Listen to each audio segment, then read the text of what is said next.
Chapter 1. Father. The general consensus in the world of soul masters posits that the higher the innate soul power, the swifter the cultivation of the soul master. This theory has long been revered as a guiding principle by numerous soul masters, and I personally find myself in agreement with it. In a lecture hall, the only sound was the soft rustle of pens gliding across paper. A man with golden hair strolled leisurely through the aisles of desks and chairs, his hands tucked into his pockets. Dressed impeccably, he wore a monocle over his right eye, beneath which lay a countenance that exuded warmth and elegance.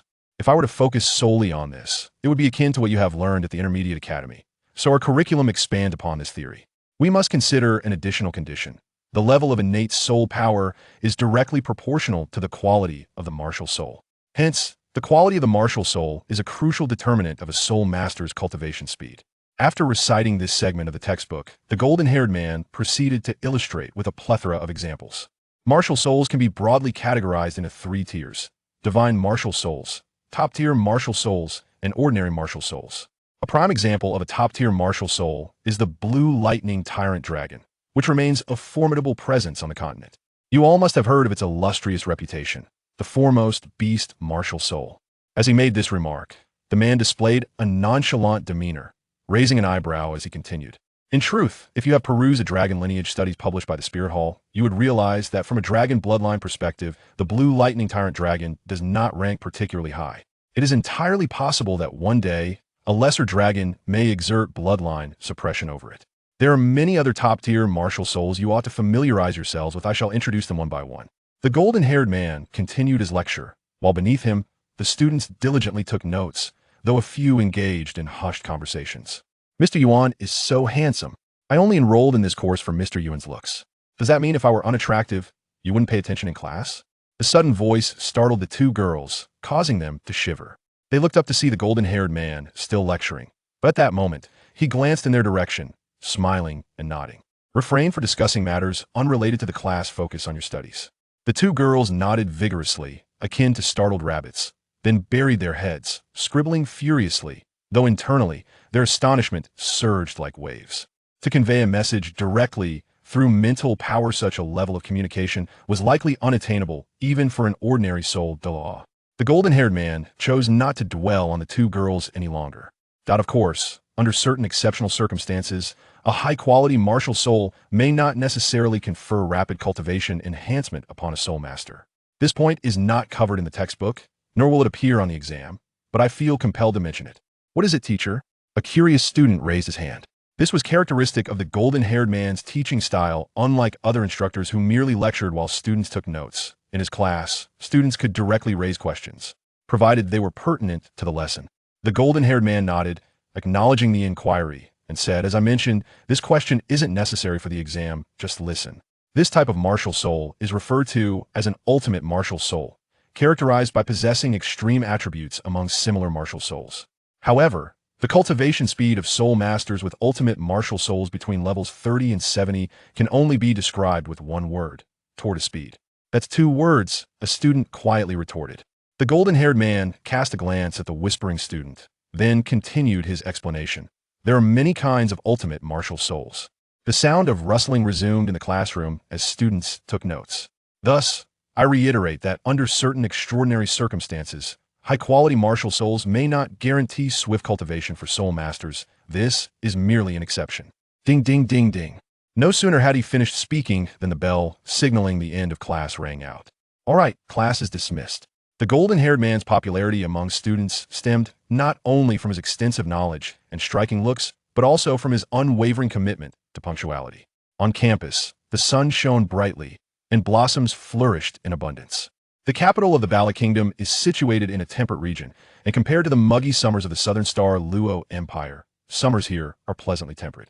The Balak Intermediate Soul Master Academy is far from a monster academy located in a poverty-stricken village. Financial support from the royal family has endowed this institution with exceptional teaching facilities and a beautiful campus environment, featuring grand, ancient buildings, towering trees laden with verdant foliage, and vibrant young students, all of which contribute to the academy's picturesque scenery. In this idyllic setting, the golden-haired man expressed a youthful sentiment. "Ah, summer is truly white. Mr. Yuan, what are you saying?" The golden-haired man, known as Yuan Xuanlu, smiled awkwardly. How embarrassing, I didn't even notice this woman. Mr. Yuan, I would like to have a word with you. The woman, undeterred by Yuan Sunli's potential refusal, linked her arm with his. Is there something you need? Yuan Xuanlu discreetly withdrew his arm. Mindful of appearances, if students witnessed this, one could only imagine the gossip that would ensue. The woman, whose surname was Bai, was also an exceptionally gifted soul master, having attained level 58 by merely 30 years of age. Moreover, in addition to her formidable strength, Teacher Bai possessed striking beauty, with fair skin, rosy cheeks, and a pair of almond-shaped eyes that shimmered with a dreamy allure, resembling autumn waters. Mr. Yuan's teaching quality is truly commendable, Teacher Bai remarked, her eyes sparkling. Yuan Xuanlu chuckled sheepishly. It's really just a regurgitation of the textbook. I suppose having traveled to various places has given me broader insights than these students, allowing me to pass off my knowledge. Nonsense, Mr. Yuan. Your discussion on ultimate martial souls today was particularly enlightening, and I benefited greatly from it. Is that so? Teacher Bai parted her lips delicately. I intend to request that you be assigned to my class. This way, we can create a powerful alliance, and future students will have an even greater chance of being accepted into advanced Soul Master Academies. Perhaps even the Tiando Royal Academy. Isn't this something you could discuss with the principal? Yuan Xuanlu queried, perplexed. Teacher Bai gently bit her lip and gazed at Yuan Xuanlu with her almond eyes. I also wanted to hear your opinion, Mr. Yuan. Yuan Xuanlu was indifferent to where he taught, but the entire situation felt somewhat suspicious. He could only respond vaguely. As long as my salary remains unchanged, I have no objections. Teacher Bai smiled and nodded. As they were nearing the exit of the campus, she seized the opportunity to invite Yuan Xuanlu, saying, "It's evening now, would you like to join me for a drink?" Her invitation was undeniably enticing. At that moment, even Yuan Xuanlu, oblivious as he was, grasped Teacher Bai's intentions. "Father," a crisp voice rang out from outside, as a small figure waved at Yuan Xuanlu from beyond the gate. "My apologies," Yuan Xuanlu said apologetically to Teacher Bai. "I must return home to prepare dinner for my daughter." With that, Yuan Xuanlu dashed over to the little one, waving as he ran. Meanwhile, Teacher Bai, momentarily frozen, replayed the child's voice in her mind. Daddy? Chapter 2, My Bargain Daughter. I am Yuan Xuanlu, a time traveler. When I discovered that I had arrived in the world of Douluo continent, I was thrilled, but upon realizing the timeline, despair washed over me. I am considerably older than Tang San. To put it plainly, Tang San could easily refer to me as father. This is because I am of the same generation as his father, Tang Hao. I'm not that old, merely in my early 30s. I prefer not to dwell on my past or family, a brief introduction suffices. I refer to Bibi Dong as sister-in-law, although Bibi Dong would likely kill me upon hearing that title. It was for this reason, upon hearing that my bargain brother was gravely injured by Tang Hao, that I fled the spirit hall under the cover of night, for who knows how that woman would eliminate me. The younger brother of the spirit Da. Later on, I arrived in the capital of the Bala Kingdom and became a proud teacher of the people. I had thought my life would end in mediocrity, merely going through the motions of the storyline. However, I had not anticipated that fate would play a cruel joke on me.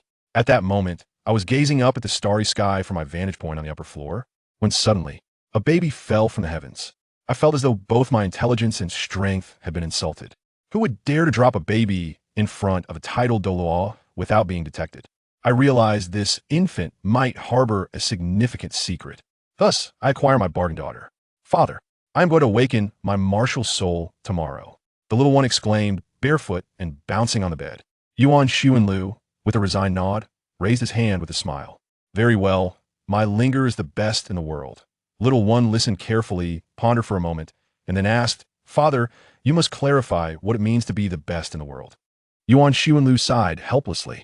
In his previous life, he was a member of the Single Kneeling tribe, although he was no longer part of that tribe in this life. The title of singlehood still lingered. He had no experience in raising children, and asking him to decipher a child's thoughts was akin to asking him to face certain death. Ling'er's beauty is unparalleled. After some thought, Yuan Xuanlu concluded that although Yuan Ling'er was still very young, the makings of a beauty were already evident, and praising her appearance was undoubtedly correct. Incorrect. Ling'er's talent is unrivaled. Yuan Xuanlu felt a sense of relief, for in this fantastical world, strength was revered, and it was perfectly acceptable for a girl to prefer martial prowess over mere adornments. Incorrect. Yuan Xuanlu was at a complete loss. I don't know. Ling'er's father is the best in the world. The little one leaned in, planted a kiss on Yuan Sunli's cheek, then giggled as she buried her head under the blanket, revealing a pair of bright eyes. Yuan Sunla's face broke into a radiant smile. After tucking Yuan Ling'er in snugly, he still couldn't suppress his grin and spoke gently. Good night. Good night, father. Ling'er's beautiful eyes were fixed on Yuan Xuanlu as he turned to leave. Just as he was about to step out the door, she called out, "Is that Annie, trying to be my mother?" Yuan Sunla's expression froze. He found himself at a loss for how to explain matters of the heart to the little one. That Annie is not a good person, she is a seductress. Yuan Ling'er revealed the sordid past of teacher by to Yuan Xuanlu. Yet, Yuan Sunla's attention was entirely caught by the term seductress. Although he was single and unable to clarify feelings, he was nonetheless attentive to the upbringing of his child. At the very least, such derogatory terms had never been uttered in front of the little one. Who did you hear the term seductress from? Brother Wong from next door said it. Be good, and refrain from using that term in the future. Okay. The little one blinked her large eyes and said, Father, you still haven't answered me. Is that Annie trying to be my mother? No. Yuan Xuanlu felt it necessary to reassess his neighbors. He would need to have a word with old Wang tonight. If you're looking for a mother, you must let Ling'er see her. Ling'er is the smartest and can discern good from bad at a glance. The little one added earnestly. Yuan Xuanlu turned back, smiling as he nodded, good night. After closing the door, Yuan Xuanlu let out a sigh and stepped out, knocking on the door of old Wang's house next door. Who is it? At this late hour? It's me, Yuan Xuanlu. The drowsy old Wang opened the door, initially harboring some irritation at the disruption of his dreams, but his expression transformed upon seeing the 2 bottles of wine in Yuan Sunla's hands. Old Wang chuckled, what's this? You have time to drink today?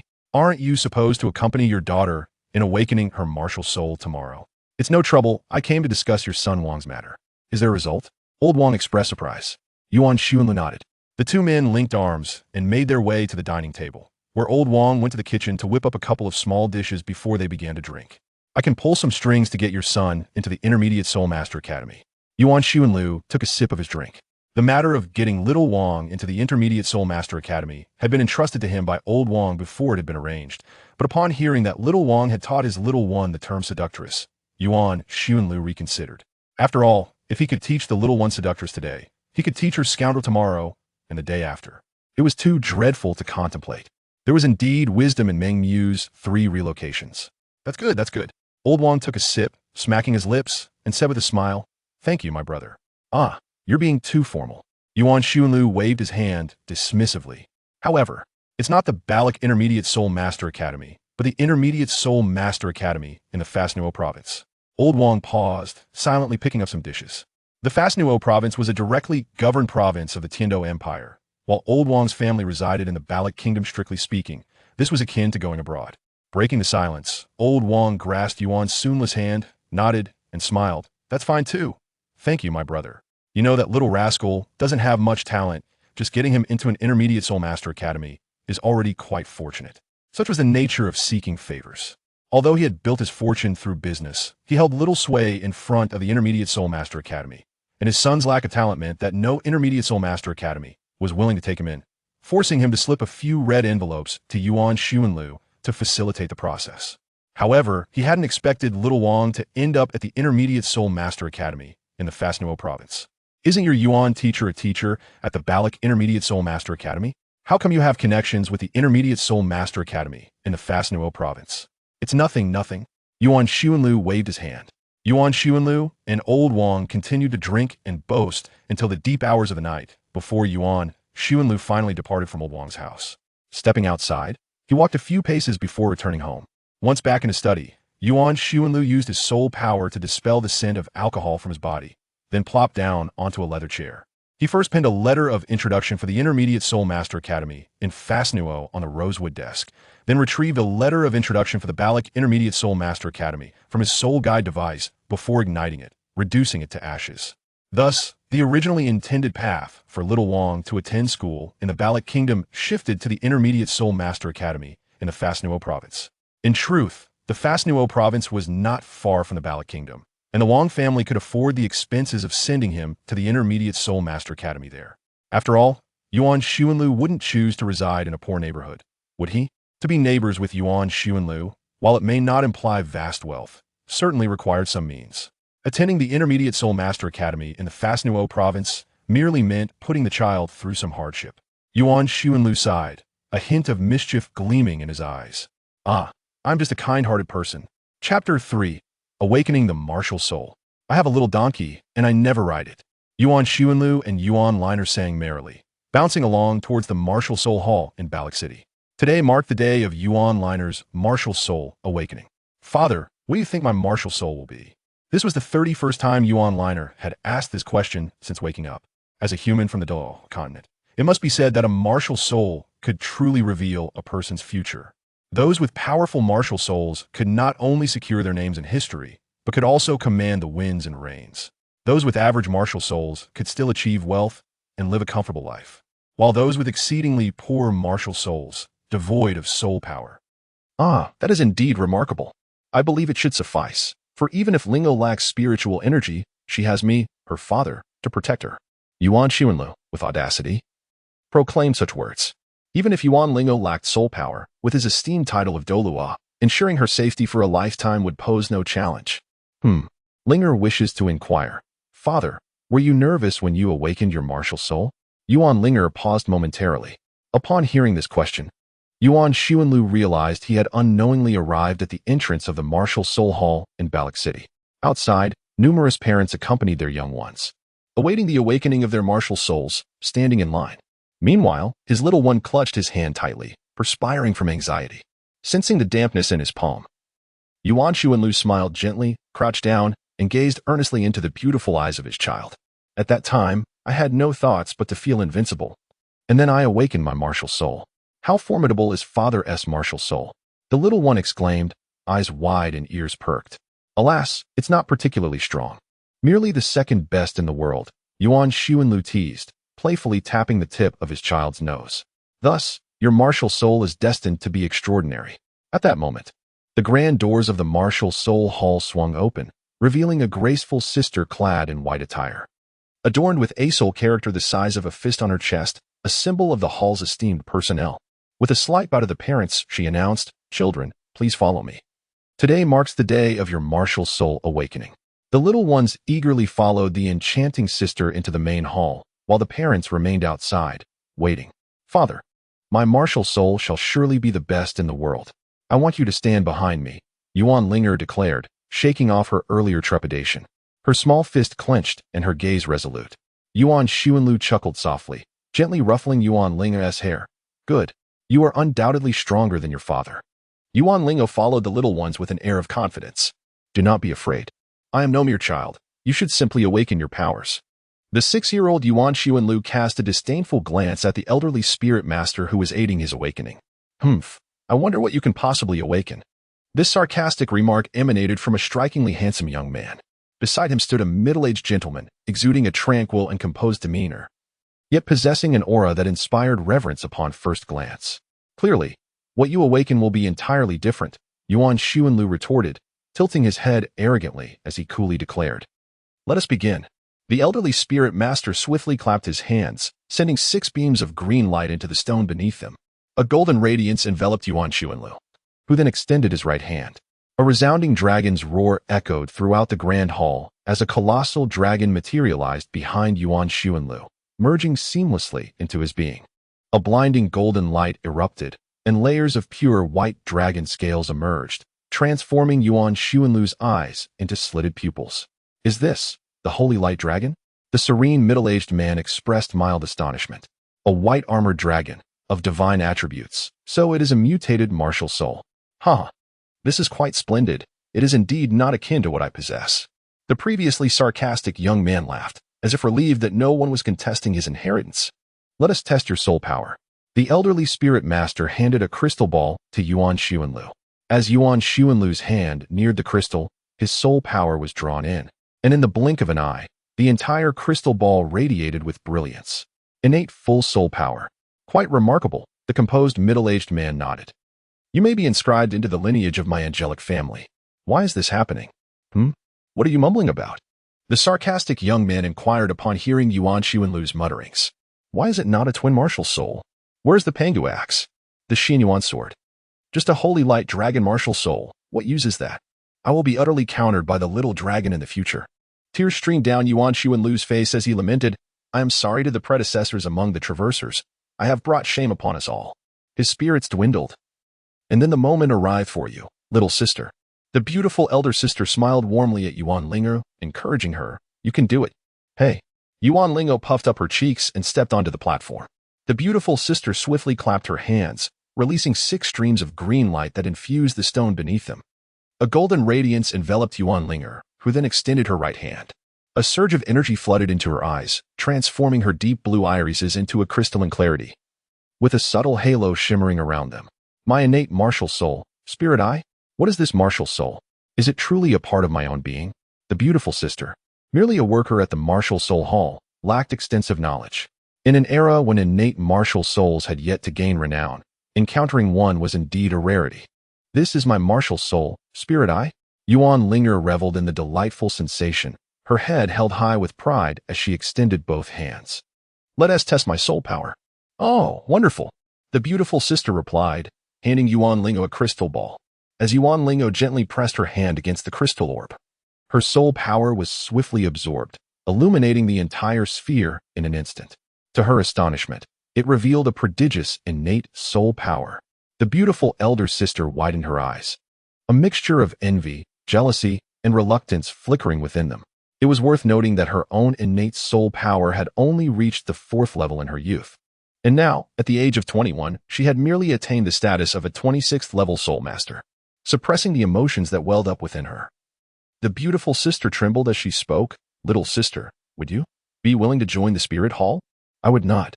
Yuan Ling'er decisively declined the beautiful sister's offer and swiftly turned to flee. Alas, why is that? The spirit hall is truly admirable. The beautiful sister attempted to persuade her to stay. My father claims that the spirit hall is excellent, yet he himself harbors no affection for it. Thus I shall not join. Yuan Ling'er vanished in an instant, leaving behind only a lingering phrase. Where is the true spirit of my essence? Still akin to Wagua, ahahaha. My dear Ling'er possesses the grace of a deity. Yuan Xuanlu held Yuan Ling'er's delicate hand as they strolled down the bustling street, laughing as if oblivious to the world around them. Their joy reminiscent of Fan Jin's triumphant moment. Father, Yuan Ling'er pouted in displeasure, ever since she conveyed the outcome to Yuan Xuanlu. Her father had transformed into this peculiar state. One moment he chanted Huagua, the next he exclaimed, becoming a deity. Passers-by on the street might have mistaken him for a madman masquerading as a child trafficker. How embarrassing. Father, carry me on your back. Yuan Ling'er pouted playfully. All right. Yuan Xuanlu crouched down, allowing Yuan Ling'er to climb onto his back. I am truly delighted. I have never felt such joy even when I awakened my martial soul back in the day. I swear. A smile graced Yuan Xuanlu's face as he carried his little one, feeling invigorated with each step he took. In truth, Yuan Ling'er leaned closer to Yuan Xuanlu's ear and whispered softly, in truth, Father, I possess another martial soul. Chapter 4, The Goddess of Light Butterfly. The name of my second martial soul is the Goddess of Light Butterfly. Upon returning from outside, the words of my little one lingered in Yuan Xuanlu's mind. Yuan Xuanlu gazed in disbelief at Yuan Ling'er, who was obediently eating at the table. Could it be that Hu Hao and Tang Wudong are her parents? Thus, this world might not simply be known as Douluo Continent, but rather Douluo Continent 6? However, Ling'er does not resemble them at all. I have not seen Tang Wudong's signature pastel blue hair or her eyes. Father. Yuan Ling'er noticed her father staring at her with a foolish expression, and she waved her hand. Please eat first. I will prepare another dish. Yuan Xuanlu's mind was in a tumult, grappling with the unsettling thought of becoming Tang Ziren. Raising children for the Tang family. No. No. No. The offspring of Huagua and Tang Wudong seemed to be named Dying. Indeed. That individual named Dying possessed only the radiant martial spirit of the goddess of light, the butterfly. Ling'er is my daughter. Tang San has arrived. And Ling'er is undeniably my daughter. Yuan Xuanlu had unraveled the dilemma, allowing a sigh of relief to escape his lips. As for the spirit, I'm martial soul and the daughter of light butterfly martial soul. Let us consider it mere coincidence. In the vast realm of Douluo Continent, with its multitude of talents, could it be that only those bearing the surname Tang are endowed with such two extraordinary martial souls? He then proceeded to the table to partake in the meal. Yuan Xuanlu has never been one to dwell excessively on the uncertainties of the future, for such musings bear no significance and yield no fruitful outcomes. Pondering these matters only brings about unnecessary vexation. Instead, he channels his melancholic thoughts into an appetite for sustenance. Today, Yuan Xuanlu devoured 3 substantial bowls of rice. After finishing his meal and digesting, Yuan Xuanlu summoned Yuan Ling'er to the study. Ling'er, as a dual soul martial artist, you must first select a soul ring to augment one of your martial souls. This matter is of great gravity, as it pertains to your future. I wish to cultivate the light goddess butterfly martial soul first. Before Yuan Xuanlu could finish the word Yuan Ling'er had already made her choice. Yuan Xuanlu was taken aback. What drama was unfolding here? Is there no need for further contemplation? Yuan Xuanlu did not wish to squander the talent of his little one. Yuan Ling'er shook her head gently, her gaze resolutely fixed upon her father. I am determined to cultivate the divine light butterfly martial spirit and shall first bestow soul rings upon the divine light butterfly. Yuan Xuanlu fell into silence.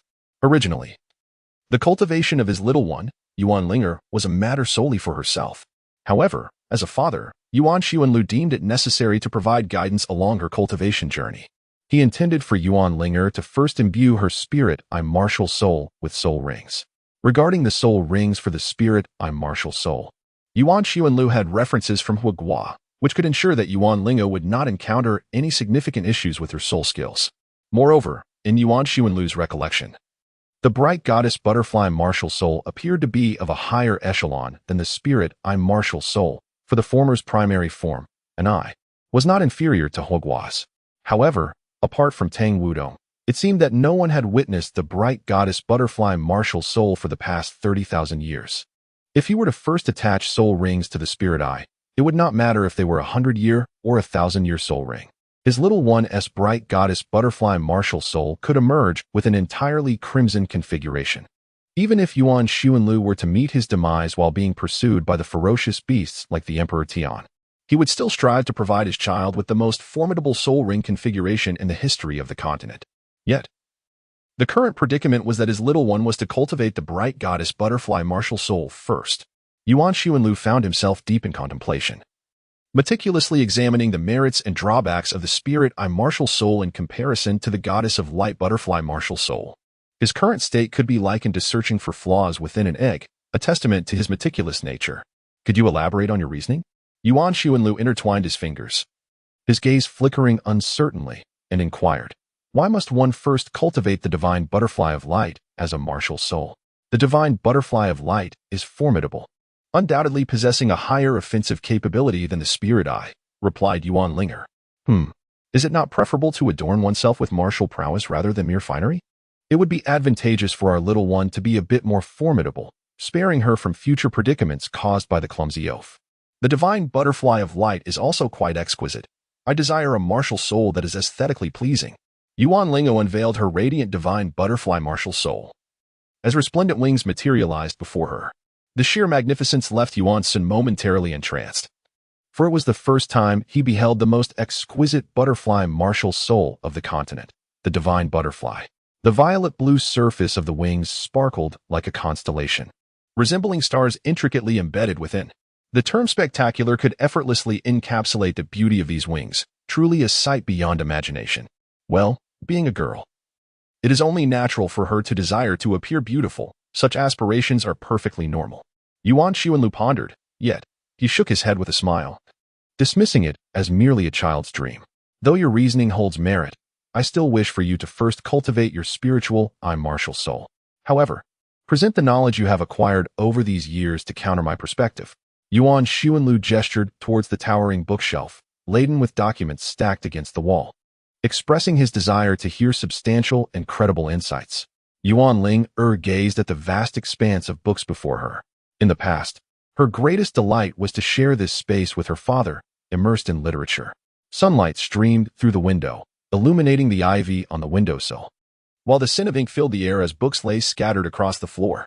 Her father meticulously organized his notes on a mahogany desk, and she would nestle amidst the tomes, resembling a little princess engrossed in a book for an entire afternoon. Indeed, I find myself unable to contest your wisdom, father. How could Yuan Ling'er, before the erudite Yuan Xuanlu, dare to rival his vast knowledge? It is worth noting that she had merely skimmed through those texts, while Yuan Xuanlu had thoroughly digested and refined their contents. The information regarding the goddess of light butterfly was scant, and the only aspect of the spirit martial soul that could persuade him was the potential for a second awakening of its innate spirit. Yuan Ling'er spoke slowly. The innate spirit is a unique entity among martial souls. A soul master possessing an innate spirit can undergo a second awakening. I believe that after the second awakening, the quality of my spirit, I martial soul, will not necessarily be inferior to that of the goddess of light butterfly. Moreover, after the second awakening, both my physical attributes and mental fortitude will be unparalleled, making the absorption of 900,000-year spirit rings seemingly feasible. As she reached the conclusion of her thoughts, a glimmer of something akin to ambition flickered in her eyes.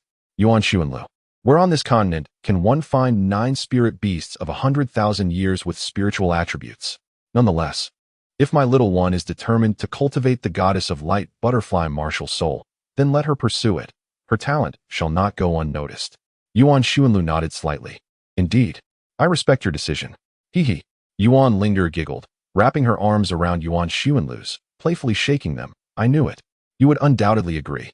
Yuan Xuanlu suddenly felt as if he were thoroughly ensnared by his little one, and he could only let out a sigh as he admonished, do remember, under no circumstances should you attach soul rings to your spiritual, martial soul. I am not a fool. She giggled. Yuan Ling'er playfully punched Yuan Xuanlu softly, and after that, she looked up at her father and inquired, Daddy, where is your martial soul? It is right here. Yuan Xuanlu unleashed his martial spirit. The radiant holy dragon, white, divine scales enveloped his entire being, yet the formidable aura remained concealed. Otherwise, the oppressive force of his soul power could have severely injured Yuan Ling'er. Yuan Xuanlu inquired, what is the matter? He continued, all our martial souls possess a luminous attribute. I desire a martial soul akin to my father's. This way, when I manifest my martial soul in the future, others will instantly recognize me as his child. The little one gazed at his father, clenching his fists as he spoke. Chapter 5. Soto City. After Yuan Ling'er awakened her martial soul, Yuan Xuanlu promptly submitted a leave request to the Balik Intermediate Soul Master Academy, stating he needed to hasten to procure a soul ring for the little one. So, Ling'er is endowed with innate full soul power, correct? The academic office teacher, who approved the leave, appeared utterly astonished. It is worth mentioning that since Yuan Xuanlu began teaching at their school, he frequently brought Yuan Ling'er along to play, and thus the faculty were quite familiar with her. Everyone adored the charming and beautiful little girl. Indeed, it is just as you say. Observing the teacher's incredulous expression, Yuan Xuanlu thought to himself how splendidly he was playing the part. At this moment, he felt an overwhelming pride to unleash his martial soul, elevating his dragon tail skyward. This sense of pride surpassed even that of possessing innate full soul power himself. After all, as a transcendent being, what did innate full soul power signify? There were others, mere steps away, boasting innate level 90 soul power. However, having a child with innate full soul power, and moreover, dual martial souls, was a different narrative altogether. This was what one might term the maximum cheat within reasonable limits. Congratulations, congratulations, the teacher exclaimed, extending his felicitations to Yuan Xuanlu. Thank you, thank you. Yuan Xuanlu replied with a beaming smile, nodding appreciatively before taking his leave from the school. Outside the academy, a carriage awaited their departure. The little one leaned against the window, and upon seeing Yuan Xuanlu emerge, immediately waved, Father, here, let us go. It is time to seek the first soul ring. The Stardo Forest is one of the continent's most renowned habitats for soul beasts, rivaling the land area of the Balik Kingdom itself, stretching across the borders of the Heaven-Do Empire and the Star-Luo Empire. Of this expanse, 2/5 lies within the Heaven-Do Empire, while the remaining 3/5 belong to the Star-Luo Empire, forming a vast and primordial wilderness. The forest terrain is intricate, encompassing wetlands, swamps, and more. The soul beasts residing there are formidable. The closer one ventures to the forest's heart, the more potent the soul beasts become.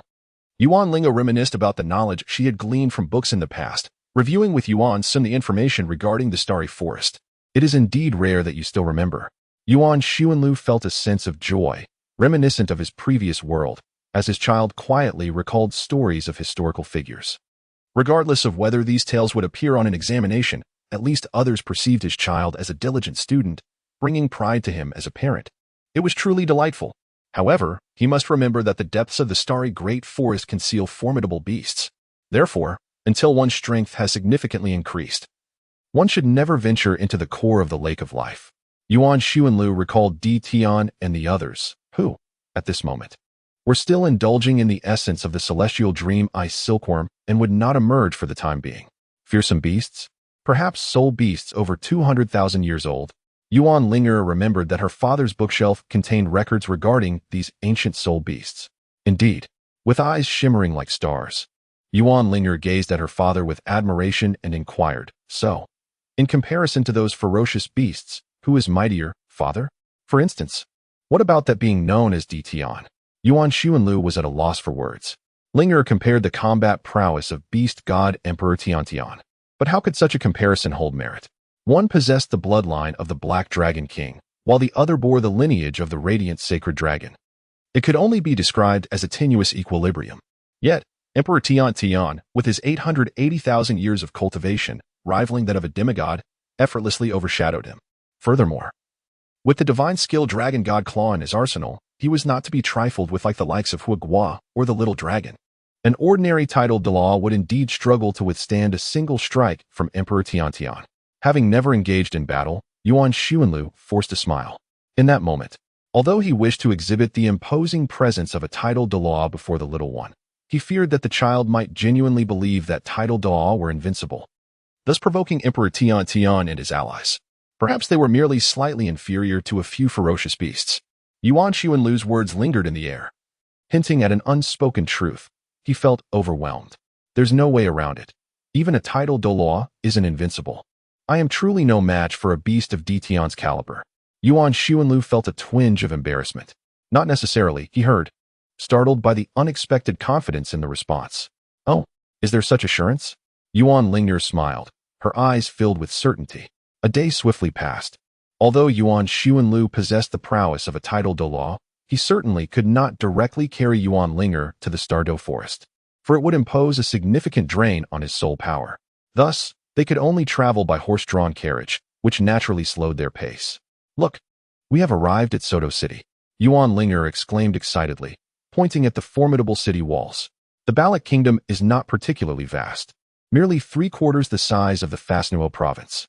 Yet within this modest kingdom lie two remarkable treasures, the first being Balak City, the current residence of Yuan Xuanlu, which serves as the capital of the Balak Kingdom and the hub of its political and economic activities. The second is Soto City, situated in the heart of the fertile Lima Plain, renowned as the granary of Balak.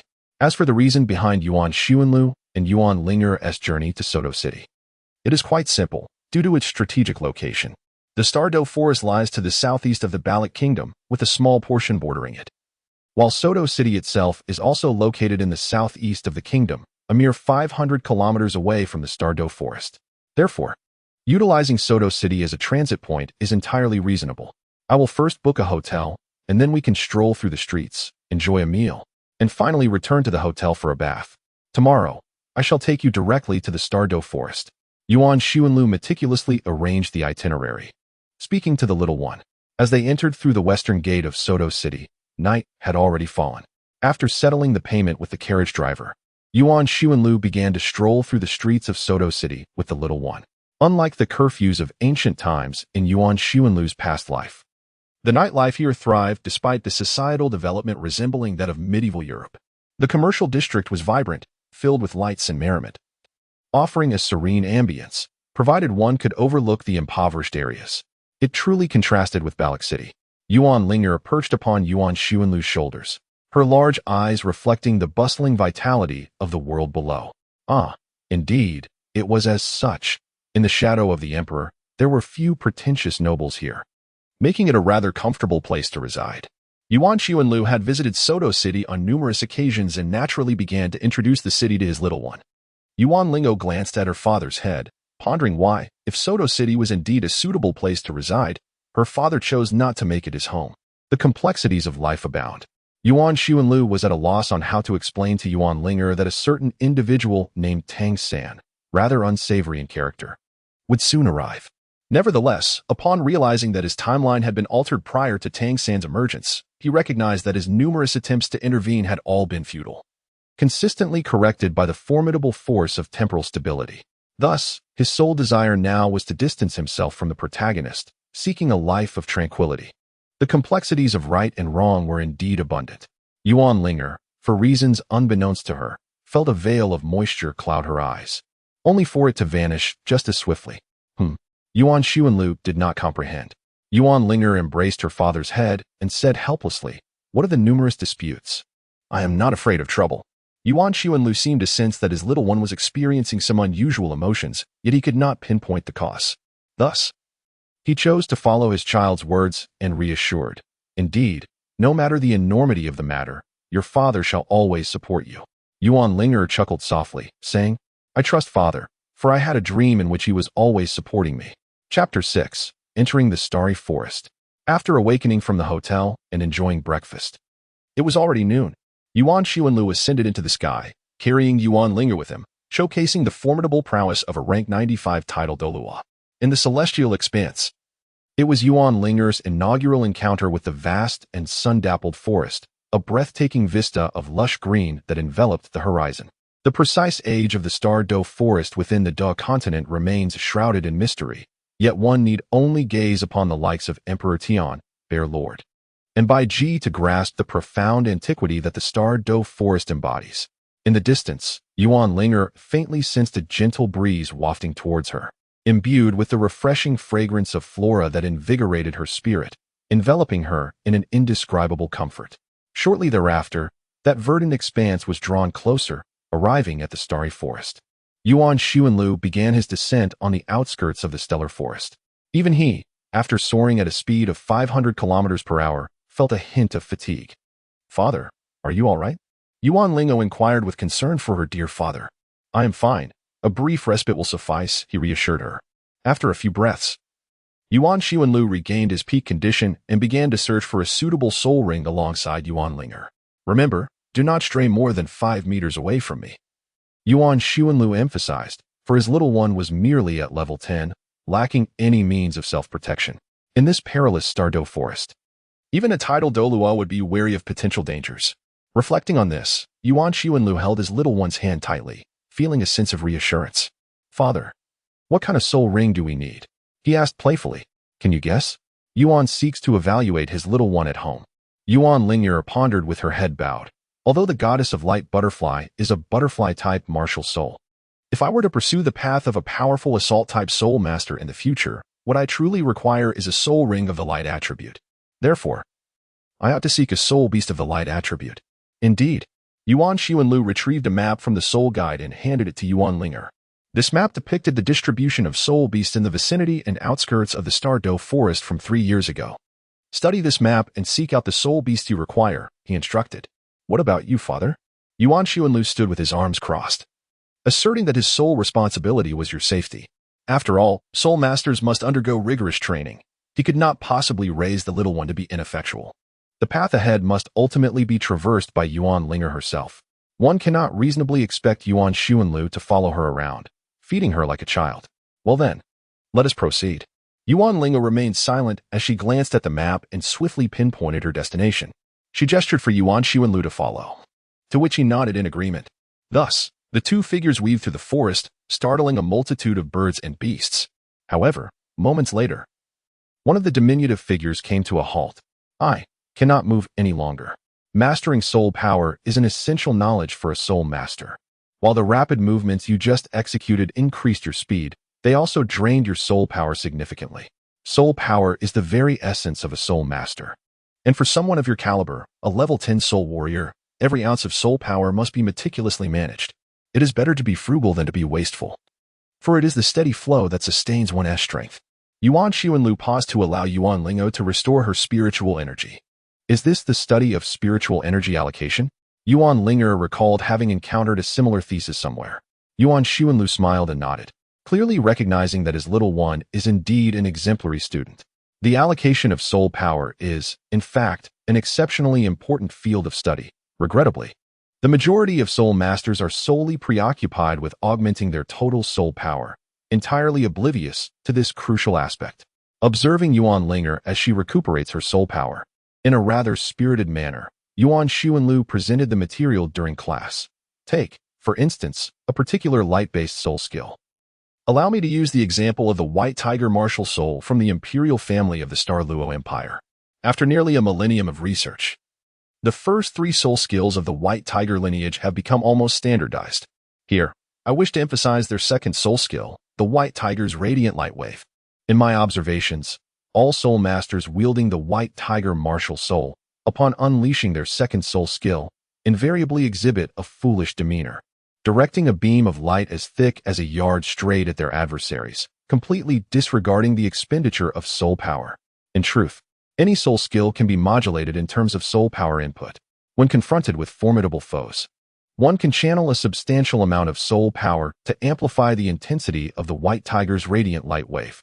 Conversely, when facing distant opponents, one can likewise infuse considerable soul power to extend the attack range of the White Tiger's Radiant Light Wave.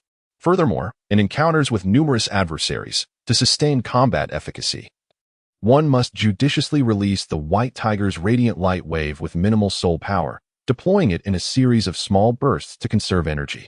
The battles among soul masters of the same rank resemble mathematical problems. Each attack, whether from the opponent or oneself, necessitates rapid calculations and prompt responses. The art of soul power allocation is indeed a remarkable phenomenon. I recall that during the Continental Martial Soul Research Conference years ago, the scholar who proposed this perspective became renowned for their insights. I understand now. Yuan Ling'er gritted her teeth, rose to her feet, and resumed her sprint. Father, let us proceed. Yuan Xuanlu, filled with perplexity, inquired, will we not continue to restore our soul power? Yuan Ling'er smiled sweetly, yet her eyes sparkled with determination. It's all right. This time I will be meticulous with my resources. My soul power is sufficient to carry me to my destination. Yuan Xuanlu was unconcerned about Yuan Ling'er encountering any mishaps. In his eyes, she had yet to reach her limits. The two continued their journey, and this time, Yuan Ling'er exhibited considerable cleverness, utilizing her spiritual energy only in critical moments, while simultaneously quickening her pace to replenish her soul power. How wonderful it would be if she could be as formidable as her father. Yuan Ling'er, while hastening her pace, cast a glance back at Yuan Xuanlu. In contrast to Yuan Ling'er's meticulous calculations, the mastery of soul power in Yuan's pursuit of the path has become remarkably refined. A layer of soul energy envelopes his feet, allowing him to glide 3 inches above the ground, reminiscent of a certain ethereal spirit. After all, I possess twin martial souls. In the future, I shall undoubtedly surpass my father. Yuan Ling'er remained undeterred, diligently studying the allocation of soul power even under such circumstances. Should Yuan Xuanlu come to know of Yuan Ling'er's thoughts, he would likely be overjoyed, for he feared not her ambition, but rather the notion that she might be as unyielding as mud that cannot be molded. It seemed they had arrived. Before Yuan Ling'er appeared a magnificent expanse of vibrant, natural floral gardens, a riot of colors where myriad blossoms contended for attention. Preserving such a splendid garden within the starry forest is indeed a formidable task, for it is well known that most spirit beasts are brutish creatures devoid of any aesthetic appreciation. Their thoughts are consumed solely by reproduction, survival, and strength. Can one truly expect a throng of such dull-witted beasts to safeguard a garden? Thus, the answer to this picturesque scene becomes evident. It serves as the domain of a formidable spirit beast residing in the outer regions. According to the map, the guardian spirit beast here is the radiant blue butterfly, a subspecies of the goddess of light butterfly, which is exceptionally suitable for Yuan Ling'er's soul ring. Suddenly, a large blue butterfly darted towards the intruding human, only to be swiftly subdued by overwhelming spiritual power. After all, I am a titled Douluo. Do you perceive me as mere air? Yuan Xuanlu shrugged, having yet to unleash his martial soul. This butterfly should be approximately 400 years old. After observing for a while, Yuan Ling'er made the connection with her bookish knowledge, noting there are 2 white spots on its wings. Adhering to the pattern that a radiant blue butterfly develops 1 spot every 200 years, which must be accurate. How fortuitous, it shall be vanquished. And then I will absorb its soul ring. Unlike a certain hypocritical deity, Yuan Xuanlu does not seek the moral high ground when he wishes to slay a soul beast or a human. For instance, the aforementioned deity might proclaim, "This individual has harmed Xiao Wu, and I shall vanquish you in the name of justice." In contrast, Yuan Xuanlu simply states, "This soul beast is suitable for my needs. Perish." Yuan Ling'er gazed at the butterfly for an extended period, shaking her head as she turned to Yuan Xuanlu, declaring, "I will not." Chapter 7. The First Soul Ring. A millennium. The exquisite butterfly was forcefully pressed into the mire by an overwhelming force of soul power. It did not lack the desire to resist. Rather, its adversary was simply too formidable, the title Douluo, the most powerful being in the human realm at present. Yuan Xuanlu led Yuan Ling'er into the vicinity, meticulously observing the soul beast before them. It was a luminous blue butterfly, recently having attained an impressive 400 years of cultivation. From a genetic perspective, the luminous blue butterfly shares a kinship with the radiant goddess butterfly, both embodying the essence of light. In every conceivable regard, this creature stands as Yuan Ling'er as prime selection. Yuan Ling'er, declined to absorb this soul ring. I cannot. Why not? This is clearly well suited for your martial spirit. Its age is far too low. An age that is barely acceptable would suffice. The most crucial aspect of a soul ring is its compatibility with the soul master's martial spirit. Otherwise, even a higher age would be of no benefit. But 400 years is simply too low. Yuan Xuanlu was momentarily taken aback. It seemed that his little one possessed an exceptionally lofty perspective. However, it was implausible for him to procure a soul beast that had existed for 100,000 years. Even if he managed to capture one, would the little one be able to absorb it? After all, it was merely 400 years old. I refuse to settle for such a low-aged soul ring. Yuan Ling'er pouted. Father, didn't you say that only those who can absorb a 1,000-year soul ring are considered prodigies? I want to absorb a 1,000-year soul ring. Yuan Xuanlu felt a twinge of regret for having shared those exaggerated tales with Yuan Ling'er.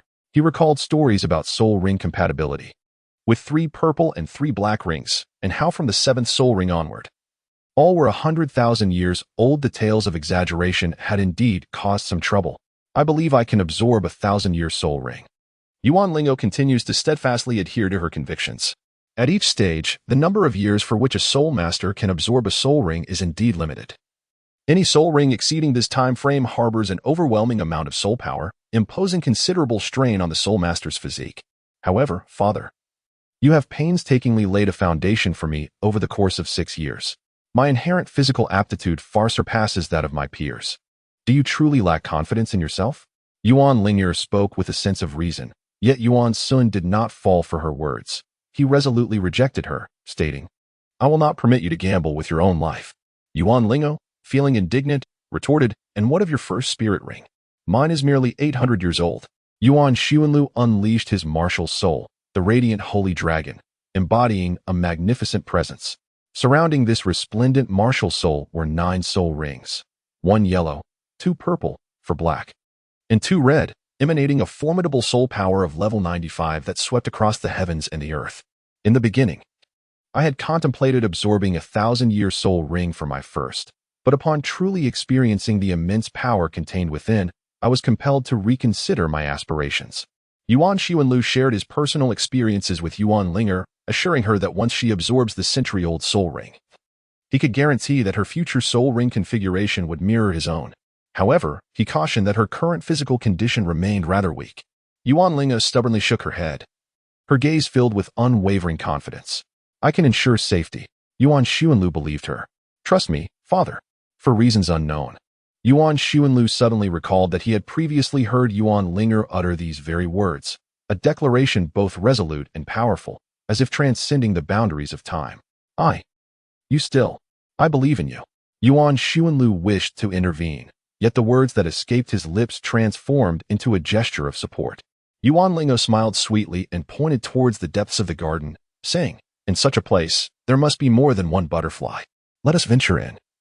We are sure to find the Millennium Butterfly. I just unleashed my martial soul. Those soul beasts are not foolish. They may have already fled.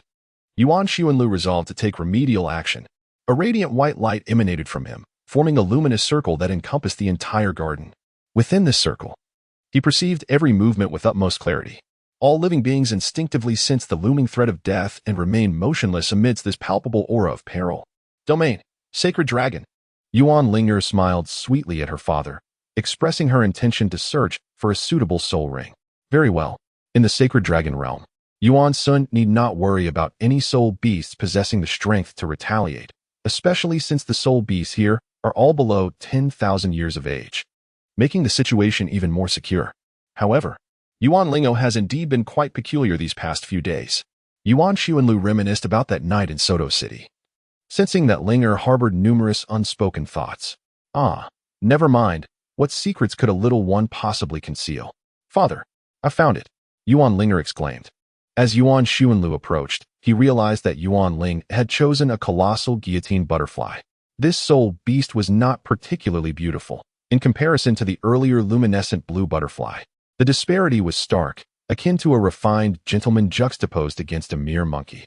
However, this species of butterfly was remarkably powerful.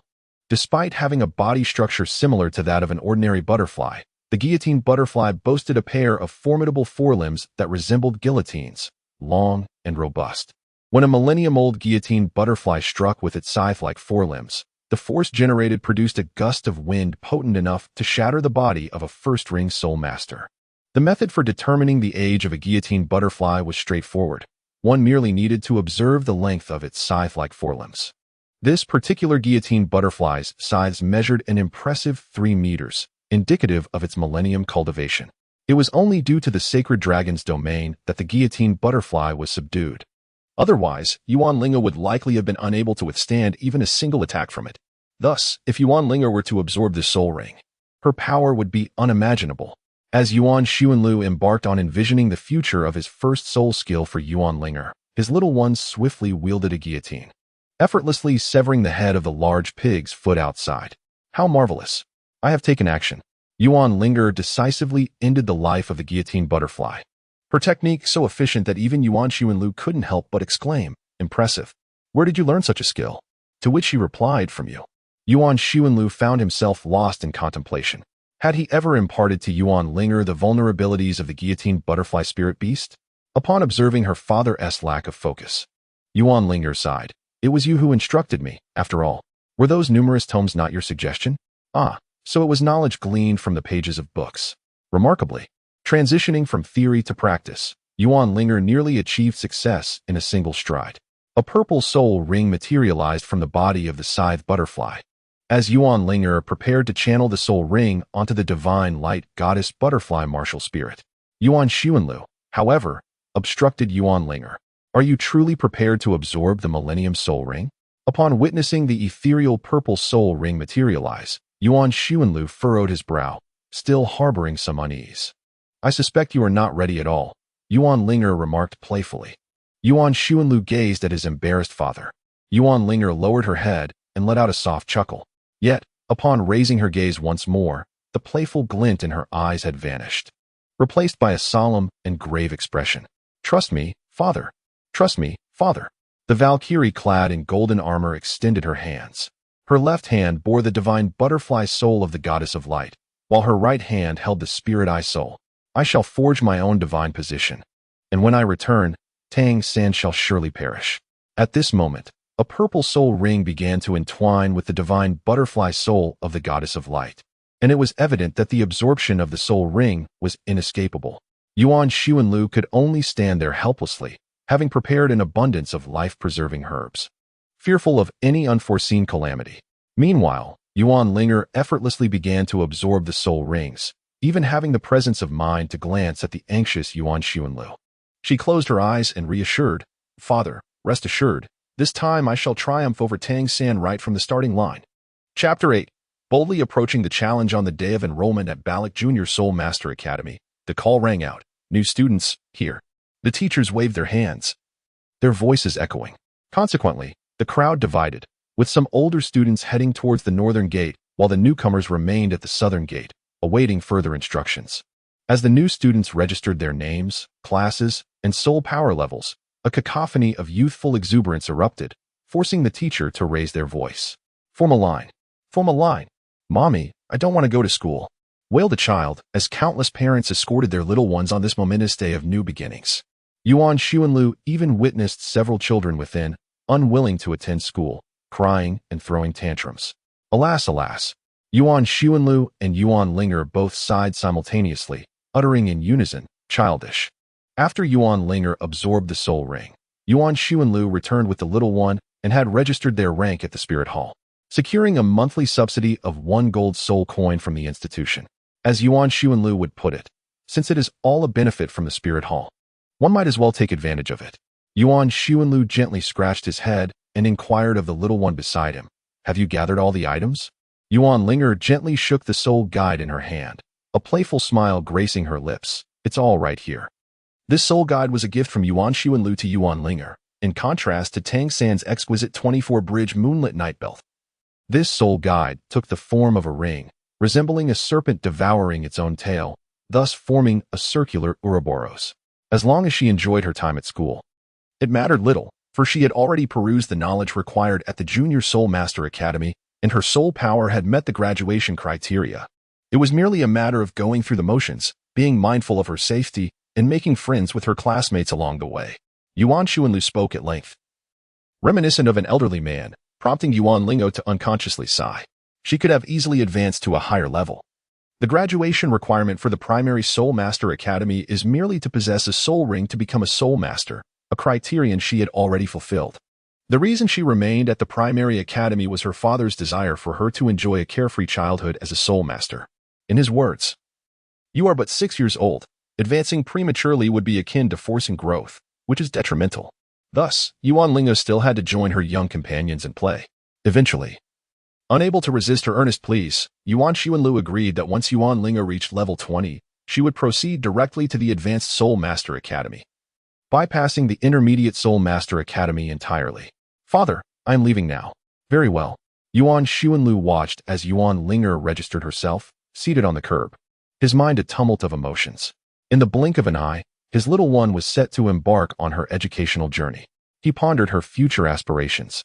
Should she skip to a prestigious Advanced Soul Master Academy, he would need to leverage connections to secure her admission into a reputable institution.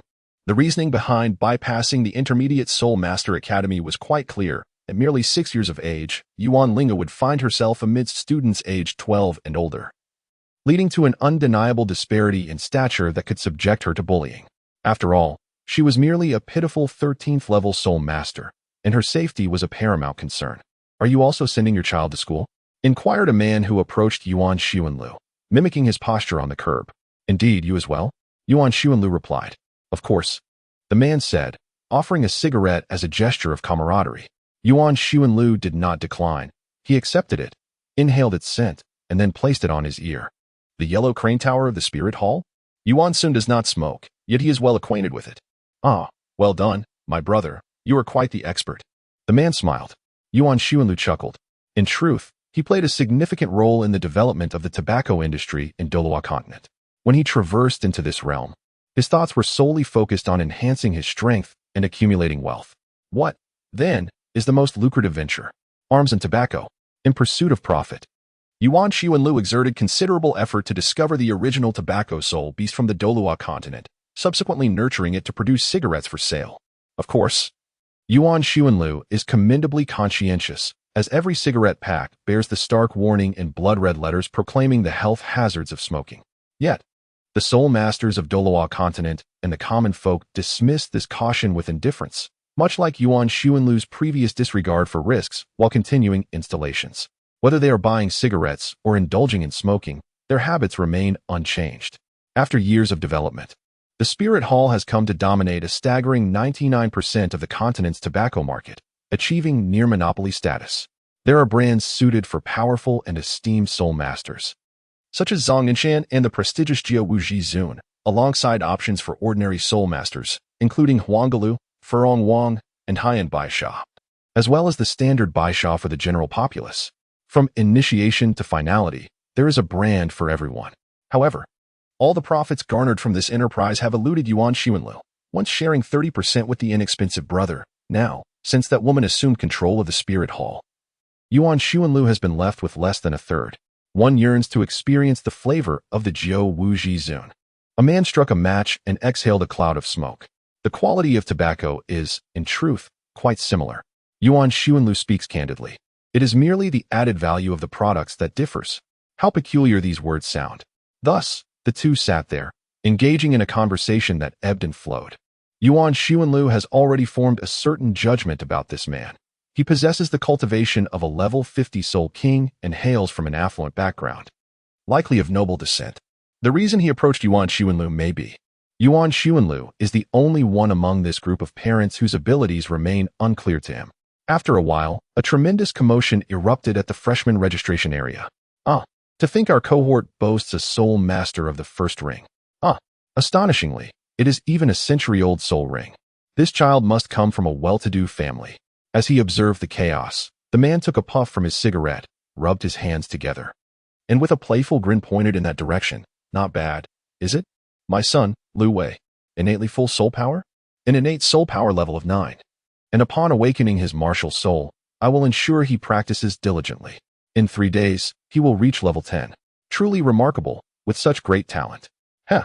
Once he achieves level 10, I shall take him to the kingdom's soul beast forest to hunt for soul beasts. Fortune smiled upon us, as he directly encountered a suitable 400-year-old soul beast. My boy proved himself capable, effortlessly absorbing the soul ring.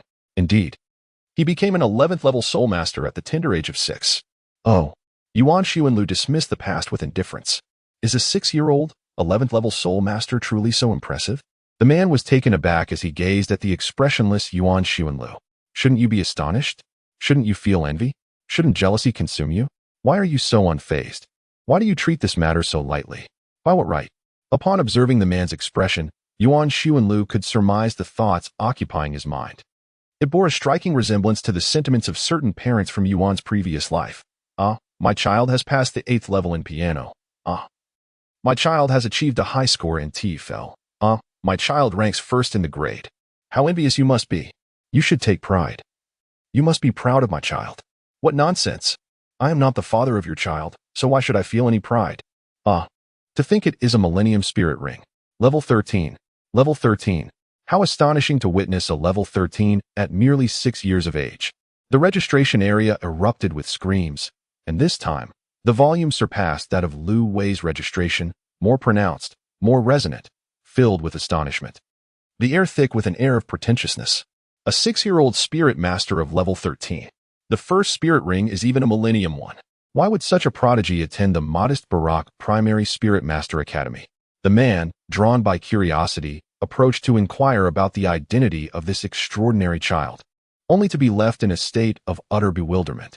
He sat rigidly on the curb, catching sight of Yuan Xuanlu's unchanged demeanor, and murmured, "Are you not astonished? That child is simply incredible. The future undoubtedly holds the title of a conferred Douluo. Not astonished. In the tranquil embrace of the gentle winds, I am Yuan Ling'er, a reincarnated soul. In my previous life, under the protection of my father, I thrived until the age of 23. Having attained the esteemed rank of a level 70 soul saint, I believed this existence would persist indefinitely until the moment my father revealed his allegiance to the Spirit Hall. At that time, the Spirit Hall had already established its empire and was embroiled in a fierce conflict against the coalition of 2 great empires. My father declared that he must return to aid the Spirit Hall. Desiring to accompany him, I was met with his firm refusal. He resolutely asserted that the Spirit Hall was destined to lose, and my presence would only lead to my demise. I questioned him. If the Spirit Hall is bound to fail, does that not mean your return is also a journey to death? He responded that it was his fate, an inevitability from which he could not escape. He ventured to the battlefield. As foretold, the Spirit Hall faced defeat. That fiend known as the Sea God proclaimed a benevolent treatment for the surrendering members of the Spirit Hall, yet he ruthlessly severed my father's head, displaying it atop the city walls, for my father had injured a girl named Xiao Wu. Consumed by fury and despair, I devoted myself to relentless training, aspiring to reach the pinnacle of level 100 to avenge my father. During my travels across the continent, I witnessed countless tragedies. The Tiando Empire and the Xinglua Empire divided the territories of the Spirit Hall, their armies advancing like a relentless tide. The Genie family vanished from history, their legacy irrevocably severed. All adult males of the 4 lower sects were executed, leaving only children with innate soul power not exceeding level 5, effectively extinguishing their future. And the once honored saintess of the Spirit Hall, having her soul power sealed, was tragically violated by several generals one fateful night, leading her to take her own life in anguish. To obscure this scandal, the 2 empires concocted a feeble excuse, claiming the saintess was loyal and intended to follow the Pope.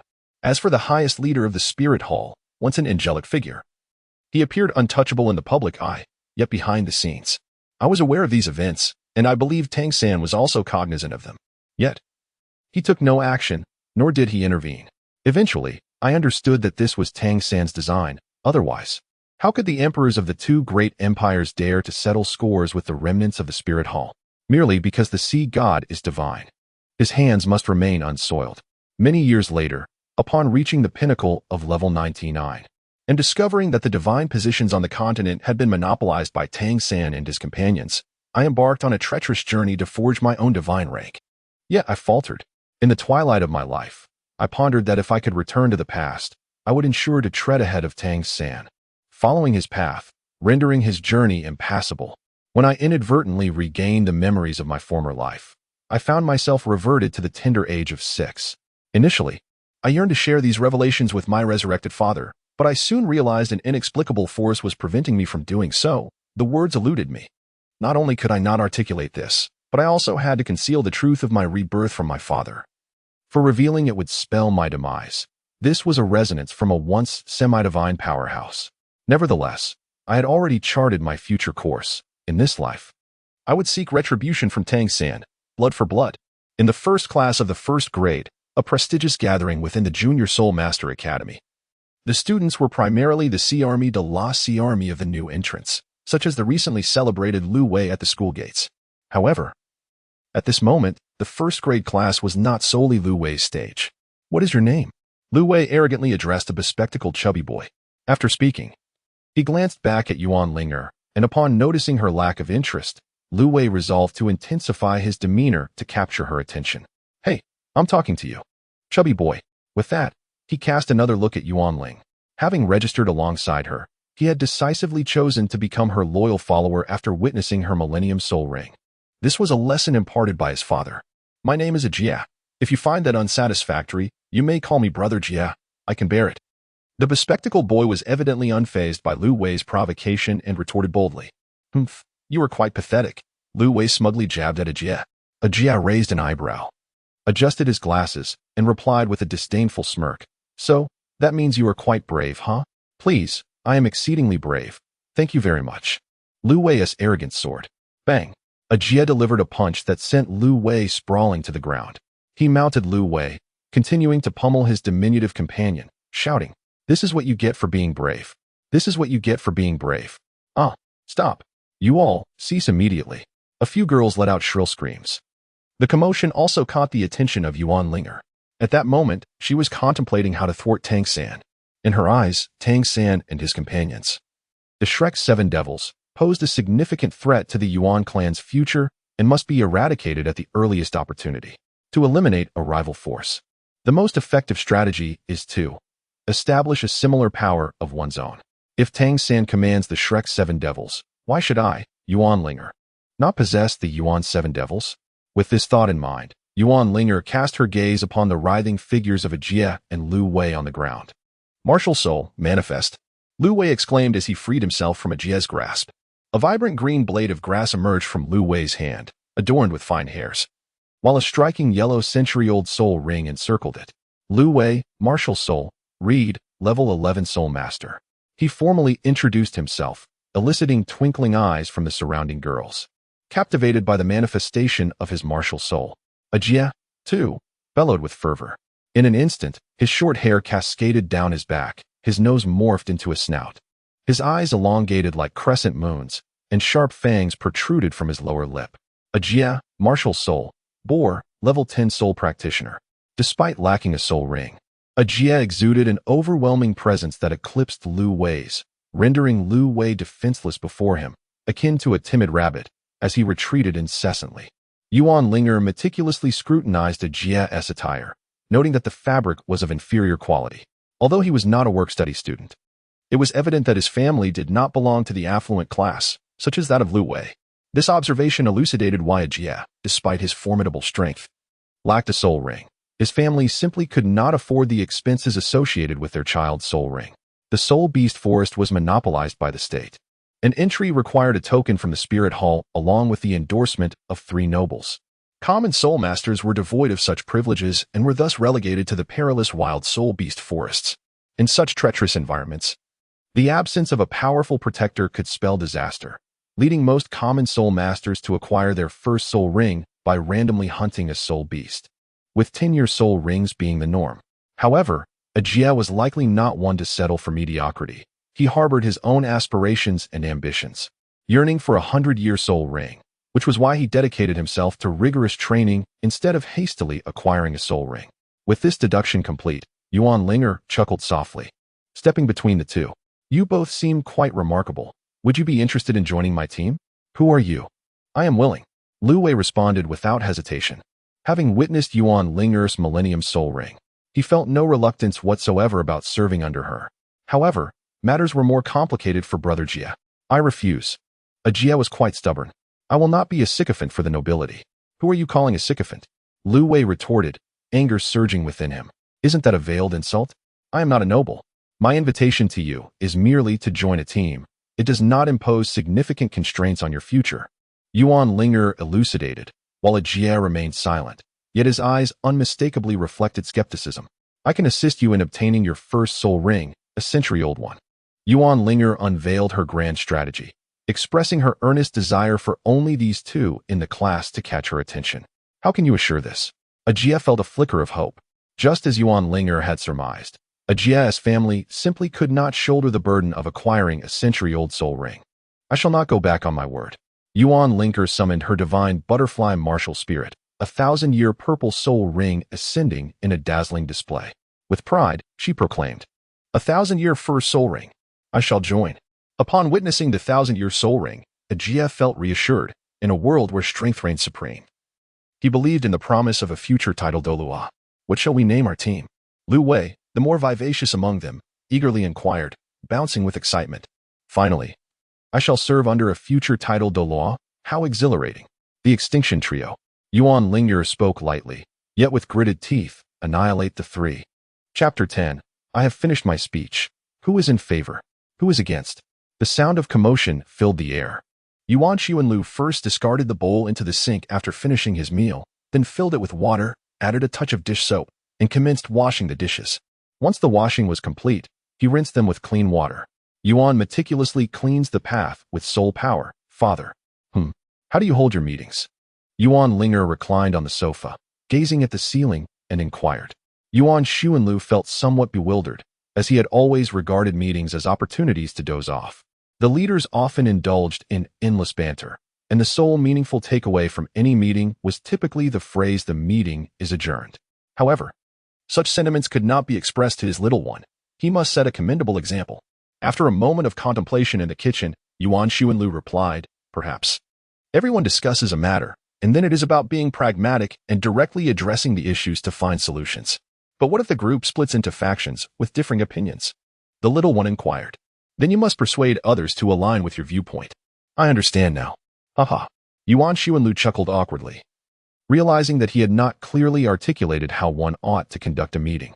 However, was his little one about to hold a meeting? Could it be an event at school? The inaugural student assembly of the Balak Junior Soul Master Academy was officially convened. The vibrant red letters on the banner caught the attention of both teachers and students. The banner was prominently displayed outside a classroom, ensuring that students would not stray off course. "What is going on?" a teacher exclaimed in fury, pointing at the bold inscription.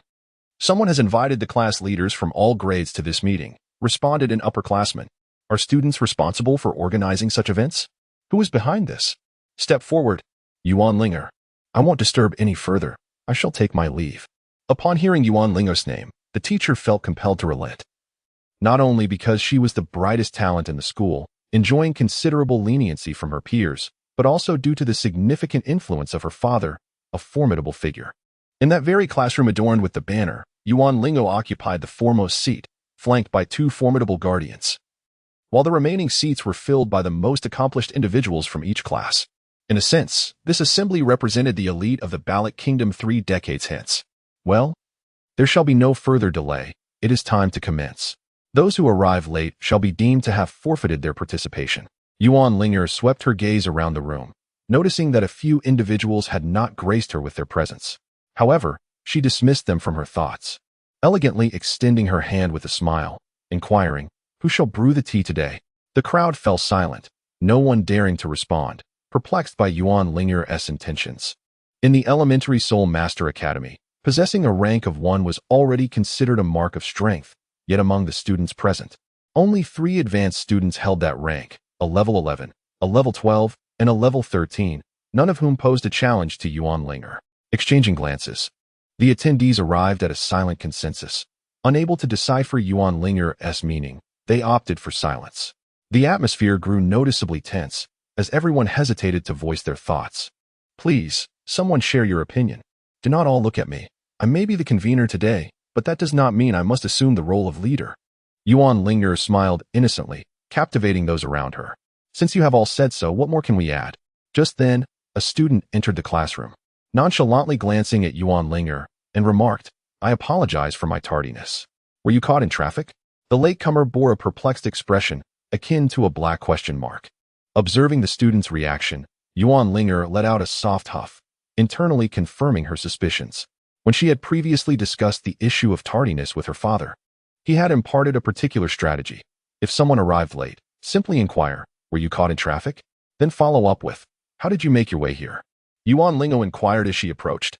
The student responded, you walked here. No wonder you were late. You have no right to attend this meeting. Indignant, the student exclaimed. Are you, Yuan Ling'er, not intentionally trying to make things difficult for me? Although this conference is initiated by the lower grade Yuan Ling'ers, nearly all the upper grade students have shown their respect by accepting the invitation, regarding it as an honor. After all, not just anyone can participate in this gathering. Only those with strength and background are permitted. Now, when Yuan Ling'er asserts that I am unqualified to attend, it is tantamount to a denial of my worth. I am no less capable than others, so why should this be the case? You claim that being 11 minutes late signifies a lack of respect for this meeting and a disdain for us. How can you expect us to still regard you as the top student of the 3rd grade? Depart now. You will be informed of the outcome later. With each word uttered by Yuan Ling'er, the pressure upon her intensified, culminating in a final exclamation that nearly overwhelmed the top student of the 3rd year, whose soul power was merely at level 9. The poor student, utterly at a loss, glanced around in confusion, unsure of where to direct his hands. The onlookers maintained a detached demeanor, seemingly indifferent to the unfolding drama. The unfortunate student opened his mouth in a silent plea, only to flee in tears. Yuan Ling'er leisurely prepared tea, distributing it to everyone before she spoke, regarding the position of the head of the Junior Soul Master Academy. I aspire to assume that role in the future. Naturally, I find the term head rather unappealing. One might mistakenly believe we are operating a school for delinquents. I would prefer to be addressed as the president of the student council. Everyone's gaze instinctively turned towards the senior students. Although Yuan Ling'er had previously stated, those who have walked in from the outside do not qualify to participate in this meeting, it was clear to all that this was a veiled warning. If the 9th-level Soul Masters were deemed unqualified, then only the few 10th-level Soul Masters were in a position to negotiate. The 3 senior students exchanged glances. Yet none dared to voice their thoughts. The student council's purpose was to provide support for the students, not only in the present, but also for their future. Yinantian, you require an official order to enter the Soul Beast Forest, do you not? Wu Yi, your father's business is facing difficulties and necessitates a substantial influx of capital, correct? Kuan Shi, you too wish to surpass your elder brother's influence in the kingdom's political arena, do you not? By joining this student council, we become a family. And as family members, we must support one another in times of need. Yuan Ling'er took a gentle sip of her tea, her smile radiant as she inquired. How can you ensure that your words will come to fruition? The most formidable student, Kuan Shi, interjected, Yunantian hails from humble origins. Perpetually stuck at level 10 and reluctant to absorb a soul ring for a decade, he undoubtedly requires a directive to enter the Soul Beast Forest. Wu Yi's family currently suffers from financial constraints and indeed requires support. As for myself, I aspire to advance further. Yet how can you assure us that within the promised community of mutual benefit, you can deliver sufficient advantages? Yuan Ling'er smiled without uttering a word. You are indeed remarkable. Your father is a formidable figure, your family enjoys affluence, and with your first soul ring being a millennium old, it is not beyond possibility for you to ascend to the rank of a titled Douluo in the future. However, that is a matter for another day. Can you present a tangible item to safeguard our interests at this moment? Do not speak to me of guarantees in the name of a future titled Douluo. I do not place my trust in such assurances. Have you finished speaking? Yuan Ling'er raised her brow and placed a command token on the table, adorned with 3 symbols, a sword, a specter, and a chrysanthemum, signifying the 3rd rank of the martial soul hall. Yuan Ling'er deftly gestured, placing a black card upon the table, which contained 30,000 gold soul coins. Yunantian and Wu Yi were eager, ready to abandon their former allegiances. as it seemed that they only awaited Yuan Ling'er's command to surrender with propriety. Yi Nantian was indeed a commoner, his circumstances akin to those of a Jia, both trapped at the 10th level and unwilling to absorb a decade's worth of soul rings. Meanwhile, Wu Yi hailed from a prominent merchant family with several elder brothers. Although 30,000 gold soul coins would not resolve his immediate predicament, they would certainly attest to his capabilities, granting him an advantage in future inheritance disputes. As for Kuan Shi, he needed to adopt a broader perspective. At merely 12 years of age, could he not wait 20 years? Kuan Shi composed himself, casting a glance at Yuan Ling'er and then at her two young companions. Achieving level 10 at the tender age of 6. They were innate soul masters with soul power nearing level 10. In 20 years, they would undoubtedly reach at least level 60, hinting at the emergence of a title Douluo. It appeared there was a chance for contention. What must we sacrifice? Kuan Shi inquired. You need only to accomplish one task. Yuan Ling'er's gaze was shrouded in darkness. In the decade to come, she intended to harness her energy to monitor an individual named Xiao Wu. The moment Xiao Wu set foot in the Balak Kingdom, she was to be informed immediately. This plan was devised to intercept Xiao Wu following the continent-wide Soul Master competition. I aspire to become the president of the student council, she concluded. Who is in favor? Who stands opposed? The crowd exchanged glances and resounded in unison. Long live the president. Chapter 11. An acquaintance from the Spirit Hall in the Hall of the Pope, adorned with a 9-turn purple gold crown, set aside the intelligence report in his hands and rubbed his temples. Indeed, such talent had not been witnessed in 3 millennia. A woman clad in black bowed, stating, upon awakening her martial soul, she registered the soul of the spirit eye, yet the first soul ring recorded was that of the goddess of light butterfly. Ah, a dual martial soul. Yes, at 6 years old, she is already a 13th level soul master. Indeed, there appears to be no affiliation with any sect or power. She is truly a commoner. Bibi Dong lifted her gaze slightly to regard the woman in black and softly inquired, what do you suggest I do to attract this prodigy? Should I offer her the position of Saintess of the Spirit Hall? The woman hesitated, taken aback, believing such a price was exorbitant. Was the title of Saintess of the Spirit Hall so easily conferred? Bibi Dong smiled gently, if all goes as anticipated. This young one shall undoubtedly surpass me in the future. At 6, I did not possess such exceptional talent and strength. How could this be? Summon Elder Ju to bring this child back, Bibi Dong decisively commanded. Understood. The woman in black withdrew. Bibi Dong settled upon the Pope's throne, her thoughts drifting far away. What truly is your surname, Yuan? Or is it Qian? Since the unveiling of Yuan Ling'er's Millennium First Soul Ring at the Balak Junior Academy, various factions had flocked to ascertain the identity of this young genius, eager to see if she could be of service to their sect or family. While an ordinary individual might have regretted their audacity, Yuan Ling'er was far from ordinary. Yuan Xuanlu is not an ordinary individual. According to his perspective, why not allow his little one to indulge in a bit of arrogance? With a legitimate title of Douluo, free from any bounties, must he behave like a certain wretched Douluo, akin to a stray dog? Naturally, the price of arrogance is that Yuan Xuanlu must ensure the safety of Yuan Ling'er. Each day, numerous spies and ill-intentioned individuals lurk in the shadows, and his task is to incapacitate them all. Alas, these past years of concealment have been remarkably effective. Otherwise, these scoundrels would not dare approach, even with 100 times their audacity. Perhaps I should reveal my identity instead. What do they call this? The Return of the Dragon King. After incapacitating 2 suspicious figures who had been closely watching Yuan Ling'er, Yuan Xuanlu was just about to depart when he chanced upon an old acquaintance along the way. It was a captivating man. His skin as delicate as that of an infant. Were it not for Yuan Xuanlu's keen observation of the subtlety of his Adam's apple, he might have mistaken him for a woman. Douluo, Yuguan. What could this fellow possibly want? Yuan Xuanlu found himself at a loss for words. Although he was well aware that the Spirit Hall would dispatch individuals to engage with Yuan Ling'er, he had never anticipated that a formidable title Douluo would personally make the approach. For now, he decided to observe the intentions of the Chrysanthemum Pass. Yuan Xuanlu swiftly transformed his form and concealed himself.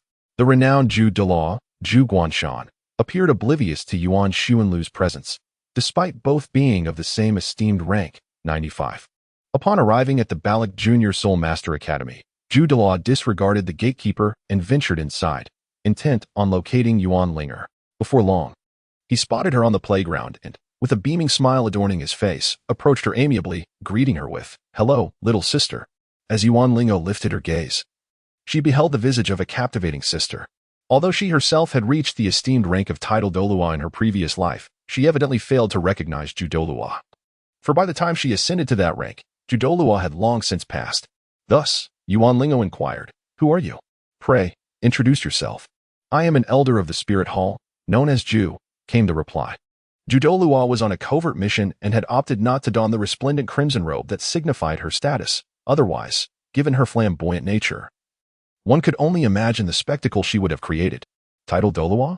Jie and Lu Wei, who were quite familiar with Yuan Ling'er and often accompanied her, overheard Douluo's self-introduction, as Douluo had not attempted to conceal her identity. Indeed, the expression on Douluo's face was one of haughty pride. "This place is crowded and filled with prying eyes. Follow me," she instructed. After taking a couple of steps, Douluo noticed that Yuan Ling'er remained rooted in place. "I am not foolish," Yuan Ling'er thought, skeptical of Douluo's words. "If I were to venture into the thicket with you, my demise would go unnoticed." Douluo, feeling thwarted, furrowed her brows and addressed the two young boys. Jie and Lu Wei, "Step aside." Exchanging glances, Lu Wei and Jie shared a chuckle, clearly unimpressed by the beautiful elder. "Sister, though you are indeed enchanting, we are individuals of considerable stature," Lu Wei declared with an air of pride. For reasons unknown, Douluo was reminded of herself upon hearing the child's words. "I am the foremost hound of His Majesty the Pope of the Spirit Hall, Yu Guan." Feeling a profound sense of indignation, Douluo sneered, "I have no time to indulge in games with you." Upon sensing the formidable aura emanating from Douluo, akin to that of her own father, Yuan Ling'er's expression shifted. "Heavens! This sister is truly a title Douluo. Fear not, let the others withdraw. Douluo poses no threat to you," she reassured. Suddenly, Yuan Ling'er heard a voice resonating in her mind. It was her father's. With her father backing her, Yuan Ling'er felt a wave of relief wash over her. She waved her hand to Jie and Lu Wei, signaling them to withdraw. Yes. Once Lu Wei and Jie had departed, Yuan Ling'er spoke. "Sister, I am a man." Zhu Huaguan's expression darkened. "But you resemble a girl so much. You are truly stunning." "Thank you." Upon hearing Yuan Ling'er's compliment, although Zhu Huaguan maintained a calm exterior, her voice had already risen with excitement. Indeed, her father was right. This was a cross-dressing enthusiast. Yuan Ling'er contemplated some rather impolite thoughts. Yet she gracefully addressed Elder Zhu. "I am aware of your purpose in visiting, but I must respectfully decline the invitation to join the Spirit Hall." The smile on Douluo's face instantly faltered, his expression turning somewhat frosty. "Do you comprehend the implications of the Spirit Hall? You dare to refuse its invitation, which signifies a future destined for destruction at the hands of Tang San." Yuan Ling'er silently delivered a mental retort. However, such words could not be uttered in the presence of Douluo. Yuan Ling'er merely reiterated her stance. "I have no intention of joining the Spirit Hall." Douluo scrutinized Yuan Ling'er, half in jest and half in threat, remarking, "The Spirit Hall is not a sanctuary for the virtuous. You do realize that, don't you?" "I am aware. In truth, no organization or power embodies pure benevolence. A tree that stands out in the forest is destined to be felled. I have become a thorn in everyone's side. It is good that you comprehend this. However, Elder Zhu, do you know why I have remained so audacious for such an extended period without facing any repercussions? It is because I am a title Douluo." Yuan Ling'er's smile was both elegant and confident, enhanced by her aura reminiscent of an unparalleled Douluo from her past life, which momentarily captivated Zhu Huaguan. However, the enraged Zhu Huaguan was no longer inclined to offer Yuan Ling'er any semblance of courtesy. The Supreme Pontiff had issued a decree. Should Yuan Ling'er decline to join the Spirit Hall, her life would be forfeit. A refusal would lead to dire consequences. The more furious Douluo became, the more composed Yuan Ling'er appeared. "Elder Zhu, are you truly certain you wish to oppose a title Douluo?" she inquired with a hint of amusement. Zhu Huaguan's sinister smile revealed disbelief. "Are you jesting? You are merely 6 years old. Where in the world is there a 6-year-old title Douluo? In all my years, I have never encountered such a phenomenon." "Ah, but today, you are witnessing it." Surrounding Yuan Ling'er were soul rings of 1 yellow, 2 purple, 4 black, and 2 red. The overwhelming aura emanating from her nearly rendered Zhu Huaguan breathless. Yuan Ling'er smiled gracefully, proclaiming, "I am bestowed the title, Spirit Butterfly." Chapter 12, Chrysanthemum and Dragon. "Impossible. Absolutely inconceivable. Chrysanthemum Pass felt utterly humiliated. How could there be a title Douluo at the tender age of 6, after dedicating a lifetime of effort only to achieve the title in my later years? How is it that you, Yuan Ling'er, have attained such a rank at merely 6 years old? This is not how one is supposed to gain such extraordinary talents. I have found you. Come forth. In the presence of her martial soul, Yuan Xuanlu could not conceal her aura, making it impossible for Chrysanthemum Pass to remain oblivious. After a brief moment of daze, he quickly discerned Yuan Xuanlu's location. Yuan Xuanlu materialized behind Yuan Ling'er, his gaze calm as he regarded Juhua Guan, saying, "It has been a long time, Yu Guan." Juhua Guan studied Yuan Xuanlu's face and suddenly emitted a soft gasp, a wave of sorrow washing over her. Her eyes glistening with unshed tears. "You are still alive, Yuan Xuanlu." Juhua Guan realized her emotions were somewhat askew and hastily wiped away her tears. "I apologize. I am simply overwhelmed with excitement. I truly did not expect you to still exist in this world, Yuan Xuanlu." In those days, Yuan Xuanlu's lips twitched. What had my departure become in everyone's imagination? Juhua Douluo sniffed. "The former pope's sudden demise and your mysterious disappearance led us to believe. We thought you had slain the former pope and had been purged, Yuan Xuanlu." It was an entire saga of bewilderment, indeed. "Then, who is she?" Juhua Douluo inquired, noticing the unusual bond between Yuan Xuanlu and Yuan Ling'er.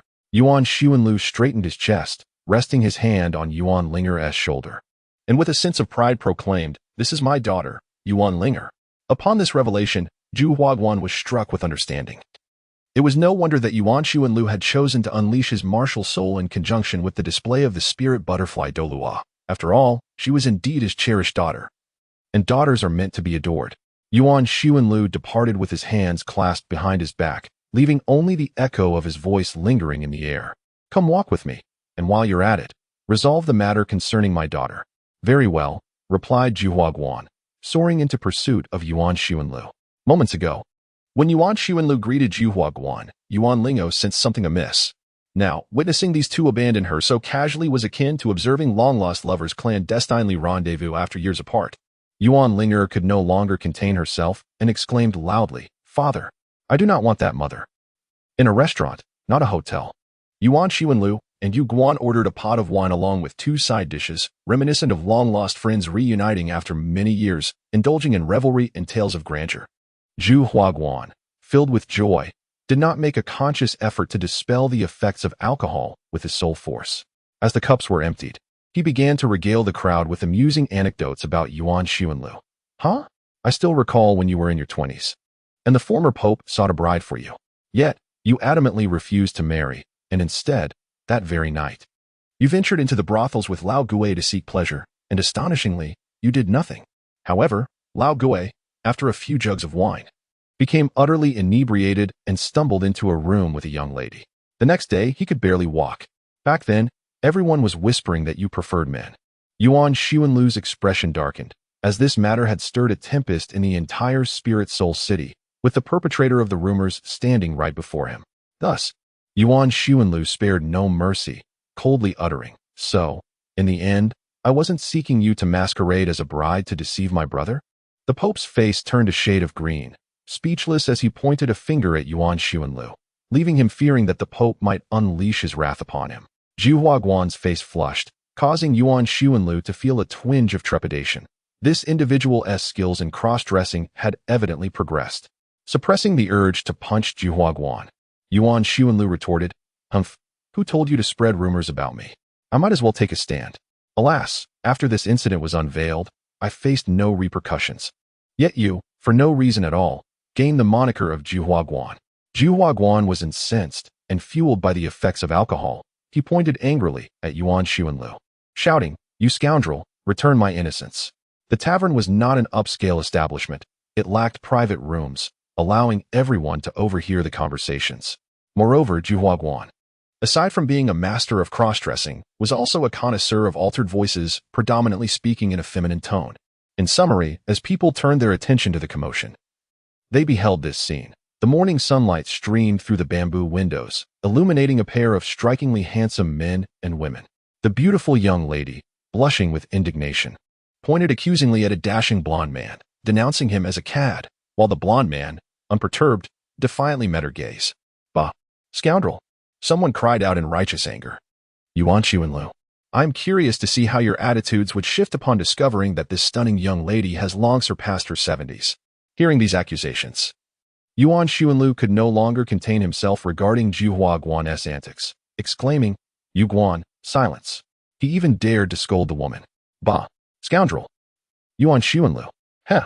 Zhu Huaguan bent slightly, casting a sinister smile at Yuan Xuanlu. Did you hear that? Playing with me, humph. Yuan Xuanlu suppressed the urge to flatten Zhu Huaguan's obnoxious face and sighed, expressing his helplessness. You are truly insufferable. Zhu Huaguan, sensing the need to shift gears, munched on a few appetizers and vaguely remarked, "It's time to discuss serious matters. His Holiness the Pope has personally tasked me with retrieving Yuan Ling'er. It is indeed fortunate that you are aligned with Bibi Dong." Indeed, Zhu Huaguan chuckled, steering the conversation back. Yuan Ling'er possesses exceptional talent. The Pope hopes she will pursue further studies at the Spirit Hall. If she consents, she will instantly become a saintess of the Spirit Hall. Qian Xuanji is my brother, Yuan Xuanlu stated plainly. What? Zhu Huaguan was bewildered. Thus, even if Ling'o does not join the Spirit Hall, she can never truly be adversarial towards it. How can you not comprehend? Zhu Huaguan exclaimed, growing anxious. Her affiliation with the Spirit Hall is not merely a matter of being a saintess. It concerns her future safety. Just consider. If the Seven Treasure Glazed Tile School and the Blue Lightning Tyrant Dragon School discover that Ling'o possesses twin spirits and are unable to recruit her, wouldn't they resort to eliminating her? I have the means to safeguard Ling'er. I do not wish for her future to be constrained, much like my own. Forever branded with the words angel family until my dying breath, even though I do not possess an angelic spirit. Report this to the Pope as you see fit. But Zhu Huaguan hesitated, uncertainty clouding his expression. Yuan Xuanlu took another sip of wine, calling out the name of His Holiness the Pope. If Bibi Dong deems it insufficient, let her come personally. I shall converse with her. Very well, I shall report back accordingly. Zhu Huaguan did not press the matter further. With a swift motion of his hand, he retrieved a sapphire necklace from his soul guide and presented it to Yuan Xuanlu. What is the meaning of this? Yuan Xuanlu furrowed his brow. There is no need for such formality between us. Why gift me a necklace? You are mistaken. Zhu Huaguan scoffed. This is merely a token of introduction from me, as your uncle, to Ling'er. Indeed, Uncle Zhu. Uncle, unless you wish to age me by a generation. Very well. Yuan Xuanlu accepted the exquisite necklace without further hesitation, stating, Then I shall express my gratitude to Uncle Zhu on behalf of Ling'er. Heh. Chapter 13. You were meant to be my wife. Thus it was. Zhu Huaguan stood before the Pope's dais, offering a respectful report of the events that transpired when he extended the invitation to Yuan Ling'er. However, His Holiness's attention had shifted from Yuan Ling'er to Yuan Xuanlu. He truly has chosen to seclude himself there. Bibi Dong's gaze was laden with complexity. The nature of her relationship with Yuan Xuanlu was intricate, transcending mere dichotomies of good and evil, entangled in layers of mutual interests. For instance, Yuan Xuanlu had once seized her soul bone, and the tobacco company had now become her private enterprise. Furthermore, the position of Pope, which rightfully belonged to Yuan Xuanlu, lingered in her thoughts. In conclusion, it was indeed time for me to pay him a visit. Barak City, the capital of the Barak Kingdom, bore a layout strikingly similar to that of Heaven-Do City, earning it the moniker Little Heaven-Do City. In this thriving metropolis, the former Yuan Xuanlu reveled in high society soirees, charming the affluent ladies, imparting wisdom at the Soul Master Academy, and indulging in solitary flights to the highest reaches of Barak Tower for a drink. Yet now, Yuan enjoys meandering through the bustling marketplace, as it provides a sense of connection to the community. Aunt Lee, these loofahs look splendid today. Please give me two, he remarks. Ah, yes. I plan to prepare a delightful loofah and egg soup today. Yuan Xuanlu, clutching a small cloth bag, strolled leisurely, resembling an elderly gentleman meandering through a bustling market, greeting everyone with a jovial grin. After a few more steps, deep within the market, this carnivore immediately spotted the day's main fare. Ah, Uncle Zhang, this beef looks splendid. Yuan Xuanlu licked his lips, poking the beef with his hand. Uncle Zhang was a simple man. Even after nearly 6 years of acquaintance with Yuan Xuanlu, he struggled to utter more than a few words, instead scratching his head in a sheepish manner. However, his wife was quite the conversationalist, promptly smiling at Yuan Xuanlu and exclaiming, Hello, brother Yuan. Why not buy a few pounds to enhance your daughter's quality of life? Yuan Xuanlu smiled apologetically. He had never relied on a soul-guiding device while shopping here, nor had he ever put on airs. For the past 6 years, everyone had assumed he was merely an ordinary person, rather than a soul master. For an ordinary individual, indulging in beef was indeed a luxurious affair.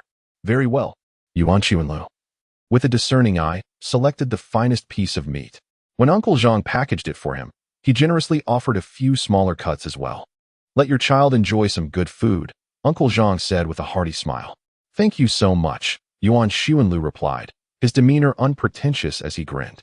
After securing the prepared beef into a cloth bag, he strolled over to the watermelon stall, intent on purchasing a few to satisfy his cravings. He gently tapped the melons, evaluating their ripeness. Yuan Xuanlu inclined his ear, listening intently to select the perfect watermelon. This had been his custom since his time at the Spirit Hall, and eventually, it was disseminated by an individual, indeed, it was I. Observing that even the esteemed figures of the Spirit Hall were so discerning in their choice of watermelon. The entire continent soon became enamored with this peculiar and unprecedented method of selection, marking a cultural incursion into the Douluo continent.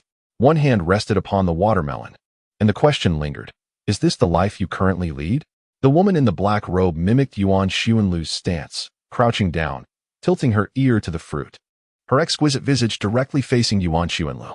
Yuan Xuanlu was momentarily taken aback. This woman, she was regal, she was exquisite, she was formidable, yet her name was Bibi Dong, the current pope, and now His Holiness was selecting watermelons? How did you come to be here? Bibi Dong did not respond. Instead, she continued to inspect the watermelons. I had often wondered why you favored this method of selection, yet I never inquired. Is it because this way you can choose a better watermelon? No. It is because it makes me appear more discerning in my selection. Bibi Dong. Yuan Xuanlu selected a watermelon that appeared rather thin-skinned, paid for it. Then turned to Bibi Dong and inquired, is this about Ling'er? Come with me. The two of them walked back to Yuan Xuanlu's home. Bibi Dong watched as he unlocked the door and invited her inside. Just like any ordinary person welcoming a friend over for a visit. She stepped in. The house wasn't particularly large, located on the top floor, the third story. As soon as she entered, a delicate floral fragrance greeted her. Turning her head, she noticed several potted plants placed on the security bars of the balcony in the living room. My daughter planted those. She loved gardening since she was little. Yuan Xuanlu chuckled, handing Bibi Dong a pair of slippers before adding, make yourself at home. I'll get you some water. Slipping into the slippers, Bibi Dong bypassed the sofa and instead wandered to the balcony to admire the flowers. You've really embraced a life of tranquility now, she remarked, hearing footsteps approach from behind. Turning, she saw Yuan Xuanlu walking toward her, carrying 2 glasses of water. Yuan Xuanlu handed Bibi Dong a cup of water, remarking, in the past, I also practiced self-cultivation. With a light-hearted laugh, he added, or perhaps it was more of an arrogant demeanor. To his surprise, Bibi Dong chuckled softly, sipping her tea delicately. Have you truly acclimated to this manner of living? Would you consider returning to the Spirit Hall? I could readily appoint you as an elder of judgment. Would it not be more advantageous for you to vacate the position of Pope? Yuan Xuanlu could not restrain himself and retorted directly. The title of Pope has historically belonged to the Qian family, following the demise of Qian Xuanji. Once Yuan Xuanlu reclaims his original surname, he would garner the support of all devotees and a majority of the elders to ascend as Pope. Do you really think I require your endorsement for the Elder of Judgment position? A wry smile graced Bibi Dong's face, her laughter devoid of genuine mirth. Yuan Xuanlu gazed out at the bustling crowd beyond the window and remarked to Bai Dong, I find the current situation quite satisfactory. We are not fools. I could return. Are you not concerned about the potential fragmentation of the Spirit Hall? There are already signs of division. Your father, that old wretch, has persistently opposed me. Presently, the only title Douluo I can command are the 2 of them, Zhu Gui and Heir Ren. Yuan Xuanlu, with a tone of indignation, questioned, is it truly acceptable for you to speak ill of my father in my presence? To this, Bai Dong retorted with a cold smirk. How devoted have you truly been? When Qian Sunji met his untimely demise, it was your turn to ascend, yet you chose to flee. How amusing. Are we still unaware of the circumstances surrounding Qian Sunji's death? Yuan Xuanlu cast a lifeless gaze at Bibi Dong and continued. I have never considered my ascension to the papal throne an inevitable obligation, while I owe the Qian family a debt of gratitude. And though I cannot alter the fact that I am a descendant of the angel lineage, inheriting the papacy is not an inescapable fate. This mirrors Yuan Ling'er's situation precisely. Bibi Dong chuckled darkly, her intentions now laid bare. I understand your implication. Very well. My visit today was never to determine which faction Ling'er should join. I merely wish to see you, witnessing your domestic bliss. I am genuinely pleased. Ling'er is my daughter, yet we share no blood ties, Yuan Xuanlu clarified. Bibi Dong shed a solitary tear, murmuring wistfully, Ah, if only we could return to those days. Had I accepted your confession back then, perhaps Ling'er might have called me mother. Yuan Xuanlu gently wiped away the tears from Bibi Dong's eyes, reminiscent of years gone by. He consoled her, saying, No, you must think of it this way. Had I been more adept at courting women than that worthless Yu Shaojing back then, you would have been the mother of Ling'er. The fault lies with me. How does that make you feel? Does it lighten your heart a bit? Bibi Dong remained silent. You were destined to be my wife. Chapter 14, Memories, Part 1. You were destined to be my wife. Yuan Xuanlu gazed at Bibi Dong with an aggressive intensity, reminiscent of that afternoon many years ago.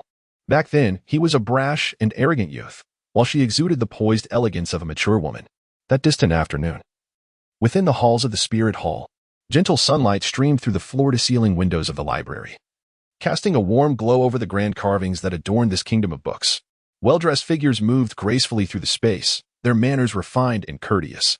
Yuan Xuanlu, formerly known as Qian Xuanlu, held a book in his hand, his lips curling into a faint, mocking smile as he regarded another young man. Yu Shaojing, you want this book? Then return it to me. Yu Shaojing clenched his fists, his teeth grinding in suppressed fury. How dare you utter such words? Have I ever snatched your precious tome from you? Hey, you still haven't borrowed this book from the administrator, and I was the first to obtain it. What is the matter? Does everything from the Spirit Hall belong to you now? How audacious you are. Qiang Sunlu playfully fanned Yu Shaojing's face with a book, her eyes momentarily darkening with concealed malice. Don't presume I'm unaware of your disgraceful entanglement with Bibi Dong, she hissed through a venomous smile. Take my counsel to heart. Remove your wretched presence from my sight this instant. Yu Shaojing trembled with rage, unsteadily pointing at Qian Xuanlu, and declared, Donger and I share a true love. Qian Xuanlu licked his lips, glanced around, and upon confirming no one was watching, suddenly flashed an arrogant smirk. I'm a benevolent soul at heart, always eager to lend a helping hand. With a surge of his 68th level spirit power, he sent Yu Shaojing flying in a perfect parabolic arc. One must know their place, he remarked coldly. A mere 29th level great spirit master like you has no business pursuing our Spirit Hall Sanctus. Can't you find someone of equal standing? Is it truly so difficult? Must you insist on tarnishing our saintly maiden? Do you know what we call your kind? Despicable. The wretched creature, infested with maggots, lay on the ground, unable to rise. Yu Shaojing, blood spilling from his lips, trembled as he proclaimed, My strength is not the sole measure of my worth. Theory also serves as a testament to one's value. Are you referring to the materials you plagiarized? Or the thesis you altered? Heh, how dare you even mention the 10 core competencies of martial souls? Chihiro Lu stepped on Yu Shaojing's face, gradually lowering her body with a mix of exasperation and amusement. First of all, she said, her voice dripping with sarcasm, the magnitude of innate soul power being directly proportional to the quality of one's martial soul is common fucking knowledge. Did you really think that needed to be taught? The second point is that a plant martial soul does not necessarily have to absorb the soul rings of plant soul beasts, and likewise, beast martial souls are not inherently incapable of absorbing plant soul rings. Under various conditions, these two types can indeed absorb one another. Can you elucidate these various conditions? It remains unclear, for you merely replicated a hypothesis proposed by a scholar who perished in the war against Dark Soul Masters before he could substantiate his theory. The third principle states that the bottleneck of spirit rings does not hinder the advancement of a spirit master's spiritual power. It merely signifies the inability to ascend to the next level without the guidance of a spirit ring. This is plagiarized. The original text is excerpted from Chapter 2, Section 4 of Master Charles Roberts' treatise on the relationship between spirit masters and spirit rings. Fourth principle, Qian Xuanlu, what are you doing? Release him immediately. A strikingly beautiful girl with an alluring figure approached confidently, forcefully pushing aside Qian Xuanlu. Subsequently, Bibi Dong carefully assisted the fallen Yu Shaojing to his feet, delicately wiping the shoe marks from his face while casting a furious glare at Qian Xuanlu. What are you doing? How could you resort to violence? Your domineering demeanor fills me with utter revulsion. Chihiro Lu coughed violently, clutching her chest with both hands as she staggered backward. Bibi Dong, she gasped, we grew up together, sharing nearly a decade of friendship. Yet for an outsider, you'd actually scold me. Get out. Is this the eternal truth that childhood sweethearts can never surpass the destined encounters? Since ancient times, those who grew up together often end up as tragic losers in love's battlefield. Qiang Sunlu turned around in utter despair, only to suddenly shift his expression with a chilling smile directed at Bibi Dong. You'd best pray that Yu Xiaojiang behaves himself and knows his place. Otherwise, should I ever find him displeasing to the eye, I might just casually end his life, and that would be that. Qiang Sunlu, what honor is there in bullying him? If you have any courage, direct it at me. Bibi Dong rose to her feet, glaring at Qiang Sunlu with the ferocity of a tigress protecting her cub. Coming for you? Do you truly believe I lack the courage? I simply cannot bear to part with it. Qian Xuanlu scoffed with disdain. In the end, you still lack the courage. Bibi Dong responded with a sneer.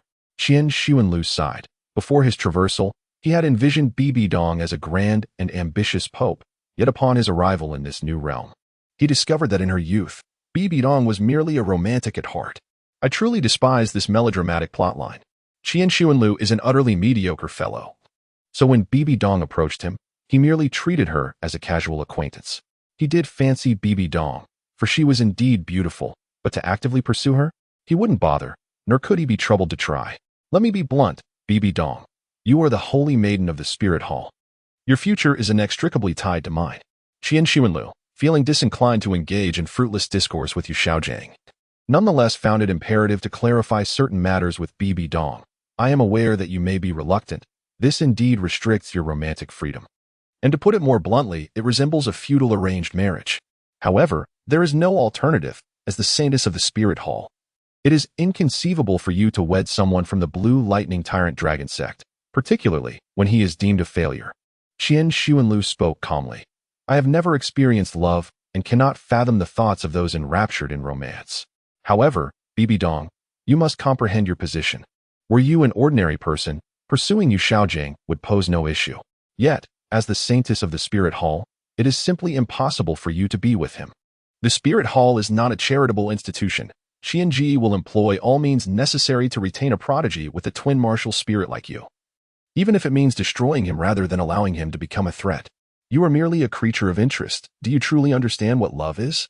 Bibi Dong longed to exhibit the same fervent emotions as before, yet she refrained from making a scene, opting instead to cast a cold smile towards Qian Xuanlu. I do not comprehend, he stated with unwavering decisiveness, reverting to his usual arrogant demeanor. I am not your caretaker, nor have I solicited your assistance. I grow weary of this conversation. Oh, so you deem me a creature of self-interest? Allow me to enlighten you. Qian Xuanji is equally a creature of self-interest.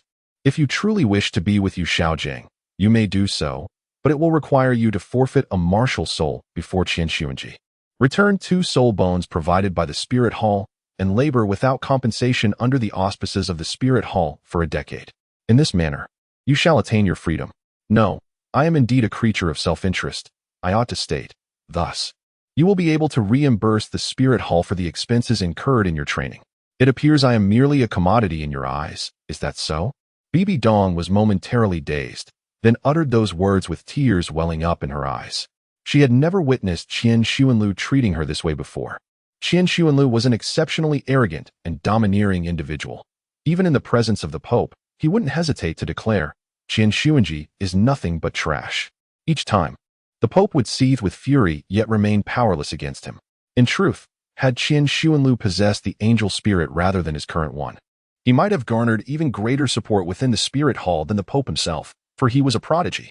At the age of 20, he had already reached the 68th rank, an unprecedented feat in an era before Tang San's birth, making him the fastest cultivator among geniuses. Even when compared to other prodigies of his time, Qian Xuanlu stood unrivaled in strength. Yet despite his arrogance, he had always shown Bibi Dong the utmost respect until today. For the first time, he addressed her with chilling indifference. Qian Xuanlu turned his face away and scoffed. Humph, I am a creature of self-interest, and as such, I merely spoke the truth. Do you know why I dare to act so insolently, to call Qian Xuanji worthless to his face, and yet he must endure it? Not merely because I am his brother, but because I can bestow upon the Spirit Hall substantial benefits, rendering me worthy of their investment, tolerance, and goodwill. In the future, I shall ascend to the esteemed rank of titled Douluo, and my unwavering loyalty shall forever remain pledged to the Spirit Hall. Thus, they can endure my insolence toward the Pope, freely bestow upon me spirit bones, assist in hunting spirit rings, and even indulge my arrogance and audacity. For in the end, I shall safeguard the interests of the Spirit Hall. And you, Bibi Dong? What of you? You and Yu Xiaojiang are together. Can you assure that when conflicts arise between the Blue Electric Tyrannosaurus sect and the Spirit Hall, the interests of the Spirit Hall will be safeguarded? Bibi Dong stifled her tears and gritted her teeth. I will handle my matters with Xiaojiang myself, but I will report your injury to him. Do not use Qiang Sunji to pressure me. Once I become a titled Douluo, I shall ensure he is cast down from his pedestal. Qian Sun's expression changed dramatically. Do not speak of the fact that I have injured this worthless individual. Even if I were to harm the young master of the Blue Electric Tyrannosaurus sect, they would still be obliged to offer me their smiles. You are utterly rebellious. Bibi Dong had long heard of Qian Xuanlu publicly humiliating Qian Xuanji. Yet Qian Xuanlu had never exhibited such behavior in her presence, leading her to believe it was mere gossip. Steer clear of Yu Xiaojiang, for he shall bring you misfortune. Qian Xuanlu is not Bibi Dong's sycophant. He finds no interest in conversing with those ensnared in the folly of love. However, just before his departure, Qian Xuanlu suddenly turned his head and remarked, "Do not be alone with Qian Xuanji. Exercise caution, for he will stop at nothing to keep you within the Spirit Hall." Chapter 15. Memories, Part 2. As time flows by, perhaps we have all experienced a passionate romance in our youth. Yet, for the majority, these relationships do not culminate in lasting unions, for they merely represent the purest of emotions from our adolescent years. However, this world is far from pure. Within the Spirit Hall, in the Pope's chamber, Qian Sun sat upon the Pope's throne, having placed down a document. With a smile devoid of warmth, he gazed down at Qian Sun Lu and inquired, "What brings you here?" "Get down." "What did you say?" "I said get down." A single yellow, 2 purples, and 4 blacks, a total of 7 soul rings drifted around Qian Xuan Road. Scales began to emerge from Qian Xuan's body, and colossal dragon claws pointed menacingly at Qian Xuanji. "You wretched cur, do you truly believe I am incapable of moving against you?" 2 yellows, 2 purples, and 5 blacks, 9 soul rings ascended from Qian Xuanji, symbolizing the authority of the Spirit Hall's soul masters. The 6-winged angel martial spirit, coupled with an imposing soul power of level 95, surged towards Qian Xuan Road. Yet, in the next moment, Qian Xuan effortlessly absorbed this wave of soul energy. "Trash, do you genuinely think I am akin to those ordinary soul saints?" Qian Sun, filled with indignation, retorted with a sardonic smile, "You scoundrel. Today I shall take it upon myself to teach you what it truly means to have an elder brother who is like a father. If an elder brother were to usurp his younger siblings, could he still be regarded as a brother?" The 7th soul ring of Qian Xuan illuminated, as the golden dragon radiated a sacred aura that enveloped the grand hall. Within the true form of the martial soul, the dragon's vertical pupils flickered with a hint of coldness. "Qian Xuanji, you are aware of my nature. I have never been one to endure grievances in silence. If there is anger, it must be expressed immediately. If there is enmity, it must be avenged on the spot. Do you understand?" A flicker of panic flashed through Qian Xuan's eyes, only to be swiftly replaced by arrogance, even a hint of triumph. "Heh. Then let me ask you, do you like it? Do you presume that I share the same peculiar sentiments as you?" The radiant holy dragon surged forward, its first soul ring shimmering as it unleashed a powerful punch towards Qian Xuanji, who wielded the 6-winged angel martial spirit. However, Qian Xuanji effortlessly intercepted Qian Xulu's strike. "You seem to overlook one crucial fact. What does it matter if your talent surpasses mine? My soul power level surpasses yours, my martial soul quality is superior. And in the realm of attributes, I completely dominate you. How can you possibly triumph over me?" Qian Xuan smiled silently, and as his fist was swiftly caught by Qian Xuan, he closed his eyes, compressing his soul energy into his fist, and then unleashed it in a sudden explosion. The radiant dragon fist. In an instant, a violent explosion dazzled Qian Xuanji's eyes, and during this fleeting moment of blindness, he felt a hand resting upon his head. The sword of the Holy Court. A profound sense of crisis surged from Qian Xuan's coccyx, coursing through to his skull. In that moment, he realized with chilling clarity that Qiang Sunlu was indeed intent on taking his life. The true essence of an angel. The pain jolted Qian Xuanji back to reality. The seventh soul ring shimmered, bestowing a terrifying amplification upon him. In an instant, his soul power propelled Qianlu away, yet the light sword, forged from luminous soul energy, nearly severed half of Qian Xuanji's cheekbone. You little wretch, I shall bring about your demise. Angelic Domain. Angelic Holy Sword. In the realm of angels, users experience a 30% amplification of their own soul power, while simultaneously diminishing their foes by 10%. The domain brims with a divine force that erodes the enemy's soul power. Despite such a formidable domain, you still succumb to defeat. Qian Xuanlu gazes at Qian Xuanji with a sardonic smile, truly deserving of the epithet waste. Under the influence of the angelic domain, what purpose does your bravado serve? The angel martial soul stands apart from the Haotian hammer and the seven treasure glazed tile. Its significance as the emblem of soul masters across the continent lies in the valorous battles fought by each generation of the angel clan members against the malevolent soul masters, safeguarding the ordinary populace. It embodies the guardianship of countless common folk, while you, in your actions, only bring shame upon your martial soul. The radiant white light spreads forth from Chihiro Road, clashing powerfully with the celestial realm as the mighty dragon roars. The luminous dragon bellows. This soul skill can be employed for group attacks, as well as directed solely at an individual, and it represents a purely mental assault. With a sword clutched in hand, the foolish Qiang Sunji was overwhelmed by a formidable mental force, his vision blurring to the point where he could no longer sustain the angelic domain. At this moment, I comprehend how this wretched creature met his demise, ha ha ha. Truly, quite amusing.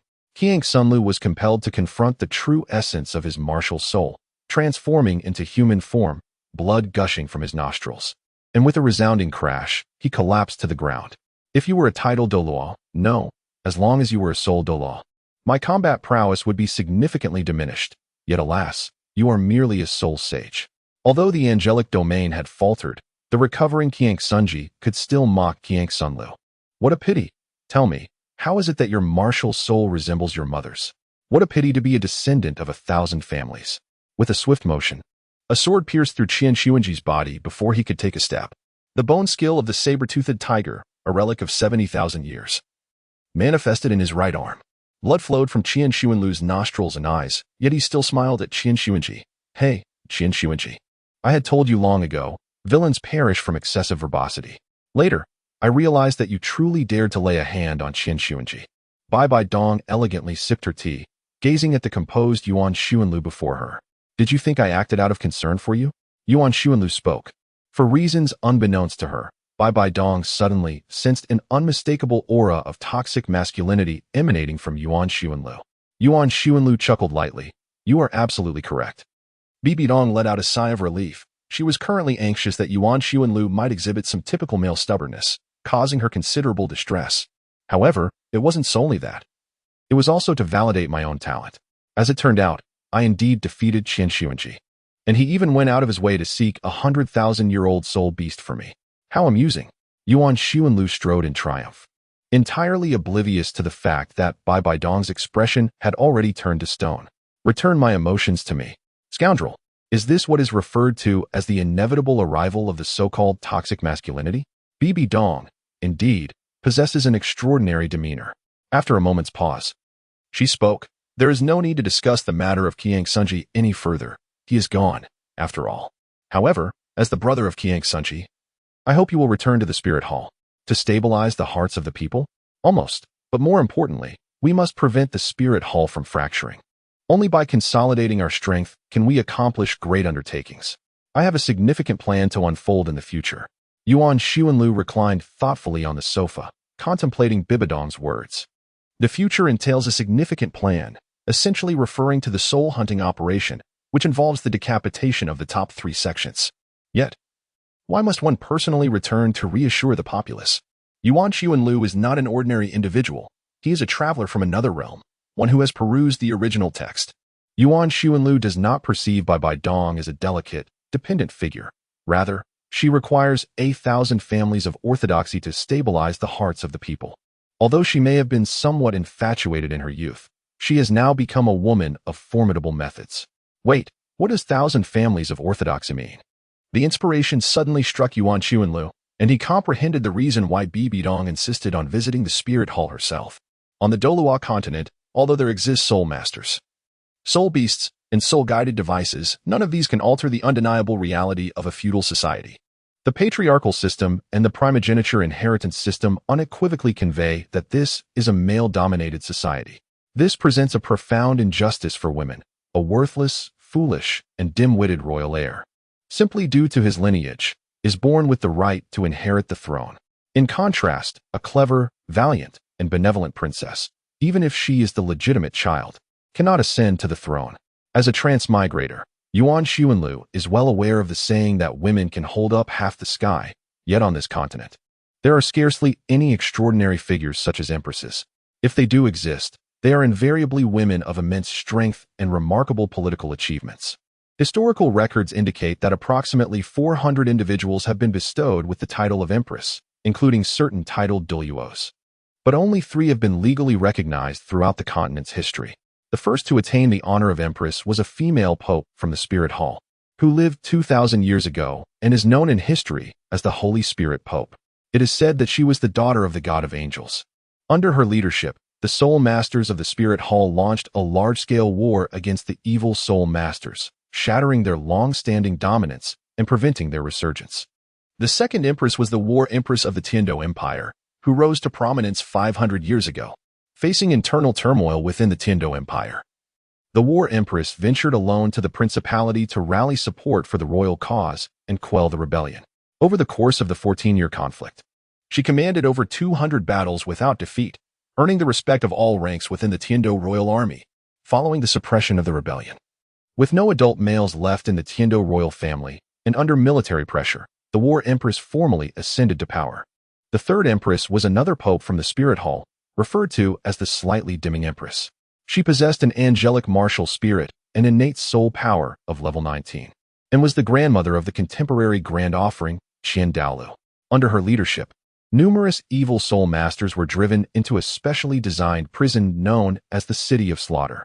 The welfare benefits provided by the Spirit Hall, including the subsidies for low-ranked soul masters issued by the Empire, were also instigated by her during her reign. Bibi Dong stands as the 4th legally recognized empress in history. Although she holds the status of an empress, her situation is more intricate than that of her predecessors, as she lacks a legitimate bloodline. The Holy Spirit Pope and the Slightly Dimming Empress, with their conspicuous angelic martial spirits, leave no room for doubt regarding their legitimacy. The War Empress, too, was a legitimate princess of the Shui family. Otherwise, how could an ordinary individual rally a royal army in the principality? However, Bibi Dong is not a member of the Qin family. If we were to translate this into the feudal society of the previous world, it would unfold as follows. The Emperor Qin Xuanji was struck down by a single blow. The Prince Qin Renqiwei was too young. And the retired Emperor Qin Douluo was still alive but aged and no longer involved in governance. Thus, the Empress Dowager, Bibi Dong, assumed regency, awaiting the prince's maturation to restore authority. There was initially no issue, as Douluo continent was not a land bound by strict etiquette. An Empress Dowager declaring herself empress and changing the state title would be accepted by all.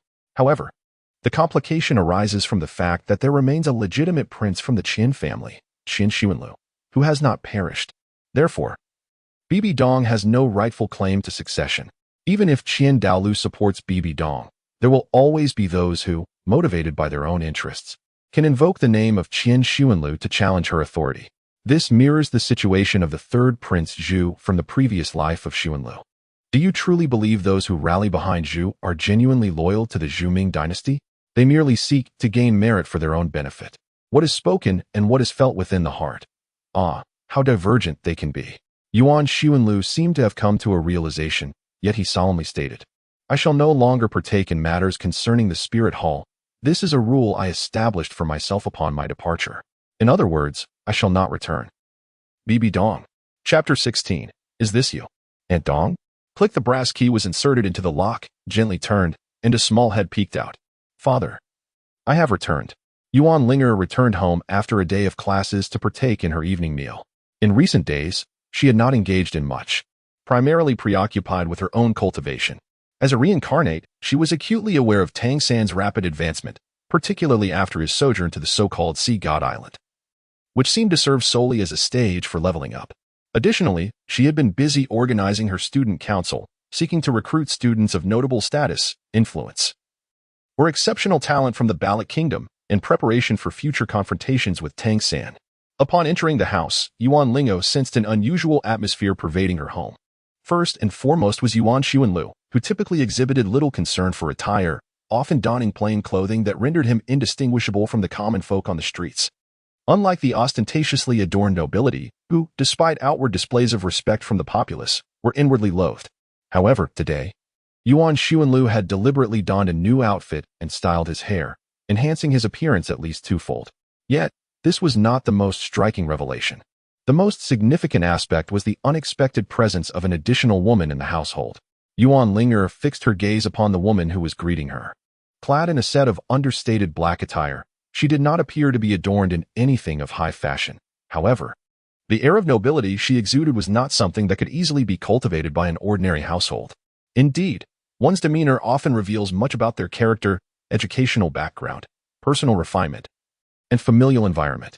Take her father, for instance. He often presented himself without any airs of superiority or grandeur, yet when the occasion called for it, his bearing and etiquette were undoubtedly on par with those of the aristocracy.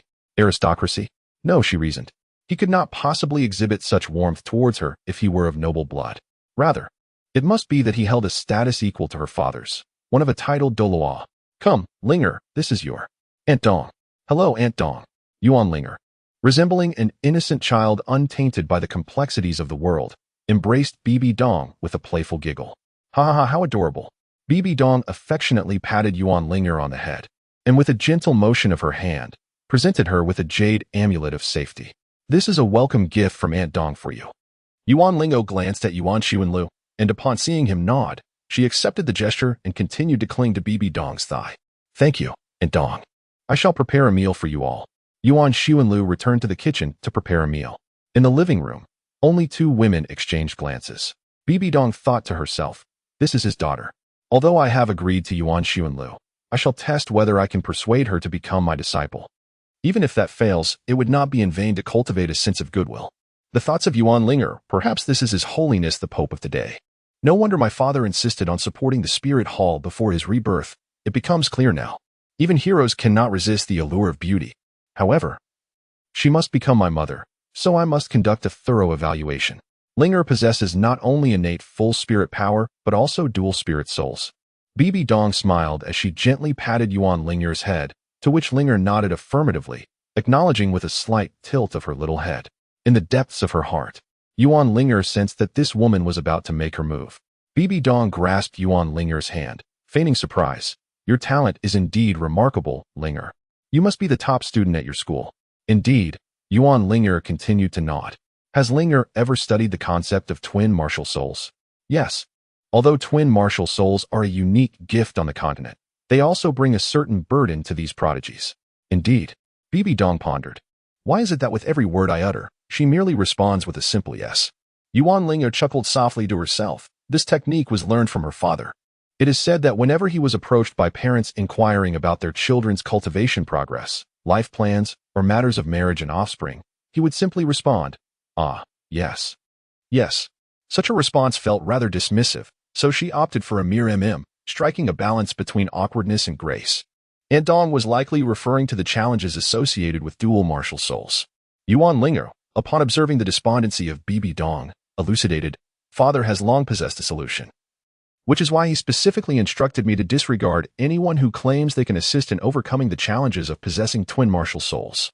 I must not engage with them, nor should I consent to joining any factions. Bibi Dong retorted, what an absurd notion.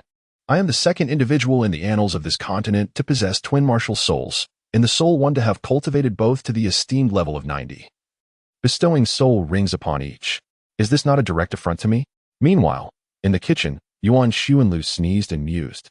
Aunt Dong would not casually mention knowing someone who comprehends the methods to resolve the conundrum of twin martial souls, only to stipulate that I must become their disciple before they impart their knowledge. Yuan Ling'er smiled innocently, resembling a naive and sweet young girl. Yuan Ling'er thought to herself, you little one, do you still wish to ensnare me? Ah, how amusing. Bibi Dong chuckled awkwardly. Within Bibi Dong's mind, she reflected, it seems the youth of today are not so easily deceived. The first wielder of dual martial souls met their demise in an explosive demise. Yuan Ling'er imitated her father's expressions and gestures during the lesson. With a wave of her small hand, she declared, "Father has meticulously studied the configuration of his soul rings. His primary martial spirit is a sword, adorned with 2 yellow, 2 purple, and 5 black soul rings, an ordinary assortment for a soul master. Devoid of any 10,000-year soul rings, and having absorbed no soul bones. His secondary martial spirit is also a sword, with the first soul ring being 50,000 years old and the second 70,000 years. However, a dilemma arose when he attempted to add a third soul ring. While a typical soul master possesses only 9 soul rings, he surpasses this norm by 2, indicating that his body accumulates an immense amount of energy, all conferred by the soul rings of his second martial spirit. The crux of the issue lies in his inability to endure such vast energy. Thus, the first known wielder of dual martial spirits perished due to bodily explosion. In conclusion, the problem does not originate from the martial spirits themselves, but rather from the physical capacity of the soul master, or more aptly, their physical constitution. Do you possess a method to resolve this? Bibi Dong inquired with a smile. The child, earnestly delivering her lecture, indeed bore a resemblance to Yuan Xuanlu in her demeanor. Enhancing the physical constitution of the soul master is all that is required. Yet, it is not merely through running that one can achieve this. Father once said that while running may suffice to enhance the physical condition of lower-tier soul masters, those who believe that running can significantly elevate the physical prowess of a soul master are often misguided. Bibi Dong questioned, what methods are available? Yuan Ling'er regarded Bibi Dong with caution, recalling her father's words about the confidentiality of his research achievements. Bibi Dong chuckled softly, you underestimate your Aunt Dong far too much. Your father and I studied together in our youth. If he comprehends it, I certainly do as well. It pertains to soul bones, does it not? They are the soul means capable of significantly enhancing a soul master's physical attributes. That is entirely misguided. Yuan Ling'er extended her hands, crossing them to form a distinctive shape. What is that? Bai Dong inquired with curiosity. It is. What are you saying? It's time to eat. Yuan Xuanlu emerged from the kitchen, exclaiming with delight. Hooray! Yuan Ling'er refrained from elaborating on what might significantly enhance the physical prowess of a soul master and hurried off to partake in a meal. Bibi Dong cast a glance at Yuan Xuanlu, noticing the latter offer her a smile before joining the dining table. Was it intentional? Bibi Dong smiled in return. Chapter 17. Is your hometown in Notting? Bharat Primary Soul Master Academy, Class 1, Year 1. The familiar scene unfolded once more, echoing the same well-known beginning, accompanied by the antics of 2 familiar jesters. Away, today I shall let you experience Deng Duolang. Deng Duolang? A plump boy, sporting glasses and a radiant smile, placed a hand on Lu Wei's shoulder, then exerted force. Deng Duolang. Lu Wei felt the world spin around him, as if he were floating amidst the clouds, only to let out a shriek as he landed heavily on the ground. What do you think of my self-created soul technique, Deng Duolang? Jiega chuckled, helping the fallen Lu Wei to his feet. Indeed, it was astonishing, a soul technique executed without a soul ring. Lu Wei felt as though he had glimpsed a new realm. A shimmering world awaited his exploration. Jiega, could you teach me Deng Duolang? Jiega scratched his head, appearing somewhat troubled. Well, I would love to teach you, but it seems impossible, as I don't even know how I learned it myself. It feels like an instinct of the martial soul, akin to breathing that one does upon birth. How could I teach you to breathe? Inhaling and exhaling.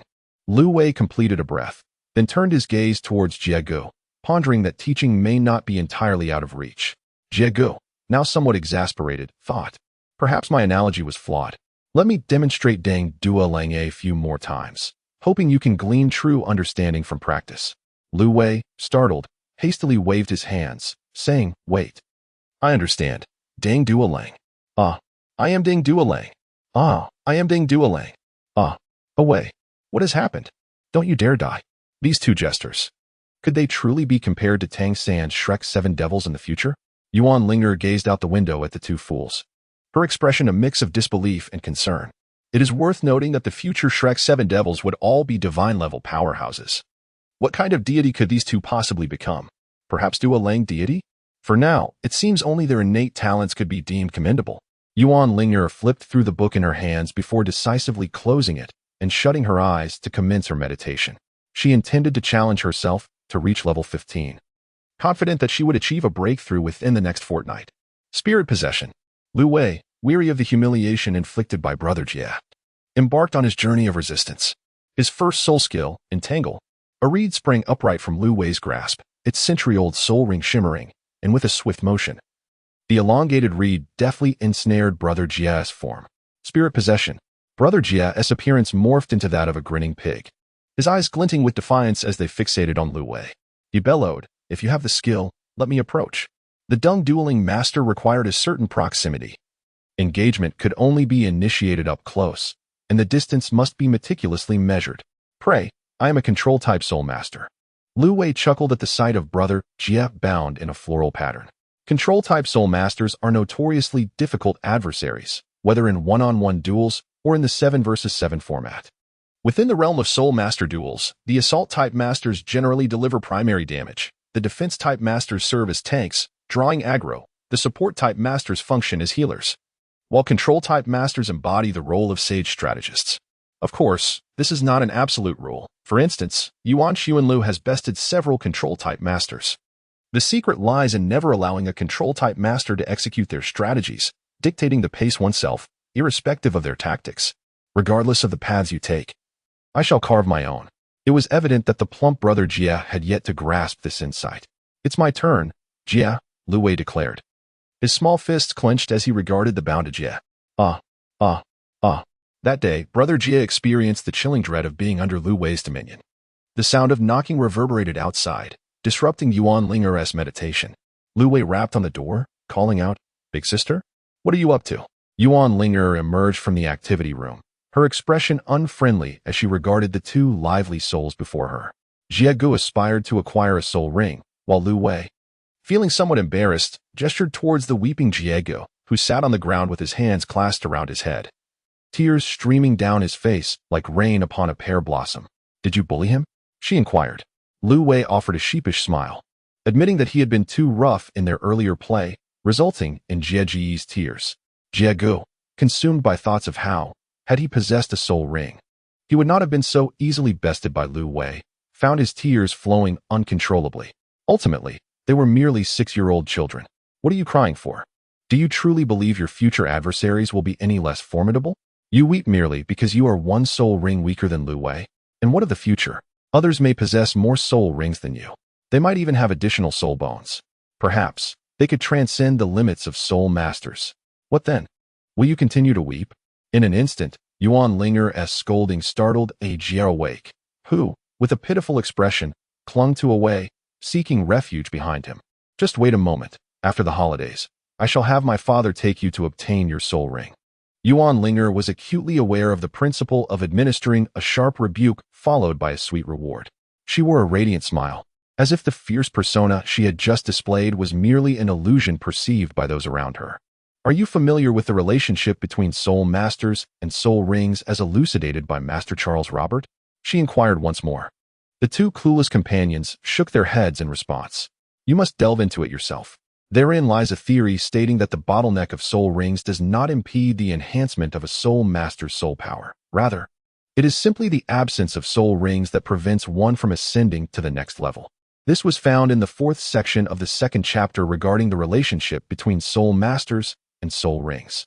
In essence, if you diligently cultivate your abilities now, when the time comes for you to acquire a soul ring, you may very well ascend directly to a 12th or even a 13th level soul master. "How remarkable!" Lu Wei exclaimed in astonishment. "Had I known, I wouldn't have bothered absorbing soul rings. Jumping from level 10 to level 13 would be exhilarating." Yuan Ling'er, "However, I need to take a trip back to Nodding City during the break," Ajay murmured softly. "Then let us first hunt for souls." "What you say is of no consequence."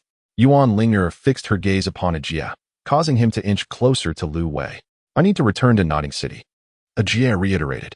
"However," Yuan Ling'er pondered, "isn't Nodding City located within the Heaven Do Empire?" In an instant, a multitude of thoughts raced through her mind, including the possibility that Ajay might be a spy sent by Tang San, as Tang San had also studied at the Junior Soul Master Academy in Nodding City. Lu Wei, ever the one to react with surprise and belated realization, slapped his thigh and exclaimed, "Indeed, Nodding City is in the Heaven Do Empire. Why would you come to the Barak Kingdom to study?" Ajay lowered his head, appearing somewhat like a guest in someone else's home. Yuan Ling'er has already discerned the reason behind Jia's enrollment at the Balak Junior Soul Master Academy. In comparison to the quality of education, the Balak Junior Soul Master Academy, being directly under royal patronage, undoubtedly surpasses the impoverished Junior Soul Master institutions in Notting City. Perfectly. I am about to journey to Notting City. There is no need to wait for a holiday to return there. I shall set off tomorrow. Yuan Ling'er smiled, resolutely making a decision. According to her memories from her previous life, Tang San was still studying in Notting City at this moment. It would be quite entertaining to pay him a visit, much like observing monkeys. Jia has transformed into someone with beady eyes. I am certain that my father would also be quite willing to make a trip to Notting City. Yuan Ling'er recalled that, besides Tang San in Notting City, there was also that coward named Yu Xiaojiang present. She wondered what expression her father would have upon meeting Yu Xiaojiang. He should be quite grateful to her. She mused with a chuckle. Chapter 18. The worthless Yu Xiaojiang in Notting City. Yuan Xuanlu walked alongside two companions, Yuan Ling'er and Jia. Jia, you should go find your parents first. Once I am done with my tasks, I will take you to search for your soul rings. Yuan Ling'er addressed Jia, who nodded in response. He then bowed to Yuan Xuanlu and departed from the father-daughter duo. Is there something urgent that requires his absence? Yuan Xuanlu inquired, perplexed by Yuan Ling'er's actions. I wish to visit Notting Academy to meet someone, Yuan Ling'er replied. Who? Yuan Xuanlu's demeanor shifted to one of sudden vigilance. Yuan Ling'er playfully stuck out her tongue. She certainly could not admit to visiting Tang San, so she merely laughed heartily to brush it aside. Yuan Ling'er had long since discovered that she could not speak of any matters pertaining to her previous life. Therefore, in this period where she was yet unacquainted with Tang San and the Master, what reason did she have to seek out Tang San? To claim that she was a reborn individual while simultaneously possessing knowledge of Tang San's existence. How could she possibly explain that to her father? You cannot leave. Yuan Xuanlu's expression turned frosty. If you cannot clarify whom you wish to meet, then you shall remain here. However, the stark realization that his precious daughter might be courted by someone else filled Yuan Xuanlu with only dread. It is the Master. The Master. I have several inquiries to make of him. Yuan Xuanlu noted that the name sounded distinctly like that of an elderly man. Fortunately, it was not a romantic entanglement. Otherwise, he would genuinely worry about Yuan Ling'er falling victim to those scoundrels. While others might deceive girls and face only a beating, anyone daring to deceive Yuan Ling'er would undoubtedly meet a dire fate. Wait a moment. Who is this Master? Yuan Xuanlu squinted his eyes. Yu Xiaojiang. Yuan Sun took a deep breath, suppressing his anger, and inquired, are you aware that your father is a teacher specializing in the study of martial souls? I know, came the reply. Knowing this, why did you still seek out the Master?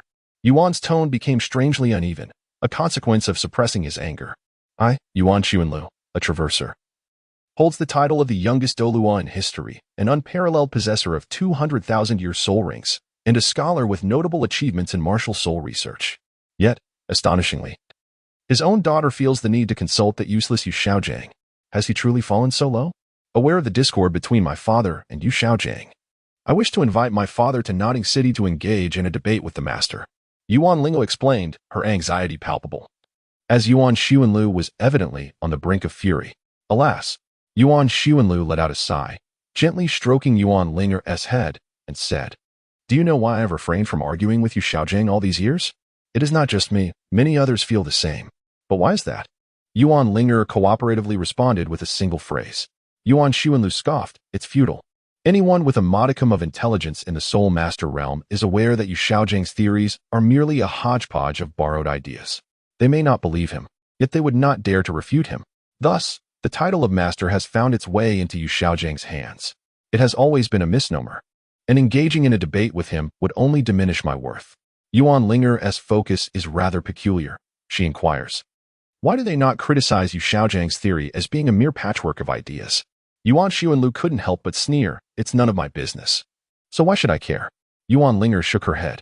In truth, she had already comprehended, yet she still needed to feign the demeanor of a 6-year-old child, claiming ignorance.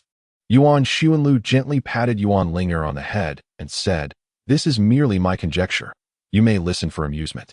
In the past, some have labeled me as a creature of self-interest, yet I believe that most matters in this world can be elucidated through the lens of vested interests.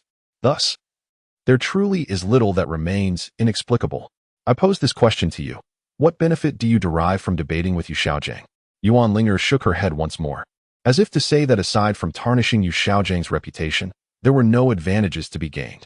Indeed, not only were there no benefits, but one could also attract considerable trouble. By exposing Yu Xiaojing, he would regard you as an adversary.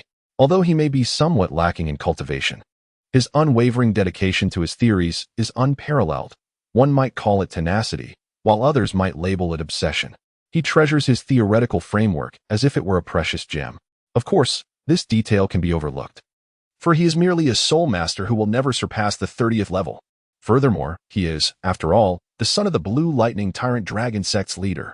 While mockery may be permissible, should someone with ulterior motives exploit this situation, it could be spun into a narrative claiming that the Spirit Hall has dismantled the theories of the Blue Lightning Tyrant Dragon Sect, declaring it to be utterly worthless. Yu Xiaojing may lack shame, but can the Blue Lightning Tyrant Dragon Sect afford to lose face? This represents a grave conflict between two sections. Yuan Ling'er was taken aback and inquired further. Is there truly someone bold enough to instigate a conflict between the Spirit Hall and the Blue Lightning Tyrant Dragon Sect? Or do you believe that the three upper sects are an unbreakable alliance? Yuan Xuanlu sneered when the Pope was slain by the Haotian Douluo. The ones who rejoiced the most were the Seven Treasure Glazed Tile sect. Yuan Ling'er ultimately decided to enroll in the Nodding Junior Soul Master Academy in search of a mentor. Yuan Xuanlu allowed it, believing that it would benefit his child to encounter diverse individuals, thus preventing future emotional manipulation akin to that experienced by a certain pope in his youth, who fell prey to romantic illusions. This notion parallels Yuan Xuanlu's routine of purchasing vegetables. Each time, he queued to weigh his produce. He encountered a multitude of elderly individuals cutting in line. Despite being the second in line, he often ended up as the last to have his items weighed. When he spoke kindly, he was met with indifference, for his scholarly demeanor seemed to broadcast the words naive across his forehead. However, when he resorted to uttering some rather colorful expletives, suddenly no one dared to infringe upon his cue. It is through encountering unsavory characters that one truly comprehends their nature, thus equipping oneself to deal with them in the future. Those who solely dedicate themselves to study and cultivation risk being deceived in matters of the heart or suffering losses later on. Therefore, for the sake of Yuan Ling'er's future, it is crucial for her to recognize the existence of such unscrupulous individuals early on. Feeling quite pleased with his educational approach, Yuan Xuanlu sat contentedly on the curb, awaiting Yuan Ling'er's return. Upon entering the academy, however, Yuan Ling'er did not seek out the master. Just as Yuan Xuanlu had predicted, she never regarded Master Yu Xiaojing as anything of significance, merely dismissing him as inconsequential. His theories and maxims had been shattered by the very hands of his disciples. For instance, his assertion that there are no worthless martial souls, only worthless soul masters. Was Tang San's martial soul worthless? It was not, which is why he ascended to divinity. Was Yu Xiaojing's martial soul worthless? Indeed it was, which explains why he had failed to progress beyond level 30 for half of his life. Thus, one might say that Tang San truly undermined his master and ancestors. Yuan Ling'er could not help but let out an innocent giggle. If Tang San were to join a sect, he would likely embody the archetype of betrayal, perhaps resorting to clandestinely acquiring the core cultivation techniques of the school. Upon reflecting on this, Yuan Ling'er's footsteps grew increasingly cheerful, as she finally set out to seek the young Tang San. How I long to seize this opportunity to eliminate you. Chapter 19. You have chosen your path to death.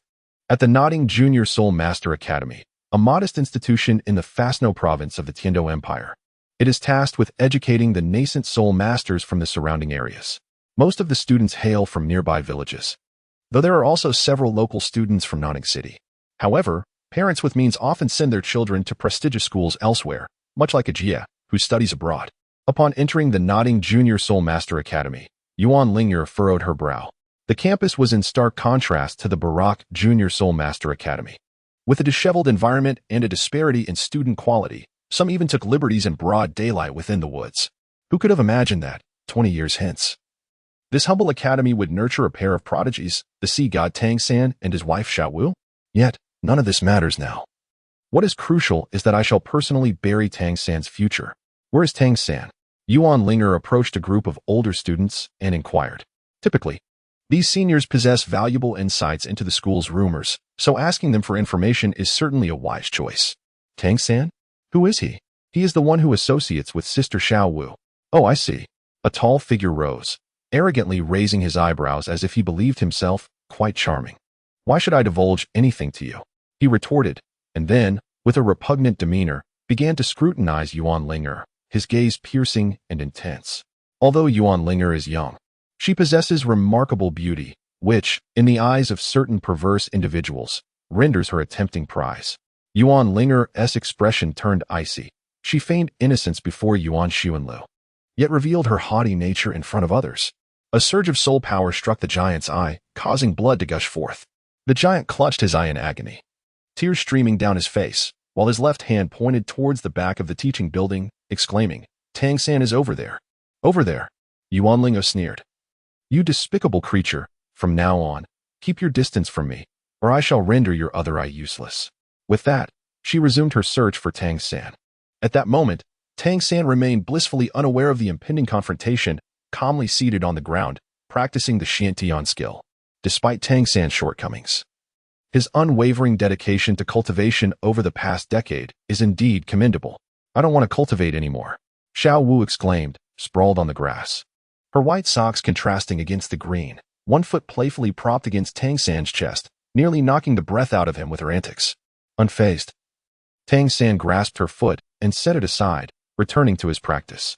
Brother, Xiao Wu insisted, leaping onto Tang San's back, come fight with me. Sighing, Tang San lamented. This Xiao Wu is truly a whirlwind of violence.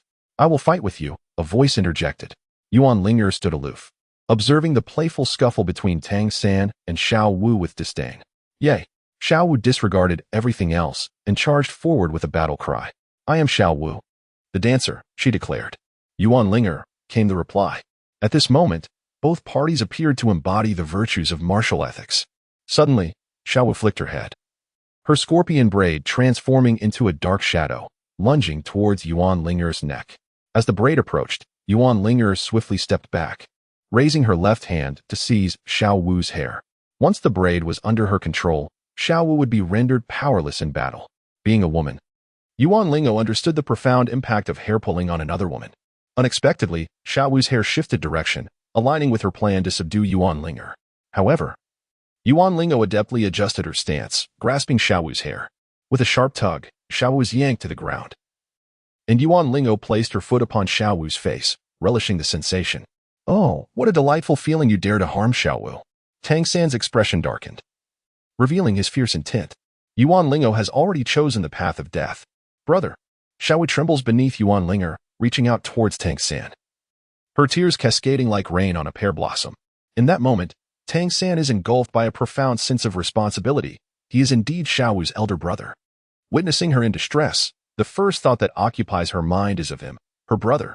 He is enraptured, filled with pride and honor. Tang San declares, Xiao Wu, I promise that if anyone wishes to harm you, they must first tread over my corpse. I assure you, brother, could you please save me quickly? It hurts so much. Xiao Wu finally can no longer contain herself, crying out in anguish. Yuan Ling'er, what were Tang San and Xiao Wu involved in before this? Hurry up. Is this a performance of deep sibling affection? Yuan Ling'er, exuding impatience, unleashed her martial soul and with a swift kick sent Xiao Wu sprawling to the side. She beckoned to Tang San with a casual motion, summoning him forth. Witnessing Xiao Wu being unceremoniously dispatched like a mere plaything, Tang San's heart ignited with indignation. Xiao Wu was not merely a pawn. She deserved protection from any form of humiliation. Determined to restore her honor, Tang San declared with resolute authority, I am Tang San, wielder of the blue-silver grass martial soul, a level 14 soul master. I humbly seek your guidance. From the palm of his hand sprouted a slender blue blade of grass, accompanied by a golden 100-year spirit ring. Yuan Ling'er, with the martial soul of the radiant goddess butterfly, also stood as a level 14 soul master. Yuan Ling'er's heart raced fervently. She had long dreamed of this day. In her previous life, she had never dared to confront Tang San, for he was a deity. Yet, on this day of rebirth, she was finally poised to engage him in battle, her lifelong nemesis. The purple soul ring of Yuan Ling'er materialized before him.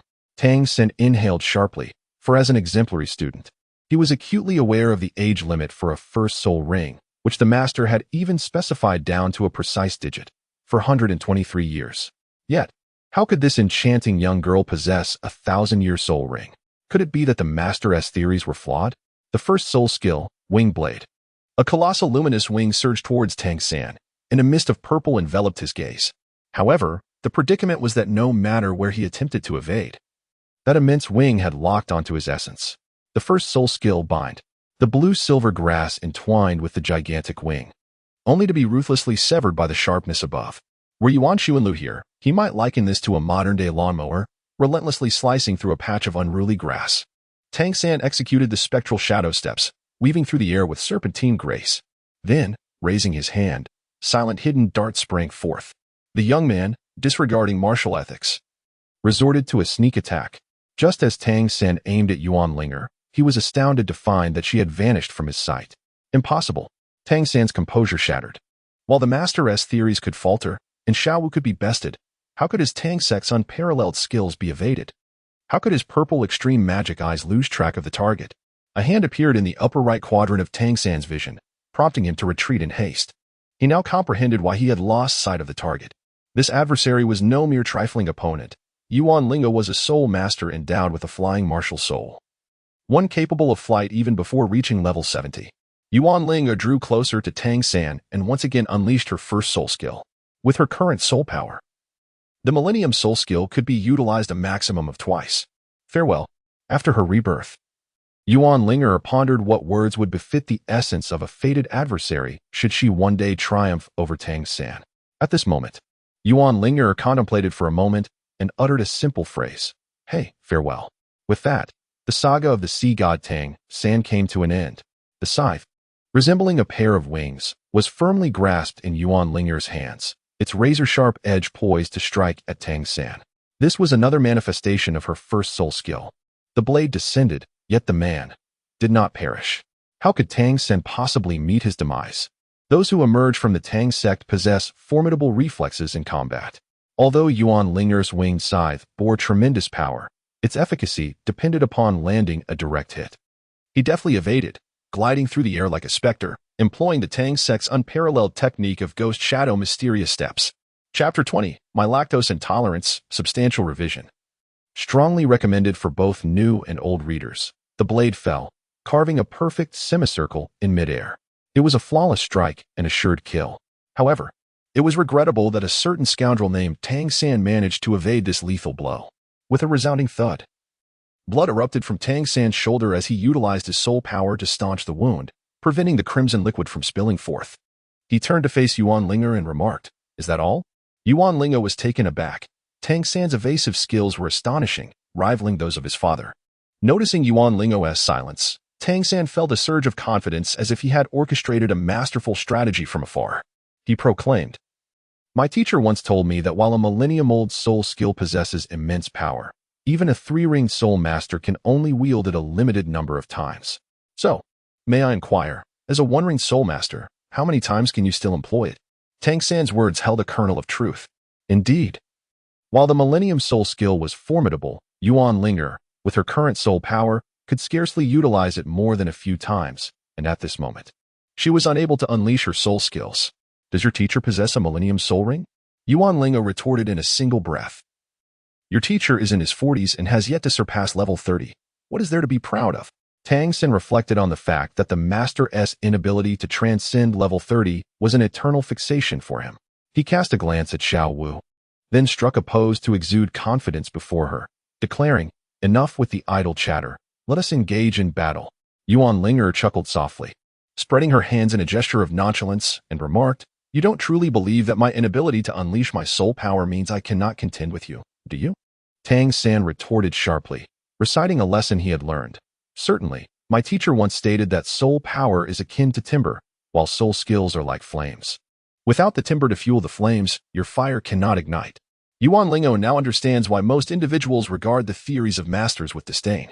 The saying goes, "A mountain is not merely a mountain, and water is not simply water." Some concepts cannot be comprehended solely through the words of others. Without reaching that level of understanding, one remains incapable of truly grasping their essence. Yuan Ling'er retracted her martial soul, channeling her soul power to effortlessly snap a nearby branch, which she then grasped in her hand. The soul skill serves merely as a conduit for the release of soul power, which is the very essence of a soul master's strength. "I shall employ this to triumph over you." Tang San's gaze sharpened. He had encountered formidable masters capable of inflicting harm with mere fallen leaves or flowers, yet the notion that a 6-year-old child could possess such prowess struck him as ludicrous. Moreover, the absence of a martial soul only seemed advantageous. In my previous life, I had never encountered a martial soul, thus I harbor no fear towards your peculiar abilities. Do you truly believe you can defeat me with just a branch? Tang San also retracted his blue-silver grass, asserting, I shall not take advantage of you. I too shall refrain from using a martial soul and instead rely on my Tang's sect hidden weapons to vanquish you. It is only fair. Yuan Ling'er remained unhurried, patiently awaiting Tang San's move, pondering to herself. So, he had the ambition to establish the Tang sect even at this moment? Whoosh. 20 small flying daggers darted from Tang San's hand, subsequently soaring towards Yuan Ling'er in a seemingly careless manner. Assassins' weapons rely on the element of surprise. They have never been straightforward or overt. Yuan Ling'er brandished the branch, sweeping away the small blades, but after just a few strikes, the branch shattered. She scoffed. What a display of duplicity, presenting one face while concealing another. I wield a branch, you wield a steel blade, and you dare to claim it is fair. Tang San remained unfazed. You have not suffered any loss. Naturally, you perceive it as fair. Yuan Ling'er once again plucked a branch, enveloping it with her soul power to enhance its defensive capabilities, and then engaged in a fierce struggle with Tang San. Observing the back-and-forth combat between his daughter and Tang San, Yuan Sun fell into a contemplative silence. It seemed that ordinary individuals could not contend with the protagonist Tang San for such an extended period. Thus, my Yuan Ling'er must be the true protagonist? No wonder, no wonder. It explains why I have not perished. My daughter is indeed my lifeline. How cursed, why had I not contemplated this earlier? Yuan Xuanlu suddenly felt as though he had stumbled upon a glimmer of hope amidst the shadows. In comparison to many protagonists of past lives who traversed into the world of Douluo, my existence as a transmigrator is nothing short of disgraceful. Can a single martial soul ever rival the dual martial souls of others?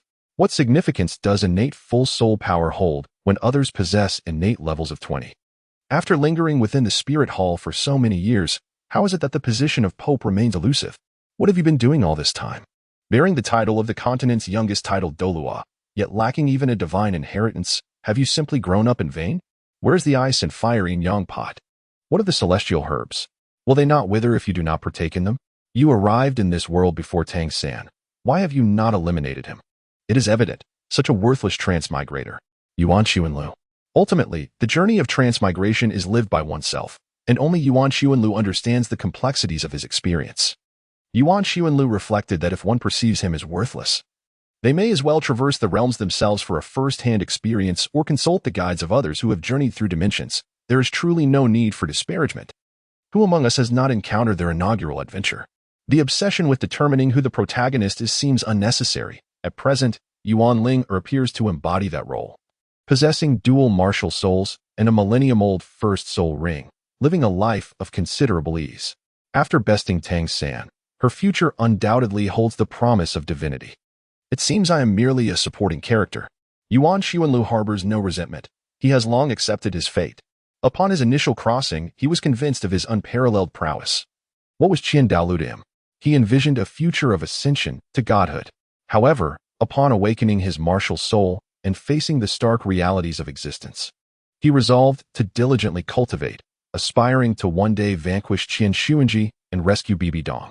Gradually, as circumstances worsened, Yuan Xuanlu began to introspect, and that evening, Yuan Xuanlu berated himself fiercely. I, Yuan Xuanlu, consider myself a traveler, a being of great arrogance, believing I hail from another realm, looking down upon this one and that. Those who traverse worlds disdain Qian Daolu because they arrogantly deem themselves capable of achieving divinity. But what is Yuan Xuanlu in comparison? Qian Daolu, at the very least, is a formidable limit Douluo. Without Qian Daolu's support, you, Yuan Xuanlu, would be left to absorb a 10-year soul ring. How pitiful. Raising your chopsticks to dine only to set them down and curse. The traveler looks down upon Qian Xuanji because he is a formidable woman. Yet what gives you the right to do the same? Qian Xuanji wields political acumen far superior to yours. A cadre of elders stands loyal to her. When she was alive, did you ever witness anyone supporting you, Yuan Xuanlu? Even if she had once bested Bibi Dong, what of it? Those elders must have rejoiced. For retaining their talent, even through unsavory means, is preferable to aiding the enemy. The Spirit Hall is not a charity dedicated to nurturing talent for others. As for you, Yuan Xuanlu, when given the chance, you failed to seize it. At least we did not eliminate Bibi Dong. You can take solace in that. You, Yuan Xuanlu, cannot even approach the ice-fire duality, Eye of Douluo. He has lived decades longer than you and possesses greater cultivation. Why would Douluo trust your method of detoxification? Moreover, the Spirit Hall has always been his adversary. Would he rely on your method for detoxification, waiting for you, Yuan Xuanlu, to inherit his legacy? Even if Douluo dared to test your detoxification method, would you, Yuan Xuanlu, risk consuming his poison pills as a guarantee of efficacy? You lack expertise in medicine. What if someone were to perish? What if Douluo reneged on his word? Do you intend to judge the real Douluo through the lens of a fictional portrayal? Human sentiments are often inscrutable, and you are attempting to navigate dimensions apart. When coercion fails, one must resort to force. Yet, would you, Yuan Xuanlu, dare to report the ice-fire duality to the Spirit Hall? If you were to relay the information to Qian Xuanji, it would be credited to her discovery, to the Spirit Hall as findings. All who have consumed the celestial herbs would owe their allegiance to Qian Xuanji and the Spirit Hall. Who would remember you as the discoverer? What would you gain? Yuan Xuanlu? A certificate of appreciation? One that reads, "We thank Mr. Qian Xuanlu for his outstanding contributions to the Spirit Hall's talent cultivation program."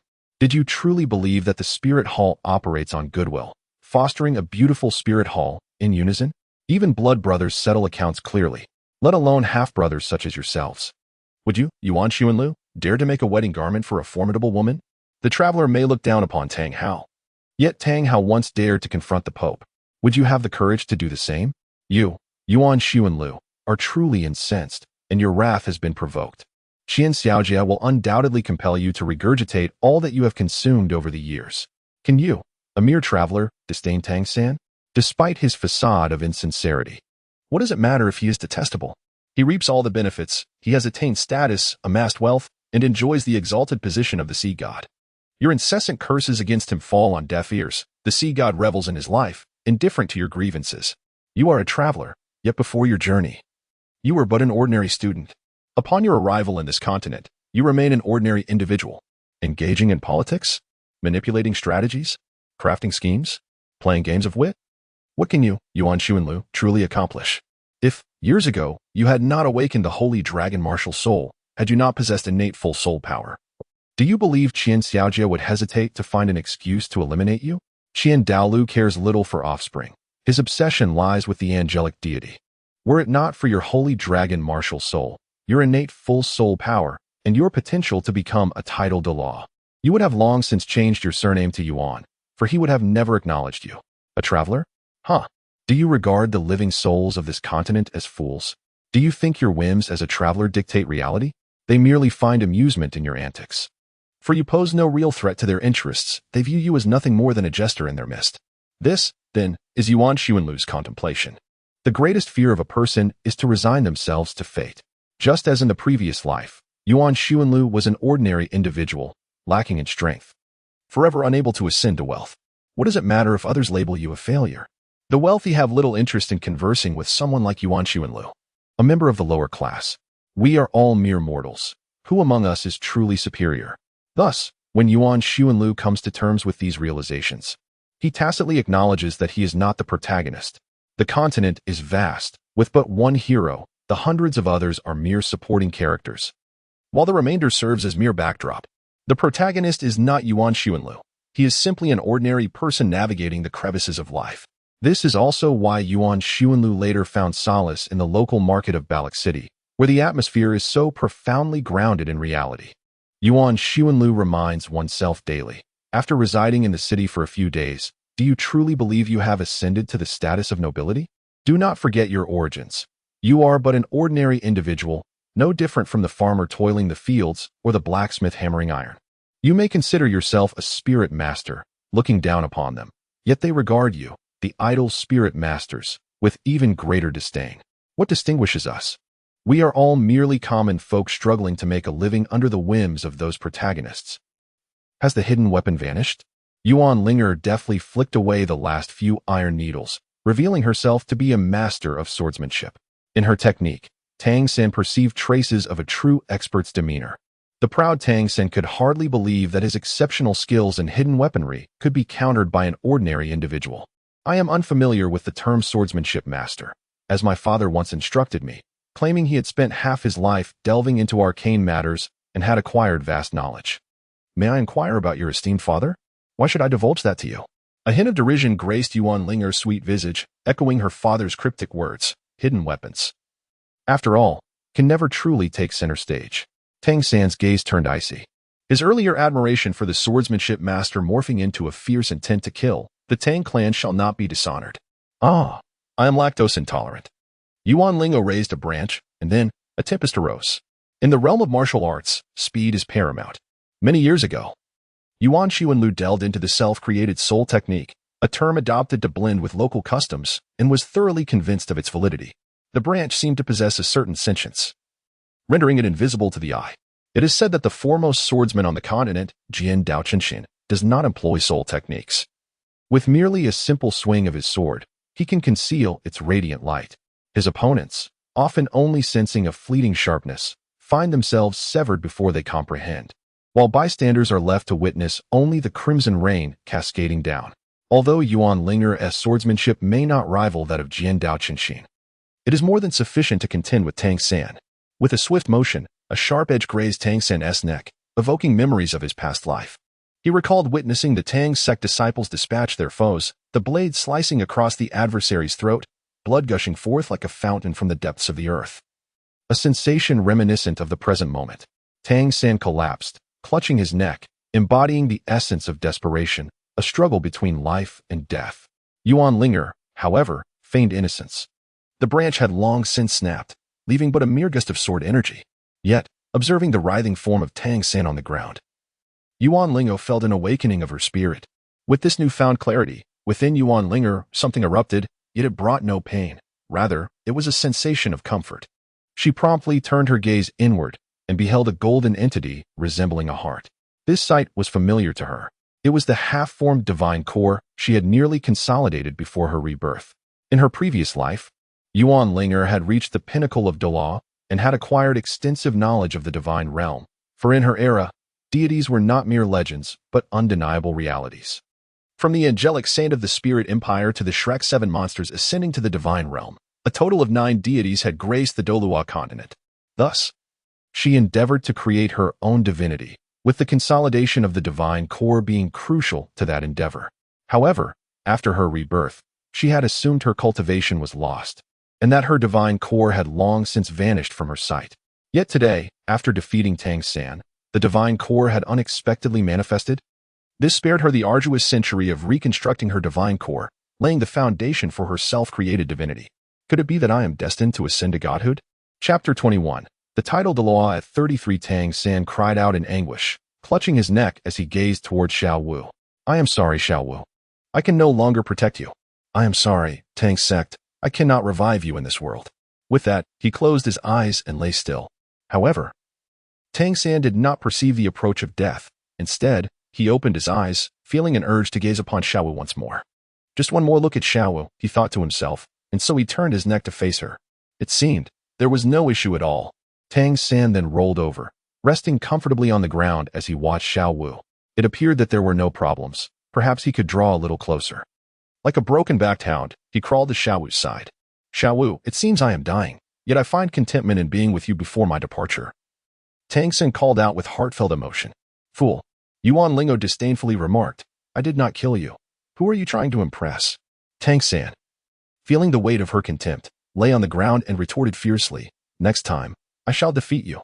Indifferently, he added, whatever. Yuan Ling'er chuckled at Tang San and remarked, with merely a blue silvergrass martial soul, you shall have to wait until your next life to defeat me.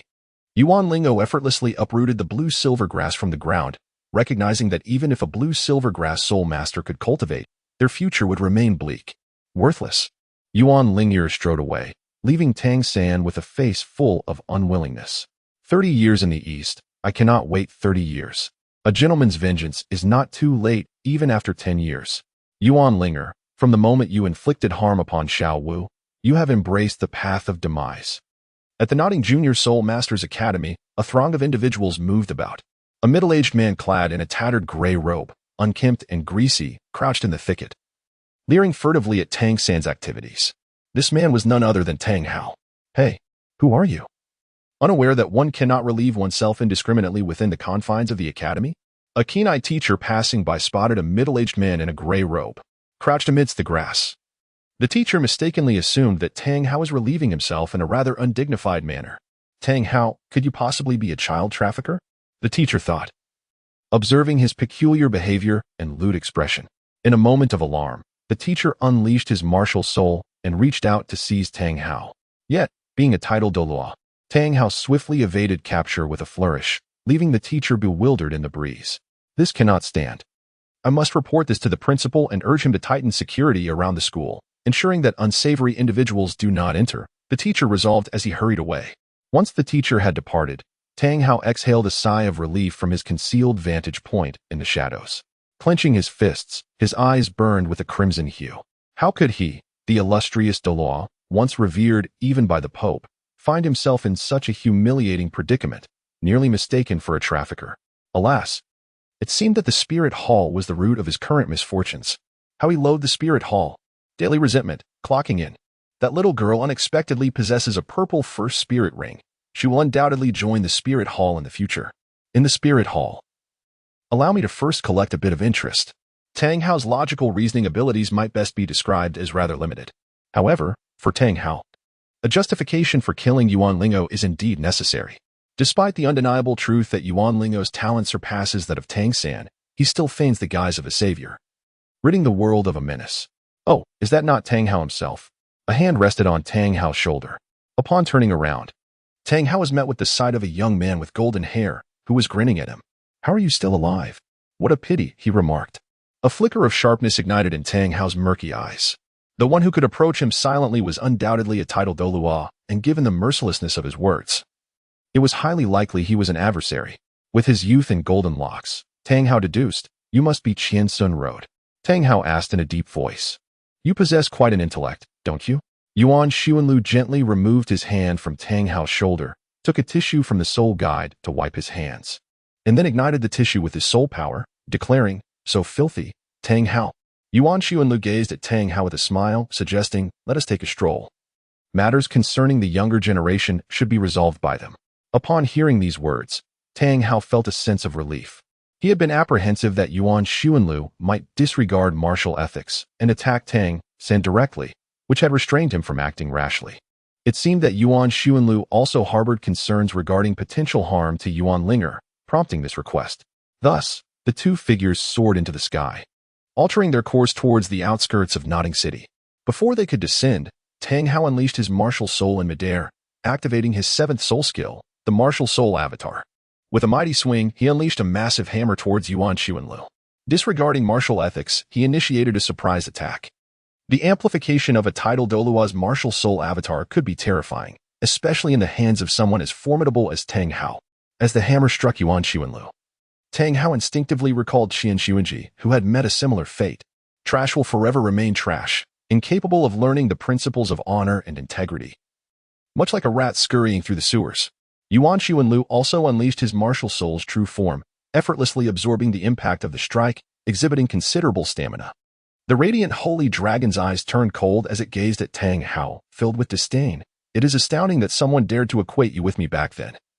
In retrospect, that individual must have been either foolish or malevolent. Unfazed, Tang Hao returned Yuan Xuanlu's gaze, memories of his haunting past flooding his mind. For every prodigy of Yuan Xuanlu's era, he was indeed a nightmare. In his youth, Tang Hao stood out as the most exceptional disciple among the direct lineage of the Haotian sect, his prowess matched only by his brother, Tang Xiao, together known as the Haotian twin stars. At the age of 20, he was lauded as the foremost among the younger generation of the Haotian sect.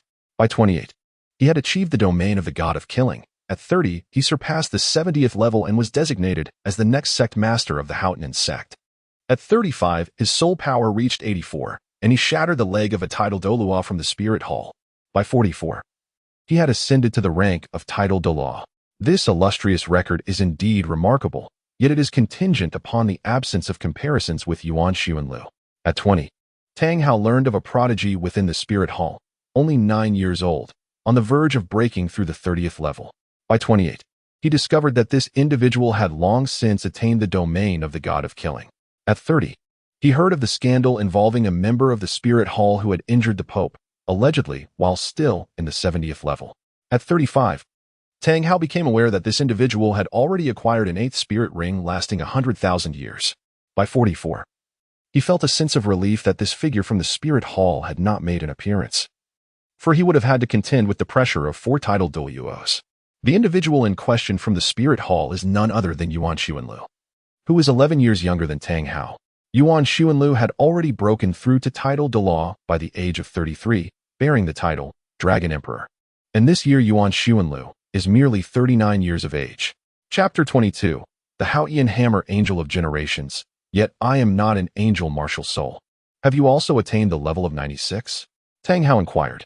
Just a moment ago, his strike was the full force blow of the Haotian Hammer martial soul, unleashed by a title Douluo of the 95 level. With that strike, Tang Hao was confident he could severely injure a title Douluo of the same rank. However, Yuan Xuanlu effortlessly withstood it, indicating that he may have surpassed his own level. The difference between 96 and 95 is not merely a single tier. Yuan Xuanlu wore a mischievous grin, while a playful smirk appeared on Long's face, almost human-like in its mockery. I apologize, but witnessing my daughter besting your son has filled me with such joy that I inadvertently broke through. Tang Hao. This statement, though partially true, was also a tad misleading. If achieving the 96th level were merely a matter of being in high spirits at the 95th level, then the title Douluo might as well abandon their training altogether, merely tasked with smiling each day. For an ordinary person, all breakthroughs are the result of cumulative effort. Yuan Xuanlu spent 2 years transitioning from the 95th to the 96th level. Yuan Xuanlu understood that, although in the later generations, Douluo II, the title Douluo ranked from 95 to 98 would be referred to as Super Douluo, it was only upon reaching this level that he realized the true significance of the transition from 94 to 95. This threshold was relatively manageable. However, the leap from 95 to 96 represented the genuine demarcation between Super Douluo and title Douluo, a barrier capable of stalling a multitude of individuals. This elucidates why all the offerings in the Spirit Hall are exclusively bestowed upon those who have transcended the 96th level. A title Douluo at the 95 level is simply unworthy of enjoying the honor and status of such offerings. Among the forces currently active on the continent, aside from the Spirit Hall, it seems that only Jian Dao Qinshin of the 7 Treasure Glazed Tile sect stands as a 96th level Super Douluo, having broken through this level well beyond the age of 70. A 96 at the age of 39. Tang Hao's eyes gleamed with fervor as he laughed heartily towards the heavens. Could it be that fate truly desires to sever my thoughts of vengeance? Yuan Xuanlu gazed at the frenzied Tang Hao, finding it rather amusing. What is a 96th level at the age of 39? Your son ascended to divinity at merely 25. I had no intention of disturbing you both. Yuan Xuanlu clapped his hands, retracting his martial spirit, no longer wishing to expend soul power. As I previously mentioned, I merely wish to engage in a sincere conversation. Do you ever have moments for earnest dialogue? Tang Hao's eyes remained bloodshot as he inquired. In my time at the Haotian sect, I heard tales of your arrogant and overbearing nature, yet it surprises me that the phrase earnest conversation exists in your lexicon. Yuan Xuanlu smiled lightly, saying, in recent years, I have dedicated myself to teaching and self-cultivation. However, there are always some individuals who compel me to take action. Tang Hao discerned the underlying implication. You still do not intend to have a proper discussion. Indeed, Yuan Xuanlu nodded. Yuan Xuanlu, in truth, harbored no particular ambitions in this lifetime, especially after he discovered that his attempts to disrupt Tang San proved futile. Many years ago, when Yuan Xuanlu learned that Tang Hao and Yin were traversing the continent together, he promptly informed the Spirit Hall, asserting that Yin was a soul beast of 100,000 years. However, no one in the Spirit Hall believed him. He proposed, why not dispatch a title Douluo to verify this? The Spirit Hall retorted, go to hell. Do you realize you have offended the Pope? Who would dare to investigate on your behalf? Moreover, do you think title Douluos have nothing better to do? Eventually, in a fit of urgency, Yuan Xuanlu insisted on taking action himself. He wished to resolve the Tang San issue before his birth. Under the mounting pressure from the Pope's brother, the Spirit Hall reluctantly sent a title Douluo for verification. To their astonishment, it turned out to be true, a soul beast of 100,000 years indeed. The subsequent days unfolded with Tang Hao evading capture while the Spirit Hall scoured the earth in a desperate search. Yuan Xuanlu has participated in numerous searches. Often, the outcome is either fruitless or chaotic during the encirclement. The most absurd incident occurred during one such operation when a titled Douluo unexpectedly suffered from a stomach upset, allowing Tang Hao to seize the opportunity and break free from the encirclement. Can you believe that a titled Douluo would suddenly be afflicted by such an ailment? Yuan Xuanlu had grown numb. Although he was a traverser, his fortune paled in comparison to Tang San's, unable to rival him. It was then that Yuan Xuanlu came to a realization. Tang San truly possessed the fate of a protagonist. Yuan Xuanlu had resigned himself to his fate, a sentiment that persisted until Yuan Ling'er arrived by his side. In his eyes, all that mattered was that Yuan Ling'er grew up safe and sound. As long as Tang San remained oblivious to her true identity, she should be unharmed. He thought that, at worst, he could traverse the storyline, showcasing his prowess on the battlefield towards the end, vanquishing a few titled Douluos, and ultimately culminating in a self-detonation, thereby repaying the gratitude owed to the Qian family for nurturing him throughout the years. It is a relief that Yuan Ling'er is unharmed. However, who could have anticipated that she would take the initiative to provoke a conflict with Tang San? Who can enlighten me on how Yuan Ling'er discovered Tang San's presence in Notting City? And why did she, upon entering the academy, seek him out directly without engaging with anyone else? Alas, my daughter is reluctant to share, and I find it difficult to inquire further. Nonetheless, as a father, I must take responsibility for my daughter's future. Today, Yuan Ling'er humiliated Tang San and even struck Xiao Wu. Undoubtedly, she will face repercussions from Tang San in the future. While it may be acceptable for her to endure some humiliation, I cannot bear to witness Yuan Ling'er being tormented by that scoundrel. Since she has already incurred his wrath, I shall resolutely take action. As her father, I will pave the way for Yuan Ling'er's future. If I cannot defeat Tang San, then surely I can deal with Tang Hao. Yuan Xuanlu, feeling the recovery of his soul power, turned to Tang Hao with a refined smile. You too have become a father. You must understand the sentiment of wanting to eliminate any instability for your child. With that, Tang Hao unleashed the Haotian hammer, a colossal black sun crashing down upon Yuan Xuanlu with overwhelming force. Yuan Xuanlu clearly saw Tang Hao's ninth soul ring flicker momentarily. What of 100,000-year soul skill? I possess them as well, and I have two more than you. The seventh spirit ring of Yuan Xuanlu shimmered as he unleashed his martial soul true form once more.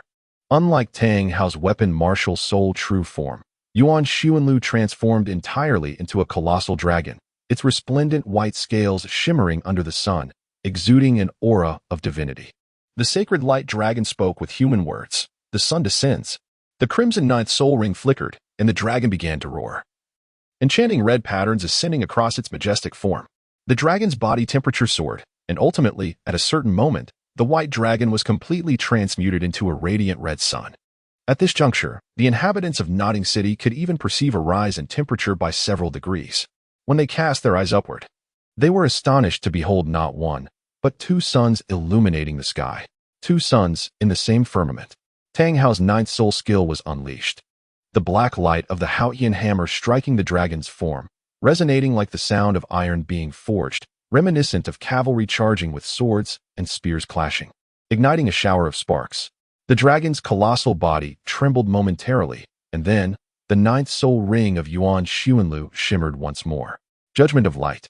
Within the crimson, searing sun, a colossal dragon roared as golden patterns emerged upon its scales, a tremendous gravitational force attempting to draw Tang Hao into the sun. A deadlock. This force was not something an ordinary super Douluo could escape. Even if Qian Dalu were to arrive, he would have to pay a price to break free. For an average titled Douluo, entering the sun would be tantamount to being melted away. Yet, in this critical moment, Tang Hao, true to his title as the Haotian Douluo, unleashed his ninth soul skill. Aware that entering the sun would spell his demise, he activated his ninth soul skill in midair. The 10,000-year blue-silver Emperor soul ring granting him a temporary reprieve from all negative states. At this moment, Tang Hao was at his pinnacle, embodying the true strength of the Haotian hammer titled Douluo. Come forth.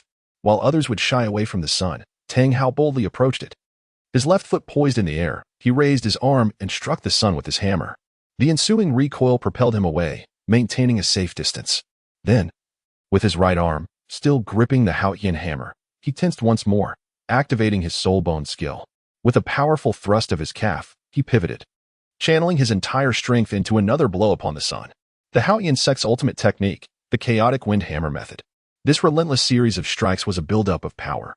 And should Tang Hao unleash his 81 hammer strikes, Yuan Xuanlu was certain he would be unable to withstand it. The legacy of the Haotian hammer angels. Yuan Xuanlu endured Tang Hao's relentless blows, yet he could not help but admire him in his heart. One may harbor disdain for Tang San, for he is undeniably a hypocritical, insincere, and scheming individual, a wretched creature cloaked in false benevolence. However, one cannot cast the same aspersions upon his father.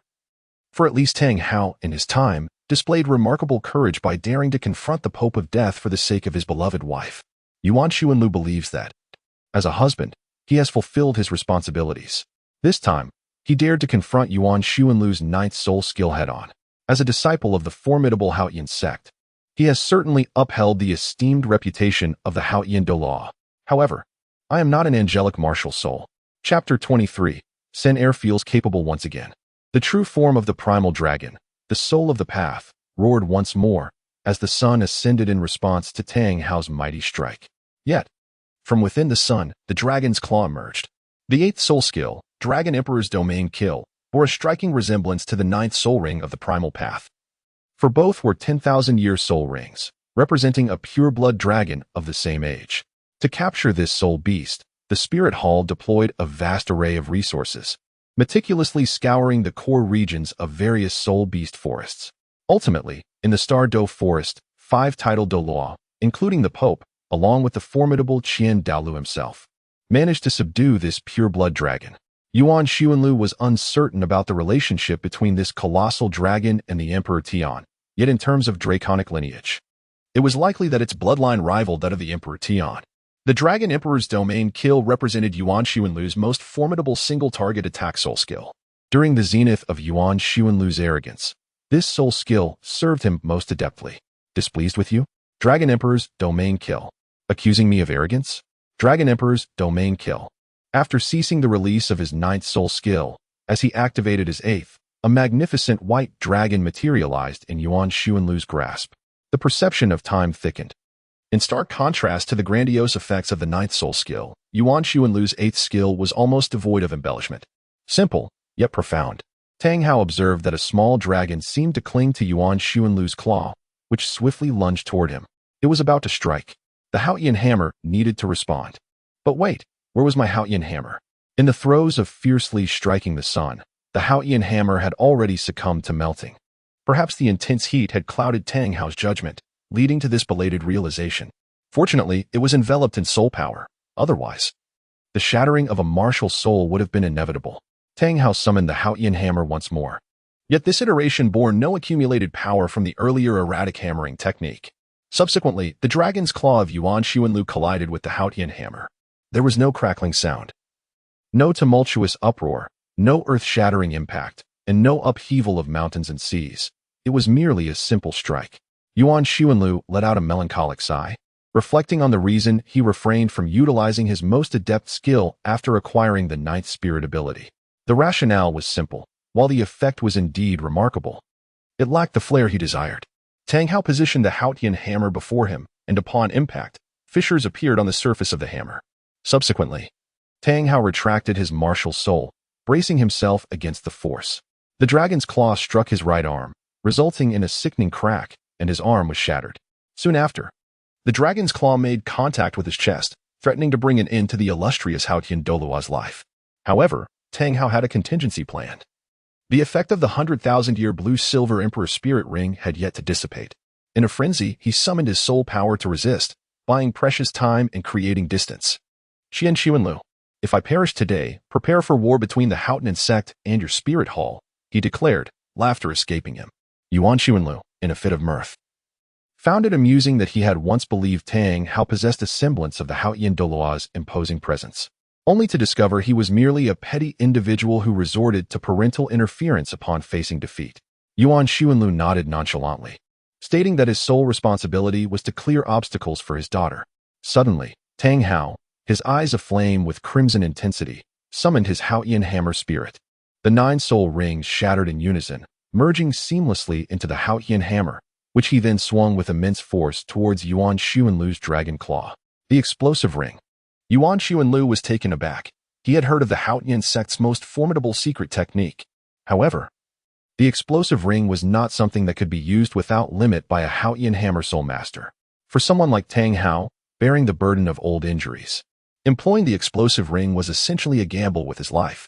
While it might not lead to immediate death, he could only suppress the repercussions with his cultivation for a decade or more. Yet, once he reached the twilight of his life, the use of soul power would inevitably exacerbate all his old wounds, rendering him nearly incapacitated. With a resounding crash, the impact reverberated through the air.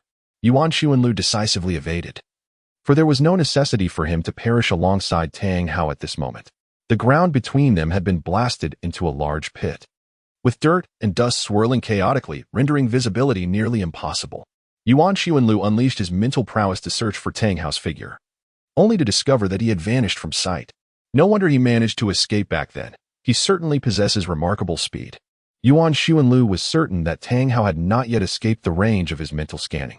The reason he could not locate him was that Tang Hao must possess some artifact capable of shielding against such scans. However, after some contemplation, Yuan Lu decided to abandon the pursuit of Tang Hao and instead proceeded towards Yuan Ling'er. He feared that Tang Hao, realizing his imminent demise, might resort to desperate measures and attempt to ambush Yuan Ling'er. After Yuan Lu departed, a long while passed before a figure stealthily returned to the site of the earlier battle, furtively digging into the ground, searching here and there, yet finding nothing. In frustration, he looked up to the sky and lamented, "Where is my soul bone? My soul bone." The legacy soul bone of the Haotian sect. The soul bone is considered a treasure in the realm of soul masters, with its potential for growth deemed even more precious than that of soul rings. Tang San set down his book and sighed, contemplating, "If I had a soul bone, it would surely enhance the power of my blue-silver grass. Or perhaps, I should first cultivate the Haotian hammer martial spirit?" The master, engrossed in his reading, was startled by Tang San's murmurs and rushed over, seizing him with urgency. "You must not cultivate the Haotian hammer martial spirit. You would be squandering your innate talent." But Tang San recounted to the master how he had been soundly beaten by a girl that day. The master chuckled knowingly. "I was wondering what the matter was. It makes sense now. Master, what is the story behind that girl's Millennium First Soul Ring?" Tang San, perceiving the master's demeanor, was certain he had unearthed the answer and eagerly inquired. The master first laughed heartily before ruffling Tang San's hair. "That girl, like you, also possesses twin martial spirits." Tang San was taken aback. "She has twin martial spirits too?" The master fell into deep contemplation, seemingly recalling something significant, and remarked, "There are indeed some extraordinarily gifted individuals with twin martial spirits, but that is not the crux of the matter." "What is it?" Tang San asked, perplexed. The master, with an air of wisdom, inquired, "What is the age limit of the fourth soul ring?" Tang San, though confused, dutifully replied, "The upper limit of the fourth soul ring is approximately 5,000 years. And the fifth soul ring?" The master pressed further. "The fifth soul ring is around 12,000 years, Tang San answered. The master wore a mysterious expression, as if sharing a ghost story in hushed tones. "What if you were to cultivate the blue-silver grass to level 50 before adding soul rings to your Haotian hammer martial spirit? My Haotian hammer martial spirit would then possess 9 completely black soul rings." Tang San was left in a state of astonishment. The magnitude of such an existence was beyond his wildest imaginings. The master wore a sorrowful expression, lamenting the capriciousness of fate. That girl's teacher must be a fool to allow her to absorb a Millennium Soul Ring with only a second martial spirit, thus squandering such remarkable talent. If she were in my hands. Alas, Tang San realized that although he was weak now, he would undoubtedly grow stronger in the future. Although Yuan Ling'er is currently formidable, she has squandered her talents, and her future pales in comparison to mine. Teacher, I understand now. That's good to hear, ha ha ha ha. I will surely surpass her in the future. Tang San chuckled, feeling a renewed sense of self-worth. After performing a heartfelt display of master-disciple affection, he returned to his dormitory, intending to sleep alongside Xiao Wu. However, he was intercepted by a teacher. Sneaking back so late, do you not realize how unsafe it is? The teacher reiterated the incident of the human traffickers discovered earlier that day. He spoke until Tang San's expression contorted with frustration. Teacher, I understand. May I return now? The teacher nonchalantly nodded. Once Tang San returned to the work-study dormitory, he muttered angrily, how infuriating. I wonder who that despicable trafficker is, making me face reprimand. I used to return at this hour without any issues. The more he thought about it, the angrier he became. That vile trafficker truly deserves to meet a tragic end. Chapter 24. Martial Soul, Pig. Yuan Ling'er, having just bathed, sat upon the hotel bed. Upon seeing her weary father, Yuan Sun, hastily returning, she promptly stood to welcome him. "Father, where have you been?" Upon encountering the diminutive figure, the words "Why do you seek to confront Tang San?" lingered unspoken, as it seemed futile to inquire. Yuan Xuanlu feigned ignorance, vaguely stating, "I have procured a soul bone for you." "A soul bone," he mused. "Well, we cannot absorb it. I shall see if I can find someone to take it off our hands." When Yuan Xuanlu acquired Tang Hao's right arm bone, he felt a surge of joy. This sensation was akin to discovering a forgotten sum of money in the pocket of a long-abandoned garment. Engaging in a battle with Tang Hao and emerging with a soul bone of considerable quality felt like a fortuitous bargain. However, his elation waned upon realizing that this was a legacy soul bone of the Haotian sect. A legacy soul bone, having been absorbed and integrated by generations, bore the unmistakable mark of the Haotian sect. Even if others forcefully assimilated it, the soul bone would scarcely exhibit its true potential. Furthermore, the legacy soul bones of the Haotian sect predominantly possessed power attributes, rendering them unsuitable for Yuan Ling'er. Thus, he was left with no choice but to sell it. "Daddy." Yuan Ling'er lowered her gaze. She discerned the waning soul power of Yuan Xuanlu and could surmise her father's intentions. He had merely engaged in a skirmish with Tang Hao, and the catalyst for it all was her. Yuan, uncertain of the tumultuous relationship between Yuan Ling'er and Tang San, gently ruffled her hair and said, "If you prefer to remain silent, then by all means, do so. My only desire was to ensure your serene growth and safety. But now, we simply cannot allow others to trample upon us. I shall not permit anyone to bully my own." Yuan Ling'er clenched her tiny fist, resolute in her determination. "And I shall not allow anyone to bully my father." Haha. Yuan Xuanlu found his words particularly beneficial for his little darling. The following day, as dawn broke, he gently pulled the slumbering Ling'er from her cocoon of blankets. "What is it?" Ling'er mumbled, still in a state of drowsiness. Yuan Xuanlu handed a mouthwash cup and toothbrush to Yuan Ling'er. "Today, we are taking a jie to the forest where soul beasts are raised in the empire. We should rise early.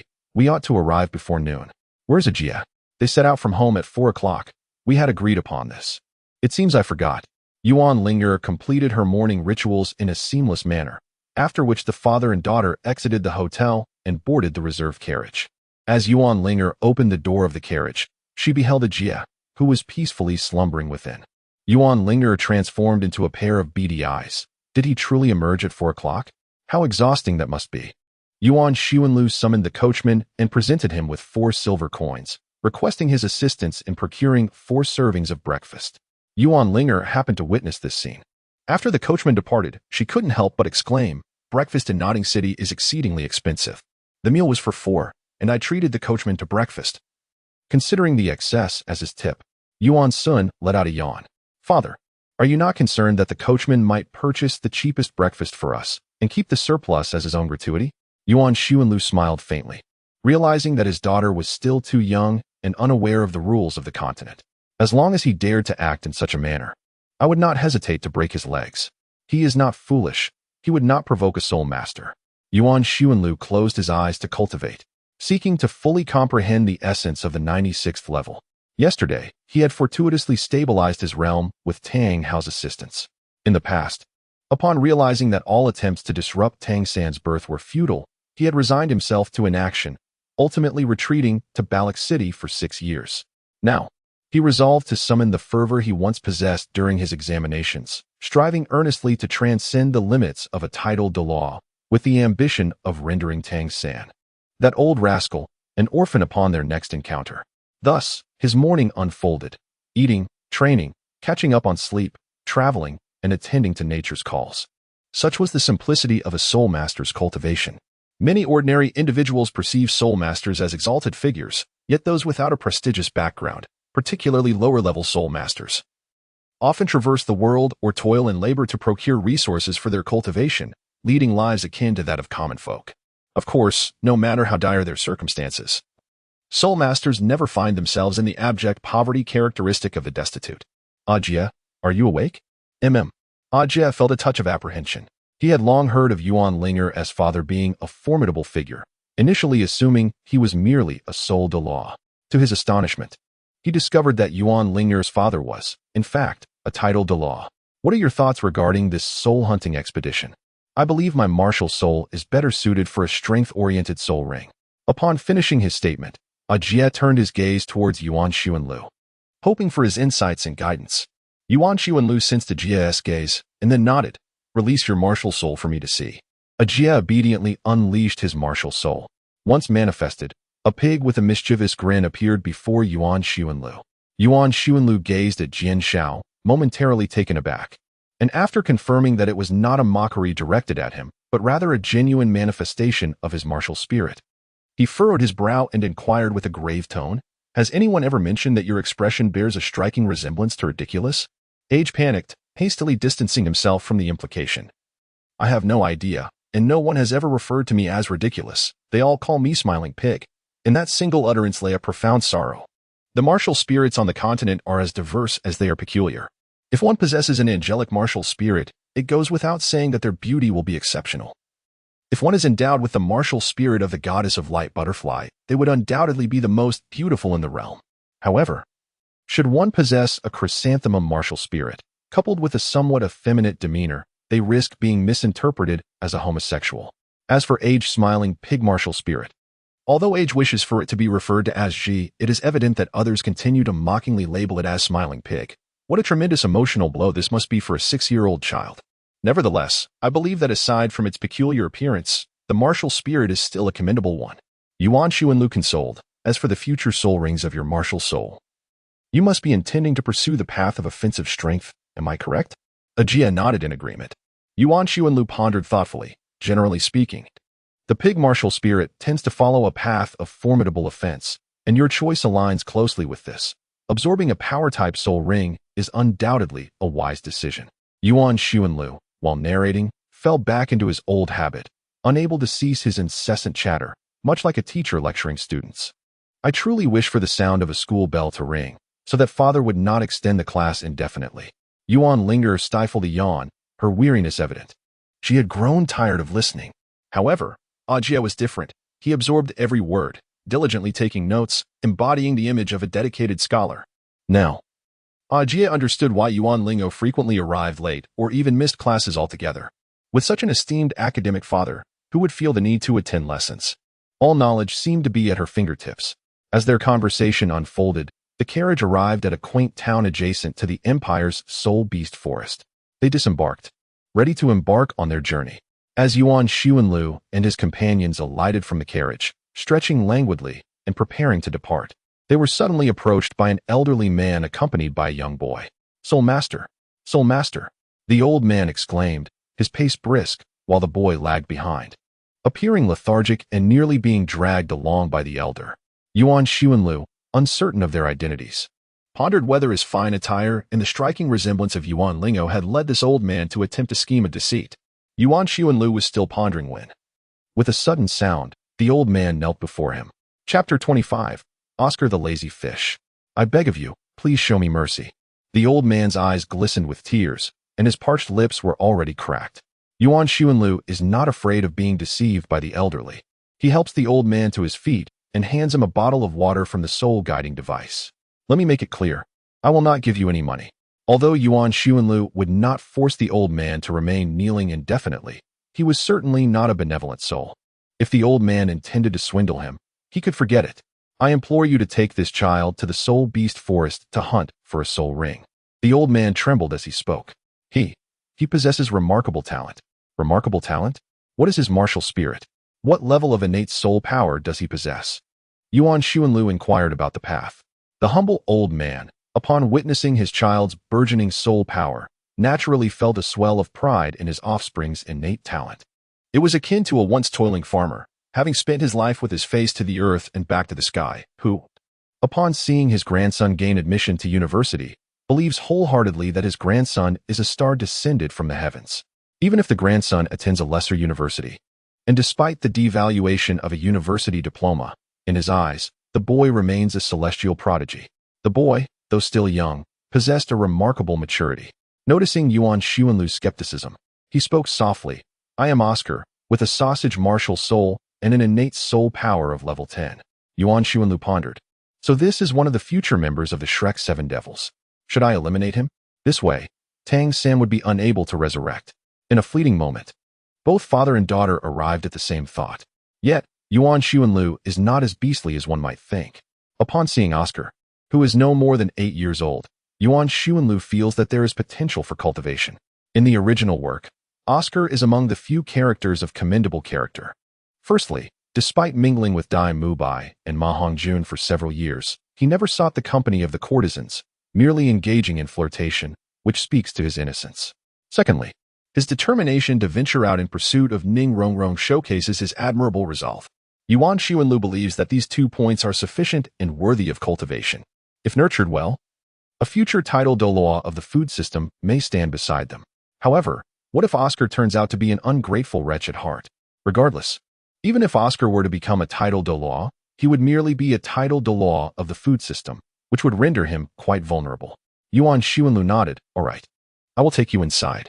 Father, Yuan Ling'er felt a myriad of reluctances in her heart.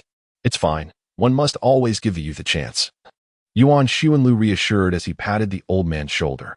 Rest assured, I will take Xiao Ao to hunt souls. Yuan Xuanlu gently tousled the reluctant head of Yuan Ling'er and said, let us proceed. The 4 companions ventured into the soul beast forest. At the entrance, the Imperial Guard stood watch. Yuan Xuanlu casually displayed a hand order from the Spirit Hall, granting them passage. Thank you, uncle. May I take a moment to consider before joining your faction? Oscar suddenly remarked as they journeyed along the path. Consider? You could very well leave right now. You wish to reap benefits without bearing any cost. What was the purpose of your shameless entry? Yuan Ling'er retorted fiercely, having long held a disdain for Oscar. Yuan Xuanlu couldn't help but chuckle in disbelief, remarking, you ought to have acquired the soul ring before uttering such words. Oscar, maintaining an air of calmness, replied leisurely. While my innate talent for cultivation is indeed formidable, I find myself disinclined to engage in it. To me, the endless cycle of training seems devoid of purpose. Is becoming a title Douluo not enticing enough? By your logic, you might as well embrace death, for in a century's time, we shall all return to dust. Yuan Ling'er continued her mockery. What I mean to convey is that my attitude towards cultivation is not worthy of your investment. Nurturing me would be a futile endeavor. If circumstances permit, I could offer compensation to employ your services in assisting me to hunt down this soul ring. Yuan Ling'er comprehended. The underlying implication is quite clear. If you're unwilling to join our ranks, it merely equates to hiring my father to procure soul rings for you. Oscar nodded in affirmation, precisely. Once I acquire my first soul ring and become a soul master, I shall receive subsidies from the Spirit Hall, and then I will repay you. A clever ruse, indeed. Yuan Ling'er scoffed coldly. Even the rather inconspicuous Jie interjected unexpectedly. You won't be able to repay it. I certainly can, Oscar retorted defiantly. Yuan Xuanlu walked for a while and suddenly inquired, could you explain why you only acquired your first soul ring at the age of 8? Yuan Xuanlu has already discerned Oscar's bone age. Oscar, showing no signs of concealment, remarked, initially, the Spirit Hall discovered my innate full soul power and sought to recruit me. But I declined their offer. Later, upon arriving in the city to pursue my studies, the school also wished for me to join a local family. Yet I turned that down as well. Consequently, no one was willing to assist me in soul hunting. I initially contemplated casually absorbing a 10-year soul ring. But my grandfather adamantly opposed this notion, asserting that my exceptional talent should not be squandered. Yuan Ling'er was poised to mock once more, yet Oscar continued. I am aware that others' kindness towards me stems from envy of my talents. However, my grandfather is different. His affection is genuine and selfless. Thus, I have no desire to serve as a sycophant for others. I simply wish to live peacefully alongside my grandfather. Yuan Ling'er rarely fell into silence. Before her rebirth, her father neither envied her extraordinary talent nor treated her as a pawn against Tang San. He merely wished for her to grow up safely and soundly. Do you not have any aspirations for your future? Yuan Xuanlu inquired about the path ahead. Oscar's thoughts were remarkably simple. He scratched his head and mused. I could simply return to the village, comfortably rely on the subsidies from the Spirit Hall, and spend time with my grandfather. Yet, one cannot escape the inevitability of aging. Yuan Xuanlu remarked, I wish for your grandfather to live a good life as well. Oscar pondered. But I am receiving the Spirit Hall as subsidies, aren't I? He scratched the back of his head. Yuan Xuanlu held great admiration for Oscar's notion of idly biding his time now that he was a public servant, although he could not openly express such sentiments. The subsidies from the spirit hall were scarcely sufficient. A single gold soul coin barely covered our monthly expenses. Yuan Xuanlu gestured towards the road ahead and said, "If you choose to accompany me, I can assure you that your grandfather will enjoy a life of comfort for a long time." Oscar remained speechless. "Ha ha ha, never mind. I shall not insist." Yuan no longer insisted on pursuing the matter, as if he were pleading with them. "What kind of life do you lead?" Oscar inquired. He had observed the affluent and arrogant youths in those schools, each exuding an air of superiority, adored by the girls. They would boast daily about their father's earnings, their noble titles, and the exquisite delicacies they consumed. Such things, Oscar could only envision, having never encountered them, rendering his imagination utterly incapable of grasping their reality. Yuan Xuanlu pondered for a moment before articulating, "I can ensure that I enjoy meat daily. You too should be able to provide your grandfather with the same. Perhaps a daily egg accompanied by a glass of milk would suffice, as the elderly require nourishment. However, he may not be accustomed to such delicacies. Thus, it would be prudent to offer him some porridge, perhaps plain rice porridge sweetened with a touch of sugar." "Oh, does your grandfather prefer sweet or savory?" "Savory." Oscar gazed at Yuan Xuanlu, seemingly seeking confirmation of his sincerity. He lowered his head in contemplation and eventually met Yuan Xuanlu's gaze, saying, "I believe I can give it a try. I too wish for my grandfather to experience such a life." "Did you not assert your intention to refrain from joining any sect?" Yuan Ling'er chuckled lightly. Oscar shook his head. "You have shown me great kindness throughout these days. You have been the first to assist my grandfather and accompany me in soul hunting." Yuan Ling'er, as if ignited by gunpowder, charged forward once more. "But what of it? I can discern between a person's genuine kindness and that which is merely feigned." Oscar extended his calloused hands, speaking earnestly. "In the past, others have promised me wealth and grandeur, yet I found their words to be insubstantial. We, the farmers, place our trust only in the fertile land that can truly yield grain." Chapter 26. A corrupt heart. 100 meters ahead, a massive wild boar lay in wait. "It has spotted us. It is charging towards us." Yuan Ling'er soared above the trees, her sights set upon a formidable giant bone pig. "How long has it lived?" Yuan Xuanlu inquired. "Approximately 200 years. Then we need not concern ourselves with it. It is unsuitable, but it's charging towards us." The giant bone pig galloped forth. With only a handful of 6-year-old children present, Yuan Ling'er possesses the ability to soar gracefully, remaining unperturbed. Ajie believes he can withstand any challenge, exuding calmness. However, Oscar, a food-type soul master, is widely recognized in the realm of soul masters for his fragility and currently finds himself in a state of distress. Such is the nature of the situation. Yuan Xuanlu did not release his martial soul, nor had he encountered the great bone pig before. He merely flicked his fingers, sending a surge of soul power that struck the creature's mind, rendering it unconscious. The suddenness of its collapse caused the great bone pig to slide a considerable distance, ultimately coming to rest beside Yuan Xuanlu. Oscar approached, rummaging through the pig's body before concluding, "It has recently given birth. We can locate its den." Then, with a hint of mischief, he suggested, "Shall we feast on roasted suckling pig tonight?" Yuan Ling'er scoffed, "You must be joking." Despite Oscar's declaration of allegiance to Yuan Xuanlu's faction, his presence unsettled Yuan Ling'er, perhaps a remnant of their past lives. "Enough talk. I am already craving it," she remarked. Yuan Xuanlu wiped the drool from the corner of his mouth and glanced at the sky. Evening was approaching, and it was time for a meal. "I would like to eat as well," muttered the inconspicuous Ajie, but no one paid heed to his words. "Let us depart. I have found it."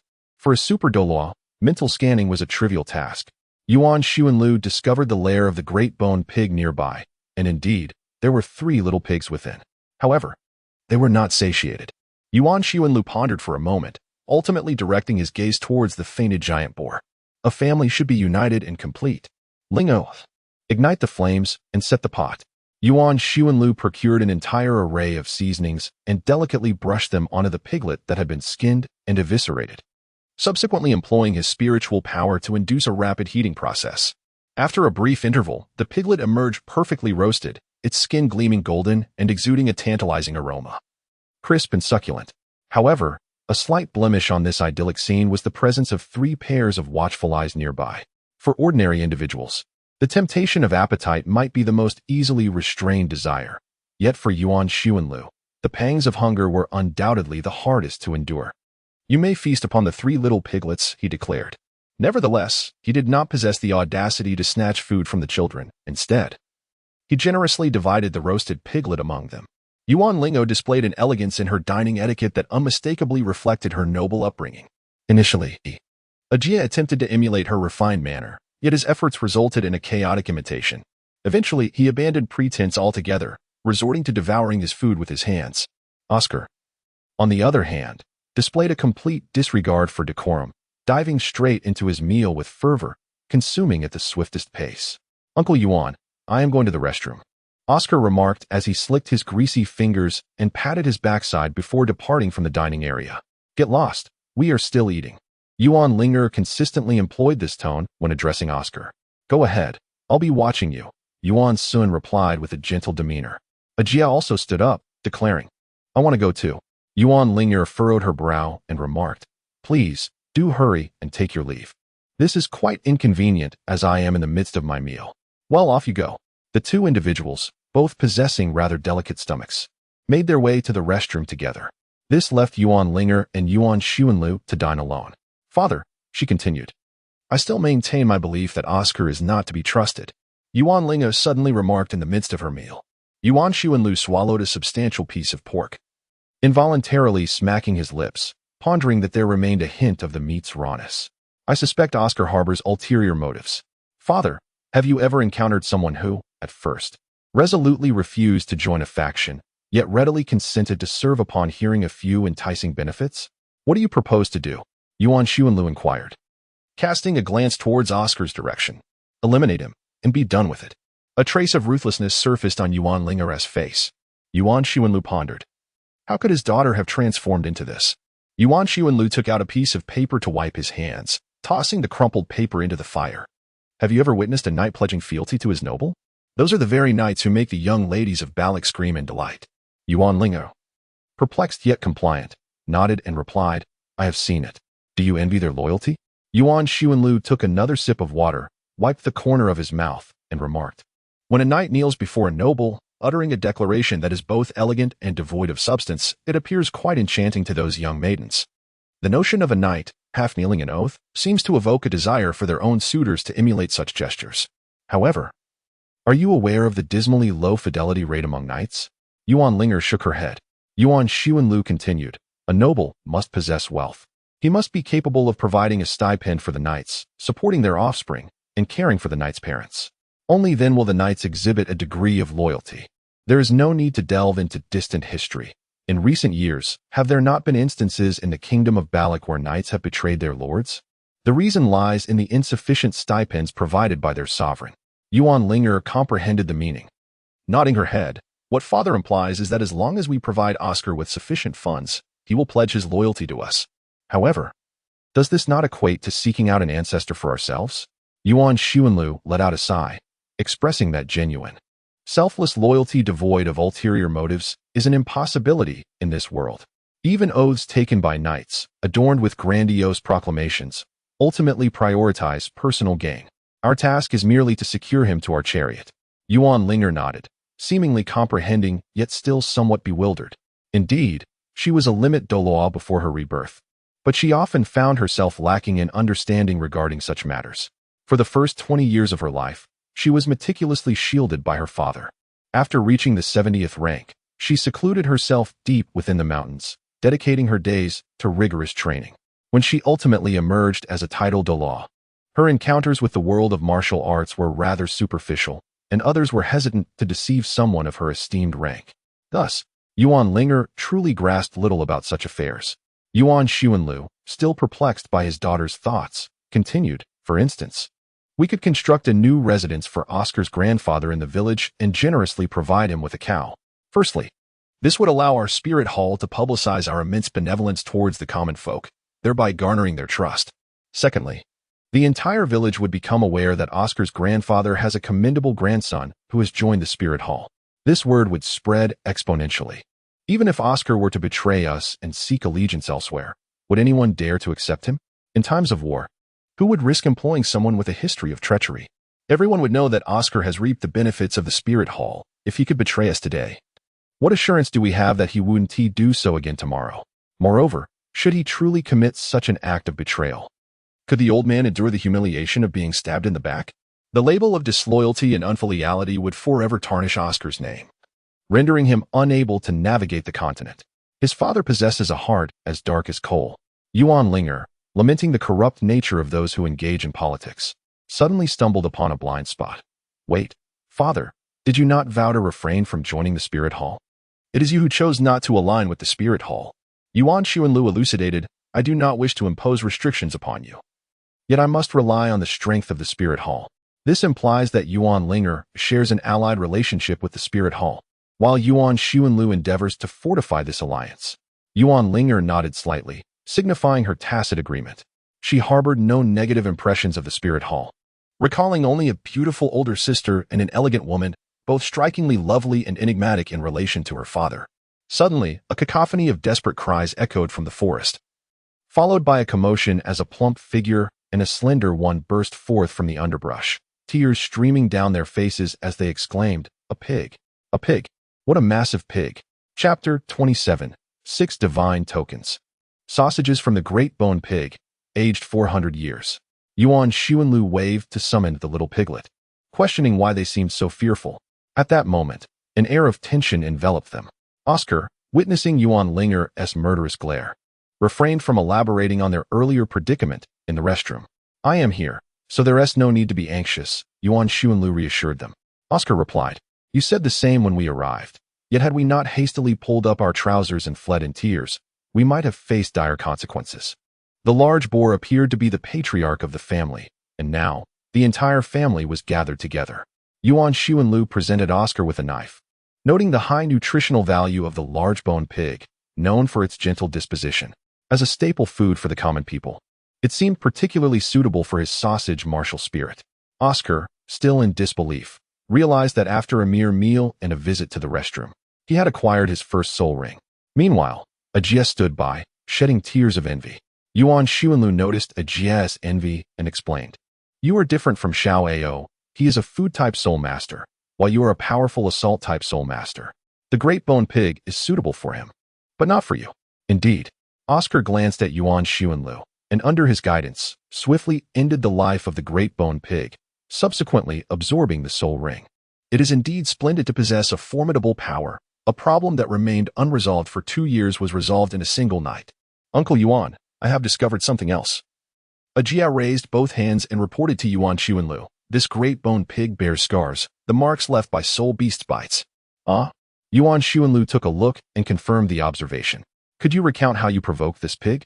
Moments earlier, Oscar and Ajia had coincidentally squatted in a small grove, maintaining a slight distance but not too far apart. Ajia, from now on, I shall call you Brother Jia. Oscar, having nothing better to do, initiated a conversation with Ajia. But you are 8 years old, and I am only 6. Ajia felt somewhat unaccustomed to Oscar's enthusiasm. Oscar, having heard tales of valor, clasped his hands and declared, a hero does not inquire about origins, and a warrior is not bound by etiquette. With his charming peach blossom eyes, he indeed exuded the air of an ancient scholar.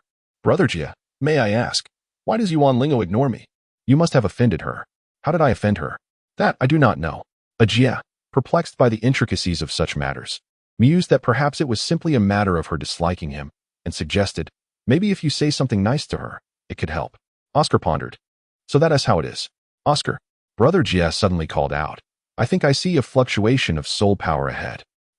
Oscar felt a surge of anxiety at Brother Jia's exclamation. Although it was not unusual for fluctuations to occur in the wilderness, he was not very brave. Come here. What is it? A soul beast. Pull up your pants. Pull up your pants.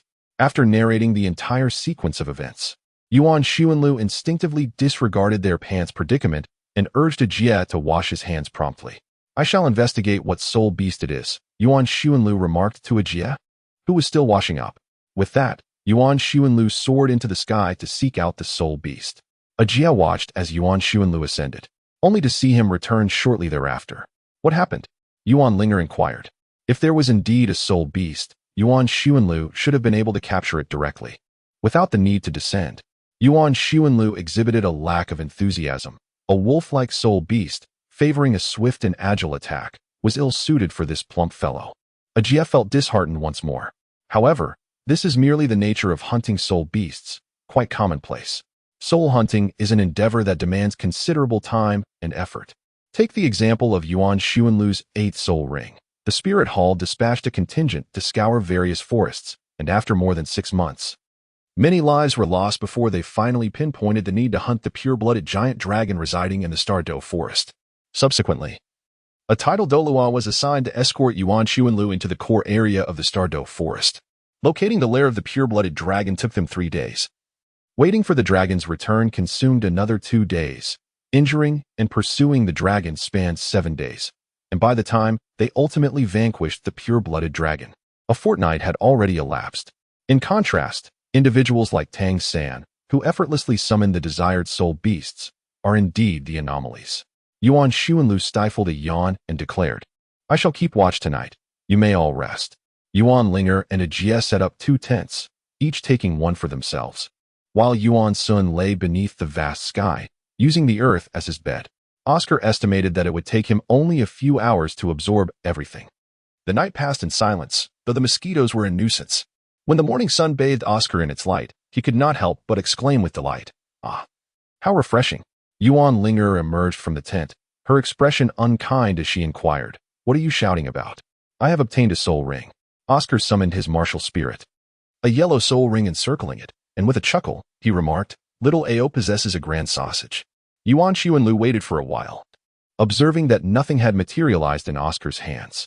After a further period of anticipation, Yuan, filled with suspicion regarding Oscar's martial spirit, inquired, "Where is the sausage?" Oscar, with a bashful smile, replied, "I merely recited my soul incantation once. My soul rings did not even illuminate, thus I did not unleash any soul abilities." "Then why not release a phantom soul ring?" Yuan Ling'er exclaimed in frustration, initially eager to witness the formidable prowess of the future food god Douluo, only to be met with disappointment. "Is this all there is? Am I merely being toyed with?" Little Ao produced a large sausage, prompting Oscar to swiftly unleash his soul skill, manifesting a sizable sausage in his hand. It bore resemblance to the red sausage Yuan Sun had relished in a past life, yet it was significantly larger. "Having absorbed the soul ring of the great bone pig, my soul skill enabled the creation of the sausage with a shelf life of 1 day. Its effects were comprehensive, facilitating the healing of injuries, restoring physical and soul energy, alleviating fatigue, and most importantly, satiating hunger." Yuan nodded in acknowledgement, expressing his appreciation. The path for food-type soul masters lies within the military. In times of war, the army seeks sustenance in abundance, which is quite satisfactory. However, the shelf life is rather short. Nevertheless, once one's strength reaches a formidable level, the longevity should significantly improve. "By the way, does it alleviate itching?" Ajie emerged from the tent, his face adorned with red welts and, naturally, the marks of nails. "It certainly proves useful." Oscar, observing the vibrant welts and scratches on Ajie's face, couldn't help but inquire, "What happened to you?" "There were mosquitoes yesterday," Ajie replied succinctly. He then seized Oscar's restorative sausage and swallowed it whole. Shortly thereafter, the welts subsided, and the scratches vanished. Yuan Xuanlu could not help but nod. Your recovery of the grand sausage as a remedy for 6 gods should yield excellent results. 6 gods? Yuan Ling'er remained outwardly calm. Yet her heart raced with surprise as she glanced at Yuan Xuanlu. Did father also possess knowledge of divine matters? The tester, Ajie, enthusiastically gave a thumbs up, his round face beaming with delight. To alleviate itching and reduce swelling, isn't that precisely what floral water is for? Moreover, it even helps with scars. Yuan Ling'er realized. So it's the 6 gods brand floral water. However, it cannot be marketed as a mosquito repellent, which is unfortunate. In fact, the initial modified version of floral water was concocted by Yuan Xuanlu himself. The first generation of floral water was crafted by mixing some anti-itching and mosquito-repelling herbs with alcohol, resulting in a potent scent and strong effects. Yet it was too overwhelming for ordinary individuals. Some even took to treating it as medicinal liquor. Later, that fellow, Chrysanthemum Guan, improved upon the formula of the first-generation floral water, thus producing the floral water we know today. However, it is a modified version, apart from the similar fragrance. The components and effects differ significantly from the floral water of Yuan Xuanlu's past life. As Ajie and Yuan Xuanlu debated the efficacy of mosquito repelling and itch relief, Oscar fell into contemplation, recalling, "I remember, my martial spirit is a sausage." Chapter 28. Why is this pig wearing clothes? On the third day in the Soul Beast Forest, Ajia remained empty-handed. Oscar's circumstances contrasted sharply with Ajia's. Indeed, it was evident who enjoyed greater fortune. Some individuals could not find a soul ring in 3 days, while others effortlessly acquired one. Should I give up? Ajia himself began to lose confidence. Take it slow. Haste makes waste, Yuan Ling'er said nonchalantly, giving Ajia a reassuring pat on the back. None of us are in a hurry. Do you wish to return to school instead? Reflecting on the drudgery of the classroom, the chubby Ajia quickly replied, No rush. No rush, I'm not anxious at all. To read thousands of books and travel thousands of miles is to gain true wisdom. Merely studying dead texts often leads one to be easily deceived. Yuan Xuanlu leisurely remarked that he was in no hurry, as he had taken a leave of absence from the Balic Intermediate Soul Master Academy, allowing him ample time to rest. Moreover, he contemplated resigning upon his return. If circumstances permitted, he truly wished to send them into the Douluo Empire's army for a taste of that experience. Yuan Xuanlu sighed. The Douluo army. The military. Ajia was taken aback. He merely wished to avoid school and had agreed with the notion of traveling thousands of miles. But there was no need to enlist in the Douluo Empire's military, was there? Yuan Xuanlu, with his hands clasped behind his back, unleashed a surge of soul power that rendered a chattering monkey spirit beast atop a tree unconscious. He then continued, A commendable army cultivates individuals. It comprises the elite, not those who merely embody a bandit spirit. The military prowess and the quality of troops in the Douluo Empire have always surpassed those of the Heaven Do Empire. Throughout nearly 2 millennia, the Douluo Empire and the Heaven Do Empire have engaged in numerous conflicts, culminating in 3 large-scale wars fueled by national resources. Although these conflicts were ultimately mediated by the Spirit Hall, the Heaven Do Empire emerged victorious only once. I recall, it is the tale known as the War of the Empress. Ajia exclaimed, his interest in history shining through, as he had excelled in the foundational history course. Ah, the War Empress triumphed thrice over the Douluo's phantom. Oscar interjected. His knowledge of history primarily gleaned from storytellers and tea-houses. Ajia nodded, gesturing grandly with his small hand. At that time, the Heaven Do Empire was embroiled in a struggle for the rightful claim to the throne, between the lineage of the War Empress and what is now referred to as the false imperial lineage. Seizing the opportunity amidst the chaos within Heaven Do, the Douluo Empire initiated its invasion. With 2 factions claiming legitimacy, local nobles scrambled to align themselves, while the lords of the royal cities were uncertain which faction to report to. Rather than risk being labeled traitors for an erroneous report, they collectively chose to remain silent. Consequently, after the Douluo Empire captured 12 cities in succession, many regions capitulated, and for a time, the southern territories of the Heaven Do Empire, including many of its vassal states, flew the banners of the Douluo Empire. And then, Oscar, mistaking Ajia for a storyteller, eagerly inquired, what happened next? They encountered the impetuous War Empress, Ajia continued. Historical records indicate that upon leading her first army from the Grand Duchy, the War Empress swiftly made her way to the battlefield against the Douluo Empire. This newly formed army vanquished the invading forces of the Douluo's Duke of Phantom and reclaimed significant lost territories, compelling those who had previously surrendered to return to their original allegiances. At this moment, Yuan Ling'er suddenly interjected, it may not necessarily be the new army. It is likely the elite forces of the Grand Duchy from that time. Have you considered that a newly formed army, which has never seen the battlefield, could defeat the seasoned troops of Duke Yuming? Ajia stroked his chin thoughtfully. That is indeed a valid point. Oscar, carefree and lighthearted, exclaimed, the storyteller says that new recruits become seasoned veterans only by experiencing battle. If 1,000 men lose half their number, the surviving 500 form the backbone of the army, recruiting new soldiers to transform into a capable fighting force. It is not as simple as you suggest. Losing half would lead to the army's collapse. I am speaking of the elite. The elite, the boys, brimming with enthusiasm for military affairs, argued passionately, their faces flushed. And even the monkey nearby joined in with excited chattering. Yuan Xuanlu captured the monkey and placed it before Ajia. Ajia, this is a nearly 400-year-old golden armored monkey, endowed with remarkably high defensive capabilities. Fortune favors you. A soul ring is at your disposal. Yuan Xuanlu did not anticipate that amidst the commotion between Ajia and Oscar, a troop of monkeys would come to witness the spectacle. He swiftly captured the Monkey King. unexpectedly finding it quite suitable as a Jie's soul ring. A Jie gazed at the golden-armored monkey held firmly by Yuan Ling'er, swallowing hard. The golden-armored monkey is renowned for its formidable defense. At a century old, it can generate a faint layer of golden armor upon its surface, while a millennium-old specimen envelopes its entire body in protective golden armor. As for the 10,000-year variant, he was uncertain. However, it is said that powerful nobles utilized the golden armor of the 10,000-year golden armored monkey to forge inner armor for protection. It seemed ideal. Yet there was a minor concern. But isn't my martial spirit a pig? Can I absorb a monkey's soul ring? A Jie inquired. Yuan Ling'er remarked with a hint of sarcasm. Are the soul rings absorbed by those wielding the Haotian hammer martial soul merely derived from hammer spirits? Meanwhile, A Jie patiently elucidated to Yuan Ling'er. Although the golden armored monkey is not a pig-like soul beast, its true value lies in its defensive capabilities. Generally speaking, assault-type soul masters possess several soul skills that enhance their attributes or defenses, such as the White Tiger Shield from the White Tiger clan. Oscar chimed in, Indeed. The words of the big sister are truly wise. It is impossible for those with a hammer martial soul to absorb hammer spirits as their soul rings. Your notion that one's martial soul dictates the soul beast from which one can absorb soul rings is utterly misguided. Calling me big sister? I am younger than you. How dare you call me old?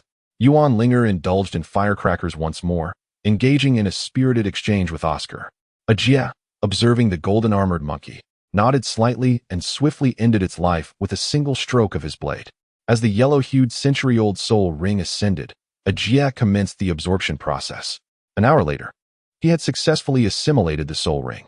The soul skill, aligning perfectly with Yuan's conjecture, manifested as a protective ability which a Jie aptly named the Golden-Armored Guardian.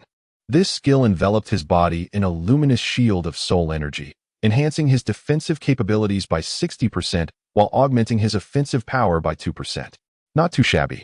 But for your next soul ring, you want to seek a soul beast with formidable offensive strength.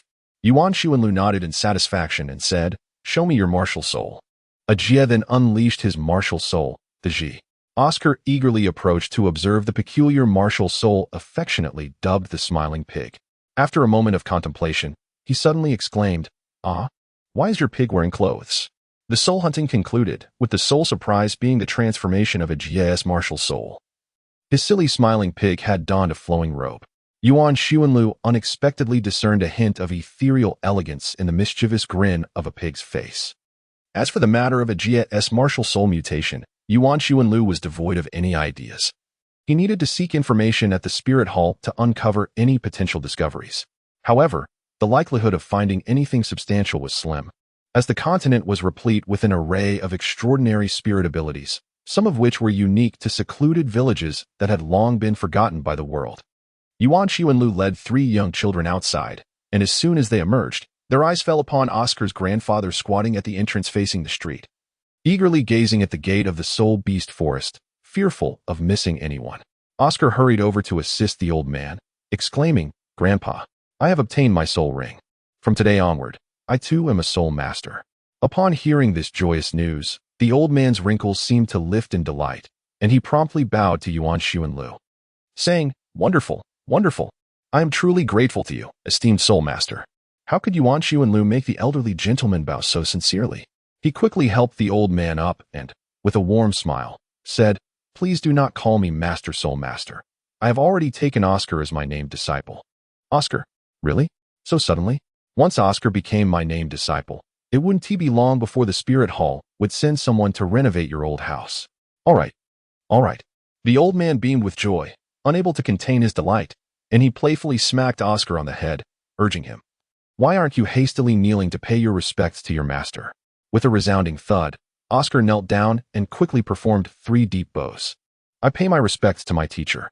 Seeing Oscar kneel, the old man was filled with happiness, nodding in approval. In his eyes, Oscar's act of reverence solidified their master-disciple bond. Following the soul master, Oscar was certain to have a bright future ahead. For the elderly man, having aged, he harbored no other aspirations. He merely hoped for a prosperous path for his grandson. Yuan Ling'er, generous as he was, presented a ring-shaped storage soul guide as a token of their meeting. Thank you, Master. Oscar grinned as he accepted the soul guide, eagerly showing it to his grandfather. The old man affectionately patted Oscar's head, chuckling heartily in agreement.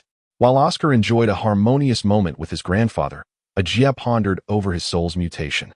Meanwhile, Yuan Ling'er pulled Yuan Xuanlu aside and asked, "Father, are you truly going to accept Oscar as your disciple?" In the Douluo continent, a disciple signifies one who inherits the master's legacy, embodying their teachings and philosophies. Such disciples are often regarded as more significant than one's own children. "No, I am only accepting him as a named disciple." Yuan Xuanlu emphasized the term named. Oscar is indeed his disciple, but not entirely so. Chapter 29. Divine Core. Yuan Xuanlu returned Oscar's grandfather to the village and hosted a grand banquet. Shortly after the feast, Oscar departed the village to transfer to the Balak Junior Soul Master Academy for his studies. Ajia also returned to school to seek out Lu Wei.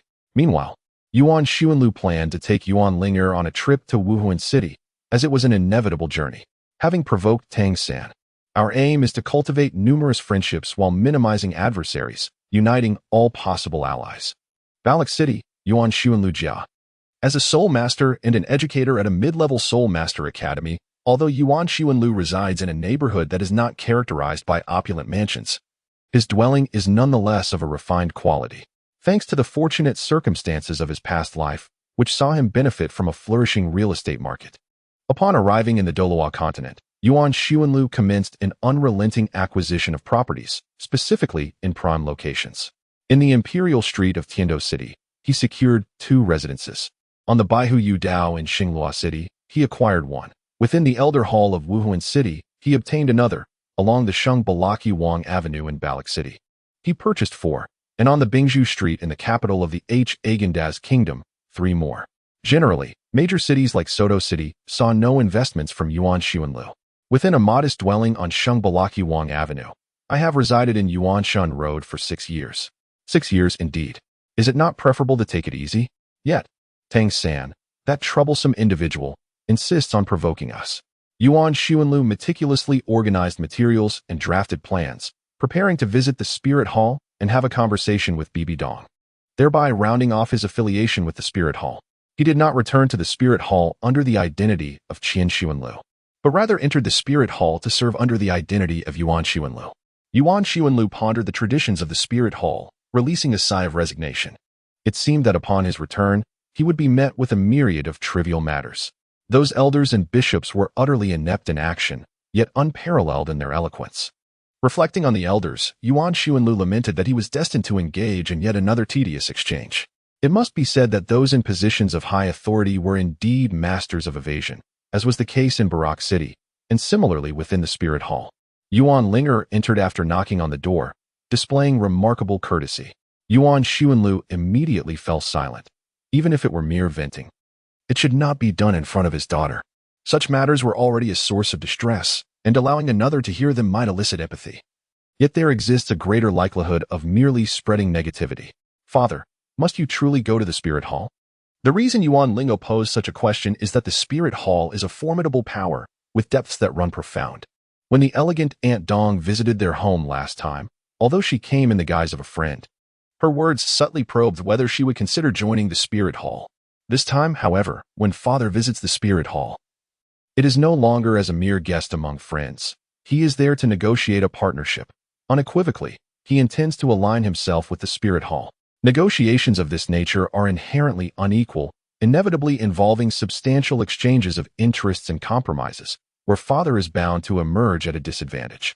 While Bibi Dong is undoubtedly a formidable title de law, her role as the Pope of the Spirit Hall is equally critical. With a mere stamp of her foot, the very dynamics of the continent could tremble thrice. Moreover, what distinguishes Bibi Dong's status from that of an emperor?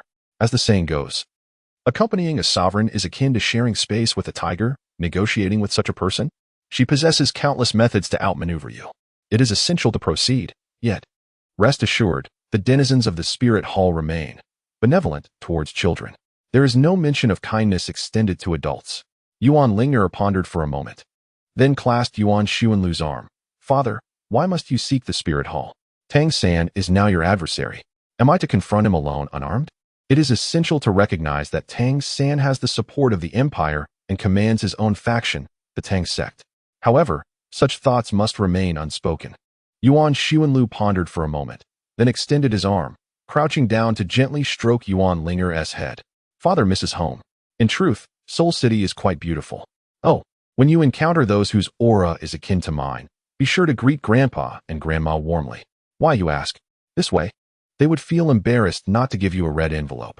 Yuan Ling'er, at this moment, could not help but think that her father was rather shrewd. Seeking to leverage her adorable antics for monetary gain. How truly cunning of him. Yuan Ling'er could no longer restrain herself. After engaging in playful banter for a while, she ultimately set aside her composure and inquired, Father, what does Tang San truly mean to you? Her question was direct, clear, and forthright. Yuan Xuanlu found himself lost in contemplation. For him, Tang San was the son of the murderer who had slain his brother. Yet, it seemed that he and Qian Xuanji often displayed a brotherly camaraderie. Tang San represented a vendetta against his entire family, a vendetta that remained unfulfilled. So, who exactly is Tang San? In his youth, while engrossed in the tales of Douluo continent, he perceived Tang San as an unremarkable figure. However, as he matured, he came to view Tang San as duplicitous and hypocritical, truly a scoundrel of humanity. As time passed, he mused that if he were in Tang San's position, he would hardly possess the finesse to execute such a duplicitous faade, maintaining a faade of virtue while concealing millennia of deceit, and still be regarded as the noble sea god. Yuan Xuanlu pondered for a moment, shook his head, and spoke with caution. I am uncertain, but I believe this matter hinges on perspective. Yuan Ling'er felt a flush of embarrassment. In truth, Yuan Xuanlu's intention was that one's impulses often dictate one's reason. Had Yuan Xuanlu been an ordinary individual, he likely would not have entangled himself with the troublesome figure of Tang San. The two were not on the same level, and even residing on the same continent, their paths would not have intersected. If Yuan Xuanlu were a soul master of considerable talent, he would merely blend into Tang San's faction, relishing the spoils of victory. As for the enlightened soul masters decrying him as a mere opportunist, I am the victor. Your scorn holds no weight. A glance at you would suffice for my defeat. Yet, Yuan Xuanlu found himself devoid of choices and pathways. He was a member of the Spirit Hall, marked from birth by its insignia. His future lay in either engaging Tang San in a fierce battle or merely surviving. However, survival seemed unlikely, as Xiao Wu's mother appeared to have been among those hunted by him and Bibi Dong of the Zhuhua gang. To complicate matters further, Yuan Ling'er had inexplicably provoked Tang San. Were it not for Yuan Xuanlu's constant companionship with Yuan Ling'er, he might have suspected that a time traveler had brainwashed her into opposing Tang San. Why trust such individuals? We are no longer within the confines of a novel. It is truly disheartening to witness the youth being utilized as mere pawns. Regardless of the circumstances, Tang San now obstructed my path, and with no room for negotiation. He must be eliminated.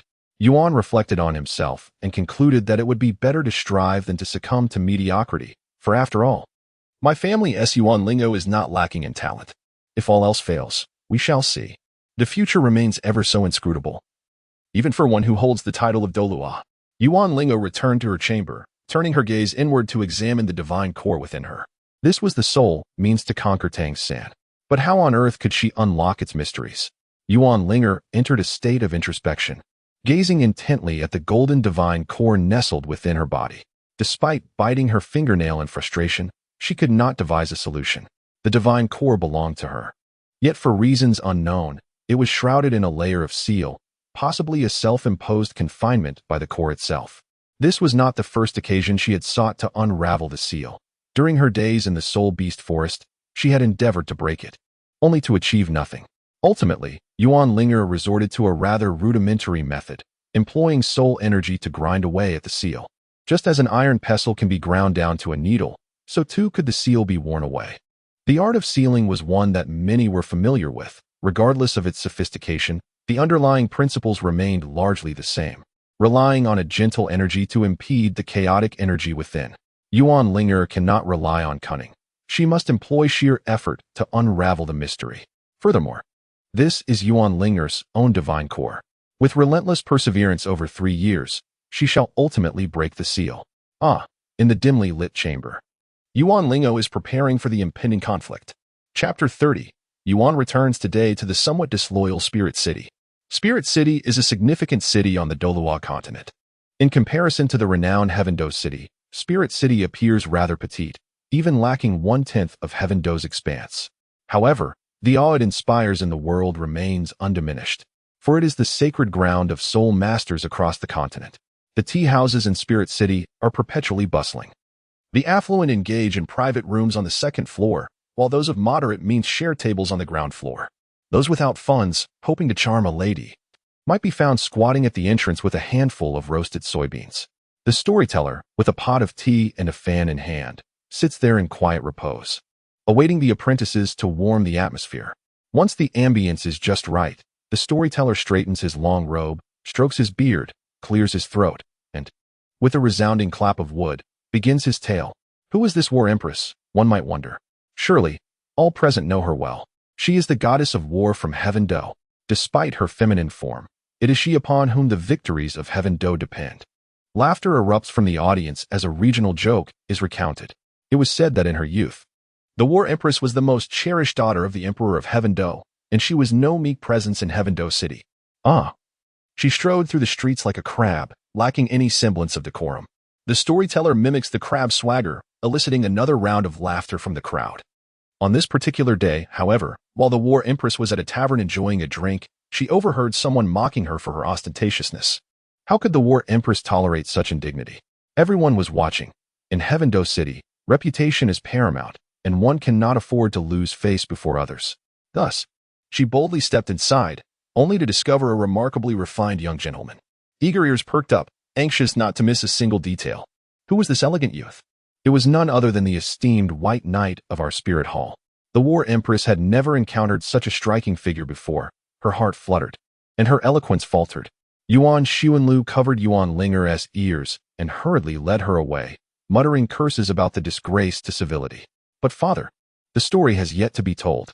Yuan Ling'er protested, shaking her head in reluctance. Who, in their right mind, would heed the words of a war queen? Surely, one ought to listen alongside the White Knight. Yuan Xuanlu wore a sullen expression, but I have heard it all before. Indeed, I have. These melodramatic tales are nothing more than the product of his capricious imagination after perusing a few history books. I am unsure how they were disseminated by that foolish individual, Juhua Guan. Yes, it is indeed I. But the storyteller, upon hearing and subsequently altering the narrative, transformed it into a hallmark of the Spirit Hall, complete with a distinctive Beijing accent. What? I mean to say, if you wish to delve into the saga of the War Empress, I recommend visiting the Grand Library in Spirit City, where a wealth of invaluable historical materials awaits. Yuan Ling'er, feeling quite aggrieved, expressed her desire to hear the tale. In her previous life, she had never set foot in Seoul City, and by the time she arrived, it had already been reduced to ruins. It was fortunate to witness a grave, let alone experience the local customs. Her father, Yuan Ling'er, endeavored to charm her. Very well. I shall take you there. This time, we shall observe something truly significant. Hooray! With a resounding clap, the storyteller at the tea house, youthful yet seemingly inexperienced, bowed and addressed the audience. Esteemed guests, today we shall continue our narrative from last time, recounting the tale of the White Knight aiding the Empress in her 3 victories over the Netherworld. Yuan Xuanlu nodded. This was something he had never heard before, likely concocted by the young storyteller, yet it was rather intriguing. Speaking of the War Empress leading her troops into battle, the opposing Yuan Grand Duke of Douluo, upon seeing the mere 1,000 soldiers of the Tiando army daring to obstruct him, could not help but laugh aloud, exclaiming, "These children are devoid of strategy." A Douluo general within the command tent interjected, "This insignificant bandit, why does the Grand Duke not personally eradicate them?" The Yuan Grand Duke waved his hand dismissively, dispatching a silver-armored young general to annihilate them, chuckling, "These youngsters will surely defeat themselves." Yet, who exactly were the White Knights of the Spirit Hall? Were they mere children? They were indeed formidable figures. Observing the Yuan Grand Duke's blatant disdain for the War Empress's army, the White Knight promptly volunteered for battle. Consider this, at that time, the War Empress was but a young girl, inexperienced in grand affairs. She gazed at the imposing Douluo army, with their fortified ranks and banners obscuring the sun, while the silver-armored young general charged directly towards her formation, causing her to break into a cold sweat, paralyzed with fear. It was only through the courageous intervention of the White Knight from the Spirit Hall that her trepidation was quelled. The War Empress pondered. Realizing that the opposing force numbered a full 5,000 cavalry while they had barely 1,000 soldiers, defeat was inevitable. However, the White Knight was no ordinary individual. He insisted on joining the fray once more, assuring her of victory. The War Empress furrowed her brow and inquired, "How many men do you require?" The White Knight, with strategic poise, calmly replied, "I alone can vanquish the enemy." Thus, before the two armies, the White Knight unleashed his martial spirit. 9 soul rings flickered in succession as he struck the ground with his fist. Instantly, the earth trembled violently, burying the silver-armored young general alive beneath the rubble, while the elite cavalry scattered in panic, abandoning their weapons and armor. Witnessing this, the Wyoming Grand Duke was utterly terrified, his composure utterly shattered. Yuan Xuanlu could no longer contain his frustration, his expression darkening. How could anyone actually believe this? At that time, the White Knight was merely a soul king at level 50. From where could he have acquired 9 soul rings? The Duke of Yumming possessed the strength of a soul Douluo, and you expect me to believe that he was so terrified that he lost control? Was it merely the reputation of the Spirit Hall that instilled such fear? Back then, it was only through the combined might of the titled Douluos that the Spirit Hall managed to prevent the escalation of this war. It is truly absurd. Yuan Xuanlu believed that before Yuan Ling'er had systematically studied history, she should not be exposed to an excessive number of storytelling tales, for it could dull her intellect. Words must be carefully chosen. A man, exuding an air of sharpness, smiled and addressed Yuan Xuanlu with a respectful gesture. This young brother must be out here enjoying the day with his daughter. Am I correct? Indeed. Yuan Xuanlu returned the gesture, and even Yuan Ling'er followed suit. When one ventures out for leisure, the pursuit of joy and satisfaction is paramount. Regardless of the tale being told, as long as there are listeners who wish to hear, it suffices. The man poured himself a jug of wine. After all, the Spirit Master City was a place only accessible to soul masters, meaning its inhabitants were not mere rustic folk, at the very least. They were literate and possessed an understanding of history. He spoke truthfully. They recognized that the story was fabricated. The young storyteller, indeed, could not match the clarity of the elder's narration, yet there remained an audience willing to listen and appreciate. The man tossed several copper soul coins into the young attendant's basket, and shortly thereafter, the young storyteller on stage called out to him with a respectful gesture, exclaiming, "Thank you for your generosity, esteemed sir." The man smiled confidently. Such joy is priceless, indeed. Yuan Xuanlu mused to himself, "Is that truly worth a fortune? Merely a handful of copper soul coins. Perhaps I have gleaned some insight from this." Yuan Xuanlu thought, "So, you wish to feign profundity, do you? Who cannot do that? I hope my esteemed brother will enlighten me further." Yuan Xuanlu took a sip of tea and glanced at the young storyteller on the stage, contemplating whether the reward was truly deserved. This storyteller relied solely on his verbal skills. If he lacked the ability to sustain his livelihood, he might as well refrain from pursuing it altogether. A story must adhere to a certain logic. While the audience may listen without overthinking, the storyteller must engage his intellect. Yuan Xuanlu continued, "In storytelling, truth constitutes 1/3, while the remaining 7/10 is woven from fiction. The interplay of reality and illusion is inevitable, yet the underlying logic remains steadfast. For instance, in the narrative the White Knight aids the Empress in overcoming the Abyss. Were it up to me, I would first temper the tale, elucidating how the Duke of the Abyss holds the Empress in contempt, illustrating the depths of the War Empress's trepidation, and detailing the inadequacies of the celestial troops. Would this not incite the ire of many impatient listeners? They come seeking solace, and what do you offer them instead?" The man interjected hastily. Yuan, dismissive of the suggestion, waved his hand and remarked, "Without restraint, how can there be elevation?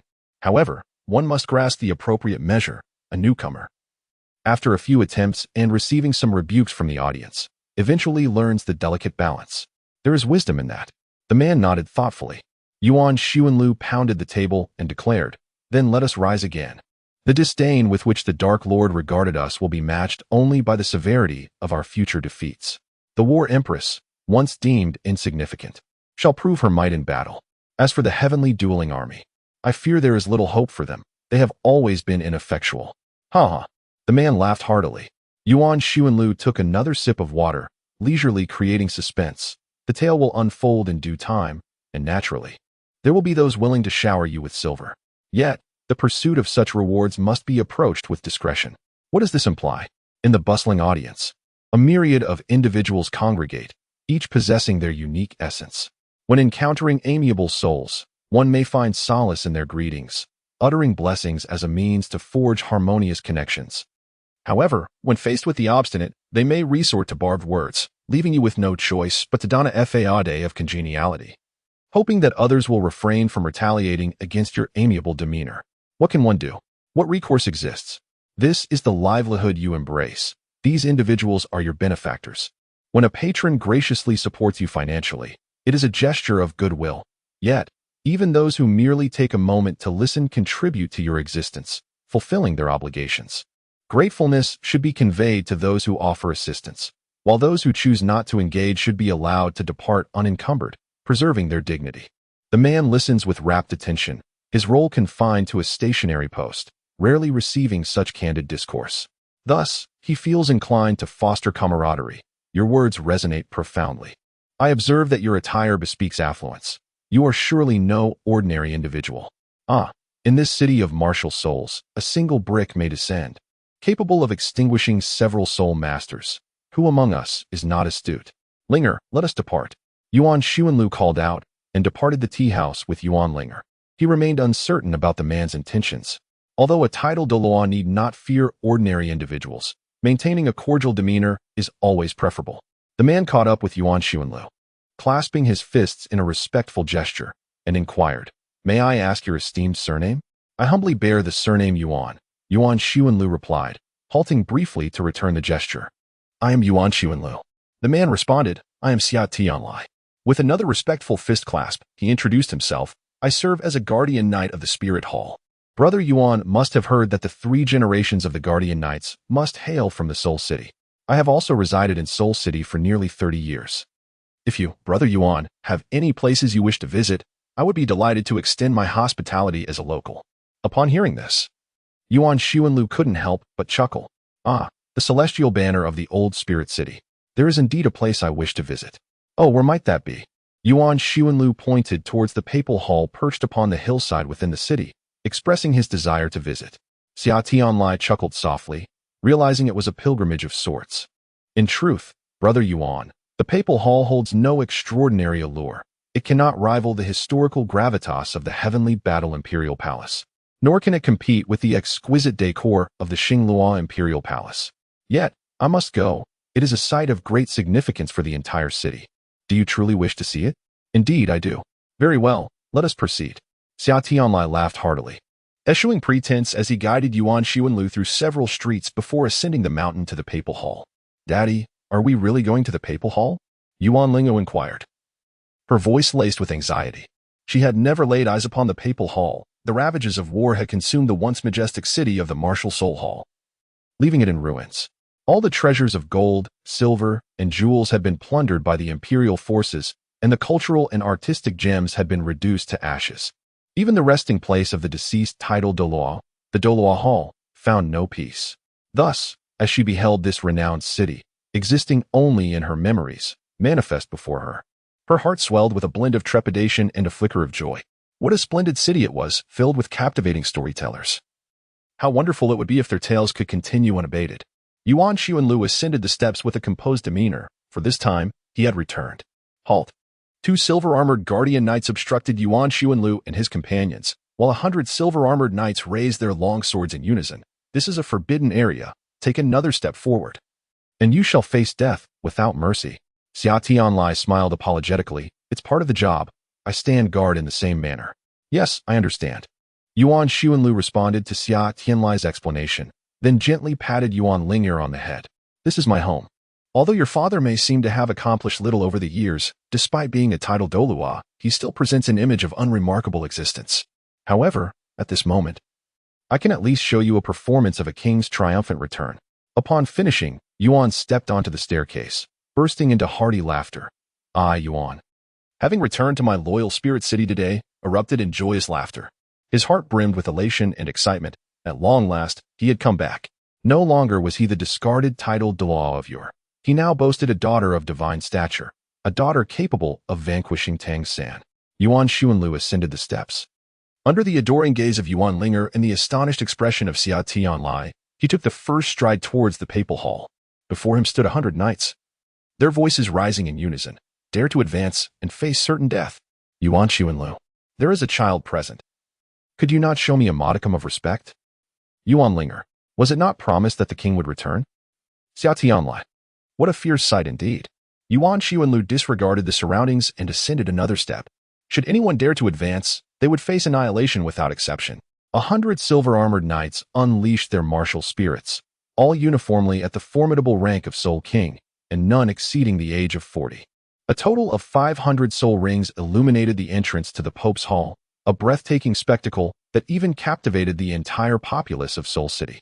It appears that today, Yuan Xuanlu has returned to the city of martial spirits, a place where his loyalty has always been in question. Yuan Xuanlu turned back, extending his hand towards Yuan Ling'er. Yuan Ling'er grasped her father's hand. Yuan Xuanlu smiled and nodded, taking a step forward with his daughter. Yuan Xuanlu unleashed his martial spirit. The radiant, holy dragon roared. As Yuan Xuanlu and Yuan Ling'er took another step forward, the first soul ring of the primordial path emerged after a century, and with a few more steps, the second soul ring, a millennium old, appeared. Subsequently, with every dozen steps taken, at the feet of Yuan Xuanlu, a soul ring materialized. As he and Yuan Ling'er successfully reached the summit, 9 soul rings, 1 yellow, 2 purple, 4 black, and 2 red, manifested beneath him. These seemingly simple 9 soul rings, however, instantly overshadowed the brilliance of 500 others. 100 knights stood by, their eyes wide, as they witnessed this titled Douluo leading the little girl into the hall of the Pope. My father is a titled Douluo, Yuan Ling'er suddenly proclaimed with pride within the sacred halls. Yuan Xuanlu at this moment subtly nodded, his gaze drifting towards the luminous figures soaring through the sky, each embodying the formidable power of a soul saint. Perhaps Yuan Xuanlu had truly been away for far too long. 6 years was ample time for people to forget a titled Douluo. Yet, one of the soul saints inquired, "May I ask who approaches?" "Father," Yuan Ling'er exclaimed, embracing Yuan Xuanlu tightly. Yuan Xuanlu gently patted Yuan Ling'er on the shoulder and said, "Your father is a titled Douluo." Thus, the soul power of Yuan Xuanlu, at the 96th level, surged upwards like an unstoppable force, forcefully pressing the entire assembly of soul saints back to the ground. His voice resonated like rolling thunder. "I am the titled monarch, Dragon Emperor." Chapter 31. What is the name of Father's father? Following a tumultuous uproar, Yuan Xuanlu and Yuan Ling'er were invited into the Pope's Hall. "Dragon Emperor Douluo, must I still pay my respects to you?" "Oh, Uncle Tiani, you jest. You are my elder. It would not be excessive for me to bow to you as a father." "Golden Crocodile Douluo," he continued, "let us not dally. Who in the Spirit Hall does not know that you, Qian Xuanlu, are famously known as father's departure, son's laughter?" Golden Crocodile Douluo, with a chuckle, replied, "The grand offering awaits you inside. Uncle Tiani, do you see how well-behaved your granddaughter is? It is not incorrect to refer to her as a granddaughter, as Golden Crocodile Douluo is even older than Qian Douluo." Yuan Xuanlu had no qualms about having Yuan Ling'er acknowledge Golden Crocodile Douluo as her grandfather. However, Golden Crocodile Douluo was momentarily perplexed by Yuan Xuanlu's intentions. Glancing at Yuan Ling'er, who blinked her big eyes, he nodded, "Very well-behaved and quite adorable. As the saying goes, strike while the iron is hot." "Did she just call you grandfather?" The Golden Crocodile Douluo cast another glance at Yuan Ling'er, who playfully exclaimed, "Hello, grandfather." Having lived for so long, the Golden Crocodile Douluo had become exceedingly shrewd. At this point, he could hardly be oblivious to Yuan Xuanlu's intentions. "This little rascal is trying to pull a fast one on your Uncle Tian Crocodile," he chuckled with mock reproach. Nevertheless, he retrieved a purple right arm spirit bone from his soul guide and handed it to Yuan Xuanlu, casually remarking, "A millennium-old spirit bone.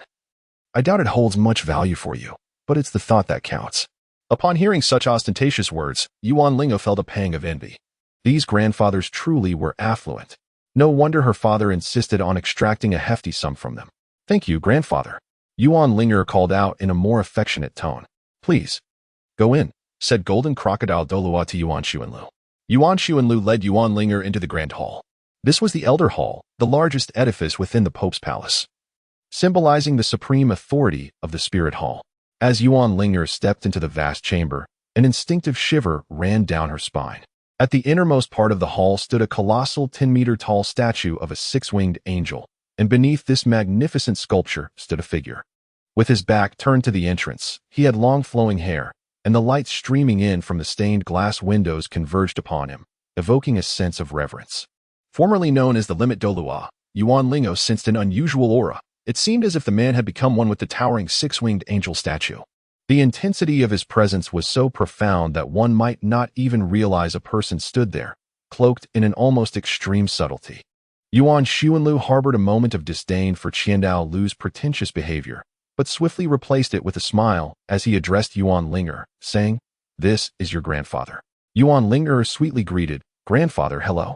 However, Qiandao Lu was merely momentarily taken aback before redirecting his gaze towards Yuan Xuanlu. She may not possess an angel martial soul, yet she is endowed with a twin martial soul. Yuan Xuanlu holds a disdainful view towards the notion of judging individuals based on their bloodlines and martial souls.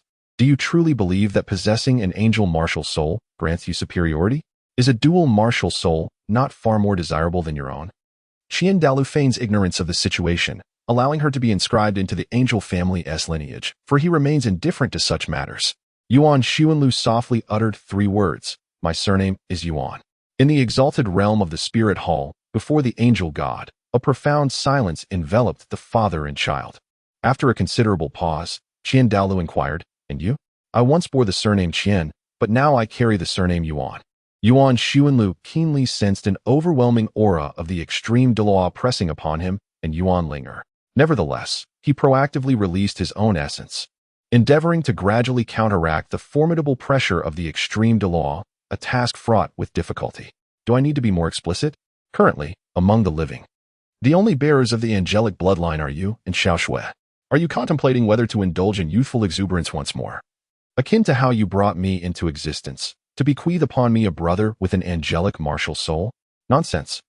Qiandao Lu cast another glance at Yuan Ling'er and spoke in a grave tone. "You may leave. Let your father remain." Yuan Xuanlu harbored no indulgence for his elder. Qiandao Lu, as he promptly lifted Yuan Ling'er, intending to depart. "Ling'er, come. We shall seek Grandpa Tiani. Pay no heed to this old fool's prattle." Qiandao Lu, a venerable sage who had lived for a century, was well aware of Yuan Xuanlu's intentions, realizing it stemmed from his unfavorable disposition towards Yuan Ling'er. Subsequently, Yuan Xuanlu did not grant himself a pleasant demeanor. With a slight flick of his hand, Qiandao Lu sent a piece of a 10,000-year soul bone flying into Yuan Ling'er's grasp. He leisurely proclaimed, "This is a gift for her." A mere 10,000-year soul bone. Who does he look down upon? Ling'er, do not absorb it. Although Yuan Xuanlu claimed otherwise. He gently set Yuan Ling'er down and affectionately patted her head before stepping out to seek Aunt Dong, reassuring her that he was perfectly fine. Yuan Ling'er carefully placed the soul bone into the soul guide device, and then bowed respectfully to Qiandao Lu before departing from Yuan Xuanlu. Once Yuan Ling'er had left, the hall was left with only Yuan Xuanlu and Qiandao Lu. Observing Yuan Xuanlu's visage, which bore a striking resemblance to his own youthful self, Qiandao Lu abruptly remarked, "Through both words and actions, is this truly how you instruct your daughter to honor her elders? A child's lack of guidance reflects the shortcomings of the parent.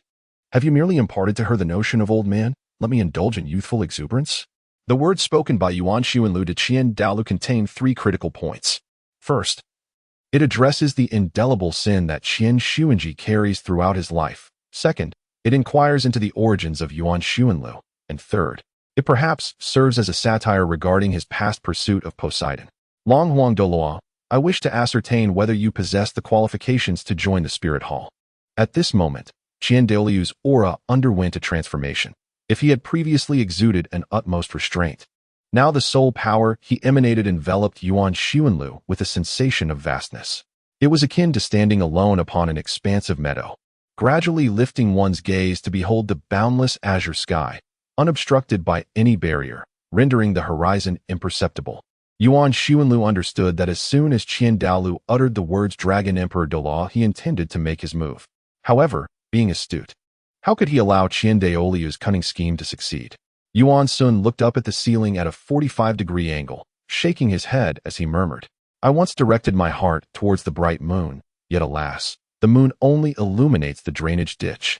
His words were imbued with deep emotion, resonating with poignant sincerity, revealing an inner turmoil. Even Qiandao Lu could not help but feel a twinge of compassion. Was he perhaps a bit too harsh on him? Yuan Xuanlu's mother hailed from the humble ranks of the Holy Dragon sect, merely a servant tasked with attending to Qiandao Lu. Her standing within the sect was not particularly elevated, Otherwise, she would not have been dispatched as a gift to the spirit hall to cater to their needs. However, one fateful day, in a moment of youthful folly, she became pregnant and subsequently gave birth to Yuan Xuanlu. In her naivety, she believed that her maternal status would elevate her, foolishly assuming the role of the Grand Elder's wife, ultimately leading to her own demise at her own hands. After all, she was merely a servant bestowed upon her by the Holy Dragon sect, first a servant, then a mere individual. When Yuan Xuanlu awakened his martial soul at the tender age of 6, it became evident to Qian Douluo the potential that lay within him, prompting the decision to bestow upon him the surname Qian. Yet, at that time, Yuan Xuanlu mirrored his mother's foolishness, arrogance, and tyranny.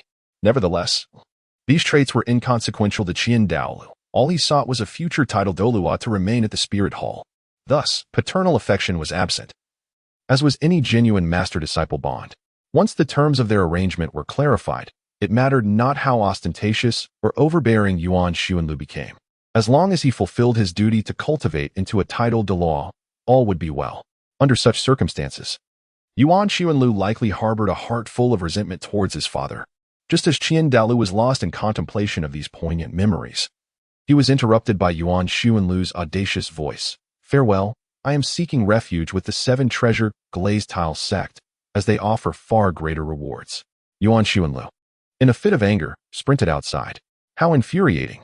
Qian Douluo was enraged. As one ages, nostalgia for one's children often arises, a yearning for their presence to relish the joys of familial bonds. Yet, his eldest son had suffered grievous injuries at the hands of Tang Hao and subsequently perished. His daughter-in-law, forever scarred by that event, never acknowledged him as her father-in-law, casting cold glances his way. Now, he was left with only his granddaughter, Qian Renshua, who had ventured alone to Heavendo City to undertake perilous undercover work. Meanwhile, this unfilial son had vanished for 6 long years, only to return home today and declare, "I no longer bear the surname Qian. I have defected. I am laying my cards on the table." The old man's heart ached. He was the Grand Priest of the Spirit Hall, a legendary figure known as the Invincible Sky, a titan among land soul masters. One of the 3 supreme, 99-ranked Douluos of the age, the spokesperson for the angel god. Yet, he was human too, susceptible to emotions. The heartache he felt when he failed in his pursuit of Poseidon had once weighed heavily upon him. Thus, if you, Yuan Xuanlu, sought to disturb my peace, then I, Qian Douluo, shall ensure your discomfort in return. Take this punch. Chapter 32. Little brat. A tremendous surge of soul power erupted within the Elder Hall of Spirit City. A golden figure and a white figure soared from the rooftop of the hall, ascending into the clouds 1,000 meters high. In an instant, the sky above Spirit City was bisected into a blend of gold and white, resembling a tumultuous ocean. Qian Douluo was quite pleased, observing Yuan Xuanlu, who had been ambushed and left with panda-like eyes. His anger had dissipated significantly. He bellowed into the sky, "Dragon Emperor Douluo, are you brave enough to engage in battle?" His voice thundered like a tempest, shattering the clouds and instilling fear among the populace of Spirit City below. Inside the Spirit Hall, the smiling Bibi Dong held Yuan Ling'er's hand, who had witnessed the unfolding scene. "Aunt Dong, is this Grand Priest truly formidable?" Yuan Ling'er inquired, though she felt no real need to do so. Having honed herself into a limit Douluo and having forged a semi-finished divine core through her own efforts, she was acutely aware of what it meant to reach the pinnacle of the 99th level. Had it not been for the sea god Tang San, she would undoubtedly have been the unrivaled champion of her era. Nevertheless, she posed the question, for her father had once spoken of the Grand Offering, a man of upright character who was staunchly devoted to the angel god's legacy. Yet, more significantly, he was one of the 3 unparalleled Douluos in the world. Yuan Ling'er was aware that the term Peerless Douluo signified limit Douluo, yet she had never engaged in battle herself, leaving the question of superiority shrouded in uncertainty. Indeed, the strength was formidable. In the presence of this Grand Offering, Bibi Dong exhibited no resentment. After all, the might of the Spirit Hall was not to be trifled with. Among all the offerings, this particular Grand Offering was the one she regarded with the utmost caution. In this confrontation, Yuan Xuanlu was destined to lose. A conclusion Bibi Dong reached without a moment's hesitation. Her thoughts were not rooted in disdain for Yuan Xuanlu, achieving the rank of title Douluo at the age of 33. With 2 soul rings of 100,000 years, and now, at not yet 40, possessing the strength of a super Douluo. placed him among the elite of any generation within the Spirit Hall. However, being invincible at the same level does not guarantee victory over someone 3 or 4 ranks above, such as Qian Douluo. Bibi Dong gazed upward, her keen eyesight allowing her to witness the clash between Yuan Xuanlu and Qian Douluo, and she quietly offered a word of encouragement. Nonetheless, I hope your father can surprise us. And thus, the surprise arrived. Upon hearing the thunderous challenge from Qian Douluo, Yuan Xuanlu's spirit soared with fervor. The martial soul of the radiant holy dragon was unleashed, with 9 soul rings encircling him. His soul power at the remarkable level of 96 stirring the clouds above, embodying the essence of a formidable strike. Engaging in combat with an ultimate Douluo offered numerous advantages, particularly for someone of his caliber, unencumbered by external aids. The opportunity to spar with Qian Douluo would undoubtedly serve as a significant boon for his future breakthroughs and mastery. Thus, Yuan Xuanlu, with a flourish of his robe and a resolute countenance, proclaimed with righteous fervor, "I dare not." Qian Douluo, having observed Yuan Xuanlu's earlier demeanor, was prepared to charge forth into an exhilarating battle. However, the unexpected turn of events left him bewildered. "You show me this after shedding your pants? What of your dignity?" Yuan Xuanlu gazed upon Qian Douluo, whose face was as dark as the bottom of a pot, and offered an apologetic smile, saying, "I was merely jesting. Do you truly believe yourself to be humorous?" Qian Douluo retorted, infuriated to the point of nearly spitting blood. Nearly a century of cultivating his internal energy had been shattered by Yuan Xuanlu in mere moments. The high-ranking priest of the Spirit Hall was not intimidated by your attempts at subtlety or scheming. Rather, he feared that you would remain blissfully ignorant, indulging in your own amusement like a fool. Over the years of companionship, Yuan Xuanlu has come to comprehend the threshold of patience possessed by Qian Douluo. As long as one does not cross the red line, one may frolic and gamble with fate without restraint. "Ah, here I am, leaping out once more. And then back again. How about that? I leap out again. Go on, strike me, you fool." Yuan Xuanlu waved his sleeve, adjusted his hairstyle, and spoke. "I have a request." "What is it?" "If I can repel you even once, I shall consider myself victorious. Furthermore, I hope to summon a deity." Qian Douluo scoffed. "You are utterly oblivious to your own limitations. Is summoning a deity something you can command at will?" Yuan Xuanlu remained unfazed and continued. "Whether you agree or not is inconsequential. Do not attempt to provoke me. Win first, and then speak." Qian Douluo, unable to contain his impatience, released his soul rings, 8 black and 1 red, causing the very air in half of the sky to solidify under the overwhelming force of his soul power. Such strength! Yuan Ling'er widened her eyes. Once a limit Douluo, though she no longer possessed her former prowess. The mere sensation of the residual might cascading from the heavens left her feeling as if even at her zenith, she would be unable to contend with it. No wonder it was termed sky invincible. In the firmament, Qian Douluo was a formidable being, nearly akin to a deity, the true form of the martial soul. Yuan Xuanlu first unleashed his martial soul's true form. The immense soul power offered him a slight reprieve in his breathing. Yet in the face of the formidable pressure exerted by this grand offering, he felt that confronting Tang Hao would be a less daunting task. Radiant Dragon Body. The violet third soul ring activated, bestowing a remarkable 40% enhancement across all attributes, further bolstering Yuan Xuanlu's confidence. "If I can repel him just once, victory shall be mine." At this moment, Yuan Xuanlu could not afford to be stingy with his soul power. The crimson 10,000-year soul ring illuminated, and 2 8th-level soul skills were unleashed. Dragon Emperor's Absolute Law. The effect of this soul skill was undeniably formidable, forcing opponents with lesser strength to be unable to summon any soul power. Even those of a higher level would find their ability to release soul skills significantly hindered. The elemental energies of heaven and earth in the sky were entrapped, causing even Qian Douluo's martial soul to tremble slightly. Yet, Qian Douluo remained composed, gazing down at Yuan Xuanlu with an air of superiority. Dragon Emperor's Domain Kill. The white dragon had manifested in Yuan Xuanlu's grasp behind the resplendent form of the Holy Light Dragon. He soared towards Qian Douluo, channeling a substantial amount of soul power into his attack, still reserved, yet extraordinary, reminiscent of their previous encounter. The tempest of soul power stirred the clouds behind Qian Douluo, yet he remained unmoved, not even a ripple disturbing his flowing sleeves.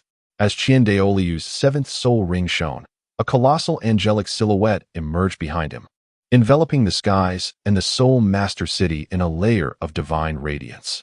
Many devout followers within the city knelt, tears streaming down their faces as they offered heartfelt praises to the angelic deity hovering above. In stark contrast, Yuan Xuanlu felt an overwhelming pressure, his speed inexplicably diminishing. As he charged toward the angelic form, he felt as if he were an ant attempting to shake a tree. Why? Did the Dragon Emperor's absolute law have virtually no effect on him? Yuan Xuanlu's eyes turned red. In truth, if he were to analyze rationally, he would realize that Qian Daoliu's angelic essence was not as formidable as it once was. The eighth soul skill still held its merit. However, at Qian Daoliu's level, he was no longer a worthy opponent, rendering Yuan Xuanlu's attention to him unnecessary. The domain of the god of death, a dark purple realm of power unfolded, and a flicker of brutal killing intent flashed across Yuan Xuanlu's eyes as streams of deathly energy coursed through him. The pressure exerted by Qian Daoliu's angelic form finally diminished slightly. Seizing this opportunity, Yuan Xuanlu closed the distance to Qian Daoliu and unleashed a punch aimed directly at his face. Dragon Emperor's suppression, here it comes. Qian Daoliu's third soul ring shimmered, enveloping him in a layer of golden light. He extended a hand and caught Yuan Xuanlu's attack. The terrifying soul power of Dragon Emperor's suppression was unleashed in an instant, while Yuan Xuanlu's first and second soul rings flickered simultaneously. Radiant Dragon Fist, Radiant Dragon's Fury. The power of the Yuan-seeking soul technique has doubled, unleashing a tremendous surge of soul energy that explodes in Qian Daoliu's hands, scattering winds that coalesce into swirling mini-cyclones in the air. Retreat. Retreat. Just a single step back would suffice. In the realm of the slaughter god, Yuan Xuanlu's power converged from a surface to a singular point, all concentrated upon that one strike. The hell of annihilation. Retreat. Retreat. Withdraw at once. You are a 99th level limit Douluo, the invincible grand offering of the heavens. Yet I too am a 96th level super Douluo. Am I unable to force you back even a single step? You are not invincible. You have also tasted defeat at the hands of Tang San. In terms of strength and emotions, you have faltered completely. The eighth spirit ring of Qian Daoliu illuminated, a golden phantom overlaying the true form of the angel, 6 wings quivering, countless golden feathers surged forth, racing from all directions towards Yuan Xuanlu, clashing with the Dragon Emperor's domain of slaughter. From every perspective, Yuan Xuanlu has indeed suffered a significant setback. The angelic soul power is a pure, divine force, continuously purifying the dragon's essence, and furthermore, Yuan Xuanlu's soul power level is inherently inferior to that of Qian Daoliu, rendering him incapable of sustaining such energy. The white-armored earth dragon martial soul of the sacred dragon sect was not merely a false dragon in times past. By lineage, it is not inferior to the blue lightning tyrant dragon. However, due to certain unforeseen circumstances, it has been reduced to its current state. Yuan Xuanlu's face flushed crimson. He could hear everything but dared not speak, fearing that any expression of defiance would result in his spirit dwindling irretrievably. Yet, had the white-armored earth dragon not been purified by my angelic bloodline, would you possess this martial soul today? Such deception is intolerable. This is akin to a man telling his child that the genes from their mother are deficient, asserting that without his essence, their success would be unattainable. However, Qian Daoliu's assertions hold a kernel of truth. You find yourself unable to counter such claims of bloodline superiority. The sword of the Holy Court. A radiant blade erupted from Yuan Xuanlu's palm, yet Qian Daoliu astonishingly disregarded the formidable sword forged from luminous soul energy. Mere inches above Qian Daoliu's skin, the blade disintegrated, dissolving from tip to hilt, diminishing with every inch it approached. The distinction between light and holy attributes is, to some extent, rather nebulous. Qian Daoliu still possesses the strength to speak. The holy attribute undoubtedly counters your light attribute, for I am endowed with the most noble 6-winged angel martial soul, a divine power bestowed upon us by the celestial beings of the angelic lineage. The resistance in Yuan Xuanlu's hand has intensified. He let out a cold laugh, recalling how Qian Xuanji had once said the same to him. And then, the technique of the right arm bone soul, honed over 70,000 years, was unleashed. Sword arm. This sword was no longer infused with the essence of light, nor could Qian Daoliu effortlessly withstand it. Consequently, the blade pierced through the skin at Qian Daoliu's brow, prompting an instinctive retreat. However, halfway through his retreat, he found himself frozen in midair. Did I, perhaps, retreat? Yuan Xuanlu concluded his soul technique. Realizing he could no longer endure the strain, his soul power felt nearly depleted. Nevertheless, he erupted into a hearty laugh and proclaimed, "You have lost. The villain perishes from excessive dialogue. You are the victor." Douluo wiped the blood from his brow, striving to steady his wavering stance. Having expended a significant amount of soul power, he too was in a precarious state. A sharp pain surged through his palm as he glanced down, discovering a gruesome sight of mangled flesh. Douluo was filled with both astonishment and elation. Yuan Ling'er unexpectedly injured himself. It is worth noting that, for nearly half a century, self-inflicted injuries have solely been the exclusive feat of Tang San and Poseidon. What a spectacle! Yuan Ling'er cast a soul bone towards Douluo and hastily descended. Meanwhile, Douluo lingered in the sky, contemplating the soul bone that Yuan Ling'er had bestowed upon him, until a moment of realization struck him. This was the inherited soul bone of the Haotian sect, presumably belonging to Tang Hao. Douluo understood that this soul bone was indeed Tang Hao's, and the fact that Yuan Ling'er possessed it indicated that Tang Hao had lost an arm at his hands, reflecting Yuan Ling'er's stance. Though I do not bear the surname Qian, I acknowledge the kindness of your family. Despite the multitude of grievances I share with Qian Xuanji, I shall still avenge my brother. Blood ties demand clarity in accounts, and fairness must prevail. Douluo tucked away the soul bone and smiled with a hint of mischief. Ah, little beast. Chapter 33. Sister Fox. Yuan Ling'er exited the papal hall accompanied by a young lady. Bibi Dong paid little heed to Yuan Ling'er, engaging in a few casual exchanges before observing a poignant scene of paternal affection between Yuan Ling'er and Douluo. Once Yuan Ling'er descended, Bibi Dong dismissed Yuan Ling'er. After all, Yuan Ling'er had already affiliated himself with the Spirit Hall under the identity of the Dragon Emperor Douluo. Yuan Ling'er, regardless of her intentions, would not oppose the Spirit Hall. As for Yuan Ling'er's future endeavors, whether she chose to establish her own faction or pursue other ambitions, Bibi Dong remained unconcerned. Presently, Yuan Ling'er had not joined the Spirit Hall, yet was still associated with them, which was deemed most favorable. Regarding the earlier attempt to recruit Yuan Ling'er by leveraging the status of the saintess of the Spirit Hall, Bibi Dong pondered how her newly accepted disciple, Hulaina, would react if Yuan Ling'er were truly brought into the fold. How could Bibi Dong ensure Yuan Ling'er would be as manageable as Hulaina? With 3 women entangled in this intricate drama, could it be that the Spirit Hall would one day witness 3 saintesses, Angel Saintess, Fox Saintess, and Spirit Butterfly Saintess, who feigned sisterly bonds while covertly undermining one another, ultimately leading to an internal conflict? The previous emperor's ambitions were abruptly cut short, and with the lingering grievances of the Spirit Saintess, the realm may well be divided into 3 factions. Upon exiting the papal hall, Yuan Ling'er strolled alongside the papal disciple, Hulaina. Hulaina, with a charming smile, inquired, "Sister, where would you like to play?" Yuan Ling'er blinked her eyes and gazed at the newly advanced disciple, Hulaina, the future saintess. Though her appearance was rather unremarkable, even ordinary, there existed an enchanting charm about her, particularly in her alluring fox-like eyes. Despite being merely 11 or 12 years old, she managed to captivate the hearts of men wandering the streets. This attests to the notion that sometimes men do not solely prioritize superficial beauty.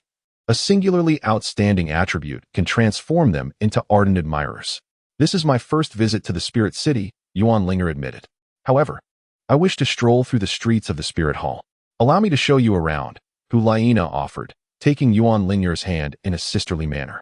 At that moment, Hulaina was neither a saintess nor burdened by ulterior motives. She was simply innocent and easily deceived. Thus, with just a few words from Yuan Ling, Hulaina, unable to contain her excitement, divulged everything.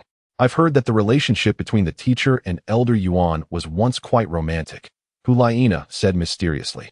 Yuan Ling'er's ears twitched slightly. How should one articulate this? To elaborate, it is not that she possesses an insatiable curiosity. Rather, her concern is solely for her father's happiness. Such matters should remain unspoken, for they are but whispers and rumors. At this moment, Hulaina shook her head, casting a sidelong glance at Yuan Ling'er, hoping she would play the role of the supportive companion. "Sister Fox, why not share your thoughts?" Yuan Ling'er blinked her large eyes, which greatly pleased Hulaina, prompting her to indulge in some gossip. Elder Yuan initially harbored a disdain for the teacher, often engaging in flirtations with other girls. Moreover, it was rumored that he had an affair with the wife of a certain bishop. You understand, right? Yuan Ling'er was astonished. Was her father once so formidable? It was hard to believe, given his prominent brows and large eyes, that he was indeed quite the charmer. Noticing Yuan Ling'er's raised eyebrows and the glimmer of intrigue in her eyes, Hulaina became even more animated. It was said that the bishop once inquired of Elder Yuan why he pursued such affairs.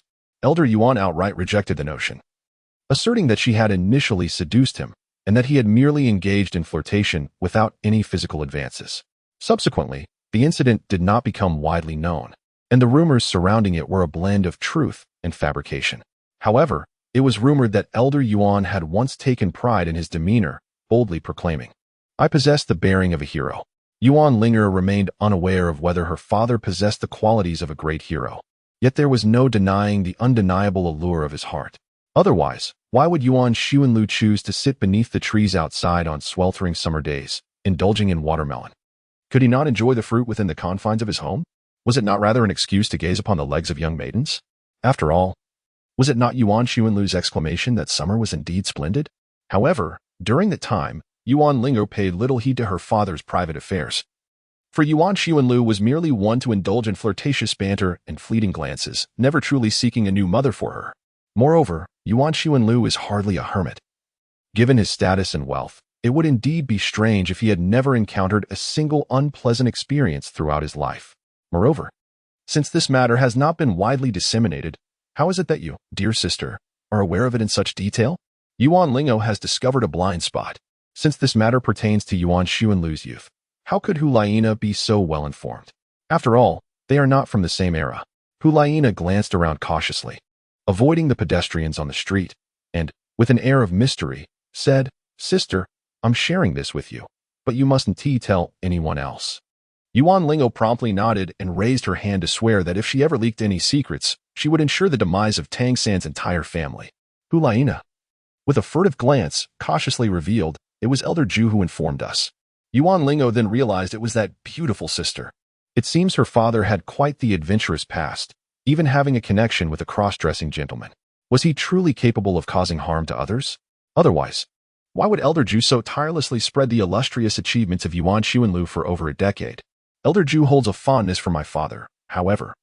The term fondness may not be entirely appropriate. After all, who is unaware that Elder Zhu and Elder Gui have been partners since childhood? Hulaina appeared to be a staunch supporter of the Zhu Gui faction. Moreover, Elder Zhu merely delights in teasing Elder Yuan. Hulaina whispered again. Because Elder Yuan once mocked Elder Zhu as being full of schemes, right? The jest must have been about Elder Zhu being of zero level, given that Elder Zhu's strength indeed pales in comparison to Elder Yuan's. Poor Hulaina, still youthful, occupied with thoughts of soul power and strength, could not grasp the profound implications behind Yuan Xuanlu's mockery. Elder Yuan had been absent from Spirit City for 6 years, and now that he has returned, shouldn't everyone be elated? Elated? Yuan Ling'er was perplexed. Hulaina pointed to the tavern adorned with red lanterns, remarking that Elder Yuan had arrived, and thus the festivities would commence. The storytellers would no longer regale the audience with cliché details. Henceforth, the bards of Spirit City would weave narratives centered around Elder Yuan, drawing inspiration from their surroundings to create spontaneous and innovative stories. Yuan Ling'er observed the bustling crowd, momentarily unable to discern which among them was Yuan Xuanlu. During their time in Balak City, Yuan Xuanlu had been the epitome of elegance.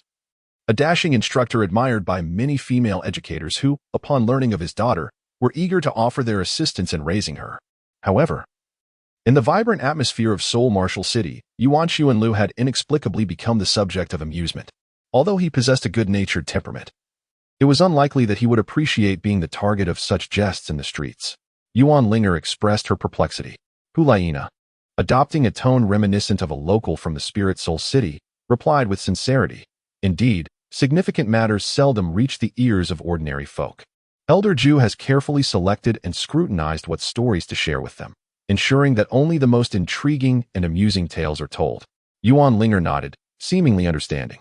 Suddenly, she came to an abrupt halt, pressing her hand against her heart, where the divine core stirred. Hulaina had not taken more than a couple of steps when she realized that Yuan Ling'er had vanished from her side. Turning back to look, Yuan Ling'er stood there, motionless. "Oh, sister, this is the Grand Library of the Soul Master City.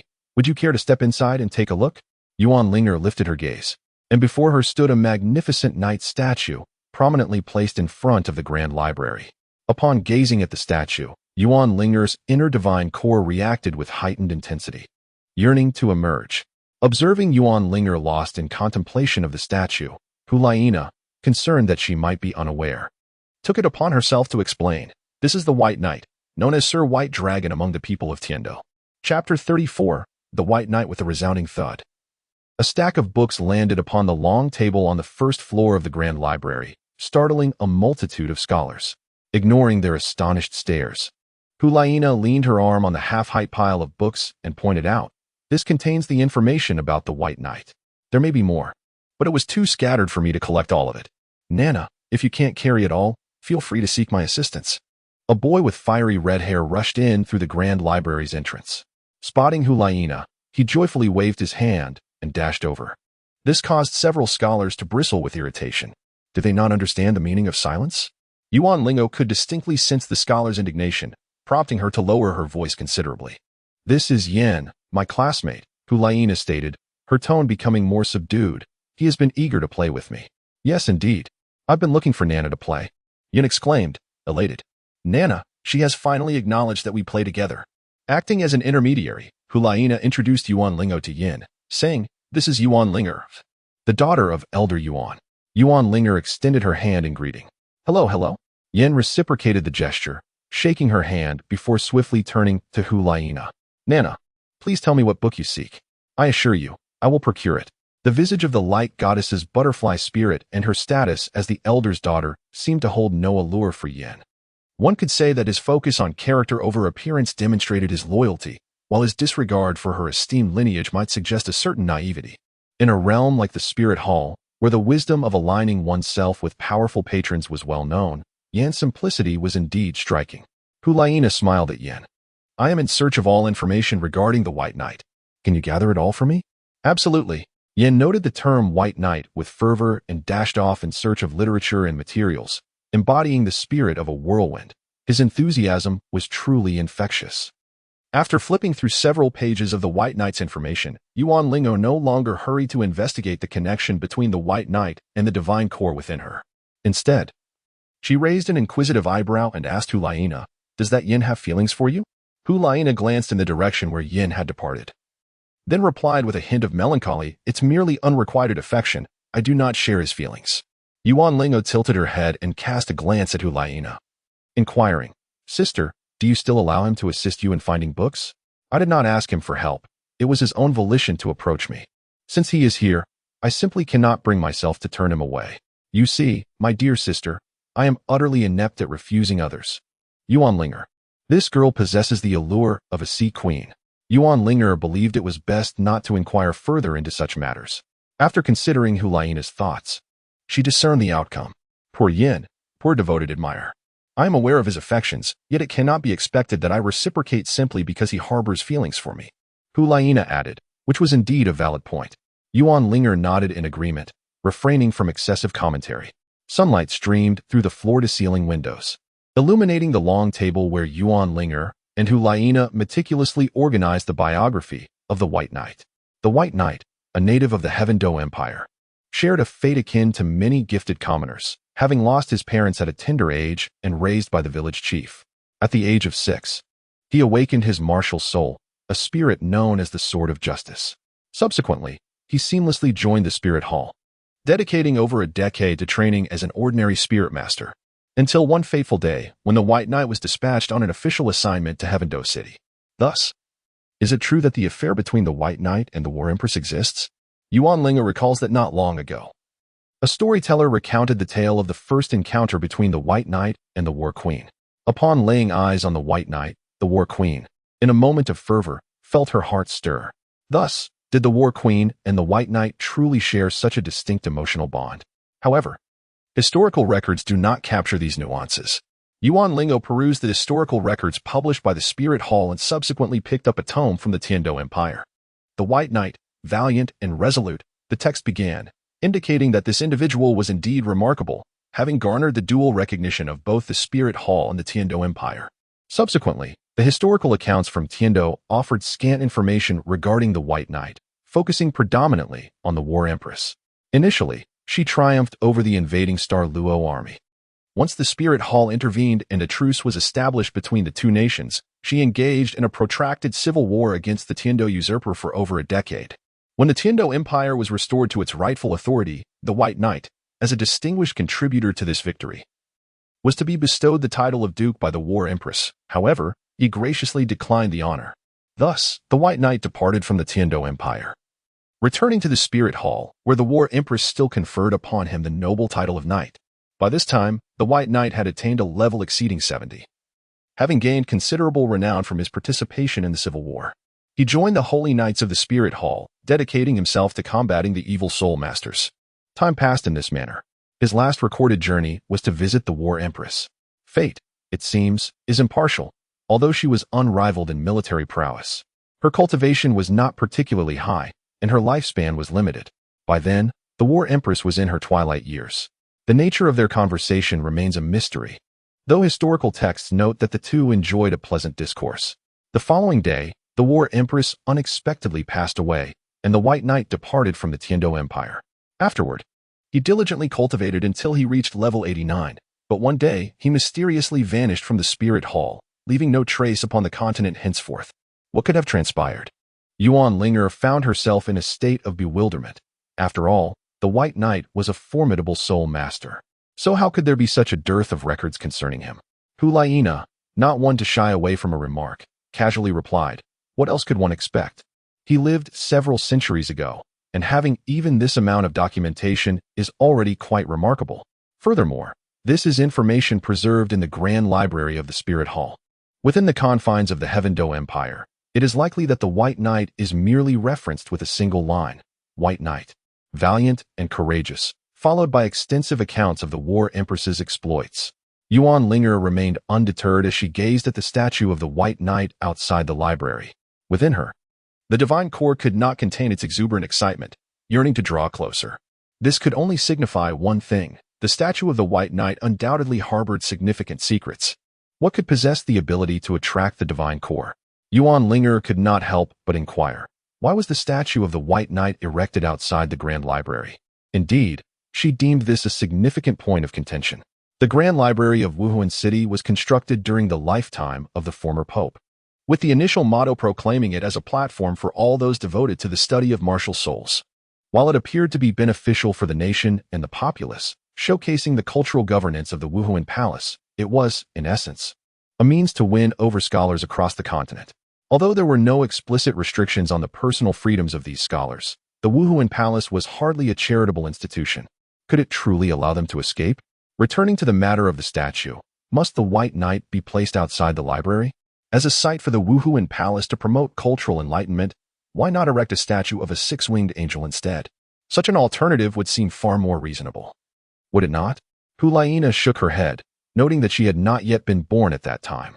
She remarked, "I do not know." The statue of the White Knight was indeed established then. However, it seems that Elder Yuan was in charge of the library's construction. So this question should be directed to Elder Yuan. Yuan Ling'er widened her eyes. Chapter 35, Your Majesty. You surely do not wish for Nana to be bullied at the Spirit Hall, do you? Yuan Xuanlu set down his fragrant tea and gazed at the woman before him. The Pope Bibi Dong. It was the dead of night. After finishing a match with Qian Douluo, Yuan Xuanlu enjoyed a restful afternoon. Upon awakening from a deep slumber, he was summoned by Bibi Dong to her chamber for a clandestine discussion. However, to label it as a conspiracy would be misleading. There were no scheming advisors harboring deep grievances, nor was there an atmosphere of solemnity akin to a formal meeting. Yuan Xuanlu and Bibi Dong were merely dining together. This habit of eating while sipping tea is rather detrimental to one's stomach. Bibi Dong assisted Yuan Xuanlu by serving him a portion of vegetables. Indeed, I must say, the crayfish this year are particularly plump. I have never tasted such before. Yuan Xuanlu was unabashed, devouring his meal heartily. I specifically had someone raise him, she remarked. Yet she did not pick up her chopsticks. She was particular about her diet, particularly refraining from indulging in such greasy dishes during the night. Yuan Xuanlu suddenly inquired, "What did Ling'er do this afternoon?"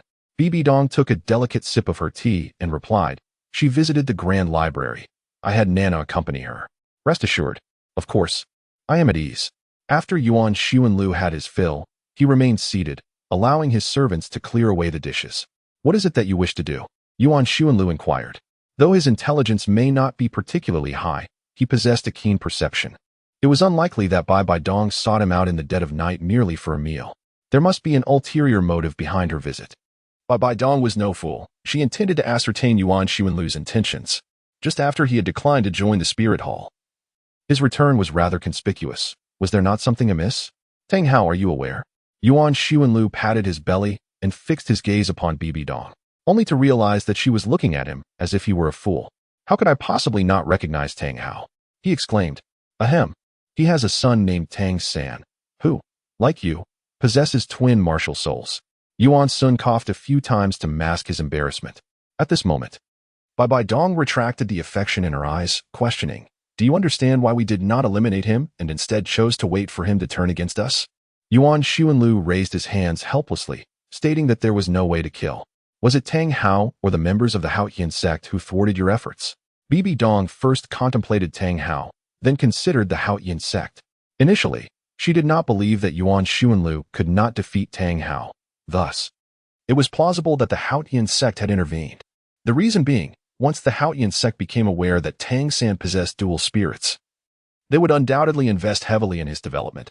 Therefore, it was understandable that Yuan Xuanlu could not eliminate Tang San. Neither of them, Yuan Xuanlu replied. Bibi Dong regarded him with suspicion, asking, "Then who could it be?" Her gaze grew increasingly menacing. "You, a lecher, once coveted the body of that soul beast named Ain. Surely you wouldn't deliberately go easy on her child, would you?"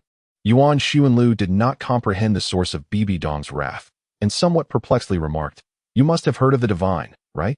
Bibi Dong's pupils narrowed slightly as she imperceptibly nodded, affirming, "Indeed, Tang San is backed by a deity." The conclusion regarding the origin of the path was conjectured by a prominent figure from a previous life. Moreover, after arriving on the continent, Tang San has persistently evaded death. Yuan Sun has now come to believe in the conspiracy theory surrounding Tang San, suggesting that there is a divine force at play. Who could it be? Bibi Dong inquired. Yuan Xuanlu let out a sigh, speculating, "I suspect it is the god of Azura." Bibi Dong fell silent once more. Having absorbed the inheritance of the Rakshasa, she possessed a profound understanding of the old adversary of the Rakshasa god. The god of Azura was not merely an arch-nemesis to the Rakshasa god. He was, indeed, a bane to his existence. A flicker of despair crossed Bibi Dong's face, but she quickly regained her regal composure. "It is imperative that he must be eliminated. Is there any issue with the inheritor of the Rakshasa god slaying the inheritor of the god of Azura? It is perfectly reasonable, after all. This is not the first time such a deed has been undertaken." Yuan Xuanlu shook his head.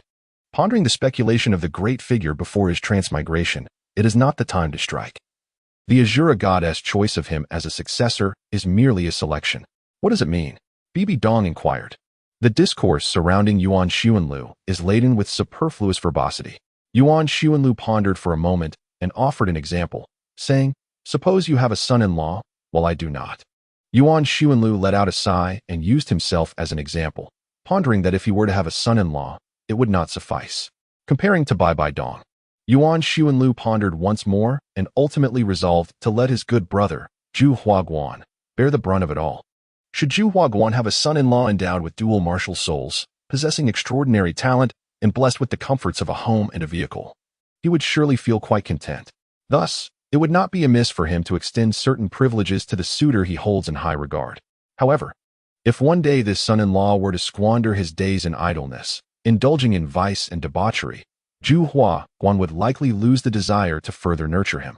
Even if Zhu Huaguan wished to continue fostering the son-in-law and sought to pave a path for him to inherit the esteemed position of elder, it is doubtful that others would acquiesce. As the heir to the Azura god, other deities in the divine realm would place greater importance on this individual. For the Azura god is the god king, wielding immense power, and the matter of succession directly impacts the interests of the other gods. In this analogy, the Azura god represents Zhu Huaguan. The elder position symbolizes the Azura god's throne, and the son-in-law embodies Tang San. Bibi Dong cast a sidelong glance at Yuan Xuanlu and inquired in a rather indifferent tone, "Are you well versed in the affairs of the divine realm?" Apart from the enmity between the Azura god and the Rakshasa god, she had only encountered the legacies of the angel god and the sea god. Are there not other deities in the divine realm? Just as Bibi Dong was lost in thought, Yuan Xuanlu denied this. "I speculate." Bibi Dong, pretend, Continue to pretend. And keep pretending. Yuan Xuanlu pondered over his words, moistening his lips. What I mean is that I shall assist you in bringing ruin to this heir, leading him into depravity. Once the Shura god no longer favors him, he can be eliminated. This, too, is the ultimate obstacle to your unification of the continent. As for your request, allow me to allocate a portion of the resources from the Martial Soul Hall to facilitate our endeavors. Bibi Dong responded with a cold laugh. Ha! A wolf drawn out with empty hands. Yuan Xuanlu helplessly waved his hand, saying, there is no other choice. Cooperation must be built on trust. Cooperation? Who would wish to collaborate with you? Bibi Dong retorted with increasing arrogance. You have joined the Spirit Hall yet still wish to flee? Do you intend to disregard my commands? Are you the Pope? Bibi Dong questioned. And are you? Do you possess the ability to command all the elders? Indeed. This authority is granted to me by my position as Pope. What of Douluo? He too cannot arbitrarily restrict my ability to summon the elders. Yuan Xuanlu raised his thumb in admiration, exclaiming, you are so noble. You are truly remarkable. What a figure you are, Bibi Dong. After Yuan Xuanlu finished speaking, he glanced at Bibi Dong and casually remarked, I have reached the 96th level. Oh, what do you mean by that? Bibi Dong inquired. She was aware of Yuan Xuanlu's 96th level, but did not comprehend the implication of his statement. Yuan Xuanlu smiled faintly, addressing Bibi Dong with a grave demeanor. I have become a devotee. Thus, I am no longer obliged to heed your commands, and furthermore, I can wholeheartedly support my niece in securing her position as the saintess. Bibi Dong glared fiercely. The reason she had taken Hu Ling'er under her wing was to cultivate her own administrative cadre, intending to diminish the inherent authority possessed by Qian Rinxua once Hu Ling'er ascended to the role of saintess. Hu Ling'er is indeed a remarkable individual, alas. Due to the selfishness of another, she is destined to be slain by my niece in the future. Sigh. Who could have foreseen her involvement in the legacy of our family? When comparing the Pope's family to that of the Emperor's, Yuan Xuanlu's words would only fall on deaf ears in the two great empires, for this is the undeniable truth. Yuan Xuanlu, seizing the moment, remarked, Your Majesty, surely you would not wish for Nana to be mistreated within the Spirit Hall. Bibi Dong, will you assist Nana in securing her position as the saintess? Bibi Dong's gaze wavered, revealing a tempest of emotions. Of course, all I desire is to eliminate Tang Hao and eradicate Tang San. Yuan Xuanlu confidently assured, moreover. This would be advantageous for you. If Tang San were to truly ascend as the god of Shura, how could you ever hope to unify the continent? Yuan Xuanlu perceived that Bibi Dong was a woman whose eyes brimmed with an insatiable ambition. Similarly, Bibi Dong believed that Yuan Xuanlu's aspirations extended far beyond mere trifles. Why do you hold such unwavering faith that Tang San will ascend to divinity? Bibi Dong inquired, voicing her skepticism. I have attempted to slay him numerous times, only to fail each time. Thus, I implore you not to make the same attempt. Should you succeed in his demise, do you comprehend the essence of resurrection? Yuan Xuanlu also addressed this question. Resurrection? Bibi Dong chuckled. When did you become so confused? My confusion is of little consequence. What truly matters is whether we can find common ground while respecting our differences. Yuan Xuanlu suddenly spoke, and his words seemed to strike a chord deep within Bibi Dong's heart. I hope you can maintain this neutral stance. After Bibi Dong nodded, Yuan Xuanlu produced a substantial stack of documents and handed them to her. This was the blueprint for the unification of the continent. In addition to plans for eliminating Tang San, it contained strategies targeting the Heaven Do Empire and the Star Luo Empire. Yuan Xuanlu was well prepared. He shouldered his burdens and gazed down at the resplendent spirit city, where lights twinkled like stars. Those familiar with their own affairs understood that the Spirit Hall possessed but a modest fortune. Regardless of whether it was Qian Rinxua or Hu Ling'er who would ascend as the saintess, such matters were yet to unfold. With their limited resources, bickering amongst themselves served no purpose, only providing amusement for outsiders. Chapter 36. Old friends with a sharp clap. The youthful storyteller roused the wooden board, raising an eyebrow and smiling as he remarked, As we all know, our esteemed Dragon Emperor Douluo is not one to play it safe. Indeed, upon his return today, he has stirred quite the commotion. The audience leaned in, eager to hear not a tired tale, but the latest happenings of the Spirit Hall. A colossal statue of an angel loomed in the sky, visible to all in the city, inciting even greater curiosity about the events that had transpired. Though they were spirit masters, they belonged to the lower echelons of Spirit City, and it was only natural that they could not access information from the higher ranks. Upon his return to Spirit City, the Dragon Emperor Douluo sought out a favored brothel, inviting a courtesan to serenade him. In a moment of passion, he clasped her hand, lost in the depths of romance. From the audience, a voice called out in approval, "Such a romantic endeavor." Yuan Xuanlu acknowledged the sentiment with a nod. Yuan Xuanlu furrowed his brow and inquired bluntly, "I will treat. You choose the location, and then this is what I am to listen to?" Zhu Huaguan shook his head, appearing quite innocent as he replied, "It has nothing to do with me. Currently, every tavern and tea house in Seoul City is abuzz with this topic. Even the courtesans in the brothels feel compelled to utter a few words on the matter. It is as if we are experiencing a renaissance." Yuan Xuanlu, growing impatient, tossed 2 roasted soybeans into his mouth and exclaimed, "Who would believe that? Aha, I trust in Juhua Pass." Just then, a figure clad in black approached. Moving with an ethereal grace, it was the ghost Douluo. "I trust in Juhua Pass to stir the waters," he remarked. Juhua Pass took a sip of his wine and, feigning anger, let out a disdainful snort. "If you choose not to believe, so be it. Xuanlu, speak your mind. What is it?" Ghost Douluo disregarded Juhua Pass and focused his gaze on Yuan Xuanlu, skeptical that he had merely summoned them for a drink. "Tomorrow, the Pope will convene the elders for a meeting." Yuan Xuanlu popped another 2 roasted soybeans into his mouth. "What is there to discuss? We are, after all, aligned with the Pope." Juhua Pass remained indifferent, solely seeking wealth and prestige, pledging his unwavering support to whatever the Pope decreed. Ghost Douluo, however, harbored deep machinations and refrained from excessive words. Yuan Xuanlu placed 3 yellow beans on the table, stating, "The Spirit Hall is not a monolithic entity. Tomorrow's matters bear significant weight, and Bibi Dong may find it challenging to manage." Yuan Xuanlu licked his lips and inquired, "Are you aware of that old tortoise named Lu? That ancient tortoise?" The narrative revolves around the character known as the Sea Turtle Douluo, a title Douluo of the 94th rank. He belongs to the faction of the 3 offerings.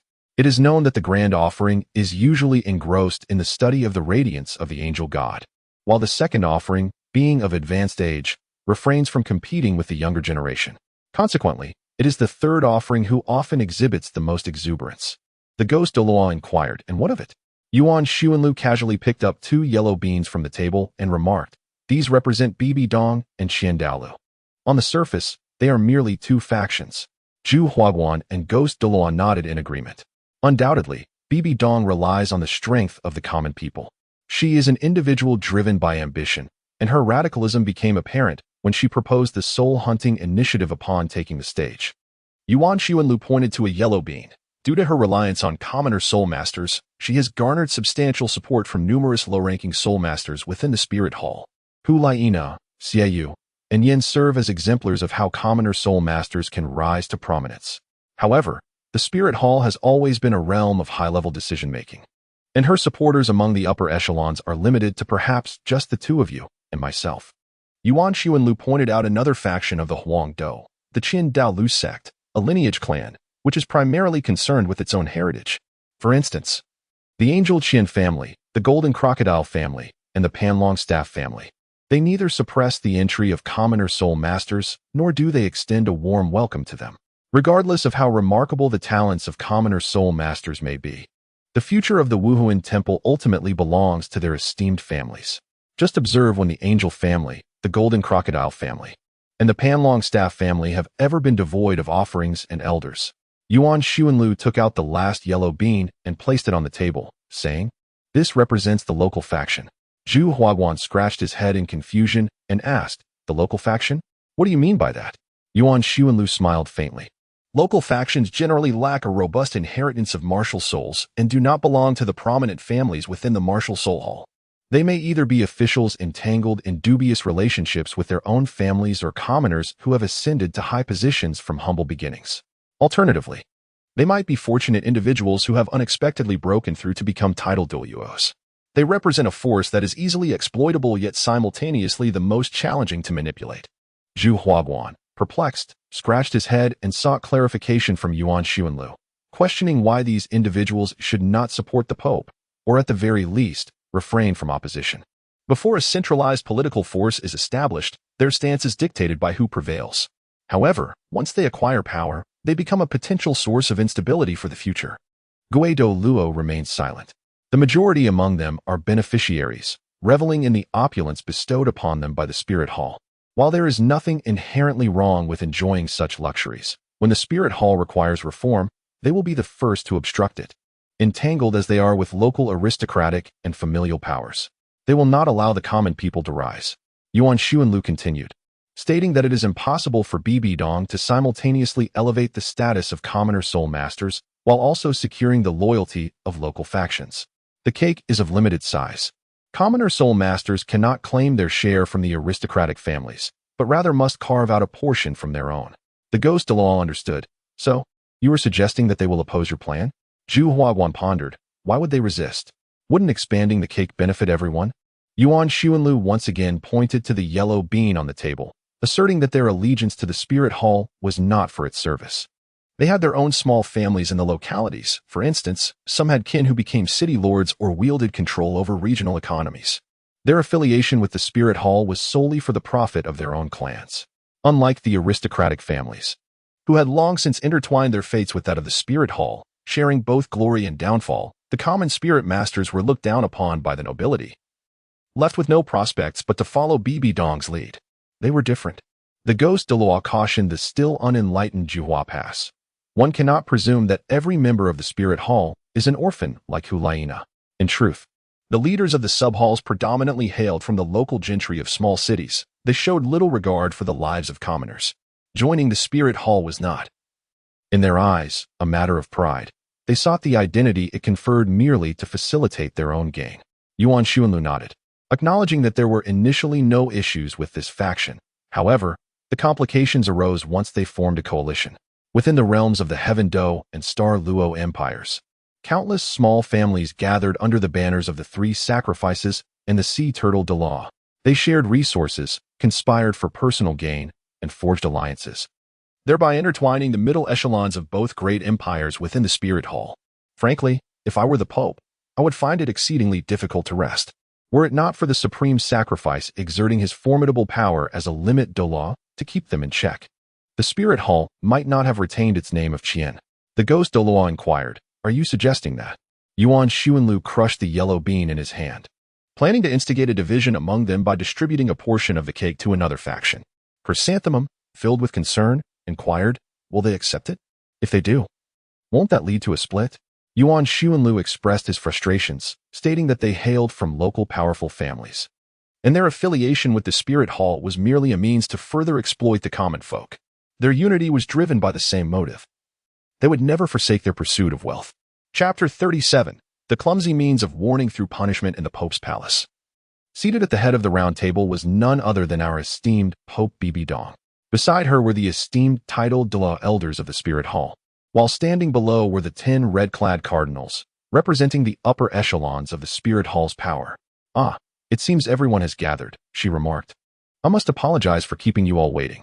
Yuan Xuanlu was the last to enter from outside the Pope's chamber. He surveyed the circle of elders and the 10 cardinal bishops before taking his seat. Although Yuan Xuanlu's words were laden with regret, they almost betrayed an air of triumph. Ladies and gentlemen, today's assembly is pivotal in determining the future of our Spirit Hall. Yuan Xuanlu waved his hand, and the servants had already distributed the Soul Hall's blueprint, allowing everyone to express their thoughts freely. To speak freely, it is more akin to a factional dispute. Several elders exchanged glances, their eyes betraying a hint of disdain. Who was unaware of Yuan Xuanlu's true character? The cardinal, however, maintained a composed demeanor, observing with a detached focus, feeling no inclination to engage in this matter. Bibi Dong sat in her elevated position, remaining silent, as she intended for Yuan Xuanlu to serve as her instrument in the court. Everyone looked on as he declared, as the reform elder of the Soul Hall, does anyone have any objections? Without a hint of concern, Yuan Xuanlu inquired. The elders exchanged glances once more, and the leading sea turtle Douluo stepped forward to ask, is this proposal the will of Elder Yuan or that of the Pope? Yuan Xuanlu casually examined his fingernails. Addressing Elder Lu, the Spirit Hall has always been like one family. My service is for the benefit of the Spirit Hall. What difference does it make? With a scoff, Elder Lu retorted, who doesn't know what you were before, Yuan Xuanlu? You claim to serve the Spirit Hall, but where was that devotion during the reign of the Pope? Elder Lu was on the verge of chastising Yuan Xuanlu. Then allow me to inquire, he continued with a tone of irritation. Why has the Spirit Hall chosen to implement such reforms? Yuan Xuanlu subtly adjusted the color of his attire, gesturing towards the direction of the Douluo Hall, and proclaimed, "It is, of course, to disseminate the welfare of our Spirit Hall." He reminisced about the angel god, who, for the sake of the common folk of Douluo continent, carved a bloody path from the wilderness, driving away soul beasts and vanquishing evil soul masters to maintain stability across the land. As descendants, we cannot help but shed tears when we reflect upon the sacrifices made by the angel god for the sake of humanity. Thus, what is wrong with reforming to safeguard the welfare of all? Elder Lu coughed several times, seemingly reminding Yuan Xuanlu not to invoke the legacy of his ancestors as a justification. Anyone could do so, but for you, Yuan Xuanlu, a disrespectful wretch towards the angel god, it is unacceptable. Welfare? Does the disparagement of the noble image also count as welfare? An elder of noble birth could not restrain himself from challenging Yuan Xuanlu.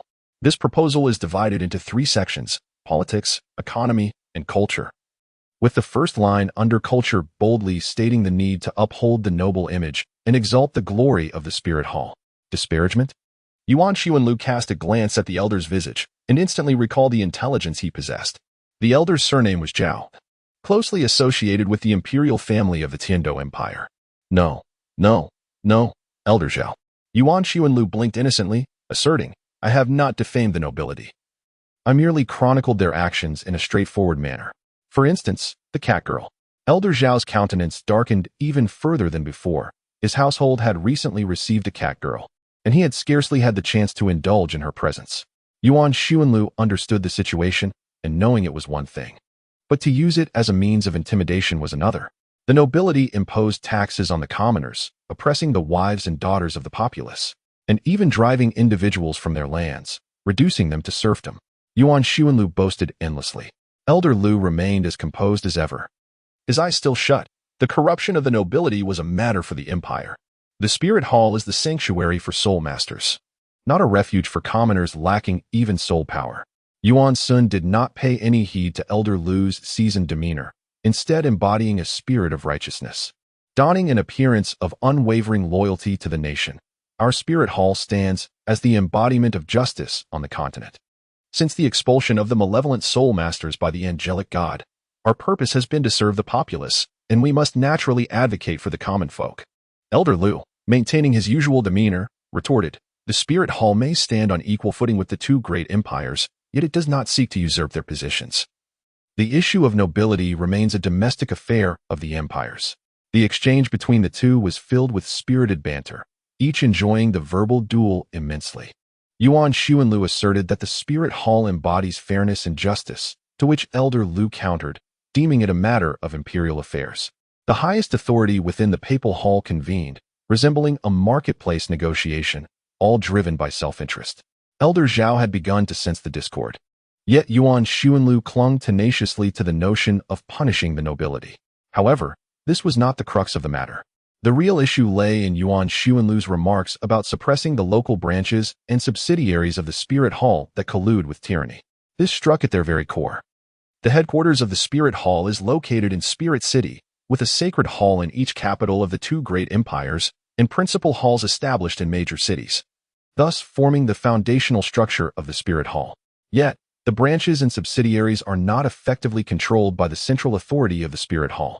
These were established by members of noble families who, having been appointed to positions within the Spirit Hall, leveraged their family influence to create such branches. While it would not be incorrect to say that these nobles are affiliated with the Spirit Hall, their loyalty appears less than steadfast. Moreover, Yuan Xuanlu, this little wretch, has set his sights on us. What does colluding with tyranny imply? Is it not the case that we, being both nobility and powerful, are also agents of the Spirit Hall? Are we not using the Spirit Hall's name to oppress and exploit the common folk? Are we not securing advantageous positions for our family members within the empire under the guise of the Spirit Hall? Is there not a fear that our clandestine dealings with the empire might lead to a betrayal of the Spirit Hall? As an elder of the Spirit Hall, I have a nephew who serves as an official in the Heaven-Do Empire, an uncle who inherits a title from the Heaven-Do Empire, and a granddaughter wed to a prominent noble of the Heaven-Do Empire. Thus, the Spirit Hall trembles at the thought of our shifting allegiances, believing that to maintain external security, one must first stabilize internal matters. This is surely your line of thinking, Yuan Xuanlu. Elder Zhao, being rather impetuous, quickly joined the verbal skirmish, and the three of them engaged in a cacophony of voices. The empire is the empire. The spirit hall is merely an organization, Elder Zhao implored earnestly. He soon realized that, at some point, the chrysanthemum pass had also entered the fray of rhetoric. Wait, is this the Pope's intent? Cold sweat began to trickle down Elder Zhao's brow. Silence. Bibi Dong furrowed her brow deeply. Elder Zhao, what do you mean by that? Elder Zhao was taken aback. What meaning could I possibly convey? Am I not merely advocating for my own interests? Was not Elder Lu expressing a similar sentiment just moments ago? Why does Bibi Dong not inquire of Elder Lu regarding his intentions? Elder Zhao surveyed the room, noting that all eyes were upon him, and turned to the sea turtle Douluo, Elder Lu, only to find him casting a dubious glance in his direction. Indeed, you hail from a prominent noble family in the Heaven Do Empire, yet you have aligned yourself with the Spirit Hall. Alas, while you may claim to act in the interest of the Spirit Hall, one must at least refrain from siding with outsiders. Elder Lu was filled with profound sorrow. Elder Zhao suddenly recalled that Elder Lu seemingly did not hail from noble lineage. I expressed that the Spirit Hall requires urgent reform. Anyone who stands in my way is resisting the tide of history. The spirit of loyalty to the nation is once again alive. Elder Zhao, you, as a member of the Spirit Hall, betray the empire from within. I am truly disheartened. Elder Lu gently grasped Elder Zhao's hand. His eyes filled with grief. I am pained. Please, Elder Zhao, take your leave. The Spirit Hall welcomes loyal heroes, not treacherous scoundrels. Yuan Xuanlu gazed at Elder Zhao as if observing a chicken destined for slaughter, a mere spectacle of intimidation. I am an elder of the Spirit Hall. I am a titled Douluo. Elder Zhao seethed with rage. Yuan Xuanlu offered no semblance of courtesy, bellowing, Must I compel you to leave? The formidable presence of the Super Duo rendered Elder Zhao incapable of lifting his head. Aware that he could not afford to confront the situation further, Elder Zhao exited in a state of despair. Simultaneously, the countenances of several other elders shifted, realizing the gravity of the situation. It seemed they would have to turn against the noble factions. They regretted their close associations and the extravagant gifts they had accepted from them. With heads bowed low, these elders acknowledged their loyalty to the Spirit Hall. Once Elder Zhao had completely departed, Elder Lu bowed to Yuan Xuanlu, expressing gratitude for purging the Spirit Hall of its miscreants. Yuan Xuanlu's return gesture is indeed profound. Elder Lu, hailing from humble beginnings, remains ever mindful of his roots despite his elevated status, truly embodying the pillar of the Spirit Hall. This flattering accolade leaves Elder Lu speechless. Indeed, this is merely a performance, a pretext to manipulate the local factions within the Spirit Hall. Elder Lu, the sea turtle Douluo, genuinely comes from a common background and is indeed the leader of a local faction, possessing formidable strength. However, when he learned that his son might secure a position within the main hall, he chose to align himself with Yuan Xuanlu. Ultimately, the local factions can be divided into two groups, one comprising the local nobility and the other the commoners. The former includes elders and bishops who, despite their high positions, originate from impoverished backgrounds, while the latter consists of individuals like Elder Zhao, who come from noble families or sections. Yuan Xuanlu formed an alliance with Elder Lu and his faction, promising them the allocation of new branch and sub-branch temples. Subsequently, he coerced them into eliminating the aristocratic families that currently held sway in the region, intending to fill the power vacuum left behind with his own relatives and kin. In essence, he sought to replace the disobedient aristocratic temple masters with compliant ones of commoner lineage. As for whether these commoner temple masters might evolve into a new aristocracy after a few years of governance, that remains to be seen. Yuan Xuanlu's approach is rather unrefined. This plan is indeed clever. However, Yuan Xuanlu, your methods remain too crude. Bibi Dong, with a face full of displeasure, observes the situation. Fostering one faction while suppressing another is not a flawed strategy. The intentions are commendable. Yet, the manner in which Yuan Xuanlu executes this plan is unsightly, to say the least. Frankly, it renders even the seasoned Bibi Dong reluctant to gaze upon it directly. Your Majesty the Pope, I am an elder, not the Pope. Yuan Xuanlu is acutely aware of his rather unrefined demeanor. However, he was never truly suited for such a role. Upon learning of this plan from Bibi Dong, he merely aimed to serve as her instrument. Yet, his exertions were perhaps excessive, or perhaps Bibi Dong intended for Yuan Xuanlu's name to be irrevocably inscribed upon the aristocracy's blacklist. In that eventuality, Bibi Dong could act with nonchalance. leaving the nobility to express their gratitude towards her. Yuan Xuanlu cast a doubtful glance at Bibi Dong, who bore an expression of frustration akin to that of a mentor disappointed in a wayward pupil. Elder Yuan, it would be prudent for you to refrain from such actions in the future, she sighed, unable to endure the clumsiness of Yuan's methods. You should focus on being an executioner for the eradication of dissenters. Indeed, Yuan Xuanlu replied affirmatively. After Zhao's departure, chaos reigned across the various local branches. Your Holiness, what shall we do? Elder Lu inquired with evident concern. As a member and leader of the local faction, he had committed an act of betrayal. Although he could rally many commoners from the area, the influence of the noble forces within the Spirit Hall's branches and sub-branches loomed large.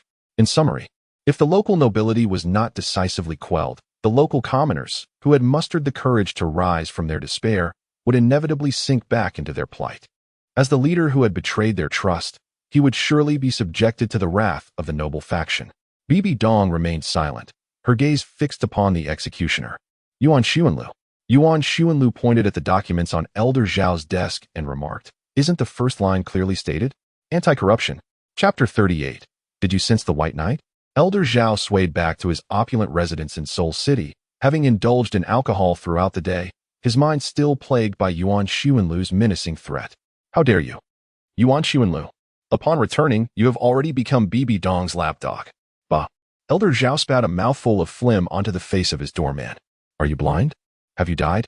The doorman, who had received the brunt of Elder Zhao's contempt, dared not retort and humbly escorted the elder inside.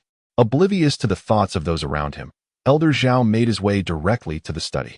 The more he pondered, the angrier he became. How could Yuan Xuanlu so shamelessly humiliate him? Did he not fear that he might genuinely ally himself with the Heaven Do Empire? Elder Zhao fumed, his beard bristling in fury. That Lu fellow is also a useless wretch, foolishly believing that by siding with Bibi Dong, his life would improve. No, I must write to them, rally everyone together, and ensure your downfall. I've been waiting for this moment. Who? Elder Zhao exclaimed, his expression a mix of suspicion and uncertainty as he lifted his gaze. Yuan Xuanlu stepped in through the door. Yuan Xuanlu released 9 soul rings, revealing a pristine smile as he greeted Elder Zhao with a cheerful, good evening. A conflagration had engulfed Elder Zhao's residence, flames roaring fiercely and devouring the opulent mansion. Yuan Xuanlu arrived late, accompanied by a contingent of soldiers, to extinguish the flames. He cleared his throat and then squatted on the curb, observing the soldiers as they busied themselves with their tasks. Yuan Ling'er has also been brought out by Yuan Xuanlu, and is now seated beside him. Is the martial Seoul Hall not afraid of backlash for acting so swiftly against the noble factions? Yuan Ling'er gazed upon the opulent mansion engulfed in flames, shadows of spirits dancing within, and felt a chill in her heart. Those nobles, despite their flaws, had once contributed to the Spirit Hall. How could the hall so casually dispose of them without fear of inciting discontent among others? Firstly, the nobles are inherently self-preserving, and secondly, with the leaders eradicated, the remaining sheep shall no longer bleat. Yuan Sun adjusted his breathing, calming the soul power within him. Moments ago, he had employed a powerful technique to swiftly and efficiently eliminate a titled Douluo, leaving him quite fatigued. Yuan Xuanlu continued, Furthermore, it was I who took the lives. The nobility will only harbor hatred towards me, and Bibi Dong will also suppress the aristocrats, albeit in a covert manner. In the future, she may even seek to court their favor. I am but her instrument of death. Yuan Ling'er pondered for a moment and concluded that Bibi Dong was not an admirable person either. She then inquired, what benefits could this bring her? I have no desire to know.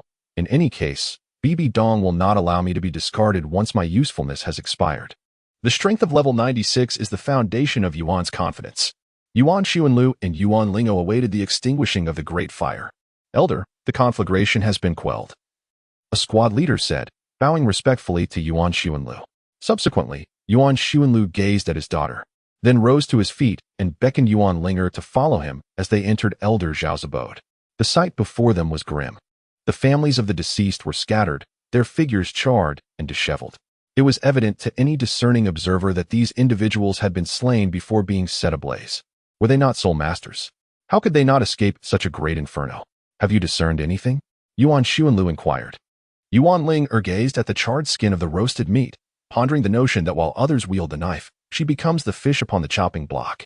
Yuan Xuanlu settled down on a vacant patch of ground, inhaling the enticing aroma of roasted delicacies. Indeed, lacking strength renders one nothing more than a mere piece of flesh, regardless of noble status. Yuan Ling'er, weary of the tantalizing aroma of the roasted meat, turned her gaze inquisitively towards her father and inquired, "Father, were these all part of your grand design? The central authority has eliminated the noble leaders, leaving the aristocracy in a precarious position. A purge of dissenters, indeed." Yuan Xuanlu shook his head, expressing that these ideas were beyond his imagination, yet they were conceived by Bibi Dong. However, her haste was evident. Bibi Dong was impatient. Her disregard for the roughness of Yuan Xuanlu's methods indicated her determination to seize this ingenious approach to control the spirit hall, one she was reluctant to relinquish. Conversely, it is said that indecision can lead to peril. Having already fallen out with the nobility, it was undoubtedly best to obliterate them. Yuan Xuanlu has added another line. Yuan Ling'er shook her head, expressing her utter bewilderment at these matters. Yuan Xuanlu chuckled lightly, expressing his uncertainty, yet asserting that as long as one possesses sufficient strength, others would not dare to act against them. What shall we do moving forward?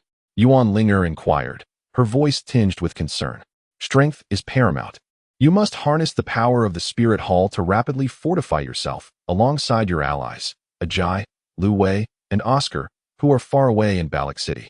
The pursuit of one's aspirations is a familiar theme. Possessing strength allows one to disregard the disfavor of others without trepidation. Yuan Ling'er remained silent.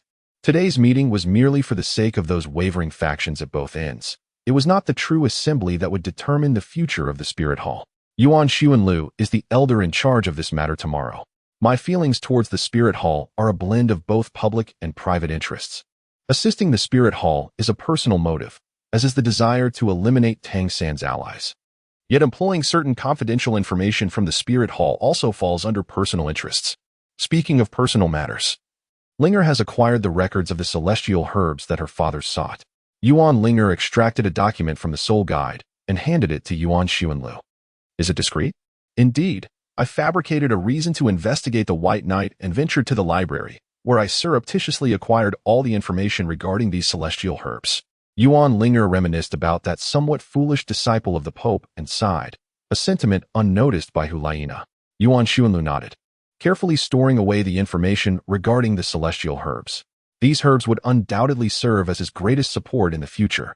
Although I lack knowledge in the field of herbalism, I felt that comparing the information I obtained from the Chrysanthemum Pass with other sources would mitigate potential discrepancies.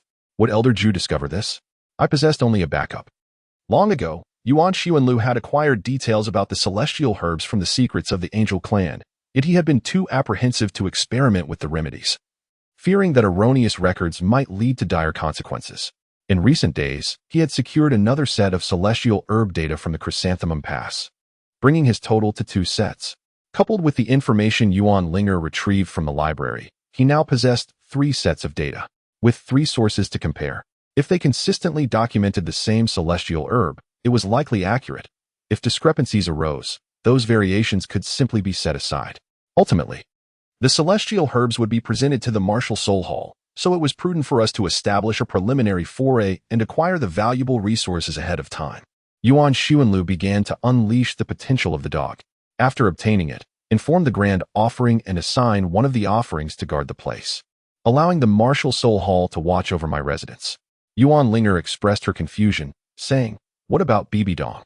To which the response was, "Do not even consider Bibi Dong. To this day, she has yet to return my shares in the tobacco business, and she still dares to ask for more. How preposterous." Yuan Xuanlu harbored deep resentment regarding this matter. However, Yuan Ling'er blinked her eyes and inquired, was it not said that the Pope was her father's first love? Yuan Xuanlu meticulously observed Yuan Ling'er, then sighed softly. It was indeed what the Chrysanthemum Pass mentioned, wasn't it? Father is truly astute. Yuan Xuanlu cast a serious gaze upon Yuan Ling'er and said, "Ling'er, heed my words. First, all men possess a certain unsavory nature. Be wary of their honeyed words. Second, when faced with the allure of celestial herbs, one may entirely disregard the notion of first love. Third, one must live for oneself. Do not allow emotions to hinder your path. Fourth, forget the first 2 points. Simply hold fast to the third." Yuan Ling'er nodded. These instructions had been reiterated to her countless times by Yuan Xuanlu before, out of concern that she might be deceived by scoundrels in the future. "Oh, father, are you familiar with the concept of a white knight?" Yuan Ling'er had just remarked that while using the white knight as a cover, she observed Yuan Xuanlu's expression. However, Yuan Xuanlu remained utterly unperturbed, prompting Yuan Ling'er to inquire directly. "The one mentioned in the history books about the white knight? Oh, the war queen, of course. I am well aware of that." Yuan Ling'er shook her head, saying, "I was referring to the statue of the white knight in front of the library." The light-hearted jest of Yuan Xuanlu has vanished, replaced by a more somber demeanor. He cast a glance at Yuan Ling'er, surveying her from head to toe before inquiring, "Do you sense it?" Chapter 39. The Meeting and the Plan in the Cathedral of the Pope. Following Yuan Xuanlu's brutal rampage, the elders and bishops, who had long been in collusion with the nobility, no longer dared to openly oppose him. As for their feelings towards Yuan Xuanlu, Bai Bidong glanced at him, who was resting with his eyes closed, and a cold smile crept into her heart. Yes, they harbored deep resentment. The noble faction seethed with anger. "I wonder how Qian Rinxue will contend with me upon her return. No matter how much Yuan Xuanlu denies his heritage, the entire continent will still regard him as a member of the angelic family. After his massacre of so many from the noble faction, how could they ever support the angelic family again? Yuan Xuanlu, you have indeed obstructed your niece's path this time. However, you have unwittingly paved the way for my future dominion." Yuan Xuanlu cast a glance at Bibi Dong and instinctively understood that she was contemplating the notion of when the birds are gone, the bow is put away. Her actions served as a white glove for significant figures, executing their sordid tasks. Once she was no longer needed, those powerful individuals would discard her like a used glove, emerging unscathed, while Yuan Xuanlu would bear the brunt of the consequences. "However, do you believe I hold any regard for that aristocratic lot?" Yuan Xuanlu and Bibi Dong, both harboring ulterior motives, exchanged a fleeting glance before averting their eyes. Yuan Sun glanced around the elders seated at the round table, then said with a cheerful demeanor, "Esteemed colleagues, as the saying goes, to repel external threats, one must first ensure internal stability. Only when we have secured peace within can we unite our efforts against the outside world. I trust you have all reviewed the planning document from our last meeting." The elders nodded in silence.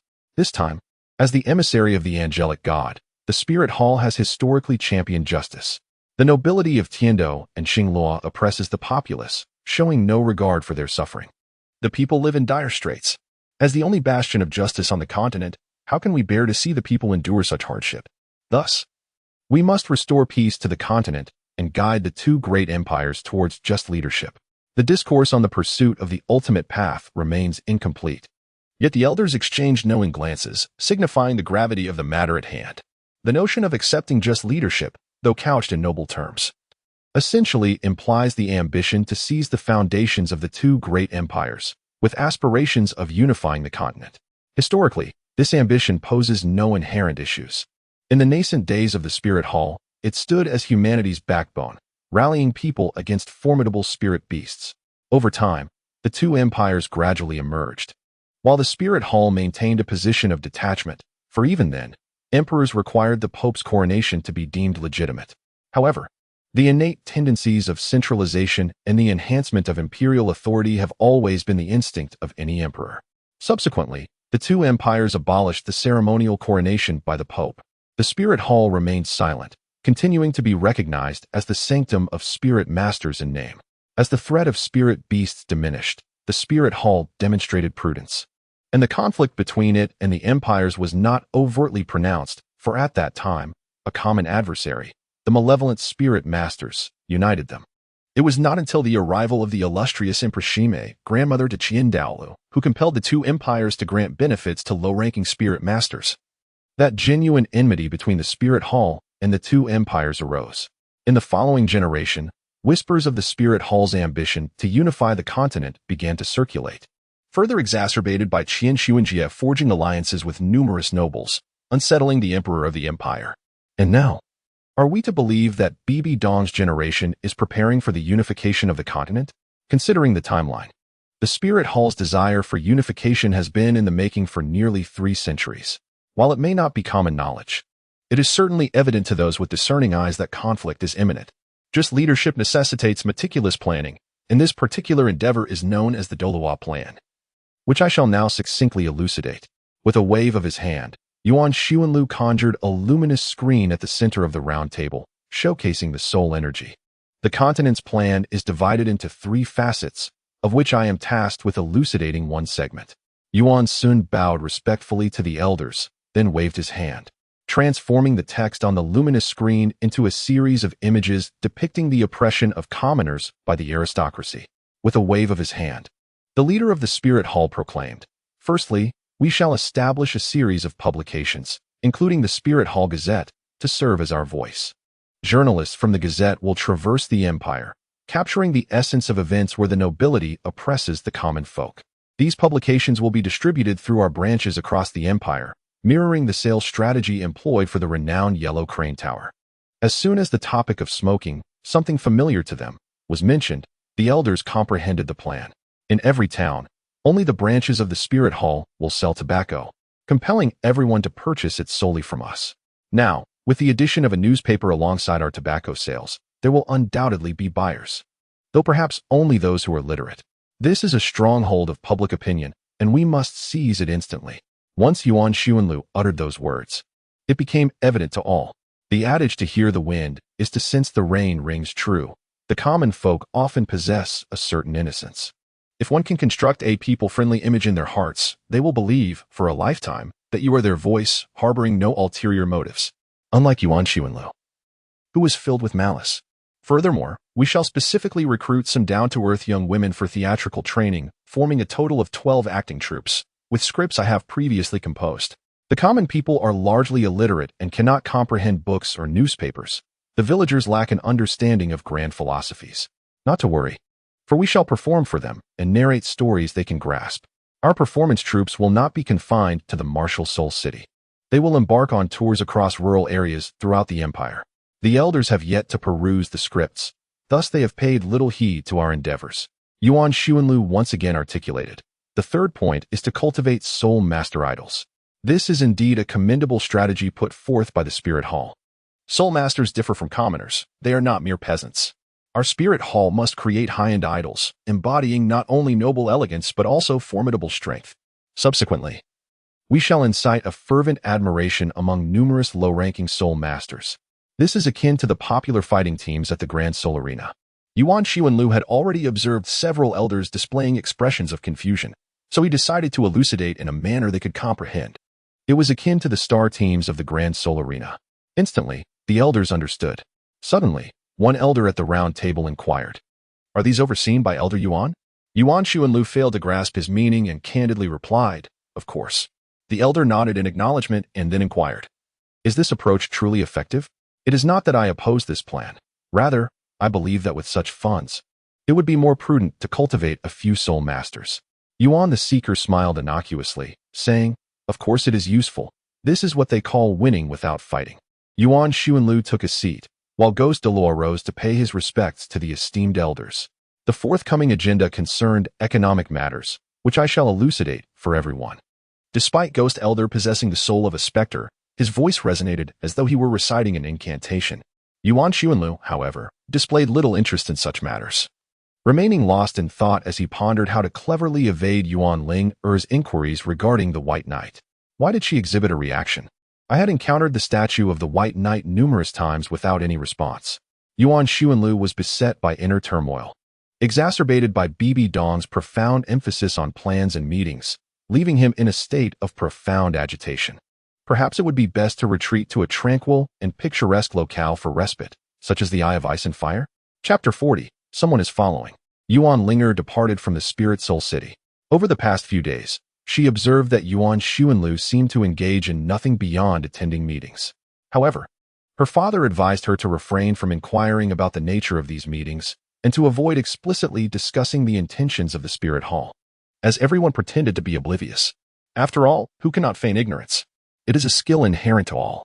Following her father's words, Yuan Ling'er chose to disengage from matters concerning the Spirit Hall, believing that it was best to remain uninvolved. Ultimately, what she sought was her own strength. Yet, accompanying Yuan Xuanlu on this journey was a significant figure from the Spirit Hall. "Greetings, grandfather." Yuan Ling'er blinked her eyes and bowed gracefully, offering a cheerful smile to the elderly gentleman before her. In response, the enigmatic elder, exuding an aura that discouraged intrusions, merely nodded slightly and replied with a nonchalant, Yuan Ling'er mused to herself. This grandpa is indeed remarkably aloof. Upon encountering such a scene, Yuan Xuanlu respectfully offered a smile and a bow to the four offerings, acknowledging the trouble they had caused. He then led Yuan Ling'er to a quiet corner and softly advised her, do not provoke your fourth granduncle. He is truly formidable. Even as a 96th level super Douluo, I must tread carefully around him. This elder is none other than the fourth offering of the Spirit Hall, known as the Night Owl, bearing the same title. He is the offering dispatched to Yuan Xuanlu by Qian Douluo, characterized by an extreme coldness and a heart as ruthless as they come. Typically, he would treat even the grand offering with the same indifferent demeanor, let alone Yuan Ling'er. The estimation of Yuan Xuanlu's path to prominence appears to be the very reason behind Qian Douluo's emergence. Who would wish to behold a grim visage day after day? The chronicles of this individual's rise to power evoke a sense of awe, revealing the extent of his ruthlessness in youth. The fourth offering was born into a noble family of the Xingluo Empire, a mere illegitimate son, and naturally received little regard.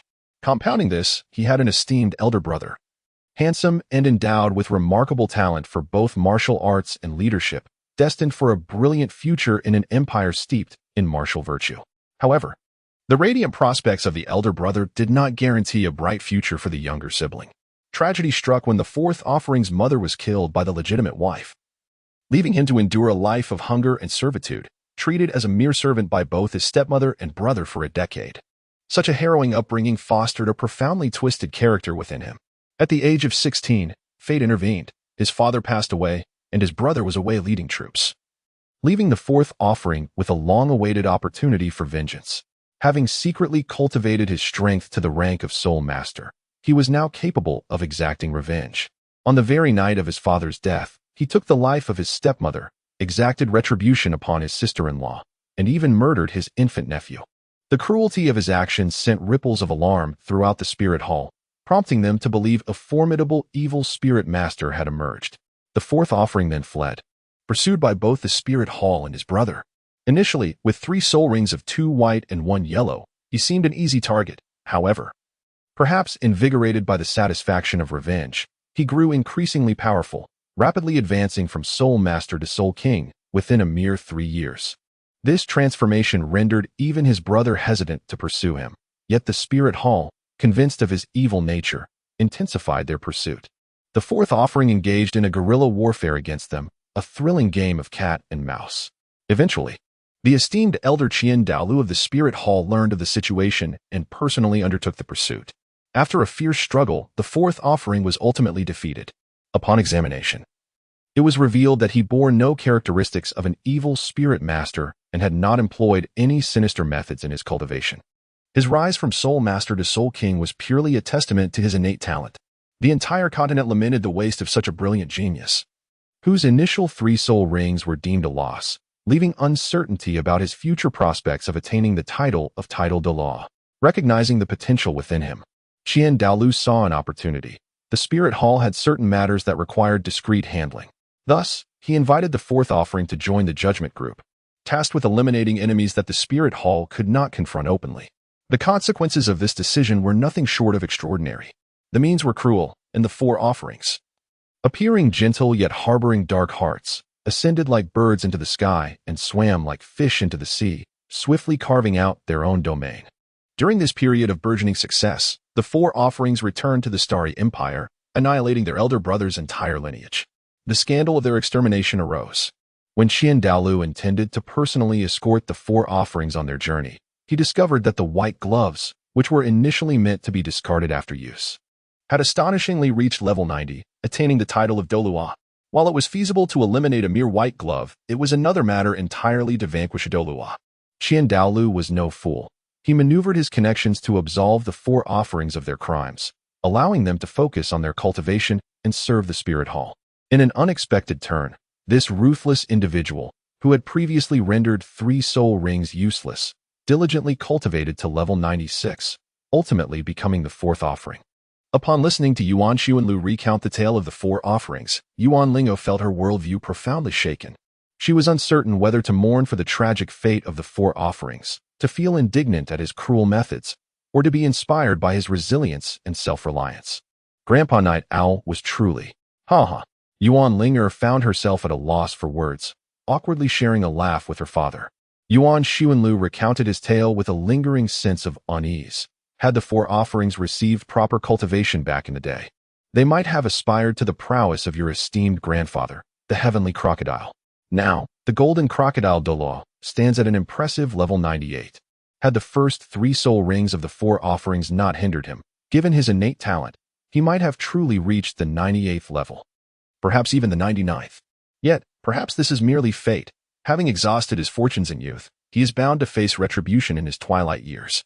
Young man, where shall we venture this time? The 4 offerings inquired after Yuan Xuanlu had finished recounting his life story. He was acutely aware of the fear he inspired in others, which rendered him disinclined to engage in conversation with humans. Years of silence had left his voice wavering upon its first utterance.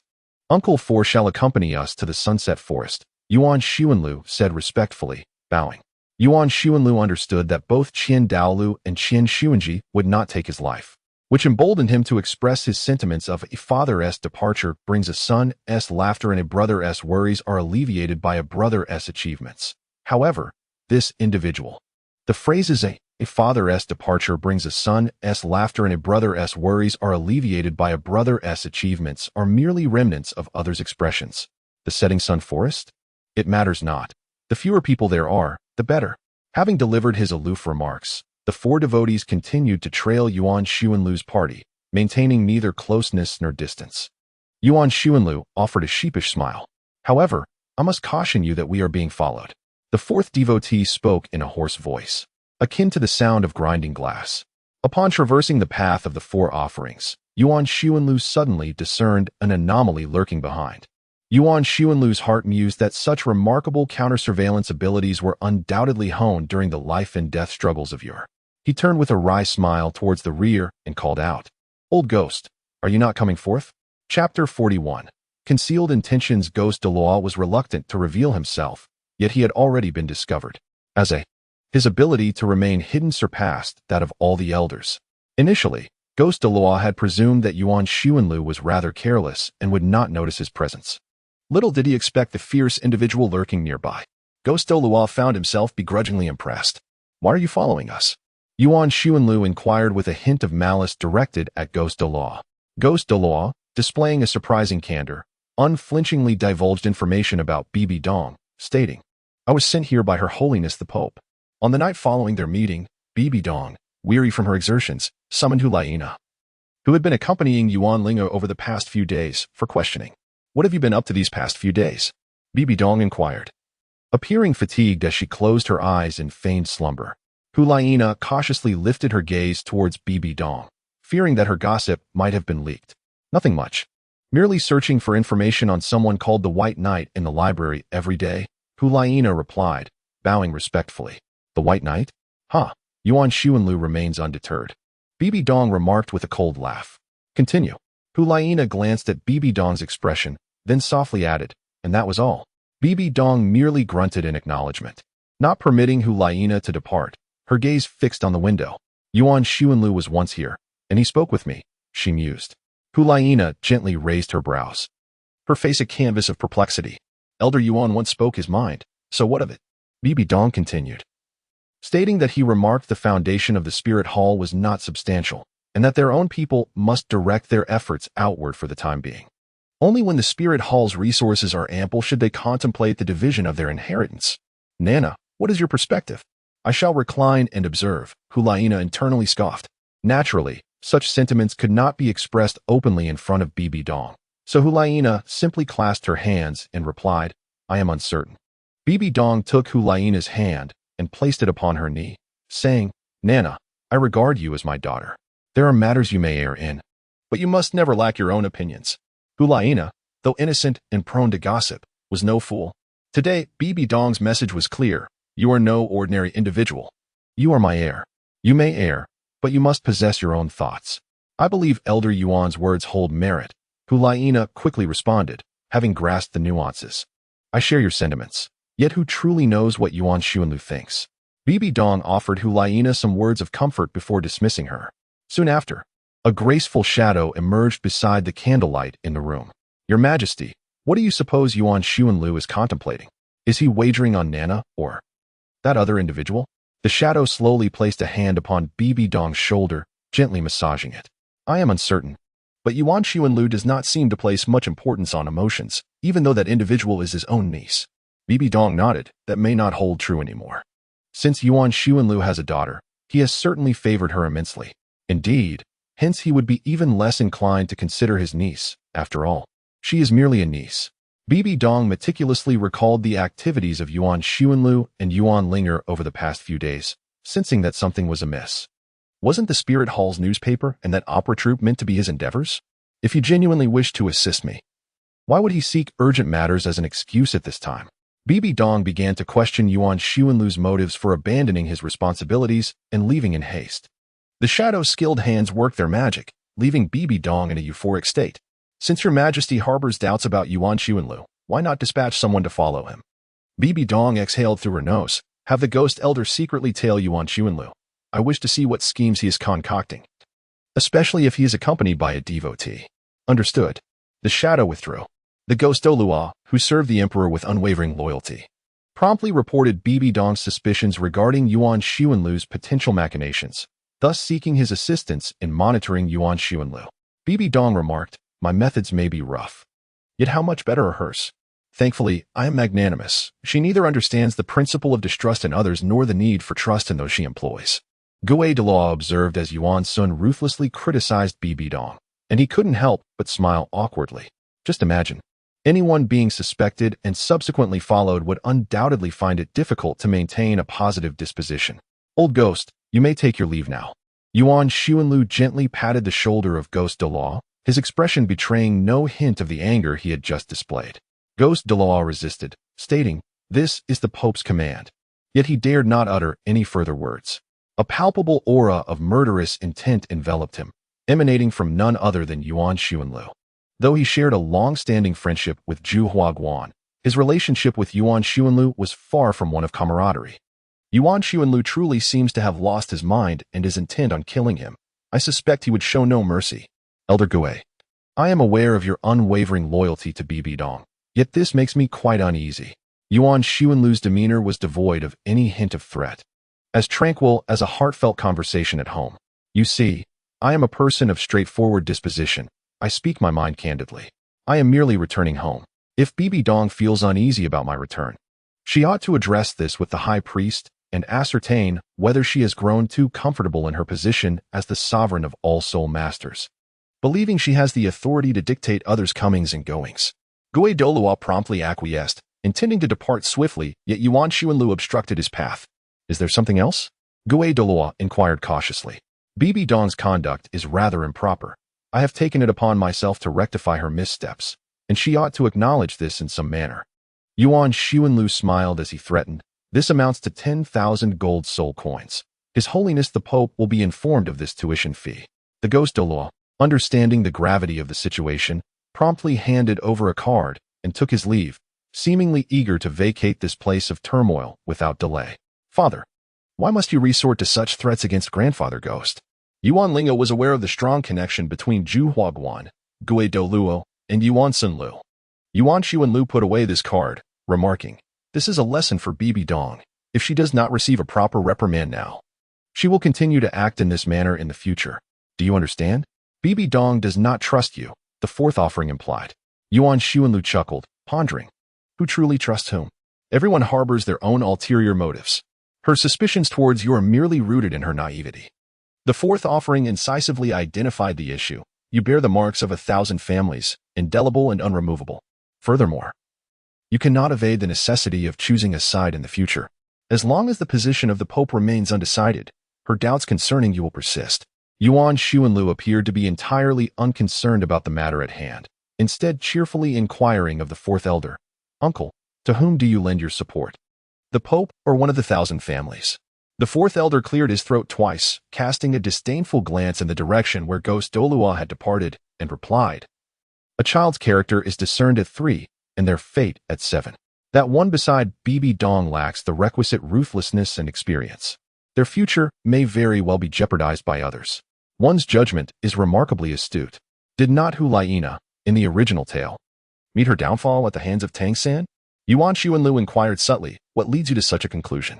The four attendants exchanged glances with Yuan Ling'er, who stood beside Yuan Xuanlu, before responding. The one beside Bai Dong possesses a heart far too tender.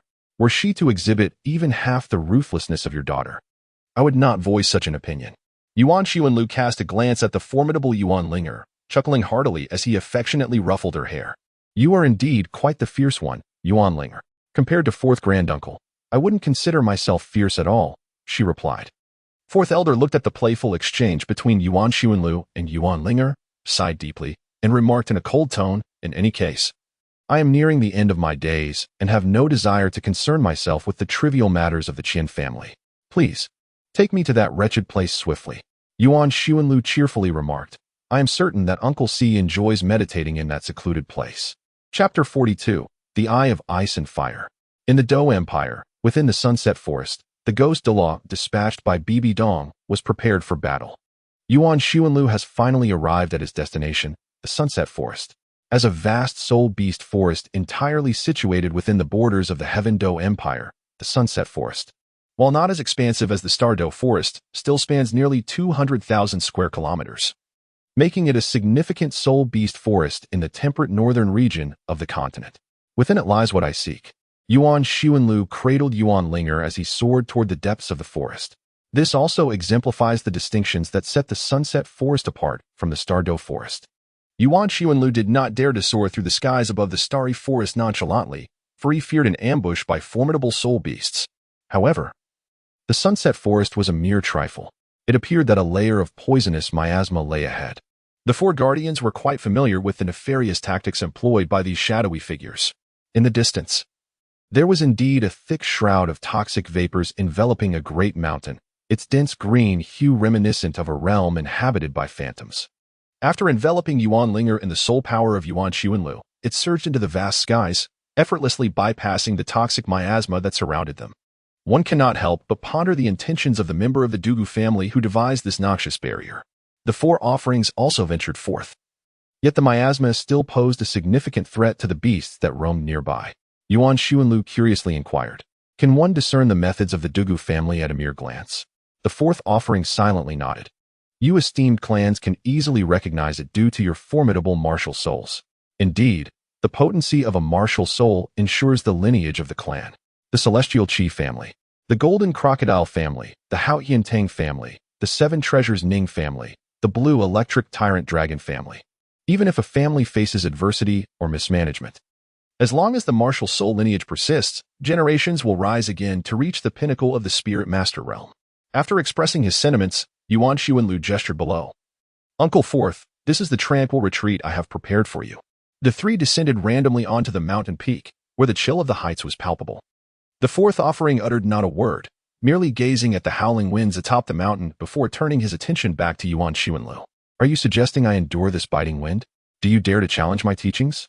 Yuan Xuanlu, with a touch of levity, quickly responded, then, adopting a serious tone, stated, in fact, it is beside the hot spring below. Lead the way. The four guardians marveled at the boy's knack for creating a stir. The trio glided effortlessly down the ridge, as if traversing flat ground.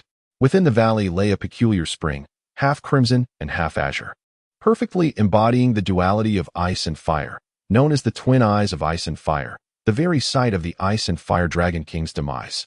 Surrounding the spring flourished an array of extraordinary herbs, most of which even Yuan Ling'er could not name. Yet they shared a remarkable trait. They thrived splendidly. To discover such a treasure trove today was truly an eye-opener. The four guardians spread their arms wide, exclaiming with palpable excitement, indeed, this place, known as the Twin Eyes of Ice and Fire, offered unparalleled growth conditions for plants.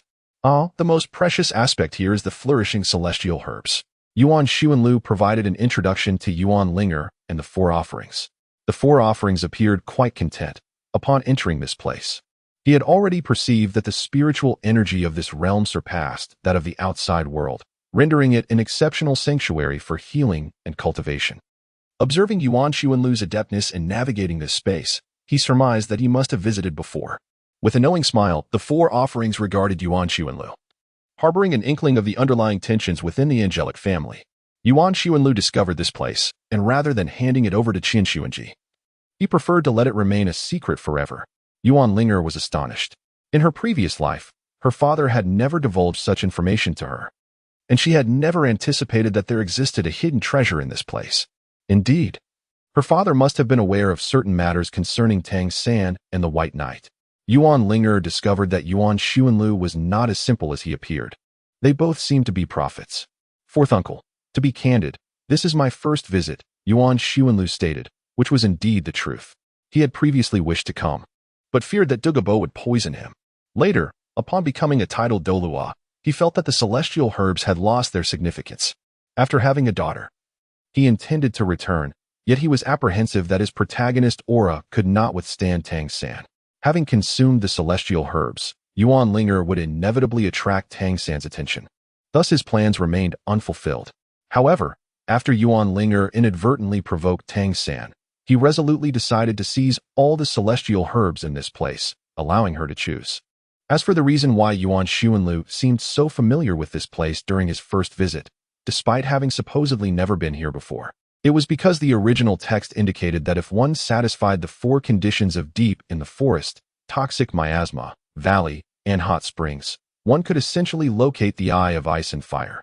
If there were still issues, well, that would pertain to Yuan Ling'er's fortune.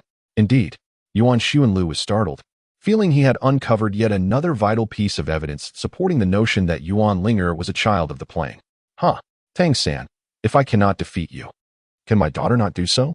I am truly grateful to you. Were it not for you, my life would not be so prolonged. The 4 offerings bowed deeply to Yuan Xuanlu, causing him to feel a chill run down his spine. I am well aware of your intentions. Do not speak of seeking a secluded place for my meditation, he continued. The 4 offerings, elated by good fortune, found even Yuan Xuanlu's subtle scheming quite agreeable.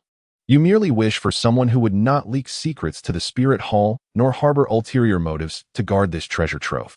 As an old man with no progeny, I would certainly not pilfer celestial herbs for offspring. My relationship with the Great Offering is strained, and I am not affiliated with the Bibidong faction. So there is no need to worry about me disclosing anything to the spirit hall. Truly, you play your cards well. The situation with Yuan Xuanlu is rather awkward.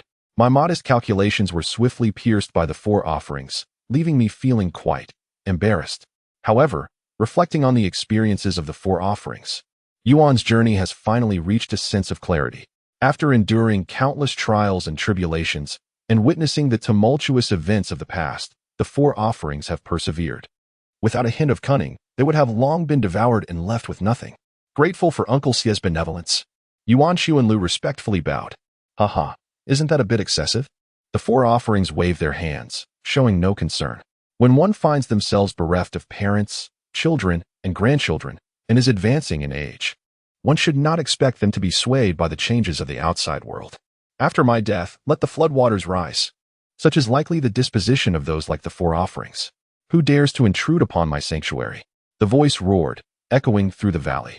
The newcomer, clad in flowing garments of deep purple, appeared like a specter of death. Soon, a powerful aura locked onto Yuan Xuanlu. You are Qin Xuanlu. Douluo's eyes widened in shock, his momentary lapse causing him to land directly on the grass.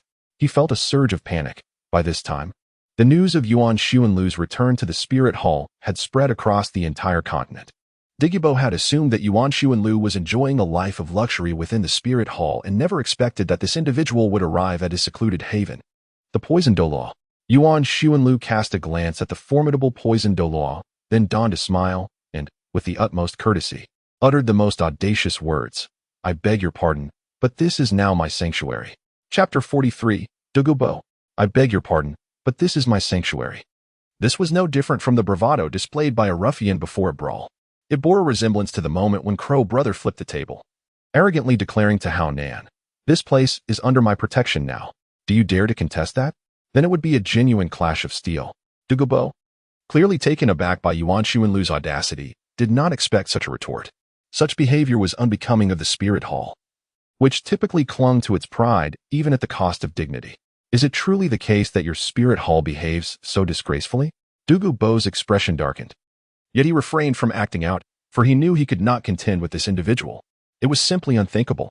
Yuan Xuanlu casually remarked, "I simply adore the ambience here. You see, at times, one's happiness is built upon the suffering of others. Why should one justify an act of robbery with such audacity?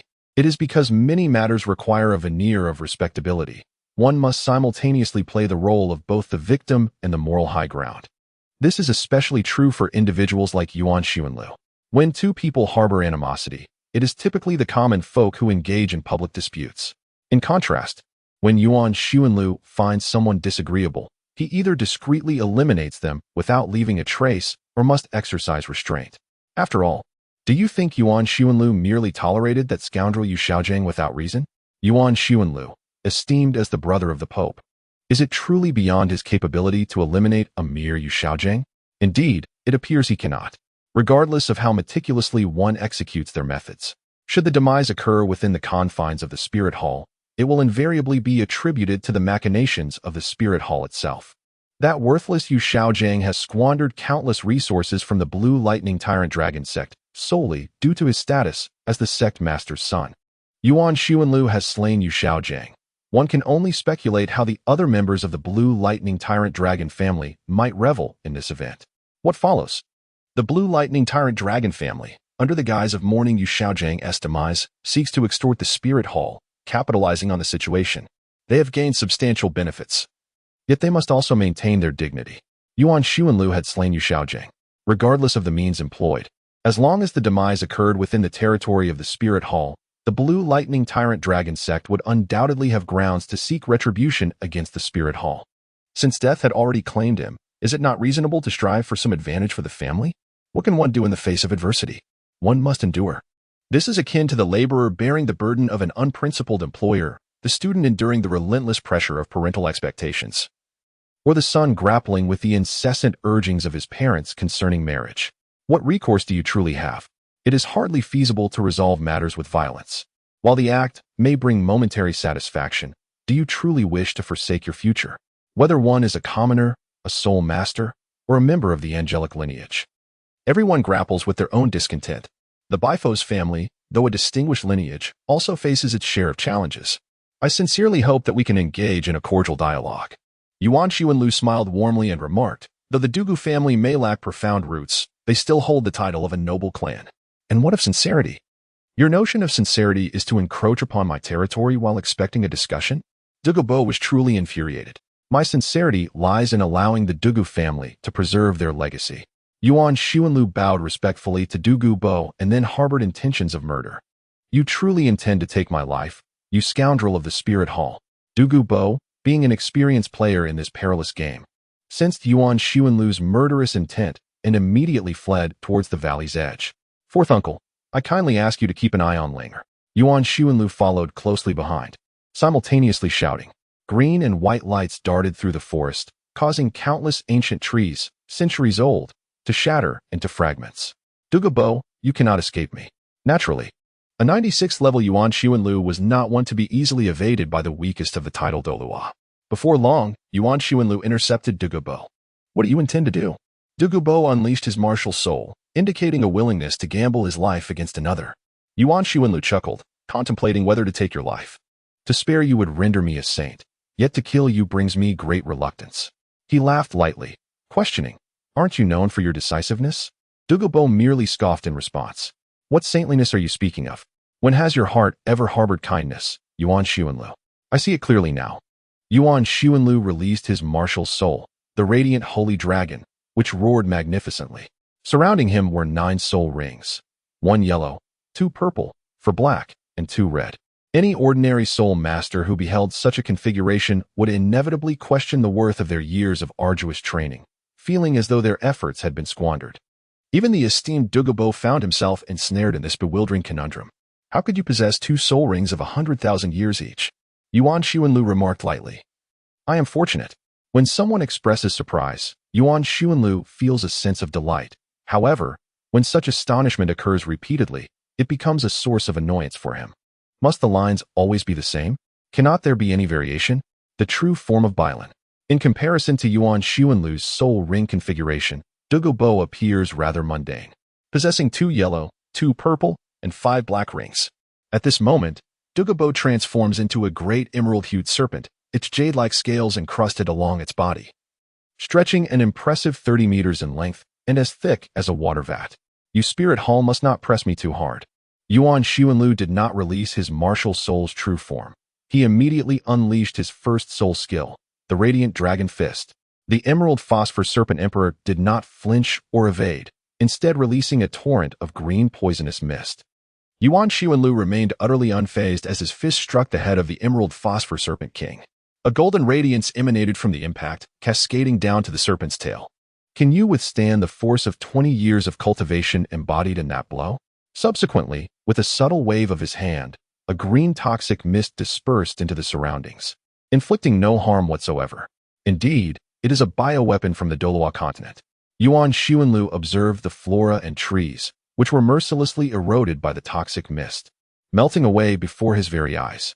Should such a substance come into contact with a human, I would surely be defeated. Remember your promise. Allow the Douluo clan to continue its legacy. Douluo Bo was sent flying by a single blow, his martial spirit shattering instantly, and he coughed up a mouthful of old blood. Truly, he is deserving of the title of the weakest title Douluo. Yuan Xuanlu respectfully bowed to Douluo Bo, acknowledging the traditions of the aristocratic families.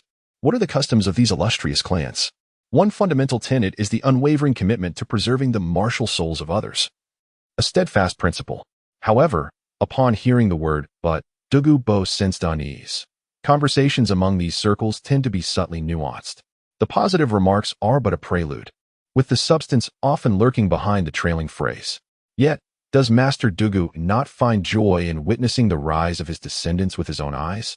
Yuan Xuanlu, courteous and refined, found himself momentarily taken aback.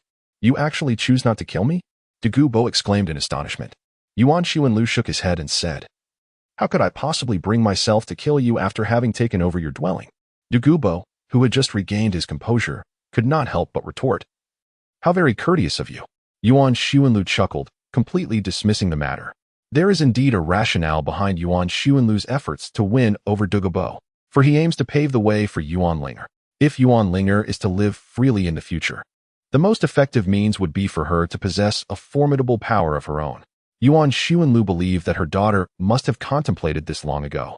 Ajia, Lu Wei, and Oscar are the pillars of her future influence. However, she still requires a few formidable title Douluos to solidify her position. Coincidentally, Douluo Bo is an exceptionally suitable candidate for this role. As for why this matter was not addressed earlier, Douluo Bo is an obstinate old man. Unless one possesses absolute strength to subdue him, any discourse is mere empty words. By joining my faction, I can assist you in resolving the issues related to the Biling Snake Martial Soul. Yuan Xuanlu cast out a bait. Do not inquire how I am aware of this. We are all from noble families, and I naturally possess the means to know, as well as the capability to resolve matters. Douluo Bo's eyes flickered for a moment before he chuckled softly. If you had made such a statement before reaching level 90, I would have certainly dismissed it. However, now that you utter these words, I find them credible. The underlying implication of this statement is clear. You are now a super Douluo, capable of effortlessly slaying me and seizing my possessions, which lends credence to your claims. Yet, should you not be a title Douluo at this moment, I would be inclined to question your authenticity. Nevertheless, I shall never align myself with the Spirit Hall. Douluo Bo shook his head in refusal. He is a man who seeks the exhilaration of his own heart and would rather face death than associate with such an establishment. It is not the Spirit Hall, but my daughter's sect. It will not constrain your freedom. Consider it merely a sanctuary for your twilight years. A branch family? Douluo Bo speculated that there had been an upheaval within the angel family. What are the conditions? Douluo Bo understood that nothing in this world comes without a cost. Upon hearing this, Yuan Xuanlu felt reassured, for it indicated that Douluo Bo had largely accepted his proposal. Yuan Xuanlu pondered for a moment before breaking into a mischievous grin. Assist me in eliminating the Snowy Night Emperor. How audacious of you to make such a request, he exclaimed incredulously. Are you truly sincere in inviting me to join your daughter's sect? Douluo Bo gazed at Yuan Xuanlu in astonishment, scrutinizing him to ascertain whether his mind had been compromised through his cultivation. Upon observing the expression on Douluo Bo's face, Yuan Xuanlu realized that he must have misunderstood him, a person of such benevolence. Thus, he hastily clarified, it is chronic poisoning, chronic poisoning. Douluo Bo, perplexed, thought to himself, what difference does that make? The Prince of Snow Star is my savior. Douluo Bo declined gracefully. genuinely hoping that Yuan Xuanlu would propose an alternative request, allowing him an opportunity to gracefully extricate himself from the situation. I cannot be at ease knowing your hands remain unstained by his blood. The quest for the original path is, indeed, brutally candid. Moreover, the second soul ring of Yuan Xuanlu flickered, casting a radiant beam that struck beside Douluo, causing flying debris to strike his face. Am I now your savior, Douluo? I have struck you, yet I have spared your life. Thus, I am your benefactor. Would you not agree? Douluo understood that the soul skill just manifested essentially signified the final ultimatum. Let us seek a resolution to the issue concerning your granddaughter's martial spirit. Yuan Xuanlu smiled warmly as he extended his hand, inviting Douluo to proceed first. Chapter 44. Only children make choices. I desire them all. Yuan Xuanlu and Douluo returned to the valley together. Douluo agreed to join Yuan Ling'er's faction and subsequently entrusted the domain of the ice and fire duality to Yuan Xuanlu. Yuan Xuanlu, lacking the audacity to seize the legacy of others in silence as Tang San did, thus entered into a prearranged treaty with Douluo. In this accord, the Douluo family ceded the perpetual ownership of the ice and fire yin-yang eyes to the Yuan family, while the Yuan family committed to supplying the Douluo family with a soul bone every 50 years, in addition to providing methods for detoxification. The terms were inscribed in clear black and white. Yuan Xuanlu perceives himself as both a harlot and a figure of respect, thus considering himself slightly superior to Tang San. Meanwhile, Douluo, acknowledging his lack of understanding regarding celestial herbs, opts for something more tangible. After 50 years, one soul bone is quite satisfactory. This scenario can be termed a dual victory reminiscent of Qin Shi Huang's cloning. Along the way, Yuan Xuanlu meticulously engaged in a discussion with Douluo regarding the intricacies of the phosphorescent serpent martial spirit. In comparison to the limitations imposed by the seven treasures Ning clan's martial spirit, your Douluo family is merely somewhat unfortunate. Douluo, of course, is aware that his family's martial spirit surpasses the eternally stagnant 80 level 7 treasures glazed pagoda. However, the toxicity associated with the phosphorescent serpent has led to a grim fate for many within their lineage. Douluo lamented, the poison of the phosphorescent serpent martial spirit. It harms both others and oneself. Yuan Xuanlu harbors a dissenting opinion regarding this notion. The true prowess of the Bailan serpent martial spirit lies in its venom. Relinquishing its toxicity would be akin to the angelic lineage forsaking their sacred attributes. Rather than entirely eradicating the poison, it would be more prudent to devise a means of controlling it, harnessing it as a source of strength. Douluo, upon hearing this idea for the first time, found it intriguing, yet he soon exhaled a sigh, lamenting, how I long to fully master the toxicity, but alas, it proves futile. By the way, has your family not contemplated resolving this issue over the years? The perplexing aspect of the pursuit of origin lies precisely here. Logically speaking, the Douluo family boasts a history spanning several centuries and has produced numerous titled Douluos, yet astonishingly, no one has managed to rectify the flaws associated with the family's martial souls. It appears that the seven treasure glazed tile sect finds itself in a similar predicament. Douluo, however, did not entertain any other notions. He candidly stated that the family has indeed contemplated various solutions, but all efforts have only succeeded in alleviating the toxicity to a certain extent. This is the essence of normalcy, after all. After careful consideration, Yuan Xuanlu addressed Douluo, stating, I possess a method to resolve the issue concerning your granddaughter, but it may require your assistance in procuring a soul bone. Douluo, focusing intently, understood that Yuan Xuanlu was about to divulge something substantial. However, Yuan Xuanlu merely smiled and replied, how could I possibly disclose it now? First, let us proceed together to select the celestial herbs. Douluo, feeling a twinge of frustration, pondered, is there truly no semblance of trust between us? The two then soared into the valley, where the 4 offerings and Yuan Ling'er awaited their arrival. Upon witnessing that Douluo was still alive, the 4 offerings widened their eyes in surprise, then turned their gaze towards the composed Yuan Xuanlu, sensing that these two harbored some hidden agenda. Upon seeing Yuan Xuanlu, Yuan Ling'er hurriedly exclaimed, Father, are you planning to select a celestial herb for me? Knowing of the precious location known as the Eye of Ice and Fire, and coupled with her father's request for her to gather information on celestial herbs, she realized that Yuan Xuanlu intended for her to consume such a herb. Yes, Ling'er, please present the information. Yuan Xuanlu received the information meticulously organized by Yuan Ling'er. The materials with folded corners represent the celestial herbs whose effects remain uncertain, while those placed at the top of the document are the ones whose properties have been definitively established. Ling'er, you are suited for. Yuan Xuanlu found himself at an impasse. He was, in fact, a sufferer of indecision. To put it delicately, one might refer to it as difficulty in making choices, yet, in a less flattering light, it could simply be termed as vacillation. Yuan Ling'er was well aware of her father's shortcomings, so she refrained from putting him in a difficult position, declaring, "Only children make choices. I want them all." Yuan Xuanlu was uncertain whether he should feel relieved. However, he was concerned that Yuan Ling'er might fall ill from her indulgence, and thus cautioned, "One can only consume a single celestial herb in a lifetime." Having said this, in the pursuit of the elusive, one cannot forget the notorious Tang San, who indulged himself with 3 celestial herbs: the longing autumn dew, the 8-pointed xianbing herb, and the fiery apricot blossom. I meant to say, the more, the merrier. Yuan Xuanlu hastily corrected himself, and then pointed towards an inconspicuous herb growing beside the eye of ice and fire. According to historical records, this was. After meticulously comparing the herbaceous material for quite some time, Yuan Xuanlu finally summoned Yuan Ling'er. The plant was entirely emerald green, adorned with 3 pristine white leaves at its center, glistening with dewdrops. This herb was known as the autumn water-gaze dew. Yuan Xuanlu instructed Yuan Ling'er to pluck the herb, asserting that consuming it would enhance one's ability to perceive with the fiery eye of insight.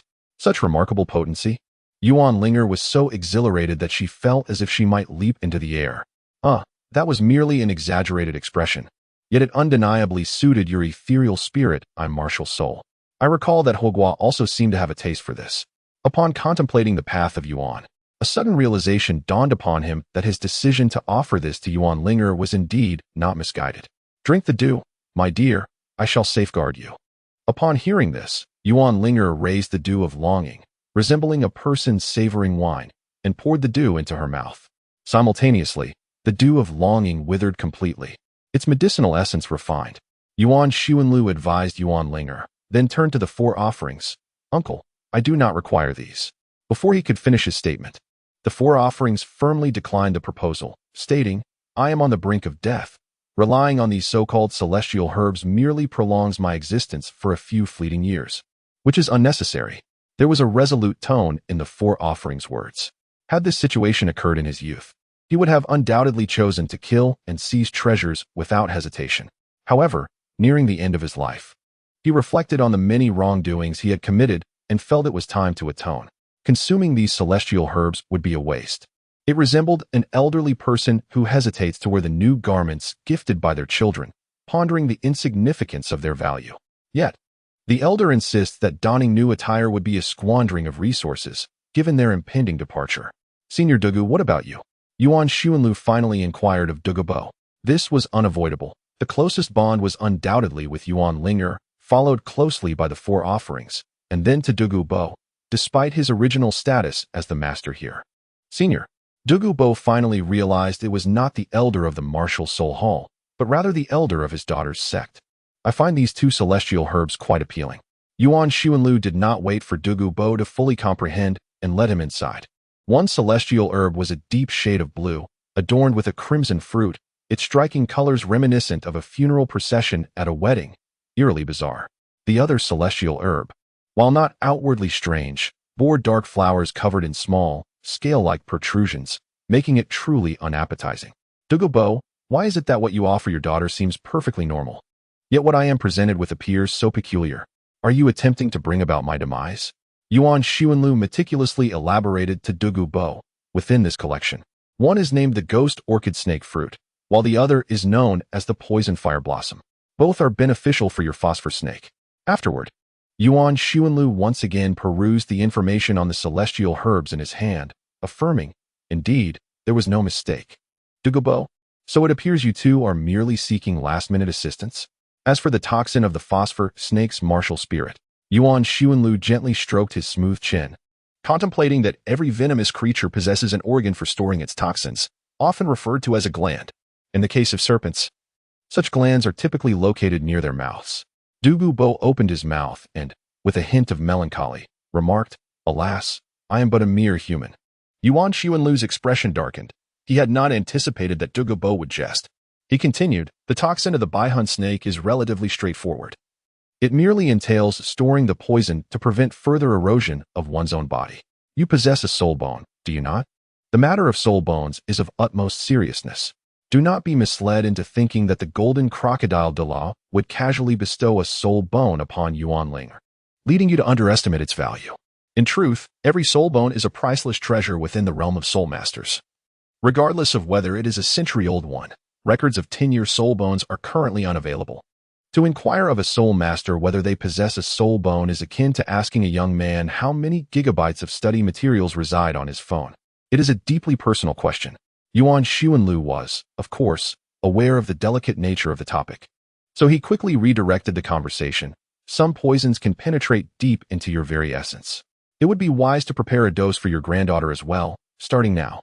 Initially taken aback, Douluo soon adopted a nonchalant demeanor and remarked, "In truth, our Douluo family possesses methods for crafting poison pills, which have."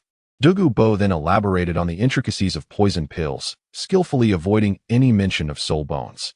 Yuan Xuanlu was aware that the Douluo family undoubtedly possessed a soul bone.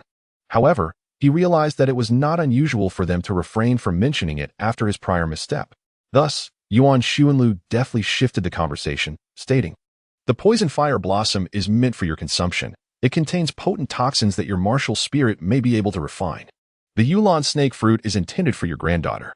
Douluo hesitated for a moment, his expression shifting, before resolutely declaring, "Must it all be given to Yin Yin?"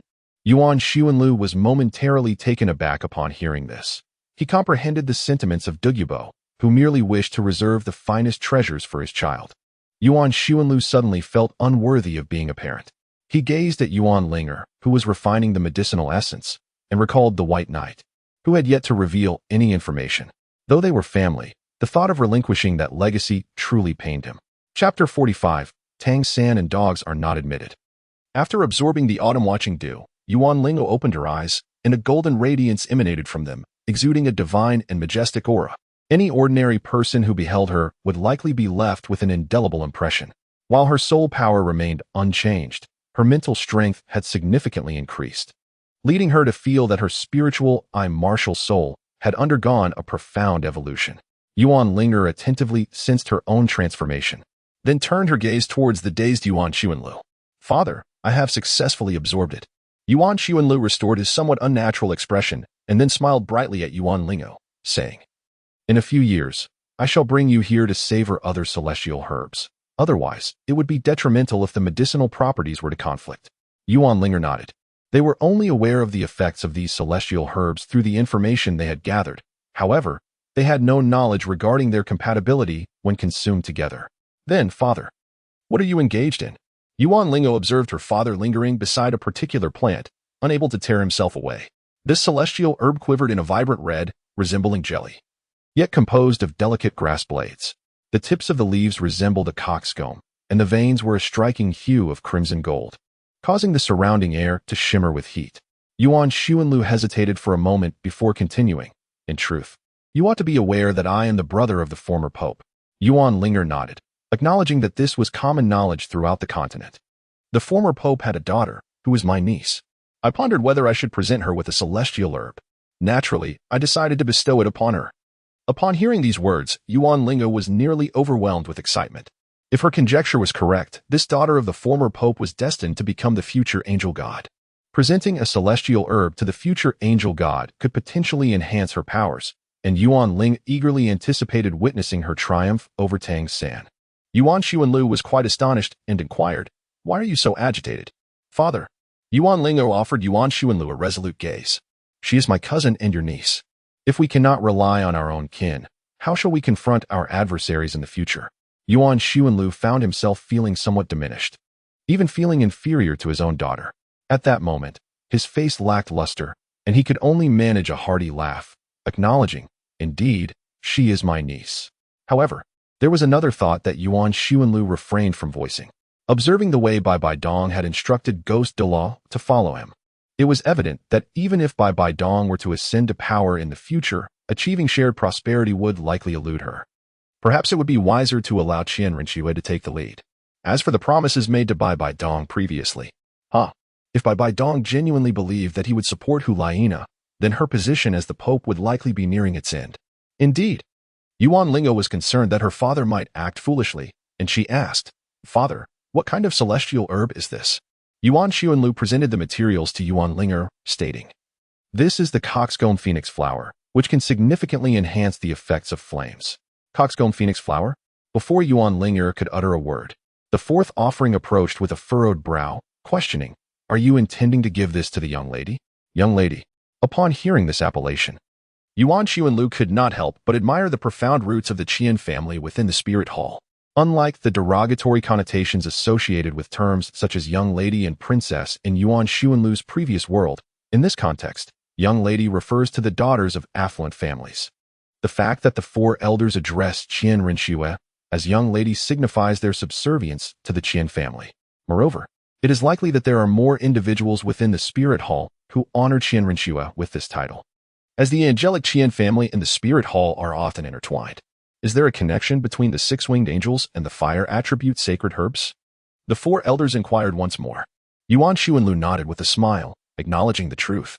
The six-winged angel is not solely endowed with sacred attributes, it also possesses fiery qualities. Certainly, both of its attributes are exceedingly potent and could be regarded as ultimate attributes. As for whether the six-winged angel possesses ultimate attributes, the scarcity of information has prevented anyone from drawing a definitive conclusion. However, as a soul master who has once engaged in combat with the spirit of the six-winged angel, Yuan Xuanlu would like to assure everyone that the attributes of the six-winged angel undeniably suppress its own. While it is widely acknowledged that the divine attributes of the angel martial soul completely counteract the evil soul masters, this is merely a label that has contributed to the angel martial soul's renowned status. However, can a conspicuous label on an individual truly serve as a standard for evaluating that person? Yuan Xuanlu pondered for a moment. Just as he was about to store the celestial herb in the soul guiding device, he abruptly halted. Alas, the soul guiding device could not accommodate the celestial herb. In the journey of Yuan Sun, it is recalled that Tang San utilized a unique soul guiding device to properly store the precious celestial herbs, as ordinary soul guiding devices are inadequate for such delicate treasures. At this moment, Douluo approached and presented Yuan Sun with a blue leather pouch, known as the Rui Baobao pouch, capable of containing living beings. This should suffice for carrying the celestial herbs. Thank you very much. By the way, who is your niece? Douluo, ever the audacious inquirer, brazenly delved into the personal affairs of the Pope, showcasing his penchant for gossip. Yuan Xuanlu gazed at Douluo with a faint smile, casually remarking, the crown prince of the Heavendo Empire, Shui Qinghe. At first, Douluo seemed taken aback, but once he comprehended the implication, his expression contorted as if he had ingested a venomous insect. Yuan Xuanlu continued to smile at Douluo, saying, "You might have to stay here for several years." "Don't blame me. It was you who inquired." Douluo, feeling exasperated, retorted, "I merely asked a question. Couldn't you refrain from answering? Must you toy with my mindset?" Externally, Douluo maintained a grim visage, yet internally he was seething with rage and indignation. Yuan Xuanlu did not place the coxcomb sunflowers into the auspicious treasure pouch. Instead, he inquired once more of Yuan Ling'er, "Shall I bring some celestial herbs for Jie and the others?" "No need," she replied. Yuan Ling'er declined the proposal, stating that one must not forget the age-old adage, kindness begets kindness, while enmity breeds enmity. It would be prudent to assess their worthiness for cultivation at a later time. Upon hearing this, Yuan Xuanlu felt a sense of relief. After all, celestial herbs are not as common as cabbages to be freely given away. Yuan Ling'er, well-versed in the art of command, understood the principle of governance, which brought him considerable delight. "Fourth uncle, we intend to return to Balak City for now. I kindly ask for your assistance here," Yuan Xuanlu said, pulling the fourth elder aside. Given their plan to return to Balak City, Yuan Xuanlu decided to reserve the phoenix tail sunflower for Qian Rinxue for their next visit to Tiando City, so as to avoid letting its medicinal properties waste away in the wishful treasure bag. If there were any discrepancies with Douluo, Yuan Xuanlu made a gesture across his throat. "I understand," the old man replied. While Yuan Xuanlu conferred with the fourth elder, Yuan Ling'er continued her discussion with Douluo. "Elder Douluo, I am Yuan Ling'er, the sect master. You may simply call me Ling'er." Yuan Ling'er, with a cheerful demeanor, bowed respectfully to Douluo, only to swiftly adopt a more serious expression. "As an elder of the sect, I hope you will safeguard this precious territory. However, Douluo clearly dismissed the notion that this little child could command respect. With an air of arrogance, he retorted, I wish to venture outside. Then by all means, give it a try. Setting aside the presence of fourth grandpa, let us see if my spirit master, the butterfly spirit, can contend with you. The butterfly spirit? Ha ha ha. Douluo chuckled to himself, for in his advanced years, he remained merely the weakest of titled Douluos. What prowess could a mere 6 or 7-year-old child possibly possess? Then, before him, Yuan Ling'er unleashed her light goddess butterfly martial soul. A magnificent violet soul ring striking at the very core of Douluo's beliefs. Why? Yuan Ling'er proudly lifted her head and declared, I have now reached the 18th level. I intend to break through to the title Douluo within the next 15 years. Join my sect, and you shall become an elder of the world's foremost sect in the future. 15 years, you say? Yuan Ling'er is now at most 6 or 7 years old. Which means, Douluo widened his eyes in disbelief and exclaimed, do you intend to ascend to the rank of title Douluo before the age of 20? Yuan Ling'er assessed the pace of her cultivation and nodded earnestly. Douluo had become utterly numb. He turned and concealed himself in a corner, intending to recuperate his shattered worldview. I shall take my leave now, Ling'er. Yuan Xuanlu had nearly concluded his conversation with Yuan Ling'er and gestured for her to come closer. All right, she responded, approaching his side. Together, they soared out of the valley and arrived at the periphery of the toxic mist. It was then that Yuan Ling'er spotted her father descending to the ground, engaged in some peculiar activities. Father, why are you putting up a sign? Are you afraid that some people might unwittingly venture in? Yuan Xuanlu deliberately positioned the large sign, which bore a few prominent words. Private territory, Tang San and his dog are forbidden to enter. Chapter 46, The Three Rogues of Balak. Today, with nothing pressing, they found themselves in a brothel, savoring the melodies. Jie, Lu Wei, and Oscar were seated on the second floor of this establishment. Lu Wei sipped on his drink, humming a tune, nodding appreciatively as he admired the young lady playing the piano and singing, while Jie astonishingly engaged in his cultivation amidst such indulgence. Oscar, restless and yearning to return, interjected, Lu Wei, we still have our cultivation tasks to complete. We must strike a balance between work and leisure. Lu Wei, appearing rather seasoned, waved his hand dismissively. If you truly wish to cultivate, this place is not devoid of opportunities for it, is it? Oscar cast a glance at Jie, who remained utterly unperturbed, and sighed. If I were as absorbed in cultivation as Jie, I dare say I would remain a noble for all my days. Lu Wei, taken aback, had never heard of Jie's familial noble lineage. Thus he inquired, what noble? A single noble, Jie retorted. The laughter erupted. Ha ha ha. Lu Wei and Oscar burst into hearty laughter. Even the young lady at the piano could not contain her amusement. Hearing this, Jie's face flushed crimson, veins bulging on his forehead as he protested. Being single cannot be regarded as a shortcoming for a soul master. Single? Can the matters of a soul master be reduced to mere singleness? Following this were a series of convoluted expressions, such as diligence breeds mastery, and thus, and so, which elicited further laughter, filling the establishment with a jovial atmosphere. Soul masters mature earlier than ordinary folk. Oscar's enchanting eyes drew the attention of many young ladies, while Lu Wei, hailing from a privileged background, had no shortage of admirers. In contrast, Jie found himself lacking in various aspects. Listening to the music, the camaraderie continued. Yet they ultimately relished the gentle melodies sung by the young woman. She performed songs from the Star Luo Empire, soft and delicate in nature. The history of the Heaven Do Empire is profound. Thus its music resounds with a grand and weighty tone, often recounting the tales of the War Queen's fierce battles. In contrast, the Star Luo Empire, though under the iron-fisted rule of its emperor, produced melodies that are more refined and tender, frequently exploring themes of romantic affection between men and women. During his previous travels through the realm of Xinghua, Yuan Xuanlu cherished the rainy summer days, relishing the fresh air after a downpour as he wandered through narrow alleys, savoring a bowl of sweet rice balls. In the languid afternoons, he would listen to delicate melodies that tugged at his heartstrings. Perhaps this was the romance nestled within the very blood of the people of Xinghua. A young lady, with a gentle voice, sang softly, her beautiful brows lightly furrowed, her eyes dancing with emotion, the tones of her song exquisite. Suddenly, a commotion erupted from below. The raucous argument made Lu Wei frown in dismay. What sort of uncouth individuals were these? Oscar opened the window, and 3 curious heads leaned out to glimpse the scene below. where two groups of youths were embroiled in a heated dispute, each faction yearning for a closer interaction with the female kin of the other. The insults exchanged were repetitive and uninspired, prompting Oscar to feel an urge to intervene and elevate the level of civility. Can they even curse properly? Are they capable of throwing a punch?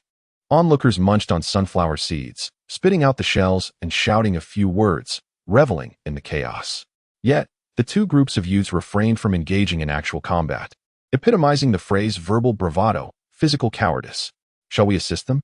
Lu Wei suddenly turned to Oscar and Ajia with a mischievous grin. Ajia, initially bewildered, noted the impish expression on Oscar's face.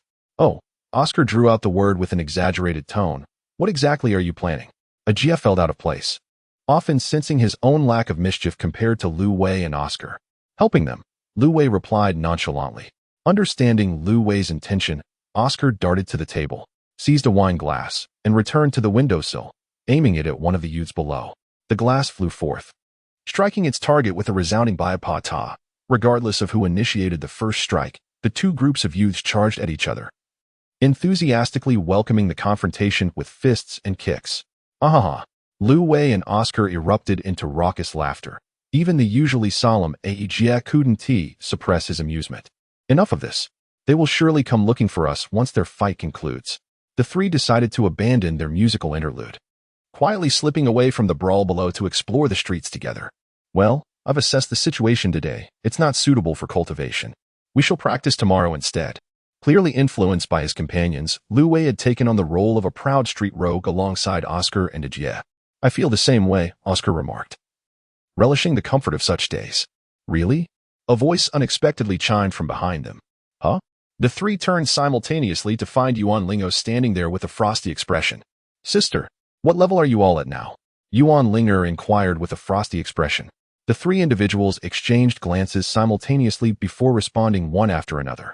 13th level, 14th level, 14th level. Yuan Ling'er, upon hearing the words, was filled with fury. What are you all doing? The three of them shrank back like turtles retreating into their shells. Oscar, you have already squandered 2 years. Do you intend to waste another 2? You are only at level 13. Ajai, you possess the greatest talent.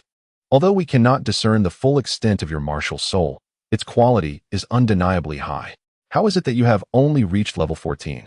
Lu Wei, with innate spirit power at level 9, you obtained your spirit ring before Ajai, and yet you too are merely at level 14.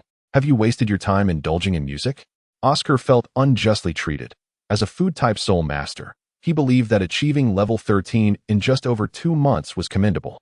Ajai remained unperturbed, aware that his progress was quite normal, and he was on the verge of breaking through to level 15. However, Lu Wei was genuinely anxious, for he had indeed spent his time immersed in music. Yuan Ling'er wore a cold expression, her gaze so penetrating that not a single person dared to meet her eyes. Then, she unveiled a startling revelation. I am now at level 18, on the verge of breaking through to level 19. Impressive, the trio exclaimed in unison. It seemed they believed that a few flattering words would suffice to smooth over the situation. However, they had clearly misjudged the significance Yuan Ling'er placed on their acknowledgement. Yuan Ling'er is nurturing them as the future title Douluo, aiming for them to be on par with the legendary Shrek 7 monsters of the future. Yuan Ling'er cast a sweeping glance over the trio known as the Three Scoundrels and let out a cold snort. I shall present you with a choice. Engage with me in a team battle, should you emerge victorious. I shall hold no grudges and grant each of you the opportunity to procure your second and third soul rings. However, should you fail, you will adhere to my arrangements, and I shall ensure that you all reach level 20 within 2 months. What means could possibly enable them to ascend to level 20 within such a brief span? Surely, it would be an arduous endeavor. The three shared a tacit understanding. What? Are you afraid? Yuan Ling'er employed a straightforward provocation. We dare not defy your command. They responded in unison. Chapter 47. Yuan Ling'er's fist against the Three Scoundrels. Within the training grounds, Yuan Xuanlu, the venerable sage, sat upon his chair, lifted his teacup, shook his head, exhaled gently, then took a delicate sip of the tea, smacking his lips. Let us begin. Yuan Ling'er took the lead, gracefully bowing to the trio opposite her. She was a level 18 soul master, wielding the spirit of the radiant goddess Butterfly. On the other side, the three individuals, self-styled as the Balak Trio, mustered their courage to step forward. The adage goes, Many ants can kill an elephant, and thus, there was no need for them to genuinely fear the formidable leader. Lu Wei, with his spirit of reed, was a level 14 soul master. Ajia, possessing the spirit of the boar, was also a level 14 soul master. Oscar, wielding the spirit of sausage, was a level 13 soul master. Yuan Xuanlu gazed at these impassioned youths, once again acutely aware of the undeniable truth that he had aged. Yuan Ling'er let out a light chuckle and said, "Shall I challenge you all to a duel, or shall I engage in a collective brawl against you?" Her words were indeed audacious, yet surprisingly, none dared to step forward and provoke her. Little Ao possessed a grand sausage. Oscar silently recited a soul incantation, distributing 2 sausages into the hands of Ajia and Lu Wei. Yuan Ling'er unleashed her martial spirit, the wings of the goddess of light, which shimmered like scattered starlight along the seashore. In a dazzling moment, she lunged directly towards Oscar. In a team battle, eliminating the support-type Soul Master is nearly the most optimal solution for all Soul Masters. Oscar was well prepared. Upon seeing Yuan Ling'er charge at him with fierce intent, he immediately shouted, "Jia, save me!" Jia stuffed the sausage into his mouth and surged forward with all his might, with his golden armor protecting him. His first soul ring glimmered, and a layer of golden armor materialized over his vital points. He then swung a punch aimed at Yuan Ling'er's head. The golden armor appeared only over his vital areas, not exclusively confined to them, as Ajia had deliberately controlled his soul power. In his perspective, as long as his vital points were well defended, that would suffice. He anticipated needing to conserve some soul power for a head-on confrontation later. However, the Goddess of Light's butterfly was no mere ornamental martial spirit. It was a genuine high-grade martial spirit. By only defending his vital points, did he truly believe Yuan Ling'er would be unable to counter him? Yuan Ling'er refrained from employing her soul techniques, gracefully evading a powerful punch from Ajia. In a swift motion, she executed a stunning whip kick that struck Ajia at his side. Away, understood. While engaging in pre-battle banter, Lu Wei's reeds had ensnared the fragile Oscar and the robust Ajia. As Ajia struggled to withstand the grip, Lu Wei pulled, drawing both of them back. Ajia, clutching his side, writhed in pain, likely rendered incapable of continuing the fight. "Ajia, it is time for you to withdraw," Yuan Xuanlu spoke, beckoning Ajia to his side to assess his injuries. Fortunately, his kidney remained intact, though the area was bruised and would require a few days of recuperation. Both Lu Wei and Oscar simultaneously swallowed hard, as the Soul Assault-type Soul Master among the three, if even Ajia could not withstand the onslaught. It was likely that Oscar and Lu Wei would fare even worse. Indeed, Control-type Soul Masters have an inherent advantage over their Assault-type counterparts. Yuan Ling'er obstructed Lu Wei and Oscar's attempts to escape. Lu Wei and Oscar exchanged a glance, and Lu Wei quickly ensnared Yuan Ling'er. It must be noted that Lu Wei's entanglement surpassed that of Tang San, while Tang San's blue-silver grass was augmented by the Mandrake Snake Spirit Ring. Imbuing it with a hint of toxicity, Lu Wei's binding was derived from a fire attribute Python Spirit Ring. This gave it immense strength, akin to a constrictor that could crush its prey, combined with the searing heat of flames, reminiscent of a branding iron. This remarkable aspect of Lu Wei's martial spirit is noteworthy. Most plant-type martial spirits would hesitate to absorb fire attribute spirit rings. Yet Lu Wei's reed martial spirit boldly does so. After all, how else could he possess innate soul power at the 9th level? Consequently, when the reeds ensnared Yuan Ling'er, she indeed felt a surge of discomfort as the fiery sensation seared her waist. She could not allow a control-type soul master to dominate her. Yuan Ling'er had already made her decision in her heart. Subsequently, a radiant blade manifested in Yuan Ling'er's hand, striking towards the reeds. Though the reeds swayed, they astonishingly remained unscathed, showcasing an extraordinary resilience. Yuan Ling'er furrowed her brows and swiftly lunged towards Lu Wei, intending to strike him directly across the face with the luminous blade. However, Lu Wei was no fool. He tightened his grip on the reed with great force, which constricted around Yuan Ling'er like a python preparing to crush its prey, nearly forcing her innards to rupture. The winged scythe, a violet soul ring materialized, its radiant glow transforming into a blade of light, seemingly capable of cleaving mountains and splitting rocks, as the reeds were severed one after another. Yuan Ling'er approached Lu Wei and struck him with a powerful fist. Lu Wei let out a cry of agony before being sent hurtling backward. Observing the dire situation, Oscar promptly surrendered.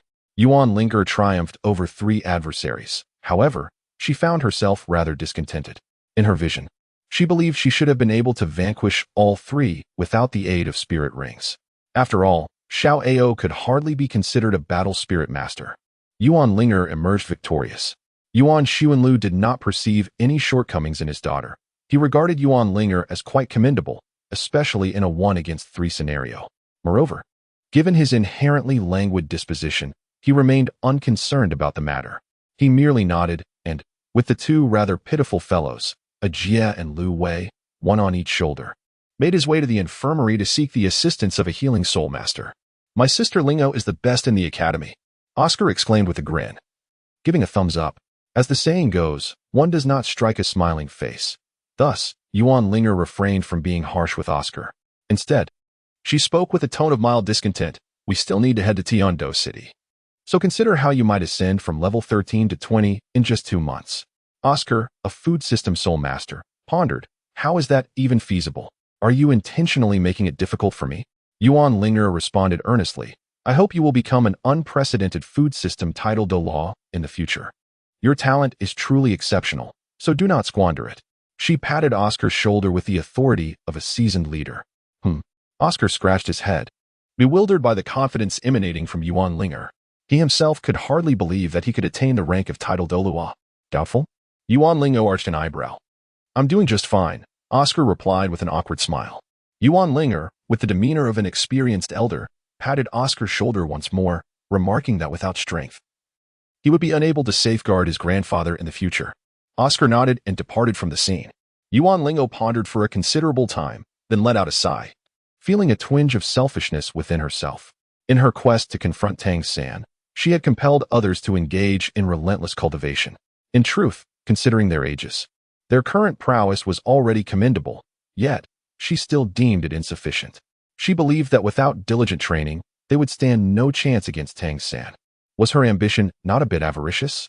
Because she anticipated a reckoning from Tang San in the future, she had embroiled others in this conflict against him. Was this behavior courteous? How the saying goes, if one does not act for oneself, the heavens will bring about their ruin. Chapter 48. In the Alley of Eternal Peace, Haotian City, what a genuine place it is. After several days of recuperation, Yuan Ling'er, Lu Wei, Jie, and Oscar have completed the procedures for early graduation, preparing to journey to Haotian City for their cultivation. According to Yuan Xuanlu's insights, Haotian City is in close proximity to the Sunset Forest, facilitating future soul hunting endeavors. Furthermore, Yuan Ling'o convened another assembly at the Balak Junior Soul Master Academy, where she engaged in significant discourse with Prince Kuan-Chi of Balak. The details of their clandestine discussions remain shrouded in mystery. Haotian City, an ancient metropolis with a history spanning a millennium, is renowned among travelers. Often celebrated alongside Star Luo City and Spirit City as one of the 3 great jewels of the continent. While Star Luo City is lauded for its exquisite architecture and Spirit City for its opulence, Haotian City is primarily characterized by its grandiosity. Such a majestic city could not have been constructed without the fervent support of an emperor who harbored ambitions of unifying the realm. During the zenith of the Haotian Empire, the Emperor of the Swan Spirit abandoned the plans for a lavish small city in favor of erecting the imposing Haotian City. As the continent's first empire, the Haotian Empire was once a formidable force capable of unifying the Douluo continent. With an army of over 200,000 professional soldiers, 1 million laborers and auxiliary troops, along with a large soul master legion, the empire once held dominion over the Star Do Forest. Regrettably, those glorious days have faded into memory. The initial turmoil wrought by ambitious ministers led to the rise of the White Tiger clan in the south. The emperor's attempts at revival were thwarted, culminating in over a decade of civil war instigated by the War Empress. Now, the Haotian Empire barely sustains itself through mere patchwork efforts. The once magnificent aura of the sovereign intent to unify the realm has long dissipated, reducing the Haotian Empire to a mere regional power. Nevertheless, this does not diminish the pride of the inhabitants of Haotian City. In their eyes, this is the emperor's domain, a place of excellence, and they stand resolutely proud.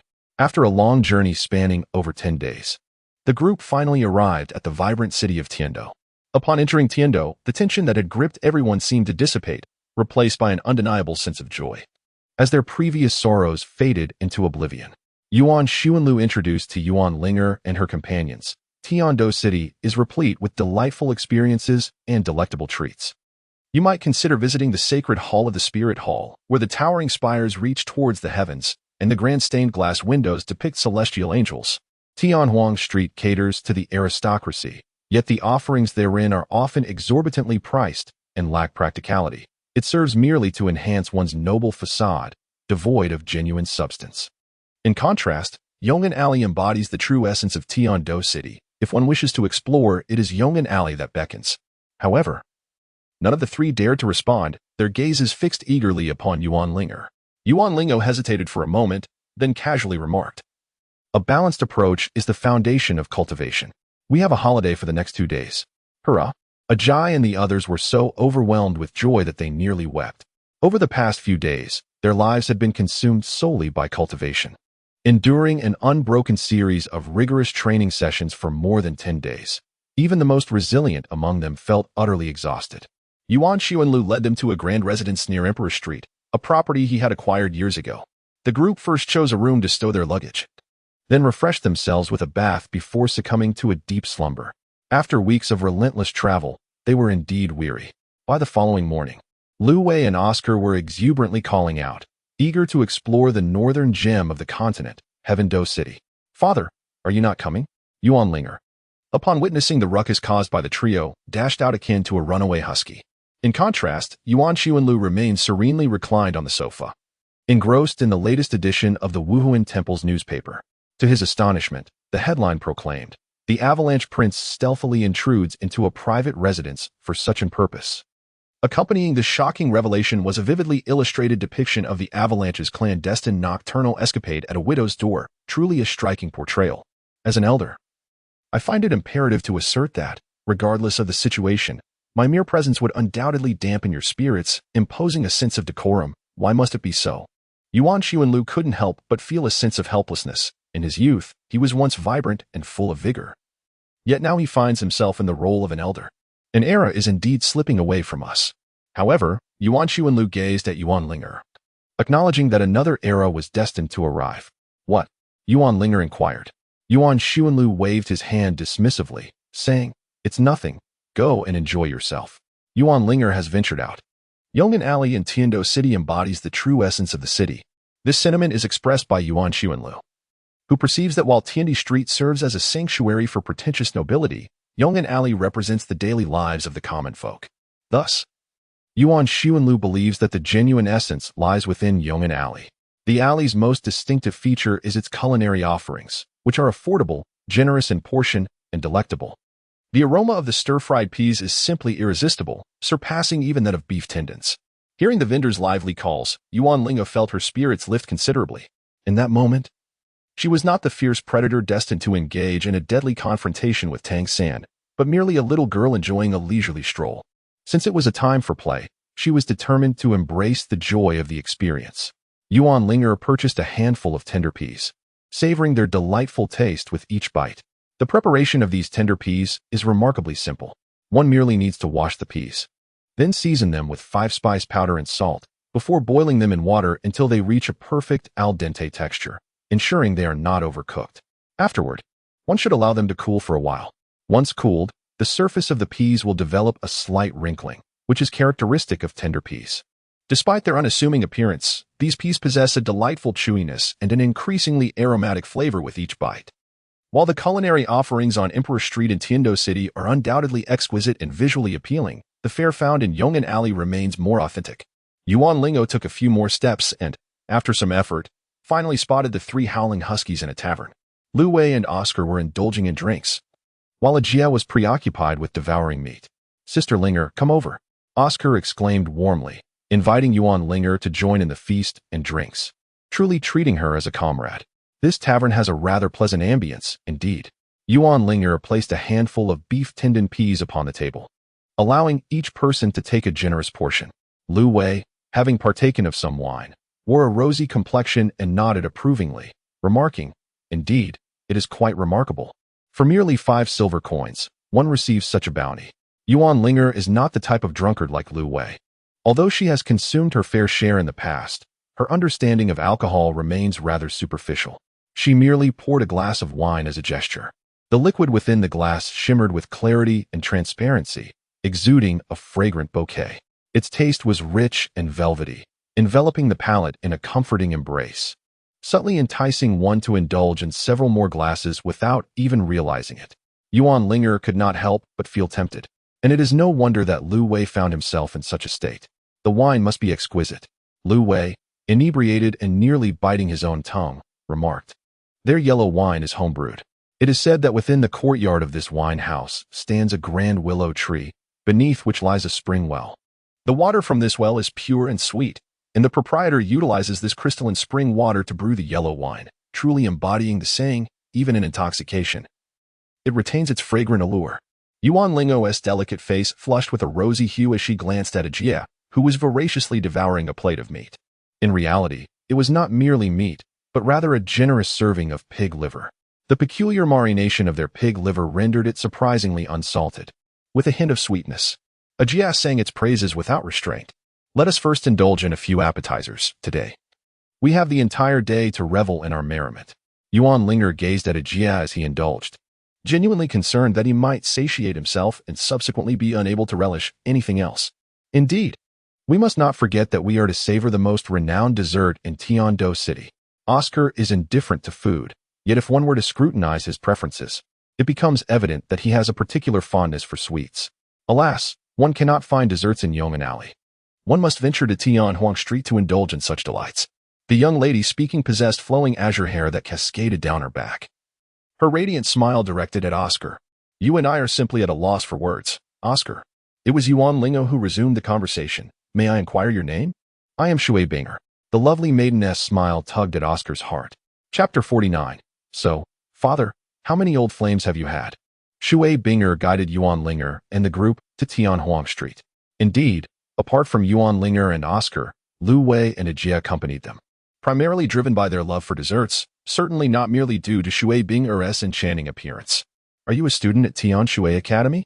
Yuan Ling'er and Shui Binger were engaged in conversation, feeling as though they were on the brink of becoming close friends, while Oscar and the others lingered behind, unable to interject. Shui Binger smiled playfully and said, Indeed, to be precise, I am the daughter of the president of the Heavenly Water Academy. Yuan Ling'er understood the matter entirely. The Tianshui Academy is indeed one of the illustrious 5 elemental academies renowned in the great city of Tiandou. Each of the 5 elemental academies employs an extreme approach to education, believing that a soul master's abilities should ideally follow a pure path, allowing their skills to develop singularly and to be maximally emphasized in that one direction. The Tianshui Academy, where Shui Bing'er is enrolled, exclusively admits female soul masters who possess water-type martial souls. And what about you? Are you from the junior division of the Tiandou Royal Academy? Shui Binger tilted her head, gazing at Yuan Ling'er, who appeared even younger than herself. Yuan Ling'er exuded an unmistakable air of nobility, suggesting a lineage of aristocracy. This was precisely why Shui Binger took the initiative to engage with her. Not yet. We have yet to decide which academy to choose, Oscar interjected. Shui Binger responded with a gentle smile, I see. The group arrived at Tianhuang Street, where the immaculate white walls and azure rooftops captivated everyone. At that moment, Yuan Ling'er comprehended why the aristocrats affectionately referred to Tianhuang Street as the blue and white crown, as the commercial thoroughfare catering to the nobility of Tiandou City. It was evident that the architecture was conceived by masterful designers. Shui Binger led them into a delightful dessert shop named by Shui Jianxian, where the sweet aroma of frosting nearly rendered Oscar weak with desire. If the desserts are so delectable, why do you not indulge? Oscar sighed inwardly upon seeing Jie and Lu Wei decline the treats, lamenting that the two fools were missing out on such culinary delights. This dessert shop is the best, he declared. Hee, primarily because it's owned by my family, and I shall treat you all. While Shui Binger attended to the cashier, she procured a cup of coffee and a piece of cake for each of the 4. Seizing the opportunity, Oscar turned to Lu Wei and inquired, Aren't you and Jie not fond of sweets? Indeed, Lu Wei calmly acknowledged, but this is courtesy of a beautiful lady. Why refuse? Jie, ever the honest one, simply nodded in agreement. Upon returning to their table, Shui Binger stated, I ordered bread pudding, which is our shop's signature dessert. It is the favorite of the affluent ladies of Tiandou City. Thank you, the 4 of them expressed in unison. Summoning his courage, Oscar earnestly asked, I am a food-type soul master, 8 years old, at level 14. Could you please enlighten me on how this bread pudding is made? One must admit, when Oscar took on a serious demeanor, He was quite the sight to behold, and his enchanting peach blossom eyes only enhanced his charm. Yuan Ling'er merely smiled. I am unsure. The recipe seems to have been shared with my mother by a friend, who must be a remarkably patient beauty. Oscar instinctively paused. Huh? Why is that? Making desserts requires a great deal of patience, she replied. Before long, 4 servings of bread pudding and coffee were served. The coffee was unremarkable, affordable for most commoners. But the bread pudding was a different story, priced at a staggering 5 silver soul coins for a small portion. To put it in perspective, a first-ring soul master received only 1 gold soul coin as their monthly stipend. It was fitting for Tian Wang Street, a commercial district only the affluent could afford. The bread pudding resembled melted gold, and with a mere breath, one could catch the enticing scents of butter and toasted bread. Oscar took a tentative bite, and an overwhelming sensation of bliss enveloped him. As a food-type soul master, just tasting this bread pudding felt like a breakthrough. Oh, it is simply divine, he exclaimed. It seems there is no text to process. Please provide the content you would like me to edit and translate. Yuan Xuanlu sat in a dessert shop named by Shui Jianxian. Opposite him was Shui Xinro, the dean of Tianshui Academy. The private room offered a sense of intimacy. Shui Xinro, emboldened, suddenly leaped into Yuan Xuanlu's embrace, enveloping him in a warm hug. All right, Yuan Xuanlu chuckled, gently ruffling Shui Xinro's hair and pushing her away. No more playful antics, please. Composing herself once again, Shui Xinro pointed to the bread pudding on the table. This is the first dessert you taught me to make, and I prepared it myself. Do give it a taste. Her azure hair cascaded naturally, and Shui Xinro retained the gentle grace of a youthful maiden. Yuan Xuanlu lifted his fork and took a bite, then exclaimed, You have intentionally reduced the sugar, haven't you? Shui Xinro tilted her head slightly. Indeed. Don't you dislike sweet flavors? She continued, This dish, if not made a tad sweeter, would be overwhelmingly cloying. Yuan Xuanlu set down his spoon, adding, moreover, much of the sugar in desserts serves to enhance color and stabilize the ingredients. He paused. I did not imply that your cooking was lacking. Observing Shui Xinro's tear-filled eyes, brimming with a sense of unjust grievance, Yuan Xuanlu helplessly took another bite of the sugar-reduced bread pudding. It was still quite delectable, and the almond liqueur you added was rather delightful. Will you accompany me to the academy later? You can teach me how to make bread pudding once more. Shui Xinro said, her large eyes blinking with enthusiasm. Well, Yuan Xuanlu shook his head. I think I shall teach you right now. With that, he stood up and made his way to the kitchen to prepare a genuine bread pudding for Shui Xinro. In a hurry, she linked her arm with his and leaned closer, her smile radiant. Just as they stepped outside, 2 bright voices echoed. Daddy. It was Yuan Ling's voice. Mommy? Shui Bing called out. Yuan Xuanlu. Shui Xinro. Shui Xinro's expression turned awkward, especially upon seeing Shui Bing still present. Meanwhile, Yuan Ling'er initially appeared surprised, but her countenance soon morphed into one of curiosity. So, Daddy, how many former lovers have you had? I have had no former lovers, merely good friends, he replied, maintaining his composure. As Shui Xinro flustered, Yuan Xuanlu remained unperturbed, especially upon spotting his apprentice, Oscar, behind Yuan Ling'er, which instantly brought him a sense of relief. Come on, little Oscar, join us. I will teach you how to make this bread pudding. Oscar, the tool for alleviating awkwardness. Everyone was waiting outside. Yuan Xuanlu showcased the remarkable philosophy of as long as I remain unembarrassed. The embarrassment lies with others as he entered the kitchen alongside Oscar. The 2 of them stepped into the kitchen and washed their hands thoroughly. First, check the raisins soaked in almond liqueur, then take a knife to slice the white bread into small cubes. Oscar, pay attention. The bread should not be cut too large. Yuan Xuanlu procured a sizable container and laid down a layer of white bread, which had been transformed into small cubes, at the bottom. He then sprinkled it with raisins soaked in almond liqueur and inquired, Do you enjoy almond liqueur? Indeed, Oscar replied.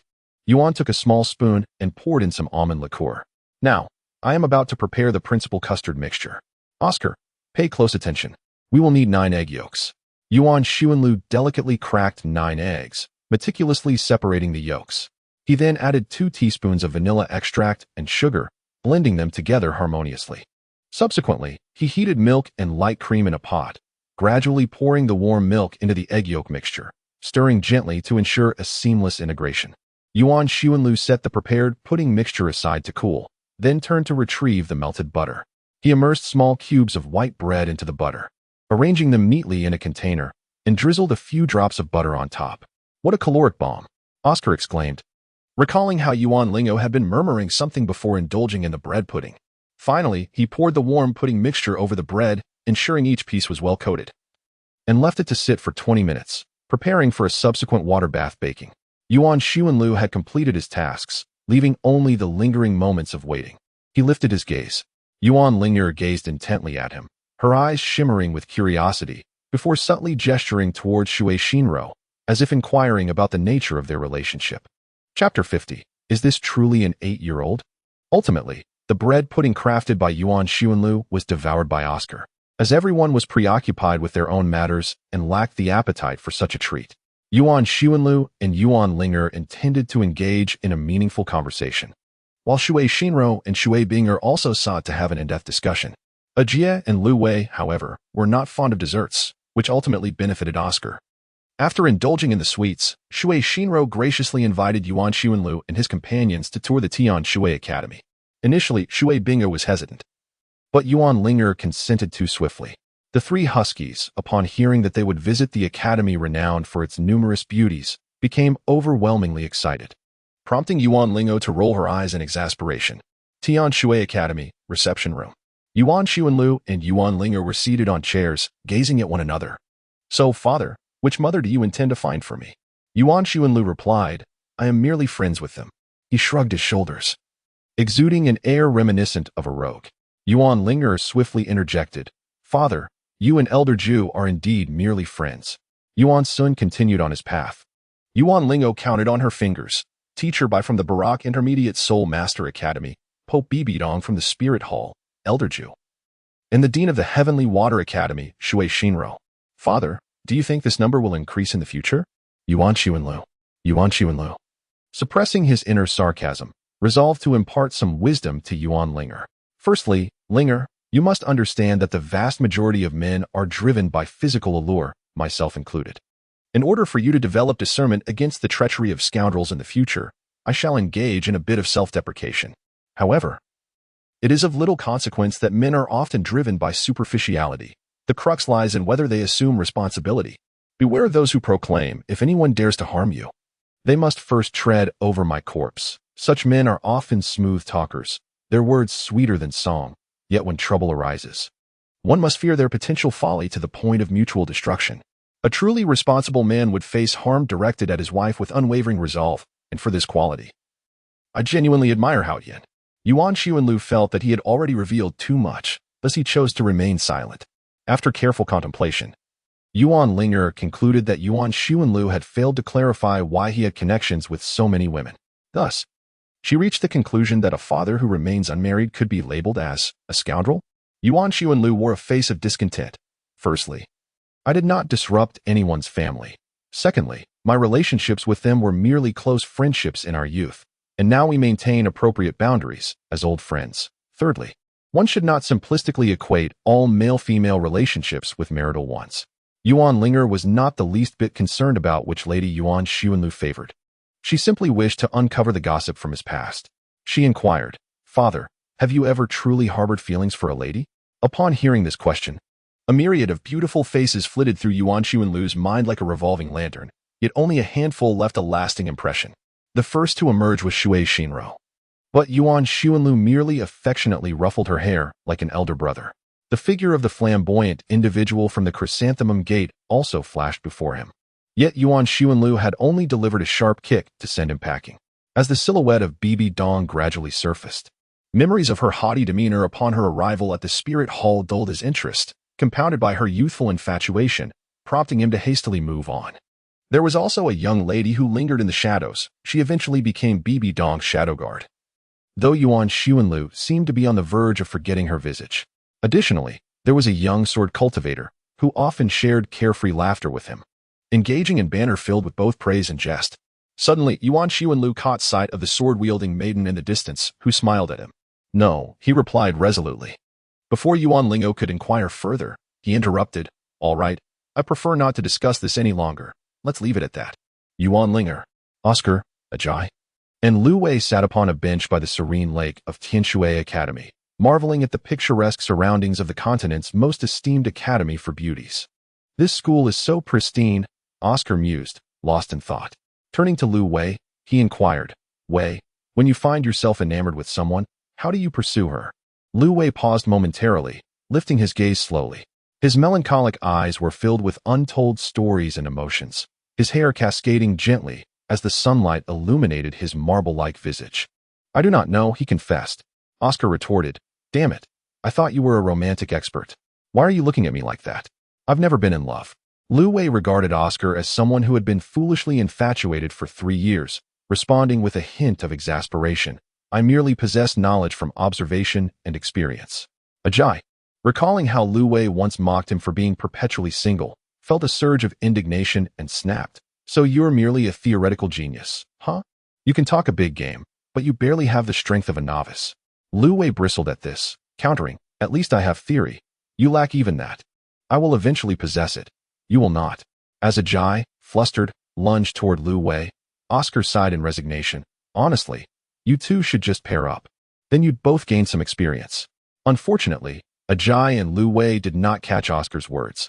Otherwise, they would have shown him the harsh realities of life.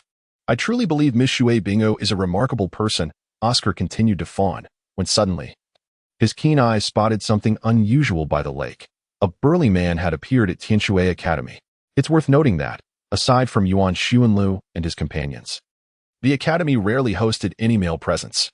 How had this imposing figure come to be here? In an instant, Oscar's mind was racing with countless narratives. Ajay, Wei. Look at that hulking fellow, he exclaimed, tugging at Lu Wei's sleeve and gesturing toward the large man. He is rather handsome. Lu Wei squinted, scrutinizing the figure for some time, noting that he bore an expression as frigid as an iceberg, his face resembling a block of ice. Ajay gazed enviously at the hulking figure of the ice-faced giant, surrounded by a throng of admirers. The ice-faced individual also noticed Oscar and his companions, and it was evident that the presence of other male beings at Tianshui Academy astonished him. He approached Oscar and his friends, extending his hand. Greetings, I am Ice Mountain. The towering figure was indeed impressive, standing at nearly 2 meters tall, and appearing to be of similar age to Yuan Xuanlu. However, to the group of children, none of whom were over 10 years old, he exuded an overwhelming aura. Ajay stammered an introduction. Hello, Uncle Ice Mountain. We came in with the dean. The term uncle struck Ice Mountain oddly, and suppressing his discomfort, he replied, Actually, I am only 8 years old. Lu Wei immediately expressed his skepticism. Is that really 8 years old? Have you ever seen a 1 meter 90 tall 8-year-old? Are we even of the same species? Oscar thought rather impolitely. May I inquire about your rank? Ajay asked. Considering Ice Mountain's impressive height, he assumed the young boy had remarkable cultivation talent. By Ajay's estimation, Ice Mountain should be around level 19. To his surprise, Ice Mountain simply chuckled and stated, I am at level 21. Is this truly 8 years old? Lu Wei once again earned the title of Civilized Model. Chapter 51, The 10,000-Year Ice Blue Scorpion, as one of the renowned 5-element academies of the Tiando Empire. Tianshui Academy undoubtedly harbored many exceptionally gifted geniuses. For instance, Shui Bingh'er possessed a top-tier martial soul, the Ice Phoenix. A true phoenix rather than some inferior variant infused with dark flames. Then there was the towering ice-faced youth, boasting a soul power of 21 at the tender age of 8. At that moment, this prodigy spoke with a hint of malice. I see you are also the pride of your respective academies. A sense of foreboding rose within Lu Wei, recalling how Oscar had previously mocked him as a big fool. He quickly stepped forward, clasping his hands in a gesture of respect. I am unworthy of such praise. Ice Mountain, standing before Lu Wei and his companions, inquired in an enticing tone, Are you brave enough to engage me in a soul master duel? We shall not participate, the three replied in unison. What a jest! With an additional soul ring, he expects us to fight? Is this not a form of bullying? Ice Mountain appeared somewhat disappointed, having heard the term big fool. He had initially intended to take this opportunity to teach Lu Wei and his friends a lesson. Nevertheless, was there no reason to proceed with his plans? Ice Mountain grinned widely. No matter, I merely wish to inform you that you must participate in the duel. This is indeed an act of oppression. Lu Wei was taken aback, pondering, what is this? I shall participate. Suddenly, a voice akin to that of a savior echoed from behind him. As Yuan Ling'er and Yuan Sun approached simultaneously, Yuan Ling'er approached Lu Wei, casting her gaze around before turning to the Ice Mountain. seemingly unimpressed by the prospect of intimidating them. "How about you come forward?" Ice Mountain regarded Yuan Ling'er, who appeared to be easily dispatched with a single punch, and let out a derisive chuckle. "I am Yuan Ling'er, a soul master of the light goddess butterfly, at level 18. I humbly seek your guidance." "She truly dares to challenge me," Ice Mountain mused, finding the young woman rather obstinate. "I am a great soul master, after all." With a sense of condescension, Ice Mountain thought Yuan Ling'er was ignorant of her own limitations and resolved to teach her a lesson. "I am Ice Mountain, a great soul master of the ice blue scorpion, at level 21. Yuan Ling'er raised her delicate brows, truly feeling that her horizons had been broadened. As a soul beast, the ice blue scorpion clan has long been the sovereign of the extreme northern lands. In her previous life, Yuan Ling'er ventured to the fearsome northern territories in pursuit of divine-level power. Indeed, there existed an ice blue scorpion there, comparable in strength to a 97th-ranked titled Douluo, whose age had already surpassed 100,000 years. During her encounter with that ice blue scorpion, Yuan Ling'er experienced for the first time the epitome of ice attributes. Thus, could it be that the martial soul of the ice blue scorpion embodies the ultimate essence of ice? Yuan Xuanlu observed as both individuals unleashed their martial spirits, proclaiming, "Let the contest begin." The 1,000-year soul ring of Yuan Ling'er shimmered into existence, yet she refrained from unleashing her soul skills. Instead, she adopted a stance reminiscent of a lion stalking its prey. Although the Ice Mountain felt a twinge of anxiety, it maintained a poised demeanor, crouching low like a scorpion poised to strike its target with lethal precision. The two remained locked in a stalemate. "What are they doing?" Oscar whispered to Lu Wei. The two stood motionless in their postures. One might easily mistake the scene for an artist capturing their likeness nearby. Lu Wei remained silent. But it was Yuan Xuanlu who broke the quiet. "This is a genuine duel with the intent to kill the opponent." "Huh?" Oscar, still lacking in skill, found himself bewildered. Yuan Xuanlu expressed with a sigh, "The soul battles you witness at the Grand Soul Arena are merely spectacles, filled with the cacophony of shouts and the chaotic display of various soul techniques. Yet, in a true confrontation at an equal level, one does not commence with soul techniques aimed at annihilating the opponent. Rather, they must enter a state of profound meditation, akin to an ancient monk, and identify the adversary's weaknesses for a decisive strike. Particularly concerning is the fact that Ling'er's soul power level falls short of that of this icy classmate. Without a lethal blow, prolonging the encounter would undoubtedly lead to Ling'er's disadvantage." As Yuan Xuanlu explained, his expression grew increasingly peculiar.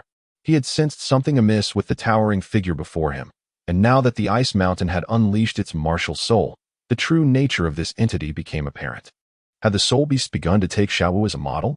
The two stood in a tense standoff for a brief moment, when suddenly, the Ice Mountain launched an assault. Ice Solid Body.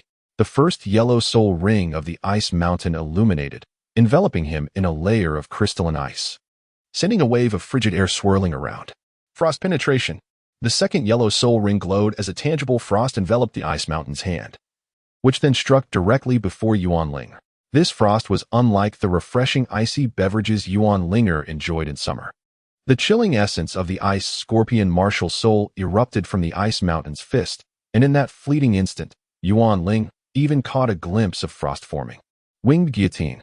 With a 1,000-year soul ring gleaming, Yuan Ling'er closed the distance to the Ice Mountain, her blade of light shining brightly as she swung it towards the towering figure. The frost pierced through Yuan Ling'er's body, the extreme cold nearly sapping her of warmth. Particularly at the points where the frost penetrated, she was left with the disconcerting illusion that her muscles and organs were on the brink of necrosis from the low temperature. In a moment of hesitation, Yuan Ling'er's winged guillotine struck the Ice Mountain, the blade meeting the crystalline surface with a piercing, glass-like screech, carving a profound mark into the Ice Mountain's icy armor. The two then retreated, creating distance between them, adhering to the principle of a traditional duel. Stopping short, although both had held back, Yuan Ling'er remained slightly outmatched, as the disparity in soul power was insurmountable. Ice Mountain has emerged victorious, Yuan Xuanlu declared suddenly. Ajay stood dumbfounded at this outcome. "No, Sister Ling'er hasn't lost yet." "I concede," Yuan Ling'er admitted candidly. "Had I not held back, the moment the frost pierced through me, I would have unleashed my soul power. Thus, Ice Mountain truly is formidable." Yuan Xuanlu, feeling quite at ease, placed a hand on the Ice Mountain's shoulder, remarking, "You're really tall, even taller than I am. Generally, Those with the ice scorpion soul are rather petite. Yuan Ling'er did not comprehend the profound meaning embedded in the words of Yuan Xuanlu, yet upon hearing them, the ice mountain could not help but tremble uncontrollably. Yuan Xuanlu chuckled and said, I have a friend named Ice Emperor. Ice Mountain, you all share the surname Ice. Do you know her? Come, let us have a proper conversation.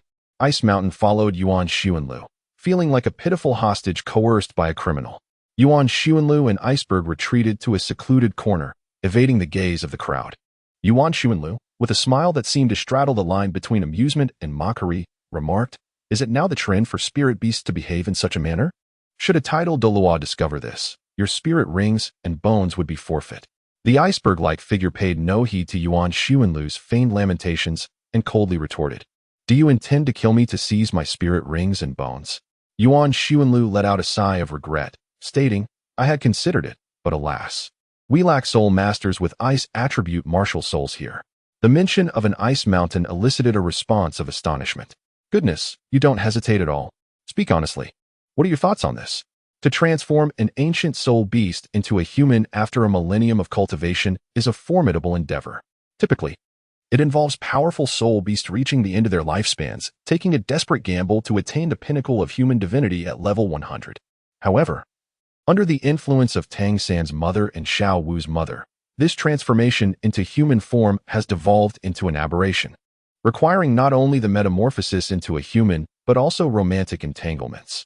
Furthermore, each transformation necessitates becoming another's soul ring, all for the sake of the future happiness of the imperial beast a millennium hence. Yuan Xuanlu resolutely combats the insidious trend of soul beasts transforming into humans, deeming such transformations as pseudoscience that ought to be eradicated. It is imperative to dismantle the nefarious ambitions of humanity enticing soul beasts to undergo this metamorphosis. The Ice Mountain, realizing that its identity has been unveiled, resignedly accepts its fate. Centuries ago, an individual claimed that should he become that person's soul ring, he could ascend to divinity and attain immortality. That individual was not named Yu Hao, was he? The Ice Mountain cast a curious glance at Yuan Xuanlu, silently reflecting on how humanity seems to decline with each generation.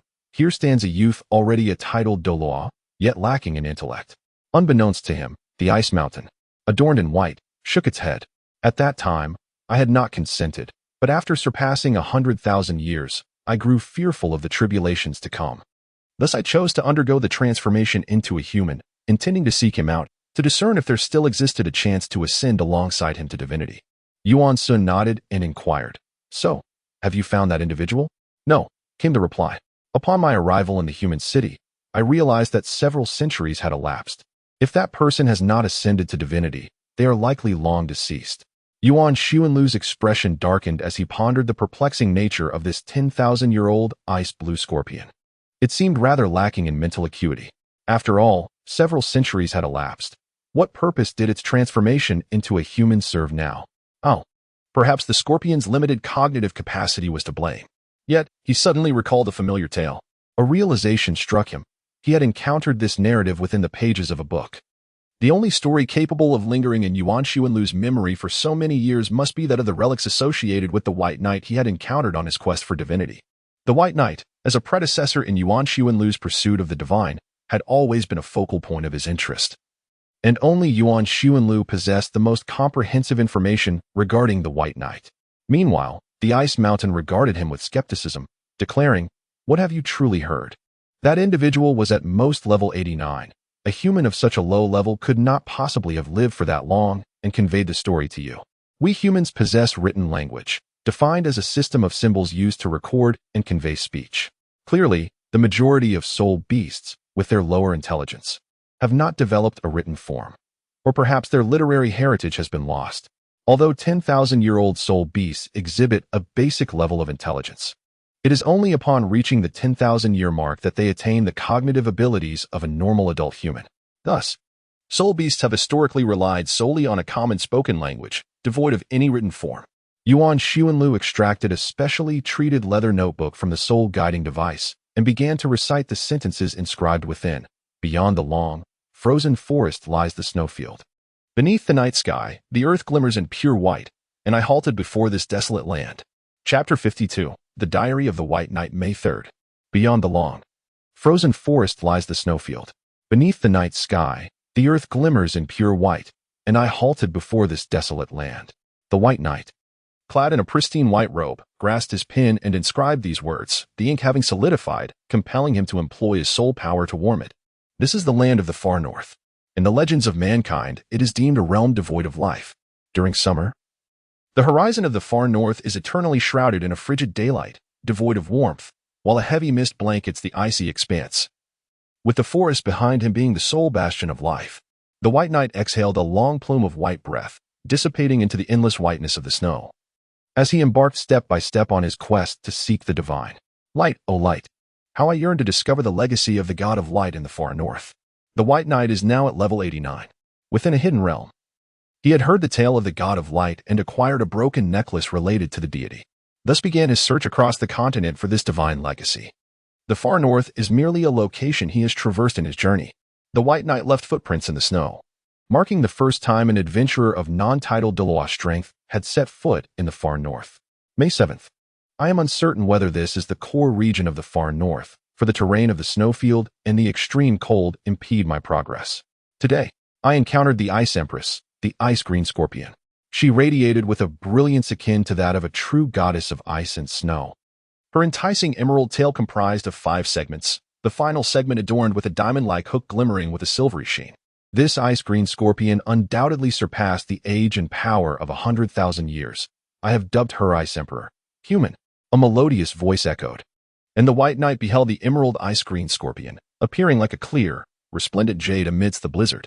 Perish! The emerald radiance pierced through the dense storm, striking fiercely against the White Knight's longsword. Justice strikes back. The White Knight's black fifth soul ring shimmered briefly, delivering a retaliatory blow to the Ice Emperor, before he promptly turned to flee. Each 100,000-year-old soul beast is equivalent to a title Douluo, and the White Knight, at that moment merely an 89-level soul Douluo, dared not confront the Ice Emperor's might directly. The White Knight felt as though he had returned to his youth, reminiscent of the time he had launched a surprise attack on the pseudo-emperor of Tiando, covering 1,000 miles in a single day, solely relying on his speed. You, a human, are no different from that insect. Just a coward. The piercing reprimand of the Ice Emperor lingered in the tempest, only to be fragmented by the howling winds and swirling snow. In the far north, no one is favored. May 13th. I find myself lost, yet I feel as though I am progressing towards the very heart of the extreme north. I begin to mock myself for my foolishness. The name of the god of light sounds utterly incongruous in a land where divine heritage seems unattainable. I truly am grasping at straws. How foolish I am indeed. May 16th. I retract my previous statements. The true goddess of ice and snow is certainly not the ice-blue scorpion, but rather the Snow Empress. The Emperor's blade commands the icy winds. The Emperor's sword reigns over the frozen heavens. This is the legendary power of the Snow Emperor as chronicled by the Spirit Hall. The White Knight gazed upon the girl concealed within the flurries, who appeared as if a celestial being had descended from the heavens, ethereal and transcendent. She regarded the White Knight with an expression devoid of joy or sorrow. Snow Empress, the White Knight murmured. The Snow Empress furrowed her brow slightly, and in an instant, a domain of 1,000 meters in diameter transformed into her realm, with snowflakes swirling in a tempest that obscured the very sun's radiance. This was a realm akin to hell on earth, one that the Snow Empress could effortlessly manifest at her whim. And the only response to the White Knight seemed to be a singular strike. Emperor's palm, great cold, no snow. The hue of the snow darkened, transitioning from white to an ominous shade of black, as a delicate palm strike was directed at the White Knight. The White Knight's formidable level of 89 appeared to be a mere jest in this context, rendering him motionless in the face of the Emperor's palm, a paragon of the Snow Emperor's formidable triad. Suddenly, a thought struck the White Knight, recalling the annals of the Spirit Hall. Although the might of the Snow Emperor's palm was tremendous, it was not without its limitations. It required the actual palm to make contact with the opponent to unleash its true power. Yet this time, the Snow Empress did not employ her hand to strike the White Knight. There is a glimmer of hope, a chance for survival. The White Knight wept tears of joy, having discovered a means of survival against the onslaught of a soul beast that rivaled the most esteemed titled Douluos. This alone was enough to instill a sense of pride within him. The White Knight pondered whether the Snow Emperor was overly confident in her own strength or if she genuinely intended to spare his life. In any case, the Emperor's palm was unleashed from a distance. Turning around, the emperor's hand struck his arm, yet the white knight recklessly plunged into the dense fog of the snowy expanse. Clinging to a glimmer of hope. May 20th. I feel as though I am on the brink of death. The Snow Emperor has indeed spared me, but alas, I am too feeble to withstand even a single blow. My right arm is entirely frozen, and I can only wish to return to a human settlement soon. Furthermore, I sense that the Snow Emperor has long surpassed the threshold of 100,000 years of cultivation. Perhaps there exists another realm for soul beasts beyond that. However, I am not one to delve into such studies. May the future soul masters investigate this matter. Handwritten in a crooked manner with my left hand, May XX. The following is an addendum. That day, I encountered a colossal ice scorpion, undoubtedly a soul beast nearing 100,000 years of age. This ice scorpion appeared large and foolish. As I approached the brink of death, I realized that absorbing a ninth soul ring would restore me.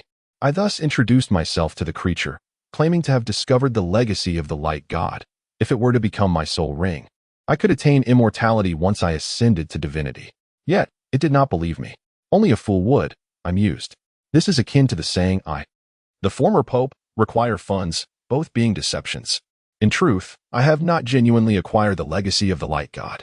Curse it. What are the true conditions for inheriting the divine legacy of the light god? Is that foolish giant ice scorpion mentioned in this diary Yuan Xuanlu turned to the last few pages of the diary and inquired. Iceberg vehemently denied. It was me. I'm not foolish. Oh, I see.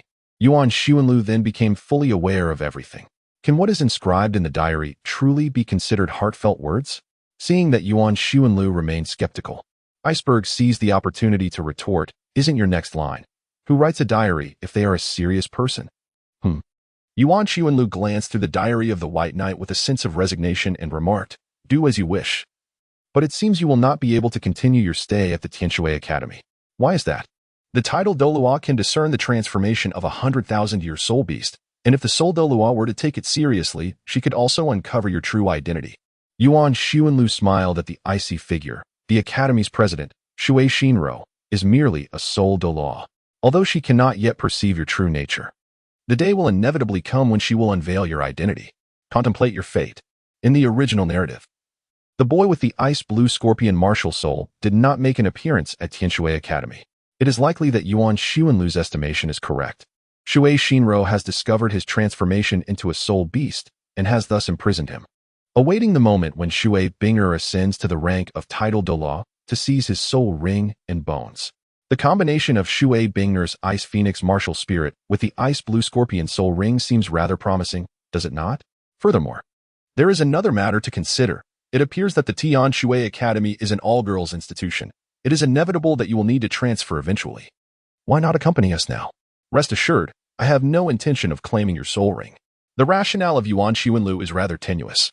Although Tianshui Academy exclusively admits female spirit masters, this is merely a general rule. Exceptional talents, such as Ice Mountain, who is destined to become a title Douluo, could potentially receive special consideration from Tianshui Academy. I have always been opposed to coercing others. As Yuan Xuanlu articulated this, he gestured towards his waiting companion. Yuan Ling'er, but do you not see? That is the future deity. Upon hearing the word deity, Ice Mountain was momentarily incredulous and inquired, what does that mean?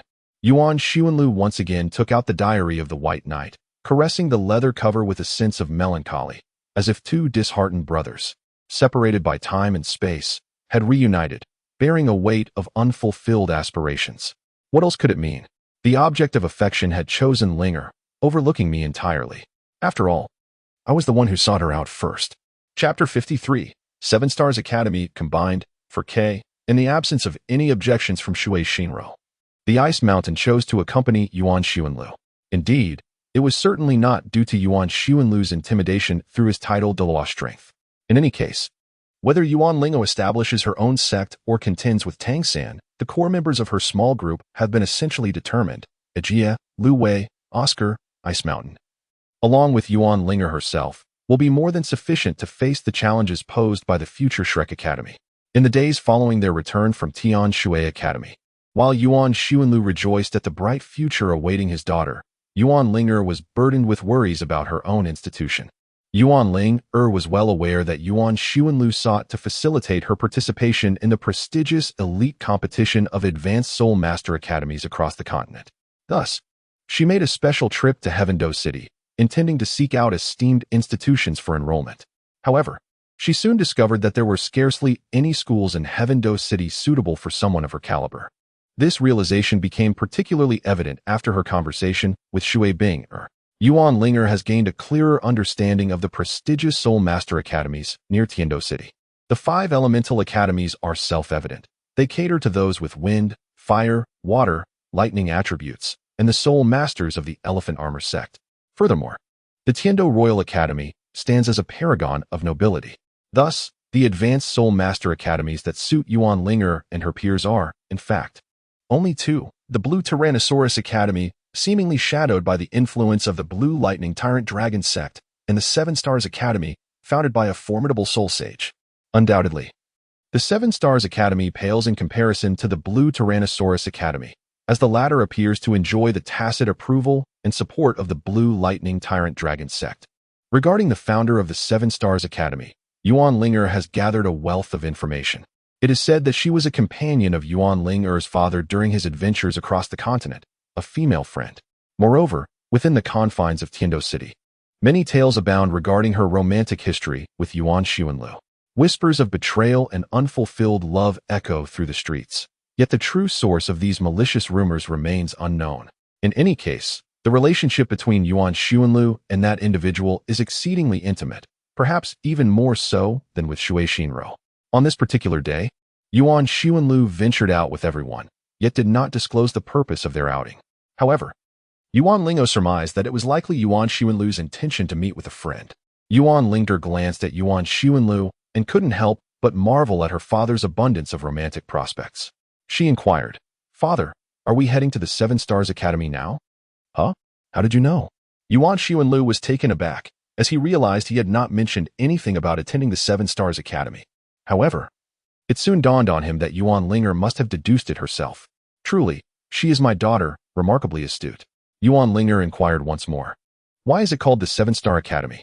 To which I replied, It is because I envisioned a future where 7 individuals would stand in comparison to the illustrious Shrek 7 monsters." Yuan Xuanlu pondered to himself. However, he did not articulate his thoughts. Instead, he vaguely remarked, It was a name conceived with friends back in the day. We called it the 7-Star Academy." Yuan Ling'er had been eagerly awaiting Yuan Sun's response to her inquiry.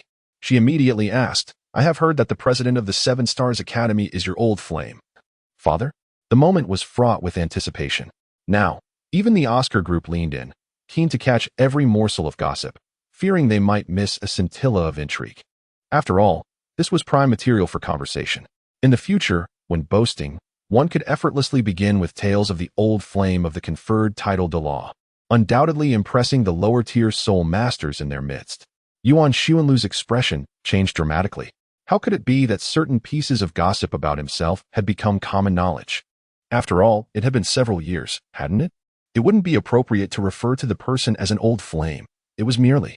Yuan Xuanlu faltered, at a loss for how to define this relationship. Yuan Ling'er revealed an expression that conveyed an understanding, subsequently aiding Yuan Xuanlu in his response. "We are merely friends." Yuan Xuanlu. In the southwest of Tiando City lies the 7 Stars Advanced Soul Master Academy. This institution, modest in size, is situated in the rural outskirts of Tiando City. Unlike the traditional architecture of Tiando, this academy boasts a modern design that has been propagated by the Spirit Hall. Standardization and modernization are the academy's most distinguishing features. Although the 7 Stars Academy is part of the Tiando Academy Alliance, it does not garner the same esteem from the 5 Elemental Academies and the Tiando Royal Academy. Instead, it is often referred to alongside the Blue Tyrant Academy as one of the twin stars of the commoners. However, when compared to Blue Tyrant Academy, the 7 Stars Academy embraces a more profound sense of egalitarianism. At this moment, within the reception room of the 7 Stars Academy, a middle-aged man of gentle demeanor sipped tea delicately, while behind him stood an elderly man with a sharp aura, donned in a snow-white robe, his silver hair meticulously arranged. Sitting in the main seat was a strikingly beautiful woman, her wine-red hair casually tied back, her sharp brows lending her an air of elegance and vigor. This was the Academy's president, Gao Yi, a formidable level 75 assault system soul sage, known as the Sword Heart. Gao Yi unhurried, pushed a black card worth 1 million gold soul coins toward Ning Fingji and inquired with curiosity, Master Ning. It appears that our 7 Stars Academy has not provoked your 7 Treasure Glazed Tile School, has it? Ah, esteemed President Gao, how could one regard this as provocation? The 7 Treasure Glazed Tile School merely wishes to extend some assistance to the 7 Stars Academy, Ning Fengji replied, his demeanor as gentle as jade. He slowly shook his head, refusing to accept the returned black card, and smiled. Our 7 Treasure Glazed Tile School aspires to collaborate with your esteemed institution to cultivate more talents for the Empire. Such eloquence. Ning Fengji effortlessly elevated the status of the 7 Stars Academy while expressing his loyalty to the Tiando Empire and proclaiming his noble intentions for the nation and its people. The key distinction, however, was that Ning Fengji was not like Tang San, a mere mortal whose methods could evoke disdain. Rather, his approach was as refreshing as a spring breeze. Of course, while Ning Fengji maintained a pristine faade, one must ponder the true integrity of the noble clans. Gao Yi was well aware of Ning Fengji's subtle tactics. Master Ning, please speak candidly. There is no need for pretense. Gao Yi was not one to engage in vague exchanges. As a sword practitioner, she valued decisiveness and clarity over ambiguity. Ning Fengji smiled. President Gao, as you are aware, our 7 Treasure Glazed Tile School lacks offensive capabilities, primarily relying on battle soul masters as its backbone. My visit to invest in the 7 Stars Academy is driven by the future development of our sect. The underlying implication of this statement is clear. I hope that the graduates of the 7 Stars Academy will all join the 7 Treasures Glazed Tile sect. Gao Yi nodded, internally chuckling, realizing that this was indeed the case. Ning Fengji's words were eloquent, cloaked as an investment and a promise of job placements. However, once one accepts the investment from the 7 Treasures Glazed Tile sect, all students and teachers here would become reserves for the sect. Although the 7 Treasures Glazed Tile sect prides itself as the clean stream among the 7 great sects, the adage one who is close to vermilion becomes red. One who is close to ink becomes black holds true.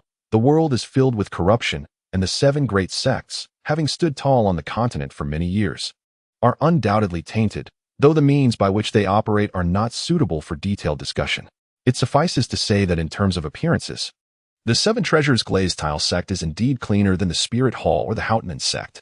The world is well aware that the inherited martial spirit of the 7 Treasures Glazed Tile sect is the 7 Treasures Glazed Tower, which possesses the ability to scout for treasures. Yet, if one believes that the sect's fortune stems solely from the exploration of mineral sources and gemstones, one is gravely mistaken. The true foundation of the 7 Treasures Glazed Tile sect lies in another business, land acquisition. Landlords. This land encompasses not only arable land but also mineral resources, forest resources, and a myriad of other enterprises. For instance, during a famine, they might forcibly annex the lands of self-sufficient farmers, converting them into tenants. Or upon discovering veins of rare metals within a copper mine, they may deliberately cause a copper mine disaster to exploit the opportunity to lower prices and acquire the mine, subsequently extracting the rare metals, and so forth. It is even suggested that the current support the 7 Treasures Glazed Tile sect extends to Prince Xue Qinghe is due to his backing of the sect's land acquisitions. The discussion between Ning Fengji and Gao Yi regarding the guaranteed job placements for graduates of the 7 Stars Academy is far from a mere statement of cultivating talent for the Empire. The 7 Treasures Glazed Tile sect may indeed seek to leverage the Academy as a means to expand its influence among commoner soul masters. However, the original intention behind the establishment of the 7 Stars Academy was not to nurture fresh blood for major sects, but rather to encourage graduates to venture into the impoverished regions of the Empire and strive for the education of commoner soul masters. The 7 Stars Academy aims to teach you to stand tall, not to kneel. The 7 Treasures Glazed Tile sect may indeed be a desirable destination. Yet my reluctance remains resolute. Gao Yi was still as stubborn as ever. Serving as a lackey for a major sect is not merely a role for one individual. Rather, there exists a greater possibility of being bound as lackeys for generations. The 7 Stars Academy is not a training ground for servants. How could it possibly engage in such endeavors? Director Gao, this is not coercion, Ning Fengji gently counseled. It is not coercion.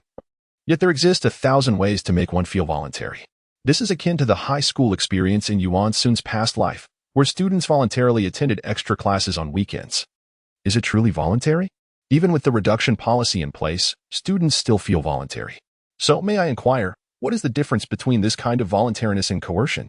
Seeing Gao Yi remain silent, Ning Fengji encouraged, the benefits of the Seven Treasures glazed sect are quite generous. Your students will not suffer. Are the benefits truly commendable? If one lacks exceptional talent or formidable strength and is merely an ordinary individual, then the benefits will suffice merely for one's own sustenance. Gritting one's teeth and enduring for a decade or two, marrying and acquiring a humble abode is indeed achievable. For commoners, such a life is already remarkably favorable. Although it is servitude, one would still be a servant sheltered within a dwelling, which is far better than those toiling in the fields, facing the soil and the sky. Look at these conditions, they certainly afford dignity to the servants. Gao Yi could only feign indifference once more, replying, however, I am not the sole decision-maker in this academy. It was established in collaboration with him. Although I hold the title of principal, I am merely overseeing matters on his behalf. Could it be the Dragon Emperor Douluo? Ning Fengji inquired. Naturally, Gao Yi thought of Yuan Ling'er, feeling a surge of confidence, her tone becoming considerably firmer. Despite Gao Yi's reputation as the Sword Heart, she was ultimately just a soul sage of level 75. Ning Fengji, as the leader of the Seven Treasures glazed sect, had come in person to discuss matters with her, which was already a significant gesture of respect. The Sword Douluo had grown quite arrogant in his veneration at the Seven Treasures glazed sect, clearly disregarding Gao Yi. With a cold snort, he remarked, the younger generation truly lacks awareness. Countless individuals aspire to enter our Seven Treasures glazed sect, yet you have been granted the opportunity to invest in this 7 Stars Academy, which is indeed a recognition of your worth. The common soul masters graduating from your academy can seamlessly join the Seven Treasures glazed sect. Is that not a favorable prospect for you? Do keep in mind, many soul masters yearn for this pathway, yet it remains elusive. Gao Yi pondered. Is this not akin to begging on one's knees? However, common soul masters find themselves at a disadvantage. They lack familial backing, noble titles, and powerful, high-quality martial souls. After arduous efforts to graduate from prestigious soul master academies, they cling to the hope of entering a formidable sect to secure a stable livelihood. Such prospects greatly benefit their futures. Gao Yi felt discomfort within. She harbored a deep disdain for the aristocratic families, who looked down upon others while wielding the authority of the continent, more loathsome than the nobility. For the transient nobility and the steadfast aristocracy endure. As long as the lineage of martial souls persists, the aristocracy shall never perish. Our graduates from the 7 Stars Academy will undoubtedly find their place. Do you believe that without joining your Seven Treasures glazed sect, they cannot survive? Gao Yi remained obstinate. Ning Fengji merely smiled faintly in silence. Noticing his quiet demeanor, Gao Yi suddenly asked, did you see the couplet hanging at the entrance of the 7 Stars Academy? Ning Fengji, a man of remarkable stature, naturally recalled such matters and promptly replied, those seeking wealth and promotion may look elsewhere. Let not the timid and the fearful enter this door. Gao Yi nodded in agreement, stating, our school motto is to fight for the future of common spirit masters. These couplets and the motto were penned by Yuan Ling'er himself, who expressed his hope that one day all common spirit masters would receive an education as esteemed as that of the noble families. I felt he encapsulated the ideals I aspired to throughout my life, which compelled me to co-found this academy with him. He provided the funding while I contributed my efforts. The students we diligently cultivate shall not merely aspire to join the grand sects. Rather, their destinies lie in the remote valleys, awakening the martial souls of the local children, imparting knowledge of spirit masters, and ensuring that these children continue to carry our torch, fighting for the future of common spirit masters. Gao Yi appeared to possess an inexplicable confidence in Yuan Ling'er, expressing these sentiments with considerable pride. This, however, left Douluo, who stood beside Ning Fengji, feeling exceedingly uncomfortable. He perceived Yuan Ling'er as somewhat hypocritical, a noble masquerading as a champion of the common folk. How contemptible! Moreover, Ning Fengji had intended for him and Douluo to play contrasting roles, with the latter adopting a cooler demeanor as he remarked, you forget your roots. This was a clear derision aimed at Yuan Ling'er, who, despite his noble lineage, was performing the charade of a commoner. Douluo, standing in high regard himself as a member of the nobility, failed to recognize that Yuan Ling'er, at his core, was indeed a commoner. Truly, it is said that those who dwell too long in high places often forget what lies beneath, becoming oblivious, detached, and losing their grounding. Forget your roots? Suddenly, a long howl echoed from outside the reception room. I am a devoted son. Chapter 54. My sword is not without its advantages. At this moment, Yuan Xiuanlu and his companions were en route to the Seven Stars Academy, located on the outskirts of Tiando City to the southwest. After all, not everyone is permitted to establish an academy within Tiando City. While the principal of Seven Stars Academy is a seven-ring spirit saint, he does not rank among the city's most prominent figures. What is the scale of this Seven Stars Academy? Oscar inquired. Yuan Ling'er was well informed about the Seven Stars Academy and explained. Although both the Seven Stars Academy and the Royal Academy of Tiando are situated on the outskirts of Tiando City, the former is significantly smaller, perhaps only 1/4 of the size of the latter. So small? Lu Wei remarked. Even the Water Academy is larger than it. Yuan Xiuanlu gazed at Lu Wei with a sense of disdain for the demeanor of his own academy and remarked, "A mountain does not need to be lofty. It gains renown through the presence of immortals. A river does not need to be deep. It becomes enchanting with the existence of dragons." Upon hearing these words, Ajia nodded, feeling that Yuan Xiuanlu was quite cultured, and replied, "Indeed. A small academy does not necessarily imply inferiority. I have heard that the Seven Stars Academy maintains rigorous academic standards and has nurtured numerous talents." When Seven Stars Academy participated in the preliminary rounds of the Continental Advanced Soul Master Academy competition in the capital circle of Tiando, it ranked just behind the 5 major elemental academies, surpassing the Blue Tyrant Academy by a slight margin. After walking for a short while, Yuan Xiuanlu, serving as a human compass, led everyone to their destination, Seven Stars Academy.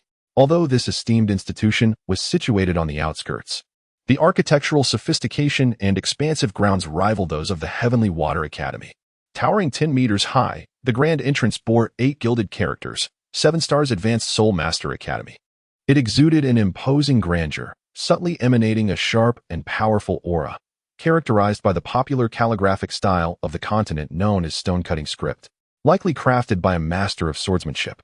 As Yuan Xiuanlu and Yuan Ling'er arrived at the entrance of the Seven Stars Academy, they were immediately noticed by the gatekeeper. "What brings you here?"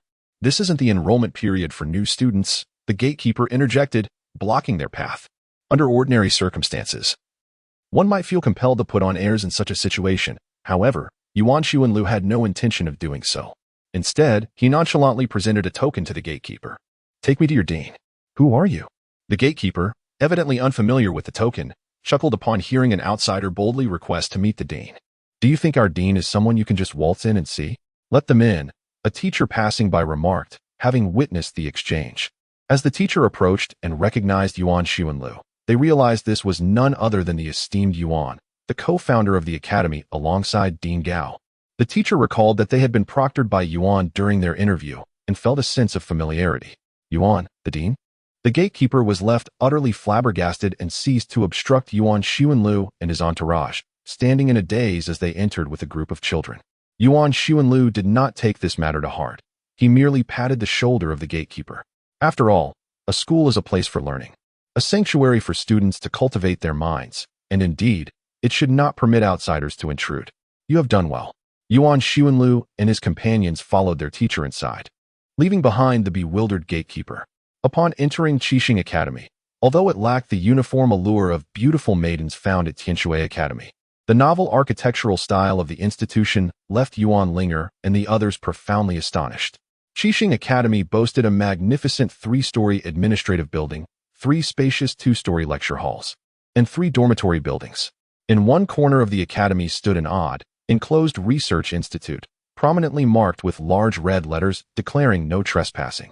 Furthermore, the academy featured an expansive sports field with a diameter exceeding 200 meters, not to mention the simulated training ground situated on the rear mountain. To deem it small would be a misjudgment, as it did not account for the latter. This is the advantage of being located on the outskirts of Tiando City. Had the academy been situated within the city, one could only imagine the exorbitant costs required to acquire such vast land. Wow, the environment here feels quite splendid. Not inferior to Tianshui Academy. Oscar exclaimed in awe.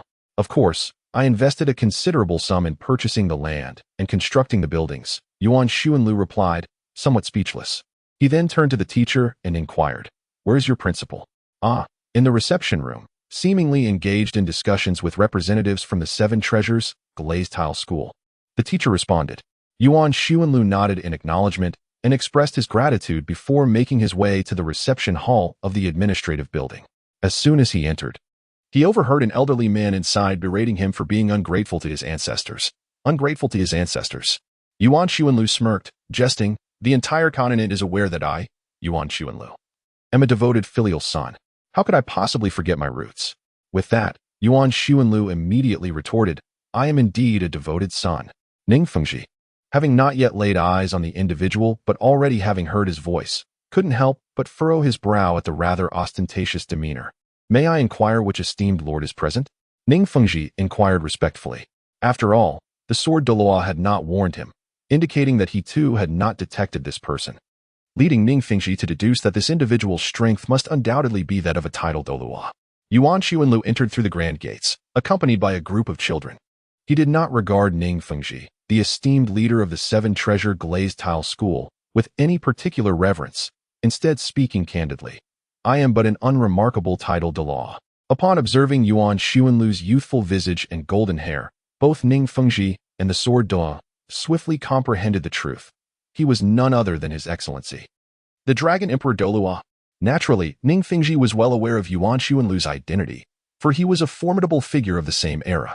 Achieving the rank of titled Douluo at the tender age of 33, he could undoubtedly be deemed the most exceptional genius of that time. However, as for Yuan Xuanlu's earlier claim of being a devoted filial son, it would be best to let that matter fade from memory. Before Yuan Xuanlu ventured into the spirit hall, the tumultuous events involving his father and elder brother were unknown to the common folk. However, the Seven Treasures Glazed Tile sect could hardly be oblivious to them. For instance, Yuan Xuanlu frequently refers to the former pope as a worthless being, the weakest member of the angelic lineage, and a disgrace to the wielder of the six-winged angelic soul, which nearly drives the former pope to the brink of vomiting blood, leaving him seething with resentment towards Yuan Xuanlu. For instance, Yuan Xuanlu mobilized a multitude of earth-attribute soul masters to construct a grand tomb in a desolate and overgrown area on the outskirts of Wuhan City, adorned with a magnificent statue of an angel. Upon the arrival of the grand offering, he was met with the sight of the tomb already under construction, causing his face to flush a deep shade of purple with fury. Yuan Xuanlu unabashedly remarked, "This is merely a precaution for the grand offering, to avoid the fate of being left to rot in the wilderness." Originally, the grand offering was of a gentle disposition, and one might consider it a sign of filial piety for his son to prepare a grave for him. However, one must still select a serene and picturesque location for such a resting place. The grave of Yuan Xuanlu is unexpectedly located by the river on the outskirts of Wuhan City. In the event of a flood, the river waters would inevitably seep into the grand abode of the esteemed offering. What could this mean? Is the angelic deity aspiring to transition into a river god? Enraged, the grand offering unleashed a flurry of blows upon Yuan Xuanlu. Reflecting on Yuan Xuanlu's past, Ning Fengji felt an even greater trepidation about offending this filial son. Yuan Xuanlu sat quietly in a seat and inquired, "Is your Seven Treasures Glazed Tile School here to acquire this academy?" "No," came the reply. "We merely believe that the future of the Seven Stars Academy holds great promise, and we are willing to assist in its development."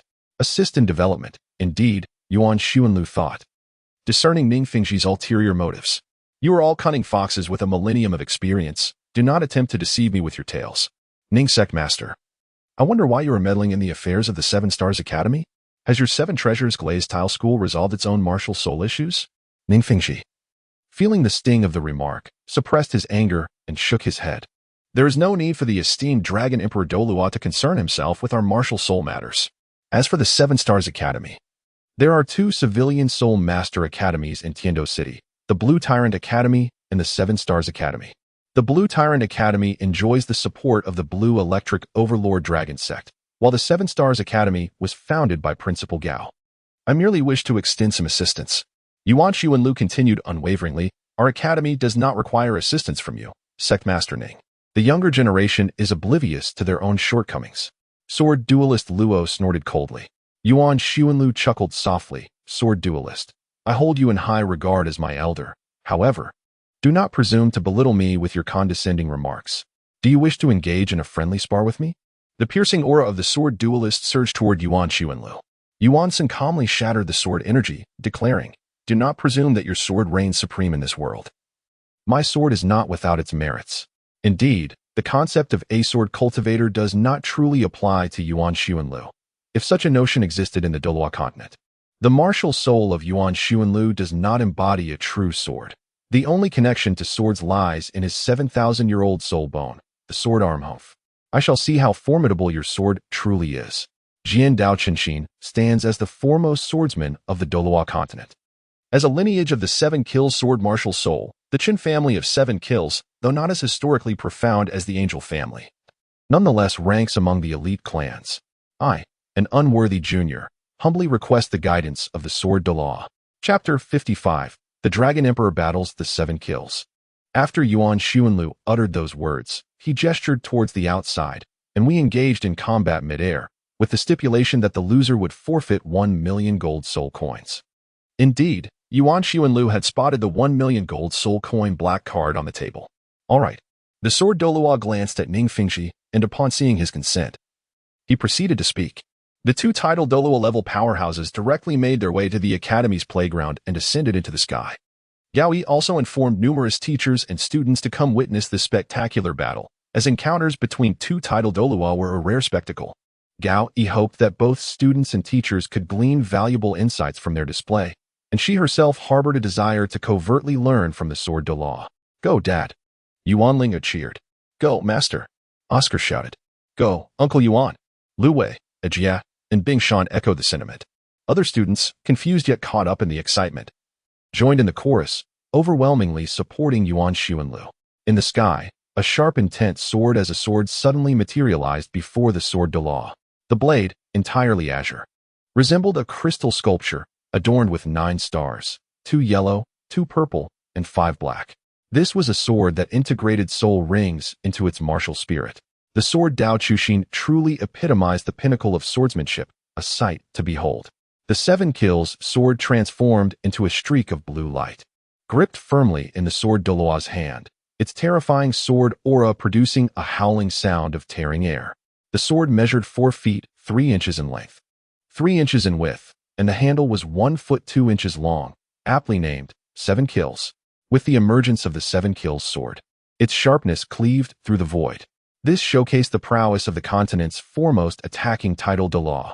Martial spirit manifestation. Yuan Xuanlu also unleashed his radiant holy dragon martial spirit. In contrast to the Sword Douluo's integration of soul rings into his martial spirit, Yuan Xuanlu undeniably exhibited a more flamboyant style. His soul ring configuration, 1 yellow, 2 purple, 4 black, and 2 red, was arguably superior to that of all other title Douluo. Merely relying on 200,000-year soul rings, Yuan Xuanlu could easily dominate opponents of comparable rank. Is Sect Master Ning not joining? Yuan Xuanlu provocatively inquired. Ning Fengxi was evidently taken aback by Yuan Xuanlu's invitation for assistance in aiding the Sword Douluo. It was known that the 7-treasure glazed tile pagoda was the continent's foremost support-type martial spirit. Under its enhancement, the Sword Douluo could even rival a 97th-level Super Douluo. Is the Dragon Emperor Douluo truly resolved to proceed with this? Ning Fengxi asked. Certainly. I am preparing for future confrontations against your 7-treasure glazed tile sect. Yuan Xuanlu mused inwardly. For the benefit of the Spirit Hall's future, the obstinate opponents of the upper 3 sects would inevitably need to be eliminated. The soul-hunting operation was not merely Bibi Dong's initiative. In Yuan Xuanlu's eyes, it was an essential undertaking. Then let us commence. The Sword Douluo raised the 7-killing sword, unleashing an indescribable momentum, a sharp intent slicing through the air like a hurricane aimed at Yuan Xuanlu. Should an ordinary title Douluo face such a tempestuous sword intent, they might well lose their will to fight. However, Yuan Xuanlu was no ordinary title Douluo. With a mere gesture, he released his 5th soul skill, manifesting a radiant sword. With a gentle sweep, his sword intent completely neutralized that of the Sword Douluo. Even beginning to counterattack. The sword of the Holy Court, he proclaimed. Alas, you are not a sword martial spirit. With a swift motion, the Sword Douluo thrust forward with the tip of his sword. Countless strands of sword intent surged forth once more towards Yuan Xuanlu. This time, after only 2 deflections, Yuan Xuanlu found himself breached.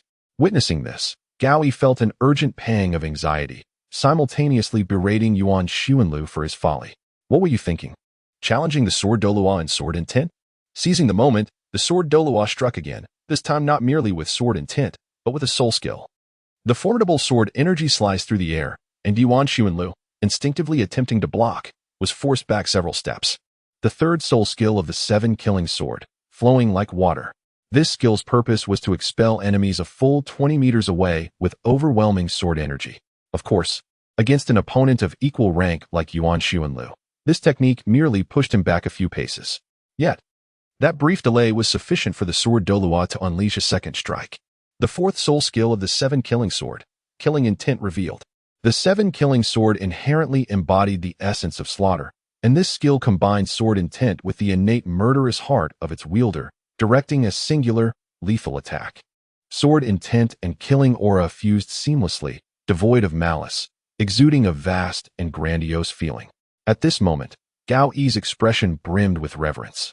This was not mere applause for an adversary, nor a celebration of their own downfall, but a genuine respect and admiration for a senior in the path of the sword. Although Gao Yi harbored no fondness for the sword Douluo, she could not deny that he was indeed the greatest sword saint of the continent. A swordsman must possess not only unwavering sharpness but also the ability to firmly control their opponent within their own rhythm.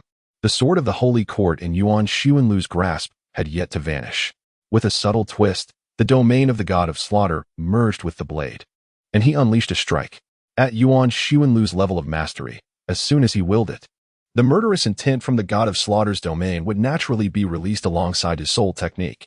Unlike the grand malevolence emanating from the sword Douluo, Yuan Ling'er, under the influence of the god of slaughter's domain, wielded a sword intent imbued with ferocity, akin to a wild beast yet to be tamed.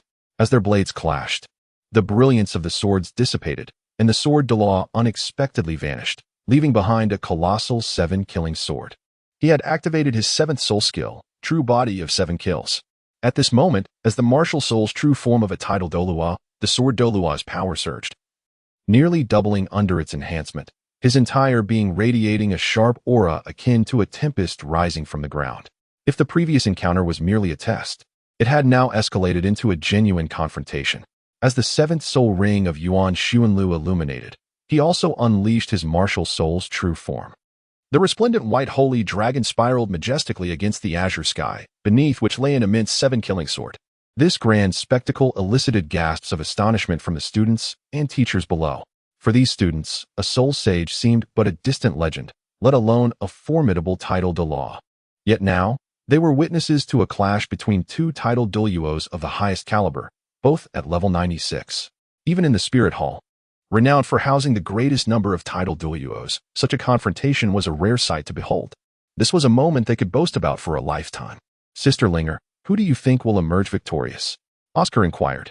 Having never before encountered such a magnificent scene, title Douluos were merely mythological figures to him, leaving him perpetually bewildered by their true prowess. Yuan Ling'er differs from Oscar. She was once a genuine ultimate Douluo, possessing far greater experience than Oscar. She has encountered sword Douluo of such caliber before. Yuan Ling'er replied, it is likely to be quite challenging. The sword Douluo is renowned as the foremost attacker among title Douluos, and the quality of the 7 killing sword's martial soul is hardly inferior to that of the Haotian hammer. It is not a trivial matter to contend with. The 7 killing sword holds a position among assault-type soul masters that is not significantly lesser than that of the Haotian hammer of the Haotian sect. However, due to the larger number of disciples within the Haotian sect and its more profound legacy, it is more widely recognized across the continent, rendering it more famous than the 7 killing sword. Jian Daochen has nearly achieved a perfect unity with his sword. Thus, for my father to surpass the sword Douluo in terms of sword is nearly an impossible feat nevertheless. With my father's formidable martial soul and 2 10,000-year soul rings, he would certainly not be defeated. After careful consideration, Yuan Ling'er remarked, so does that mean Master may not necessarily be able to defeat this sword Douluo? Oscar felt that this statement was as good as saying nothing at all. Of course, one might think that defeating a title Douluo is an effortless endeavor. The Ice Mountain scoffed, believing that this human child had never truly experienced the might of a title Douluo. Particularly as the Ice Mountain observed the 2 title Douluos engaging in combat, unnoticed by anyone due to his own identity as a 100,000-year soul beast, he grew bolder, exuding an air of superiority as he elucidated the disparity in strength between title Douluos to Oscar and the others. Having once been a 100,000-year soul beast transformed into a human, he was well aware of the combat prowess at the title Douluo level. Thus, he spoke with grandiosity. It's not that the level difference is insurmountable. Both are titled Douluos at level 96, and the most likely outcome is a stalemate. Moreover, Ning Fengji has yet to unleash the 7 treasures glazed pagoda. Turning his gaze toward Ning Fengji, the ice mountain feigned wisdom and lamented. The 7 treasures glazed pagoda is the premier auxiliary martial soul of the continent. Should Ning Fengji join the fray, Uncle Yuan would stand little chance. Meanwhile, as the group of young children conversed below, a clash erupted between the dragon and sword above in the skies. The domain of the killing god. Chapter 56. The golden crow bears the sun, shattering the sword sect the domain of the killing god.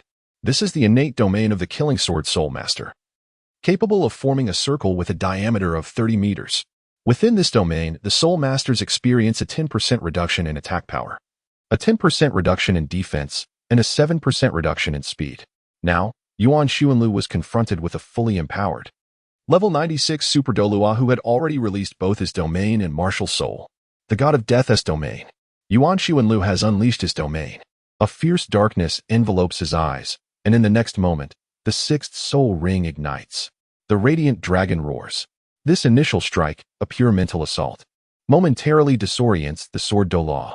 Although the sword Douluo's soul power may be more profound than that of Yuan Xuanlu in the realm of mental prowess, nearly all titled Douluos across the continent lack expertise. In that fleeting moment of confusion, Yuan Xuanlu's second attack follows swiftly. The first and second soul rings illuminate simultaneously, conjuring an ethereal golden fist before Yuan Xuanlu. The Radiant Dragon Fist and Radiant Dragon Fury intertwine, unleashing a luminous strike from afar. The light sword, enhanced by the 2 soul abilities, rushes toward the sword Douluo's face. Instinctively, the sword Douluo swings his sword, a reflex honed over 80 years of devotion to the way of the sword. Strike first, counter later, he suddenly utters. The entirely azure 7 killing sword releases a flurry of dark sword shadows, encircling Yuan Xuanlu, while a massive character for kill, composed of sword intent, materializes before him. The 6th soul ability of the 7 killing sword, 10,000 swords return to the sect. The lightsaber of Yuan Xuanlu is destined to strike Jian Douluo. Yet Jian Douluo's myriad swords returning to their origin will inevitably slash towards Yuan Xuanlu as well. Yuan Xuanlu could hardly have anticipated that, in such circumstances, Sword Douluo would dare to engage him in a battle of mutual injury. Very well then. Regrettably, most of Yuan Xuanlu's rationality had been shattered by the domain of the god of killing, and a hint of malice flickered in his eyes, indicating that he had succumbed to fury. Sword uncle, I shall assist you. At this moment, Ning Fengji, who had remained silent until now, suddenly unleashed the 7 treasures glazed tower in his grasp. 7 soul rings shimmered simultaneously as the 7 treasures manifested their essence. First, strength. Second, speed. Third, soul. Fourth, defense. Fifth, attack. Sixth, attribute. Seventh, the true form of the 7 treasures.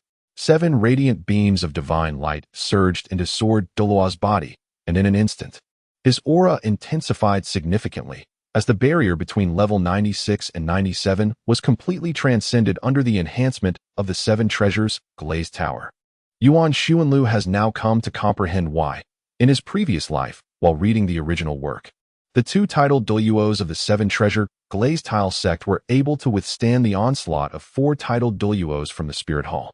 With the aid of Ning Fengji's 7 treasure glazed tower, the Sword Douluo transcended the threshold of the 97th rank, thus allowing a single titled Douluo to perform as if he were 2, and even to confront 3 foes with ease. Even at this moment, Yuan Xuanlu found himself overwhelmed. How despicable! Yuan Ling'er cursed with abandon, recognizing the underhandedness of Ning Fengji, who chose to provide assistance at a critical juncture in the duel. Uncle Yuan should not have been so presumptuous. Had he not provoked Ning Fengji, there would have been no reason for him to intervene. This bodes ill for them. Alas, the ice mountain sighed dramatically for Yuan Xuanlu's impending fate.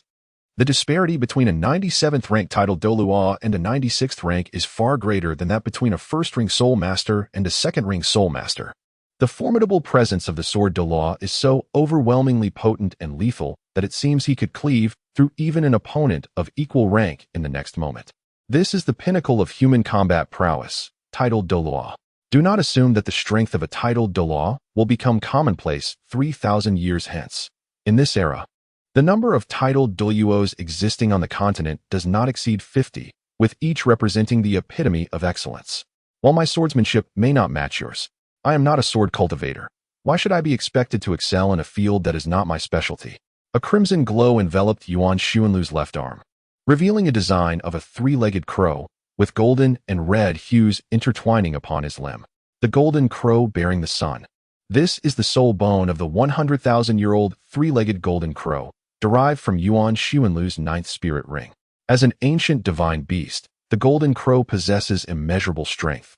And although the three-legged golden crow does not possess the pure blood lineage of a true divine beast, it serves as an exceptional addition to Yuan Xuanlu's ninth spirit ring. The left arm of Yuan Xuanlu erupted instantly with a terrifying dark red hue, radiating a heat akin to that of the sun. In this manner, a miniature sun enveloped Yuan Xuanlu.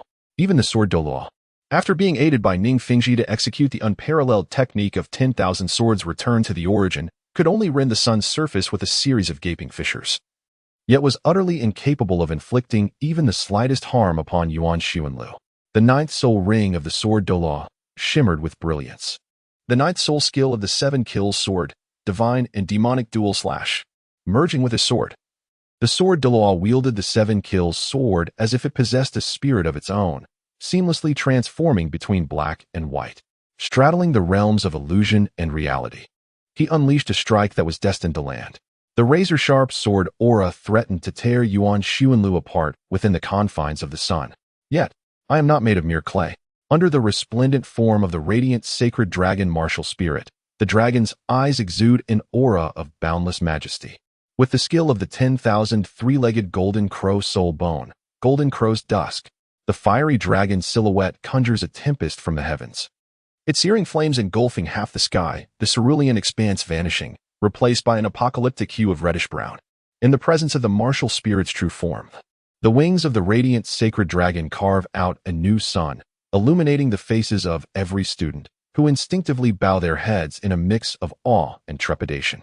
The temperature within the 7-star academy escalates dramatically in mere moments, the parched grass igniting as the reddish-brown clouds become enveloped in the flames of a second sun, subsequently igniting in a fierce blaze. In an instant, the entire sky transforms into an inferno. This soul bone skill, which Yuan Xuanlu has employed only once since its acquisition, was not even utilized in his previous duel with Douluo. That encounter was merely a contest between father and son, while this time, it is a confrontation against a foe. No matter how eloquent Ning Fengzhi may be, he harbors malicious intentions towards the 7-star academy. Although it may not claim lives, defeat is absolutely unacceptable. Is such a struggle truly necessary? Oscar cannot fathom why Yuan Xuanlu is exerting himself so fervently. Even his own understanding suggests that this skill is far from ordinary. Yuan Ling'er, once a limit Douluo, could assert that this soul bone skill surpasses even the 9th soul skill of a typical title Douluo of 100,000 years. Moreover, this was merely the result of Yuan Xuanlu not fully unleashing his soul power. With the support of Ning Fengzhi, the sword Douluo could indeed rival a title Douluo of level 97, yet he was unequivocally no match for the golden crow of the west. The three-legged golden crow. Was it discovered within the volcano to the south? The sword Douluo murmured, feeling as though he had been shattered by this crimson light. Beneath the reddish-brown sky, he seemed to recollect a distant afternoon. It was the year his father ascended to level 97. When his father sought counsel from the Grand Priest of the Spirit Hall, only to meet his demise. In the final hours of his life, his father revealed to him the extraordinary power of a limit Douluo at level 99. The very man, Douluo, who had slain his father, bore a striking resemblance to Yuan Xuanlu of today. Sword uncle, Ning Fengzhi cried out, rushing forward, as the towering pillar of the 7-treasure glazed tile school. If anything were to befall the sword Douluo, it would spell disaster for their sect. Fear not, he is unharmed. I have yet to exert my full strength. Yuan Xuanlu remarked, descending and stretching leisurely, as if he had merely taken a stroll. Cough, cough. The sword Douluo awoke from his reverie, clearing his throat, and, upon witnessing Yuan Xuanlu's demeanor, could not help but exclaim, at the age of 68, my father attained the title of title Douluo. And it was only at 108 that he broke through to level 97. Yet here you are, barely in your 40s. With soul power reaching the formidable heights of level 96, even a title Douluo of level 97 is no match for you. Perhaps, given another 30 years, you might indeed reach the level my father once attained. Truly, the younger generation is formidable. It is difficult to articulate much about Yuan Ling'er, leaving one only to chuckle softly. Perhaps it is due to my innate talent, which can indeed be quite bothersome. Oh, the trials of possessing such a gift. The sword duelist. Yuan Ling'er, feeling overwhelmed by his own emotions, awkwardly shifted his gaze towards Ning Fingji and remarked, Master Ning, if there are no further matters at hand, I would advise the Seven Treasures Glazed Tile School to diligently address the challenges concerning their martial souls. It would be unwise to direct their focus towards the expansion of the sect, particularly concerning the Seven Stars Academy. Having imparted his wisdom, Ning Fengji chose not to linger, swiftly assisting the Sword Douluo as they returned to their sect. As they walked, the Sword Douluo glanced back at Yuan Ling'er, who appeared composed yet introspective, lamenting that his era had come to an end. Once the Sword Douluo was out of sight, Yuan Ling'er could no longer contain himself, exclaiming in distress as he expelled a copious amount of blood, calling out, Father! Yuan Ling'er hurriedly ran over to embrace her father. It's nothing. Chen Xian's heart is undoubtedly heavier than mine. Ha ha ha. He hasn't been able to get out of bed for 3 months. Yuan Ling'er chuckled as he affectionately ruffled Yuan Ling'er's hair, her carefree demeanor unchanged. I shall undoubtedly defeat him with a single strike, Yuan Ling'er declared fiercely, her tiny fist clenched with determination. Yuan Ling'er smiled in silence, merely nodding in agreement. Sword Fighting Master gazed at Yuan Ling'er, sensing that his own era had long since faded.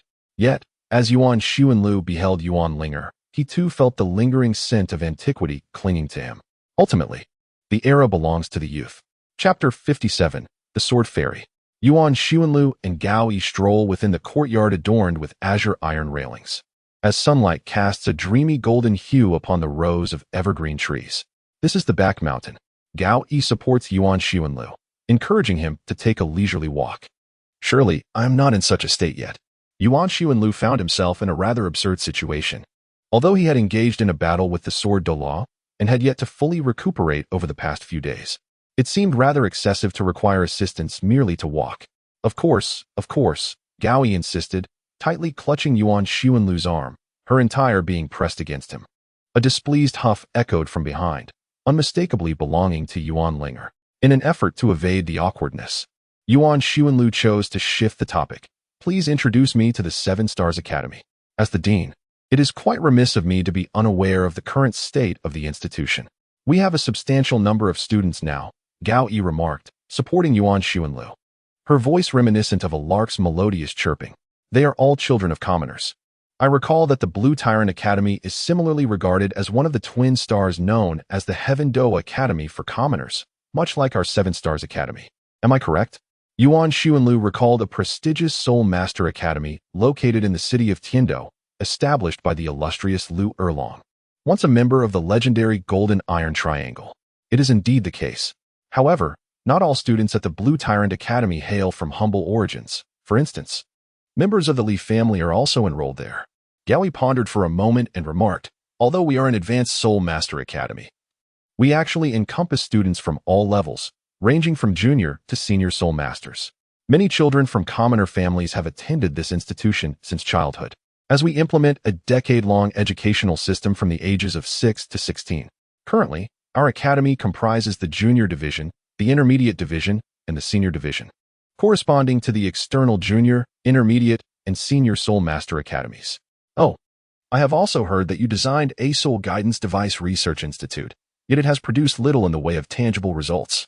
As for the compilation of existing soul guidance device technologies across the continent, it remains merely a collection of orally transmitted secret methods, lacking a comprehensive system. Regarding the technology of soul guidance devices, it is highly likely, as you suggested, that there has been a disconnection in the technical lineage. Yuan Sun shrugged helplessly, saying, It's fine. I too am aware that this was the inevitable outcome. Yuan Ling'er recognized that in the fantastical realm of Douluo continent, the development of soul-guiding devices undoubtedly represents the path forward. The very essence of the future for the technology of soul-guiding devices is the foremost productive force. Regrettably, in his past life, he was merely a student of the humanities. Although he had undergone 9 years of compulsory education, His grasp of physics and chemistry had faded into oblivion soon after the completion of his high school examinations. Thus, as he endeavors to advance the technology of soul-guiding devices, he finds himself reliant on the intellect and capabilities of others, lamenting his background in the arts. In pursuit of the elusive path, heartache ensues. If he were to delve into the realms of science and engineering, he would hone his skills through sheer determination. The study of the humanities cannot rescue the inhabitants of Douluo. Yuan Ling'er sighed contemplatively. In 5 millennia, the continent of sun and moon, primarily driven by the cultivation of soul-guiding artifacts, would inevitably collide with the continent of Douluo.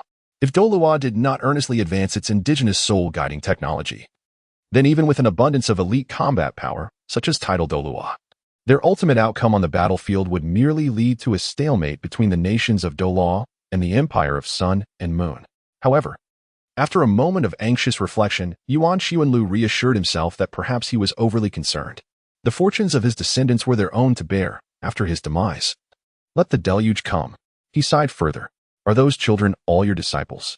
Gao Yi inquired, glancing at Yuan Ling'er's entourage, which trailed closely behind him. Yuan Ling'er also glanced back at the group of children, nodding slightly. Indeed, they are all very good friends of my daughter. What is their level of strength? Upon hearing Gao Yi's inquiry, Yuan Ling'er felt a swell of pride as he replied, I have utmost confidence in Yuan Ling'er. She is destined for greatness. As for Oscar, my named disciple, although he can be somewhat capricious and occasionally indolent, with diligent effort, he too can aspire to the rank of Tidal Douluo before the age of 30. Then there's Ajia. His martial soul possesses an enigmatic quality that even I find perplexing, yet I foresee him achieving at least Tidal Douluo status in the future. Lu Wei may be considered slightly less gifted among them, yet he remains quite remarkable.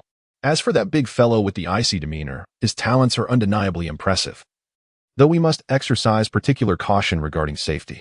Gao Yi, upon hearing these words, beamed with delight, exclaiming, to think that 5 future Tidal Douluo will emerge from your tutelage is truly extraordinary. Your praise is music to my ears. So, do you intend for them to participate in the elite competition of the Advanced Soul Master Academy across the continent? Gao Yi inquired. Yuan San nodded thoughtfully, expressing his intention to have them participate in the grand competition when they reach the age of 14 or 15. Rumors from the Spirit Hall indicate that the upcoming tournament will feature soul bones as prizes. By the time they attain that age, they will likely be poised to seize the championship. Gao Yi gazed at Yuan San with a hint of innocence, inquiring whether the team would consist entirely of the spirit sect, pondering the potential presence of a soul king among them. Yuan San cast a glance at Yuan Ling'er, feeling a sense of pride in her divine potential. As they traversed the lengthy corridor, they arrived at the garden nestled in the back mountains. However, they currently numbered only 5 individuals. A formal team requires 7 members, along with at least 3 substitutes, which is why I have come to your school. Gao Yi nodded in agreement, acknowledging the necessity of selecting the children and preparing them for the competition together. Yuan Ling'er nodded thoughtfully and inquired, do you believe that the 7 Stars Academy is currently facing difficulties in its development? It's not too bad, came the reply. Although the children of nobility are reluctant to attend this institution, many children from commoner backgrounds are able to receive their education here. Our teachers strive diligently to impart knowledge, and even those with lesser talents can achieve success. Yuan Ling'er chuckled softly. In the past few days, I have purchased the headlines of the Wuhuan Hall's newspaper, urging them to prominently feature the news of the Dragon Emperor Douluo's resounding victory over the Sword Douluo. I am quite optimistic about the 7 Stars Academy, and soon, several families will begin sending their children there. It is rumored that the Lanba Academy has the support of the Blue Lightning Tyrannosaurus Rex. Yet the Blue Lightning Tyrannosaurus sect has yet to acknowledge this. I wish to demonstrate to the people of this continent that the 7 Stars Academy is under the protection of the Dragon Emperor Douluo. To put it simply, Yuan Ling'er utilizes his esteemed title of Douluo as a prestigious emblem to attract students, particularly those hailing from middle-class families. After all, a school thrives on a greater number of students. I aspire for Ling'er and her companions to join the 7 Star Academy. Should they emerge victorious in the upcoming elite competition of Advanced Soul Master Academies across the continent, it would serve as another illustrious accolade for our institution. Considering they are the fruits of our cultivation, the calculations of Yuan Ling'er are indeed astute. What is it? Yuan Ling'er beheld a charming young girl, who was diligently practicing with a sword. In her presence, he seemed to sense the nascent essence of a sword Douluo. Such a young age, and yet she embodies the beginnings of sword intent? Ah, this is my disciple, Mu Guang. The students affectionately refer to her as the Sword Fairy. As Gaoi spoke these words, a distinct pride illuminated her countenance. Yuan Xuanlu was quite astonished and remarked, "You actually have a disciple?" Gaoi chuckled and replied, "My journey in the way of the sword is nearing its end. It is likely that I will never transcend the realm of soul duel. I might as well leave behind a lingering aspiration." Yuan Xuanlu remained silent. Acutely aware that Gaoi's martial soul was rather mediocre, a mere ordinary longsword with an innate soul power of level 3. Typically, such a martial soul, combined with this level of innate power, would only allow one to cultivate to the Soul King realm, which would be considered a significant achievement. Yet, Gaoi possessed an indomitable will. She devoted 18 hours daily to rigorous training and 6 hours to meditation, astonishingly reaching the Soul Master realm by the age of 24. It was only upon encountering Yuan Xuanlu that she managed to procure a soul bone to enhance her potential, barely elevating herself to the rank of Soul Sage. However, this would be the pinnacle of her achievements. This realization fueled Gaoi's determination to establish an academy aimed at assisting the children of common folk. After all, within the confines of the academy, at least there would be instructors available to help them acquire better soul rings. As for innate talent regarding the quality of martial souls, there was little that could be done. Some individuals simply lacked that advantage. The quality of one's martial soul often delineated societal classes. For someone like Yuan Xuanlu, consistent training would effortlessly lead to breaking through to level 90, while Gaoi, through her relentless 18-hour regimen, would likely have remained stagnant at the Soul Master realm had she not encountered Yuan Xuanlu. Xiaomu seemed to possess an anomalous martial soul, evidently far superior to mine.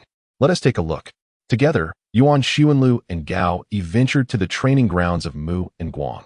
The Sword Fairy, wielding a sharp blade, stood with her eyes closed, an ethereal energy swirling around her sword.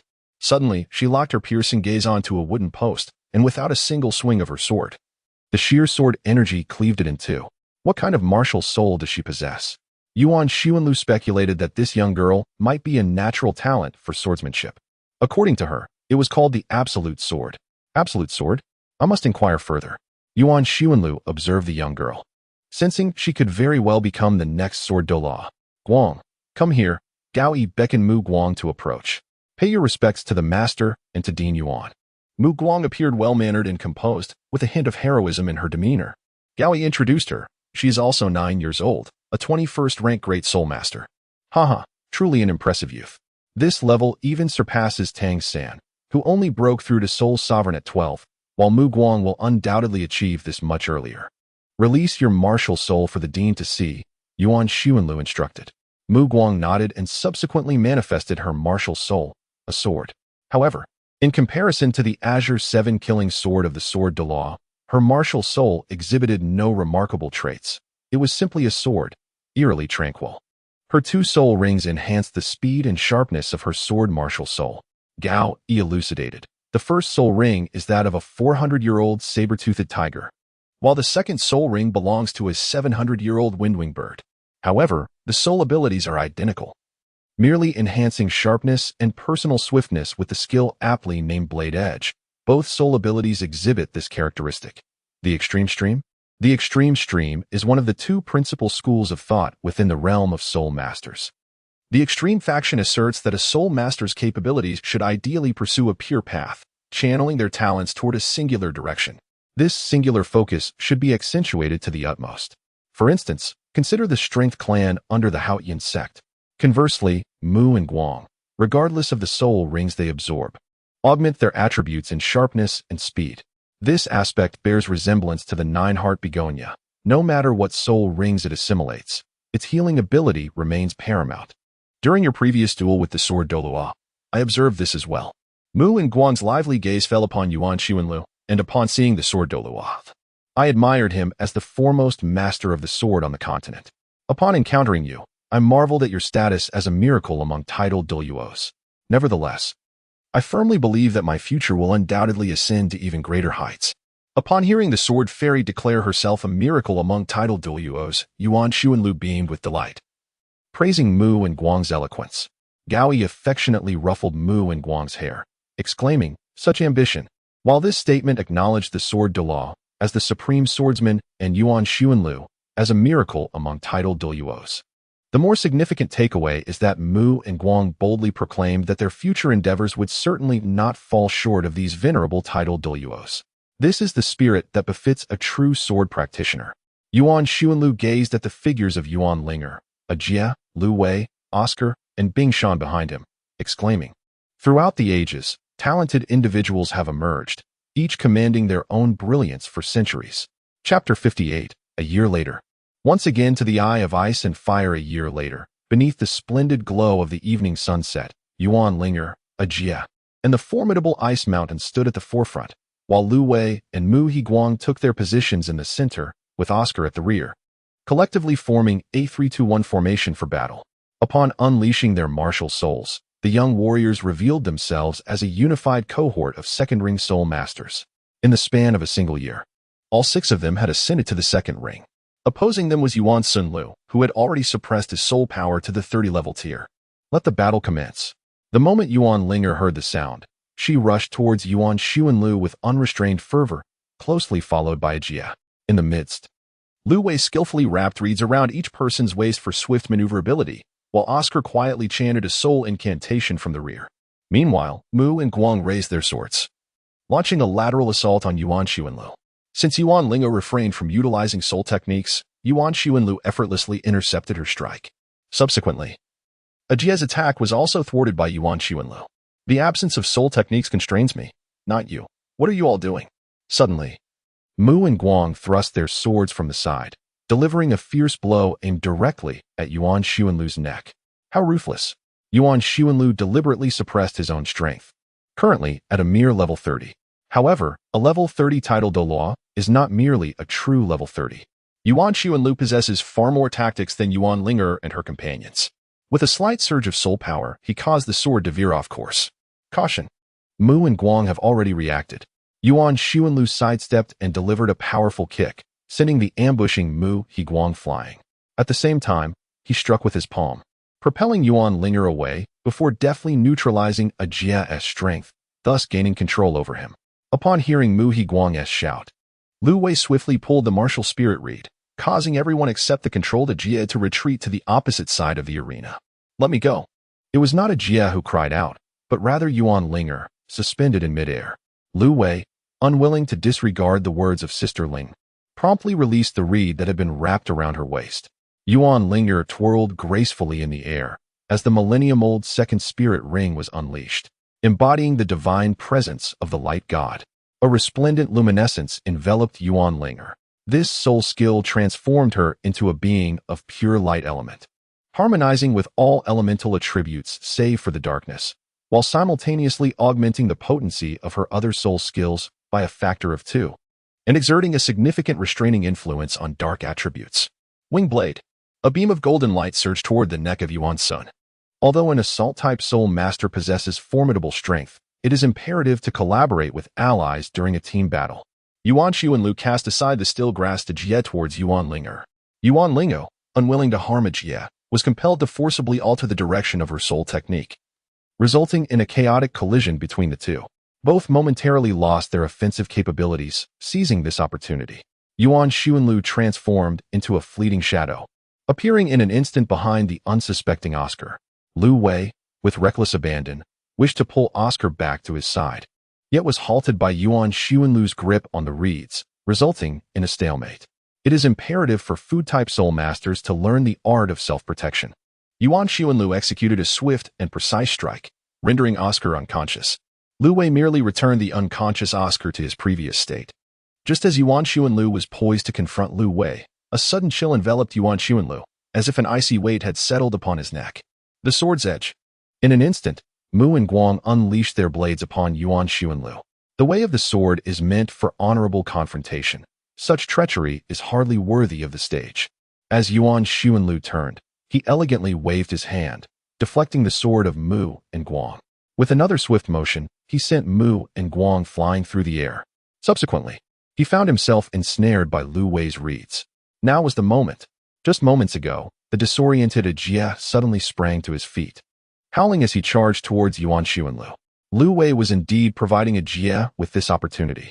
Perhaps it was due to Jie's martial soul.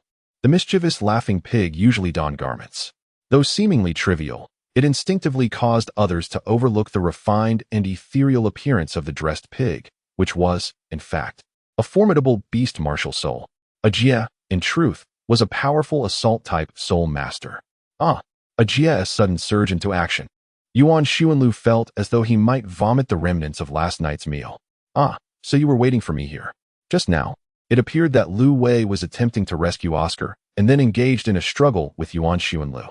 However, in truth, when Yuan Xuanlu grasped the reeds, Lu Wei's second soul technique, floating fluff, had already been activated. The reeds entwined themselves around Yuan Xuanlu, allowing the floating fluff to envelop him. In that very moment, a sudden assault ensued, incapacitating Yuan Xuanlu for a few seconds, enabling a Jie to unleash his unique technique, the Duo Lang. As for a Jie's Duo Lang, this self-created soul technique is truly peculiar, disregarding all forms of defense and ensuring victory with a single strike. Yuan Xuanlu resolutely endured the devastating blow delivered by a Jie, taking a half step back. Indeed, a level 39 soul master would undoubtedly struggle to withstand such an assault in this place. Even if Yuan Xuanlu suppresses his cultivation to the soul master realm, he is not merely an ordinary soul master.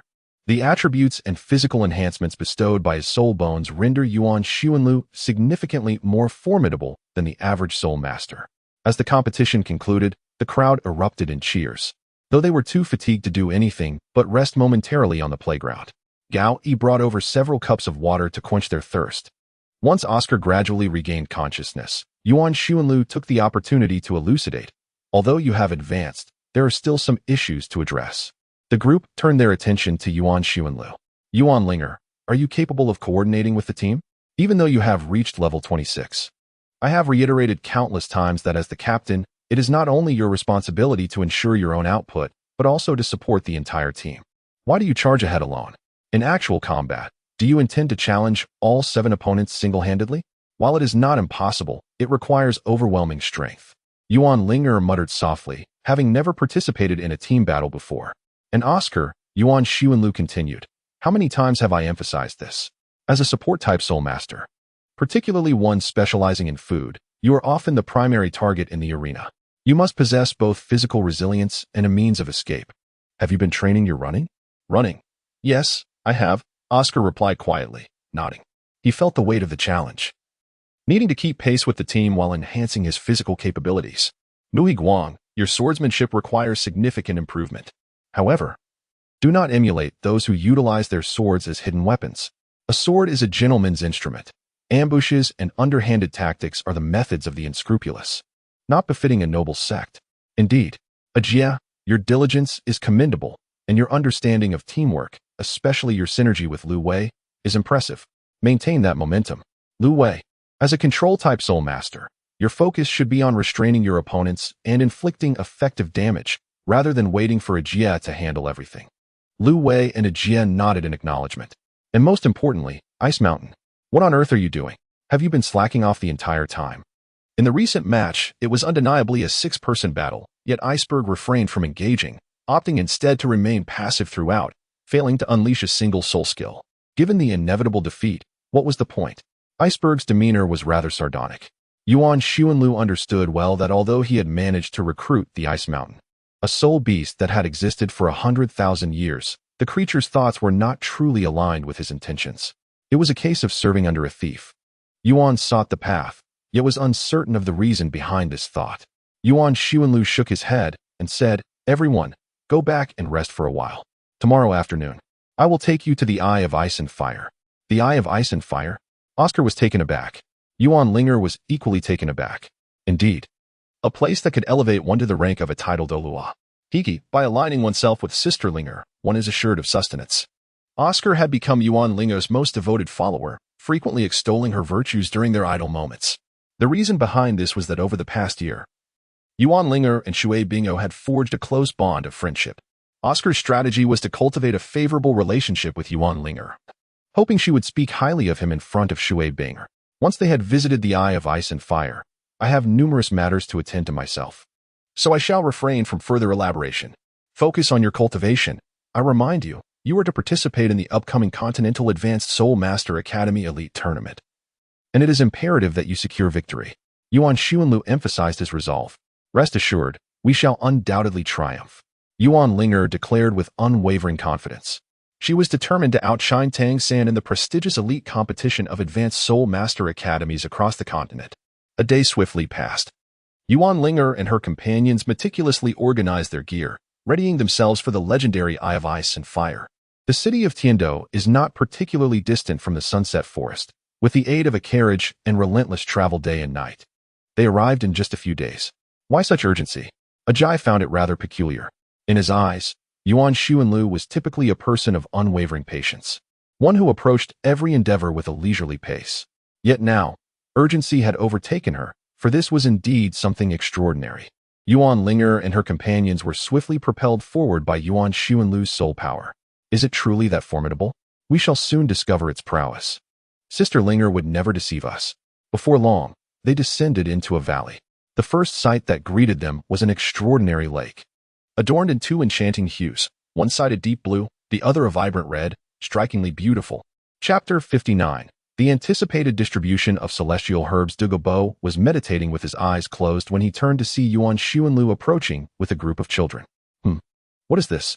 Douluo was momentarily bewildered. Elder Douluo, these are the future backbone members of our sect, Yuan Ling'er explained as she stepped forward.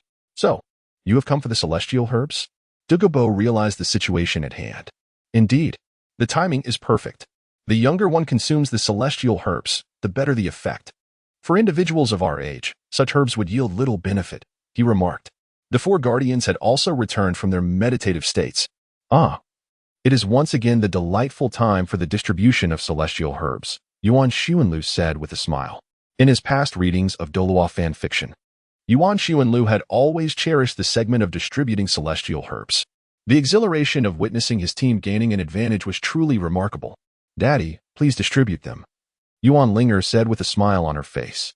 After absorbing the celestial herbs, her little team would undoubtedly become a significant asset. Yuan Xuanlu found himself in a predicament. He was no expert in herbalism and had little understanding of the classification of various herbs.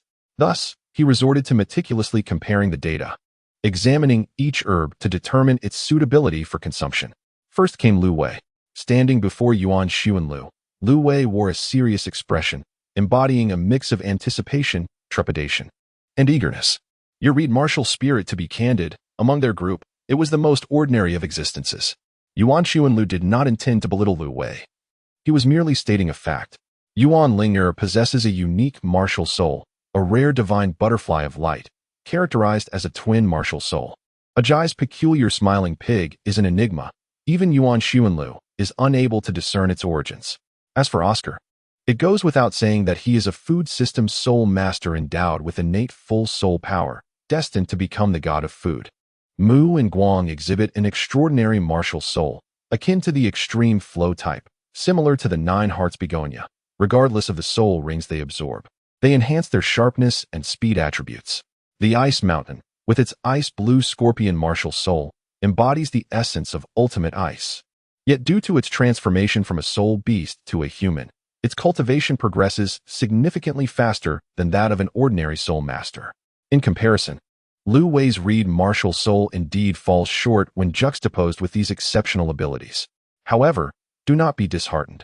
Although the quality of a martial soul determines its potential, your innate 9th-level soul power suggests that your reed martial soul is undoubtedly formidable. Yuan Xuanlu consoled him further. This holds truth. Have you ever encountered a low-grade martial soul with innate soul power at level 9? Lu Wei's martial soul is merely inferior when compared to those of Yuan Ling'er and her peers. Thus, the choices I present to you are the octagonal profound ice grass and the fiery apricot blossom. Yuan Xuanlu pointed towards two celestial herbs located near the ice and fire duality ice spring. The term ice and fire refinement refers to the transformative power these herbs possess. Upon consuming these two celestial herbs, your reed martial spirit will be endowed with both water and fire immunity effects. Do not inquire how Yuan Xuanlu came by this knowledge. Tang San has already divulged it through his blue-silver grass. Just as Lu Wei was about to approach to claim them, Yuan Xuanlu intervened, instructing him to wait. Hold on, he cautioned. As these two celestial herbs are exceedingly perilous, I must ensure your safe consumption. After ensuring Lu Wei's safety, Yuan Xuanlu turned his attention to Ajia. I must say, your smiling pig martial spirit is quite impressive. As for the reason it wears clothing, that remains a mystery to me.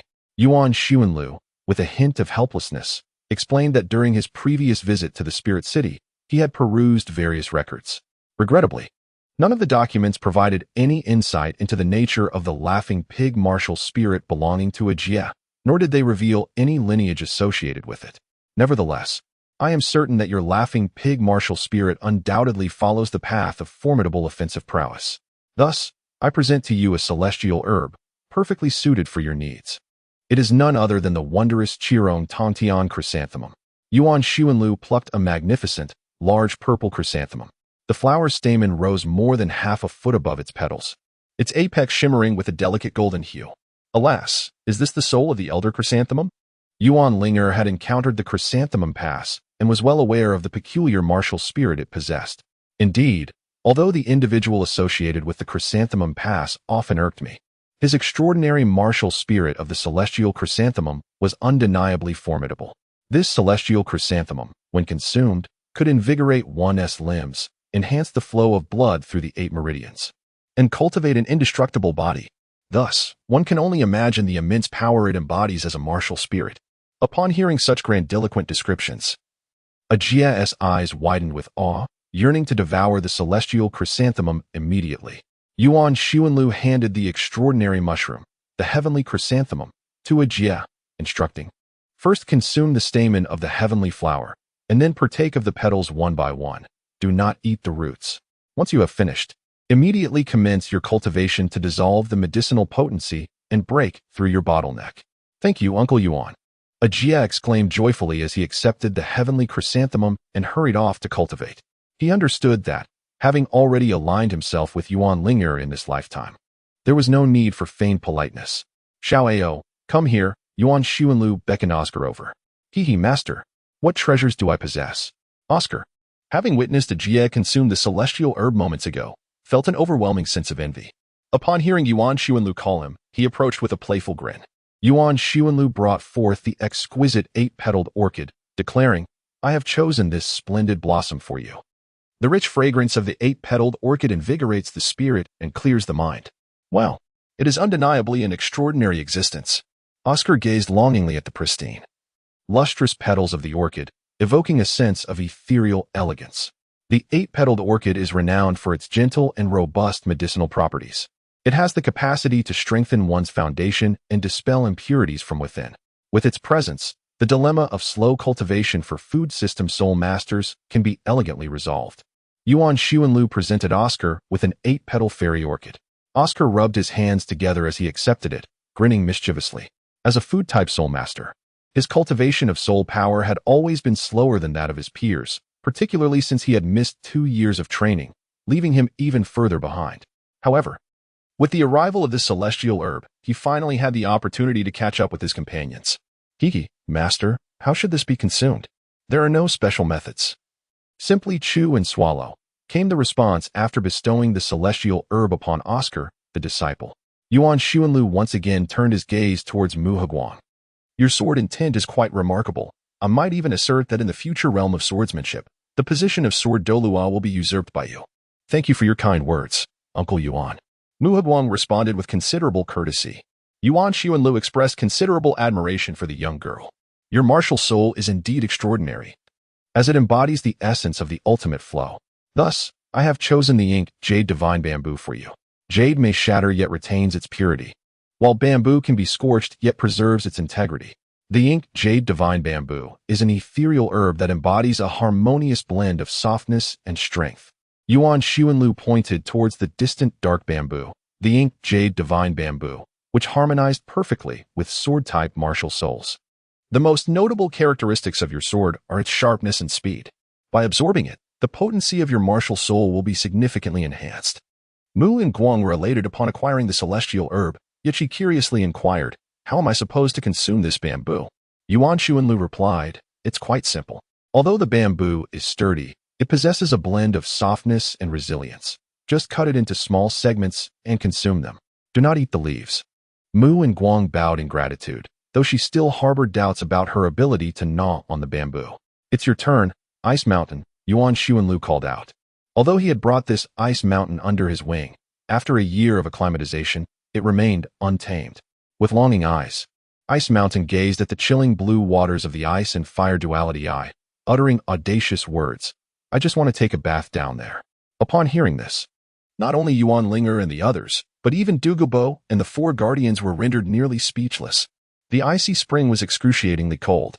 Even a tidal Douluo would suffer immensely if submerged. You actually dare to bathe down there? Is that for real? Yuan Xuanlu comprehended that the essence of the iceberg was the 10,000-year ice blue scorpion, yet he was but a human. How could a mere mortal descend into the frigid depths of the extreme cold spring? Ha ha, of course, that was merely a jest. The iceberg scratched his head and mused that there were no alluring celestial herbs in sight, so he decided to meditate beside the cold spring. With that, he promptly settled down beside the extreme cold spring to cultivate. Yuan Xuanlu remained silent. Although the ice and fire duality, I revealed a plethora of ice attribute herbs.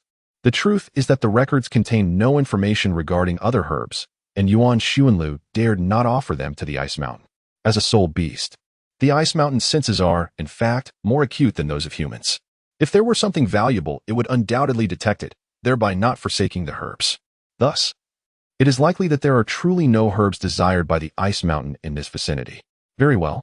I am aware of another location that is ideal for ice attribute soul masters. I shall take you there on our next expedition. After making arrangements for the Ice Mountain, Yuan Xuanlu beckoned to Lu Wei, calling out, Lu Wei, come here. Chapter 60, The Fiery Trials of the Reeds. Lu Wei, come here. Yuan Xuanlu called for Lu Wei to come over. Lu Wei approached with an air of anxiety, barely able to stand steady. Do not be nervous, came the reassurance. Yuan Xuanlu comforted, I will assist you in procuring the 8-cornered mystic ice grass and the fiery apricot blossom. But I must forewarn you of the perilous nature of this endeavor. Should you find it too daunting, I can offer you an alternative herb, although its efficacy may fall short.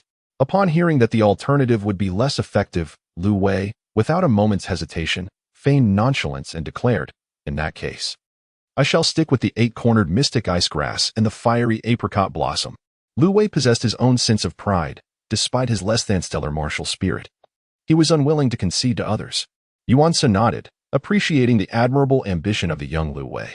Subsequently, Yuan Xuanlu gently brushed his hand across the storage soul guide, and a gleaming dagger appeared in his palm. The reason Yuan Xuanlu refrained from directly using his soul power as he had before was that in order to pluck the octagonal profound ice grass, one must employ an object forged of gold or iron. As Yuan Xuanlu channeled his soul energy, he gradually approached the celestial herb beside the frigid spring within the eye of ice and fire. He came to a halt before a white celestial herb, which resembled a grand flower in full bloom, its octagonal form adorned with a central core that shimmered like ice crystals. This was the octagonal profound ice herb. Even as he directed his soul energy, a faint layer of white mist manifested upon Yuan Xuanlu's skin, underscoring the extraordinary potency of the octagonal profound ice herb. With a swift motion, Yuan Xuanlu brandished his dagger, its cold gleam slicing through the air, causing the large octagonal white flower to fall in response. In an instant, a chilling aura enveloped the surroundings, draping the nearby herbs in a delicate layer of frost. The unfortunate Ice Mountain, meditating in proximity, was nearly rendered lifeless by the sudden chill. Curse it! I could have frozen to death. Yuan Xuanlu did not navigate the Ice Mountain. The ice blue scorpion would meet its demise in the frigid depths, a most absurd jest of hell. Grasping the 8-pointed azure ice herb, Yuan Xuanlu returned to Lu Wei's side and introduced, this herb, though also a celestial grade, is an exceedingly rare poison, known as the 8-pointed azure ice herb. Its chilling essence can render the heart cold and the spirit frozen. Within a 10-meter radius, its icy aura is overwhelming. Prolonged exposure will unleash a lethal chill that can penetrate the heart, leaving no remedy. Lu Wei, I feel as though I have glimpsed the king of hell smiling at me. Without lingering further, Yuan Xuanlu uttered a swift remark and hastened to the opposite side of the ice and fire duality eye, the very heart of the blazing sun spring. Yuan Sun approached a plant resembling a cabbage, yet resplendent in a fiery crimson hue. A jade knife, already prepared, materialized in his hand, replacing the dagger. The moment he made his move, the flame-poison apricot blossom fell into his grasp. This exquisite blossom is renowned for harboring a supreme level of fiery venom. It flourishes solely in sweltering terrains, possessing properties that stand in stark contrast to those of the eight-pointed ice grass. Yuan Xuanlu returned to Lu Wei's side and said, "Lu Wei, I truly saw the king of hell smile at me. Quickly, take them together." Yuan Xuanlu presented the celestial herb to Lu Wei, who swiftly accepted it. No sooner had he acquired the eight-pointed ice grass and the fiery apricot blossom than he felt an intense oscillation of temperature within his body.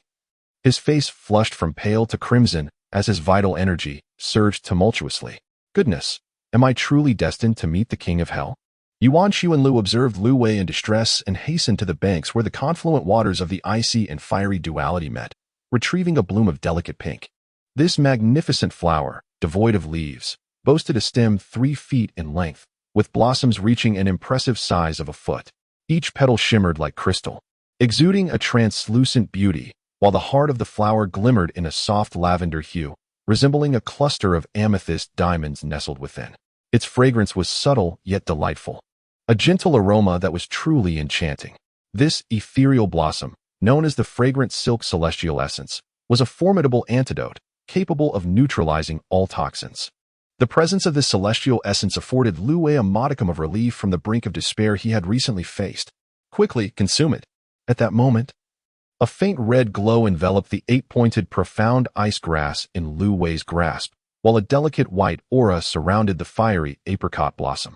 Heeding Yuan Xuanlu's urgent plea, Lu Wei, disregarding all caution, opened his mouth wide and hastily devoured the 2 highly toxic celestial herbs, stuffing them into his mouth until his cheeks bulged, nearly choking in the process.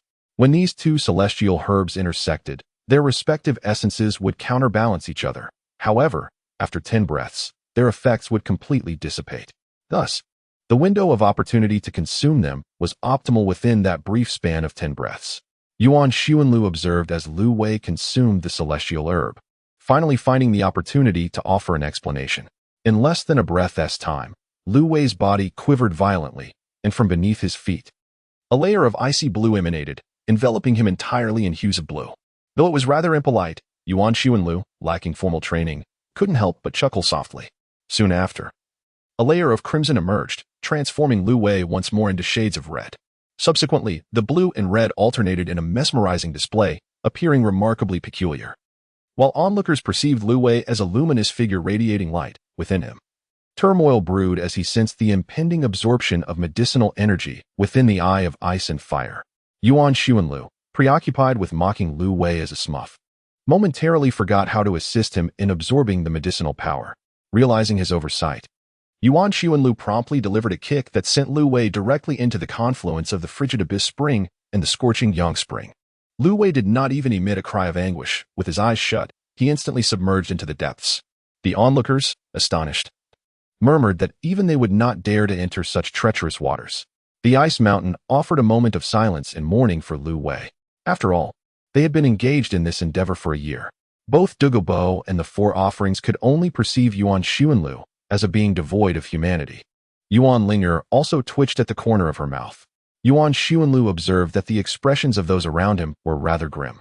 He explained, "Although Lu Wei appears to be in a dire predicament, the truth is that upon entering the eye of ice and fire, he is actually secure. This experience will facilitate the transformation of his ice and fire energy into his very being. It's nothing to worry about. I am aware of this," he added. The 4 offerings and Douluo nodded in agreement, albeit rather perfunctorily. "We sense that your intervention bore a hint of personal grievance." Yuan Xuanlu disregarded the 2 imaginative geniuses, as if oblivious to their presence. He turned his gaze towards his little one and said, "Ling'er, I have chosen the exquisite Qilua tulip for you." Yuan Xuanlu unearthed an extraordinary celestial herb, its roots and leaves resembling delicate tendrils of wisteria, intricately woven, yet crowned with a resplendent golden tulip. The rich fragrance emanating from it evokes a sense of opulence and grandeur. This remarkable entity is known as the Qilua tulip, exuding elegance and magnificence. Consuming it allows one to absorb the essence of heaven and earth, basking in the brilliance of the sun and moon. Yuan Ling'er was quite enamored with this exquisite celestial herb, gently taking it in her hands to admire its beauty. Yuan Xuanlu pondered the transformation of the 7 treasure glazed tile pagoda into the 9 treasure glazed tile pagoda after Ning Ronron consumed the Qilua tulip. He remarked, "The pairing of the autumn water gaze with your spiritual, martial spirit is indeed remarkable. and the radiant goddess butterfly must naturally absorb the essence of light attribute herbs. Regrettably, after a thorough search, I found that the light attribute herbs are largely unripe, not in their prime years. Beyond this, the Qilua tulip is the only flower that harmonizes with you. Perhaps, consuming this Qilua tulip may even bestow a subtle transformation upon your radiant goddess butterfly martial spirit. This flower should not be devoured. Rather, it must be gently inhaled, allowing its essence to be gradually absorbed into your body, followed by the careful cultivation of soul power, enabling the medicinal effects to permeate every limb and sinew. Yuan Ling'er held the exquisite Qilua tulip, yet refrained from consuming it. Instead, she inquired, "Father, which type of celestial herb do you intend to partake in?" Yuan Xuanlu found himself momentarily stunned. In the past, he had feared the venom of Douluo, which had deterred him from seeking the celestial herbs. Now, having arrived to collect the herbs, he realized he was already in the prime of his life. At this age, consuming celestial herbs seemed rather extravagant. "I shall forego them. Are you not intent on establishing a sect? Let them be preserved for future generations."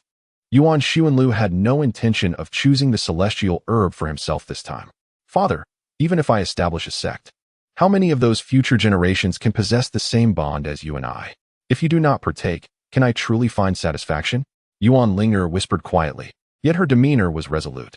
Yuan, with a sense of helplessness, gently patted Yuan Ling'er on her little head. "Haha, even if we must eat, there is nothing suitable for me, is there? Like you, I too possess a soul of the light attribute. How does that sound?"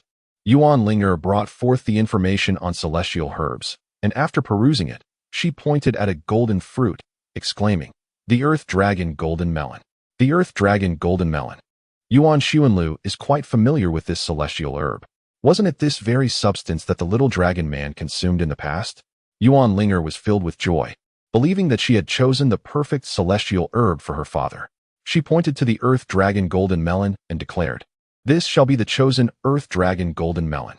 The information states that the Earth Dragon Golden Melon possesses the ability to summon the Earth Dragon, which may enhance your lineage of the radiant sacred dragon, father. After careful consideration, Yuan Xuanlu shook his head and remarked, "I find it unsatisfactory." Chapter 61. The celestial herb chosen by Yuan Xuanlu. I find it unsatisfactory. This is truly not suitable for me. Yuan Xuanlu shook his head, declining Yuan Ling'er's suggestion. Although the Earth Dragon Golden Gourd could enhance the bloodline of dragon-type martial souls, it is inherently of the Earth attribute and is indeed unsuitable for me. In the tale of Yuan Xuanlu, it is noted that the little dragon man was able to absorb the Earth Dragon Golden Melon due to possessing a soul bone of the Earth attribute. However, Yuan Xuanlu lacks such an Earth attribute soul bone, thus rendering him incapable of absorption. Furthermore, there exists the concept of attributes. The essence of elemental attributes lies in precision rather than abundance, unless one possesses the extraordinary ability to masterfully control each elemental property, akin to the Silver Dragon King. Yuan Xuanlu, embodying the attribute of light, must steadfastly refrain from mingling with any other attributes to ensure his strength. "Father, which type of celestial herb do you desire?" Yuan Ling'er found herself in a quandary, uncertain of which celestial herb would be most suitable. Yuan Xuanlu pondered for a moment, reminiscing about the 3 original texts he had perused prior to his transcendence. He mused, "At this juncture, I have attained the 96th level, although there remains potential for advancement. Such progress necessitates a gradual ascent, much like the sword Douluo, who may only reach the echelon of your esteemed grandfather, the heavenly crocodile, in his twilight years. However, I recall a particular herb that is exceptionally suited to my current state." "Oh, what herb is that?" Yuan Ling'er inquired with curiosity. "The Hunyuan immortal herb," he replied. According to the records, Yuan Xuanlu picked up a pristine, jade-like immortal herb, admiring it as he spoke. The Hunyuan immortal herb can enhance a soul master's soul power, and it also aids in compressing soul energy, even condensing a soul core. Noticing Yuan Ling'er's bewildered expression, Yuan Xuanlu suddenly remembered that in this era, the concept of a soul core had yet to emerge. This indicates that the Hunyuan immortal herb is relatively gentle, lacking any extraordinary attributes. Furthermore, it is said that the herb can take shape in a mere 100,000 years without the need for tribulation. And it is only after 150,000 years that it will first encounter heavenly tribulation. Truly, it is quite remarkable. Yuan Ling'er exclaimed in astonishment. Yuan Xuanlu further elucidated, The more singular the effects of the celestial and earthly spiritual entities, the greater the enhancement within that singular effect. Therefore, there is no need to worry about my potential losses. But how should Father consume it? One should partake of the grass blades piece by piece. By consuming one piece, one can absorb its essence through meditation, thereby gradually augmenting one's own spiritual power. The primordial path estimation reveals that the primordial herb possesses the remarkable ability to significantly enhance his soul power. Upon consumption, his soul strength could surpass that of his peers by more than 30%. It is essential to recognize that this is a 30% increase relative to a tidal Douluo. Yuan Ling'er nodded slightly and smiled, saying, "Then, Father, please absorb this celestial herb. I shall watch you as you do so." Yuan Ling'er consumed the Chiluo tulip according to the prescribed method, commencing the process of refining its medicinal properties. At that moment, Douluo stealthily approached, whispering, "Hey, Yuan, that little brat known as Ice Mountain, could it be that?" Yuan Xuanlu instantaneously comprehended the intentions of Douluo. He nodded and said, "Indeed, it is precisely as you surmise. However, I advise against taking any action against him." "Oh, I understand, Douluo responded, revealing a look of comprehension. The ice-blue scorpion was likely a soul beast that Yuan Xuanlu had long since reserved, intended as the soul ring and soul bone for Yuan Ling'er. Upon observing the rather unsavory demeanor of Douluo, Yuan Xuanlu instinctively understood his ulterior motives. With a tone of utmost seriousness, he declared, "Although he is a soul beast, I regard him as a person. I harbor no intentions of seizing his soul ring or soul bone." Douluo, taken aback, pondered whether Yuan Xuanlu had lost his senses. At that moment, the fourth elder emerged from seemingly nowhere to mediate the situation, stating, "Let us set aside such matters. Douluo, what purpose would it serve for you to covet his soul ring and soul bone? You already possess 9 soul rings and cannot absorb any more. However, they could indeed benefit my granddaughter." Feeling somewhat aggrieved, Douluo contemplated the situation. The fourth elder then pointed to the primordial celestial herb in Yuan Xuanlu's hand and inquired, "If this primordial celestial herb is truly as formidable as you claim, it should at least aid you in advancing to a higher realm." Yuan Xuanlu smiled. The soul masters of this era are unaware of the existence of soul cores. Thus, their consumption of the primordial immortal grass merely serves to elevate their levels rather than to harness its true potential, which lies in the condensation of soul cores. Alas, Yuan Xuanlu was unaware of how to condense a soul core, thus rendering him incapable of attempting to forge one for himself. This is precisely why the adage resonates. Throughout history, exceptional talents emerge, each commanding the spotlight for centuries. This sentiment truly strikes a chord with many. Consider the individual who pioneered the method of soul core cultivation. Could he not be regarded as a paragon of his era? The subsequent dissemination of this cultivation technique has undoubtedly empowered countless titled Douluos and soul masters to wield their soul power with greater finesse. In comparison to the master who devised the soul core method, even Tang San, upon achieving divinity, would pale in significance. The creator of the soul core technique made an invaluable contribution to all soul masters across humanity. What, then, has Tang San accomplished? Has he, akin to the originator of the soul core method, facilitated a multitude of soul masters in mastering their soul power? Or has he merely replicated the feats of Huguo, offering spirits that catalyze a revolutionary transformation? Alternatively, has he, like the White Knight, chronicled the diverse cultures and mystical realms of the continent? The sea god, Tang San, merely ascended to godhood and dismantled the spirit hall, thwarting the unification of the continent. This bears no contribution to the collective of humanity's soul masters. Although Yuan Xuanlu cannot be regarded as a master of martial soul research, nor has he invented epic-making reforms like Huguo, he at least stands in support of the martial soul hall's efforts to unify the continent. Unlike Tang San, he does not advocate a regression into history, thus expressing his politically correct disdain for the latter. Yuan Xuanlu intended to utilize the primordial celestial herb to meticulously filter the soul energy within his body, aiming to compress it into a more refined essence. Building upon this foundation, he would gradually absorb the medicinal potency, allowing himself to transcend the threshold between the 96th and 97th levels. This arduous process could extend over several years. Alas, the 97th level, this singular breakthrough has plagued me for over a decade. The 4 offerings expressed a sense of wistfulness, remarking to Yuan Xuanlu, "To speak candidly, given your age and cultivation, I am confident that your future self will undoubtedly attain the stature of a great offering. Indeed, even higher realms are not beyond your grasp. Higher realms? Yuan Xianlu understood that this was what was referred to as ascending to divinity at the 100th level. However, how did the fourth elder know about this achievement? Could it be that he possessed a divine inheritance? Uncle C, are you aware of the higher realms? Yuan Xianlu inquired. The fourth elder chuckled heartily. Isn't the angel god of the spirit hall a realm far superior to that of the titled Douluo?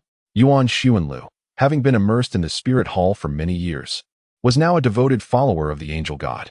He continued, in the ancient and tumultuous era, the angel god of the spirit hall rose to prominence, initially leading humanity to vanquish the malevolent soul beasts. Subsequently, he imparted knowledge regarding martial souls and soul rings to humanity, and dealt with the treacherous elements among them, the evil soul masters. Ultimately, he unified the faith of all humanity on the continent, achieving divinity at the 100th level. However, it seems that the first generation of the angel god has perished. Yuan Xianlu muttered quietly. What did you say? The fourth elder did not catch his words. Yuan Xianlu immediately changed his tone, stating, I believe that only those with a six-winged angel martial soul can inherit the divine essence of the angelic deity. Though I hail from the angelic lineage, my martial soul does not belong to that category. The fourth elder sighed with regret, lamenting, Alas, it is truly unfortunate that your innate talent does not allow you to reach such heights. TSK. This is reminiscent of Tang San from years past. In his time, Tang San held a status comparable to yours, both being peerless prodigies who overshadowed their contemporaries. Regrettably, he ventured forth in search of divine inheritance. And since then, we have heard naught of him. It is indeed a pity that Tang San currently reigns as the king of slaughter in the city of slaughter. Yuan Sun, with a self-deprecating smile, remarked, Let it be. I have also pursued the legacy of divine status. Yet I have come to understand that what is destined to be will inevitably occur, while that which is not meant to be cannot be forcibly sought. I have learned to let go. Yuan Xianlu ceased his conversation with the four offerings and retrieved a broken necklace from the soul guide, placing it beside Yuan Ling'er. The White Knight pursued his quest for a lifetime, and I have searched for nearly 2 decades, yet we remain ultimately empty-handed. Ling'er, I hope fortune smiles upon you. Chapter 62. Unforeseen Fortunes. Time ticks away, and in the blink of an eye, nearly 4 hours have elapsed since everyone began refining the celestial items. These children possess terrifying talent. At my age, I was still playing in the mud, sighed Douluo. However, the four offerings disagreed with Douluo's perspective, stating, Although talent is significant, you have only witnessed these children in their moments of glory, not the hardships they've endured. The four offerings gestured towards the group of young ones, half-jokingly remarking, They are all above level 20, yet their ages are merely around 7. Awakening their martial souls at 6 and reaching the level of a great soul master by 7. Could it be they all possess innate soul power of 20? While these two titled Douluos engaged in conversation, those consuming the celestial herbs began to stir. Ajia, who had ingested the miraculous mushroom, had already activated his martial soul. The bones throughout his body crackled audibly, and the once comical visage of a pig now radiated an air of authority, enhanced by the ancient robe that draped over his pig-like form, resembling a deity. Mui Guang, after consuming the ink jade divine bamboo, felt a slight discomfort in her teeth, yet otherwise was well. She had transformed into a more reserved version of herself. Previously, Mui Guang exuded an unyielding sharpness that was almost blinding to behold, but now, this resolute vigor had become more tempered. In her restraint, she stood firm as Mount Tai. In her sharpness, she honed her edge, with an ethereal sword intent subtly settling around her, truly a silent force capable of slicing through iron. Oscar remained the calmest among them, merely sitting there with an air of tranquility, yet exuding the unique fragrance of 8-petal celestial orchids. The ice mountain had not absorbed the celestial herbs, but was quietly drawing in the chill from the extreme cold spring. Lu Wei, our Wei, is still soaking in the water. Aside from these trivial matters, the transformation of Yuan Ling'er is the most striking. Her originally resplendent goddess of light butterfly has become even more radiant and dazzling. A layer of golden light emanates from within Yuan Ling'er, infused with the rich fragrance of blooming flowers. Such an exquisite purity of the light attribute. Yuan Xianlu felt the aura of Yuan Ling'er's martial soul, sensing that it seemed to have undergone a remarkable evolution. Moreover, it appeared to exude an air of nobility surpassing that of his current radiant sacred dragon. Yuan Xuanlu had just refined a leaf of the primordial celestial herb. His soul power did not surge dramatically. Rather, it became more refined. Simultaneously, his comprehension of the radiant, holy dragon martial soul deepened. Under these circumstances, even Yuan Xuanlu perceived that Yuan Ling'er's martial soul possessed a purer light attribute than his own. One can only imagine the extent to which Yuan Ling'er's martial soul has evolved. Is it the ultimate radiance? A name suddenly emerged in Yuan Xuanlu's mind. Awu Oscar was the first to awaken, letting out a ghostly shriek and stretching his limbs widely. I am now at level 27. I have ascended a full 6 levels. 6 levels. Aha aha. Oh my goodness. I am about to become a soul master. A soul master before the age of 10. Oscar exclaimed, bubbling with excitement. Eager to share his joy with others, only to find that everyone else was still immersed in their cultivation. Oscar felt a twinge of embarrassment for his lack of decorum. Suddenly, he noticed the Ice Mountain staring at him with a bemused expression. Ice Mountain, our levels are now the same. I am also at level 27. After consuming the celestial herb, are you not already at level 30? Ice Mountain shook his head. I have not consumed the celestial herb. There are none suitable for me here. Upon hearing this, Oscar was first taken aback, then burst into laughter. You haven't eaten the celestial herb. That means I am now at the same level as you. Both at 27. Ha ha. I have finally caught up to you. Oscar exclaimed, reveling in his triumph. In reality, however, that was not the case. Ice Mountain suddenly wore a mysterious smile. While I was cultivating here, I inadvertently broke through a level. I am now at level 28. Oscar's expression faltered slightly. At that moment, Ajia exhaled a breath of murky air and gradually awakened. His surging soul power was contained within himself, and the ethereal garment of his martial spirit became even more transcendent. Brother Jia, what level are you at now? Oscar inquired once more. As a food-type soul master, Oscar's cultivation speed was generally slower than others, while Lu Wei often neglected his training, meaning Ajia had previously been the highest among the 3 Blalock swordsmen. Standing at level 24, Ajia closed his eyes to carefully assess his state before responding, I believe I am at level 28 now. Though much of the medicinal power hasn't contributed directly to my soul power, a significant portion has been used to enhance my physical constitution. Moreover, it seems that my martial spirit has also transformed in some way. Although Ajia had only increased his soul power by 4 levels, he understood that a considerable amount of the medicinal effects had settled within his body, requiring time for him to gradually refine them. A fierce sword aura surged violently around before swiftly returning to calm. Mu and Guang stood, their eyes deepening in intensity. Sister Mu, how many levels have you ascended? Oscar asked again. With a vibrant spirit and a robust demeanor, Mu and Guang confidently declared, I am now at level 30. So just a mere 3 levels? Oscar was astonished, wondering why everyone else seemed to have advanced beyond his own abilities. Sister Mu, are you certain it is not due to the absence of a soul ring that your true soul power cannot be manifested?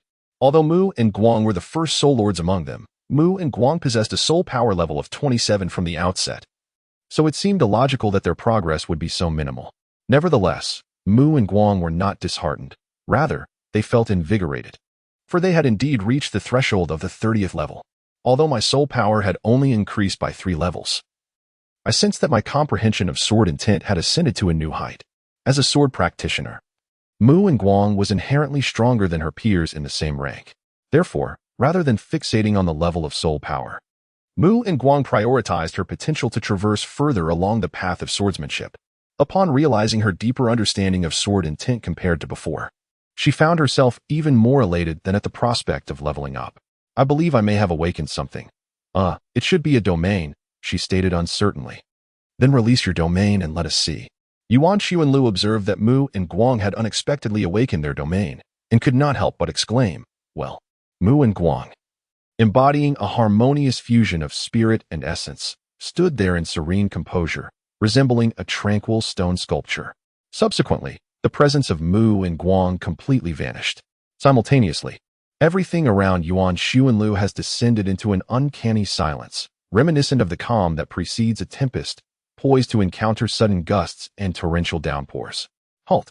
Yuan Xuanlu brings everything to a standstill, acutely aware of the realm of Mu and Guang. Yuan Xuanlu gazed at Mu He Guang with admiration, stating, the domain is something that ordinary titled Douluos lack. Similarly, as a sword Douluo, I too awakened my 7-killing domain only upon reaching the esteemed rank of a level 90 title Douluo. Muhi Guang. To have awakened your innate domain at such a tender age is truly astonishing. Yuan Xuanlu couldn't help but sigh. Although Muhi Guang's talent may not rival that of Yuan Ling'er, it was likely superior to his own. Yuan Xuanlu obtained his domain of the god of killing in the City of Carnage, while the domain of the Holy Dragon only manifested upon his ascension to title Douluo at level 90. Such immense strength. Oscar felt rather inadequate. Suddenly, a figure sprang from the eye of ice and fire, howling as it leapt onto the shore, only to expel a deluge of water with a loud gasp. After a fit of severe coughing, Lu Wei finally regained his breath and stood up, exclaiming, "I nearly choked to death." The crowd looked on. However, before long, our inquisitive companions began to inquire, Ah Wei, what about you? How many levels have you gained?" Chapter 63. Cheating, Part 2. After catching his breath, Lu Wei replied, "It seems my soul power hasn't increased much. I'm still at the original level 23. "Ah, is that so? That means you are the weakest among us," Oscar observed, noticing that everyone's soul power had not surpassed his own, and he chuckled foolishly. "However, my martial soul has transformed significantly." Lu Wei summoned his reed martial soul. Compared to before, his martial soul exhibited a remarkable metamorphosis. The once white-green reeds had turned a deep crimson, now laced with swirling white patterns that rendered them exceptionally striking. The medicinal potency of these two celestial herbs is overwhelmingly vast. I shall not be able to absorb it in the short term. At present, it resides entirely within me. Yet, the benefits are undeniable. I truly feel impervious to water and fire. Moreover, with the aid of these celestial herbs, I sense that I have also become immune to any toxins.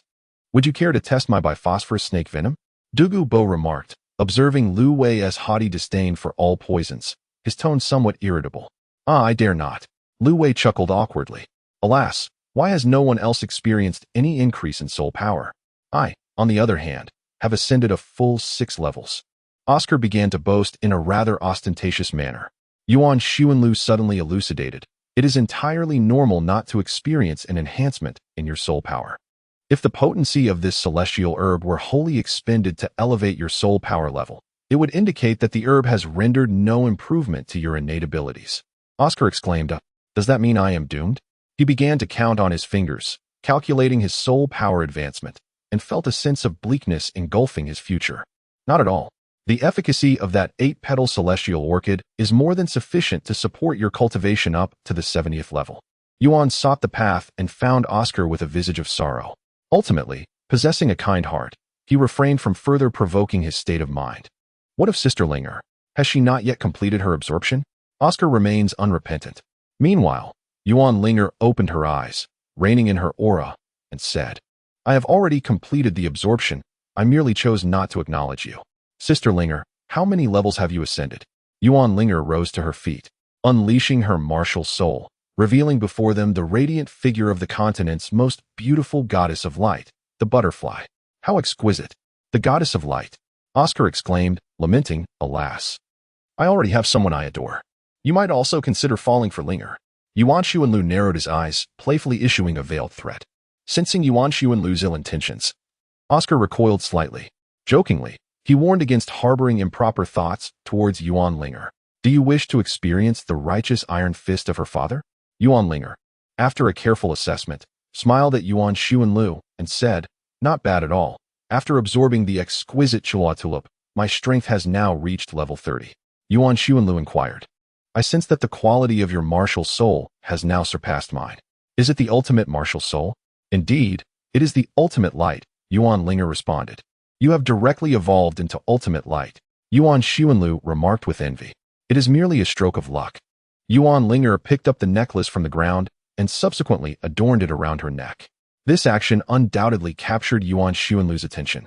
He beheld the swan-like elegance of her neck, accentuated by the glimmering necklace, which, rather than appearing vulgar, exuded an aura reminiscent of royal nobility. It was both exquisite and pure. However, Yuan Xuanlu soon detected something amiss. When he had placed the necklace beside Yuan Ling'er moments ago, it had not possessed the resplendence it now exhibited. Centuries prior, when the White Knight first acquired it, it had been a damaged trinket.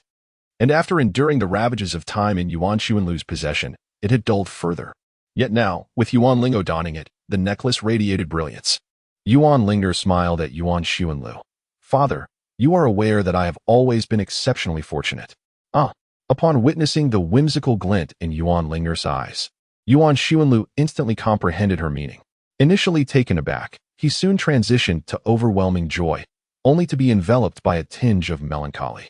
The astonishment stemmed from the realization that Yuan Ling'er had indeed acquired the inheritance. The elation arose from the same revelation, yet the sorrow was rooted in his own 20-year quest that had yielded naught. To claim that he felt no disappointment would be an utter falsehood. However, if his daughter had succeeded, one could argue that he too had, in a sense, attained the inheritance, could they not? A proud smile adorned Yuan Xuanlu's face, the epitome of a father's pride. Each generation surpasses the last. As Yuan Xuanlu came to an understanding, he thought it was sufficient. What inheritance? Oscar chirped inquisitively to Lu Wei beside him. How would I know? Lu Wei had no knowledge of the matter regarding the title Douluo. It was a realm beyond that of title Douluo. Yuan Xuanlu believed that being forthright with others was the best approach. So he decided to explain, reaching the 100th level to attain divinity. Of course, it was not strictly necessary to be completely candid. Appropriately showcasing a promising future could better unite the team's cohesion. Yuan Ling'er proclaimed that she had attained a divine position, and it was certain that her subordinates would perceive a promising future in aligning themselves with such a formidable leader. Upon hearing Yuan Xuanlu's words, Yuan Ling'er promptly elucidated. I have inherited the legacy of a divine being. Incredible! Exclaimed Lu Wei, Ajia, and Oscar, leaping with excitement. Following Sister Ling'er guarantees us sustenance. In the depths of Ice Mountain's eyes lay a mix of envy and reluctance as he murmured to himself. Our extreme northern land was once under the protection of the ice god. However, he no longer clung to his previous obstinacy, and his gaze toward Yuan Ling'er had shifted. If one can ascend to divinity, might Sister Ling'er aid our soul beasts in achieving godhood? Ice Mountain, unaware of the celestial realm's regulations, continued to entertain fanciful notions. Curiously, Mu and Guang inquired, is there a sword god? Indeed, Yuan Xuanlu interjected, devote yourselves to your training now, and there shall undoubtedly be opportunities for you to attain divinity in the future. It seemed the unscrupulous boss was painting grand visions. Yuan Xuanlu cast aside the loneliness within his heart and, adopting a serious demeanor, declared, in any case, you must not disclose this matter. Wealth should not be flaunted. Lu Wei nodded earnestly. I am also aware that this is what they call achieving great fortunes quietly. Oscar exclaimed, his voice exuberant. Yuan Xuanlu expressed his satisfaction with the children's keen understanding, remarking, from this point forward, you shall enjoy a few years of ease, focusing on solidifying your foundational skills. I shall impart to you a method for refining your soul energy. Lu Wei erupted into laughter, exclaiming, hooray! At last, I can refrain from sneaking out for drinks. The reason behind Lu Wei's low level was his lack of seriousness in cultivation, as he was perpetually preoccupied with leisure. Had it not been for Yuan Ling'er compelling him to train, he might not have even surpassed level 20 by now. Lu Wei, you fall outside this scope. You must devote the upcoming year to cultivation within the eye of ice and fire.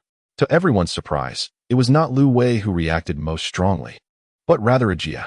Ajia, do you have any concerns? Yuan Xuanlu inquired. Ajia bashfully scratched his head, responding, not really. I just feel reluctant to part with Wei.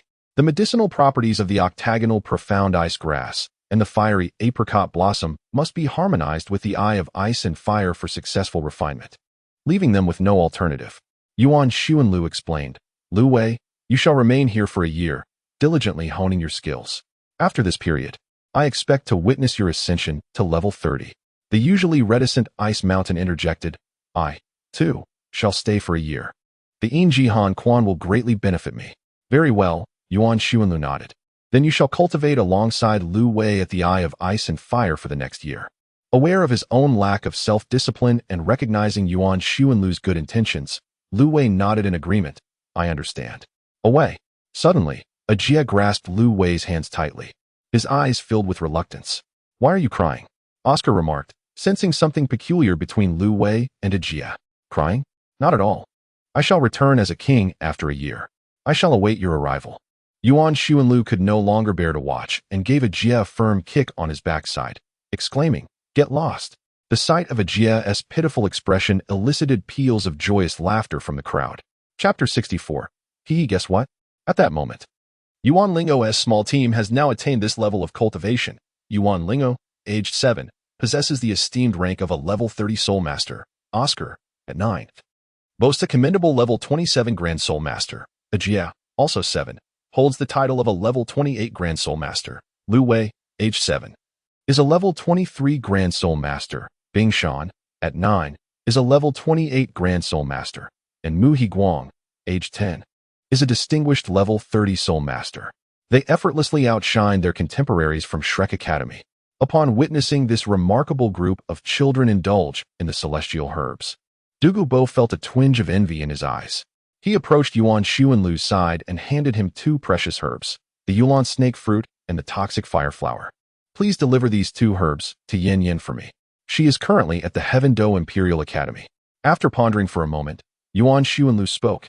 Elder Douluo, I kindly request your presence in a month. Douluo was taken aback. Wasn't I meant to stay here for an extended period? The thought troubled him, especially since his reckless inquiry had revealed that the crown prince of the Heaven Do Empire was, in fact, Yuan Xuanlu's niece. Consequently, he was sentenced to a lifetime of confinement, destined to wither away in the eye of ice and fire. Douluo had never anticipated the possibility of leaving. That was in the past. Yuan Xuanlu, with a cheerful smile, inquired, Don't you wish to witness your granddaughter consume the celestial herb with your own eyes? Douluo felt a pang in his heart at the mention of his granddaughter. Being able to witness her partake of the heavenly herb was certainly preferable to relying on another to convey the moment. Thoughts of his granddaughter filled him with hope for the future. Without further regard for Douluo, Yuan Xuanlu stored the coxcomb phoenix sunflower into his treasured pouch, intending to present it to Qian Renxue. At that moment, Yuan Ling'er approached and softly asked, Father, do you not wish to know what I discussed with the light god? Yuan Xuanlu replied, Whether I know or not holds little significance.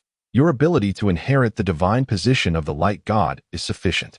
Having reached this understanding, he affectionately ruffled Yuan Ling'er's hair and smiled. Indeed, Yuan Ling'er did not dwell excessively on this matter. She stated, The first part of my examination involves absorbing 200,000-year-old soul bones, and the time frame allotted for this task is 5 years. Yuan Xuanlu's heart mused that the radiant divine fruit was indeed extraordinary. The assessment criteria were so stringent that it was no wonder they looked down upon both him and the White Knight. Just consider. The initial test demanded the absorption of 200,000-year soul bones, which, when rounded, essentially required the slaying of 200,000-year soul beasts. Such a demand is indeed formidable. Yuan Sun nodded, dismissing the matter lightly. I will procure it for you. You need only to absorb it. Yuan Ling'er beamed as she embraced Yuan Xuanlu, feeling fortunate to have a father who is a titled Douluo. Father, do you know why the light god did not choose you as his successor? Yuan Ling'er whispered in Yuan Xuanlu's ear. Why? Yuan Xuanlu's curiosity was piqued, for after 2 decades of seeking a legacy, it was impossible not to be intrigued by the inheritance of the light god. I inquired of her, before the ethereal presence of a tall, golden goddess. Yuan Ling'er suddenly inquired, Are you familiar with the White Knight? The tall golden goddess nodded and replied, Oh, the one clad in white. I certainly remember him. Ever since he received one of my tokens, he has summoned me multiple times each day. The tall golden goddess appeared quite irritated, exclaiming, Who has the time to pay him any heed? Praying daily as if I were a deceased angel. It is utterly vexing. Eventually, I severed the connection with the token, leaving him to his own devices. Yuan Ling'er, the light deity the White Knight, sought tirelessly, devoted his life in earnest only to find himself loathed by the light goddess due to his incessant prayers. It is difficult to express my exasperation. And, what of my father? Yuan Ling'er noticed a discrepancy. Yuan Xuanlu had long been aware of the existence of the White Knight, yet why had his father, with such remarkable talent, never received the inheritance of the light god? He did not possess a fondness for prayer. Could it be that the light god deemed his talent unworthy? Yuan Ling'er inquired once more, Is the White Knight's talent commendable? The light god pondered for a moment, then shrugged, It's decent, I suppose. My memory is somewhat hazy. Well, if I were to say that before my birth, there existed an individual with the martial soul of the radiant holy dragon, who became a titled Douluo at the age of 33, achieved level 96 by 40, and bore 2 soul rings of 100,000 years each. Would you consider him as your successor? Why do you elaborate so extensively? The light god appeared taken aback, hesitating as he responded, Indeed, that would be a genius. I would likely wish to see him. It seemed the light god was entirely unaware of the existence of Yuan Xuanlu. Yuan Ling'er has also formed her own deductions. The radiant goddess' familiarity with the White Knight suggests that the latter may have been granted a fleeting glimpse by the former. However, it is plausible that due to the incessant nature of prayers, the radiant god chose to forsake him. Meanwhile, Yuan Xuanlu, armed with the White Knight's notes and documents, has been in pursuit of the radiant god's legacy. Yet, it is conceivable that during these past 30 years, Yuan Xuanlu had not discovered any means to summon the god of light, rendering the deity unaware of his existence. But what if such a person were to emerge now? Would you choose him as your successor? Alas, I understand now. You are referring to that young titled Douluo, are you not? It seems the god of light has perceived something, yet she shook her head and stated, I could never select him as the inheritor of divinity. Why not? Yuan Ling'er inquired anxiously. The god of light tilted her head, responding curiously, there is no particular reason.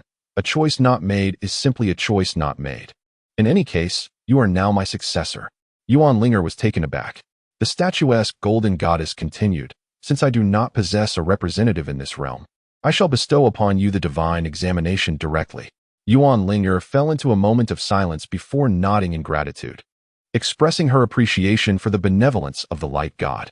Having received the divine inheritance, she was no longer required to toil for centuries to attain godhood. Moreover, if her memories served her correctly, Tang San would ascend as the sea god in his early 20s. In this lifetime, however, her intention was to eradicate Tang San. Yuan Ling'er quietly resolved within herself and inquired, might the Lord of Light bestow upon my father and my companions some divine blessings? Perhaps a soul ring granted by the gods? In her previous life, Yuan Ling'er had come across numerous legends concerning the sea god Tang San, among which the most extraordinary was the tale of the divine soul rings. These soul rings, bestowed directly by the deities, did not require the slaying of soul beasts. They were perfectly attuned to one's martial soul, endowing the individual with the finest soul skills. The light god chuckled softly, shaking his head in refusal. They are not my inheritors. I see no reason to bestow such gifts upon them. Yuan Ling'er found herself at a loss for words.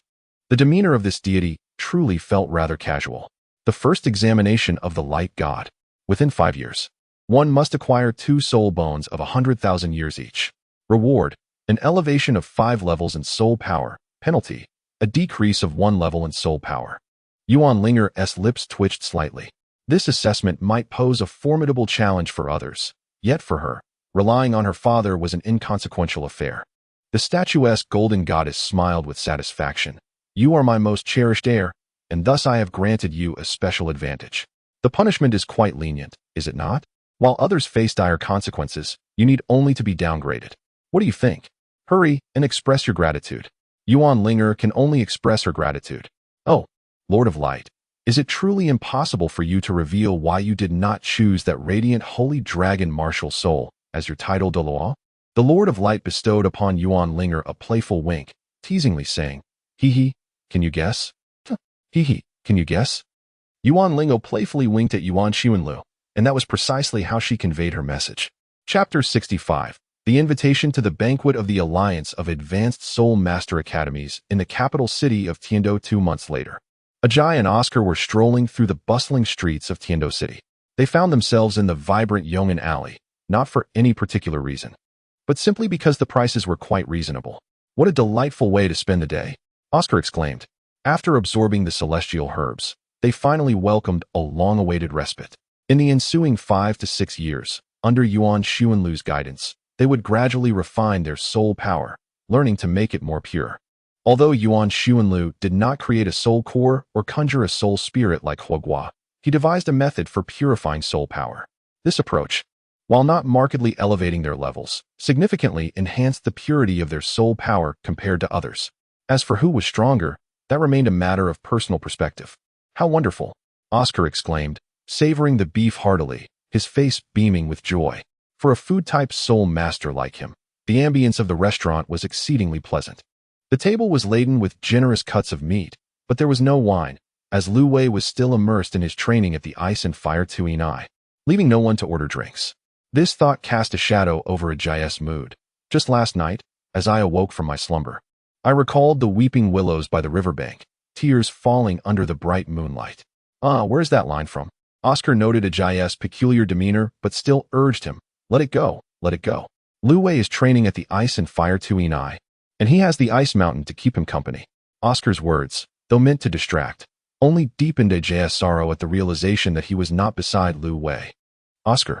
Quick to redirect Ajaya's attention, Oscar exclaimed, hey, the storyteller is coming up to share today's news from the Spirit Hall. The Spirit Hall's newspaper had not yet expanded its circulation, being sold exclusively at the Spirit Hall in Tiando City. However, the proprietor of this tavern purchased a copy each day. It was not out of generosity. Rather, it was customary for taverns and tea houses in Tiando City to do so. If one did not follow suit, business would dwindle. Ahem. Today's headline from the Spirit Hall Daily. Crown Prince Xue Qinghe is compassionate and cares for the people. The emaciated storyteller trembled as he recited. The ensuing narrative, akin to the stench and length of an old woman's bound feet, was profoundly tedious. Oscar, unable to tolerate such monotonous discourse, remarked, I expected to hear something entertaining today, yet this headline presents me with this drivel. When the Spirit Hall Daily was first launched, the lack of quality among its contributors was evident, and upon hearing the prominent figures of the Spirit Hall proclaim their intention to engage the populace, they resorted to sensational reporting. This tactic proved effective, as lower-ranked soul masters were drawn to such tales. However, Yuan Xuanlu later recognized that this approach jeopardized the credibility of the Spirit Hall Daily. Consequently, he prohibited the publication of such content, allowing only the grand affairs of the court to be reported. Yet, Yuan Xuanlu understood that suppression was less effective than fostering. Thus, he initiated a separate publication named the Spirit Hall Fun News. This paper not only presented intriguing anecdotes from across the continent, but also featured stories that resonated with the common folk, such as the Avalanche Prince kicking down a widow's door, the forbidden romance between Tang Zue and a soul beast, and the tales of the Blue Lightning Waste and his ill-fated cousin. The titles themselves were captivating. It soon became evident that as these stories were serialized, the cultural and spiritual lives of the populace flourished. Some began to sense an ulterior motive, suspecting the Spirit Hall of orchestrating a smear campaign. Their suspicions were not unfounded. Yuan Xuanlu indeed intended to cast a shadow. Having seized the reins of public opinion, he sought to promote the notion that the Spirit Hall is noble and righteous, while the Haotian sect is but the scum of the earth, deliberately overlooking the Haotian sect's historical expulsion of soul beasts and the significant contributions made to human advancement, perpetually magnifying its darker aspects. As for the reason behind this, Yuan Xuanlu belongs to the Spirit Hall faction. Would he ever speak favorably of the Haotian sect? As for the past achievements of the Haotian sect, I regret to say that history is a capricious maiden, easily dressed up as one pleases. Returning to the original topic, most people, including Oscar, believe these scandalous tales ought to be shared in taverns and tea houses. Is it not said that the Spirit Hall and the Tiando Empire are at odds? Why then is so much praise lavished upon that crown prince? Is he truly that remarkable? A mere performance. Ajia, with piercing insight, remarked, this article lacks both time and place. It is replete with flattery, leading me to suspect that this is merely Xue Qinghe's self-funded headline in the newspaper. Is it possible to secure a headline simply by spending a bit of money? It requires a substantial sum. Ajia retrieved a crumpled newspaper from his pocket and handed it to Oscar for inspection. Such articles are typically those for which one is paid handsomely to be published. Upon receiving the newspaper, Oscar glanced at the title, The Dragon Emperor Douluo and the Must-Read Tales of Lady Balak, 1001 Nights. Such a title invites myriad interpretations. It must surely be a product of the Spirit Hall's humor column. The Dragon Emperor Douluo is our master, is he not? Oscar suddenly recalled and, upon seeing his master's scandalous stories, could not help but grin widely. I have heard that the author of this serialized piece is an elder from the Spirit Hall. Ajia, sharing his secret with the caution of a thief, was wary of Yuan Xuanlu discovering this newspaper, lest he face a severe beating. Oscar first checked the author's signature, which read Yugue. Indeed, the descriptions are remarkably detailed. This Yugue possesses a solid literary foundation. As Oscar read through 1001 Nights, he was captivated, devouring the words with great speed. However, to be honest, he could not fathom how his master would feel upon seeing his private affairs publicly disclosed and celebrated across the continent. How would he feel? What feelings? I am in a state of explosive emotions. Yuan Xuanlu, with a sullen expression, placed the Wuhuan Temple interesting news down and exclaimed fiercely, How dare they call it Moon Ghost? Why not just boldly inscribe their own title? Gao Yi, savoring the newspaper in her hands, replied, I was merely advising you to adopt a more relaxed mindset. In truth, the writing is quite aesthetically pleasing. What is there to appreciate in such prose? Yuan Xuanlu retorted with irritation. No. I meant that the book The Dragon Lord Fell in Love with Me, published by Tongtianju Publishing House, is rather delightful, she clarified. What? Yuan Xuanlu was taken aback. It's the very Tongtianju Publishing House established by the illustrious Moon Ghost. Yuan Xuanlu's frustration nearly made him spit blood. The establishment of the publishing house by Jiuhua Pass was solely intended to create a political momentum for the Spirit Hall, showcasing its inclusiveness towards cultural workers across the realm, rather than allowing it to devolve into mere romantic novels. Jiuhua Pass, our interests are irreconcilable. Yuan Xuanlu, filled with a mixture of sorrow and shyness, let out a furious roar. He had already envisioned what his future self would become. The following is Yuan Xuanlu's imaginative contemplation, 10,000 years hence. Hu Hao would finally obtain his first soul ring and arrive at the capital academy of soul masters in Wuhuan City to pursue his studies. A diligent student, he would spend his weekends at the Grand Library of Wuhuan City seeking information. There, in the Dragon Emperor Douluo section, he would discover an abundance of such works. After all, a millennium had passed. The paperbacks of romantic novels now held by Gao Yi might very well become artifacts for scholars specializing in the historical studies of the Dragon Emperor Douluo. Dean? A voice from outside interrupted. Ahem. Come in. Yuan Xuanlu composed himself. A teacher entered, presenting Gao Yi with an invitation. Dean, we have received an invitation from the Alliance of Advanced Soul Master Academies in the Tiando Capital Circle, inviting us to a banquet. Yes, I understand, Gao Yi replied, taking the invitation. The teacher then exited. What does this invitation signify? Yuan Xuanlu, having not resided in Tiando City, is unfamiliar with the customs of the local academies. The atmosphere of aristocratic salons has evidently permeated the Soul Master Academy. Gao Yi, however, displays a distinct lack of interest in such gatherings. Nonetheless, this marks the first occasion we have received an invitation. The first time? Why? Yuan Xuanlu inquired. Gao Yi, with an air of charm, rolled her eyes in response. In the past, we were simply not esteemed enough, being mere commoners of the Twin Stars and with only a soul sage as our principal. What worth did our 7-star academy hold in the eyes of the 5 elemental academies and the Tiando Royal Academy? Yuan Xuanlu, fully aware in his heart, chuckled and remarked, it seems they have learned about my fierce duel with the sword Douluo that day. Indeed, Gao Yi nodded in agreement and inquired, shall we attend this gathering? Will His Highness the Crown Prince be present? Yuan Xuanlu did not provide a direct answer. Instead, he posed a question in return. His Highness the Crown Prince? Gao Yi pondered for a moment and replied, generally speaking, the Crown Prince attends such gatherings regularly, as he seeks to consolidate the power of the Advanced Soul Master Academy.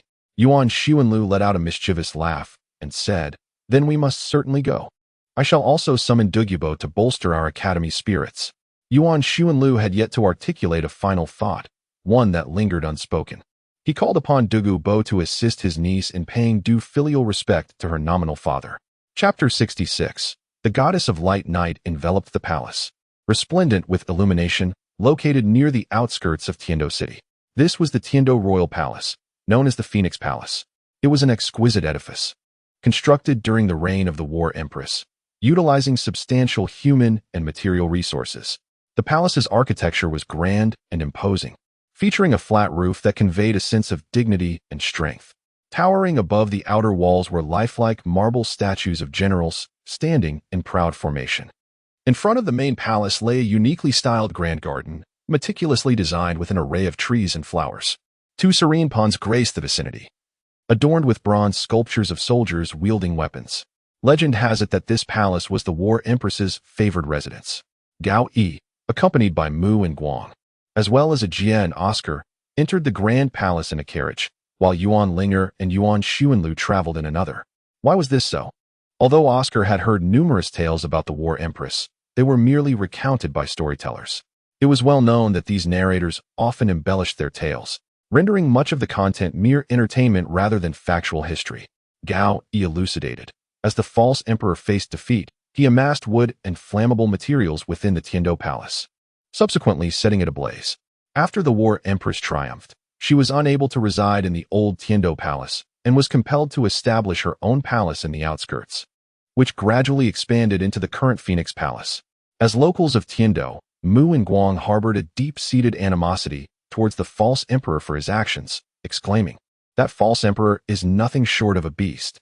He reduced a millennium-old royal palace, along with countless historical artifacts and treasured tomes, to a mere pile of ashes. Ajia nodded in agreement, recalling the historical accounts. The false emperor's torch left nothing but pitiful charred earth. Oscar stealthily gazed out of the carriage window at the Phoenix Palace and pondered whether the War Empress had constructed the new palace as a means to forget the old wounds of the past. A conflagration swept through, incinerating the abode of the War Queen from the first 2 decades of her existence, laying to rest the amiable kin of the girl. Her childhood companion with bright eyes and a charming smile, along with all the splendid memories of her youthful past. From that moment on, the girl and her companions traversed for over a decade before finally returning to her former home.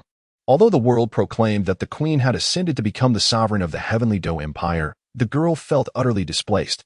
Thus, she erected this palace. Whenever the moon graced the night sky, she would stand at its pinnacle, gazing upon the ancient city of heavenly Dou, reminiscing about those comrades who had shared the trials of civil war with her. It is no wonder that this palace is populated by numerous bronze soldiers wielding spears. Perhaps the War Queen preferred the clamor of the battlefield, not out of a love for warfare, but because in those tumultuous times, she had a cadre of companions to whom she could entrust her safety, allowing her to sleep soundly. Outside the palace, the paparazzi affiliated with the Spirit Hall Daily and the Spirit Hall Gossip Gazette were poised, resembling hounds scenting bones, eager to seize any hint of scandal. They were particularly keen on crafting sensational headlines, especially those concerning the royalty. The journalists from the Spirit Hall Gossip Gazette recalled the last piece they penned about the Avalanche Prince's nocturnal escapade at a widow's door, which had garnered quite the attention. Guests began to arrive. The first to enter were the inconspicuous nobility, whose presence was barely felt. In the realm of commoners, they reigned supreme. But in the world of spirit masters, the nobility without formidable strength were utterly insignificant. Following them were the early arrivals from the 7-Star Academy. Oscar was utterly dazzled, while Ajia was overwhelmed. The young lords, adorned in elegant attire, escorted noble ladies clad in revealing gowns, entering the Phoenix Palace with light laughter. For these 2 children from humble backgrounds, the first glimpse of the nobility's extravagant world did not evoke pride in their social ascent. Rather, it instilled an unparalleled sense of chaos, akin to 2 quails stumbling into a gathering of peacocks. Oscar and Ajia instinctively lowered their heads, reminiscent of their ancestors, those aged farmers who toiled their entire lives in the yellow earth. They dared not raise their eyes to the heavens above. Oscar and Ajia constantly felt they would be intercepted by the attendants, for the presence of the uninvited and dogs was strictly forbidden. "I am so nervous," Oscar whispered, trembling, as if speaking too loudly might disturb others. "Stay calm. Do you remember what our master told us?" On the surface, Ajia appeared as composed as an old dog, yet his back was unnaturally straight, as though a rolling pin had been inserted along his spine. Oscar trembled as he declared, "We are the most dapper lads on the entire continent." However, after uttering those words, Oscar couldn't help but inquire, "But why haven't Sister Ling'er and the teacher arrived?" Gao Yi, holding on to one of the children, eased their anxious minds with a smile and remarked, "Yuan Xuanlu said that Ling'er needs to be properly adorned for the occasion." Following them, the carriages of the 5-Element Academy arrived in succession. First, the carriage from the Elephant Armor Academy came to a halt, from which emerged several robust men, their formal attire straining against their muscular frames. They appeared less like attendees of a noble gathering and more like individuals prepared for a brawl. Next was the Chihua Academy, where a strikingly tall and beautiful girl bounded out of the carriage, her dark red hair cascading over her shoulders as if ablaze, igniting the hearts of all the male guests present.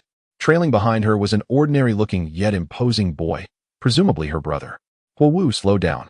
The boy called out helplessly, "You should hurry up." Huo Wu retorted to her brother, Huo Wu Shuang. The third to arrive was the Thunder Academy, where a rather arrogant-looking boy descended. Clad in a meticulously tailored suit, his oiled hair gleaming as if reflecting the moonlight. With a striking appearance and an elegant demeanor, he resembled a scion of a prestigious family. He was Yu Tianxin of the Blue Electric Tyrannosaurus clan. Oscar overheard a hushed conversation among discerning nobles. Alongside Yu Tianxin, a boy from the Shenkei's academy descended, dressed in a cerulean gown, his appearance somewhat handsome. Unlike the stern and upright demeanor of Huo Wushuang, this boy moved with the grace of a breeze, as if dancing with every step. Then, the opulent carriage of the Tianshui Academy halted before the grand entrance. The first to alight was the academy's esteemed principal, Shui Shinro, followed by several senior students. Oscar, with keen eyes, was the first to spot Shui Ling'er, who at that moment donned an elegant blue gown, exuding a poised aura that contrasted with Huo Wu's fiery exuberance, embodying a touch of maturity. Following the 5 elemental academies was the arrival of Prince Xue Qinghe and Ning Fengji from the 7 Treasure Glazed Tile School, with the royal carriages of the Tiando Imperial Academy trailing behind. Ning Fengji, without need for further introduction, was known as the most charming middle-aged man on the continent. His wealth complemented by his distinguished demeanor, enhanced by a familial warmth that endeared him to many. Accompanying him was the Bon Douluo, one of the 2 titled Douluo from the 7 Treasure Glazed Tile School, whose attire appeared to be a mere skeletal framework, with deep-set eyes resembling that of a colossal skeleton. Finally, Prince Xue Qinghe made his entrance, wearing a gentle smile. "Teacher, will that Dragon Emperor Douluo from the 7 Stars Academy be attending today?" Xue Qinghe inquired. Ning Fengji replied with a refined smile. "Haha, given his nature, it's likely he will arrive, and with much fanfare. Humph. It would be wise for His Highness the Prince to limit his interactions with those from the Spirit Hall."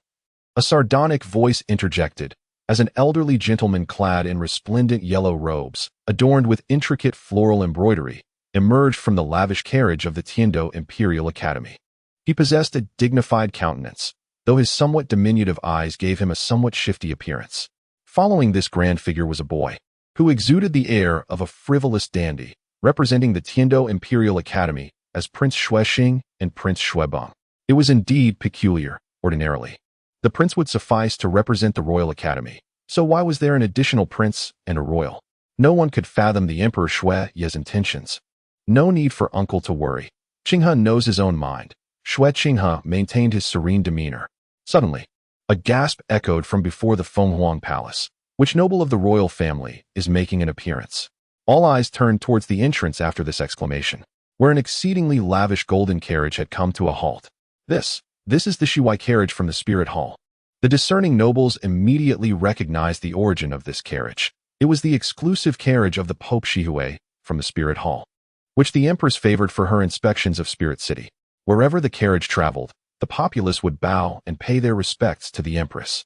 The Shihui carriage measured 6 meters in length and weighed 3 tons, requiring 6 magnificent steeds for its propulsion. Its exterior was lavishly adorned with gold plating, and the golden cherubic statue atop the carriage was meticulously crafted by skilled artisans. The body of the carriage was embedded with 100 rubies and 100 diamonds, symbolizing the 2 divine attributes of the angelic deity, sanctity and fire. The wood used for the carriage was sourced from a millennia-old Wang Wali spirit beast, while the 4 lamps outside were fashioned from flawless natural crystal, burning with oil crafted by the merfolk of the Northern Sea. The interior walls were luxuriously decorated with exquisite brocade, and the cushions were fashioned from precious golden silk. It was lauded at the time as the most luxurious carriage on the continent. Centuries later, the value of this carriage has multiplied several times over due to the passage of history, making it a potential artifact. Suddenly, the carriage door swung open. A man dressed in a clean, simple white shirt stepped out first, adjusting his somewhat informal attire before turning to gently take the delicate white hand that extended from within the carriage. A girl emerged, her white gown revealing shoulders that glowed with a rosy hue in the candlelight. Her slender, fair legs gracefully descended to the ground, and her stunning visage bore no trace of haughty nobility, only a hint of otherworldly sanctity and an air of nonchalance. Nobles and spirit masters alike instinctively lowered their typically proud heads, offering the most esteemed of courtesies to the girl, who resembled a goddess of light. Chapter 67. A Grand Revelation, Daddy. I have never behaved this way before. Yuan Ling'er clasped her small hands nervously. Do not be anxious. It is only natural for a young lady to adorn herself beautifully. Yuan Sun was quite pleased with Yuan Ling'er's current appearance. The attire she wore had been crafted at great expense by a tailor who catered exclusively to the royal family, commissioned after he received the invitation. The carriage was procured from the private collection of the angel family of the Spirit Hall. For this purpose, in recent days, Yuan Xuanlu has been utterly exhausted. Then why don't you dress a bit better, father? Yuan Ling'er inquired. Today, Yuan Xuanlu donned only the simplest white shirt, appearing merely clean and fresh, entirely devoid of the elegance befitting nobility. Even if I were to appear as a beggar, they would still extol my appearance with the most exquisite and ornate poetry. Yuan gently patted Yuan Ling'er on her little head, for I am a titled Douluo. Yuan Ling'er comprehended. Yuan Xuanlu's dignity is not upheld by extravagant garments, but rather by his formidable strength. In contrast, those nobles, who ride in gilded carriages adorned with precious gems and don silks and satins, find themselves humbled in the presence of Yuan Xuanlu. Yuan Xuanlu remarked, "Do not envy me. Perhaps one day, the entire continent shall bow before you." With that, he suggested it was time to disembark. Golden tresses cascaded like undulating waves upon her delicate shoulders. Together, the goddess of light, Yuan Ling'er, and Yuan Xuanlu entered the gates of the Phoenix Palace. The nobles strolled about, each appearing as radiant gems beneath the spotlight. Exquisite on the outside, yet flawed within, Yuan Xuanlu scoffed. Having spoken, he relinquished his hold, allowing Yuan Ling'er to revel in her own pursuits. Yuan Ling'er had never attended such gatherings before, yet she remained undaunted, casually seeking a spot to rest. Alas, this evening, she became the center of attention. Wherever she went, a stage was set. "Esteemed lady, it is a pleasure to make your acquaintance," greeted the first to approach her, a noble young gentleman of exceptional charm and grace. Clearly, he was drawn to her stunning beauty, but perhaps his intentions were not solely superficial. He might have been sent to gauge the influence of Yuan Xuanlu behind her. For instance, Yuan Ling'er offered a purely formal nod, subsequently disregarding him. The young gentleman, deeply vexed, found the situation unsuitable for an outburst and thus endured the discomfort of departing. Soon after, another soul master arrived, exuding an air of noble elegance, none other than Feng Haotian, whose demeanor was charming and slightly handsome. I shall not stoop to the level of those banal individuals who employ phrases like mountains, rivers, moons, and stars to describe your beauty, for I believe such words fall short of truly honoring your visage, Feng Haotian stated with utmost courtesy. How cloying his words were. One could not help but wonder whether Feng Haotian was accustomed to wooing women or had evolved into a devoted admirer. However, Yuan Ling'er deemed him rather audacious. With a tepid response, she retorted, "You believe I am kind-hearted?"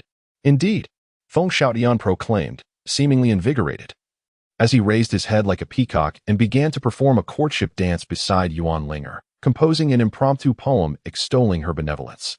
Yuan Ling'er mused. Has this devoted admirer transformed into a predator? Wait a moment. His martial spirit was the Gale two-headed wolf. Ah, that changes everything. Although I have resided in Tiando City for quite some time, my heart still longs for my hometown, Shihai City, nestled along the western coast of the empire. Feng Haotian continued, noting Yuan Ling'er's lack of aversion. It is a grand city on the western coast of the Tiando Empire, surrounded by mountains, with sunlight dancing upon the sea and seagulls soaring low. Meanwhile, Huowu's expression was one of displeasure as she observed Feng Haotian's attentions towards Yuan Ling'er. Who was that girl? She wondered. Despite her seemingly casual attire today, her clothing and jewelry were of exquisite quality. Yet all the attention was claimed by this goddess of light who had appeared from seemingly nowhere. She appeared to be a student from the Seven Stars Academy. Huo paid little heed to this distraction, casually engaging for a moment before joining several close companions to discuss insights on martial spirit cultivation. Humph. Huo glared at her brother, exasperated by his single-minded focus on training. Pouting, she adjusted her gown and approached Yuan Ling'er with a smile. Feng Haotian, what are you up to? Is your girlfriend here? Yuan Ling'er gazed in silence at Feng Haotian, who was still enthusiastically explaining the delights of the seaside. Sigh, it's not that I. Before she could finish her thought, she was pulled away by Huo for a proper chat. After rejecting several advances from noble soul masters, Yuan Ling'er couldn't help but feel a twinge of boredom. Most of the people here were unfamiliar to her, and she experienced a slight social anxiety. At present, Yuan Ling'er yearned for the company of someone she knew, to cultivate her own comfort zone. Unfortunately, engaging in conversation with Oscar and Ajia was not an option. After all, as a young lady, one cannot simply join them in feasting on pig knuckles while pointing and discussing which girl was more attractive. Muhi and Guang evidently faced a similar predicament as Yuan Ling'er, yet their attire did not draw attention as hers did. So they sought refuge in a secluded corner to commence their cultivation. Heeding Gao Yi's advice, Mu He and Guang intended to devote themselves to training in order to absorb a soul ring of greater age. For them, since the soul skills remained consistent, the quality of the soul rings became of paramount importance. A soul ring exceeding a century in age could significantly enhance the effects of their third soul skill. Yuan Ling'er refrained from disturbing Mu and Guang's cultivation, choosing instead to sit quietly with a cup of fruit wine in hand. Miss Yuan, another young scion, approached. Yuan Ling'er found herself at a loss for words. It was not her intention to employ the rhetoric of a mediocre man to provoke discord between the sexes for the sake of attracting attention. However, it was evident that she had clearly expressed her disinterest in conversing and her desire to avoid interaction. One cannot simply overstep boundaries, can they? At such a tender age. She was already strikingly beautiful, destined to blossom into a stunning young lady. The tone of the dandy was frivolous and superficial. Nonsense, Yuan Ling'er retorted sharply. Yet, she felt a twinge of curiosity. Although these noble individuals were often steeped in corruption, they at least maintained an outward appearance of splendor.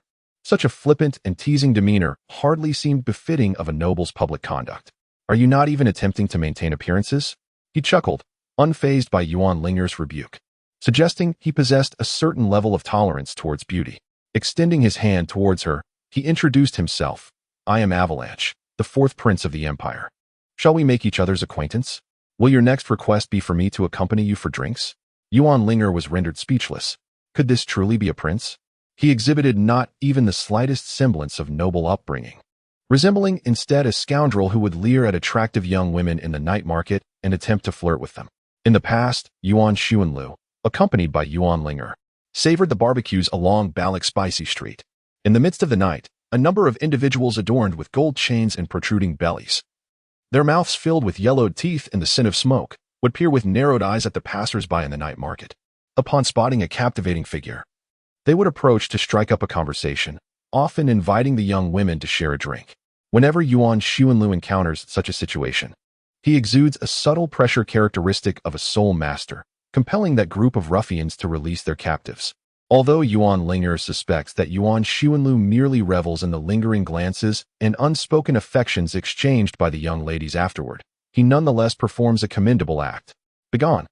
Yuan Ling'er, unwilling to engage with this individual any further, decided to take action. Subsequently, as Xuebing drew closer, Yuan Ling'er, unable to contain her frustration, unleashed her spiritual energy in an attempt to push him away. To her astonishment, Xuebing let out a piercing cry and was unexpectedly sent flying. The gathered nobles and soul masters turned their gazes toward this astonishing spectacle. Yuan Ling'er instantaneously became the focal point of the scene. Yuan Ling'er, with her delicate and graceful form, evoked a sense of vulnerability. Are you truly a lowly? The elder, known as the Prince of Snow Star, approached slowly, casting a disapproving glance at the avalanche sprawled on the ground.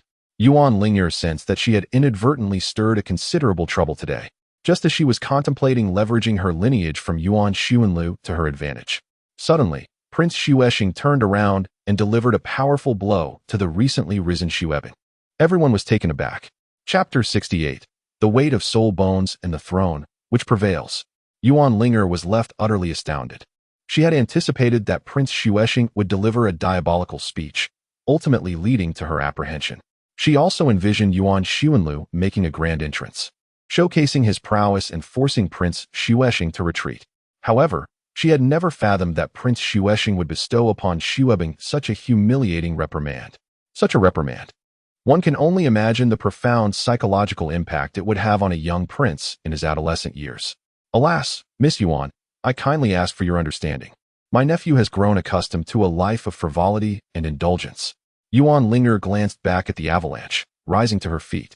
Her left cheek was already swollen. Prince Xuesheng's demeanor was exceedingly humble, alarmingly so. Your Highness is jesting, she responded with a smile. The matter between Prince Avalanche and myself is merely a misunderstanding. Yet, her smile held a hint of irony. To bestow unsolicited kindness often harbors ulterior motives.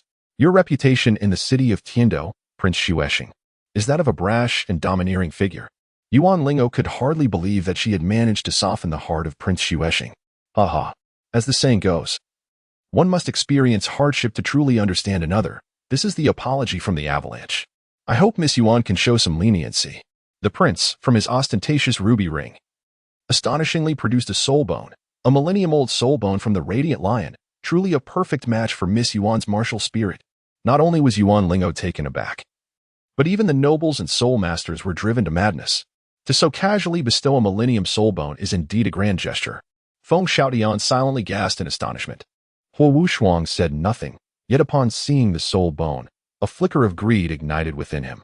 Yu Tianxin's expression fluctuated, leaving one to ponder his thoughts. Huo Wu, however, was most vexed. Humph, sycophant. The remark, though neither too loud nor too soft, did reach the ears of several bystanders. Shui Bing'er calmly interjected. If Yuan Ling'er were a man, do you believe your family could place you in her bed? What did you say? Why don't you warm her bed then? Huo Wu and Shui Bing'er had always been at odds. Perhaps it was due to their martial spirits or their personalities. Regardless, they formed an unlikely pair within the city of Tiando. Shui Bing'er responded with a sarcastic smile. Fool, I am already warming it. My mother has an ambiguous relationship with the Dragon Emperor Douluo, and I maintain a decent rapport with Yuan Ling'er, especially with the Dragon Emperor Douluo's disciple, Oscar, pursuing me. One could say that the Dragon Emperor Douluo and our Tianshui Academy are akin to family. Though Shui Bing'er exudes kindness, her childhood environment has compelled her to mature significantly. She is far from a naive damsel. In her youth, her father betrayed his marriage, leading to the birth of her half-sister, Shui Yuer. Subsequently, her parents divorced. An event that, while concluding in separation, left an indelible mark on Shui Bing'er. Marriage is unreliable. One cannot simply be a naive sweetheart in search of a partner. One must meticulously test their character. With this thought, Shui Bing'er glanced at Oscar, only to find him grinning foolishly at her. Oscar, how do you feel? Though he often speaks frivolously, in actual interactions, one discovers he is a boy of great responsibility. Shui Bing'er returned his smile with sweetness. Oscar's grin widened even further. The Blaze Academy. I recall that the elder soul master has passed away, correct? Yu Tianxin remarked. Now, the Blaze Academy relies on 2 soul saints. If we could recruit a title Douluo as strong support, even if you become a plaything of the Yuan family, it would be bearable. Indeed, Sister Huo Wu. Do not be too envious of others. Just like I mentioned earlier, I even failed to become a mere dog for them. Feng Xiaotian, with an air of nonchalance, gazed at the exquisite profile of Yuan Ling'er, exclaiming, how I yearn to be Miss Ling'er's loyal dog. The crowd reacted. Upon hearing these words, Huo Wu's eyes reddened. Until now, Feng Xiaotian had tirelessly endeavored to become her devoted admirer, and she was taken aback by his apparent change of heart. Scoundrel! She shouted before fleeing in despair, with Huo Wushuang promptly in pursuit. Alas, this was the consequence of failing to recognize one's own worth. Among the 5 element academies, with the exception of the Xiangjia sect, the relationships among the other 4 institutions were akin to family ties. Everyone was well aware of the happenings among their generation, and the entanglement between Huo Wu and Feng Xiaotian was no secret. Shui Bing'er always felt that Feng Xiaotian was far too self-deprecating, believing that a man should not assume the role of a sycophant and ought to possess a modicum of ambition. Although she was uncomfortable with Feng Xiaotian's obsequious demeanor, she found Huo Wu's treatment of him even more distasteful. While testing a man is one thing, after all, a girl must be accountable for her future. It is unreasonable to perpetually dangle hope before him. Utilizing a man's golden soul coins to purchase clothing, jewelry, and extravagant meals while acting as if it were a matter of course was unacceptable. A man seeks a girlfriend, not a caretaker. In contrast, Shui Bing'er and Oscar, whenever they ventured out, each contributed equally to their expenses, and it was certainly not a scenario where Oscar was left to shower gifts upon her. She reciprocated with offerings of equivalent value. Their interactions consisted of engaging conversations on a myriad of topics, without any expectation for Oscar to foot the bill during outings. For Shui Bing'er, what mattered most was discerning the character of this young man through their dialogues. Yuan Ling'er shook her head vehemently, firmly rejecting Prince Xuexing's offer. I cannot accept rewards without merit. It is a jest. Even a fool can discern that there must be a hidden trap within. Yuan Ling'er is no fool. How could she possibly leap into a trap? Since it is a gesture of apology from the royal uncle, Miss Yuan might as well accept it. Xuexinghe approached leisurely and spoke gently. Miss Yuan, why not grant me the favor of accepting it? Yuan Ling'er remained silent. Previously, she had believed that Qian Ringshu possessed nothing more than exceptional talent. However, upon witnessing her today, she truly recognized her as an astute individual. Yuan Ling'er was aware that the crown prince of the Heavenly Empire was, in fact, the nephew of Yuan Xuanlu, making her, in a loose sense, a cousin of Qianren Xue without any blood ties. At that moment, the expression of Prince Xuexing began to shift dramatically. Since it is the crown prince who has spoken, Ling'er, you should accept it. The long-absent Yuan Xuanlu emerged from a nearby alcove, a glass of red wine in hand. Upon hearing these words, Prince Xuexing's complexion turned as unappealing as that of a liver, yet he had no choice but to swallow his indignation and presented the soul bone to Yuan Ling'er, stating, Miss Yuan, please accept it. Subsequently, regardless of whether Yuan Ling'er accepted it, Prince Xuexing thrust the soul bone into her hands and departed with the snow avalanche. Haha. My apologies, Miss Yuan. My uncle has a rather peculiar temperament. I shall go and speak with him. After exchanging a brief greeting, Xuexinghe hurriedly followed after Prince Xuexing. Yuan Xuanlu approached with a smile and gently ruffled Yuan Ling'er's hair, saying, Didn't he quite understand? Just a little bit unclear. Yuan Ling'er nodded slightly. The events that transpired moments ago were indeed too rapid and jarring. In retrospect, they seemed somewhat amiss, yet she remained shrouded in ambiguity. Yuan Xuanlu raised his glass of red wine and took a sip. Xue Peng is indeed frivolous, yet he is not foolish. His audacious provocations are undoubtedly driven by a purpose. Yuan Ling'er inquired, What is his intention? After the avalanche occurred, Prince Xuexing seized the opportunity to strike him, and in a rather generous manner, bestowed upon you a soul bone. This, indeed, is his ulterior motive. Who would ever offer a soul bone without expectation? Yuan Ling'er smiled, perplexed by Prince Xuexing's rather flamboyant maneuver. Yuan Xuanlu's eyes glimmered with a mischievous smile, reminiscent of a demon enticing one to barter away their soul bones, and the imperial throne, which holds greater value? Chapter 69. His Royal Highness soul bones, treasures of immeasurable worth, are seldom rejected by ordinary soul masters, particularly those with matching attributes. This opportunity is akin to a gift bestowed upon them.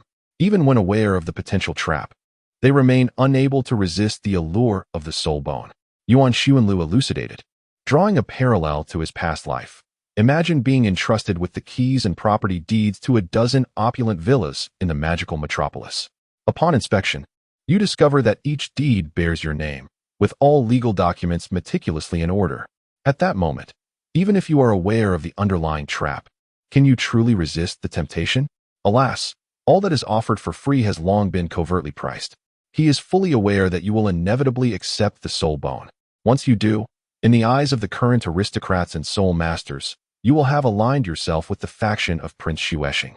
This alignment may stir thoughts among those within the Tiando court who have yet to choose their side or are sitting on the fence. What thoughts, you may wonder?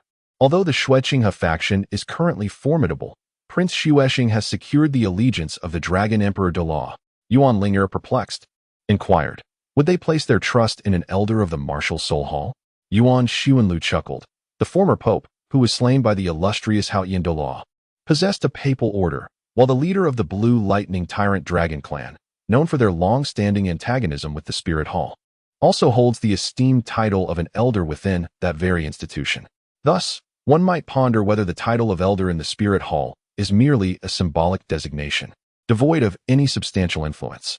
However, one cannot entirely dismiss this notion. Within the entrenched mindset of the Tiando royal family, it is inconceivable for an elder of the Spirit Hall to usurp the throne and declare themselves the Emperor of Tiando. Therefore, even if they were to compromise a fragment of the Empire's interests for the Spirit Hall, their ultimate aspiration remains to ascend as the Emperor of Tiando, ensuring their success in all matters. Yuan Ling'er experienced a profound upheaval in her worldview. Could there truly be individuals who betray their nation for personal gain? After all, they are members of the heavenly Dou royal family. How ironic. Yuan Xuanlu did not provide Yuan Ling'er with a detailed explanation. Instead, he remarked with a phrase utterly unrelated, It matters not who becomes the county magistrate. I only aspire to be the county magistrate's wife. Yuan Ling'er immediately grasped the concept. The county head represents the interests of the empire, while the lady embodies the position of the emperor. Yuan Xuanlu gazed at Yuan Ling'er, lost in thought. After a brief pause, he continued, The Snow Star Prince's offer of the soul bone, given freely to you, is in truth an attempt to win over my backing and draw me into their faction. Yet, to my astonishment, not only did you refuse the offer, but even the crown prince seeks to intervene. Yuan Ling'er recalled the earlier conversation with Xuexinghe and couldn't help but smile. It became evident to her why she sensed something amiss in the words spoken by the crown prince. Yuan Ling'er had already discerned that although Xue Qinghe appeared to be urging her to forgive Xue Bing for accepting the soul bone, his tone suggested that it was not the Prince of Snow Star who was bestowing the soul bone upon her, but rather the crown prince himself, imploring her to pardon his younger brother. Truly, Xue Qinghe exemplified the image of a benevolent elder brother. At this moment, Yuan Ling'er accepted it. But it was solely due to Xue Qinghe's persuasion that she chose to forgive Xue Bing for his actions. Yuan Ling'er, having acquired the soul bone, can only express her gratitude to Xue Qinghe, acknowledging his favor. What is most distressing is that Xue Lang is also compelled to extend his thanks to this brother. Having forfeited the soul bone, he reaps no benefits, only to be subjected to humiliation. How utterly frustrating. It is no wonder that Prince Xue Xing could hardly contain his anger, his countenance reflecting his displeasure so markedly. Yuan Xuanlu chuckled and remarked, "The last statement I made was, in fact, a declaration of allegiance, aligning myself with the crown prince's faction. Consequently, Prince Xue Xing could hardly contain himself. So he left?" Yuan Ling'er inquired. That is highly improbable," Yuan Xuanlu replied with certainty. As predicted, shortly thereafter, Prince Xue Xing returned, accompanied by Xue Qinghe. Qinghe paid his respects to the Dragon Emperor Douluo. Before long, Ning Fengji brought Xue Qinghe over to introduce him to Yuan Xuanlu, followed closely by Gu Douluo. Xue Qinghe always wore a gentle smile, evoking a sense of warmth and affection in all who beheld it. "Your Highness, there is no need for such formalities." Yuan Xuanlu regarded Xue Qinghe with evident fondness, giving him a gentle pat on the shoulder, as if he perceived him as a younger relative. The Dragon Emperor Douluo, beneath his regal crown, was known for his genuine nature, eschewing the trappings of grandeur. "Qinghe, you must exercise caution in the future," Ning Fengji remarked, implying an intimate familiarity with Yuan Xuanlu. Naturally, Yuan Xuanlu discerned a hint of sarcasm in the tone. Disliking these ostentatious formalities, he valued authenticity. Yet, from another perspective, one might also criticize him for his lack of refinement and understanding of etiquette. Yuan Xuanlu, maintaining an air of composure, surveyed Xue Qinghe with a discerning gaze. Suddenly, he remarked, "The newspapers proclaim that His Highness Xue Qinghe is benevolent and compassionate towards his people. Having seen him today, I find it to be true." Xue Qinghe, feeling a sense of humility, replied, "I am unworthy of such praise. The prosperity of our empire today is indeed a testament to the wisdom and valor of my esteemed father." With a graceful gesture, Xue Qinghe inclined his head towards the direction of the Tiandou Imperial Palace. "Under the reign of the Dragon Emperor, perhaps we should move to a more private setting for further discussion." Ning Fengji made a gesture of invitation, prompting the group to follow him to a nearby side hall. Thereafter, Ning Fengji, Yuan Xuanlu, and Xue Qinghe engaged in a rather tedious exchange of formalities, each maneuvering through the conversation with the subtlety of Tai Chi.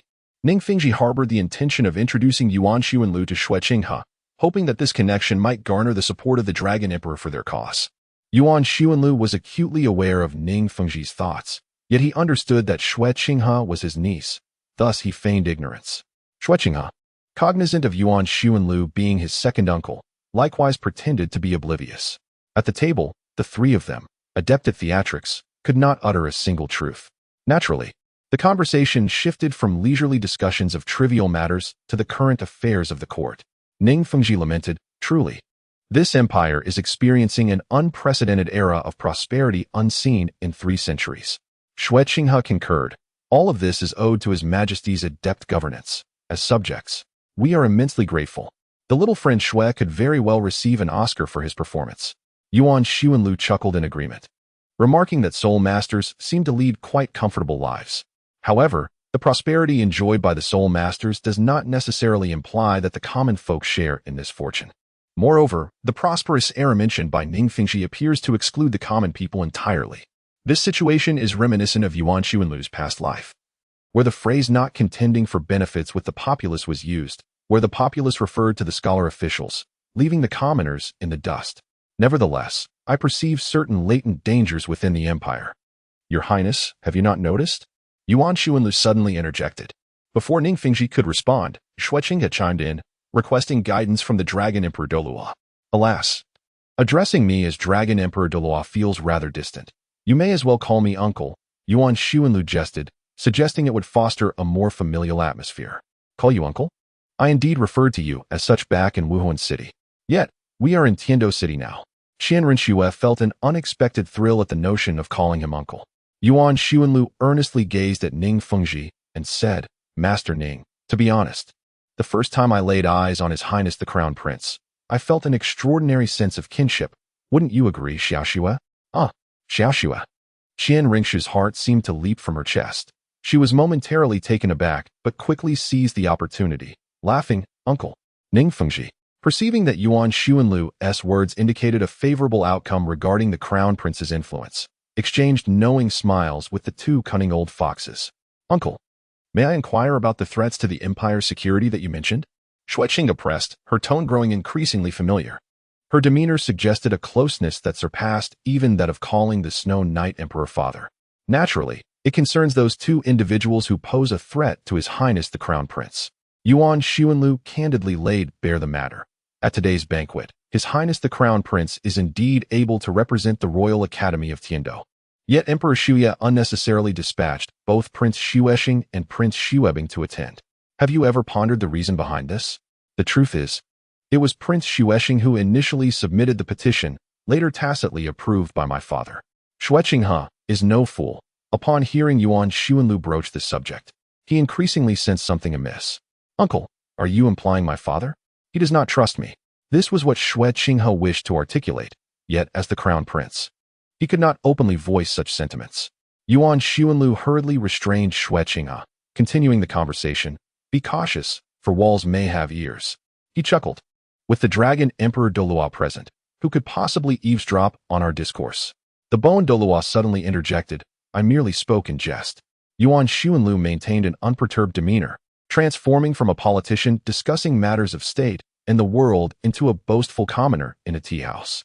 If Avalanche were truly a frivolous individual, Prince Xuexing would not have consistently kept him by his side, for one cannot elevate a fool from the mire. Enlightening indeed, Xueqing smiled subtly. Little Snow, you seem to have misjudged. Yuan Xuanlu patted Xueqing on the shoulder. After their conversation concluded, everyone departed the side hall, leaving Xueqing alone. He reclined in his chair, remaining still, stirring the steaming tea, and after a lengthy sigh, Qian Renxue spoke in a warm, melodious voice. What a thrill! Chapter 70, the second uncle years later, standing before the papal hall. Qian Renxue would surely reminisce about that distant afternoon when her second uncle took her to visit the Douluo Hall. Many years ago, in Wuhan City, at the papal hall. Get out! A vehement shout echoed. The young Qian Renxue, tears brimming in her eyes, slowly lowered the origami crane she had proudly presented to Bibi Dong. Enraged, Bibi Dong glared at Qian Renxue's face and her signature golden hair, filled with disgust. Seeing Qian Renxue was akin to confronting her father, a repulsive sight. Mother, get out. Bibi Dong rose, ready to strike Qian Renxue. Terrified, Qian Renxue quickly shut her eyes and curled into a ball, the paper crane slipping from her grasp and falling to the ground. Yet, the anticipated pain did not arrive. Regardless of the circumstances, a child is innocent. If you wish to vent your anger towards Qian Xuanji, do not act as a villain before the child. How will your own child perceive you in the future? Yuan Xuanlu seized Bibidong's wrist, positioning Qian Renxue behind himself as a shield. The anticipated blow never landed. Your entire family is utterly repugnant, Bibi Dong exclaimed, her voice laced with fury. In an instant, her wrath transformed her into a ferocious lion, causing the timid Qian Renxue to instinctively clutch Yuan Xuanlu's sleeve tighter. That matter concerns Qian Sunji. It is of no consequence to me. Yuan Xuanlu gazed upon Bibi Dong's exquisite visage, pondering that her infatuation was indeed a perilous folly. Are you not the slightest bit enraged? I am, after all, your Bibi Dong. Suddenly, she halted, and even she was taken aback. My fiancé. Yuan Xuanlu engaged in conversation with Bai Dong, affirming, indeed, the individuals from the Spirit Hall are intentionally orchestrating a union between us. As the Holy Maiden of the Spirit Hall, endowed with dual spirits, you possess immense potential for cultivation. Furthermore, our marriage is essential for binding you firmly to the chariot of the Spirit Hall. Precisely, Bai Dong retorted vehemently. Is that so? Then why did you immediately seek out Yu Shaojing? Bai Dong's face flushed with anger. You are being utterly unreasonable. You and I are simply incompatible. Unreasonable, you say? Yuan Xuanlu, in a fit of exasperation, retorted with a sardonic smile. I made it abundantly clear from the beginning. Having received so much from our spirit hall, you are one of us. If you desire the freedom to love as you please, then by all means, return what you owe us. Do not indulge in hypocrisy, savoring our provisions while simultaneously disparaging us.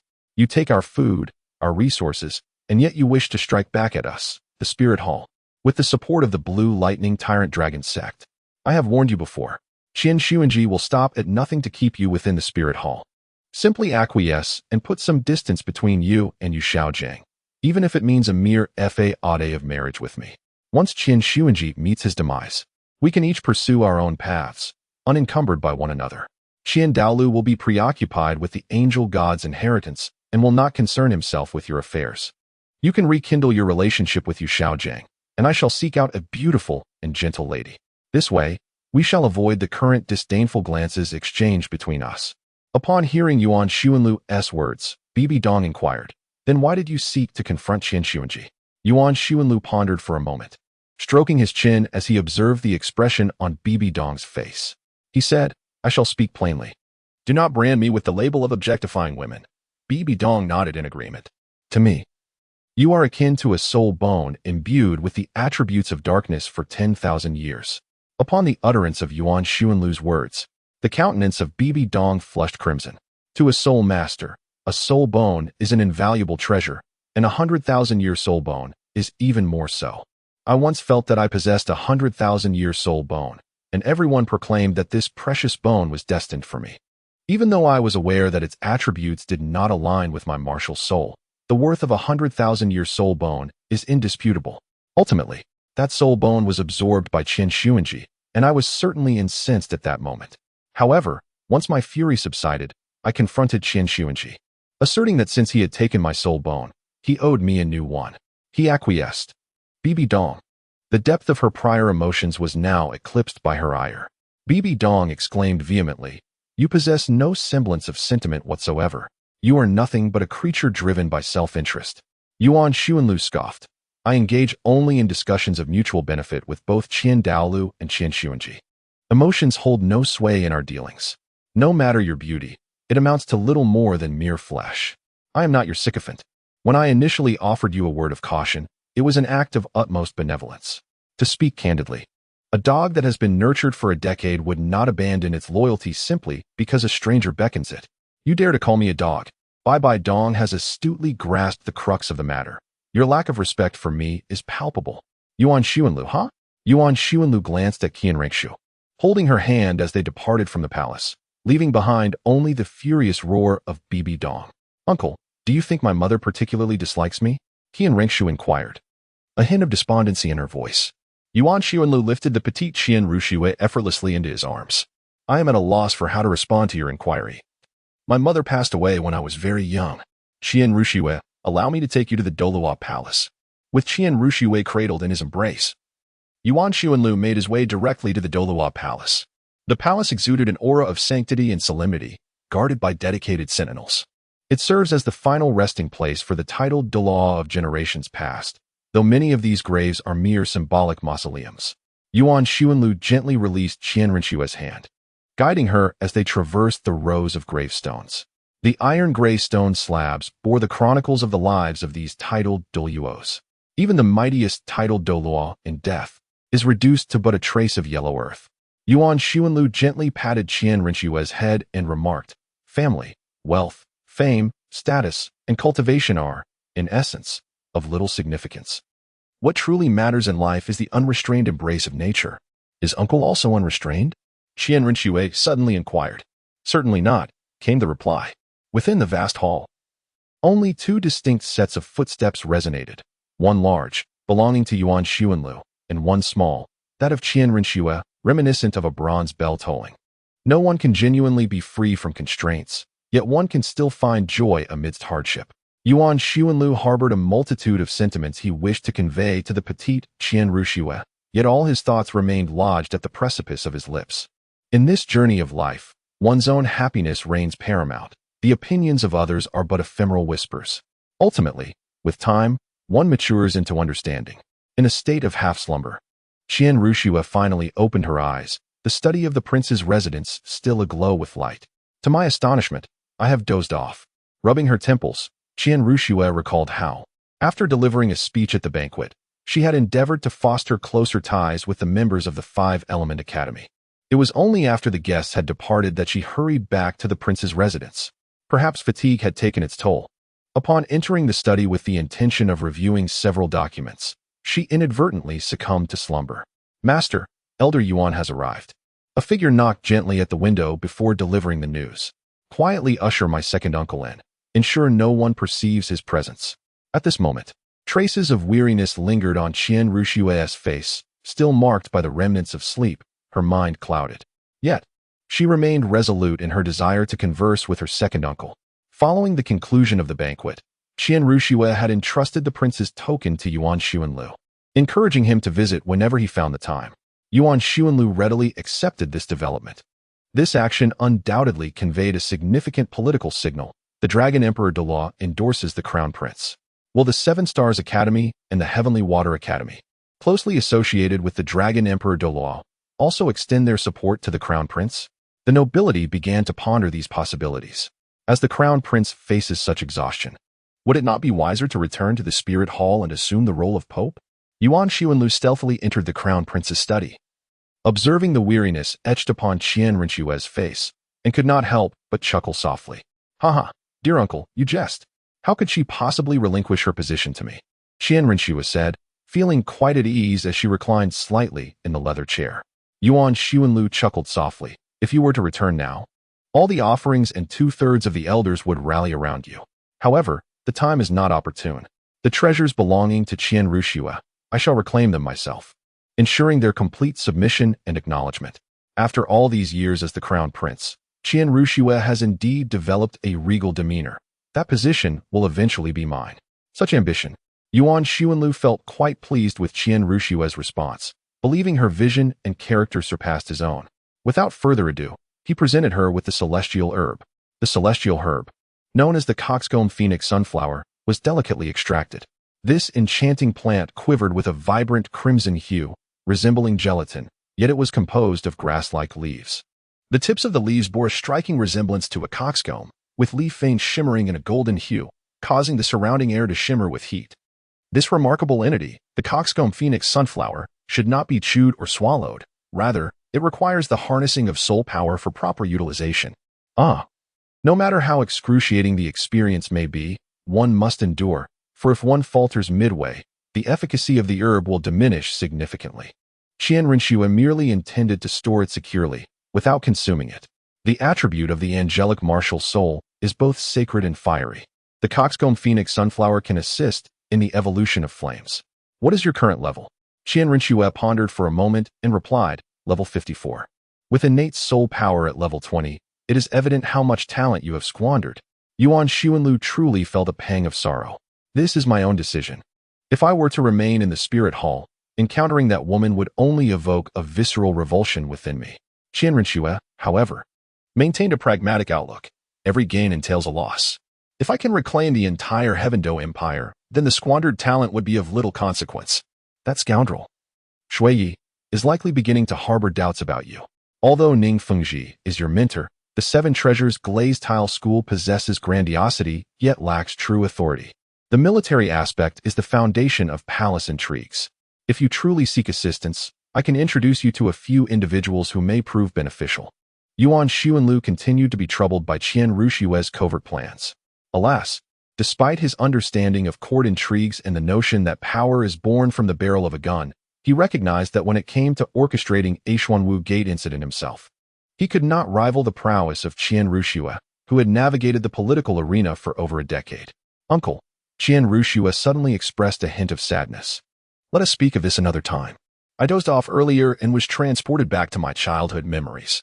However, I was too young then, and many details elude me. May I inquire about my father and the Pope? Chapter 71. A questionable family. May I inquire about my father and the Pope? Qian Ruxue asked with curiosity. The tales of her parents held an air of mystery for her, as if everyone deliberately chose to avoid the topic. Yuan Xuanlu shook his head, his expression gravely serious. This matter can only be disclosed to you after Qian Douluo has informed you. Now let us discuss the nature of those two individuals. Upon hearing this, Qian Ruxue immediately shifted her approach, eager to glean more information. Yuan Xuanlu gazed into Qian Ruxue's eyes, initially inclined to refuse her request. However, upon reflection, he considered that it might not be detrimental for her to learn certain truths about her parents sooner rather than later. Your father, indeed, possesses a rather modest talent among those who wield angelic martial souls. This assertion is undoubtedly accurate. In the quest for enlightenment, one must tread lightly. As for Qian Xuanji, that individual possesses an extraordinary talent, all dedicated to the art of strategy and intrigue. Do not doubt it previously. The Spirit Hall was merely on par with the two great empires. Yet under his guidance, the Spirit Hall ascended to a position above both empires. The Heaven Do Empire and the Star Luo Empire have both been infiltrated with numerous spies, which explains how you so effortlessly acquired the identity of Xue Qinghe. Yuan Xuanlu harbored resentment towards his frugal brother, yet he could not help but admire the latter's innate talent for strategy and intrigue. Of course, Yuan Xuanlu ultimately added a final remark. Of course, regardless of the circumstances, he remains a scoundrel. As Yuan Sun suddenly broached the topic of scoundrels, an air of awkwardness enveloped the conversation. Qian Ruxue, sensing the discomfort, quickly shifted the discourse by inquiring about her sister's mother. It was evident that she harbored some resentment towards her own mother, as the mere act of referring to Bai Dong as mother was fraught with difficulty. What manner of person is the Pope? Qian Ruxue asked, her tone markedly more composed as she adopted a different form of address. Ambitious, exceptionally gifted, yet prone to extremes, often oscillating from one extreme to another. Yuan Xuanlu pondered for a moment before speaking. How so? Qian Ruxue inquired, her brow furrowed in confusion. If one possesses talent, it requires no further elaboration. A twin martial soul is sufficient to signify Bibi Dong's innate prowess. As for ambition, it was evident when Bibi Dong, shortly after being appointed as the saintess, eagerly engaged in the administrative affairs of the Spirit Hall, demonstrating a fervent desire to take charge, a clear testament to her strong career aspirations. Yuan Xuanlu let out a sigh, transitioning from one extreme to another. She was indeed a lovesick fool in her youth, and now her desire for destruction seemed utterly deranged. Destruction of what? Qian Ruxue widened her eyes in astonishment. Yuan Xuanlu could never disclose Bibi Dong's intention to annihilate the angel family. After all, Qian Ruxue is Bibi Dong's daughter. Her words would undoubtedly lead to untold troubles in the future. Yuan Xuanlu could only speak ambiguously, suggesting the annihilation of all beings and objects that hinder her. In truth, if one were to consider the original work, it seems that Bibi Dong's desire for destruction extends beyond merely the angel family. She aspires to obliterate the entirety of the Douluo continent. However, now that one has truly traversed into the world of Douluo continent, relying solely on the novel to form a one-dimensional understanding of a character would be a grave error. From Yuan Xuanlu's perspective, Bibi Dong appears to harbor a singular intent to eradicate the angel family, while her grander ambition is the unification of the continent.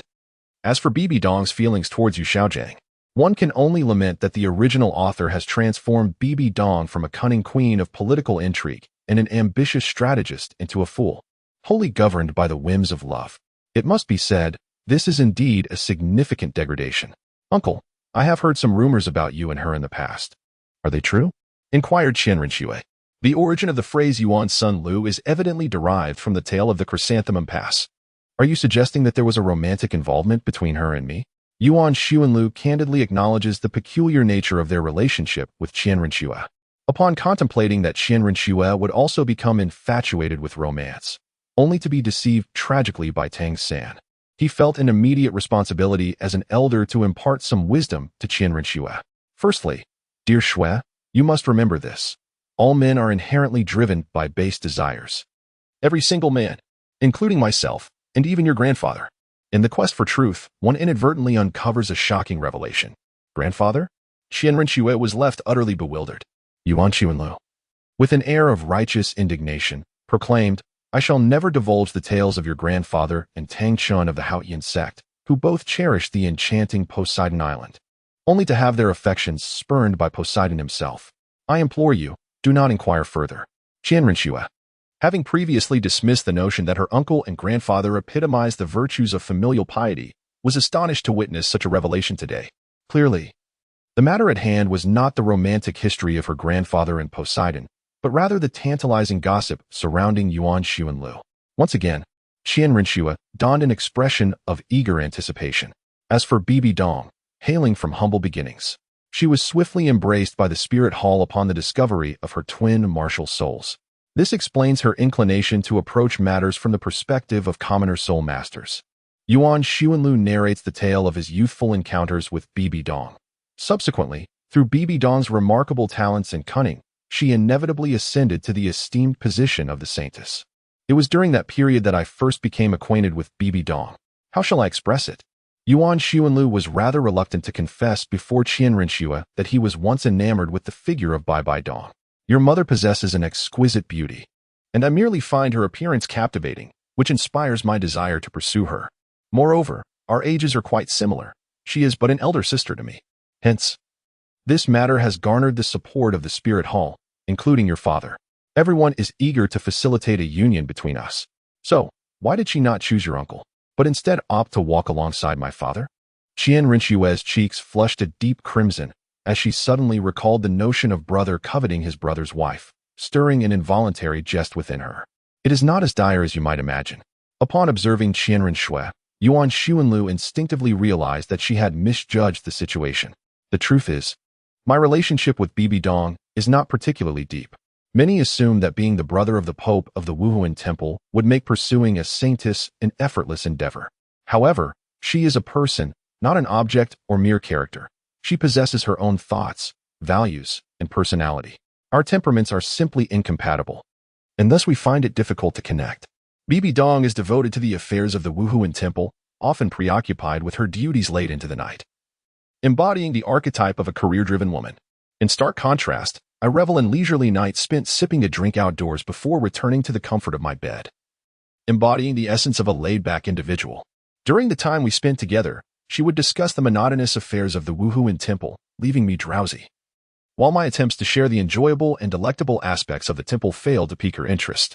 She cannot fathom why, despite being surrounded by abundant resources, I do not strive harder to cultivate my abilities and seize power. Conversely, I struggle to understand why, having already attained the status of a saintess, she cannot simply relish her position in peace. After all, our wealth is boundless, and our future cultivation guarantees us the rank of title Douluo. Why the relentless pursuit?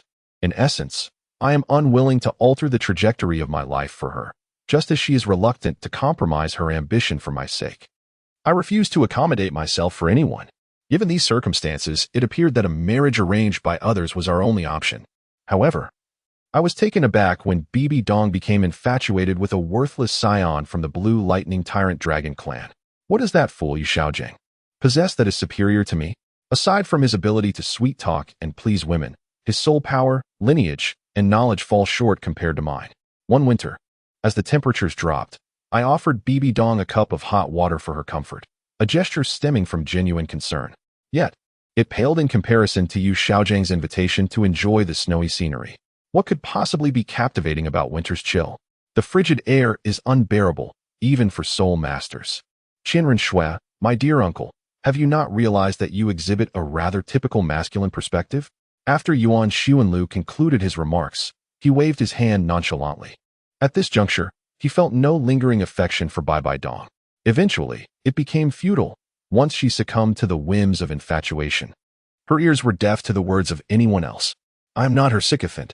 I merely appreciate her beauty. Why should I indulge her? I refuse to compromise my own principles for her sake. Thus, we parted ways rather unceremoniously. Qian Rinxue still harbored numerous questions. Yet it appeared that Yuan Xuanlu was reluctant to elaborate further. She could not press him for answers, so she deftly shifted the conversation to the matter of the crown prince's power struggle. The two engaged in a candlelit discussion. So be it.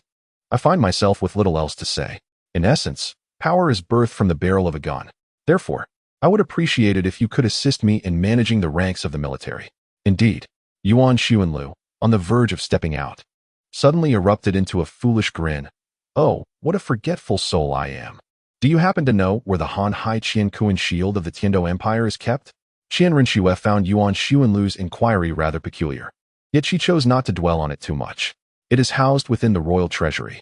If my uncle requires it, I could retrieve it for him to appreciate for a few days. No need for that. Simply provide me with the location, and I shall personally go and collect it.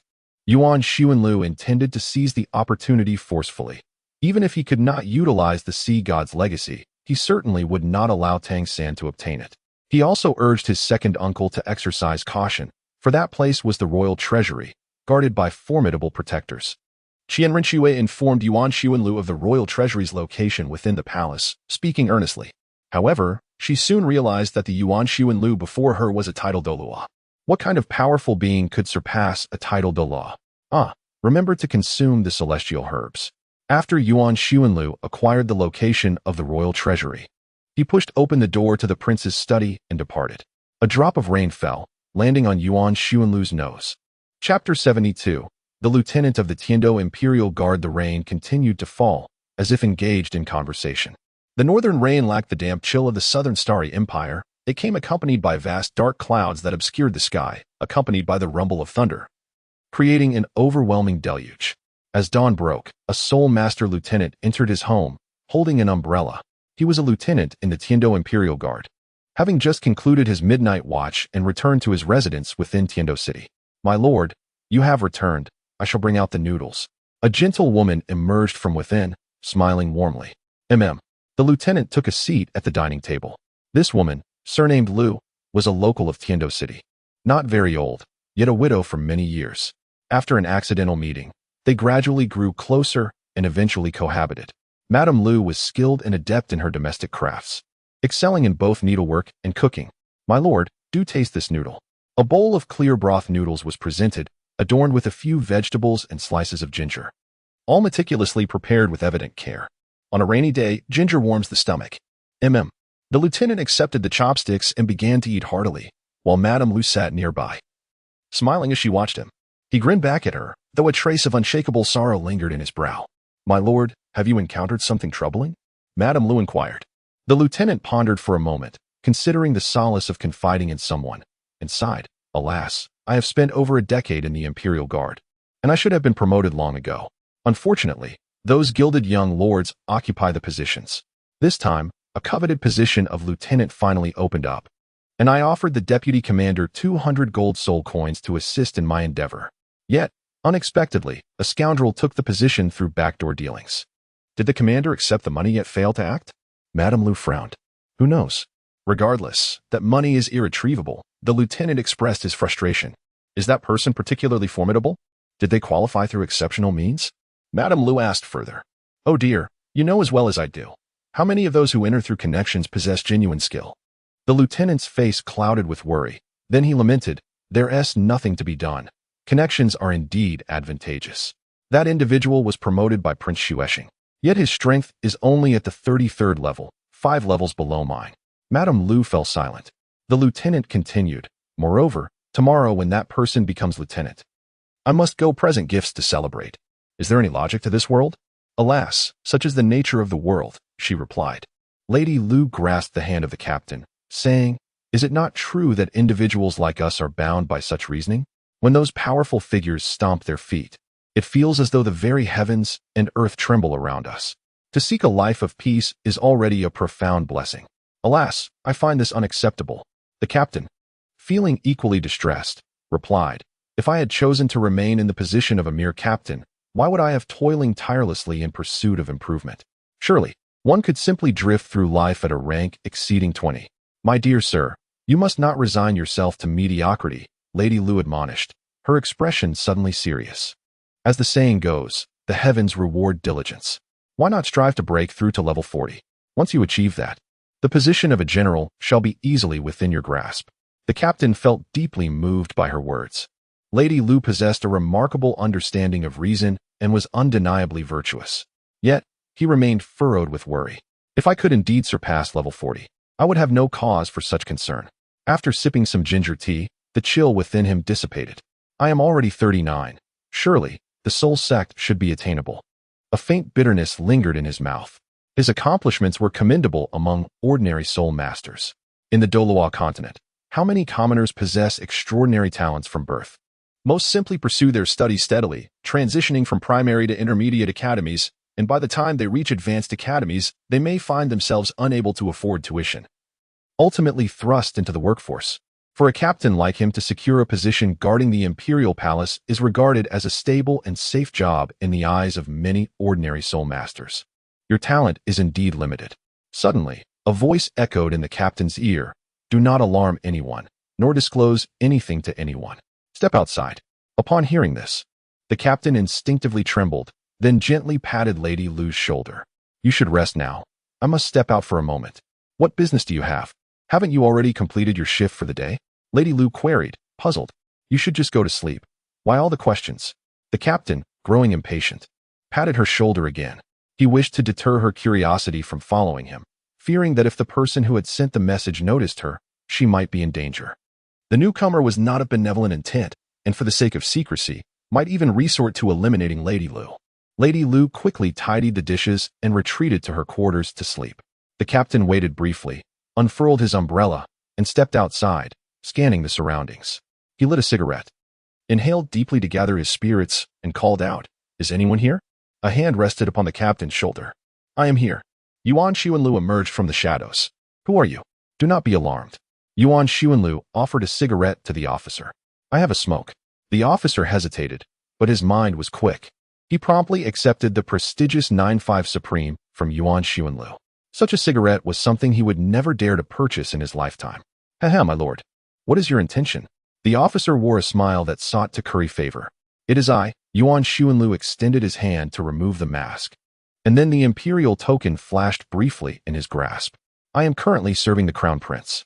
Brother Yuan. The captain clearly recognized Yuan Xuanlu. Their acquaintance had been forged over shared moments of revelry, thus they were considered familiar. However, the captain was unaware that Yuan Xuanlu was none other than the renowned Dragon Emperor Douluo, perceiving him merely as a powerful soul master endowed with wealth and influence. Brother Yuan is serving the crown prince, destined for a brilliant future, the captain mused in perplexity. The crown prince seeks assistance from the military. The words spoken by Yuan Xuanlu reflect profound contemplation.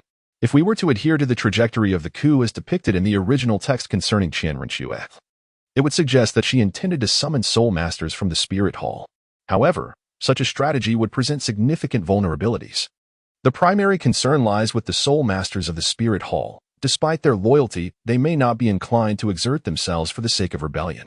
Should the crown prince find himself in a precarious position, there would inevitably be voices advocating for a more cautious approach. Uttering platitudes such as let us deliberate further or as long as the green hills remain, there is no fear of running out of firewood. Being members of the spirit hall, they could simply retreat and dissolve back into their ranks without risking their lives to support the crown prince's insurrection.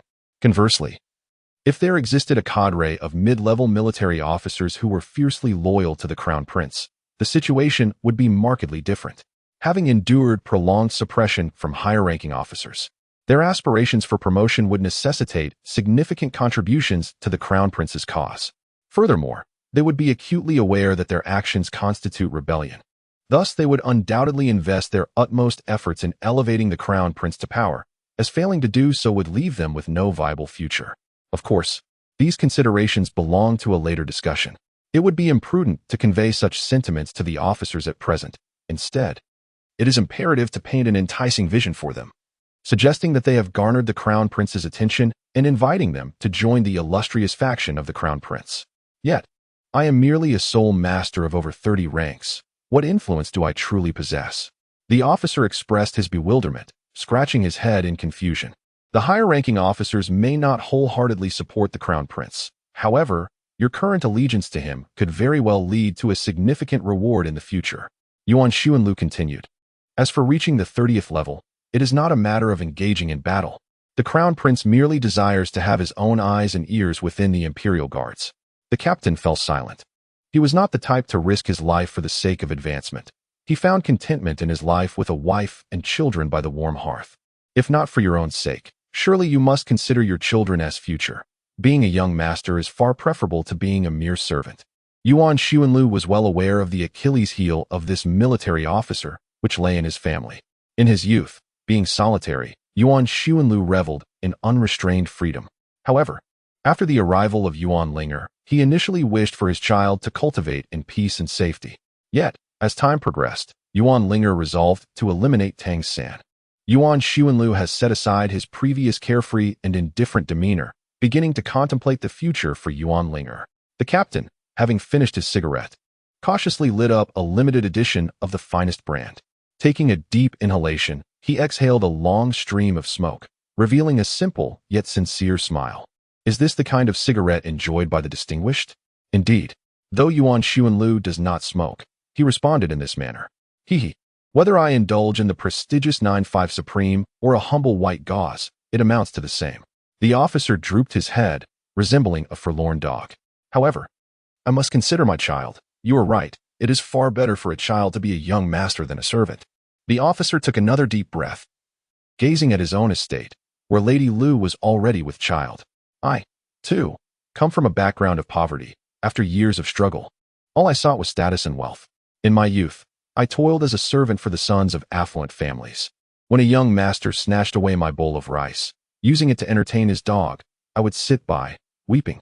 The steward would come over, delivering a sharp slap, urging me to applaud and praise the dog for its catch. The steward would say, "The young master has a kind heart. He cannot bear to see the poor in tears. The path of Yuan Sun has been left without assessment. I certainly do not wish for my child to live as a mere servant once more."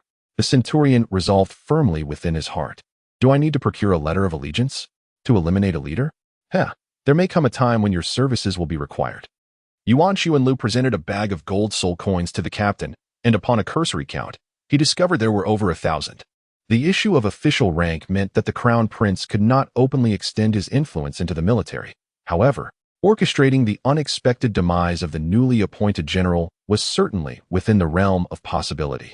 The captain felt a chill creep down his spine. To him, the general was already a minor leader, and the thought that one could be so easily disposed of revealed the utter disregard for human life held by these powerful figures. As he weighed the 1,000 gold soul coins in his hand, he realized that this sum was likely intended for bribing the commander once the general met his untimely end, with any surplus possibly becoming his own. He resolved to diligently cultivate his skills, aspiring to ascend the ranks, and hoped that in a decade's time, he might achieve the esteemed level of 40. Yuan Xuanlu gently patted the shoulder of the officer, and in the blink of an eye, he vanished from sight. The rain gradually subsided, yet the officer could only feel a chilling sensation penetrating to the very crown of his head. Chapter 73, Preparations for Infiltrating the Tiando Imperial Palace, Part 1, 7-Star Academy. Yuan Ling'er concluded a night of meditation and subsequently rose to partake in breakfast. The rain that fell last night continued to linger, draping the day in a gentle, persistent drizzle. The verdant evergreens melded seamlessly into the misty rain. Oscar had arrived at the cafeteria quite early, where a window was dedicated to selling his renowned grilled sausages. "Good morning, Sister Ling," Oscar called out, holding up a sausage and grinning at her mischievously. Yuan Ling'er glanced at his window, where students were forming a long queue, and even several teachers had mingled among them. Is it truly that delectable? Yuan Ling'er was taken aback. It seemed that Oscar's sausages possessed a singular flavor. Could it be that the essence of charcoal grilling rendered a distinct taste? With this query lingering in her mind, upon raising her gaze, Yuan Ling'er was greeted by a massive advertisement in the window, Dragon Emperor Douluo's favorite sausage. Beside it was an image of Yuan Xuanlu, holding a sausage and sporting a radiant smile that showcased his prominent front teeth. In the smoky, bustling atmosphere of the cafeteria, a delicate sheen of grease glimmered upon the image's front teeth. Yuan Ling'er stifled a yawn, foregoing the purchase of Oscar's sausages and instead opting for a bowl of beef noodles at another counter. "Would you prefer round or flat?" the cafeteria lady inquired in her thick dialect. "Round," she replied. Yuan Ling'er replied. In no time, a steaming bowl of beef meatball noodle soup was presented. Yuan Ling'er herself carried the rice noodles to the condiments table, where she added cilantro, sesame oil, minced garlic, vinegar, and a generous handful of chili oil. Subsequently, she sought out a corner where Mu and Guang were seated to savor her noodles. Yuan Ling'er and Yuan Xuanlu share similar dietary preferences, both exhibiting a distinct fondness for spicy flavors. Fortunately, as a soul master, she is spared the consequences of such indulgence, or else she would likely be plagued by a few more blemishes. Sitting across from Yuan Ling'er, Mu Guang found himself in tears from the pungency of the aroma, exclaiming, "It smells incredibly spicy." As a local of Tiando City, he struggled to endure the intensity of the heat. Nevertheless, the dish was undeniably delectable. Yuan Ling'er slurped her noodles with gusto, crimson oil smudging the corners of her mouth. What has compelled Oscar to rise early and labor tirelessly selling sausages these past few days? After a brief moment of dining, Yuan Ling'er inquired. Muhi Guang had just finished devouring 2 substantial meat buns, wiping the grease from the corners of his mouth with a napkin. As though he were in dire need of funds. In need of money? Aside from the Soul Master subsidy provided by the Spirit Hall, it seemed he was exempt from tuition fees at school. It was merely pocket money. Muhi Guang remarked, when it comes to courting Shui Bing'er, that meager Soul Master subsidy is certainly insufficient. Before long, a Jia arrived, plopping himself onto a chair with a jovial demeanor, greeting Yuan Ling'er and Muhi Guang with a smile. Where is Uncle Yuan? It has been several days since I last saw him. A Jia pondered, utterly perplexed. Recently, Yuan Xuanlu seems to have vanished, as if he has disappeared without a trace. For the past few days, the teacher also appears to be absent from school, leaving one to wonder what could be occupying their time. Mu and Guang pondered and realized that Gao Yi seems to have also gone missing. Yuan Ling'er helplessly raised her hands, saying, "Father is preoccupied with his own affairs and will not strictly oversee us any longer. Then what shall we do about our cultivation?" Ajia inquired. "For the remaining 5 years, we shall essentially continue in this manner. We merely need to consistently refine our pure soul power." Mu and Guan also expressed a sense of regret, asking, "What about practical training?" "Not at all. As for practical experience, we can register for soul battles at the Great Soul Arena in Tiando City right now. However, Father's stipulation is that we must register anonymously." Yuan Ling'er elucidated, "I see." Mu and Guang nodded in agreement. "I too must diligently cultivate. I haven't advanced a single level in these past few months." Ajia appeared rather abashed. "Are you concerned that Lu Wei may surpass you?" Mu and Guang teased Ajia with a playful glint in their eyes, adding, "Lu Wei is in a similar predicament. He and Bing Shan must also focus on refining their soul power techniques. He might still be stuck at level 23. Yuan Ling'er, however, disagreed with this perspective, asserting that at the Eye of Ice and Fire, their pace of cultivation would surpass ours. Upon hearing this, Ajai couldn't help but furrow his brows in concern. Yuan Ling'er finally finished her meal, and she, along with Mu He and Guang, left the dining table to embark on their training together. "What shall we discuss?" Oscar tidied up and asked a student to assist in selling as he hurried over with a sausage in hand.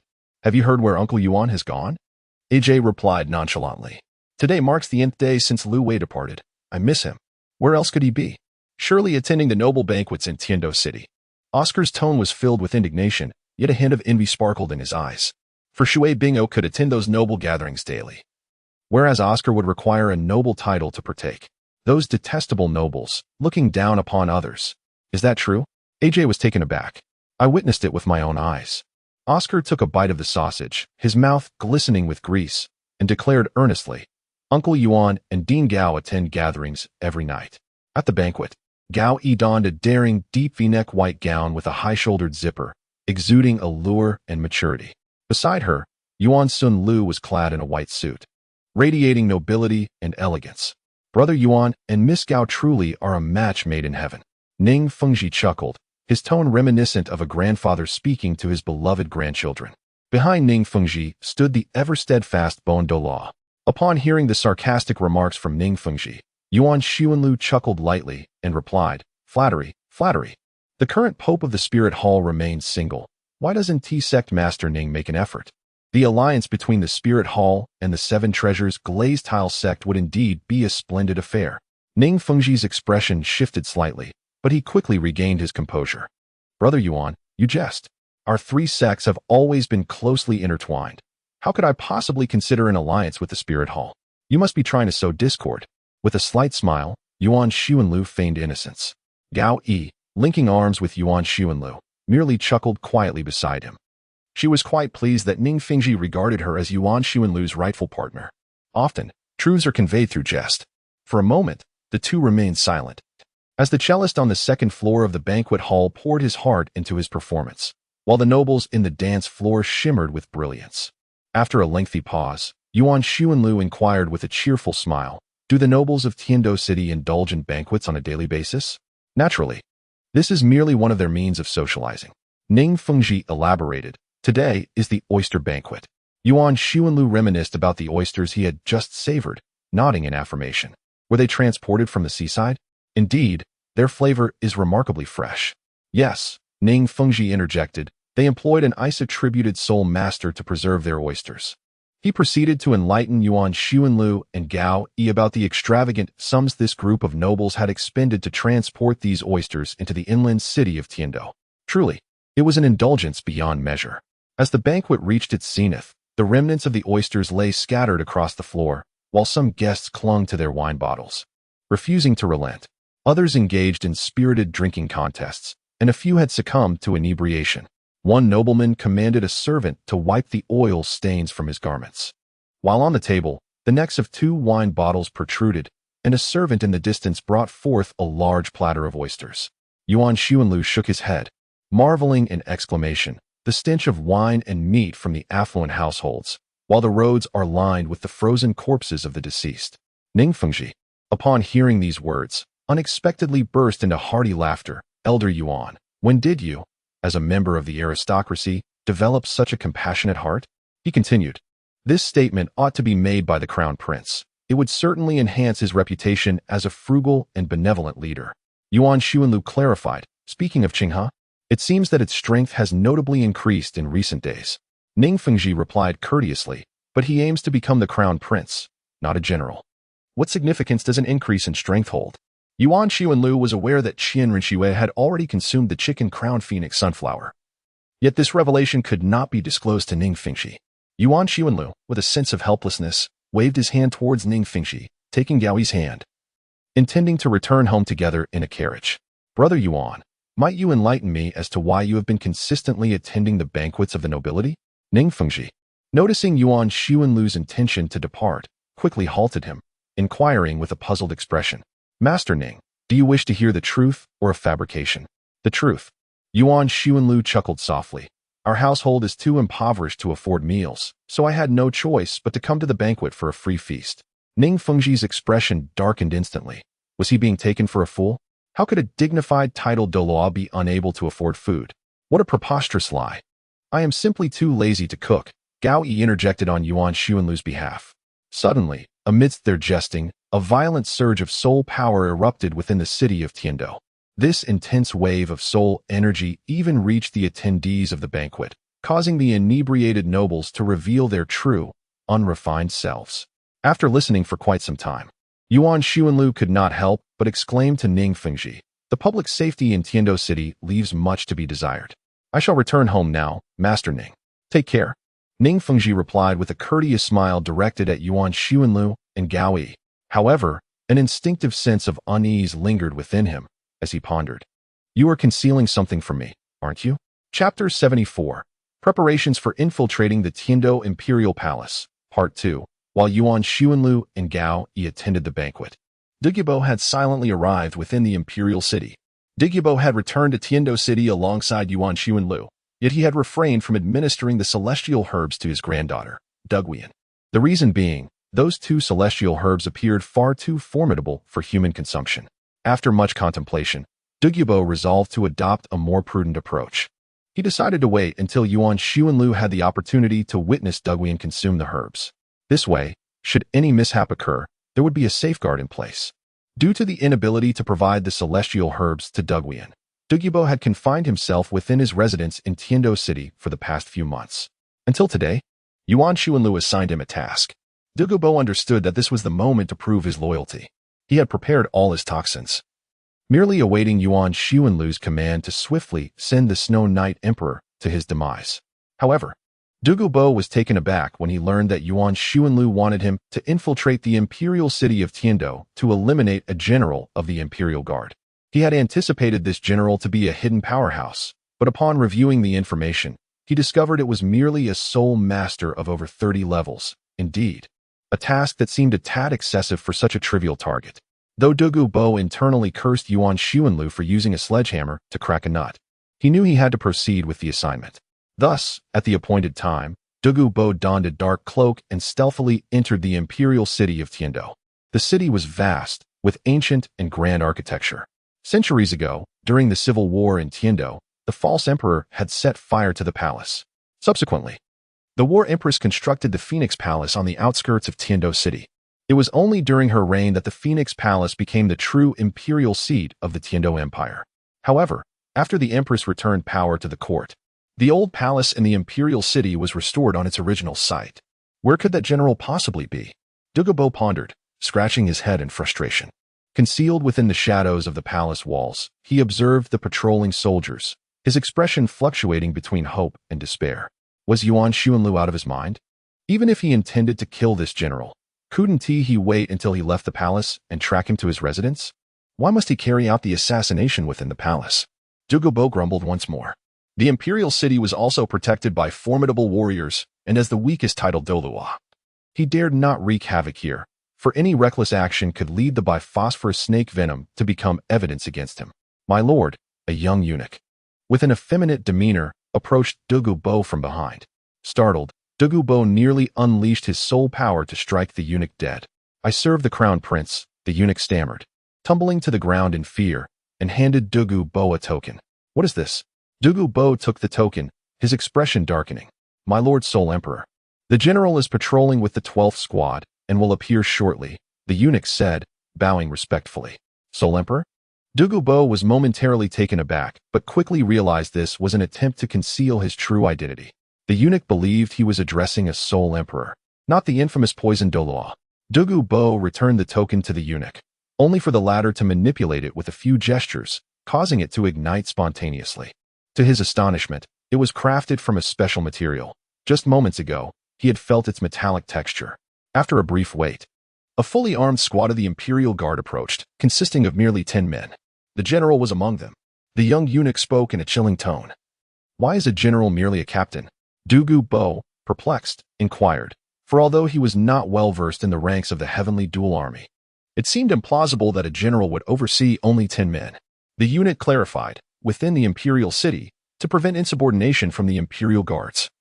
Even a commanding officer is permitted only 10 subordinates.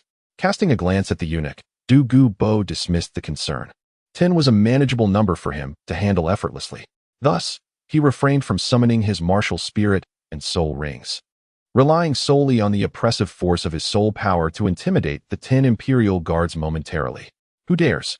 The leading captain had yet to finish his query when Douluo, emerging like a specter from the shadows, unleashed his formidable soul power upon the captain's head. The sound was akin to a watermelon splitting. With another wave of his hand, the remaining 9 guards succumbed, collapsing lifelessly to the ground, blood flowing from their mouths and noses. Your skills are commendable, Lord Soul Emperor, the eunuch praised as he stepped forward from the shadows, ingratiating himself with Douluo. You cannot escape, can you? Douluo retorted, having sensed the eunuch's intent to embrace death when he destroyed the crown prince's token. I serve my master in this endeavor. I had no intention of returning alive, the eunuch replied with a grin. I have a sister. If I can ensure her a life of wealth and security, I will have no regrets. Douluo nodded. Then you may conclude your own fate. He understood that such individuals typically prepared poison for themselves when undertaking such actions, requiring no intervention from him. However, just as he turned to depart, the audacious eunuch boldly obstructed his path. Lord Soul Emperor, you cannot leave. Anger flared within Douluo. When had he ever been hindered by a mere eunuch? His expression fluctuated as he contemplated striking down the eunuch outright. The crown prince is presently engaged in a midnight discussion with his majesty within the palace. The eunuch explained nonchalantly. What concern is that of mine? Douluo retorted, his distaste for matters involving the royal family evident. The eunuch chuckled. In the eyes of my master, there is little distinction between you, Lord Soul Emperor, and a lowly servant like myself. Have you not prepared for this undertaking? With that, the eunuch's demeanor shifted dramatically as he summoned every ounce of strength to shout, "There is an assassin." His voice resonated powerfully, echoing throughout the imperial city, inciting a cacophony of chaos.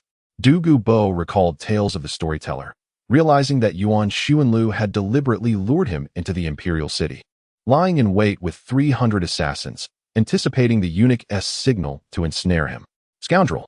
Douluo, filled with fury, let out an exclamation. Just as he prepared to eliminate the shrill little eunuch, he discovered that the eunuch had already collapsed to the ground, having severed his own lifeline. Remarkably, this eunuch possessed a 3rd-level soul power.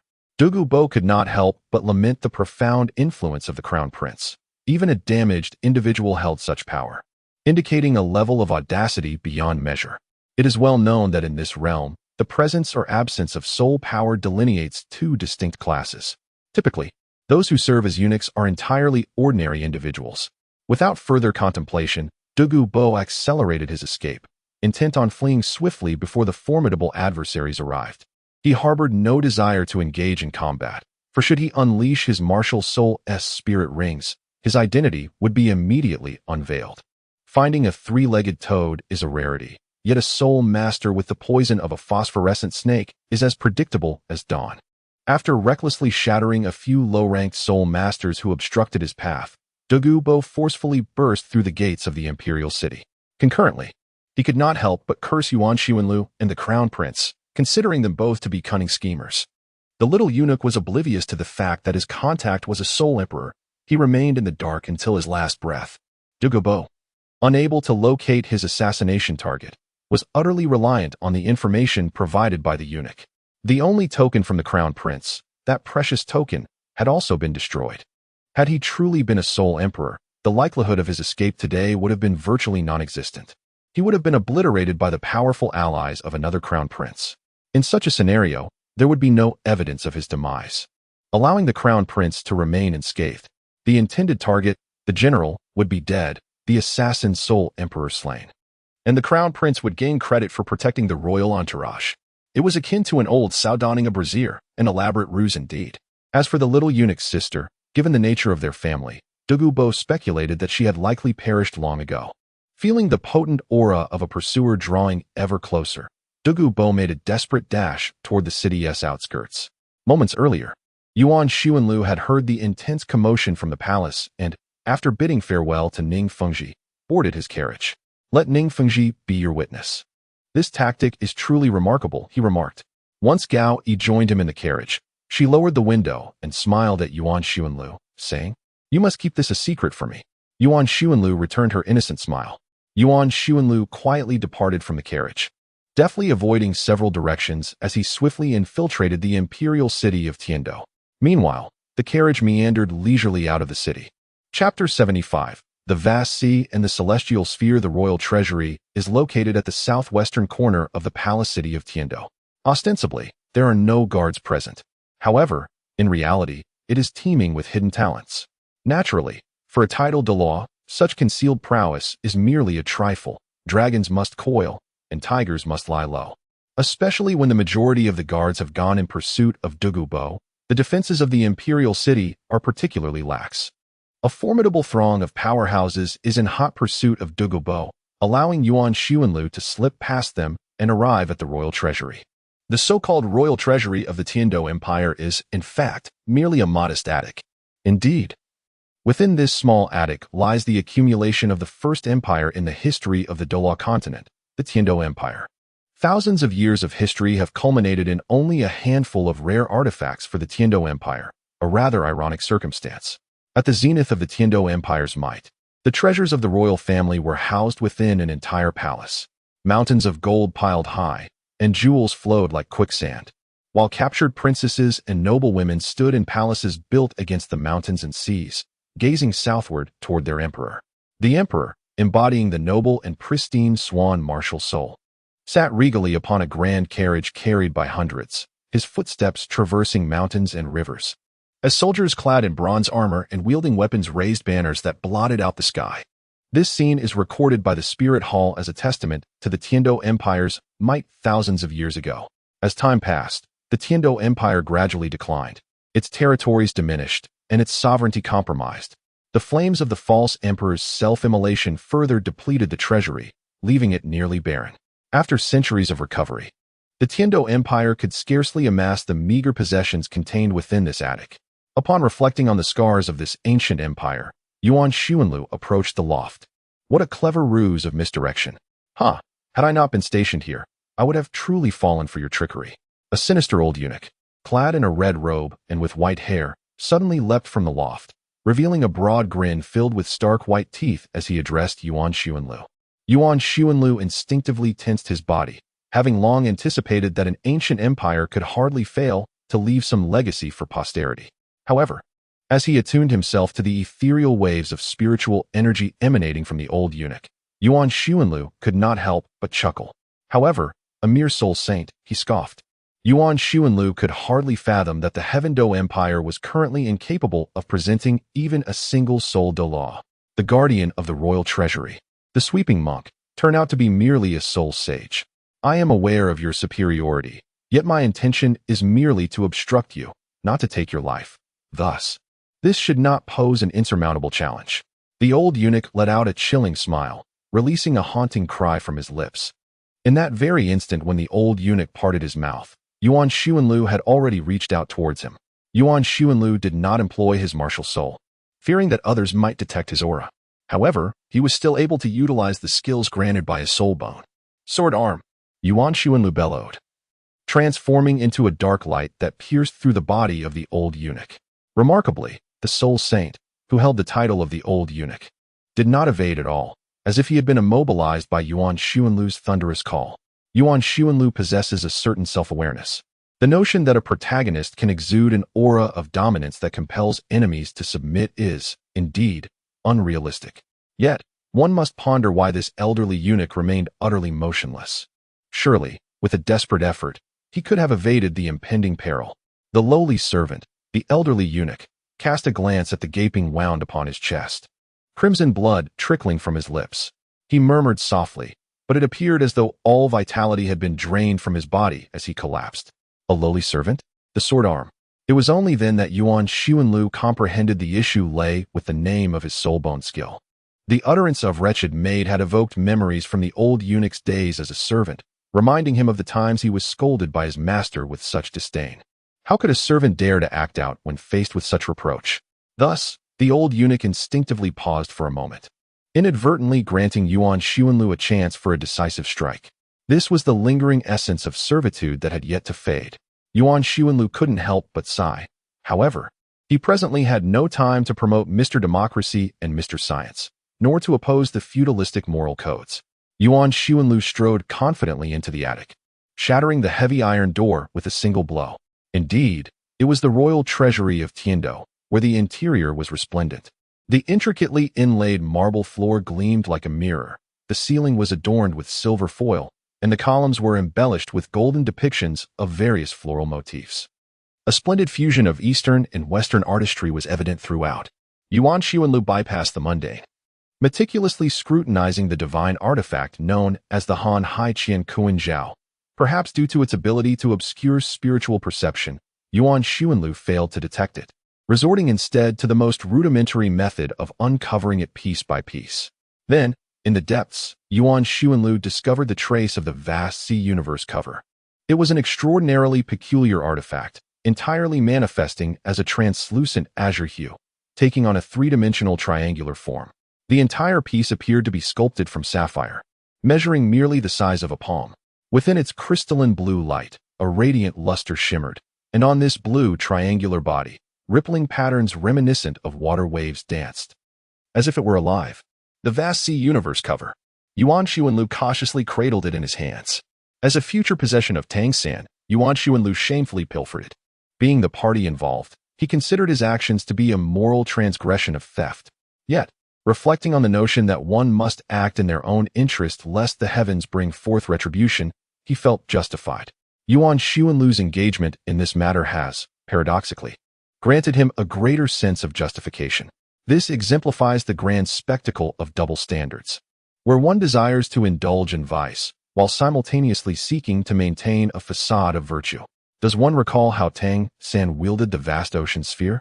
Was it not through the blood oath of recognition? Yuan Xuanlu was eager to embark on his journey, yet he retained a modicum of rationality. Aware that the vast sea universe cover possessed what one might refer to as the power of the vast sea, despite his status as a titled Douluo, he could not dismiss the possibility. What if he were unable to withstand the power of the vast sea, rendering him immobile and vulnerable to capture within the imperial palace of the Heaven Do? It would undoubtedly spell disaster for him. Yuan Xuanlu pondered for a moment and decided that it was wiser to exercise caution rather than recklessness.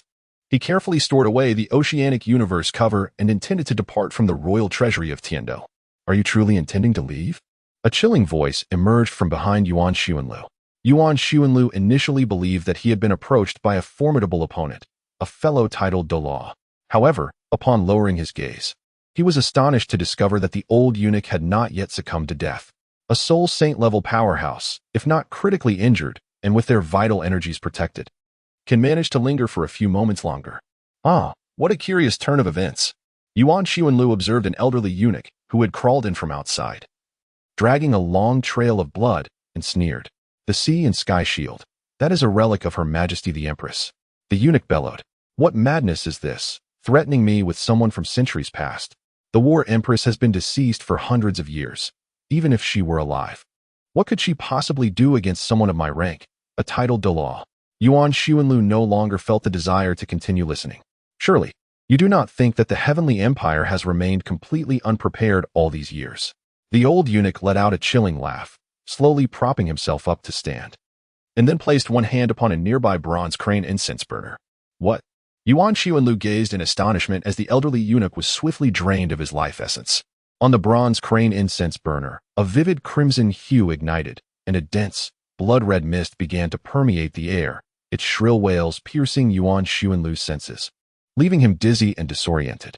The entire loft commenced a wild tremor, and before he could fully comprehend the situation, he felt an irresistible force drawing him in. Amidst the chaotic interplay of light and shadow, it seemed as though he was being pulled into an alternate realm. Yuan Xianlu mused, after all, how could a millennia-old empire lack its own profound heritage? The figure of Yuan Xianlu vanished into the treasure vault, and a thick blood-red mist enveloped the attic, creating an atmosphere of malevolence. Chapter 76. Suddenly, a madman sharpened his knife at night. In the capital of the Tiando Empire, the recent uproar felt like an illusion. As the heart of the Tiando Empire, the emperor swiftly quelled the chaos within mere minutes. The palace now resonated with an air of sternness. Soldiers stood guard every few steps, while eunuchs and palace maids cautiously lowered their heads, dutifully attending to their roles. Only the emperor, crown prince, and other high-ranking officials convened in the grand hall. Minister Fu, what news do you bring? Xue Qinghe inquired, standing at a lower position than the snowy night emperor. His gaze fixated on a feeble old minister. The elderly official, with hair and beard completely white, possessed an unexpectedly ruddy complexion. He was the night watch minister of the evening. To avoid any oversight of crucial military matters, the emperor had arranged for the ministers to take turns guarding the palace through the night. Your Highness, the imperial guards have secured all palace entrances, and I have also dispatched someone to inform Lord Ning. There should be no further issues now, Minister Fu reported with composure, embodying the demeanor of a seasoned statesman. Have we captured the assassin? Inquired the snowy night emperor. Minister Fu shook his head, directing his gaze towards the commander of the imperial guards. Seeing this, the commander quickly knelt and shuffled forward, murmuring, "We have not apprehended the assassin, my liege." Infuriating, the snowy night emperor slammed the table, causing the documents to leap. "Father, please calm your anger," Xue Qinghe urged. "Your Majesty, please, do not be wrathful," echoed the court officials, mimicking one another. The emperor's fury stemmed from a profoundly imperial disposition characterized by suspicion and paranoia. Although the eunuchs and maids presently appeared subservient, they understood that an assassin of such caliber would not target them. In a few days, this incident would become fodder for idle gossip among them. The ministers remained unperturbed, for an assassin would not irrationally venture into the imperial city to attack officials.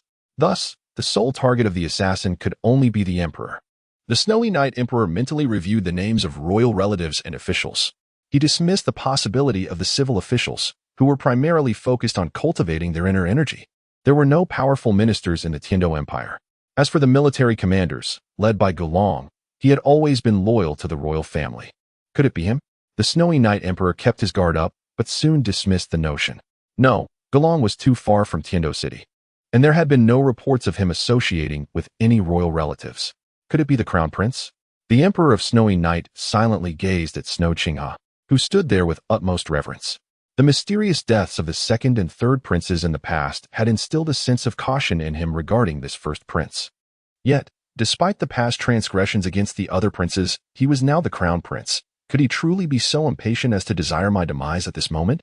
Conjecturing this possibility, the emperor felt a flicker of anger, but soon redirected his suspicions towards the other two royal figures, Prince Xuexing and Prince Xuebing.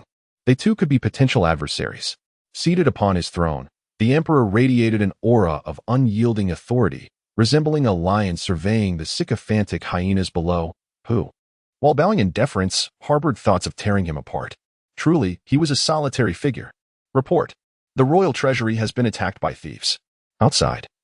The commanders of the Imperial Guard from the western and southern palaces simultaneously reported the alarming news. What? The Emperor of Snowy Night was genuinely alarmed. The royal treasury housed the accumulated wealth of the Tiando Empire over many years. More importantly, it was the Emperor's personal collection, akin to a private vault. It seemed as if he had activated the miser buff, clutching his chest in anguish, struggling to breathe. Quickly, I must see my treasury in person. Upon hearing the Emperor's furious decree, the Chancellor immediately urged, Your Majesty, the situation remains unclear. It would be wiser to stay in the Great Hall and await the arrival of Lord Ning.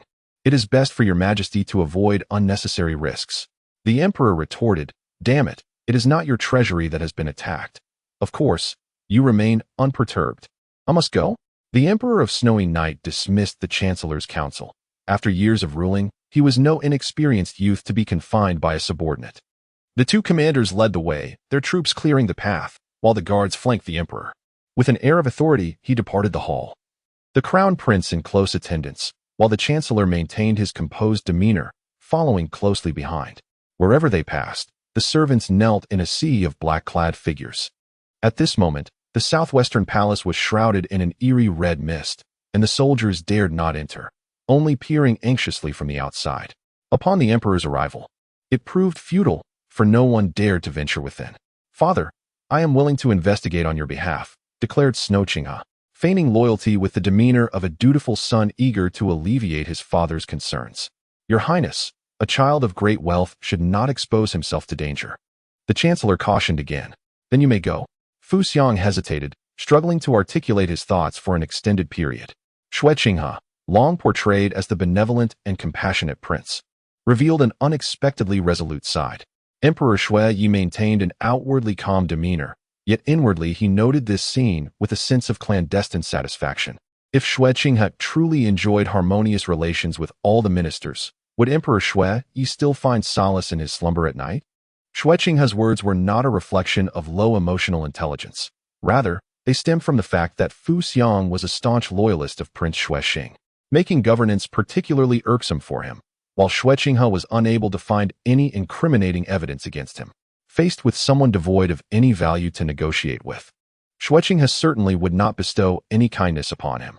His choice of simplistic and crude language was a deliberate affront to Fu Xiang, intended to convey to Emperor Shui Yi that he was not inextricably aligned with the ministers, thus providing the emperor with reassurance.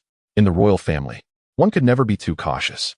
Your Majesty, Your Highness, Lord Fu Xiang, I am eager to uncover the truth. The commander knelt, hands clasped, his demeanor exuding loyalty. Well, the Emperor Shui Yi repeated thrice, expressing his approval. The commander bowed his head and unleashed his martial spirit, plunging into the dense red mist. The fog rippled, swiftly engulfing the commander, as if sound and light had been severed, rendering him irretrievable. After a considerable interval, the red mist remained silent. The commander of the Western Palace felt a rising anxiety as he awaited the return of his superior, his palms slick with sweat. He was about to demonstrate his loyalty to the emperor, yet he was not ready to meet his demise. Just as Shui Chingha was about to speak, he was interrupted by the composed Fu Xiang. No need to rush, he said, his mastery of temperance evident, standing with an air of confidence that could easily be mistaken for the strength of a titled Douluo. At that moment, a faint sound of battle and the thunderous clatter of hooves emerged from the red mist, growing ever closer. It resonated like the primal roars of ancient humanity, the thunderous beating of countless iron hooves crashing upon the earth like a relentless tide. From the wilderness, the spectral cavalry burst forth from the crimson haze. The soldiers of the Tiando Imperial Guard were struck with terror, as if their very souls had detached from their bodies, confronted by this cacophony of death. The cavalry appeared ragged, their ethereal forms seeming as if a mere soul skill could disperse them. Yet, the Imperial Guard inexplicably fell into disarray. In an instant, the soldiers, mostly pampered scions of affluent families, were reduced to cries of despair, having never witnessed an army emerging from a mountain of corpses and a sea of blood. The indomitable resolve of these death-defying riders shattered their psychological defenses. This was the cavalry of desperation. Fu Xiang cried out in despair. At this moment, The once dignified Fuxiang had lost all semblance of composure. His official had askew upon his head, as he awkwardly crouched and scurried away in a most undignified manner. Shui Qinghe quickly grasped the situation. According to the records of the Spirit Hall, long ago, the continent was ruled by soul beasts, and humanity, lacking the knowledge of cultivating their martial spirits, was feeble and powerless, reduced to mere prey for these formidable creatures, utterly devoid of any means of resistance. Throughout the ages, a brave faction of humanity arose to oppose the soul beasts. They mastered the art of metallurgy, cultivated the land with diligence, learned to tame soul beasts, honed their spirit power, and developed the ability to slay these beasts and absorb their soul rings. This struggle may have spanned centuries, perhaps even millennia. Yet in those primitive times, the sacrifices made by humanity's ancestors in their quest for survival went unrecorded and forgotten. Thus began a war for the independence of humankind. Ancient texts recount that whenever the tide of battle turned against them, a valiant cadre of cavalrymen would rush to the fray like a tempest, singing songs of those who fell on the battlefield, indifferent to life and death, charging fearlessly towards the terrifying soul beasts, unwavering in their resolve. The youthful angel god had once been among the ranks of these fearless riders. The snowy night emperor stood defiantly at the forefront, bellowing his challenge to the enemy. Yet alas, no one paid him heed. The leader of the fearless cavalry, the ghostly commander, drew forth a great bow and let an arrow fly. As the shriek of the arrow filled the air, the snowy night emperor felt his chest pierced. "Father!" Shui Qinghe exclaimed in horror. Chapter 77. The tomb. Yuan Xuanlu exhaled softly, sauntering leisurely through the dim passageway. The elongated corridor delved deeply downward, flanked by flickering candles that resembled lanterns beckoning the souls. When the elderly eunuch had ushered him into the shadowy path, an opportunity to escape had presented itself. After all, he was a titled Douluo of the 96th rank. Was he not? Yet, Yuan Xuanlu chose to tempt fate. He stood idly, curious to discern the intentions concealed within the eunuch's enigmatic demeanor. Once, he had embodied the essence of caution and nonchalance as a titled Douluo, yet now, he found himself in this perplexing predicament. Yuan Xuanlu found himself utterly perplexed. Yet he understood that when one cannot comprehend a matter, it is often best to refrain from overthinking it. After all, the river flows smoothly under the bridge in due course, so why fret? Thus, Yuan Xuanlu was escorted by the elderly eunuch into this secluded passageway. The passage felt interminable, and as he extended his hand, he could feel the intricate patterns carved into the stone. Yuan Xuanlu, illuminated by the faint glow of a candle, discerned the ancient relics. Undoubtedly, these carvings did not belong to the current artistic style of the Tiando Empire. The lines of these patterns were wild and robust, reminiscent of a primitive era. As Yuan Xuanlu gazed into the depths, he beheld a chaotic spectacle where creatures adorned with fantastical patterns engaged in fierce combat with disheveled humans. Claws pierced through each other's hearts, and fangs clamped onto throats.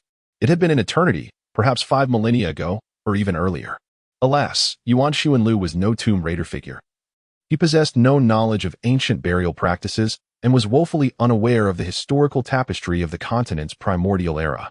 Yuan Xuanlu is indeed well acquainted with the construction of modern tombs on the continent. In fact, he was the one in charge when the tomb for Qian Douluo was constructed back in the day, a truly grand affair. Yuan Xuanlu continued to forge ahead, as if traversing a vast expanse. The flickering light of a solitary candle illuminated only the ground beneath his feet, while all other radiance was consumed by the encroaching darkness. Along the way, there were neither corpses nor specters. It was eerily tranquil, as if a funeral were being held. Suddenly, the path ahead diverged. Yuan Xuanlu stood in a daze, then split his mental energy to explore ahead. A classic dilemma of choice lay before him. The absurdity of this binary decision was palpable. Yuan Xuanlu's mental energy extended far into the distance. One path led directly to an underground dark river, which he surmised to be the exit. This dark river was connected to the nearby Tiando River, and by following the current, he would surely find his way back to the surface. The other path descended towards a tightly shut iron gate, and through his mental scanning, Yuan Xuanlu could discern the intricate patterns upon the gate with clarity. Which path to choose? Yuan experiences a recurrent struggle with decision-making, often finding himself in a state of hesitation and uncertainty when undertaking tasks, plagued by the fear of loss and the desire for gain. Oh! Yuan Xuanlu's foot encountered a protrusion, prompting him to crouch and retrieve an object from beneath his soul. resembling a ring. However, it was to find a ring with a finger still attached. The gemstone on the ring was shrouded in a thick layer of dust, obscuring its luster, while the inscriptions within had become faded and nearly indecipherable with the passage of time. A segment of a finger bone was lodged within the ring, its cross-section smooth. One could only wonder how the finger had been severed. It seemed that Yuan Xuanlu was not the first to traverse this secret passage within the treasury. Someone had walked the corridors of the vault before him. Who could that person be? Yuan Xuanlu contemplated for a moment, unable to comprehend.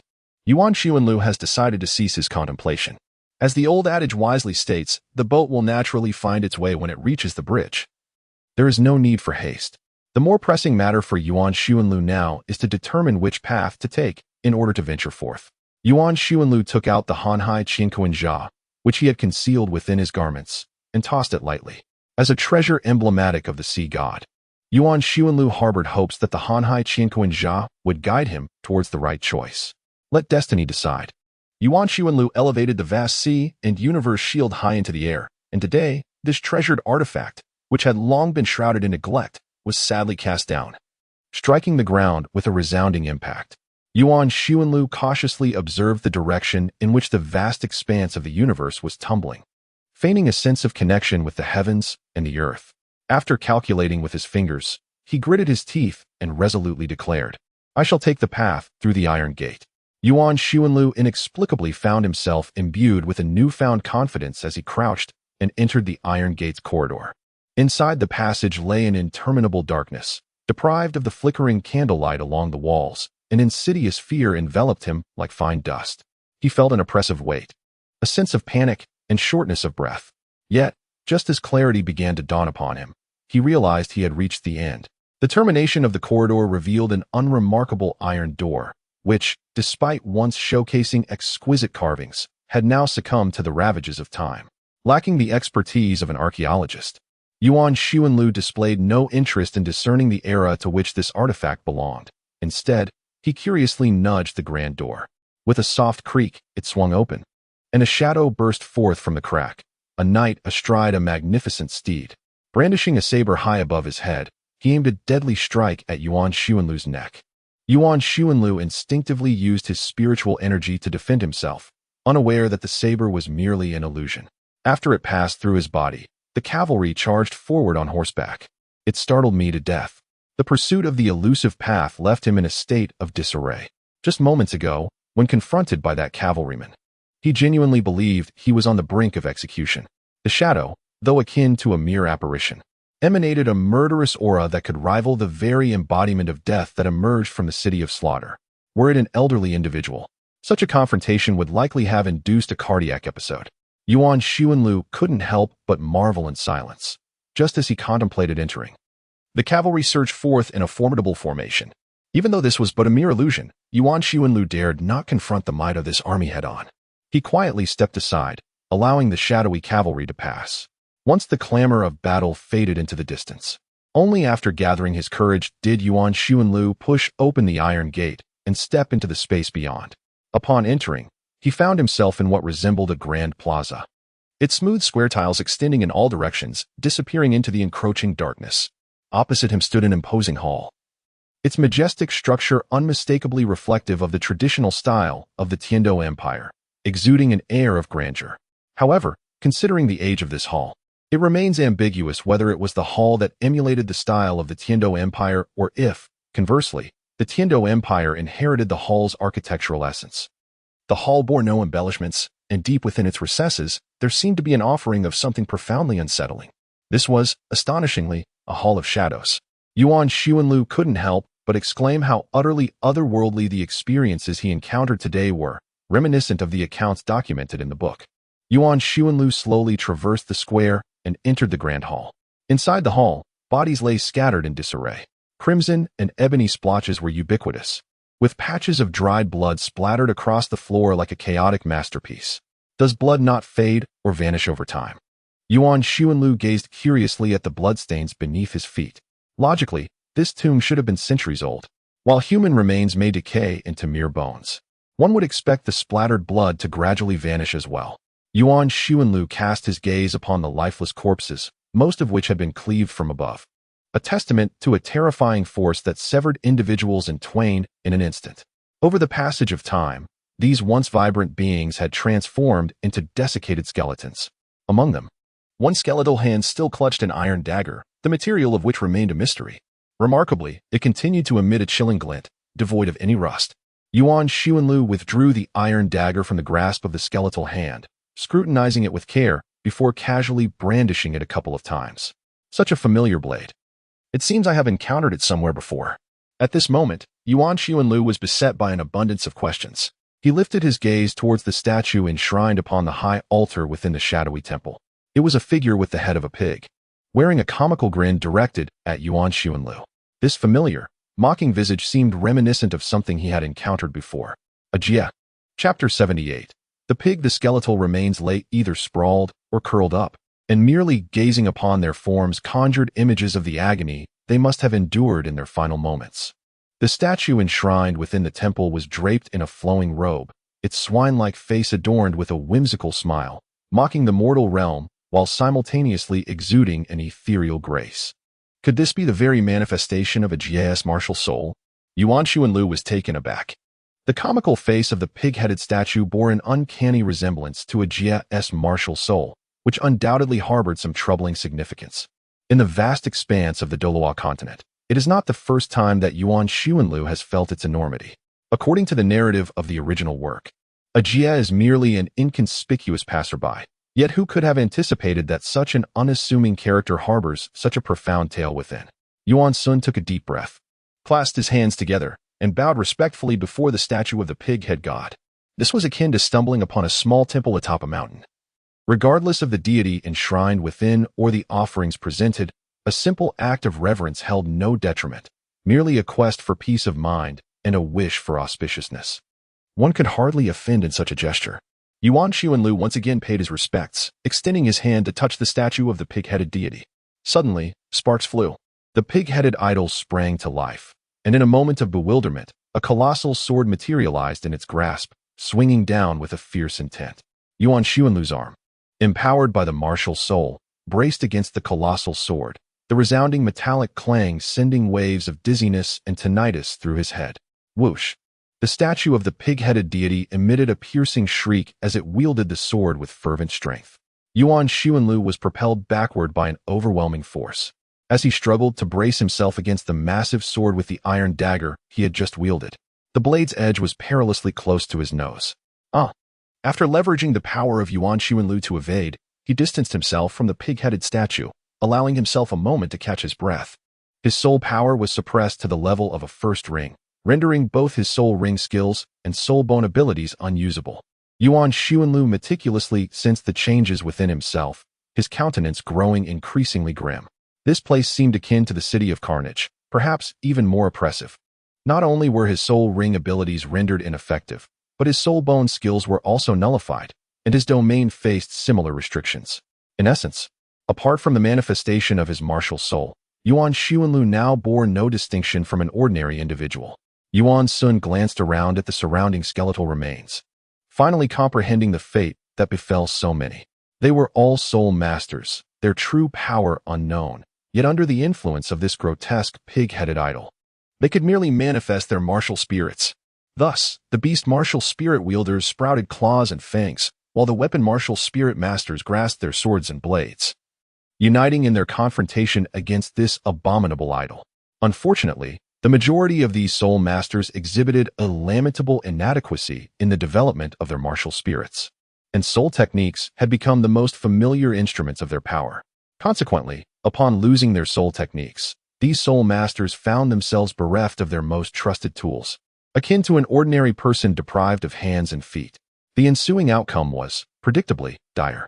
Yuan Xuanlu directed his gaze towards the iron dagger in his hand, a weapon that could very well be the martial soul of a soul master. As for the soul masters with beast martial souls, they have long since turned to dust. What more could one wish to behold of beastly ears? Yuan Xuanlu glanced at his transformed self, now adorned with gleaming white scales, formidable dragon arms, and sharp-boned spikes. The dragon wings unfurling from his back stirred the air with a tempestuous force. A melancholic thought crossed his mind. Would his descendants be unable to find even a single dragon scale after his demise? A deep, resonant roar erupted. Surprisingly not from the statue of the pig god, but emanating from the colossal sword wielded by it. The giant sword quivered restlessly, its bronze surface shimmering with a lifelike luminescence. It was a voracious entity. Yuan Xuanlu suddenly recalled this term. The colossal sword resembled a starving ghost, deprived of delectable delicacies for years, and now Yuan Xuanlu stood before it as the exquisite feast.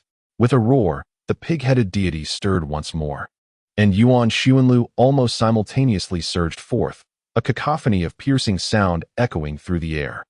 The iron blade in Yuan's hand had already sunk into the shoulder of the pig-headed statue, yet it could not be withdrawn. In an instant, the internal bones of the statue moved, trapping the edge of the knife within the crevices of its skeletal structure. The pig-headed statue let out a furious roar, divine violence surging through its entire form, while the knife, ensnared in its bones, shattered into fragments. The statue then brandished a colossal azure sword, the blade transforming into a vast circle, a perfect sword reminiscent of the creation of the world, evoking an inexplicable sense of awe. Yuan Xuanlu seemed to perceive an illusion. The ethereal figure, with an air of celestial grace and a mischievous grin, wielded his colossal sword to carve perfect arcs in the air. His adversary was cleaved in twain from the chest, a torrent of blood spraying forth like ink splattered across the canvas of the sky. The sword arm. Yuan Xuanlu instinctively activated his soulbone skill, yet there was no discernible response. He was compelled to bend down and forcefully alter his direction, narrowly evading the arc of the giant sword's swing. Subsequently, he seized the severed blade, flipping it in his wrist so that the edge faced outward, and by this moment, Yuan Xuanlu had circled around to the rear of the pig-headed statue. Sword arm. Yuan Xuanlu instinctively shouted as he pressed close to the back of the pig-headed statue, driving his broken blade forcefully into its neck. Each segment of the spine transmitted a sensation through the blade to Yuan Xuanlu's hand, and he plunged deeper with fervent intensity. However, the pig-headed statue did not succumb immediately. In a frenzied rage, it swung its arm, delivering a heavy blow to the side of Yuan Xuanlu's face. Yuan Xuanlu was sent flying. The metallic taste of fresh blood flooded his mouth, and he felt as though an entire row of his teeth had been dislodged. Yuan Xuanlu swallowed the fresh blood, his gaze fixed warily upon the pig-headed statue. Fortunately, the statue's recent strike had merely been a final act of defiance. As it toppled over, as if the very heavens and earth were collapsing in that fleeting moment, Yuan Xuanlu did not approach the pig-head statue immediately. Instead, he hurled some gravel at it. This was a lesson he had learned in the City of Carnage. Only after the pig-head statue exhibited no signs of life did he gradually advance towards it. He did not withdraw the half-embedded blade from the statue's neck. Rather, he pressed down on the back of the blade with force, akin to how he would slice meat while preparing a meal for Yuan Ling'er, and with that motion, he severed the entire head of the pig-head statue. Was there nothing at all? Yuan Xuanlu observed the intricate internal structure of the pig-headed idol. Just moments ago, he could still sense the presence of a spine, but now the idol had transformed into a mere stone effigy, nothing more than a lifeless object. It seemed imperative to seek out the high priest. Otherwise, who could fathom the true nature of this pig-headed figure? Yuan Xuanlu brushed off his clothes, shaking off the dust to cleanse himself, feeling a sense of lightness. The sword he possessed was also a fine item. He planned to return and present it to a Jie for an assessment. Yuan searched left and right, yet failed to catch a glimpse of the colossal sword. Where could it be? Yuan Xuanlu felt an unsettling sense of foreboding. If all went as anticipated, an unforeseen calamity loomed. Suddenly, a swift blade appeared. The colossal sword, infused with the essence of death, pierced through Yuan Xuanlu's abdomen, pinning him against the wall. Yuan Xuanlu, perplexed, realized that this sword possessed a spirit of its own. Chapter 79. Henceforth, the 24 filial pieties gained yet another wry smile. In the imperial city of Tiando, Xue Qinghe stood vigil outside the palace quarters, while the royal physician within the inner chamber attended to the ailing Emperor Xue Yi. Under the flickering lights, shadows flitted about, and a palpable tension began to envelop the palace. Should the emperor succumb this night, the crown would pass to Prince Xue Qinghe. This moonlit night was indeed fraught with anxiety. Xue Qinghe gazed up at the moon, as the arrows of the death-bound riders pierced the emperor's chest.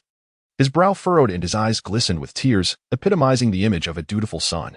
Then, the emperor erupted into a violent fit of coughing, and at that moment, Xue Qinghe's expression oscillated rapidly between laughter and tears. However, It was a mere stroke of fate, as the emperor had only fainted from shock. Xue Qinghe found no trace of injury upon him. "Qinghe, how fares his majesty?" Ning Fengji hurriedly approached, accompanied by the ever-constant Bon Douluo. As for the absence of sword Douluo, he had yet to recover from his injuries inflicted by Yuan Xuanlu. Ning Fengji's presence here was prompted by the news of an assault on the Tiando imperial city, relayed to him by the affluent gentleman, and upon receiving permission, he had come alongside Bon Douluo. "Teacher," Xue Qinghe saluted respectfully, stating, "Father is well. He merely fainted from fright. The physician is currently devising a method to rouse him." Xue Qinghe's demeanor, exuding grace and elegance, truly reflected the attributes of a future sovereign. Ning Fengji nodded and spoke. "We, too, witnessed the crimson mist. It has since dissipated, and the spectral soldiers of the death-bound riders have vanished." "Has all been resolved, then?" Xue Qinghe inquired. "It appears so. I suspect those phantoms were merely illusory manifestations, triggered under specific conditions, posing little threat to soul masters," replied Ning Fengji. The esteemed leader of the Seven Treasures Glazed Tile School, whose extensive knowledge lent credence to his hypothesis. The crux of the matter, however, did not lie with these ghostly soldiers, but rather with the identity of the intruder who had breached the palace. Ning Fengji's countenance bore worry. His concern was not genuinely for the life or death of Emperor Shuiyi, but rather the incident evoked memories of the Spirit Hall and its sinister denizens. If they dared to attempt an assassination on Emperor Shuiyi, would they not also target me, Ning Fengji? Xue Qinghe rested his hand upon the white jade railing, asking, "Teacher, whom do you suspect?" Ning Fengji chuckled lightly, saying, "Such words cannot be uttered casually. Even if I harbor doubts about someone, I cannot express them without evidence." Xue Qinghe murmured, "The emperor's uncle?" "Hush." Ning Fengji quickly covered Xue Qinghe's mouth, admonishing, "Such words must remain unspoken, especially at this critical juncture. We must exercise utmost caution." He glanced around at the eunuchs, who bore no presence. If the sovereign is indiscreet, his ministers may falter. If ministers lack discretion, they jeopardize themselves. If affairs are not handled with secrecy, calamity ensues. Some statements, once uttered and overheard, may become daggers pointed at oneself, particularly within the confines of this palace. "Teacher, that's not what I meant. I merely wish to inquire why the emperor's uncle has yet to arrive." Xue Qinghe, observing Ning Fengji's tense demeanor, felt a mixture of warmth and amusement. The Prince of Xuexing must have received word, yet he dares not enter the palace. Ning Fengji exhaled, smiling at Xue Qinghe. He found it hard to believe that such an astute individual could not perceive this underlying tension. Xue Qinghe responded with a smile. "The palace is fraught with danger. With the emperor's assassination attempt, should the prince dare to enter, he would likely face the emperor's wrath the following day." Xue Qinghe's presence in the palace was due to being summoned by the great Emperor Shuya for a nocturnal discussion, fortuitously coinciding with the assault on the imperial city. However, if the Prince of Xuexing were to enter the palace without the emperor's decree following the assassination attempt, it would be a grave risk. Let us not even consider whether the imperial guards would permit passage. Even if they did, the very act of entering the palace would subject the prince to severe repercussions. Regardless of whether the great Emperor Shuiyi remained unharmed or had passed away, a prince hastily arriving at the palace post-assassination, what could his intentions be? Claiming loyalty to the state? Who would believe that? As long as the great Emperor Shuiyi lives, each thought of tonight's events will only deepen his suspicion towards the Prince of Xuexing. Should the great emperor pass, the crown prince would ascend, and the eradication of the Prince of Xuexing would be justified. Thus, it is evident that the Prince of Xuexing is aware of the great emperor's current condition, yet he must wait until the morning court session to present himself. Of course, if the great emperor were to summon the Prince of Xuexing in secrecy, then the prince would be unscathed. "Your Highness, the emperor has awakened," an eunuch announced. "You should go see the emperor. I shall return with Uncle Gu." Ning Fengji suddenly recalled Yuan Xuanlu, the one who casually remarked, "My family is poor. I must venture out to partake in feasts." Could it be him?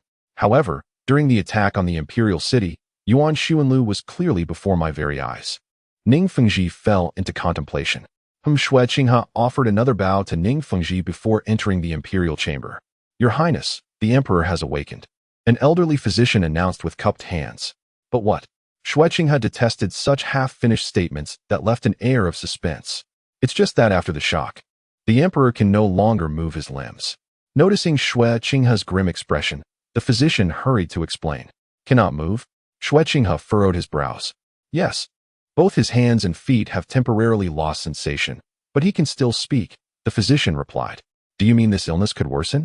Xueqing's expression fluctuated. It's hard to say, but it might, the physician stammered.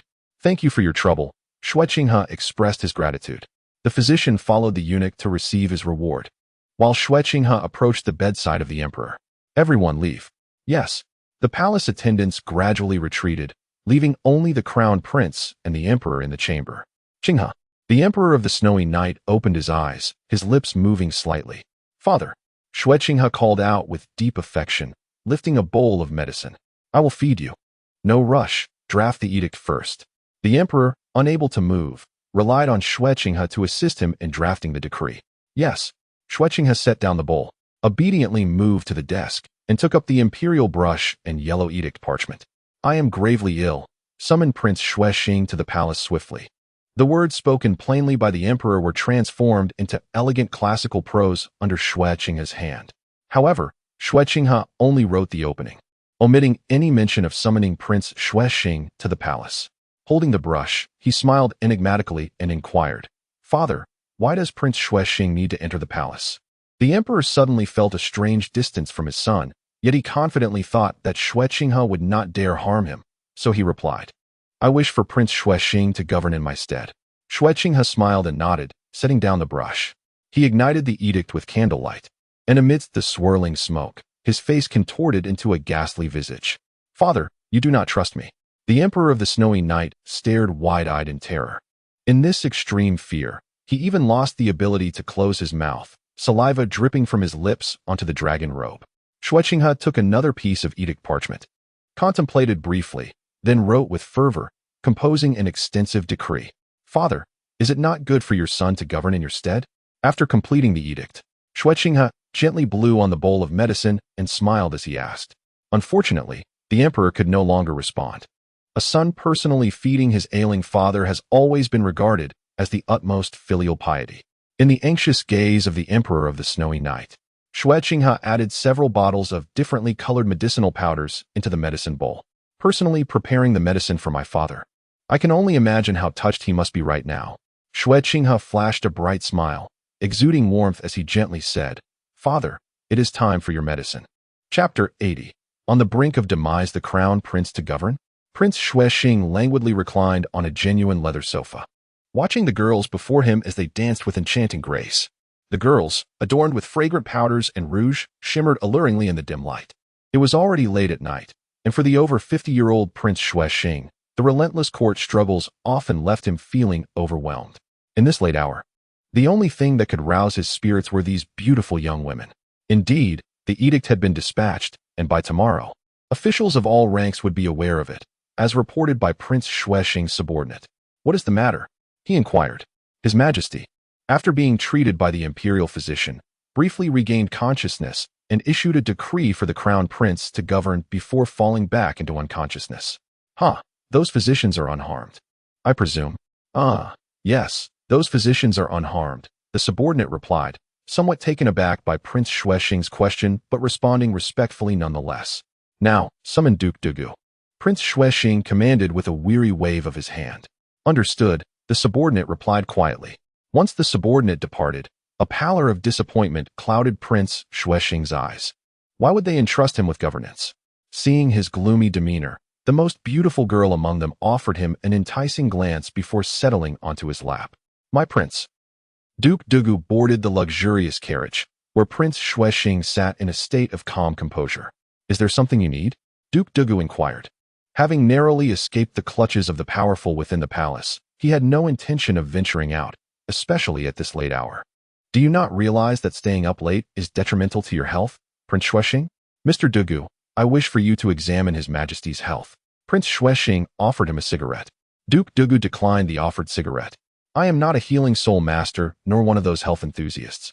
I only wield poison. I merely wish to ascertain whether there is poison within His Majesty's body. Noticing Duke Douluo's refusal, Prince Xueqing lit the cigarette himself. Duke Douluo sensed that the situation was more complex than it appeared. If it were merely a case of killing a minister, it would hardly warrant Prince Xueqing's attention. Moreover, why would Prince Xueqing suddenly request him to examine the Emperor of the Snowy Night? Very well, However, I am not truly the Duke of Tiando. Douluo closed his eyes in meditation. Prince Xuexing exhaled a great plume of smoke, his mind becoming remarkably lucid at that moment, alleviating years of torment from headaches. Naturally, the young prince was aware of this. Prince Xuexing comprehended the nature of Douluo. He was merely serving as a guest elder of the Tiando Empire out of a sense of obligation, and he would not involve himself in the royal conflicts. The carriage left tracks on the ground, the Tiando Imperial Palace looming ahead. Halt! Who approaches? In the dark of night, with visibility low, the Imperial Guards shouted from the city walls, their imposing demeanor reminiscent of a guard dog with its tail held high. They were obsequious before the Death Knights, but struck with force against Prince Xuexing. Please inform His Majesty, Prince Xuexing has brought Douluo Kiching to attend to his ailments, shouted the long-serving coachman of Prince Xuexing. Please hold for a moment, the Imperial Guards called down again. On the carriage, Douluo, should anything happen to me at the hands of my dear nephew, I hope you can escort Xuebing away from the Tiando Empire, the prince said with a bitter smile. Your Highness jest, Douluo replied with an unchanging expression, though sweat had already begun to bead on his palms. Having just escaped from the Tiando Imperial Palace, he now faced the prospect of re-entering, feeling not only the cowardice of a thief, but also the unease of entering the tiger's den. Prince Xuexing took another fierce drag from his cigarette, nearly finishing it in just a few puffs, to the point of coughing from the smoke. How dare Xuexing come here? Xuexing paced restlessly within the chamber of the Night Emperor. Young master, shall we use the serpent spear Douluo? A glimmer of malice flickered in his eyes. Killing him would almost seal the young master's fate with the infamy of regicide. The porcupine Douluo advised, let us deliberate further. Deliberate? Xuexing is about to arrive. The serpent spear Douluo's expression darkened. Then do not let him enter. But is it even possible to deny him entry? Xuexing has brought Douluo for medical consultation, which is a valid reason. The serpent spear Douluo's gaze turned venomous. I never imagined Xuexing would be so concerned for Shui Yi. What a good brother indeed. Qianren Shui still bore the visage of Xuexing, speaking softly. I do not kill Shui Yi because I am not yet capable of controlling this empire. I need time. It would be best for Xuexing not to kill, for the reputation of a regicide would leave me vulnerable to scrutiny. And if it comes to that necessity? The serpent spear Douluo inquired. Then let it be done. At worst, we perish together. Prince Xuexing dismounted from the carriage and walked into the palace, with Douluo trailing closely behind, his body still tense. A few young eunuchs approached, carrying several corpses, and upon seeing Prince Xuexing and Douluo, they knelt in homage. Suddenly, Douluo's eyes widened as he pulled back the white cloth from one of the deceased, revealing a youthful visage beneath. It was the young eunuch who had rendezvoused with Douluo. The young man's face, devoid of any narrative, resembled a blank canvas. Is this what death looks like, Mr. Douluo? Prince Xuexing's voice echoed distantly, as though it were adrift in the air. I have encountered many lifeless bodies before, yet it is only now that I comprehend this stark reality. Douluo replaced the white cloth over the young eunuch, observing as the lifeless form was carried away on a stretcher. Your Highness. Douluo turned to Prince Xuexing, only to find him already weeping profusely.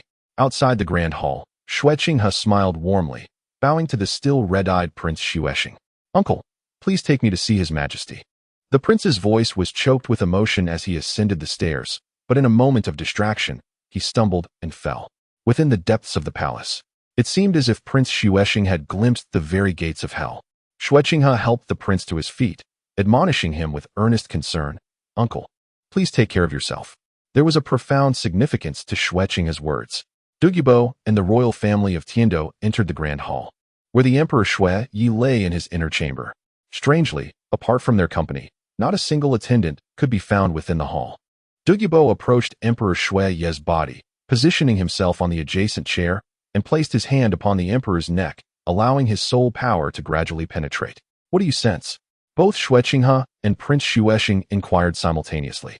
Douluo hesitated, sensing two powerful auras belonging to title Douluo locking onto him.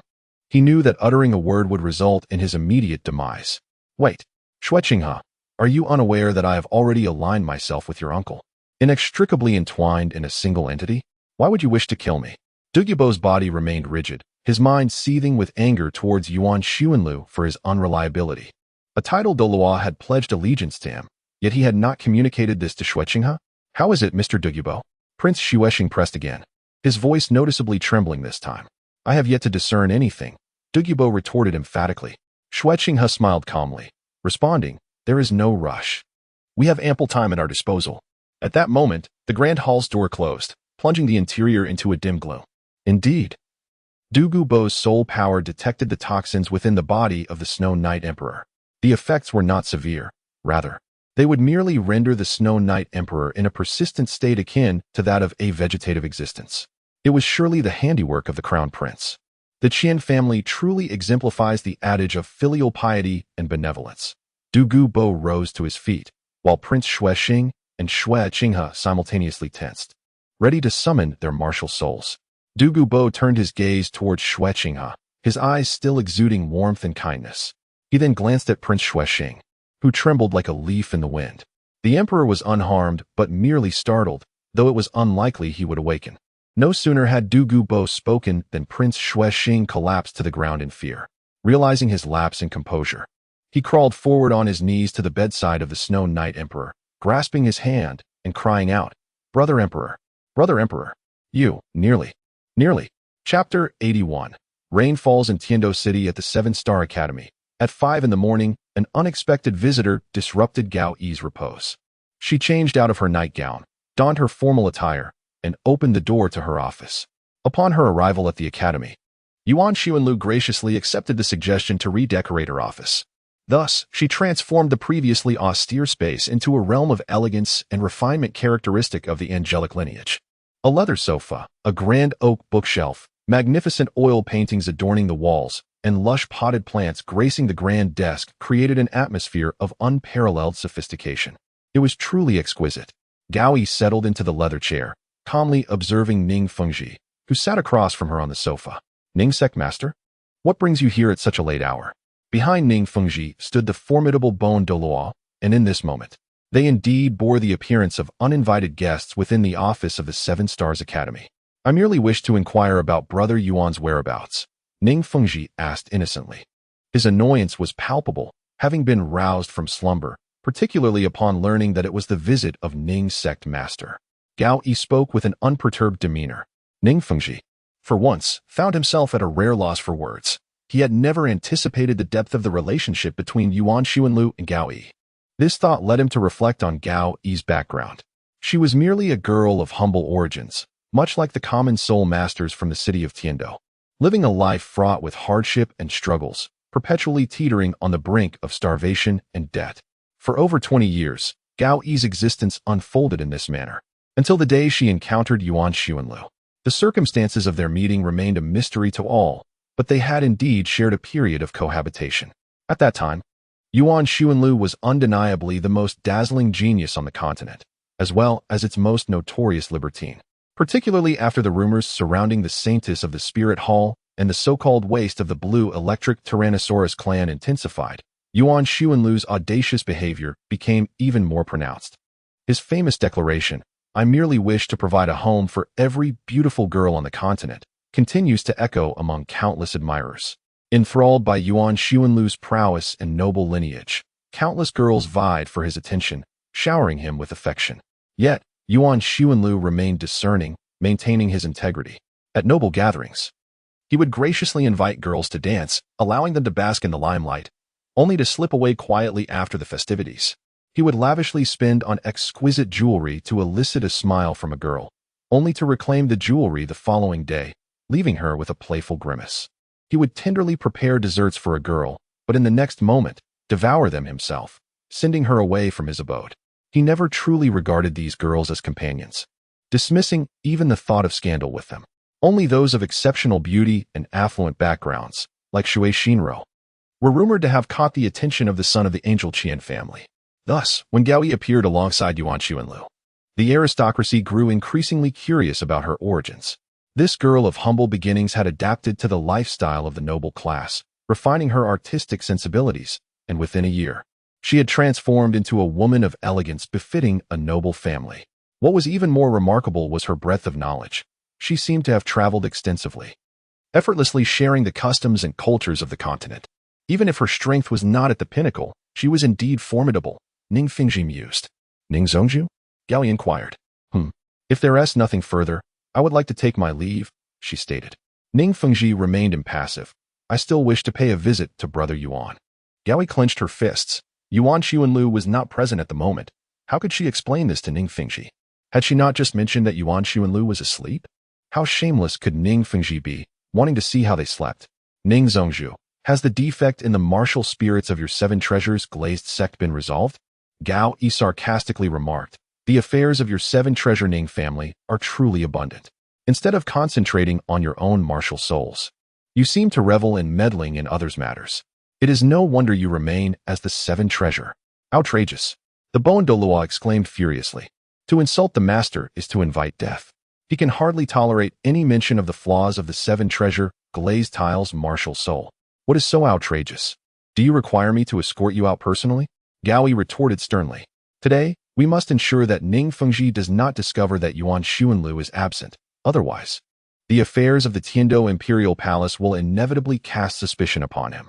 As Ning Fengji observed Gao Yi's numerous evasions, his suspicion towards Yuan Xuanlu deepened. He plastered on a facade of insincere smiles. Director Gao, allow me to see Brother Yuan. And what if I refuse? Gao Yi inquired. You, a soul sage, dare to oppose us, the seven treasure glazed tile school? The Bon Douluo scoffed. Gao Yi's sword aura surged towards Ning Fengji. Yet it was suppressed by the formidable presence of the Bon Douluo. My courage is embodied in my very essence, she declared. Yuan Xuanlu, clad in his pajamas, opened the office door and cast a cold glance at Bon Douluo and Ning Fengji. The tense atmosphere that had previously prevailed dissipated in an instant, transforming Ning Fengji and Bon Douluo into model citizens. Ning Fengji smiled apologetically at Yuan Xuanlu, saying, My dear brother Yuan, I sincerely apologize. No need for concern, Ning brother. Yuan Sun approached and gently patted Ning Fengji's face, an action that instantly incensed Bon Douluo. However, Bon Uncle Ning Fengji restrained the agitated Bon Douluo, saying, My elder brother has already passed away. If you wish to prevent me from seizing the assets of your seven treasure glazed tile school, I advise you not to set foot in the Seven Stars Academy again.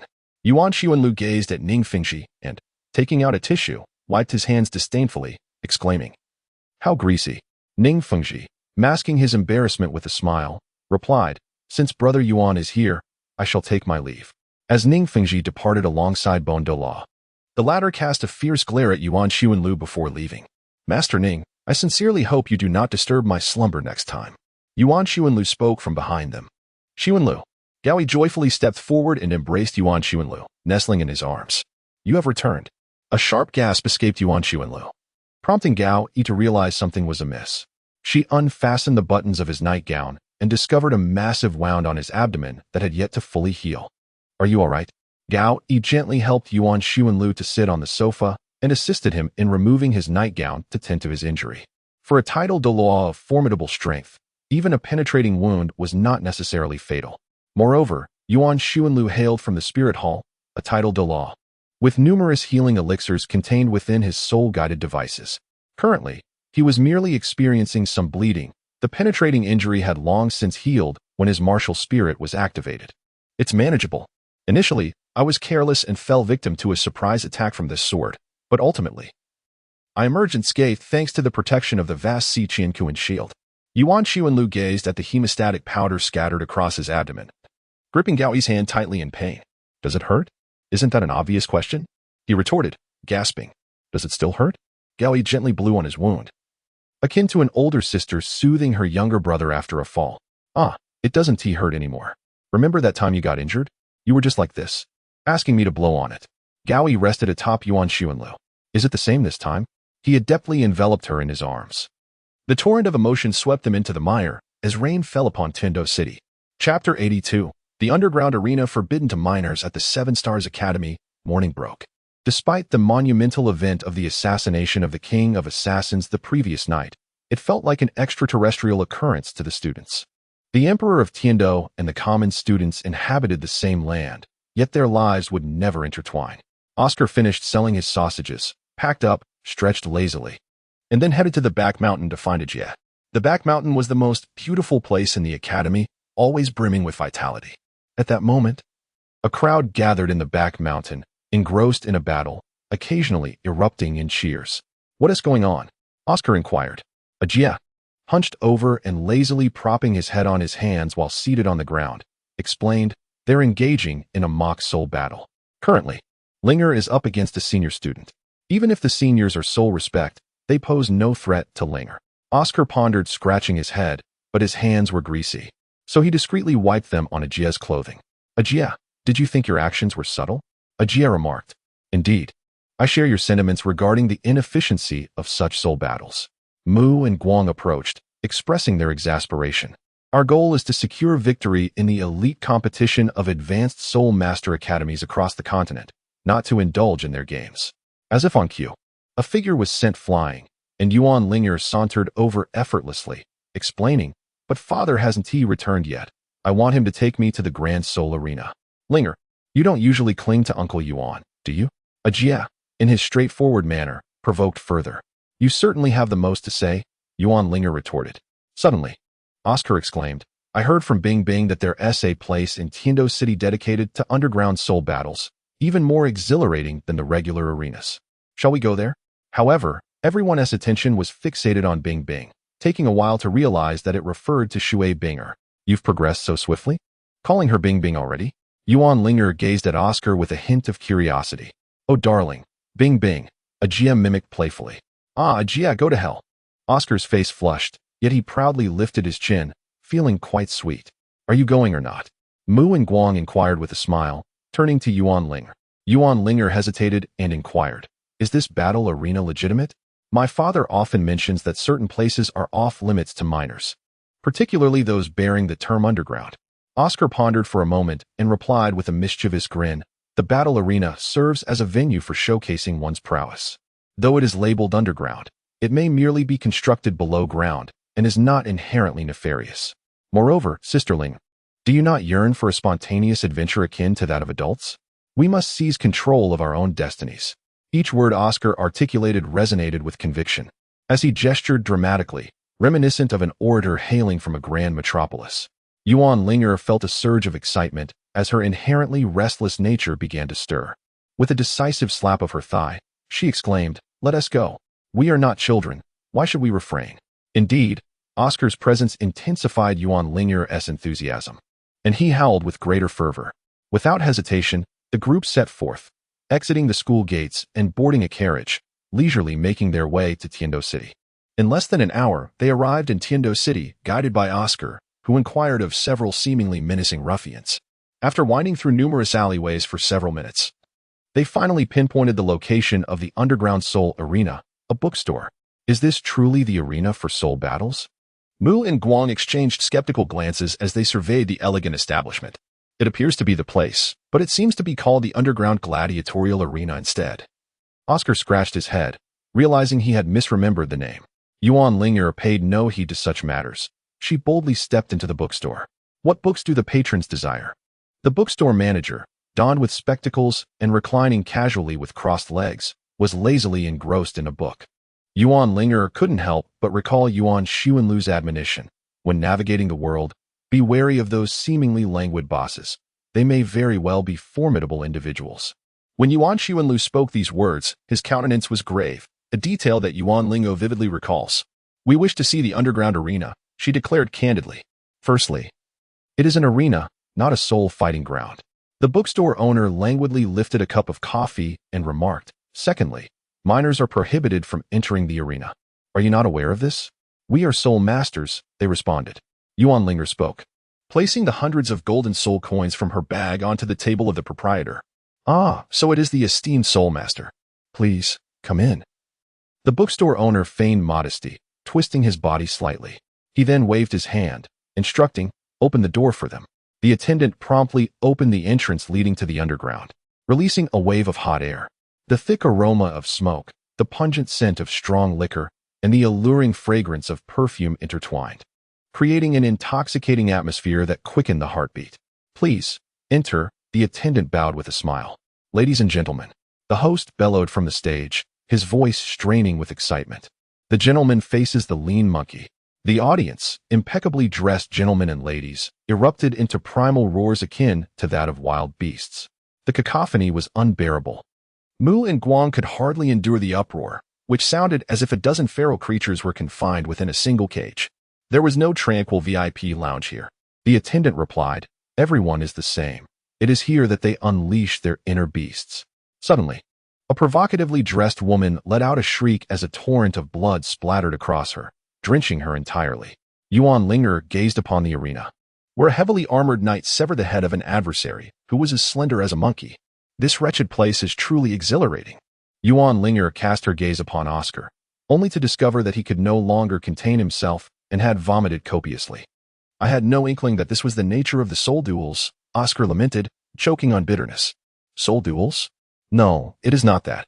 We have no soul masters here, the attendant replied with a chuckle.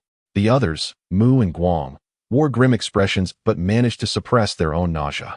It was merely a congregation of reckless youths from the lower echelons engaging in combat, while the affluent were drawn to spectate. We merely provide this platform, nothing more. The attendant remarked, as if these young fighters were nothing more than expendable commodities. What are the criteria for victory in this arena? Yuan Ling'er inquired. The attendant softly elucidated to the lovely girl. Victory is determined by either surrender or death. Are they slaves then? Ajie questioned, incredulous at the thought of anyone willingly relinquishing their life in such a manner. No, no, no. The empire prohibits slavery, the attendant responded with innocence, bowing courteously before departing. We offer them a substantial sum of gold soul coins. They willingly sign contracts. Yuan Ling'er remained silent. In every city across the continent, there exists a group of young individuals living at the margins of society. When fortune smiles upon them, they indulge in extravagant feasts. When fortune wanes, they endure hunger. Spurred on by the underground gladiatorial arena, these youths willingly thrust their lives into the arena, serving as mere entertainment for the elites, all in pursuit of the aspirations of the underprivileged. Sister Ling'er, shall we continue watching? Or should we return? Oscar hesitated. Of course we shall watch. Yuan Ling'er sat gracefully and serenely in the audience, fully engrossed in the spectacle. Suddenly, a piercing cry erupted from the crowd, followed by a cacophony of sounds reminiscent of monkeys. A girl clad in revealing attire twisted her slender waist, brandishing a placard as she paraded around the arena. Heavens! Behold the opponent our knight must face, a warrior with an astounding 20 consecutive victories. The Viper! The host shouted fervently, igniting a wave of excitement that flushed the faces of the audience. In the arena, the knight, having just severed his foe's head, turned his gaze towards the Viper emerging from the shadows. Crush his skull! Crush his skull! A robust man clad in emerald armor charged forward, a serpent tattoo emblazoned on his right shoulder, wielding a formidable hammer. Go, my little snake, smash his head to bits. I've bet on your victory. A girl with deep purple short hair, exuding both charisma and an eerie indifference, watched intently. Chapter 83. The Boy from the Lower District. Bang, bang, bang. The sound of metal clashing resonated, chaotic yet imbued with a unique rhythm. The Viper swung his hammer with relentless ferocity, resembling a tireless mad dog, unleashing a torrential assault upon the knight's armor. Meanwhile, the knight's sword strikes against the Viper's armor left nothing but pale imprints, failing to pierce the flesh beneath. Sister Ling'er, who can possibly win this? Oscar inquired, bewildered. He was neither a battle spirit master, nor had he ever witnessed such brutal and bloody combat. This life-and-death struggle was something he had not encountered since ascending to the ranks of spirit masters. Yuan Ling'er shook her head. At this moment, she could not discern who would emerge victorious. The Viper wielded a hammer, while the knight brandished a long sword.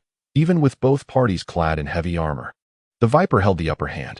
Blunt weapons possess a significant advantage against heavy armor in terms of lethality. The contest continued, and in a moment of carelessness, the knight allowed the Viper's iron hammer to strike the side of his helmet, blood dripping down from beneath his mask. The resounding chime of the brass clock echoed. The referee swiftly descended into the arena to halt the Viper, who was poised to capitalize on his advantage. Was it not stipulated that combat could only conclude through death or surrender? Yuan Ling'er was about to voice her confusion when she noticed that the enchanting girl with deep purple hair had already begun to unleash a torrent of curses. What do you mean, you old hack? Are you capable of wagering but not of accepting defeat? Miss Douluo, sir has just engaged in a match and is currently fatigued. What is wrong with him resting for a while? The prematurely aged countess smiled sweetly as she regarded the bewitchingly adorned Miss Douluo. Douluo? Yuan Ling'er suddenly recalled that there was an elder from her family sect who bore the surname Douluo. Glancing at this Miss Douluo with her violet hair, aquamarine nails, and emerald eyes, alongside her gladiatorial slave Viper, she pondered whether she could indeed be Douluo Yin, the granddaughter of the elder. Old hag, Du Guyan cursed vehemently. Yet, she ultimately acquiesced to the intermission arrangement. The gentleman was dragged into the adjacent temporary resting room by two individuals, barely able to stand. His mask was removed, revealing a gaunt visage marred by blood, resembling that of an unripe child. Kill Viper, or else the lady will be quite displeased. You know the consequences. A man clad in butler attire approached, tossing a packet of painkillers to the gentleman before departing. The overwhelming dizziness and pain caused blood to trickle from his nose, and with trembling hands, he poured the blood-stained medication into his mouth. Bitter, bitter, what an excruciating bitterness it was. The gentleman was but a boy residing in the slums of the lower district of Tiando City, where each day he faced lecherous men who whistled and cast lustful glances at his mother and sister. He understood the desire-laden gazes of those men. In a bid to rescue his mother and sister from their impoverished existence, he sold himself to the gladiatorial arena, where gentlemen and ladies wagered upon his prowess. Each time he severed the head of a boy of similar stature, he was met with applause. Eventually, he garnered the favor of a countess, who promised him a noble title of Sir if he could triumph in 100 battles. Nobility. Even the lowest-ranking knight was a genuine noble lord. For a commoner like him, this was the most auspicious means of social ascension. Thus, he earned his title. He slaughtered countless boys like himself, his hands stained with the blood of his fellow commoners, all in pursuit of joining the ranks of the aristocracy. However, had he been educated and understood the imperial nobility system, he would have known that a countess could never facilitate such a title. Only dukes and higher could confer noble titles upon others, as it represented power. Yet, if he had been educated, he would not have found himself in this predicament. Do not let me die, I beseech thee, dear heavens, do not let me perish. The effects of the drug took hold, leaving him shivering uncontrollably, yet no one seemed to care for this boy from the lower district. The Jazz murmured to himself, akin to a wild wolf licking its wounds, his eyes ablaze with a dark fire. The sultry announcer circled the arena, and the host rang the opening brass bell, signaling the end of intermission. Jazz changed his weapon, entering the fray with a sharp new dagger. Opposite him, the Viper knelt at the feet of the enchanting girl, allowing her to place her delicate foot upon his ironclad back. I want to see you crush his skull, she commanded. The girl lowered her foot and affectionately patted the masked face of the Viper. As you wish, my mistress, he replied, maintaining his kneeling position, gently kissing the shoe of the girl. Both combatants took to the stage. This shall be your coffin, the Viper mocked, eyeing Jazz's blood-stained armor. He raised the iron hammer and charged forth with great strides, his presence completely overpowering Jazz. As he closed the distance, a relentless barrage of strikes unleashed upon him. Jazz rolled back, narrowly evading the Viper's heavy blow, delivering a swift kick to the Viper's chest. The Viper fell to the ground, and Jazz seized the moment to strike at the gaps in his armor. The wind howled. Although the Viper remained on the ground, he managed to swing his hammer upward, aiming for Jazz's chin. Jazz dodged this potentially bone-breaking strike, but lost the opportunity to attack the Viper. The Viper rose, and Jazz retreated. Both men once again locked in a prolonged standoff. I want his life. Kill him, and you shall be the Jazz. Their masters urged once more, exchanging glances filled with mutual disgust. The audience, growing impatient, began to urge them on. They were not here to witness mere combat, but to see a spectacle of bloodshed. The Viper leapt high, like an enraged lion. The crowd erupted. This was to be a decisive blow. Yuan Ling'er began to grasp the underlying principles. Yet her understanding of cold weapon combat was limited, prompting her to glance towards Mu Higuang.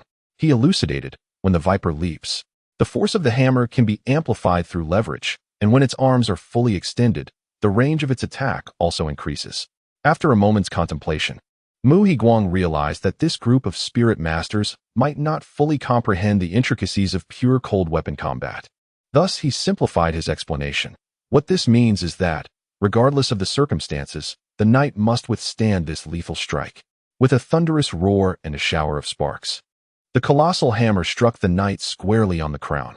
Previously injured by the Viper's attack, the knight's head had suffered a grievous blow, and upon re-entering the fray, he found his vision awash in crimson as blood seeped from his eyes. Consequently, when the Viper launched its fatal assault, the knight only heard the sharp whistling of the wind above, compelling him to hurriedly raise his blade in a desperate defense. Yet, the long sword shattered in twain, and he collapsed, felled by the savage blow to his head. The audience erupted in fervent cheers as the Viper raised its left hand. basking in the glory like a sovereign. The knight, blood oozing from his mouth and nose, felt the suffocating grip of despair. The viper ensnared his neck with a chain, pressing down upon the nape. The knight understood the viper's malevolent intent. To ensure the spectacle's efficacy, the viper would tighten the chain incrementally, crushing his throat amidst the audience's raucous applause. "Please, do not let me die," he implored to the heavens. Yet, how could the divine concern itself with the plight of the nobility and the affluent? Who else could he beseech?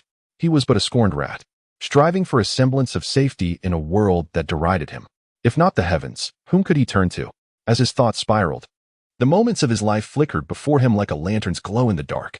There was little joy, only the bitter taste of hardship.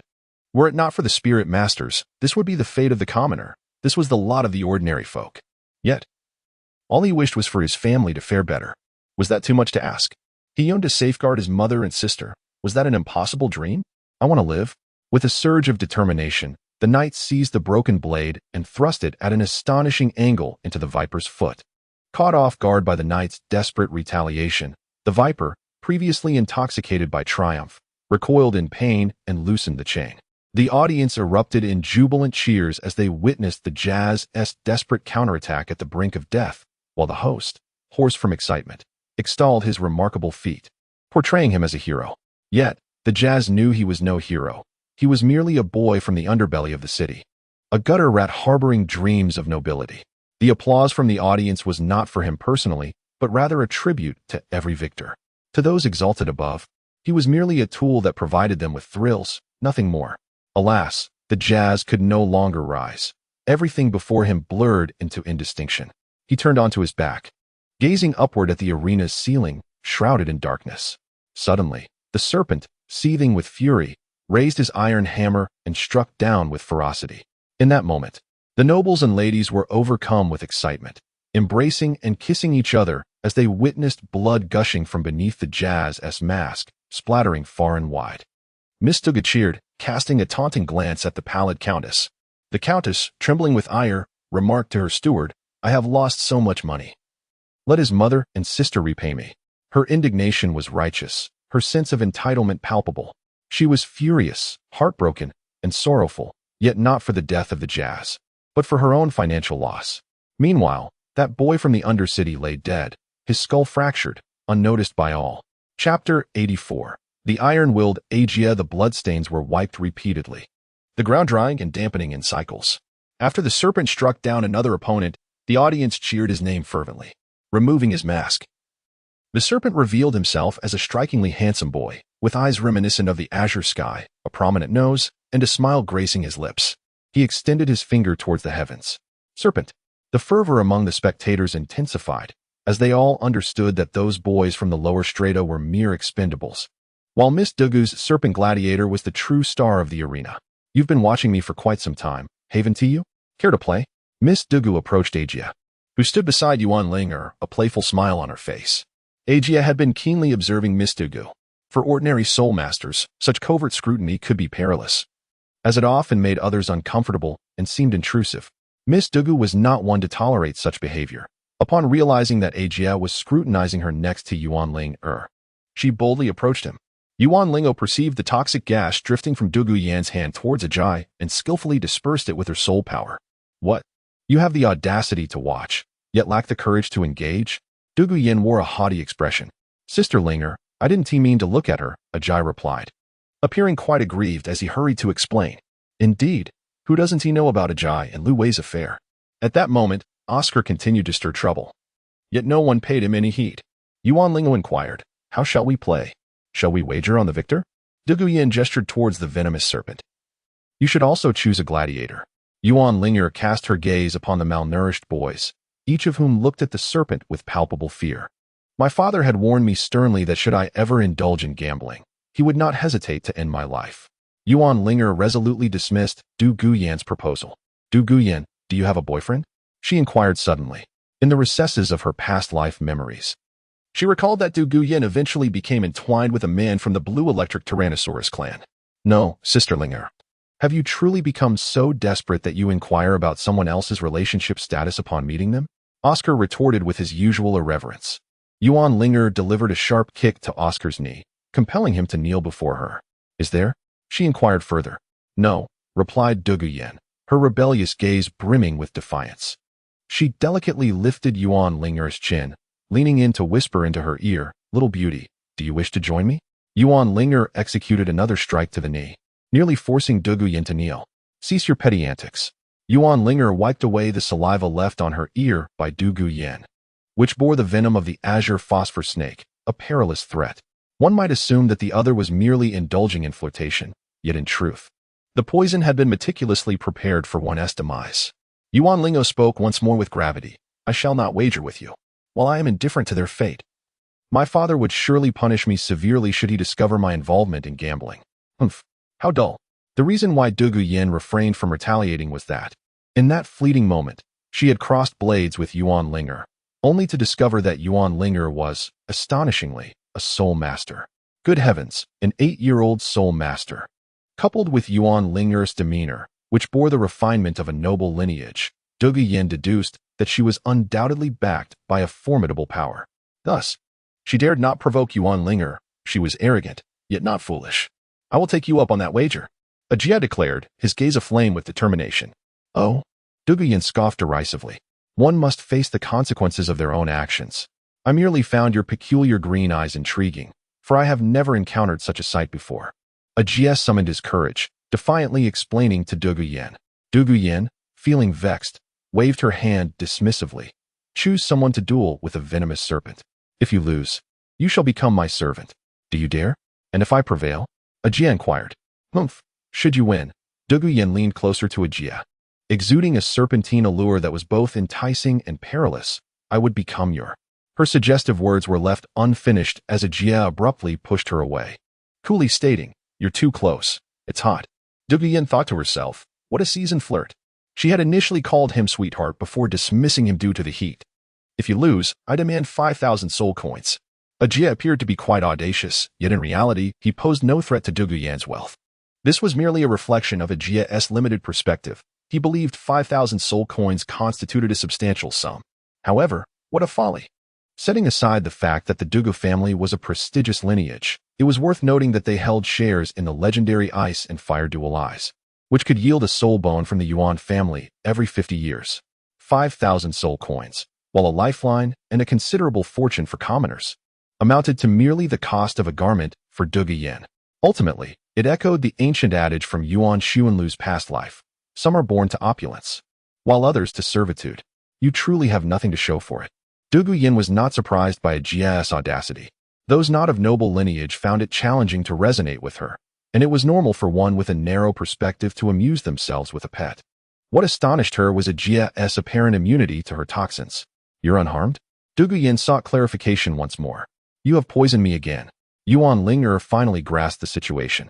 The Douluo family, indeed, were seasoned practitioners of poison, striking unexpectedly. "My apologies. I have grown accustomed to administering poison." The countenance of Douluo bore no trace of remorse. The viper had concluded its performance, and it was time for a respite. The selection could commence.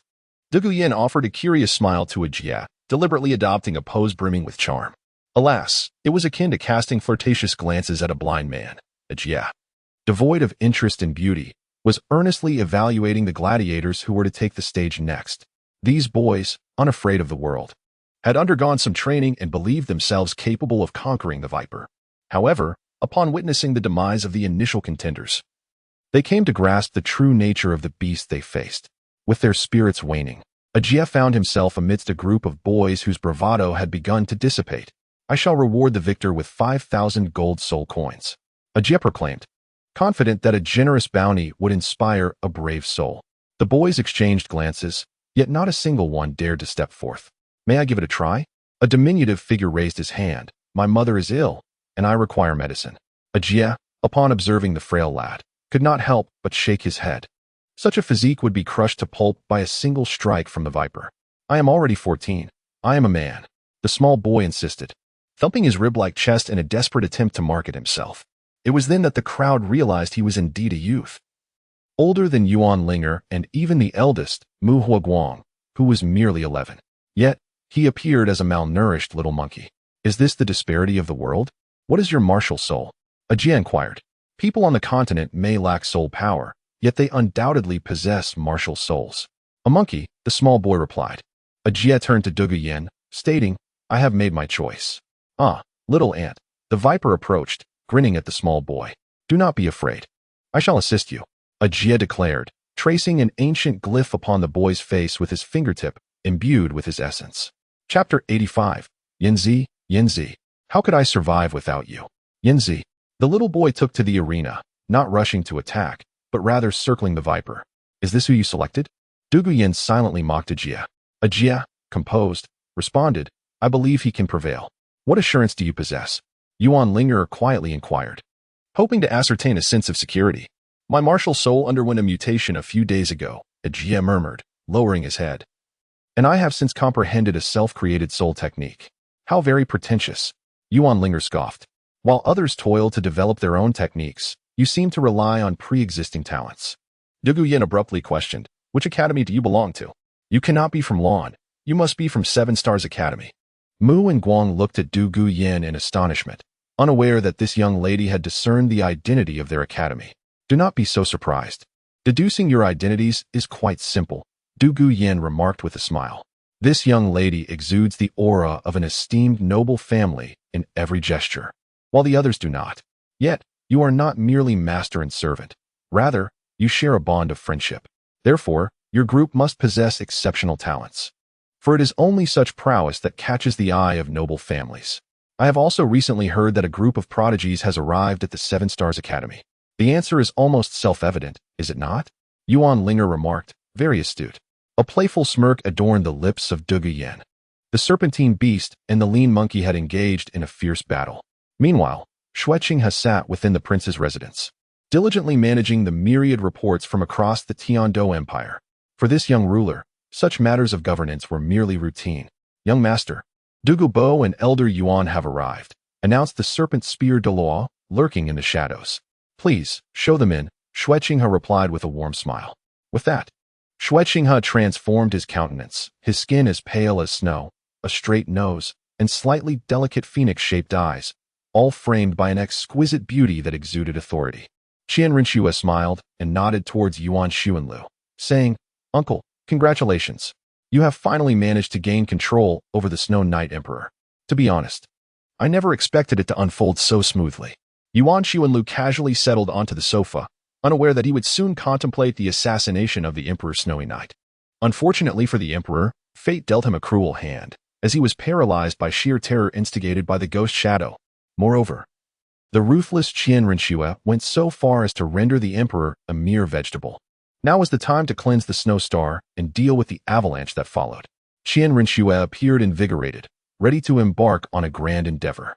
For a politician who had endured years of hardship and restraint, nothing was more exquisite than the opportunity to manifest his ambitions according to his carefully drawn blueprint. Yuan Xuanlu still appeared timid, explaining, if you were to eliminate the two of them, it would inevitably lead some individuals to draw certain associations. Yuan Xuanlu approaches tasks in this manner. Whenever he takes the first step, regardless of whether he can foresee the third step, he must at least contemplate the second step. Furthermore, the Heavendou Empire is not our own. Why invest so much concern in it? It would be far better to focus on enhancing your own strength. Once you reach the level of your grandfather, you will have the freedom to navigate the intricacies of the Heavendou Empire as you please. Yuan Xuanlu places greater emphasis on Qian Rinxue's extraordinary talent. In the future, when she ascends to become the angel god, she will have the power to unify the continent as she wishes, unlike the present, where she must feign politeness with the nobility.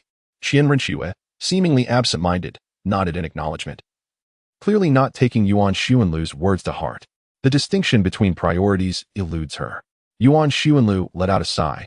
Douluo continent is a fantastical realm, distinctly separate from another blue star.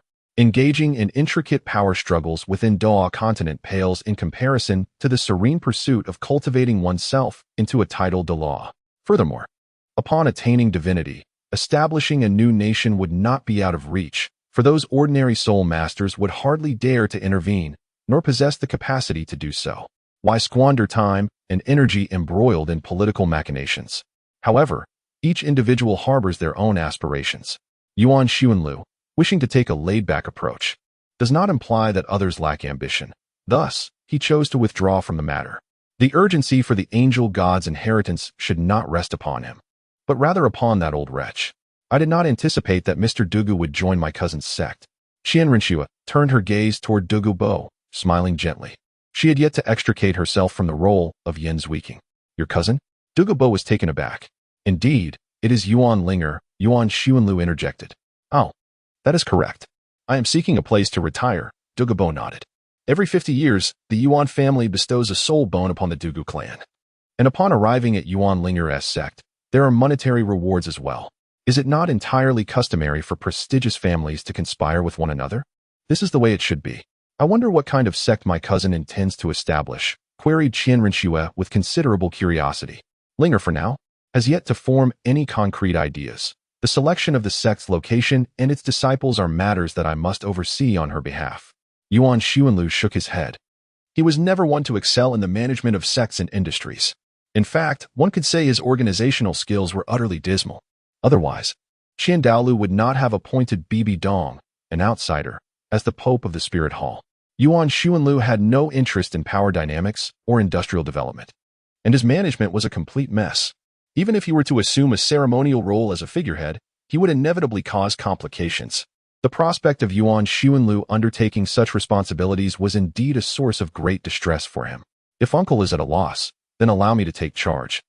I will assist my cousin in establishing a proper sect, Qian Rinxue eagerly suggested. Yuan Xuanlu expressed his gratitude with a nod. He now comprehended that Qian Rinxue's interests lay not in elevating her cultivation, but in pursuing her ambitions. She was remarkably akin to her mother, both embodying an indomitable spirit of enterprise. Yuan Xuanlu, accustomed to a more laid-back existence, found it challenging to grasp the mindset of such formidable women. Then my granddaughter must be a member of this sect, Douluo remarked. Indeed, that is correct. Should we consider enrolling Yin Yin in the Seven Stars Academy? Douluo suggested. His words bore a hint of self-interest. In the future, Yuan Ling'er would undoubtedly lead a sect that would, without question, comprise of the 6 children from the Seven Stars Academy in its upper echelons. Furthermore, it would likely attract a multitude of soul masters emerging from the Seven Stars Academy. When the Douluo family entered the sect, they would find that everyone hails from the same academy, thus naturally forming a sense of fellowship. After all, they would call each other senior brothers and sisters, younger brothers and sisters, while Douluo Yin would be the sole representative from the Tiando Royal Academy. Would this not isolate Douluo Yin? Worse still, would all the benefits be monopolized by those hailing from the Seven Stars Academy? Would the Douluo family bear the brunt of any unfavorable circumstances? What would the future sect master Yuan Ling'er think? Would she prefer to rely on those from the Seven Stars Academy, whom she could firmly control, or would she lean towards the Douluo family, with whom she shares a less profound connection? Douluo was no naive child. Although he had shown little interest in joining a sect during his youth, he had witnessed the machinations of such power plays. Now, should the Douluo family not seize the opportunity to gain greater influence while the sect was in its infancy? Would they wait to become marginalized? No need, he asserted. If Douluo Yin joins the Seven Stars Academy, Prince Xuexing will no longer trust you. We require you to act as a double agent. Yuan Xuanlu solemnly declared, I understand your concerns. Ling'er is a kind-hearted individual. If she were to be in the company of your granddaughter, they would undoubtedly get along splendidly. In the arena, the lean monkey's face bore the ancient script for pig, shimmering with a golden light as if he had been infused with divine power. He relentlessly drove the venomous serpent back, leaving it utterly defenseless. Douluo Yin gazed at Yuan Ling'er, her face flushed with anger. What nonsense! You were the one who insisted on the wager, and I did not partake in it. It was a Jia who made the bet with you. Yuan Ling'er pushed him away with resolute disdain. The sight of Douluo Yin's amused exasperation was almost comical. Who was unaware that Jia was merely a pawn orchestrated by Yuan Ling'er, desperately seeking her validation. Pay up, Jia extended his hand. Douluo Yin halted the competition, begrudgingly handing Jia 5,000 gold soul coins, which he promptly transferred to the scrawny little monkey. The defeated Dushi approached Douluo Yin and knelt at her feet. In her presence, this once formidable man resembled nothing more than a gaunt dog. Do you have any idea how much I invested in you? He stammered. You dare to call me I? How audacious. Dushi suddenly bowed deeply to Douluo Yin. Useless. Handle it yourself from now on. With that, Douluo Yin turned to leave. In comparison to the countess, she possessed a measure of kindness. She spared Du Shi's life and did not demand repayment from his female relatives. Du Shi was left in shock, realizing he could have been free, no longer compelled to serve Du Gu Yin like a beast of burden. Yet his heart felt hollow. Tears streamed down his face as he yearned to chase after Du Gu Yin, calling out in desperation, Yin Zi, how can I live without you? Yin Zi, the 6 onlookers, including Yuan Ling'er, were rendered speechless by the scene. His submissiveness is astonishing, Mu Higuang suddenly remarked, despite having just attained freedom. I believe he is willing to remain a dog to Miss Du Gu, Oscar commented. He has truly mastered the essence of a sycophant. But Ajia, does your every written character constitute a self-created soul technique? Yuan Ling'er inquired skeptically. She had never encountered such an unusual form of self-created soul technique, which appeared to awaken another's potential, akin to an auxiliary soul technique. Did it have any limitations concerning martial souls? Yuan Ling'er's thoughts began to stir. Ajia, scratching his head, smiled innocently at Yuan Ling'er and said, yes, this is exactly how he taught me. Yuan Ling'er was momentarily taken aback, then inquired, who? Chapter 86. The city of Hanhai and the Yuan sect within the prince's residence. Dugu Bo had already departed quietly, intending to escort his granddaughter to the 7 Stars Academy to absorb the celestial herbs. Meanwhile, Yuan Xuanlu and Qian Ruxue engaged in extensive discussions regarding the establishment of a sect. Qian Ruxue, having inherited the true essence of her parents, was fervently dedicated to political strategy, expanding influence, and managing state affairs. When the topic of Yuan Ling'er's sect arose, her enthusiasm surpassed that of Yuan Xuanlu. In truth, Yuan Xuanlu felt a deep sense of reverence for such an ambitious individual. Uncle, where will the sect be located? It would be splendid if it were in the Tiando Empire. I could easily allocate a piece of land for my cousin, she proposed, exuding an air of grandeur, as if she could offer half of the Tiando Empire to Yuan Xuanlu. After all, lacking true royal status, she felt no pangs of remorse in disposing of others' properties. How about Hanhai City? Yuan Xuanlu replied. Utilizing Hanhai City as the foundation for the sect's development was wholeheartedly endorsed by Yuan Ling'er. Yuan Xuanlu surmised that Yuan Ling'er must share a complex and enigmatic connection with Tang San, which had rendered her somewhat cautious even towards the ocean. As for Hanhai City, it is indeed a remarkably unique locale. Firstly, Hanhai City stands as the foremost metropolis among the coastal cities of the Tiando Empire.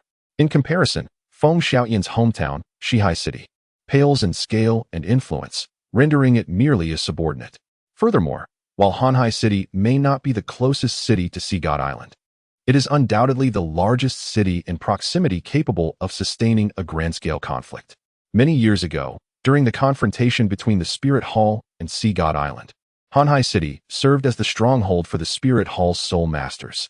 Additionally, in the original narrative, Hanhai City served as a pivotal transit point for Tang San en route to Sea God Island.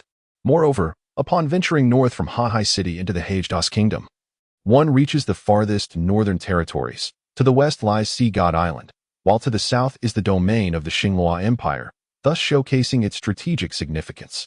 Lastly, across the sea lies the Sun and Moon continent, which realm boasts the most formidable spiritual soul beasts.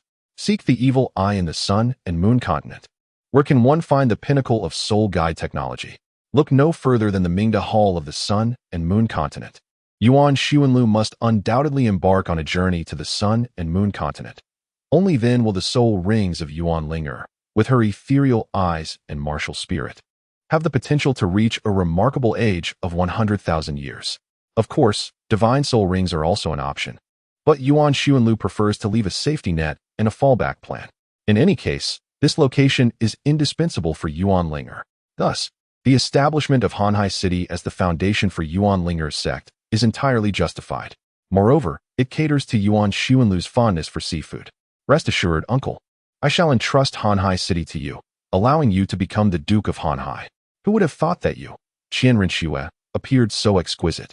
Yet you were so reckless as to squander the fortunes of others without a hint of hesitation? Yuan Xuanlu, with a hint of helplessness, smiled and said, It is not for me, but for Ling'er. Furthermore, a duke's title is not bestowed lightly, is it? Do those nobles dare to oppose? Qian Rinxue scoffed coldly. She had ultimately rendered the Snow Knight Emperor into a vegetative state. Now, she was the de facto sovereign of the Tiando Empire. You, the crown prince, are boundlessly arrogant. Whether as an emperor or a king, You merely represent the ruling class. Even if you ascend to the throne, you cannot transform your court into a monologue. And as it stands, you are merely a proclaimed emperor, not a true emperor. As Yuan Xianlu spoke of this matter, he was suddenly reminded of Qian Rinxue's current predicament, and could not help but caution. Moreover, within the Tiando court, a significant portion remains loyal to Shui Qinghe rather than to the spirit hall's Qian Rinxue. When contemplating the foolish act of integrating the Tiando Empire into the spirit hall, you must bear this in mind. Qian Rinxue nodded. Do not be deceived by the present tranquility among the nobility, who profess their allegiance to Shui Qinghe. Should she genuinely declare the annexation of the Tiando Empire into the Spirit Hall or the Spirit Empire, they would swiftly rise in rebellion, jeopardizing their interests. The Duke chuckled. It would be wiser to wait until after the elite competition of the advanced Soul Master Academies across the continent. Yuan Xianlu shamelessly remarked, Your niece grants you a title, and you dare to claim it? Is such a bestowal truly justified? Qian Rinxue nodded. The champion is awarded a duke's title? Indeed, Yuan Xianlu affirmed. But is the Spirit Hall's team formidable enough to secure victory? Qian Rinxue hesitated. Ling'er will triumph over them, Yuan Xianlu asserted confidently. Then, allow me to extend my early congratulations to my cousin, Qian Rinxue said with a smile, wiping her face to assume the guise of Shui Qinghe. Shui Qinghe respectfully escorted Yuan Xianlu out of the study. Uncle, may I inquire about the name of my cousin's sect? Shui Qinghe asked softly. Yuan Xianlu was momentarily taken aback, his expression becoming peculiar as he awkwardly remarked, Yuan's sect. This name, derived from Yuan Ling'er's surname, bore resemblance to Tang San's Tang sect. However, Yuan Xianlu harbored a sense of foreboding regarding this name, wishing that no man surnamed Lin with the given name Dong would ruin the foundation of the Yuan sect in the future. After all, this is the Douluo continent, not the Tianxian continent. Why did I encounter you all? Why not?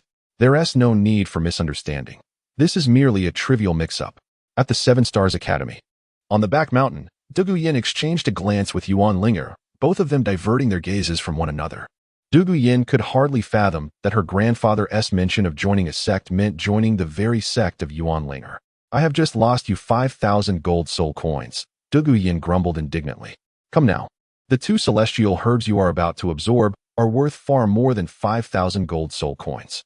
Yuan Ling'er rolled her eyes, feeling somewhat speechless towards the young lady. Nevertheless, she expressed her gratitude, acknowledging the rarity of the celestial herb. Once she joins the sect in the future, she would certainly contribute to it. She felt a tinge of embarrassment towards Du Yin, especially since her grandfather had mentioned the celestial herb to her. Yet Du Yin still wore such an expression today, which seemed rather ungrateful. Yuan Ling'er accepted Du Yin's words with a clear conscience. Before long, voices echoed from the mountain path at the back, as 2 individuals leisurely made their way up. Have you found your soul bone? One asked. I've been ready for this day for quite some time, Du Bo replied excitedly. However, whether this soul bone was originally treasured by the Du family or newly acquired by Du Bo remained a mystery to all. Yuan Xianlu gazed at the peculiar figure of Du Yin, whose hair was a striking shade of purple, a look of bewilderment crossing his face. What is the matter? Du Bo's expression tightened, apprehensive that Du Yin might be afflicted with some hidden ailment. It's nothing, merely the distinctive color of her hair, he replied. Du Yin, with her deep violet locks, appeared rather eccentric, and for a moment, Yuan Xianlu almost mistook her for a rebellious youth. However, in the realm of Douluo continent, the hues of hair varied greatly, rendering her appearance less surprising. For instance, Yuan Xianlu himself possessed golden hair, which in a previous life would have been dismissed as mere yellow. This is a sign of toxin entering the body. It starts with purple and then shifts to blue. I experienced the same in my youth, Du Bo elucidated, adding that now, having forced the toxins into his soul bone, his hair gradually returned to the white typical of an elder. In truth, the previous color was more aesthetically pleasing. Yuan Xianlu uttered a remark, subsequently terminating the fruitless conversation, and turned to the matter at hand. It was time for Du Yin to absorb the soul bone. Once she had completed this process, they would then partake of the celestial herb. Du Bo nodded, producing a fragment of soul bone from his possession. At this juncture, they were all members of the same sect. Yuan Ling'er and the others were unaware of Du Yin's soul bone, but it was inevitable that they would discover it in due course. Rather than concealing it, it seemed more prudent to reveal it openly for all to behold. An actual soul bone, Oscar exclaimed in astonishment. Not only he, but the rest, save for Yuan Ling'er, displayed expressions of envy. For soul masters, soul bones are treasures of immeasurable worth, belonging to a realm that is both priceless and elusive. Most soul masters might never encounter one throughout their lifetime. Oscar, hailing from a farming background, regarded soul bones as mere legend, while Ajia, from an ordinary family in Notting City, could only dream of such things. Though his uncle held a minor position in the imperial city of Balak, unless they experienced an extraordinary stroke of luck, they were unlikely to come into contact with such lofty treasures. Mu and Guang were slightly better off, having a soul sage as their mentor. Yet they had only just begun to grasp this echelon. Even if Lu Wei and Bing Shan were present, Lu Wei would merely envy, while Bing Shan possessed one of his own. In stark contrast, Yuan Ling'er held a millennium-old soul bone and a 10,000-year-old soul bone. Yet she was dismissive of them and had no intention of absorbing them. Such is the disparity of the world. Chapter 87. The Boar, the Sword, and the Serpent. Some individuals are born without soul bones and are fated to live their lives devoid of them. Dugu Yin understood this truth. She commenced the absorption of the soul bone, while Dugu Bo stood guard to protect her. Ajia, come here. Yuan Sun, with a grave expression, called over the foolishly standing Ajia. Uncle Yuan? Ajia approached with a dazed demeanor. Yuan Xuanlu cast a glance at Ajia. Yet the image of the formidable pig-faced deity wreaking havoc in his mind simply could not materialize. Do you sense anything in relation to this? Yuan Xuanlu presented a magnificent black box, within which resided what appeared to be living entities, their heavy breaths audible even through the container. Curiosity piqued, everyone gathered around. What is this? Yuan Ling'er inquired, having never encountered such a peculiar storage soul guide before. The box was adorned with intricate carvings, reminiscent of ancient seals, suppressing the restless souls within.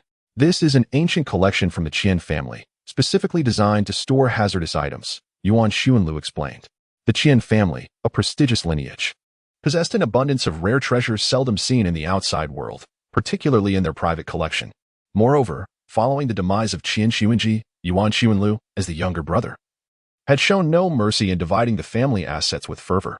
However, upon Qian Rushue's coming of age, Yuan Xuanlu intended to return the majority of the Qian family's treasures to his niece, as he was not the legitimate heir of the Qian lineage.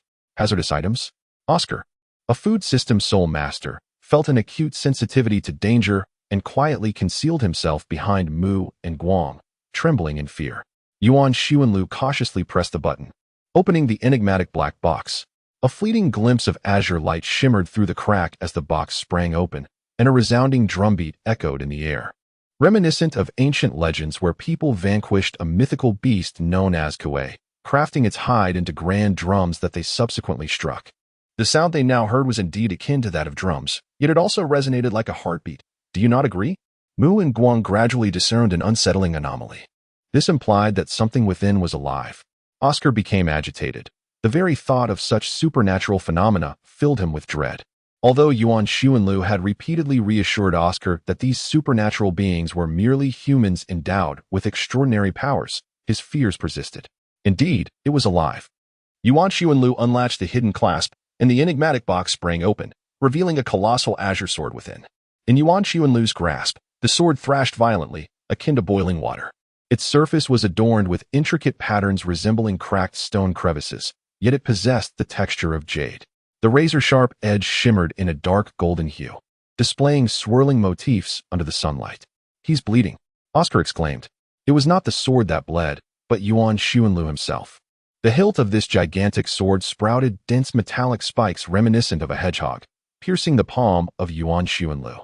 This sword, devoid of its box, was in such a perilous state, having wounded me multiple times. Yuan Xuanlu had grown accustomed to pain. He suppressed his agony and firmly grasped the sword. A trickle of crimson blood flowed from the hilt down to the blade, dripping from its tip. Suddenly, dark red veins emerged upon the azure surface of the sword, which began to emit a low growl, as if its heart had regained the vigor of life. This was a treasure I acquired from a statue of a pig-faced deity, provided it could be tamed. Yuan Xuanlu embedded the colossal sword into the earth and gestured towards Ajai, noting that the statue bore an uncanny resemblance to Ajai's martial soul. Ajai scratched his head, feeling somewhat bashful as he confessed, I have indeed dreamed of my martial soul. However, aside from imparting a few self-created soul techniques, it has not done much else. The crowd reacted with a touch of incredulity. Has a Jai's martial soul never been recorded? Yuan Ling'er inquired. Well, to be honest, I have never encountered it, and the records of the martial soul hall do not reveal anything. The only clue is this sword. Upon being questioned, Yuan Xianlu felt a twinge of insecurity regarding his own knowledge. He replied somewhat sheepishly, Father, where did you acquire this sword? Yuan Ling'er inquired once more. It was found beneath the city of Tiando, he responded. Yuan Xianlu pondered for a moment, ultimately deciding against divulging to the children the tale of his nocturnal trespass into the imperial palace, for he did not wish to impart any misguided lessons to the young ones. Once again, a profound silence enveloped the group. It appeared that no useful information had been gleaned, and the mystery of Ajia's martial soul remained unsolved. Why the haste? Ajia mused, displaying a remarkable sense of equanimity. After all, the ability to cultivate one's martial soul was what truly mattered. There was no need to relentlessly pry for answers. It is rare to remain blissfully ignorant throughout one's life. Oscar chimed in, mimicking the gestures of a storyteller. However, this phrase seemed rather out of place. To which Mu and Guang promptly countered. Yuan Xianlu pointed at the colossal sword and remarked, Never mind. Ajia, why don't you give it a try and see if you can master this weapon?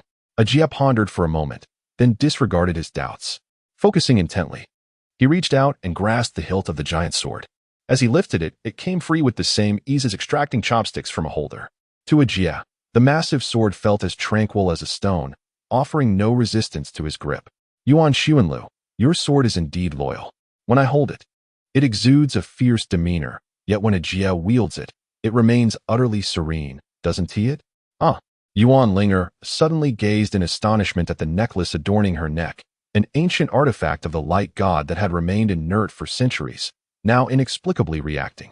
It seems I have come to an understanding. Yuan Xianlu glanced at Yuan Ling'er's necklace and then at the sword held by Ajia. The only items capable of capturing the attention of the light god must be another divine artifact. Thus, it stands to reason that I, Yuan Xianlu, am indeed a traveler from another realm. Why, then, do my achievements rest upon the shoulders of others? I, Yuan Xianlu, at the age of 40, am a super Douluo, not a deity, yet I have accomplished nothing. Yuan Xianlu was profoundly disheartened, to the extent that when Douluo requested his assistance in helping Douluo Yin absorb the celestial herbs, he appeared somewhat listless. Has the soul bone been absorbed so swiftly? That is my son's soul bone, perfectly attuned to yin yin, Douluo elucidated. Subsequently, he produced 2 celestial herbs. One, an entirely dark blue plant, bore a crimson fruit, known as the Yuan snake fruit. The other, a black flower adorned with minute, scale-like protrusions, was the toxic fire blossom. Douluo inquired, how should these 2 herbs be consumed? For the Yuan snake fruit, one should only eat the red fruit, avoiding other parts. The toxic fire blossom can be consumed directly. Yuan Xianlu dutifully responded. Douluo arranged for his granddaughter's intake, and Yuan Xianlu estimated that within a day, Douluo Yin would undergo a transformation of monumental proportions. In the original narrative, Douluo Yin had been cured of her poison by Tang San. However, this time, if Tang San believed he could effortlessly manage Douluo Yin's absorption of the herb's toxins, he was in for a rude awakening. Old poison, please do not call me that. It's repugnant. Douluo. Yuan Xianlu sat on the ground, while not far away, Ajia held a sword, surrounded by curious onlookers. What do you say? Asked Douluo, observing his granddaughter had consumed the celestial herb, feeling reassured. He spoke in a gentle tone. Am I not too much of a failure? Yuan Xianlu felt like a forsaken orphan cast aside by the heavens. Humph. Upon hearing this, Douluo turned and scolded. You have already attained the title of Douluo. For someone like Qinshin, this is the pinnacle of his lifetime. How far could you possibly fall? After a moment of contemplation, Douluo continued, You must cherish your blessings. To stand here lamenting your failures, young man, is far too arrogant. In your old age, you may find yourself devoid of fortune. Yuan Xianlu. Douluo glanced at his granddaughter, a benevolent smile gracing his face. You 2 have children now. You should understand that as long as your offspring can be nurtured, that is truly sufficient. Yuan Xianlu cast another glance at Yuan Ling'er, contemplating the yet-to-be-established Yuan Gate in Hanhai City. My tale is still far from over. Chapter 88. Dwelling in the distance of the Jianghu, residing high in the Temple Hall, combined, for K. In the bustling Yong'an alley of Tiando City, vendors commenced their lively trade at the break of dawn.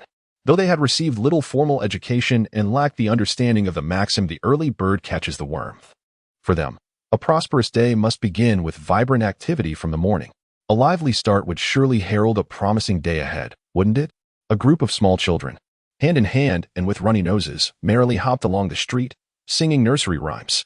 Red mist rises, swan glows, the great river surges, clear waters flow. Flowing into the city, the dragon's offspring perishes, rain cascades down the mountains, Jade Hall settles. Initially, a few vendors swayed their heads, humming along, as the melody was simple and the lyrics few. However, Tiando City, being the capital under the emperor's reign, boasted a higher literacy rate among its populace than many other regions. Soon, some individuals detected an unsettling undertone. Was this nursery rhyme not subtly mocking the regent prince? Several elegantly dressed scholars listening nearby shook their heads and discreetly departed, fearful of the repercussions of their words. Yet, an unperturbed blind old man, donning circular black spectacles, remained undaunted, engaging in boastful banter with the vendors. Red mist rises, swan glows. These lines alluded to the perilous mist from that night that nearly claimed the current emperor's life. Unfortunately, such events were only whispered within the confines of the Tiando Palace, leaving ordinary citizens bewildered and in the dark. As for the great river surges, clear waters flow, I shall refrain from elaborating. It is likely you can infer its meaning. With Qing on the right and the 3 dots of water on the left, does it not spell clear? Flowing into the city, the dragon's offspring perishes. I wonder if anyone recalls the events of the past.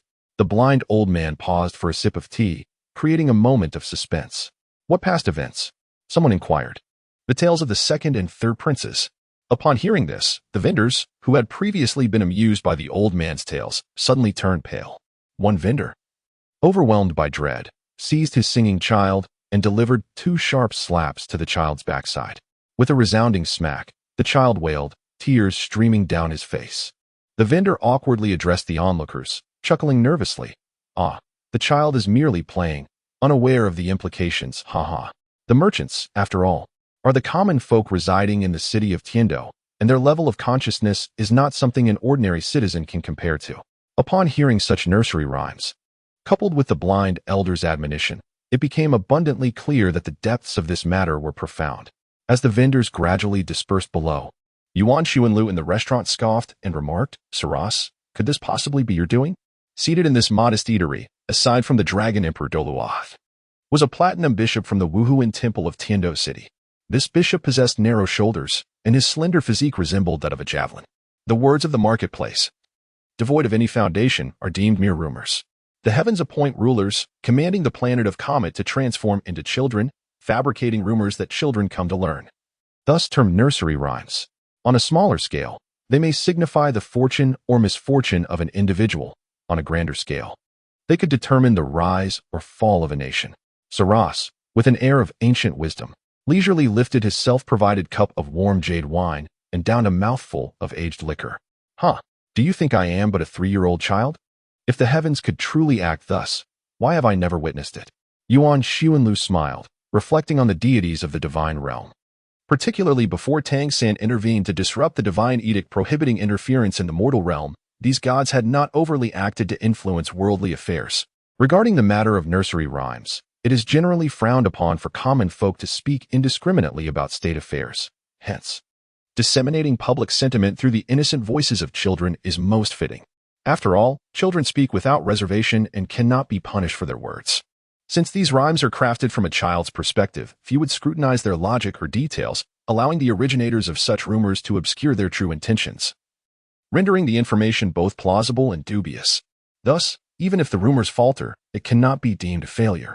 Therefore, it is not a natural disaster, but rather a calamity wrought by humans, remarked Yuan Xuanlu. Saras popped a few sweet plum candies into her mouth and added, "The Snow Star Prince wields considerable influence within the city of Tiando. It is certainly feasible for him to spread a few rumors. The Snow Star Prince may be reluctant. Yet I suspect your Pope has tacitly approved the existence of this smear campaign against Shuqinghe." Yuan Xuanlu raised a cup of wine to his lips, savoring a piece of plum candy, then shook his head and sighed. This wine is indeed aged, yet the fruits are all sweet. How can one enjoy it with such a pairing? Are you deliberately trying to offend? Silently enduring Yuan Xuanlu's veiled reproach, Salas remained contemplative for a long while before responding. The Wuhan Temple Daily has once again featured the events surrounding the second and third princes in today's edition. This, indeed, is an edict from the Pope. Yuan Xuanlu took another sip of wine. Bibi Dong observed that Xue Qinghe was on the verge of seizing control of the Heavendo Empire. Was she feeling anxious? According to her plans, Xue Qinghe was meant to remain in hiding for at least another decade, was he not? Yet, as Xue Qinghe had already claimed 99% of the throne, she intended to unveil his past, hoping to throw him into a state of chaos. The speculation surrounding the path to divinity may hinge upon the sequence of events leading to one's ascension. Bibi Dong's decision to send Qian Rinxue as an undercover agent to the Heavendo Empire was not merely to spare the mother and daughter from distress. It is likely that Bibi Dong sought to squander over a decade of Qian Rinxue's life, thereby postponing her transformation into a titled Douluo, or even her eventual ascension to godhood. Naturally, such musings are little more than jest, for one is not Bibi Dong, and one can never truly fathom her intentions. Saras shook her head and sighed, expressing her helplessness. She is the Pope, my immediate superior. What choice do I have but to comply? As she gazed upon the bustling commoners peddling their wares below, a twinge of envy welled within her. Look at them. Their only concern is whether they will earn a living today or have food tomorrow. Yet, what of us? With the Grand Offering faction on one side and the Pope on the other, can we afford to straddle the fence? If we do not play both sides, those of us in the lower ranks face a grim fate regardless of whom we offend. I am not you. You can unwaveringly stand by her side. For you are of the same blood. But what am I to do? In her words lay a subtle reproach towards Qian's family for not having firmly established the Pope's successor, leaving her to navigate a treacherous existence in the interstices. The irony directed at Saras, the Platinum Bishop, was not lost on anyone. Then perhaps you should descend to the level of those commoners, who desire for nothing more than to live in blissful ignorance. Yuan Xuanlu suddenly remarked, and Salas awkwardly cleared his throat, exclaiming, "Ah, how I cherish this opulence." Yuan Xuanlu. As the sun rose, the civil and military officials of Tiando City donned their extravagant attire, while the aristocrats proudly embroidered their family crests onto their formal robes. They had finally arrived at the first Grand Court Assembly following the regency of Crown Prince Xue Qinghe. If there are matters to address, please present them. If not, the court is dismissed. A young eunuch, with a voice reminiscent of a duck, drew upon his inner energy to call out in a long, resonant tone. The entire assembly of officials fumbled for words. In essence, a Grand Court Assembly served merely to allow the emperor to make an appearance, showcasing his authority before his subjects. The truly significant matters were not discussed openly. They were predetermined by a few ministers and prominent nobles, with the emperor merely approving their plans. Trivial issues were also not aired in such a setting, as a few capable nobles would resolve them quietly. However, on this day, the officials managed to present various issues, allowing the emperor to feel that his ministers still required his judgments, thus reaffirming his authority. The peculiar stammering of the officials today was indeed unusual. Xue Qinghe, seated at the foot of the emperor's dragon throne, was keenly aware of the reasons behind this. Whispers of nursery rhymes had circulated within Tiando City, maligning his ambition. While the Wuhan Temple Daily inexplicably mentioned the untimely deaths of the second and third princes, implying that Xue Qinghe had forced his father to slay his brothers. Xue Qinghe, having steeled himself emotionally, bowed towards the empty air of the throne and proclaimed, "My father has fallen ill without reason, entrusting me with the regency. I have toiled day and night, diligently guarding his reputation in all matters, great and small.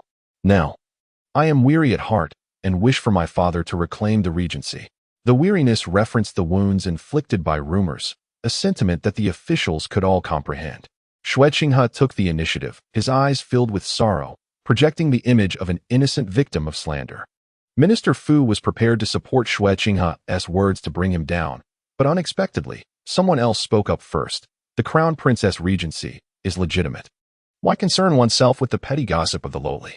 This was Minister Zhang, not aligned with either the Crown Prince or the faction of Prince Xuexing, yet a veteran servant of the great Emperor Shuiyi. His words carried more weight than those of Minister Fu.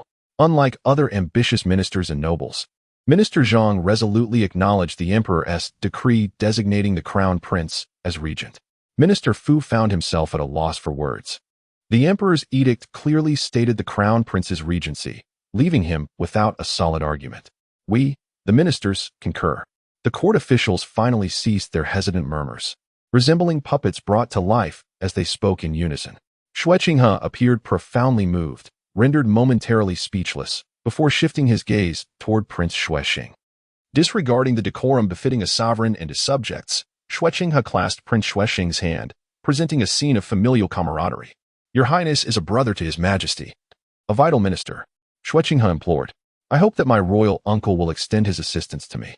"You flatter me, Your Highness," Prince Xuexing replied with subtlety. "I am, of course, considering the interests of the Tiandou Empire."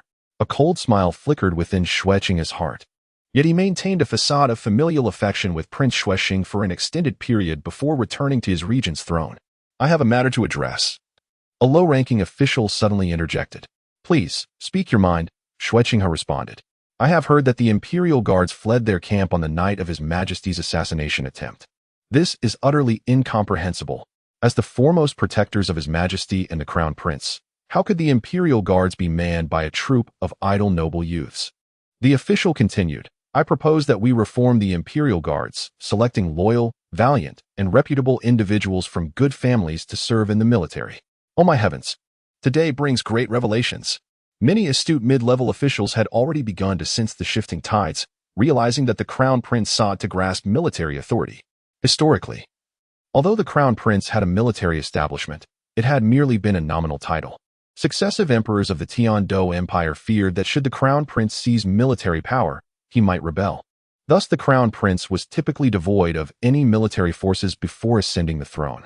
Meanwhile, the emperor, with rightful claim, wielded command over the royal knights of Tiandou, the empire's most formidable army, which was entirely his private force. Xue Qinghe, often perceived as delicate and unassuming, displayed remarkable audacity in directly intervening in military affairs. Had the great Emperor Xue Yi been in slightly better health, one could only speculate the tumult that might have ensued. No emperor wishes for his crown prince to possess military power, especially over the palace's imperial guards. "Your Highness, perhaps it would be prudent to defer this matter until His Majesty awakens," suggested Minister Fu as he stepped forward to dissuade. Prince Xuexing's expression remained impassive, appearing entirely unperturbed by the situation. "Minister Fu," he remarked, "you witnessed the capabilities of the Imperial Guards that night more clearly than anyone.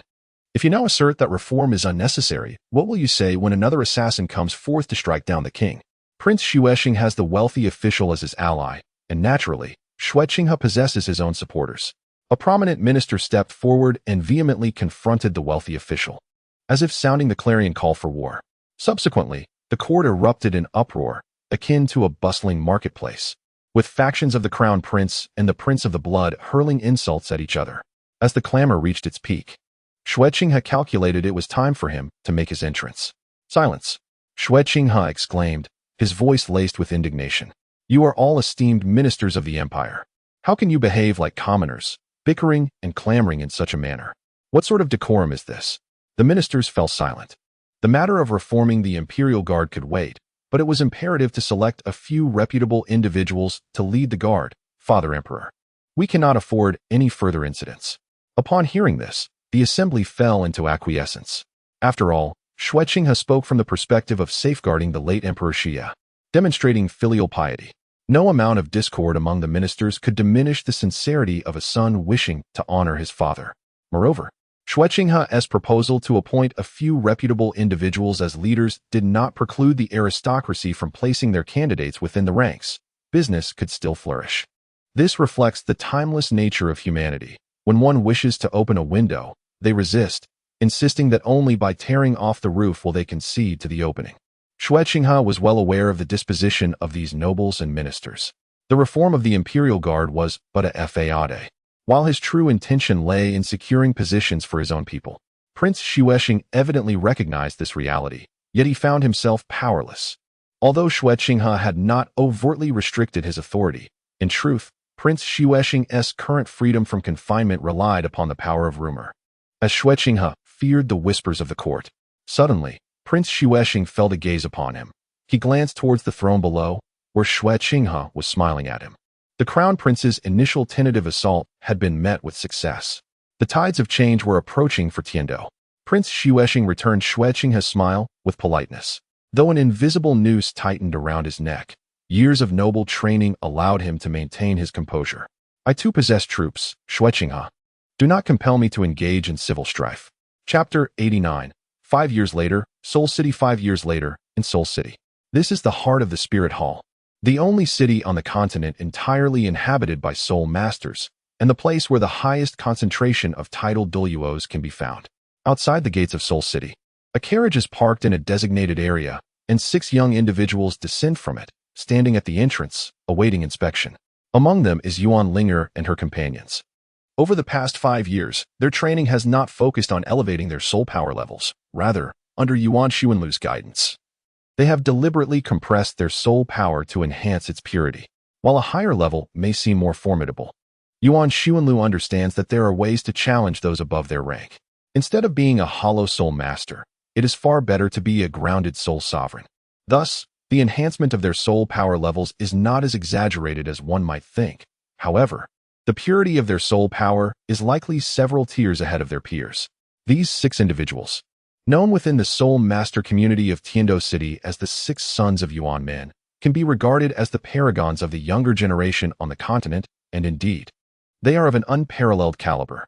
Yuan Ling'er, age 12, is a formidable soul master at rank 40 in the assault system, possessing the martial spirit of the radiant goddess butterfly, adorned with soul rings of purple, and purple.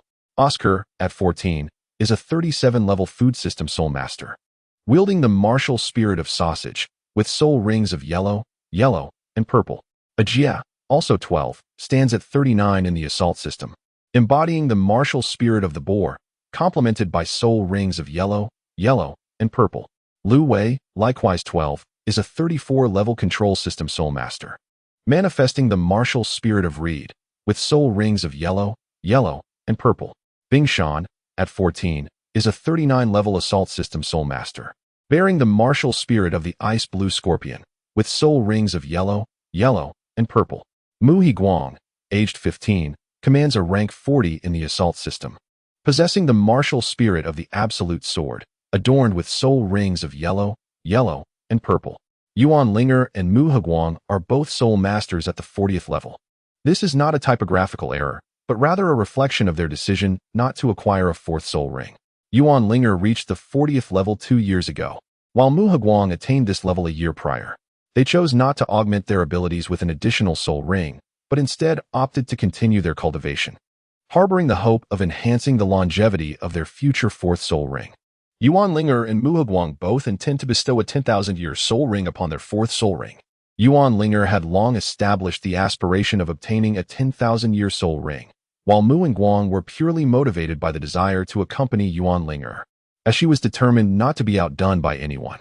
However, the process of absorbing a 10,000-year soul ring is far more complex than merely surpassing the absorption of a 1,000-year soul ring.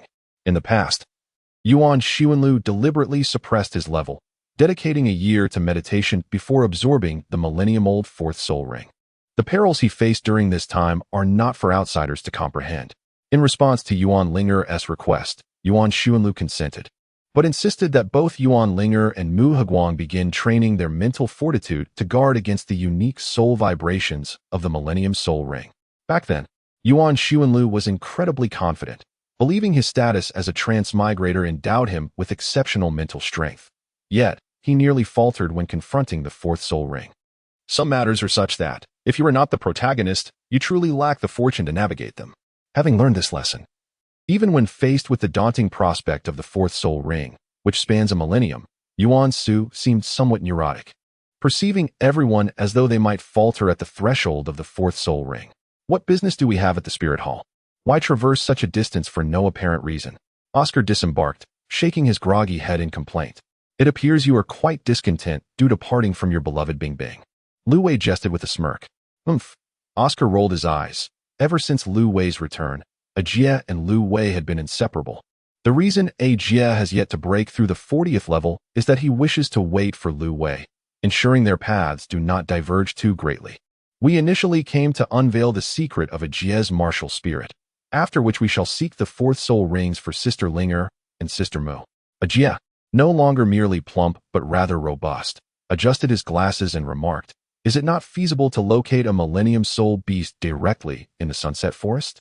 "Surely," We only require one that is a millennium old, not one that is 5 millennia. Oscar scratched his head.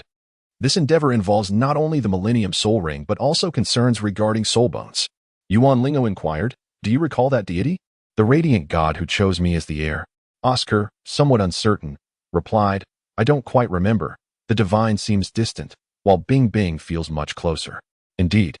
That god tasked me with gathering 2 pieces of 100,000-year soul bones within 5 years. Yuan Ling'er decided to candidly reveal the content of the radiant god's first trial. Over the span of 5 years, they had not only enhanced their strength, but also forged profound bonds of camaraderie.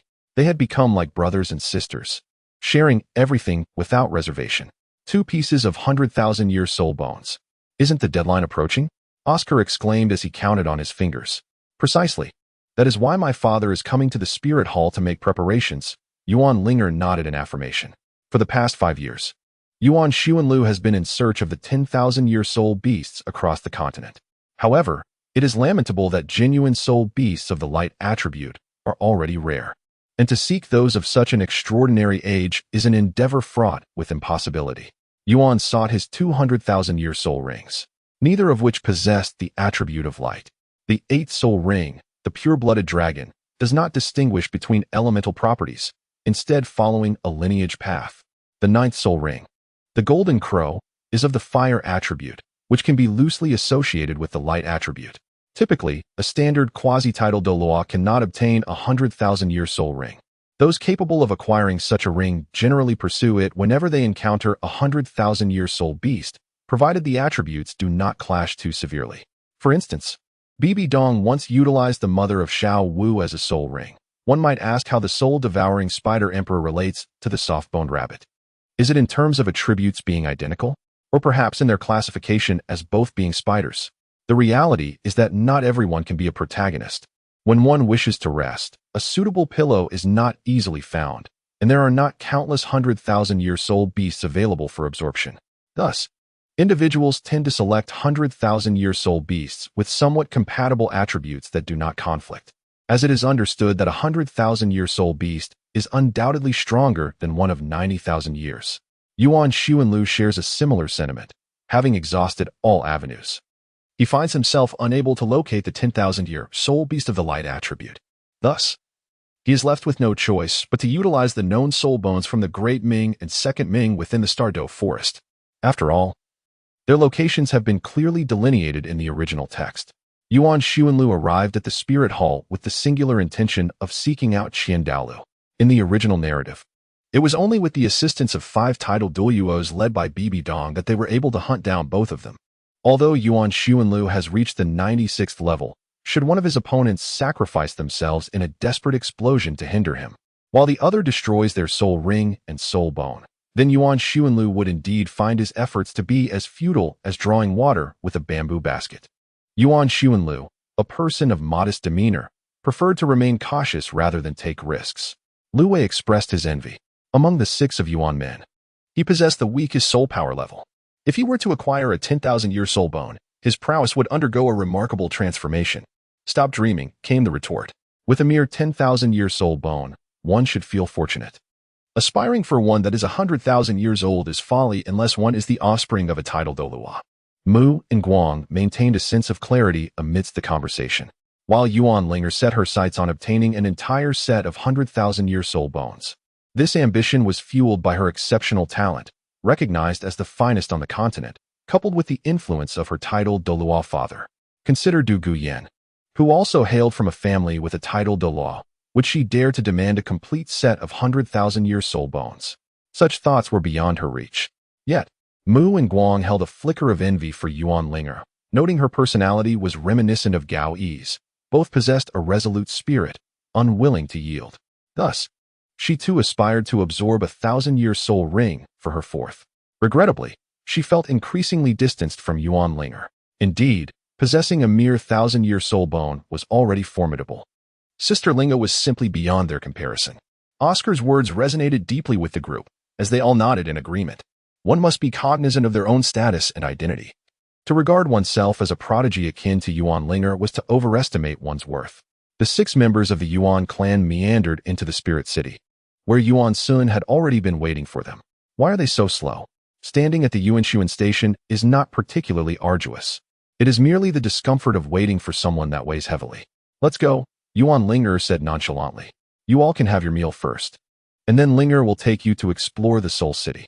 Yuan Xuanlu led them to an upscale restaurant, where the seating was limited, yet the ambience was exquisite. This was a renowned seafood establishment, one I had frequented in the past. Yuan Ling'er observed as Yuan Xuanlu presented the membership card to the attendant, nodding slightly to indicate her understanding. It is no secret that the Dragon Emperor Douluo has a penchant for seafood. Those who have had the privilege to encounter titled Douluos are well aware of this. As for those who have not had such encounters, the truths are often revealed in tales, such as in the Dragon Emperor Douluo fell in love with me. Soon, crabs and marine fish were served.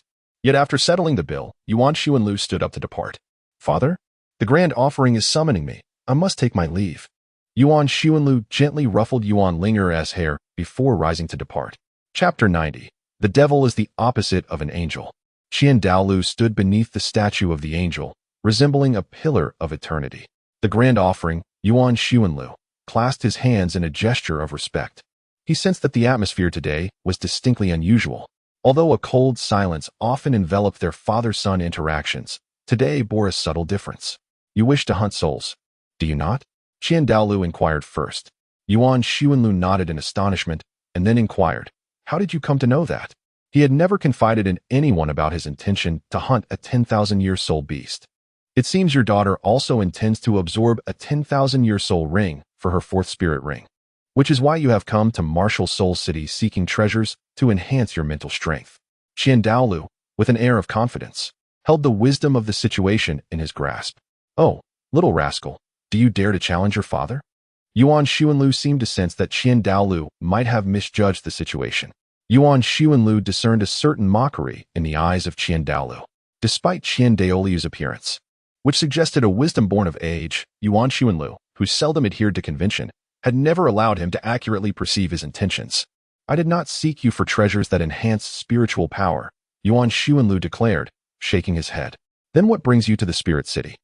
Are you incapable of vanquishing even a 10,000-year soul beast? Qian Daolu, unable to fathom the true purpose of this audacious youth, appeared decidedly displeased. I aim to hunt 200,000-year soul beasts, for I require their soul bones. Yuan Xuanlu's next words nearly caused Qian Daolu to spit out a mouthful of blood. 100,000-year soul beast, and you require two? Qian Daolu's eyes widened in astonishment. He had never encountered such audacity. Even back in the martial Soul City, this audacious youth had not uttered such arrogant claims. Wait, does that mean you have come to martial Soul City today in search of a titled Douluo-level savior? A sudden realization struck Qian Daolu. To facilitate a large-scale mobilization of the band Douluo, Yuan Xuanlu must obtain the approval of the Pope. If Bibi Dan were to learn of Yuan Xuanlu's intent to hunt for a 100,000-year soul beast, as a dual spirit soul whose rings are yet to be fully realized, she would undoubtedly accompany him, subsequently absorbing the spirit rings of 200,000-year soul beasts. Are you truly intending to bestow the spirit rings upon Bibi Dan? Qian Daolu's countenance darkened further. Yuan Xuanlu scratched his head and remarked, I do not wish to part with it either. However, confronting two 10,000-year soul beasts, even if I manage to defeat them, there is no guarantee that I will acquire their soul bones. What if they choose to self-destruct their soul rings and bones? Hence, I require the assistance of a titled Douluo. Moreover, with two 10,000-year soul beasts possessing two 10,000-year soul rings, if I were to slay one solely for its soul bone, would that not be a tremendous waste? Yuan Xuanlu's words hold considerable wisdom. The notion that every soul beast killed diminishes the number by one over the course of 100,000 years begs the question of how one could afford to squander such a resource. Qian Daolu snorted in response, inquiring if one was aware of the events instigated by Bibi Dong 5 years prior. What transpired? Whispers circulated regarding Xue Qinghe's alleged patricide and fratricide. Qian Daolu spoke beneath the statue of the angel. Following that incident, the nobility harbored a modicum of distrust towards young Xue, deeming her unworthy of her princely title and moral authority. Yet, Xue Qinghe is not one to passively endure. She prefers to take the initiative. Thus, her methods within the Heaven Do Empire have grown increasingly severe. Qian Daolu elaborated on Xue Qinghe's actions since assuming regency. As she forged alliances with the 7 treasure glazed tile school to systematically confiscate properties and eradicate small noble families, reclaiming lands and granting freedom to serfs, a reform that provided the Heaven-Do Empire with a substantial number of self-sustaining farmers and ample military recruits. However, such measures infringed upon the interests of numerous nobles. The small nobility, lacking the strength to resist, found their lands reclaimed and families obliterated. How would the larger nobles respond? Would they not feel a sense of shared sorrow at the demise of their kind? Historically, emperors known for their ruthless methods seldom reach the end of their reigns. While the nobility may serve as parasites to the empire, they're also its foundation. Though it may appear that Shui commands a chorus of support within the Heaven-Do Empire, her position is akin to oil on fire. A moment's lapse could lead to a catastrophic unraveling. Qian Dao stated with somber gravity that the true foundation of the empire consists of those who toil in the fields and the blacksmiths laboring in the shops, rather than the nobility who contribute nothing to productive labor. They do not qualify as the foundation. Yuan Xuanlu had received years of education beneath the red banner in his past life, and his understanding remained quite lucid. As you wish. However, more importantly, he did not wish to witness the foundation of the Qian family being seized by Bibi Dong. She must ascend to divinity only after Xiaoxue. Qian Daolu paid no heed to Yuan Xuanlu's declaration.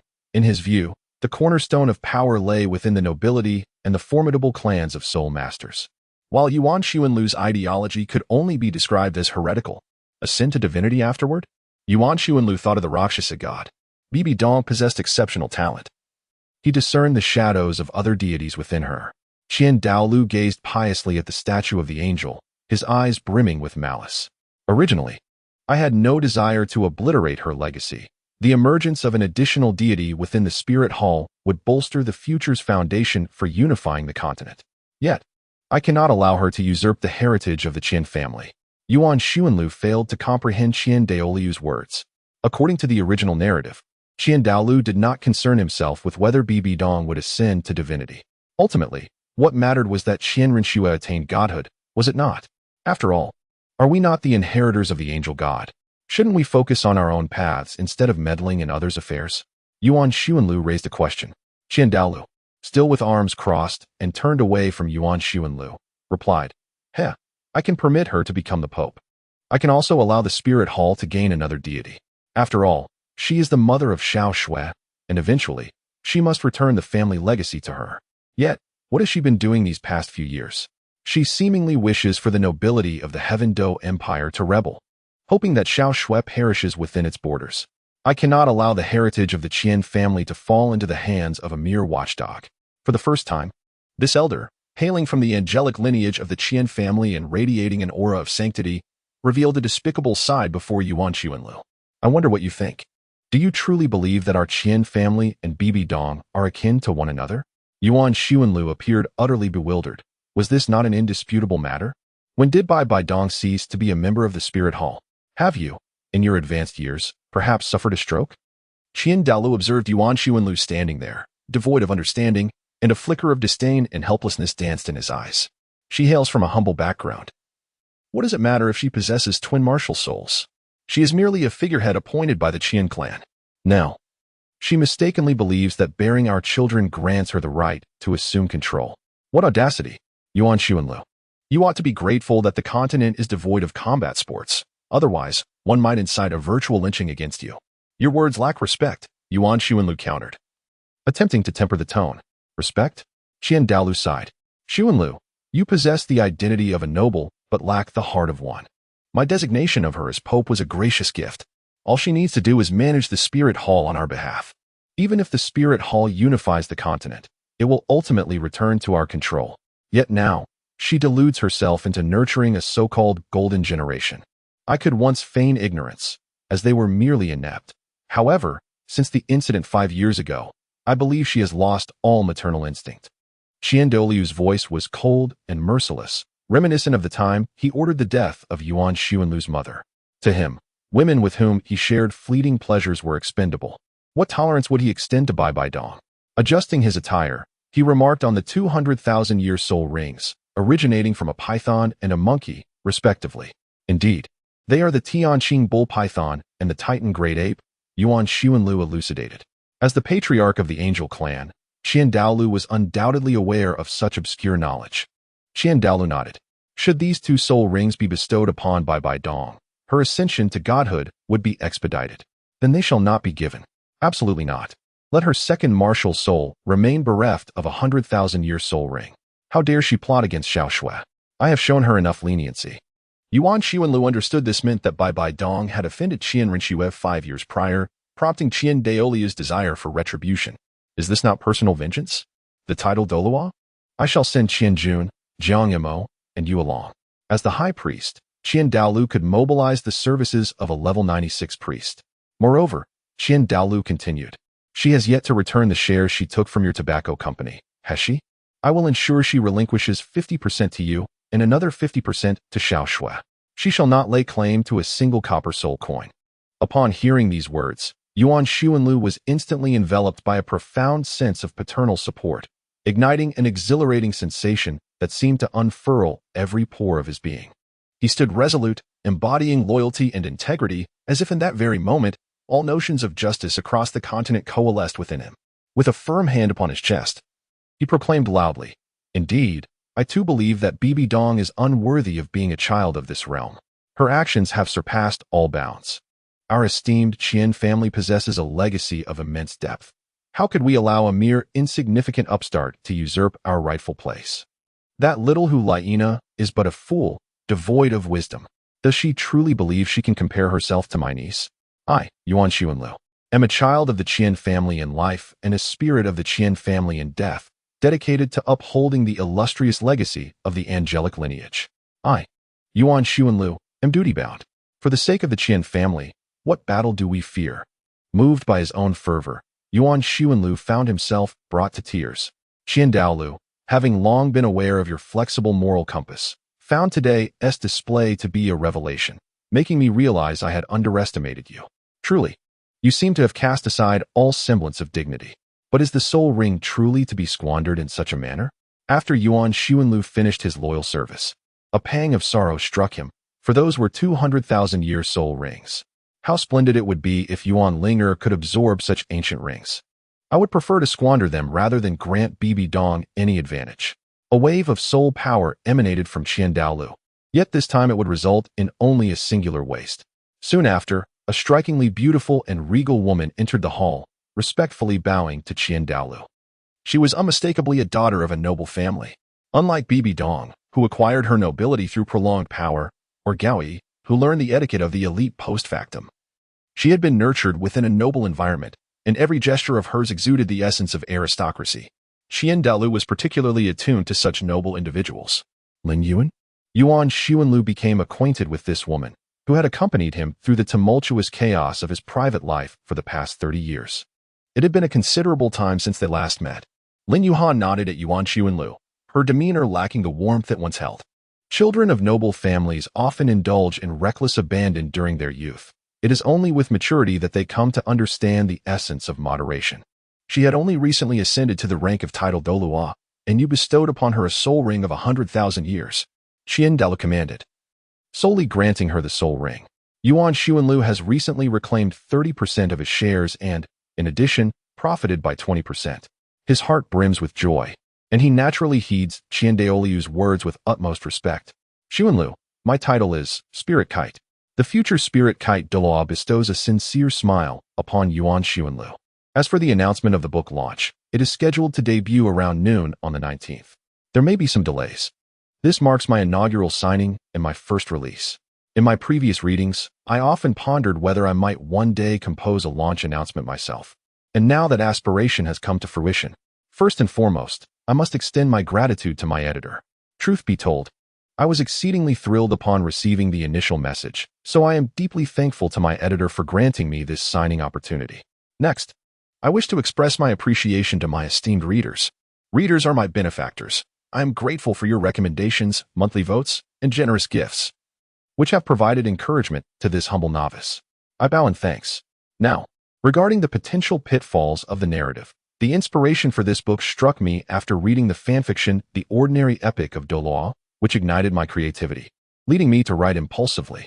A notable flaw lies in my own limitations. The characterization of Bibi Dong has become a contentious point.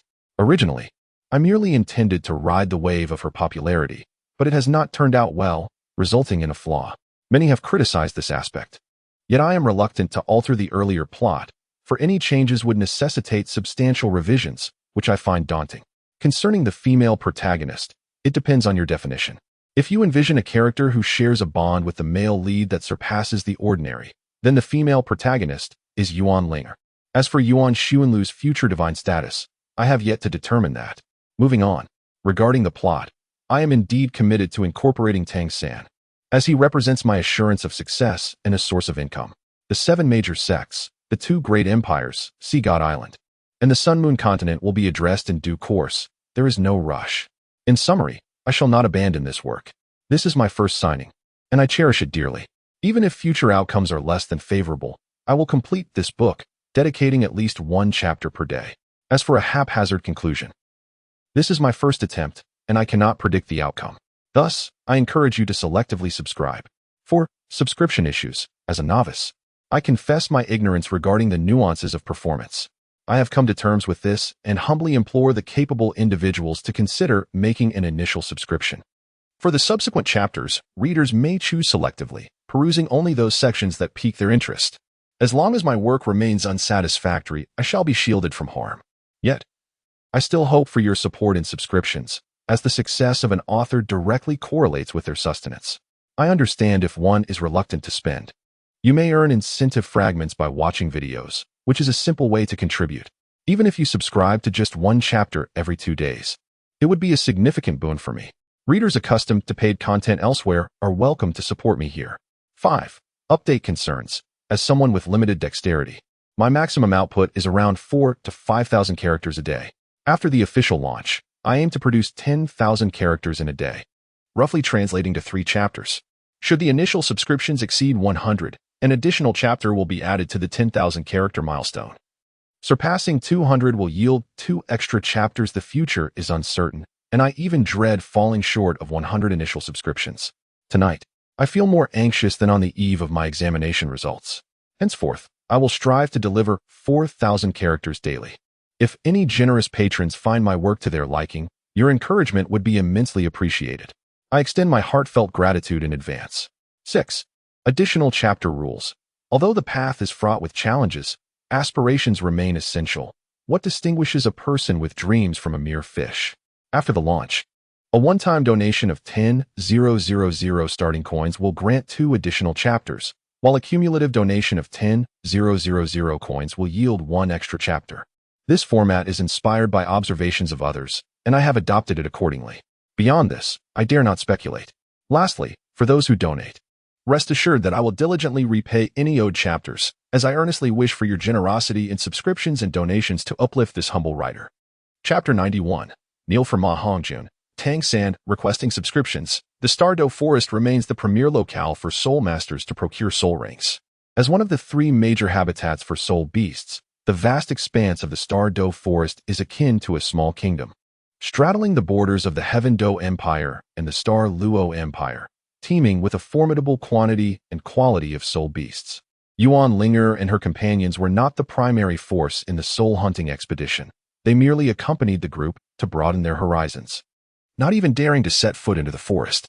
The true mainstay of the soul-hunting operation comprised 4 formidable title Douluo-level experts, 3 title Douluo of the 96th rank, and 1 newly ascended quasi-title Douluo at the 90th rank, yet to acquire additional soul rings. Yuan Xuanlu harbored reservations regarding the arrangements made by Qian Douluo, for he himself was merely a super Douluo of the 96th rank. Both Qianjun and Jiangmao, the 2 esteemed offerings, also held the same rank, complemented by a soul master of the 90th rank who lacked a 9th spirit ring. To be candid, it seemed rather inferior to the soul-hunting team led by Bibi Dong in the original narrative. However, Yuan Xuanlu found himself unable to disclose this matter to Bibi Dong. He could only hope for a stroke of good fortune that would enable him to successfully vanquish the Titan Great Ape and the Sky Blue Bull Python. Yuan Xuanlu and his companions arrived at a quaint inn situated beside the forest. Although modest in size, the inn was impeccably clean, featuring 2 stories. The ground floor housed a simple dining area, while the upper floor provided accommodations. The 6 members of the Yuan family, along with the 4 titled Douluo, totaled 10 individuals. Yuan Xuanlu has reserved 5 double rooms. You may proceed to dine first while the 4 of us deliberate on how to coordinate our efforts. Yuan Xuanlu rubbed his temples and addressed the group of young men and women, including Yuan Ling'er. In truth, soul hunting is an exceedingly perilous endeavor, particularly when it involves the pursuit of soul beasts that have existed for 100,000 years. This is tantamount to confronting beings of the tidal Douluo level. A moment's carelessness could lead to a fatal outcome. Furthermore, the collaboration between Yuan Xuanlu and the 2 revered figures, Qianjun and Jiang Ma, is limited. Should an unforeseen mishap occur, he would find himself bereft of solace. Yuan Ling'er cast a glance at the exquisite spirit kite Douluo and couldn't help but sigh. Her father, in his youth, was indeed quite. It is no wonder that she is always cautioned to be wary of scoundrels. It seems she must be cautious of men resembling her father. Yuan Ling'er and her companions descended to dine.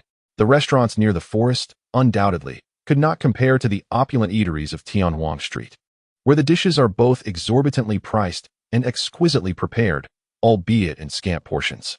Thus, Yuan Ling'er, being a pampered child, found it impossible to satisfy her palate. She decided to entrust Oscar with the task of ordering, a gesture that reflected her respect for a food-oriented soul master.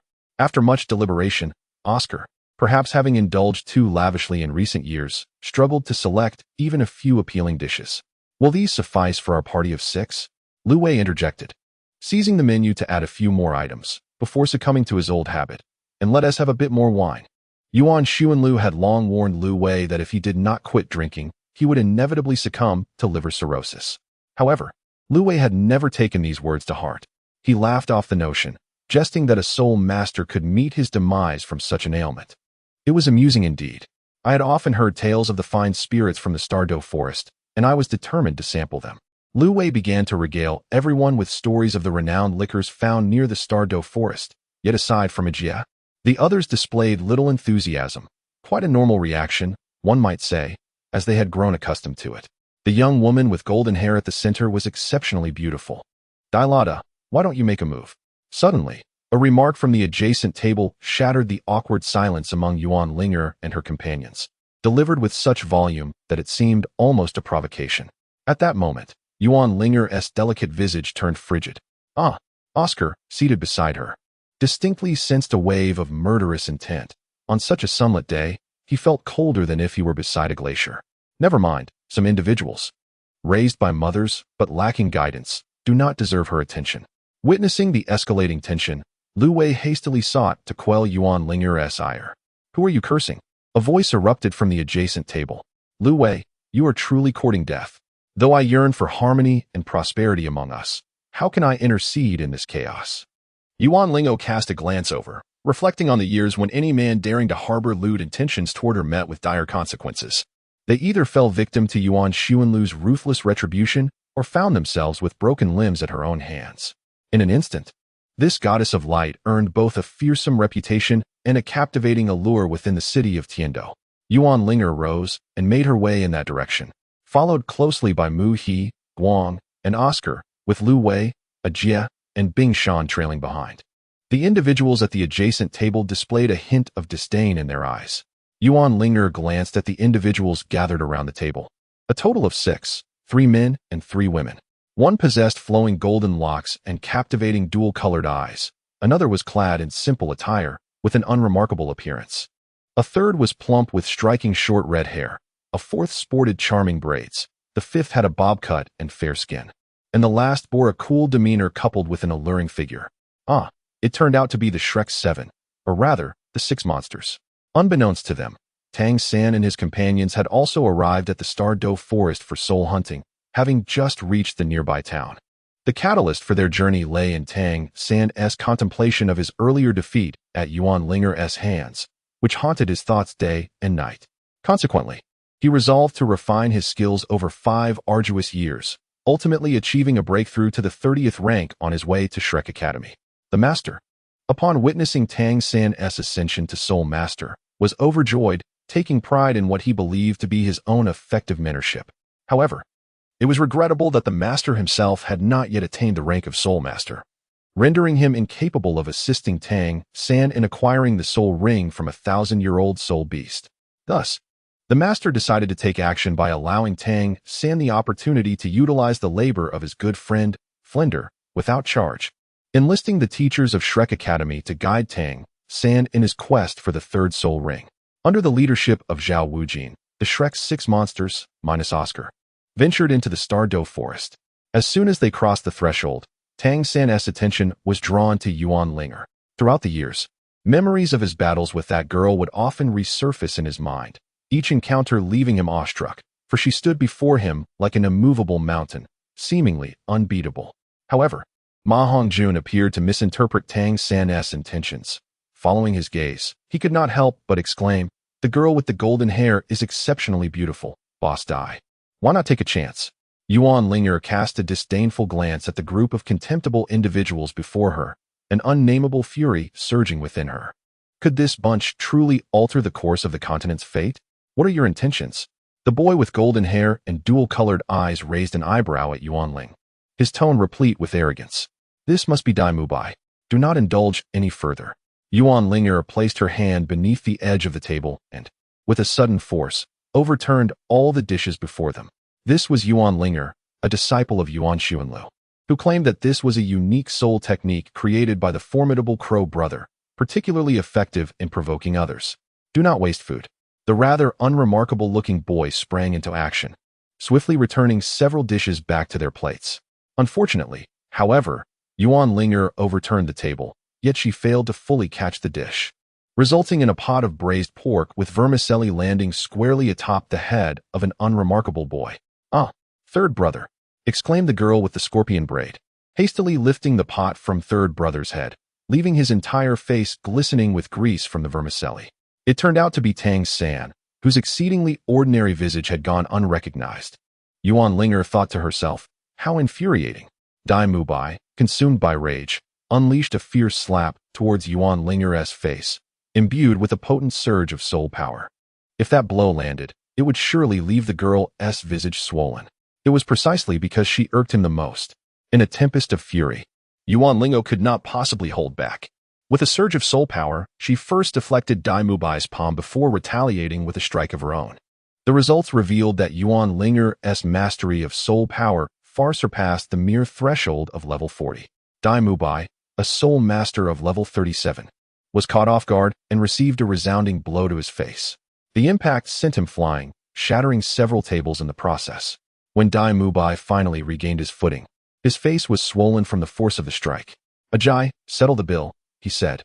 Yuan Ling'er extracted a tissue from her soul-guiding device, meticulously wiping her delicate hands before discarding the tissue, which spontaneously ignited in midair, declaring, "How filthy." This habit mirrored that of Yuan Sun. Ajia handed the proprietor 5 gold soul coins, smiling apologetically. "My apologies, this is for the damages." The owner was quite pleased with their quarrel. Although running a modest establishment, the 5 gold coins adequately compensated for his losses, and, after all, this was a soul master. Typically, one would need to attend the soul fighting arena to witness a soul master in battle, which required a rather expensive ticket. Now, they could observe for free and simultaneously attract a wave of patrons. What a splendid opportunity. "Yuan Ling'er, you are being excessively tyrannical," Tang San exclaimed in anger. "Tyrannical? You were the ones who instigated this," Ajia retorted, considering Tang San to be utterly oblivious. It was the chubby little fellow who had been impolite first. How had they become the aggressors? "Oh, so it's Tang San, is it?" TSK, Yuan Ling'er said with a cold laugh, her tone dripping with sarcasm. Upon hearing Yuan Ling'er's words, Oscar burst into laughter. He was well acquainted with Yuan Ling'er and had heard her speak extensively about Tang San, describing him as hypocritically double-standard. Today's encounter certainly lived up to the reputation. Tang San was indeed a prime example of such duplicity. Had you not first provoked Sister Ling'er, would this situation have arisen today? Muhi Guang, Lu Wei, and Ajia each positioned themselves around, while the Ice Mountain stood silently behind, wearing a bemused expression. Regardless, they had already fought. There would be no amicable resolution today. "Do you wish to overwhelm the few with the many?" The chubby fellow, who had been vocally offensive towards Yuan Ling'er earlier, now cowered at the back, resembling a plucked chicken. "Huh, there are 6 of you, and there are 6 of us. Chubby one, can you not even count?" Yuan Ling'er smiled sweetly at Ma Hongjun, as if she were showing affection to a simpleton. "What exactly do you intend to do?" inquired the broad-minded Zhu Zhuqing. Furrowing her brow, she found herself at a loss for words concerning this group of inept allies, yet felt compelled to remain loyal, for one cannot betray their own. The principle of aiding kin over justice is indeed a weighty matter. This little chubby fellow has offended me, and I find it quite unsettling. Yuan Ling'er pointed at the pudgy figure who had already sought refuge behind Ning Rongrong, then shifted her finger's direction and said with a smile, "However, I am of a kind heart, not one to hold grudges. Let Tang San take this little chubby one outside to kneel for a day. That will suffice to quell my anger." Upon hearing that there was still hope for him, Ma Hongjun immediately cast a pitiful gaze towards his dear brother, Tang San. Chapter 92, The Six from Yuan's Gate Versus. The Six Monsters of Shrek Ridiculous. You want third brother to kneel? Yuan Ling'er, you dealt me such a grievous blow in the past. Today, I shall challenge you one-on-one. Xiao unleashed her martial spirit, rabbit ears sprouting from her head. Fiercely pointing at Yuan Ling'er, Yuan Ling'er disregarded Xiao Wu's clamoring, standing with her hands clasped behind her back, imitating the demeanor of the seasoned veteran Yuan's son. Exuding an air of superiority, "You are from the same academy, are you not?" Dai Mubai, muffling his words with his hand, replied, "We are from Shrek Academy. We are also students of the Seven Stars Academy. Would you like to engage in a team battle?" Yuan Ling'er flashed a bright smile, revealing her pearly whites. "You are from Seven Stars Academy?" Ning Rongrong exclaimed in surprise. Having lived in Seven Treasure City, which is not far from Heaven Do City, she was quite familiar with the prestigious Seven Stars Academy within that urban circle. Oh dear, upon hearing our academy's name, Shrek Academy must be trembling in fear. Too intimidated to accept our challenge. Are the students cultivated by your esteemed Shrek Academy merely fools? Lu Wei's sarcasm was palpable. Such insolence. Tang San retorted with indignation. His character, typically pure and respectful towards his mentors, could hardly bear the slander of being labeled a fool. Are you capable? If not, you have already lost before the battle even begins. Ajia, too, began to show signs of impatience. During his past encounters with the students of the Elephant Armor Academy, they had not been so verbose. Those hulking brutes charged in with unbridled enthusiasm, straightforward and decisive. Look, a reporter from the Wuhuan Hall's gossip column. Oscar, with keen eyes, spotted a paparazzo lurking among the crowd, seeking information. Could you assist us in writing an article titled Shrek Students Too Fearful to Confront the Talents of Seven Stars Academy? We will compensate you. Fool. Mu Higuang interjected. Isn't this merely amplifying Shrek Academy's notoriety? A previously obscure academy daring to compare itself with Seven Stars Academy? What then? Enough. Dai Mubai, the eldest among the Shrek students, could no longer contain himself. He shouted with fervor, tears welling in his fierce eyes. You shall not insult Shrek in this manner. Hey, you are just a...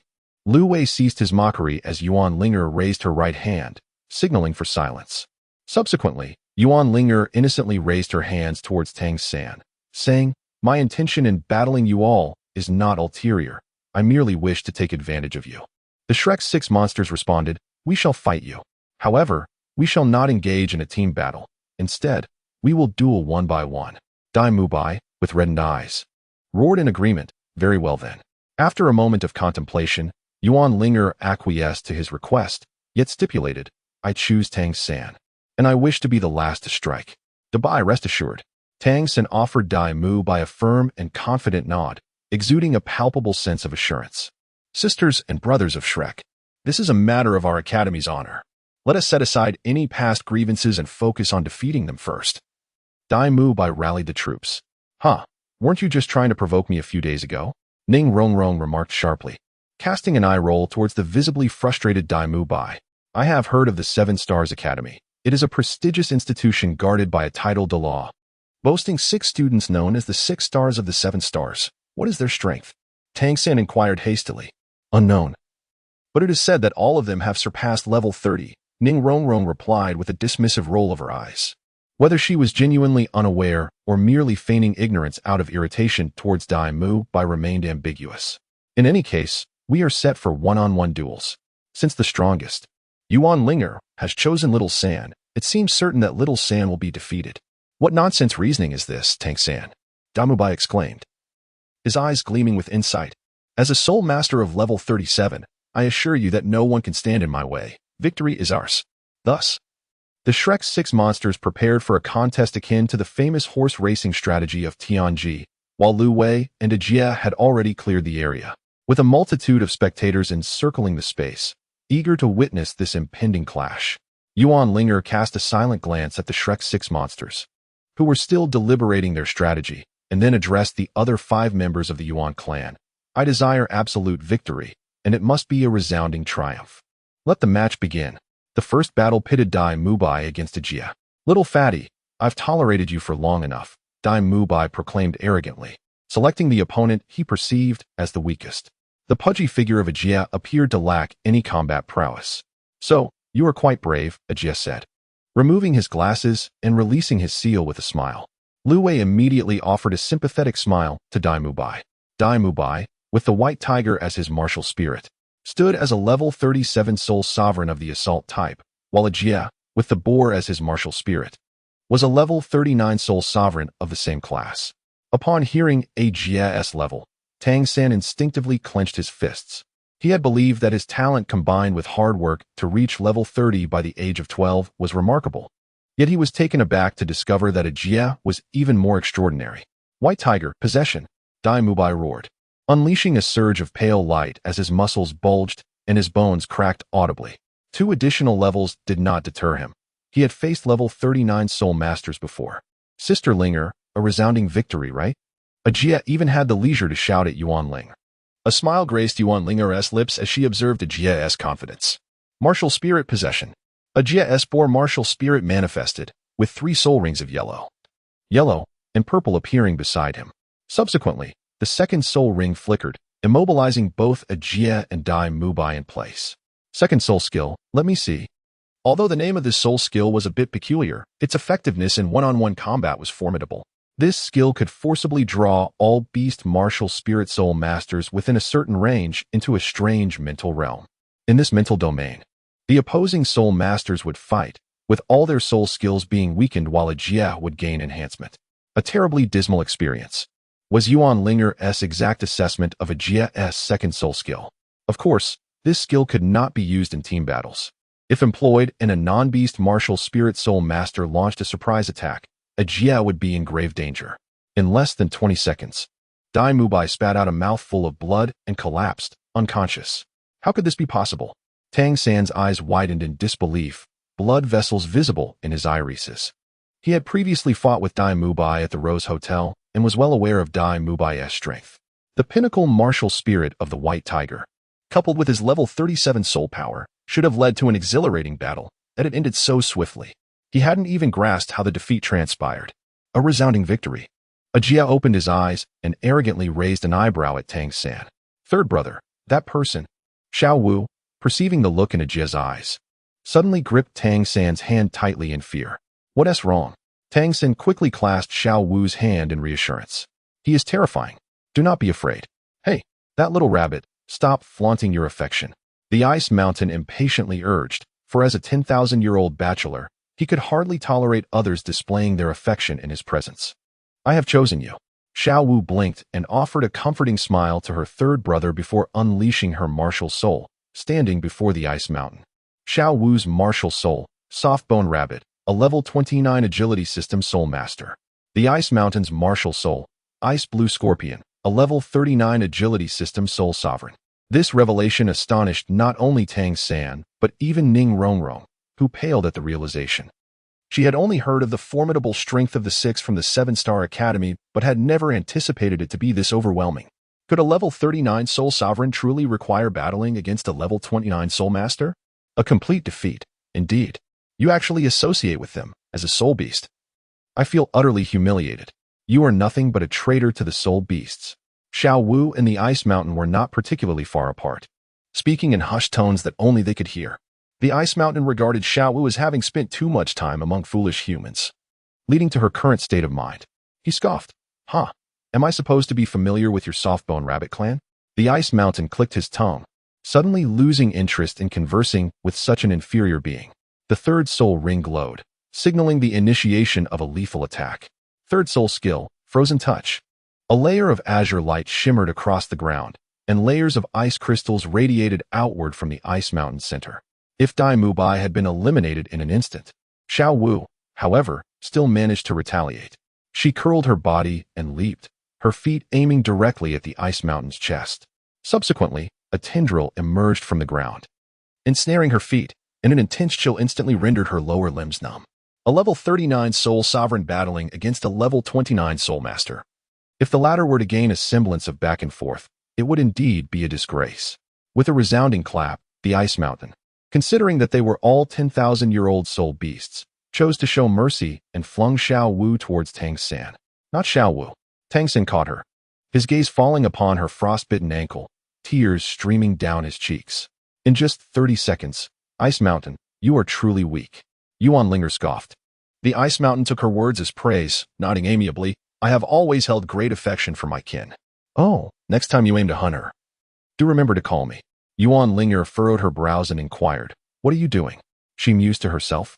Could it be that the Ice Mountain covets Xiao Wu's 100,000-year soul ring and soul bone?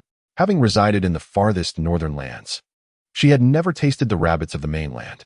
The Ice Mountain bared its gleaming white teeth, revealing countless soul beasts that had perished within its maw, wailing in despair. How utterly depraved. Oscar and Lu Wei exchanged glances, their eyebrows raised in disbelief. They were unaware that the Ice Mountain was a transformed 100,000-year soul beast and mistakenly assumed that its appetite held a peculiar significance. How dare you harm Xiao Wu, Ice Mountain? I vow to see you dead. Tang San, wiping away his tears, suddenly erupted in fury, his eyes ablaze as he recklessly charged towards the Ice Mountain, prepared to fight to the death. Do you behave this way after the death of your mate? Yuan Ling'er curiously inquired of the Ice Mountain. She could not comprehend why some individuals transformed into such a state upon losing their partners. As Yuan Xuanlu would say, it was referred to as darkening. But what could possibly cause such a phenomenon? Yuan Ling'er sought the counsel of the soul beast. I have no partner, the ice-cold figure responded. Yuan Ling'er almost forgot that this individual had been a solitary being for 100,000 years. Third brother, please refrain. It would be futile. Ma Hongjun desperately held back the determined Tang San. Fatty, do you wish to perish? Tang San turned back, his voice laced with fury, resembling a madman. Ma Hongjun had never witnessed Tang San in such a frenzied state. Typically, he regarded him as a well-mannered individual, believing him to possess commendable character. Thus, he relinquished his grip on Tang San's garment. Tang San took a step forward, declaring, Tang San, martial soul, blue silvergrass, level 30 control system soul master. Despite his furious outcry, he still maintained a semblance of politeness in proclaiming his identity. Shall you take the lead, or shall I? The icy figure regarded Tang San as if he were a fool, then turned to inquire of Yuan Ling'er. Commence the countdown. Yuan Ling'er shook her head, first left then right, before adopting a serious demeanor and stepping forward. 1 second, the icy figure announced from behind Yuan Ling'er. Without turning her head, Yuan Ling'er merely gestured nonchalantly before unleashing her martial spirit into the air. The resplendent goddess of light butterfly blossomed, and with a formidable pressure emanating from her level 40 soul power, it instantaneously suppressed Tang San's ghost shadow perplexing steps. To conceal the fact that Yuan Xuanlu was present, Yuan Ling'er opted not to reveal her soul rings, intending instead to crush Tang San with sheer soul force. However, to Tang San, this was a blatant sign of disrespect. Are you so unwilling to unleash even a soul skill while engaging in combat with me? He recalled how, in years past, Yuan Ling'er had effortlessly defeated him, reducing him to a state of submission. Yet now I am a 12-year-old genius at level 30. How long have I trained to surpass you? Yuan Ling'er, meet your demise. Today, I shall bring about your end. Tang San's inner turmoil concluded, his blood-red eyes brimming with fury. This future God King unleashed his first soul skill, binding. Circles of deep blue-black vines spiraled forth, surging from all directions toward Yuan Ling'er, suspended in the air. The resilience of this blue-silver grass. Even Damu Bai could not penetrate. 10 seconds have passed. It is over. Chapter 93. Is it the mark of mediocrity to avoid trouble? Is it foolishness to court real danger? 10 seconds have elapsed. The ice mountain called from behind. Yuan Ling'er, calm and unhurried. Let a glimmer of golden light pass through her hands, swiftly severing the blue-silver grass that surged towards her. In the next moment, she lunged with a handblade aimed at Tang San's neck. It's over. Both Tang San and Yuan Ling'er exclaimed simultaneously, their eyes sparkling with exhilaration. A dark flash of light shot silently from Tang San's hand at close range. This was the Tang sect's hidden weapon, the silent sleeve arrow. At such proximity, Yuan Ling'er could hardly evade it. However, as a soul master with the spirit I martial soul, she adeptly switched her martial spirit. The keen observational prowess of her primary martial soul allowed her to detect the flaw in the swiftly launched sleeve arrow. Consequently, she redirected her hand blade, sending the arrow flying off course.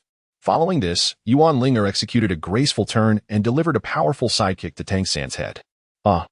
Even though Yuan Ling'er did not unleash her full strength due to the constraints of being airborne, a kick from a level 40 soul master was far beyond what a mere Tang San could withstand. Instantly, he fell to the ground in a remarkably elegant manner. Yuan Ling'er touched the ground, exhaling a breath of murky air.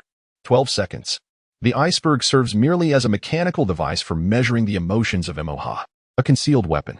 A hint of mockery flickered in Yuan Ling'er's eyes. In her recollection, Tang San seemed to hold the inheritance of the Tang sect in high regard. So, what would transpire if I were to seize his hidden weapon? Yuan Ling'er fully comprehended that practice is the sole criterion for testing truth. Thus, she immediately took action to seize the hidden darts. I shall take your hidden darts, she declared. Yuan Ling'er picked up the hidden sleeve arrow from the ground, and then reached out to remove the concealed sleeve arrow launcher from Tang San's arm. No. Tang San's eyes blazed with fury, akin to a child who had lost a game and sought to retract his discarded toy. He clutched his sleeve arrow tightly, refusing to relinquish it. For it was the legacy of the Tang sect, a treasure that must not fall into the hands of outsiders. Yuan Ling'er released her grip, subsequently placing her foot upon Tang San's face, her expression rife with disdain. Do you truly believe you can contend with me using such trivialities? You are merely a blue silver grass soul master. Blood streamed from Tang San's face into the earth, and at that moment, Yuan Ling'er felt an overwhelming sense of relief, as if she had finally trampled her own nightmares beneath her feet. How exhilarating. Release him, Zhu Zhuqing interjected, approaching Yuan Ling'er. In a one-on-one soul battle, he has already been defeated. Let him go. I shall fight you. To everyone's astonishment, Zhu Zhuqing was the first to step forward to rescue Tang San. While Dai Mubai remained unconscious, Ning Rongrong, being a support-type soul master, hesitated, and Ma Hongjun was too frightened to intervene. In the end, it seemed that a girl had to take the stage to shoulder all the burdens for a group of grown men. Yuan Ling'er hails from a single-parent household, raised solely by her father, which has shaped her thoughts to lean more towards a masculine perspective. In a fit of rage, she exclaimed, "You wretched dog without any offspring." The words were unmistakably directed at Ma Hongjun, whose leader had succumbed to unconsciousness, and his third brother had also fallen. It was indeed his actions that had led to this predicament, yet he lacked the courage to face the consequences. Reflecting deeply on his missteps, Ma Hongjun still refused to amend his ways, choosing instead to bury his head in the sand like an ostrich. Very well, you may choose, she said, deciding to let Tang San off the hook. However, to her surprise, Tang San clung to the sleeve arrow with tenacity, muttering incessantly. At a critical moment, a hint of malice flickered in his gaze. Seizing the opportunity while Yuan Ling'er was unprepared, he deftly flipped his wrist, sending several dragon whisker needles hurtling towards her. "Ahahaha. My task is complete," Tang San exclaimed, his face smeared with blood as he rose, laughing maniacally, as though he aimed to embrace the entire world. "I have triumphed. Yuan Ling'er, even if you are stronger than I am at present, what of it? You are squandering your extraordinary talent."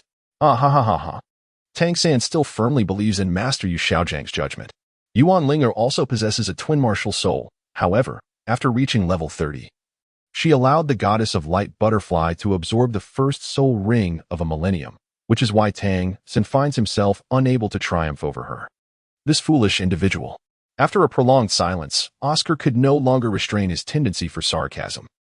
Indeed, I have squandered my innate talent. Observing Tang San's expression, Yuan Ling'er suddenly felt that her life had lost its purpose. The hypocritical and cunning sea god has perished, leaving only a feeble shell known as Tang San to wander the world. "Why are you unscathed?" Tang San, upon realizing that his dragon whisker needle had proven ineffective, was momentarily taken aback. This technique could even thwart Zhao Wujing, who is unaware that Tang San has a penchant for engaging in such underhanded tactics. With a flick of her palm, Yuan Ling'er revealed those very dragon whisker needles. Tang San's worldview shattered, leaving him more despondent than when he witnessed Xiao Wu's injury. He demanded, "How did you catch that?" "This is Tang Sec's technique." Yuan Ling'er rolled her eyes. With her spirit I martial soul, possessing superior dynamic vision and swifter reflexes. What of it? How could she not withstand the hidden weapon techniques of the Tang clan? Go away. Yuan Ling'er possessed the knowledge of the answer, yet chose to remain silent. She spoke a few words to the despondent Tang San, then smiled as she invited Zhu Zhuqing to select her opponent. Always courteous towards beautiful girls of her own caliber, she stated, "I choose her." The voluptuous Zhu Zhuqing opted for Mu Heguang as her adversary. Without even summoning her martial soul, Mu Heguang picked up a table leg, indicating that Zhu Zhuqing could commence her assault. The fact that she did not even activate her martial soul struck Zhu Zhuqing with an unprecedented sense of humiliation. No need. Mu Heguang waved the table leg dismissively. Yinming thrust. Yinming 100 claws. Zhu Zhuqing, taking the initiative, launched an exceptionally sharp attack, her claw strikes creating phantoms. In a one-on-one confrontation, a sensitivity-type soul master was at a disadvantage.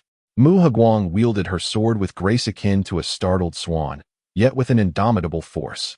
In a mere instant, Zhu Zhuqing was felled by a single strike. Had it not been for the table leg, she might have perished on that very day. Zhuqing.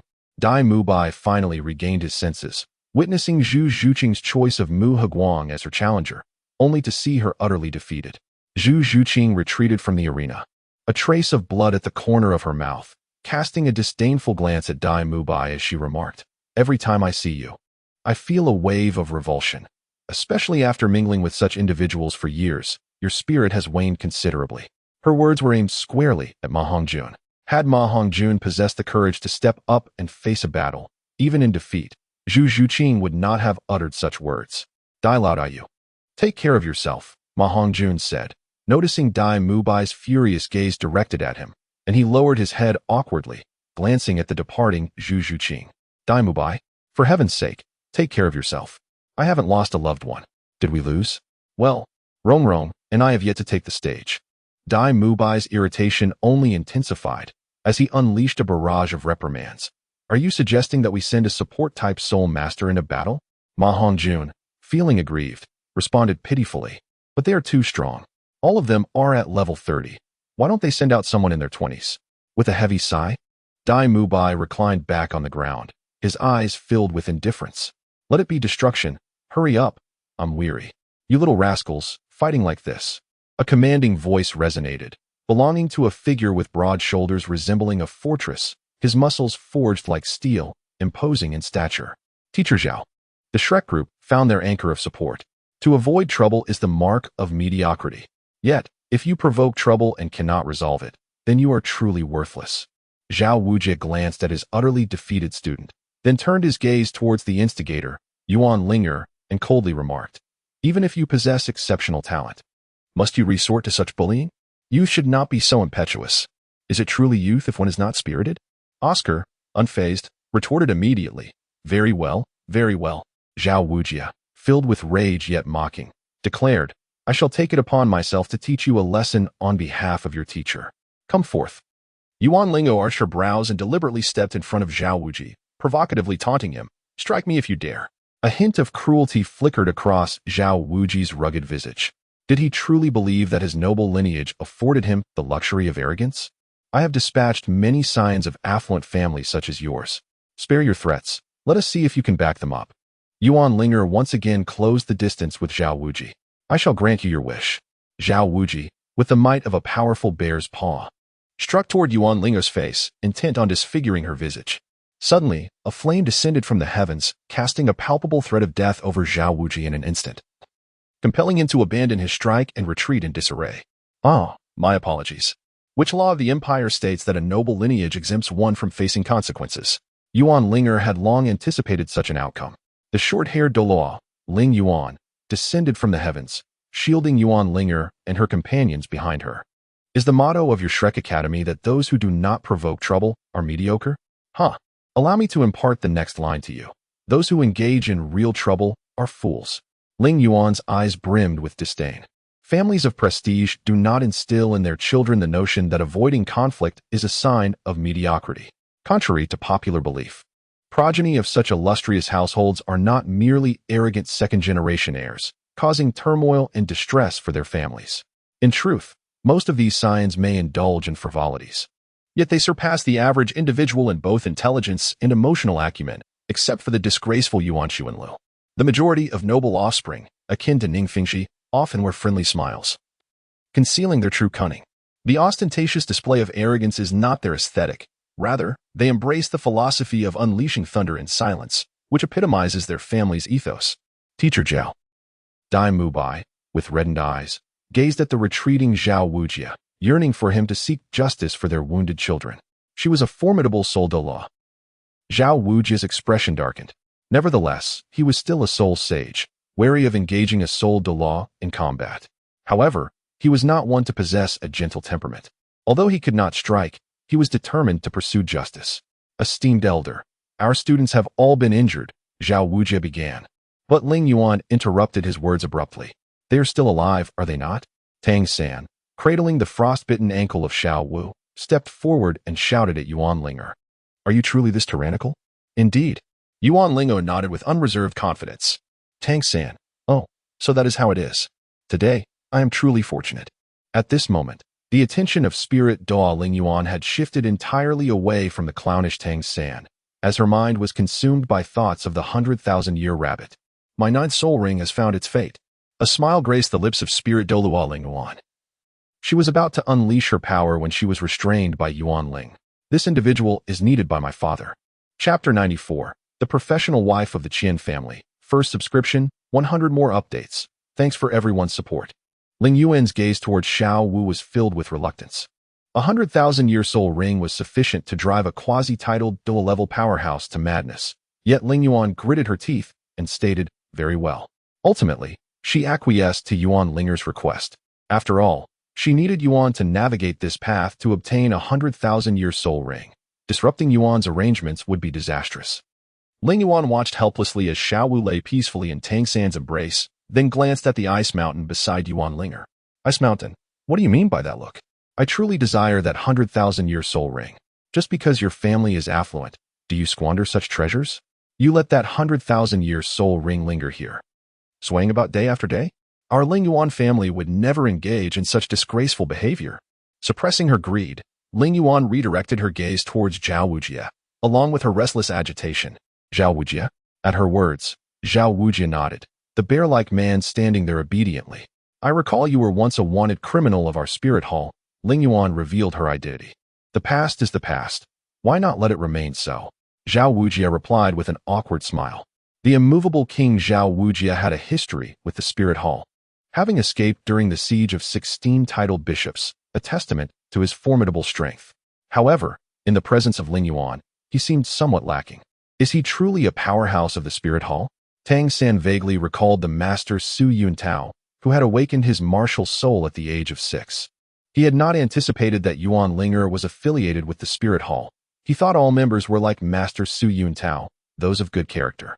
This matter, while significant, can also be trivial. Ling'er, how do you propose we resolve it? Ling Yuan cast a glance at Yuan Ling'er and inquired. I am not well acquainted with the immovable king. Yuan Ling'er smiled subtly, effortlessly transforming her relationship with the enemy of the immovable king into that of mere strangers. However, as I have mentioned, I possess a kind heart. Having Ma Hongjun kneel for a day would suffice. The members of Shrek Academy immediately turned their gazes toward Ma Hongjun, including Zhao Wujia. The matter was straightforward. It was Ma Hongjun who had instigated this situation, while Dai Mubai and Tang San, his brothers, had indeed fought on his behalf. Although they ultimately lost, at least they had made an effort, whereas Ma Hongjun remained as useless as a pile of mud, contributing nothing. Dai Mubai? As Ma Hongjun perceived the looks directed at him, he endeavored to curl into a ball. Once, these brothers would have fought fiercely for him. Now, it appeared they were poised to turn against him. Sigh, it would be better to resolve this matter swiftly. Dai Mubai had no words to offer, merely shaking his head slightly as he draped an arm over Ma Hongjun's shoulder and gave him a pat. Once Xiao San acquires his third spirit ring, I shall treat you to the finest establishment in Soto City. With that, Dai Mubai delivered a swift kick to the back of Ma Hongjun's knee, compelling him to kneel before Yuan Ling'er. Dai Laoda, Tang San gazed at Dai Mubai in disbelief. Though he too wished to take action, he preferred not to soil his own hands. In Tang San's mind, the ideal approach was for everyone to collectively impose a cold form of pressure on Ma Hongjun, forcing him to concede. He had thought that someone as prideful as Dai Mubai would not resort to such measures. Xiao San, there is no other choice. Circumstances are stronger than individuals. Dai Mubai offered a rueful smile. If Dai Mubai truly possessed the pride he typically exhibited, would he have left the Star Luo Empire? Would he have sought out his twin sisters in Soto City daily without engaging in cultivation? All of his actions were mere excuses. This man was fundamentally weak at heart. Dai Mubai, you are inherently weak and submissive. Zhu Zhuqing, witnessing this pitiful scene, pressed her nails into her palm. Was this to be the man she would one day call her own? He struck hard before discerning the strength of others, displaying arrogance. Yet once he recognized their power, he submitted without an ounce of courage, not a shred of spirit. Had she known it would come to this, why had she risked her life to come to the Barak kingdom? Perhaps she might as well share a husband with her sister. After all, as a single woman in the arena of the Dai family's imperial throne, she would merely become a plaything. Zhuqing, Dai Mubai lowered his head. After a moment of contemplation regarding the familial backgrounds of Dai Mubai and Zhu Zhuqing, Yuan Ling'er soon grasped the answer to their enigmatic words. Such men are truly repugnant. Yuan Ling'er added another name to the list of scoundrels in her heart. Hey, Xiao, did you hear that? Don't emulate him, Lu Wei teased Oscar. Go to hell. I am not like him. Oscar thought back to the girl who awaited him in Tiando City. He, Oscar, was certainly not a man devoid of responsibility like Dai Mubai. Even if he was a food-type soul master, the matter was resolved. Yuan Ling'er gazed at Ma Hongjun, who had previously spoken to her with disrespect. Now kneeling on the ground, she then shifted her attention to Tang San. I told you years ago that the blue-silver grass could never cultivate into a formidable power. Yuan Ling'er earnestly advised, perhaps you should abandon your cultivation. I shall not relinquish my pursuit of cultivation. Tang San proclaimed with fervor. You have already paved your path to demise today. Do as you wish.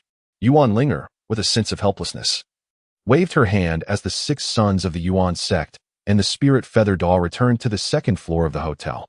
That evening, all had succumbed to peaceful slumber. Alas, it was one thing to be unable to rouse the icy figure, but why, oh why, could the 10,000-year rabbit not be stirred? The elegantly shaped spirit feather Douluo sat upon the bed, draped in a sheer veil, a slender pipe delicately held between her lips. Yuan Xuanlu, disinclined toward smoking, approached the windowsill with his bare torso and opened the window. The cool, damp breeze from the forest wafted gently against his face. What admirable qualities could a 10,000-year-old soft-boned rabbit possess? What I offer you is the majestic Titan giant ape, the king of the forest. Yuan Xuanlu pondered over Xiao Wu of today, and memories of the original novel from years past flooded his mind. If the narrative had not diverged, the Titan giant ape would surely seek out Xiao Wu alone. This was the singular opportunity for the Titan giant ape to part ways with the sky blue bull python. The Douluo of the Ling Yuan, setting aside his pipe, approached the window and entwined himself around Yuan Xuanlu, inquiring, do you understand why the grand offering wishes for you to look after me? Is it because you belong to a prominent family? Are you aligned with the Qian family? Yuan Xuanlu retorted. Partially true, yet not entirely, the Douluo replied. Allow me to reveal the truth. It is time for our 2 families to unite once more. The angelic lineage and our Ling Yuan family have been intertwined since the era of Empress Shiwei. I am indeed well acquainted with my family's history. Yuan Xuanlu did not take notice of Ling Yuan's subtle maneuvers. The Ling Yuan family, a prestigious lineage, boasts a history that surpasses even that of the Dugu clan. However, their true rise to prominence occurred following their alliance with the Angel family, beginning with the generation of Emperor Shiwei, the grandmother of Qian Douluo. The ancestral martial soul of the Ling Yuan clan is the fiery spirit phoenix, characterized by its fire attribute and avian nature, which harmonizes remarkably with the martial souls of the Angel family. Shiwei's husband hailed from the Ling Yuan family. Through the endeavors of 4 generations, the Angel family predominantly formed unions with the young masters and mistresses of the Ling Yuan clan. For instance, Qian Douluo, despite his affection for Poseidon and the birth of Yuan Xuanlu, initially wed a lady from the Ling Yuan family. Similarly, Qian Xuanji's daughter was born of Bibi Dong, yet his first wife was also of the Ling Yuan lineage. Following the untimely demise of the previous pope's wife, the family sought to forge another alliance with the Angel family. It is presumed that the young snow saintess held little regard for us, prompting the head of the family to select you as a prospective match. In any case, we are sufficiently acquainted. Yuan Xuanlu, am I merely a substitute in this arrangement? Regardless, please do not interfere with my life. The quest for truth is of little consequence, for the spirit kite Douluo plays with greater flair than he. Pay me no mind. When the spirit kite Douluo smiles, it resembles that of a cunning fox. Behold, as anticipated, a procession of ill-favored characters.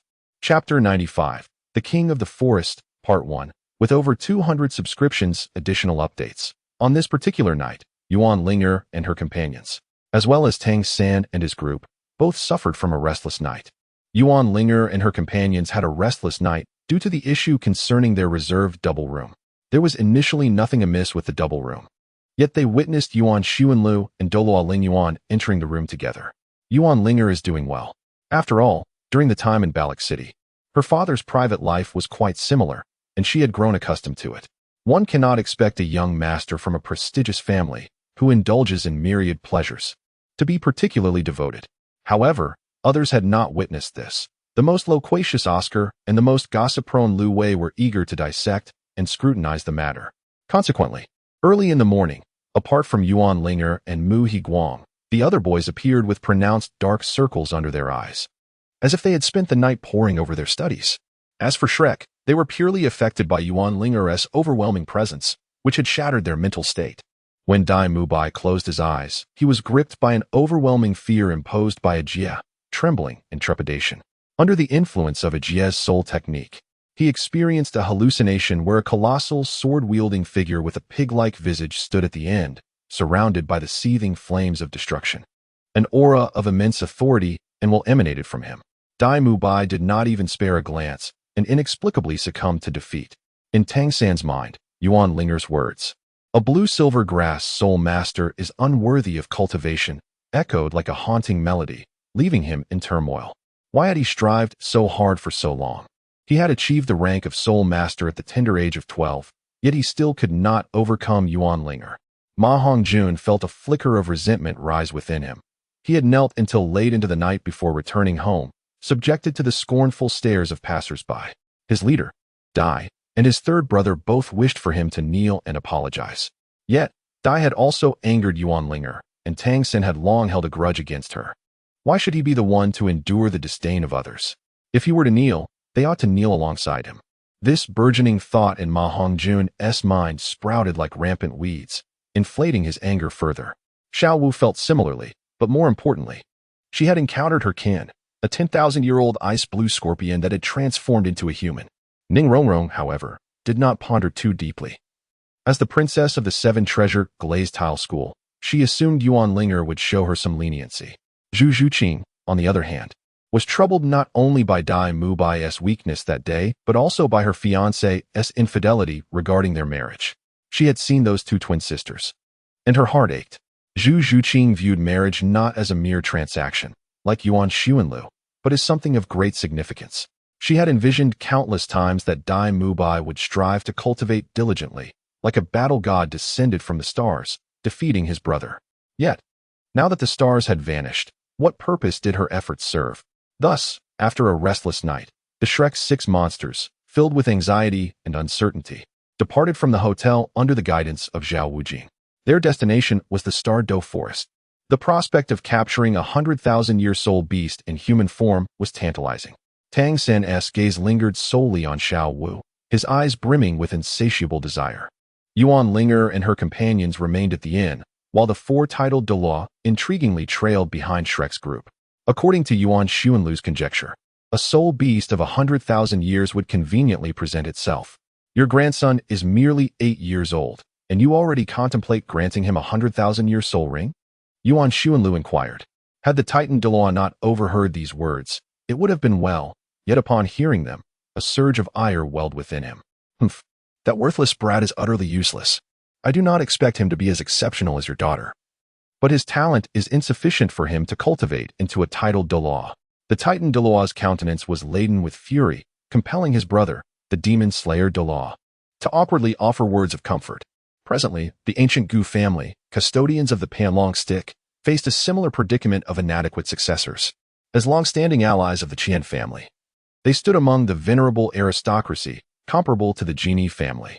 Their lineage can even be traced back to the era of the angel god's daughter, the Holy Spirit Empress. In the age when soul beasts devoured humanity, the Holy Spirit Empress commanded from her war chariot, with the guardian to her right being the ancestor of the Panlong Stick Gu family.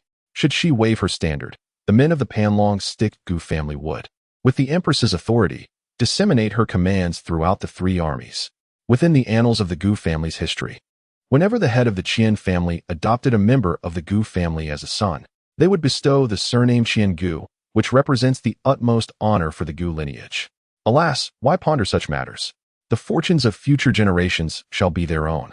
Yuan Xuanlu found Qianjun Douluo's reaction somewhat exaggerated. If the heir to the family lacked the necessary abilities, why not simply have a few more children? After all, unlike the Angel family, whose lineage is dwindling rapidly, they need not worry. Lingyuan Douluo, on the other hand, appeared quite at ease.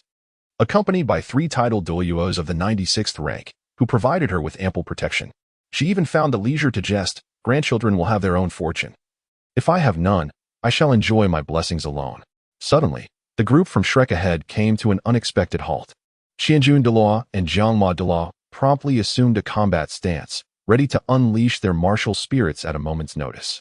Boss Dai, let us not search any further today. It's been a whole day. Let us just stop here for a meal, came the cheerful, pudgy voice of Ma Hongjun, striking a palpable blow to the faces of Qianjun Douluo and Jiangma Douluo. You two are far too tense. Lingyuan Douluo sighed in relief, chuckling.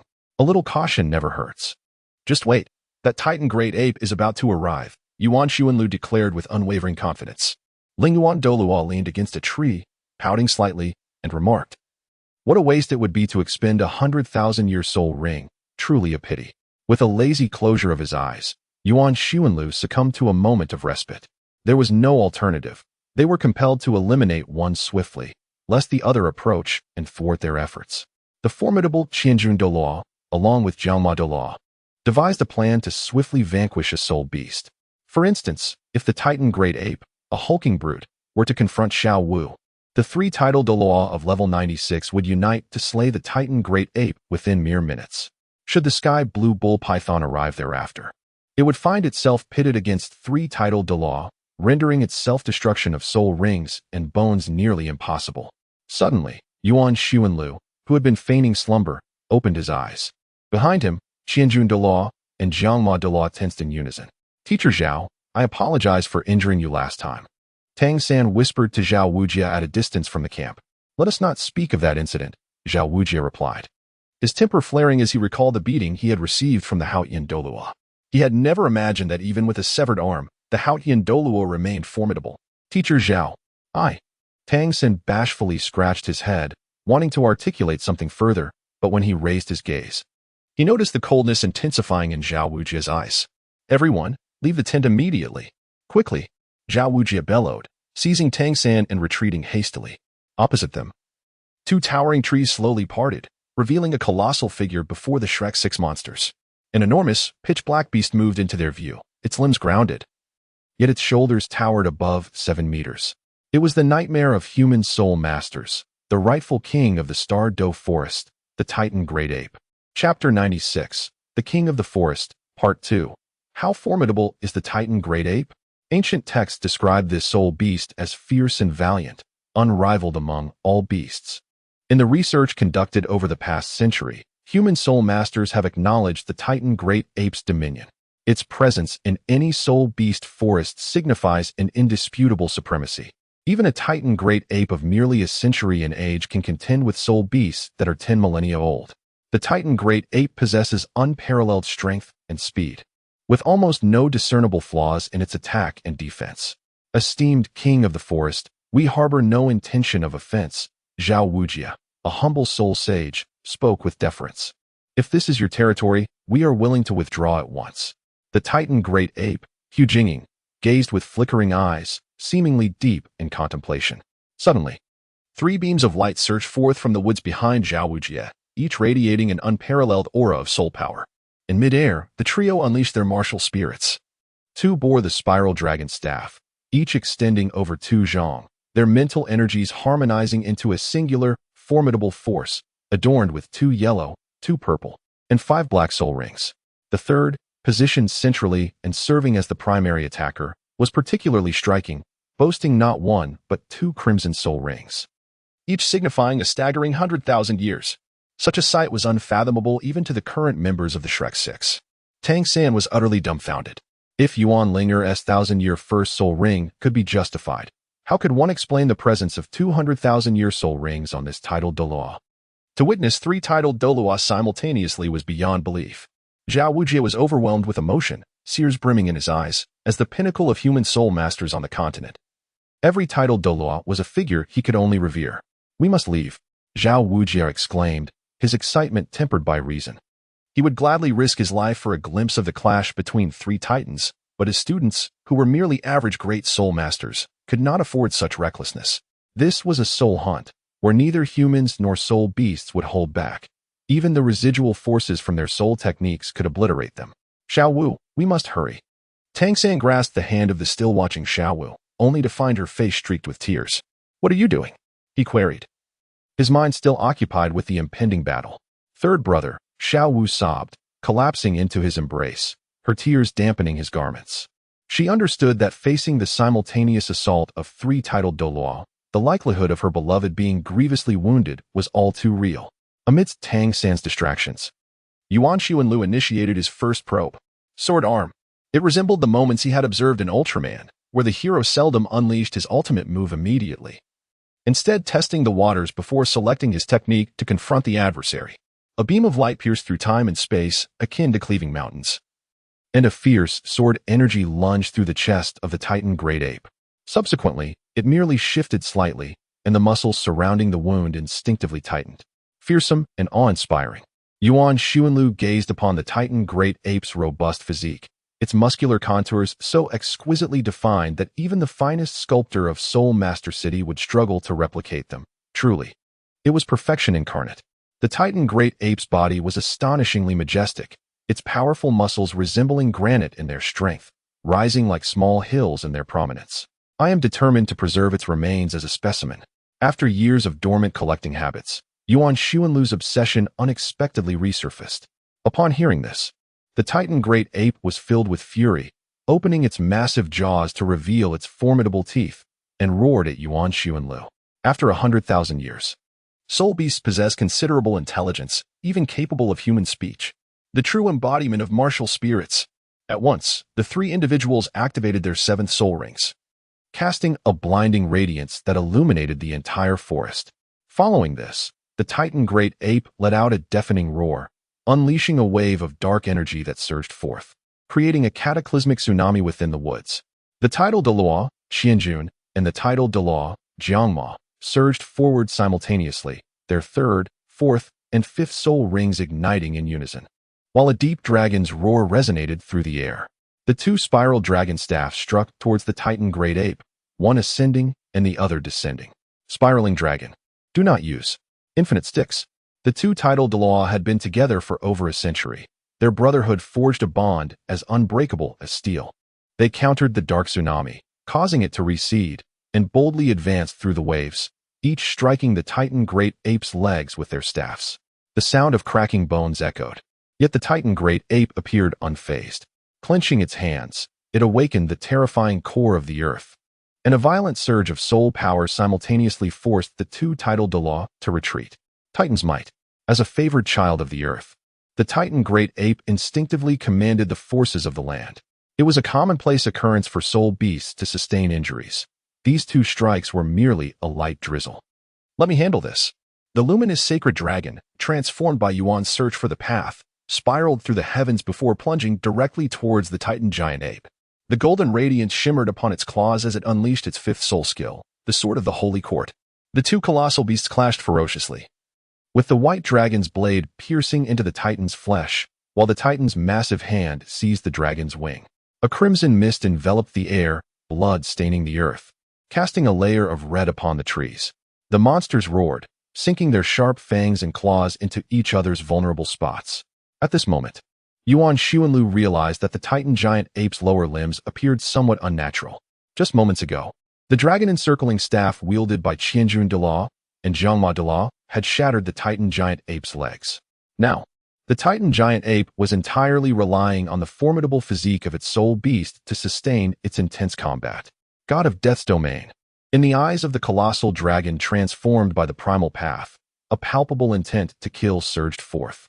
With wings unfurled, the evening sky grew ominous, and the clouds churned violently. The white dragon's wings beat powerfully, its claws seizing the Titan giant ape and lifting it into the air. With you off the ground, what purpose does the child of the earth serve? The seasoned senses of the battle Douluo and the demons subduing Douluo were razor-sharp, prompting them to soar into the sky.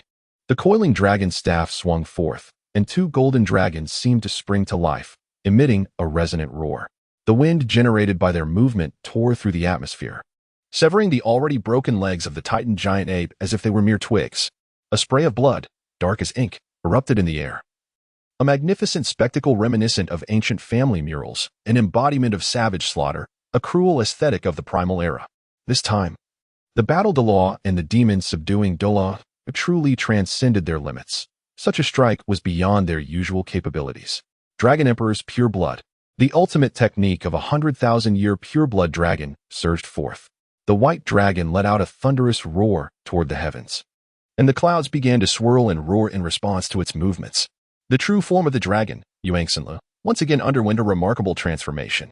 Its hard scales radiated a captivating sheen, while its sharp bones protruded like daggers, and its steel muscles rippled beneath the protective armor. The Titan great ape's formidable teeth sank into the dragon's flesh, yet simultaneously, the dragon's claws grasped at its chest and cervical vertebrae. A rain of blood fell. Yuan Ling'er ruthlessly tore apart the Titan great ape's cervical spine, and as its ribcage shattered, one of the dragon's claws extracted its still-beating heart from its body. The rich crimson fluid staining Yuan Ling'er's white scales. A vibrant red soul ring, embodying 100,000 years, manifested upon the Titan great ape's form. Just as Yuan Ling'er unleashed this soul skill, two roars echoed from the depths of the Star Do forest, violently carried by the wind. The core region of the Star Do forest first resonated with a bovine roar, followed by a dragon's roar. The expressions of both Qianjun Douluo and Jiangma Douluo shifted simultaneously. The mere presence of that dragon's roar momentarily subdued them, a feeling they had only previously encountered in Douluo. A soul beast rivaling the 99th level ultimate Douluo? Prepare for the next confrontation. The blood-stained white dragon discarded the carcass of the great ape and shouted loudly. A tremendous rumble surged rapidly from the depths of the forest towards them, infused with fury and menace. Chapter 97. The Azure Bull Python. A special update for the Dawn Guardian's generous rewards. First update. The Star Do forest is home to numerous powerful soul beasts. Yuan Ling'er even ranked them. Although few soul masters believed in this, the 10 fearsome beasts, well known to future generations, had yet to emerge. As for the ancient figures depicted in murals, such as the Golden Dragon King and the Silver Dragon King, contemporary human soul masters regarded them merely as mythological tales. Moreover, many texts contained contradictory accounts. For instance, according to the records of the Haotian Tang clan, the rib of the first-generation Golden Dragon transforms into the Golden Dragon Spear, while the Angel family states that only the 49th rib of the Golden Dragon King's lineage can become the Golden Dragon Spear. The Seven Treasure Ning clan further claims that the Golden Dragon King is a manifestation of the Dragon God, dismissing the notion of a Golden Dragon lineage altogether.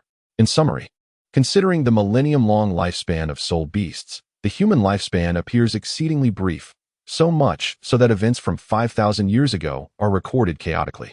Nevertheless, humans tend to focus on the present. Currently, the overt ruler of the Star Do forest is the Titan giant ape, while the concealed emperor is the 100,000-year soul beast known as the Sky Blue Bull Python. Now, it has arrived, seemingly in accordance with the plan. Yuan Ling'er cast a glance at the spirit serpent Douluo who had appeared beside him and spoke. At this moment, Yuan Ling'er had already dispelled his martial soul manifestation, focusing on recovering his soul power, while the wounds on his body were healing rapidly. After this battle, Yuan Ling'er seemed to have sensed the realm of level 97. Given his rate of cultivation, it would not be long before he could officially enter this prestigious realm. Speaking of combat, Yuan Ling'er felt a deep sense of pride. His recent confrontation with the Titan giant ape demonstrated his capability to vanquish a soul beast akin to a human super Douluo, one that boasts an impressive 10,000 years of age, within a mere 20 minutes. This formidable soul beast is renowned as the Son of the Earth. Although he was aided by the two titled Douluos, Qianjun Jiangma, this still reflects Yuan Ling'er's commendable strength on his own. Naturally, Yuan Xiwenlu's fortune was rather favorable, after all. Who could blame the gorilla for being a simpleton? It possessed its own domain, yet chose not to utilize it. Does the Titan ape still believe it resides in a primitive age, relying solely on brute strength to engage in combat with dragons? Its already meager intellect is further constrained by its muscular bulk. TSK, what else could one call such a creature but a foolish giant? Yuan Xiwenlu's inner thoughts were filled with sarcasm. Had the Titan giant ape employed its gravity domain at that moment, it might have withstood the impending reinforcements of the azure bull python. Alas, it was rather foolish. The rumbling sound of something swiftly traversing the forest grew louder. But estimating its speed, it would still take several dozen seconds. The Stardow forest was indeed vast, comparable to an entire kingdom. Uncle Qianjun and Uncle Jiangma. We are in trouble. Now, faced with the ferocious vengeance of the azure bull python, Qianjun Douluo and Jiangma Douluo had assumed the roles of primary attackers, while Yuan Xiwenlu intended to act as a cunning ambusher, waiting for the opportune moment. Lingyuan Douluo silently unleashed her martial soul, with 2 yellow, 2 purple, and 4 black soul rings swirling around her. She concentrated her aura and stated, "I am ready for the final strike, correct?" "Indeed." Yuan nodded and quietly retreated. "Hee. Once I absorb the soul ring of the azure bull python, we shall hold our wedding," said Lingyuan Douluo suddenly. Yuan soon found himself at a loss. He could not fathom the workings of Lingyuan Douluo's mind. They were clearly hunting for souls, a matter of utmost seriousness, yet she insisted on broaching matters of romance. What troubled him further was that this reminded him of a past life quip. "General, why are there so many flags stuck in your back? Do as you wish, just as long as you do not covet my fortunes." Yuan Xiwenlu retorted sharply and concealed himself within the shadowy thicket.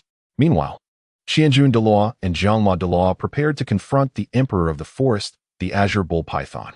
With a thunderous roar, the monstrous creature, characterized by its bovine head and serpentine body, erupted from the depths of the forest, bringing with it a tempest and arcs of electricity that shattered the encirclement formed by Qianjun Douluo and Jiangma Douluo.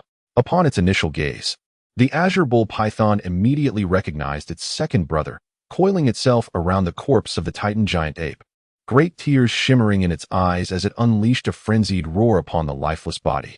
It seemed that this was not the creature they had anticipated. Qianjun Douluo and Jiangma Douluo exchanged knowing glances and chuckled softly. Initially, they had harbored some trepidation, fearing that the beast whose mere roar could instill dread had emerged. However, upon sensing the azure bull python's true strength, the 2 titled Douluo felt a wave of relief wash over them. After all, a typical 10,000-year-old beast was still within their capabilities to defeat. Though Qianjun and Jiangma had refrained from engaging in battle for many years, they were confident that even Qian Daolu would struggle to vanquish them in a short span of time. Yet, soon, the relaxed expressions on their faces faded, replaced by solemnity. The azure bull python, with its massive 4-meter head, opened its mouth and exhaled, enveloping the surroundings in a shimmering azure halo, transforming everything into a cerulean realm. All present, including Yuan Xiwenlu, who possessed his own domain, felt their bodies slow to a crawl, their speed diminished by at least 30%. This was the azure bull python's domain, the domain of deceleration. To their astonishment, the creature was not the simpleton that the Titan giant ape had been. It was cunning and astute. It has truly been many years since we last emerged. Who would have thought the azure bull python had acquired a domain of its own? Qianjun Douluo chuckled to his brother, casually wielding his dragon spiral staff to deflect the python's probing attack. Qianjun Douluo remained unfazed. Though Jiangma Douluo was the younger sibling and slightly less powerful, his temperament was considerably steadier than that of his elder brother. He remained silent, and as Qianjun Douluo repelled the azure bull python's assault, he seized the opportunity to strike fiercely with his staff. Jiangma Douluo was a man of few words. The brothers' century-long camaraderie allowed them to communicate without the need for speech or glances. United in purpose, Qianjun Douluo and Jiangma Douluo's synergy led to the azure bull python unwittingly suffering a minor setback. What was the plan? To exhaust it to death. The 1,000-gene Douluo and the demon suppression Douluo exchanged a profound understanding with nothing but a single glance. With resolute determination, the 1,000-gene Douluo launched the first assault. Wielding the Tuzhong Panlong staff in a rhythmic and deliberate manner, attentively listening, one could faintly perceive the ominous roar of a tsunami approaching. 3 strikes of the sea. This was the most familiar soul skill that the Thousand Jin Douluo had mastered over a century.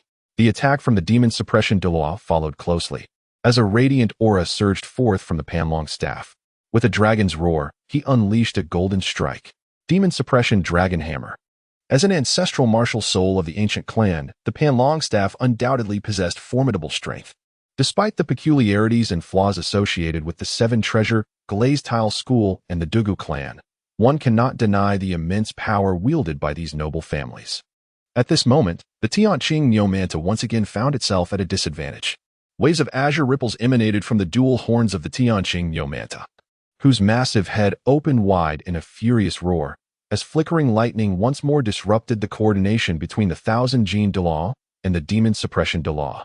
This time, the force of the lightning was significantly greater than before, causing turbulent fluctuations in the soul power of both Douluos, who momentarily needed to recalibrate their breathing. The Tianqing Neo Manta is indeed impressive, possessing a trace of true dragon blood and even a hint of lightning attribute. The Thousand Jin Douluo marveled.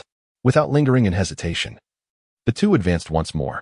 The Thousand Jin Douluo, with slightly superior cultivation and skill, maneuvered around to strike with precision at the body of the Tianqing Neo Manta. Thunder once again crackled in the air. Panlong Shield. The Demon Suppression Douluo, less adept in combat than his brother, directly employed a soul skill to defend against the Manta's lightning. After all, their strategy was to gradually wear down the Tianqing Neo Manta.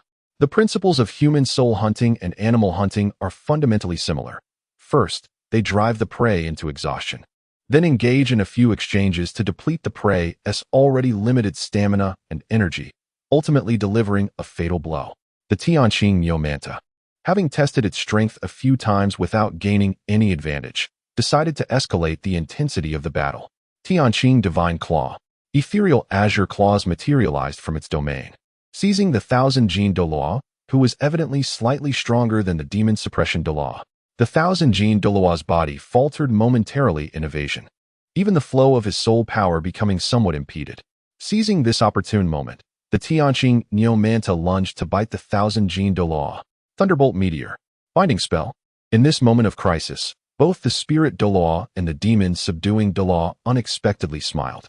The Demon Subduing Douluo deftly waved the Dragon Spiral Staff, completing the release of his soul skill, and a mark appeared on the forehead of the Azure Bull Python, momentarily placing it under his control. Simultaneously, the Spirit Douluo unleashed his sixth soul skill, Lightning Meteor, striking the Azure Bull Python squarely on its massive head. Once again, the Azure Bull Python was wounded. This exemplifies the formidable prowess of the sixth and seventh offerings of the Spirit Hall. In the original narrative, they were halted by Tang San alone, seemingly displaying average skill levels. However, if it were not for Tang San's protagonist aura, how could these seasoned Tidal Douluo possibly be defeated by him? How many Soul Masters could reach the Tidal Douluo realm without relying on external advantages? There was no time to waste. At that moment, the Demon Subduing Douluo cast a glance at the Spirit Douluo and spoke in a deep voice. Why? The Spirit Douluo was somewhat perplexed. Clearly, our collaboration was effective. This indicates we can continue fighting. This marked the first divergence between the two brothers, the Spirit and Demon Subduing Douluo, in many years. The Soul Beast's hide was tough, and despite employing numerous soul skills, they had merely scratched its surface. If anyone had the upper hand, it was undoubtedly the two of them. However, prolonging the battle could lead to uncertainty. The Spirit Douluo began to comprehend the implication of the Demon Subduing Douluo's words. You mean, we are in the Stardew Forest, the domain of these soul beasts. As soon as the Spirit Douluo finished speaking, without any preparation, he and the Demon Subduing Douluo suddenly launched an attack. Demon Subduing Dragon Circle. The Demon Subduing Douluo unleashed another control-type soul skill. A tranquil black circle adorned with lotus-like light patterns emerged from the massive head of the Azure Bull Python. As a master of control, the Azure Bull Python found itself under the influence of another heavy burden. The Spirit Douluo, in perfect harmony with his brother, struck the Azure Bull Python's head without needing any prompt. The Azure Bull Python displayed a moment of human-like expression, a sinister smile. Azure Dragon Soul. The Demon Subduing Douluo's dragon circle instantly lost its grip on the creature, shattering in the process. Subsequently, the Azure Bull Python gathered a sphere of azure lightning on its horns and violently collided with the Spirit Douluo. For the first time, the Spirit Douluo found himself at a disadvantage. He coughed up a mouthful of blood, his garments charred black from the electric assault. And he felt a numbing sensation coursing through his body. This soul beast was indeed a ferocious creature, nearing the formidable level of 97. This is the most direct sensation experienced by Qianjun Douluo in the face of the Azure Bull Python. In truth, humans have never been particularly meticulous in categorizing the strength of soul beasts. Typically, human soul masters roughly classify these creatures into categories of 10-year, 100-year, 1,000-year, 10,000-year, and 100,000-year soul beasts to distinguish their respective powers. It is commonly accepted that a 100,000-year soul beast is equivalent to a human titled Douluo. However, no one has ever specified the exact rank it corresponds to within the titled Douluo hierarchy. Does it align with the 92nd level or the 95th? Moreover, what kind of cultivation does the legendary million-year soul beast possess? Over the years, only Yuan Xuanlu has proposed a theory regarding ferocious beasts. In the realm of Yuan Xuanlu, soul beasts surpassing the cultivation of 200,000 years are referred to as ferocious beasts, their names echoing through time. At the pinnacle resides the formidable golden-eyed black dragon king, Tian, recorded in the annals of nearly every noble family. According to the angelic lineage, this golden-eyed black dragon seeks vengeance upon the world. Beneath the iron-hued sky, the beast tide led by Tian shall assail human cities, and the bones of the vanquished shall be laid as the foundation of his throne. Such is the customary narrative style of the angelic family. In the second place stands the Snow Empress, Shuedi, chronicled since the era of the White Knight. There is no need for Yuan Xuanlu to elaborate further, for all noble families are well aware of the Snow Empress's ultimate technique: the Emperor's palm, the Emperor's sword, and the Emperor's frigid sky. This knowledge was inscribed at the cost of a predecessor from the angelic family's life. As for the third, fourth, and fifth positions, Yuan Xuanlu precisely identified the formidable species: the Emerald Swan, the Demon Eye Tree, and the Dark Golden Terror Clawbear. However, the soul masters across the continent regarded this assertion with skepticism. For many years, no one had witnessed the emergence of such powerful soul beasts from these species. It was only then that Qianjun Douluo contemplated Yuan Xuanlu's theory, believing that if a list of ferocious beasts were to be compiled, the Azure Bull Python would undoubtedly make the cut. Was the Azure Bull Python not superior to the Demon Eye Tree? At the very least, it had manifested before him. In that moment, Qianjun Douluo seemed to age abruptly, as if the wind had been knocked out of him, leaving him deflated and unable to regain his former resolve. The Azure Bull Python had grasped the situation on the battlefield with remarkable clarity. A quasi-tidal Douluo lacking a ninth soul ring posed no threat, and a weakened tidal Douluo was not worth considering. The only formidable opponents were Qianjun Douluo and Jiangma Douluo. Now that Qianjun Douluo's spirit had been shattered, it was merely a matter of pursuing victory. Once Qianjun Douluo was incapacitated, the focus could shift entirely to Jiangma Douluo. A glimmer of triumph flickered in the eyes of the Azure Bull Python as it lunged towards Qianjun Douluo. The eighth soul skill, Thousand Gene Throw. Qianjun Douluo surged forth like a lion, his eyes glinting with icy determination as he hurled his dragon spiral staff. Beasts feigning weakness and exposing vulnerabilities are commonplace, are they not? A mysterious line tethered the Azure Bull Python to the dragon spiral staff, ensuring that no matter how it attempted to evade, the soul skill would unerringly strike its target.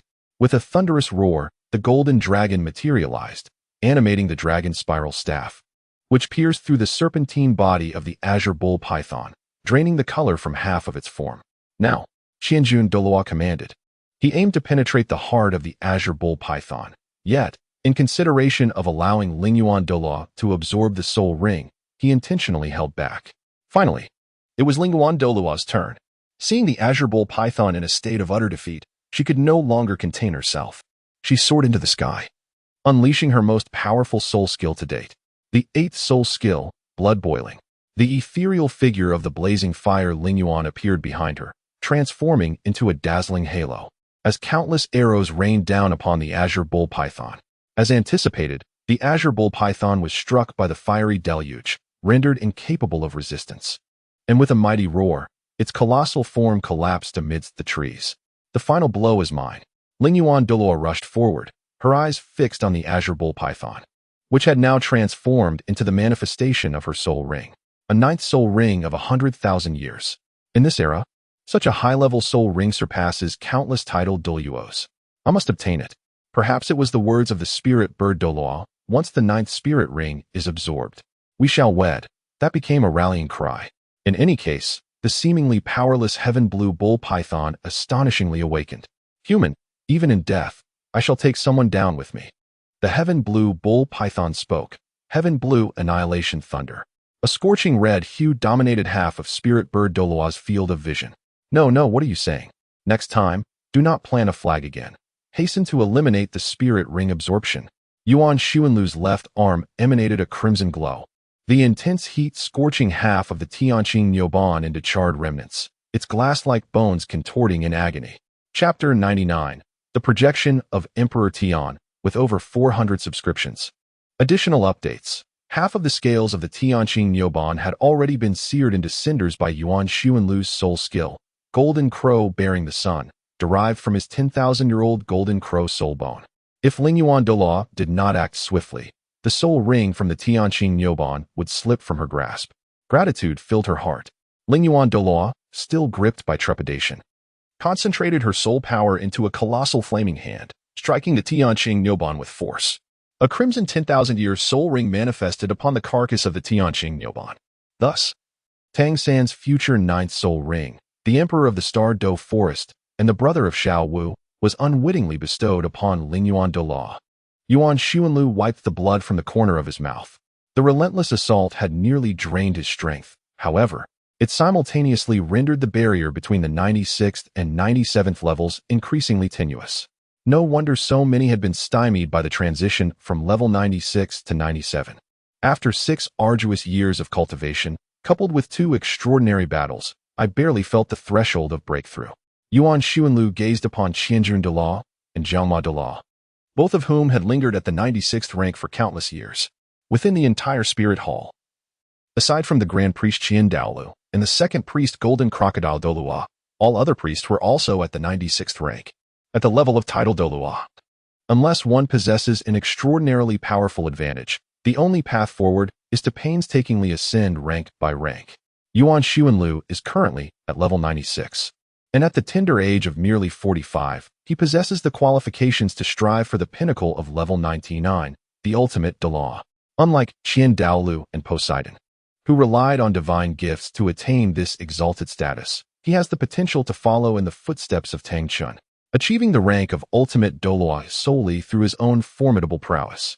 However, should he adhere to a methodical training regimen, it is likely that Yuan Xuanlu will not reach the status of ultimate Douluo until he is well into his 90s.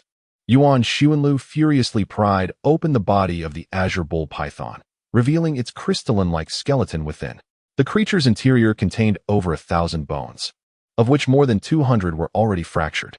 This was the handiwork of both the Thousand-Gene Douluo and the demon-slaying Douluo. The brothers had long since perfected their skills with the coiling dragon staff, effortlessly inflicting grievous injuries upon a soul beast that had existed for 100,000 years. At last, they had acquired the coveted 100,000-year soul bone.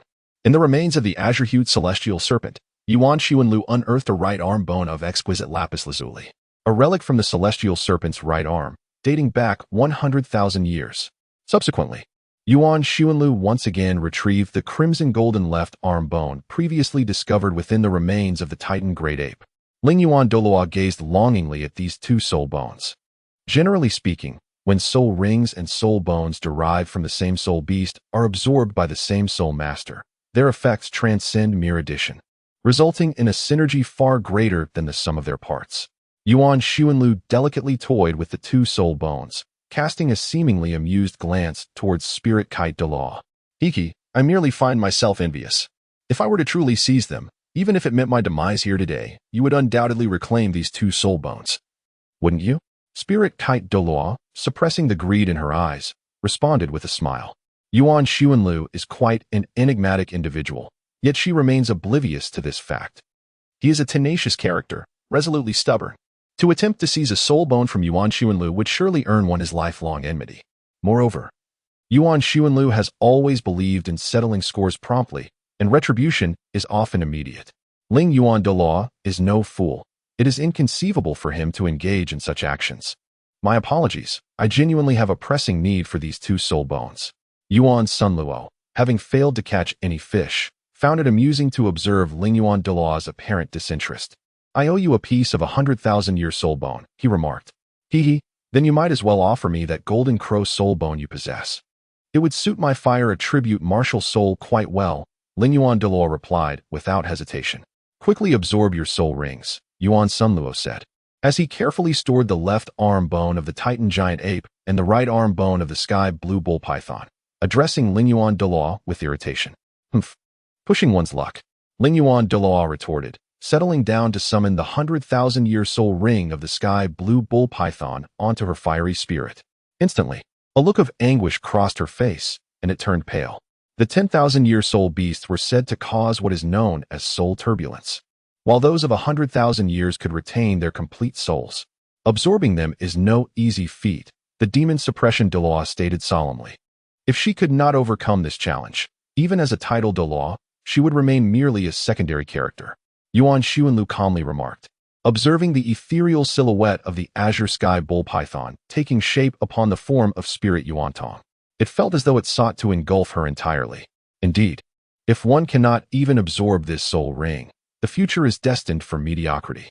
Though these words seemed to echo agreement, they were laced with palpable bitterness. As Yuan Sun gazed sideways, the silhouette of a man clad in black stood beside him, resembling an emperor of immense stature. By the heavens! Yuan Xuanlu was startled into uttering expletives from a past life. Teacher Xiao is missing. Tang San shouted loudly. Zhao Wujia, who was sprinting ahead in a desperate flight, immediately came to a halt. Where is she? I don't know. I lost focus for just a moment. And she vanished, Tang San lamented. It's all my fault. I should have kept a closer watch on you. Meanwhile, Xiao Wu, having distanced herself from the main group, was hastening along her own path, having chosen to separate from Tang San. The reason was quite simple. She could not let go of De Ming and Air Ming. Although the most likely scenario was that De Ming and Air Ming had triumphed over the three titled Douluos, her concern for them lingered. The presence of that one titled Douluo, endowed with 200,000-year spirit rings, was overwhelmingly formidable. Xiao Wu had never even glimpsed such power before. The tumultuous clash between the azure bull python and the Titan giant ape echoed through the forest, leaving devastation in their wake as they traversed several dozen miles. Thus, Xiao Wu effortlessly pinpointed their location, following the scent of the azure bull python until she arrived at the site of the forest king's demise. No, Xiao Wu silently screamed within herself.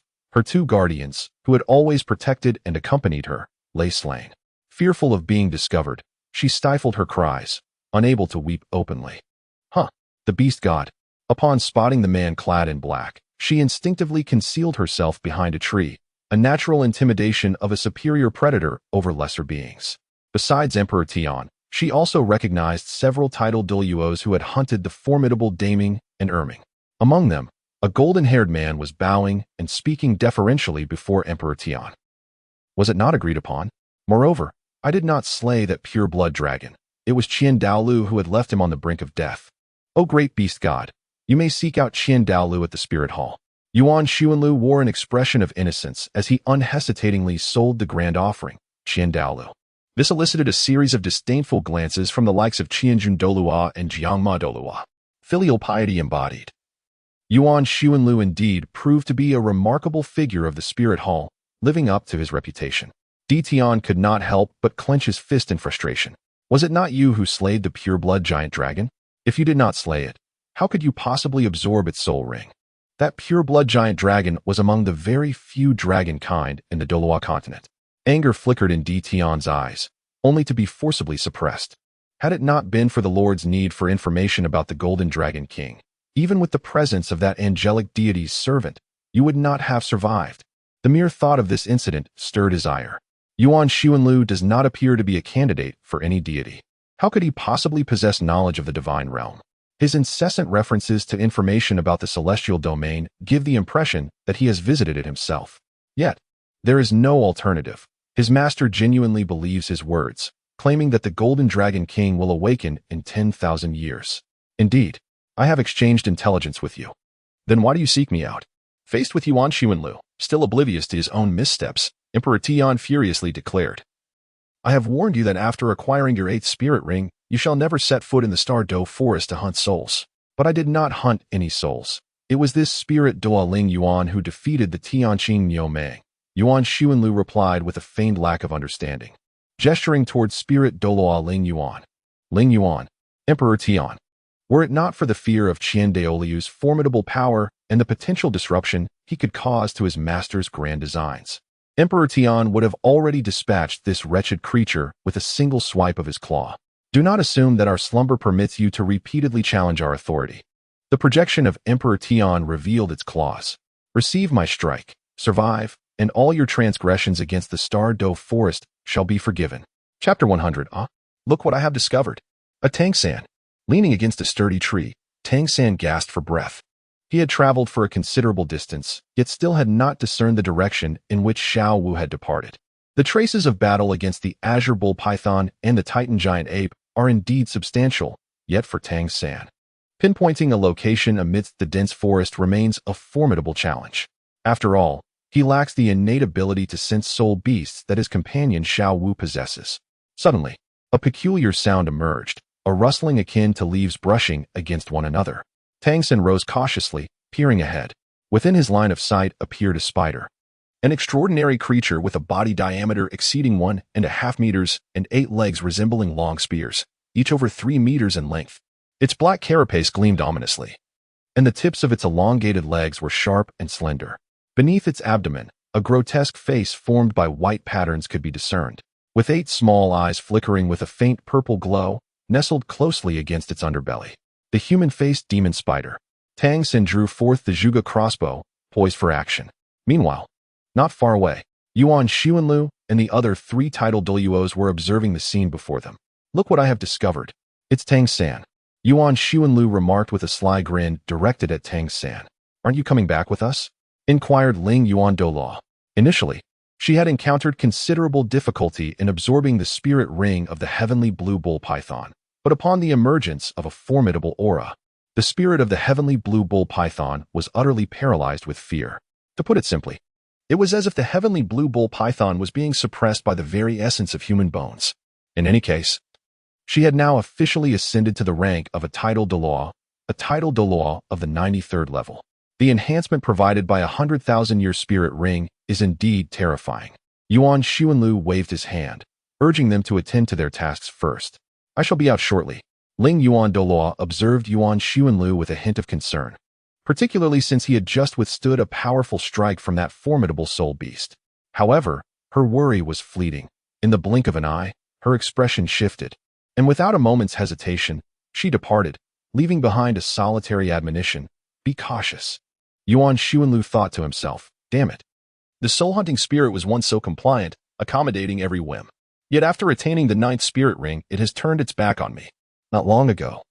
All it took was to withstand a single strike from you. Yuan Xuanlu felt an inner delight. A mere claw's worth of strength should suffice. Tian's eyes glimmered with amusement as he took a step forward, clasping his hands behind his back, and charged towards Yuan Xuanlu. The suffocating aura of terror emanating from Tian enveloped the air, reminiscent of the sensation Yuan Xuanlu experienced when confronting Qian Daoliu. Yuan Xuanlu did not activate any soul skills, for time was no longer on his side. He stood his ground, positioning his hands defensively.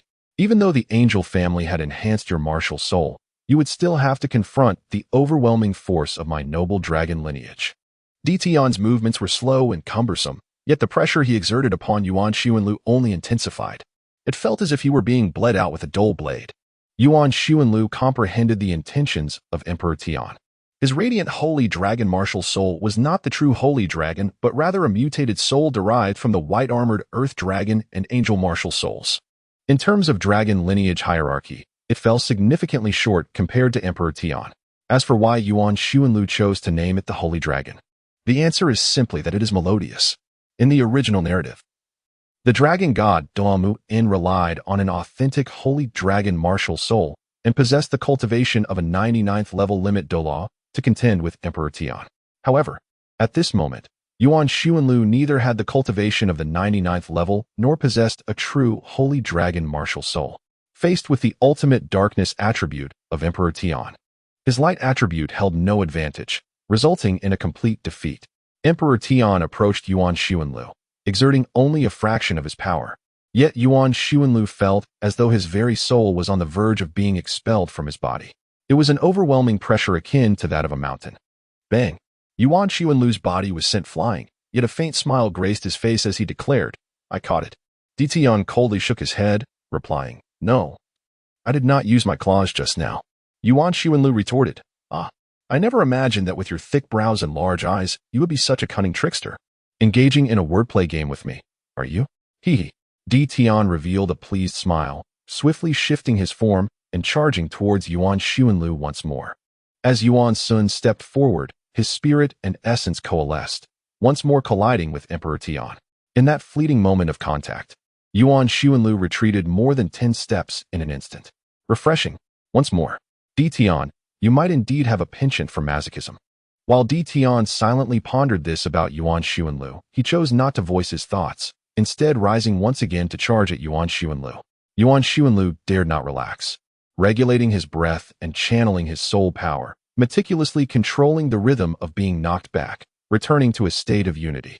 Tian's movements showed no signs of slowing, relentlessly striking Yuan Xuanlu. I remarked, "You are merely a projection. Perhaps it is best to concede?" A wave of discomfort surged in Yuan Xuanlu's chest. "Oomph, landing a hit on you brings me more joy than a century of cultivation." Tian's resentment towards Yuan Xuanlu was profound. He extended his left claw, his palm unfurling as it reached for Yuan Xuanlu. As the hand opened, it gradually transformed, morphing from a human palm into a dragon's claw, a pitch-black talon. The Dragon King's claw? Yuan Xuanlu was taken aback. As a technique bestowed by the dragon god to the black dragon lineage, it bore a trace of the dragon god's essence, presenting a lethal suppression for Yuan Xuanlu, who possessed a dragon-type martial spirit. "I have stated, if you can withstand my claw, I shall spare you," Tian declared as he lunged towards Yuan Xuanlu. Tian first encountered Yuan Xuanlu during the latter's hunt of a pure-blood giant dragon. As one of the few remaining dragons, Tian held that pure-blood giant dragon in high regard. Thus, although he could not manifest in his true form at the time, he appeared as a projection. At that juncture, Yuan Xuanlu exhibited extraordinary talent, being able to absorb a 100,000-year soul ring at merely over 20 years of age. Tian had never witnessed such a formidable human soul master. Given another century, perhaps a deity would once again emerge on the continent. At that time, Tian was enveloped in murderous intent. Later, due to news regarding the Golden Dragon King, the master chose to spare Yuan Xuanlu, asserting that Yuan Xuanlu's chosen path was erroneous, and he would henceforth be unable to inherit the divine position. On the surface, Emperor Tian acquiesced, yet he harbored doubts regarding his sovereign's judgment. However, as a subordinate, there are times when one must refrain from dissenting, even when aware of their superior's fallibility. After all, one remains a mere shadow of their leader. At this moment, Yuan Xuanlu felt a surge of audacity, with his spirit and energy merging into one. On his right arm, the image of a saber-toothed tiger materialized. Saber arm. In an instant, Yuan Xuanlu's body seemed to become translucent. Tian deliberately slowed his pace, allowing Yuan Xuanlu to elevate his momentum to its zenith. He understood that if he were to exert his full strength, Yuan Xuanlu would undoubtedly falter. However, he was curious to observe, to what extent can Yuan Xuanlu advance? The Dragon King's claw grasped Yuan Xuanlu's sword arm, almost simultaneously. Yuan Xuanlu and Emperor Tian were sent flying. Level 97. Were you just borrowing my soul power to refine yours? Emperor Tian's expression shifted dramatically. At the moment Yuan Xuanlu unleashed his sword arm skill, this fellow unexpectedly surged to a higher level of soul power, catching Emperor Tian completely off guard. My apologies. Yuan Xuanlu chuckled cheerfully, patting his head, pretending to be an honest title Douluo before Emperor Tian. Emperor Tian sighed, believing that the decision made by the master all those years ago was indeed a grave mistake. How could Yuan Xuanlu not attain divine-level cultivation? I always keep my promises. However, if you venture into the Douluo forest to hunt 10,000-year soul beasts again, do not blame me. Wait. Yuan Xuanlu interrupted Tian's discourse. In other words, if a soul beast of 100,000 years were to transform into human form and emerge from the Douluo forest, it would not pose a problem for me to hunt it down, correct? Tian, you clever little rascal. Feel free to give it a try. With a swift motion, Tian restrained his hands, causing the onlooker, Xiao Wu, to be dragged out from behind the tree. How could I dare to act against you in your presence? Yuan Xuanlu smiled politely at Xiao Wu. Do not venture out of the Stardow forest, Di Tian commanded Xiao Wu. A series of sharp, resonant sounds erupted from Tang San's right hand, his expression as serene as a still pond, while the faceless demon spider emitted a chilling wail. 16 shadows plunged beneath the abdomen of the faceless demon spider, causing its armored body to momentarily stiffen before it writhed in agony upon the ground. Once the dust settled, Tang San began his attempt to absorb the soul ring. When he can no longer continue, it will be my turn to take the stage. Yuan Xuanlu presented the fallen evil soul master technique prepared for him by Qian Douluo. It seems that Tang San is not so different from an evil soul master in the future, is he? Therefore, Tang San has his own path to demise. Do not blame me. As Yuan Xuanlu began to adopt the nefarious demeanor of Tang San, he sought justifications for his own despicable deeds. Chapter 101. Tang San, your 8 spider lances are gone. Accompanied by intense fluctuations of soul power, fine beads of blood began to emerge from Tang San's skin, evaporating into the air and forming a delicate crimson mist. Within this mist, a series of explosive sounds reminiscent of crackling beans erupted, yet the third soul ring remained unformed. Tang San was still unable to absorb this third soul ring. What to do now? Dai Mubai furrowed his brow. He had never encountered a situation quite like this during his own absorption of the third soul ring. Zhao Wujia was equally at a loss, filled with anxious urgency. He shook his head and remarked, I do not know. But one thing is certain, we must not disturb him now. Otherwise, failure in absorbing the soul ring would lead to a catastrophic severing of meridians. Just as the group was consumed by anxiety, a venerable voice echoed through the air. The situation of this young brother appears to be rather dire. The elderly voice spoke, followed by a few coughs. Who goes there? The members of Shrek braced themselves for confrontation. Zhao Wujia cast a cold glance toward a certain direction, his soul power surging suddenly as a man clad in a black robe emerged. The long hood cast shadows over his face, rendering him an ominous figure. Who are you? Zhao Wujia inquired. Yuan Xuanlu, straining his voice, emitted a sound that bore the weight of age. I am a master of martial soul research. Upon uttering these words, he unleashed his aura, meticulously regulating it to the level of a soul Douluo. In the realm of soul masters, strength and cultivation are eternal commandments.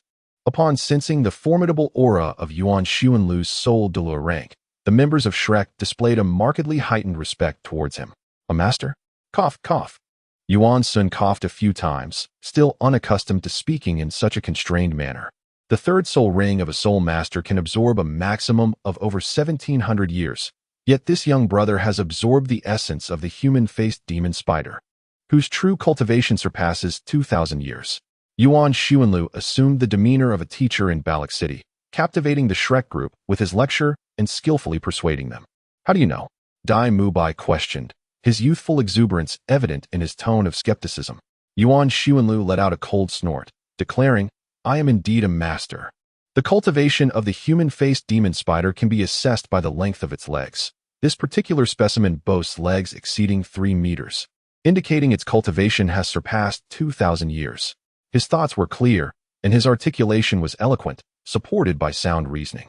Upon hearing this, Zhao Wuji swiftly turned his gaze to the human-faced demon spider, only to be filled with regret. How could I have been unaware? Yuan Xuanlu continued in the voice reminiscent of an elderly sage.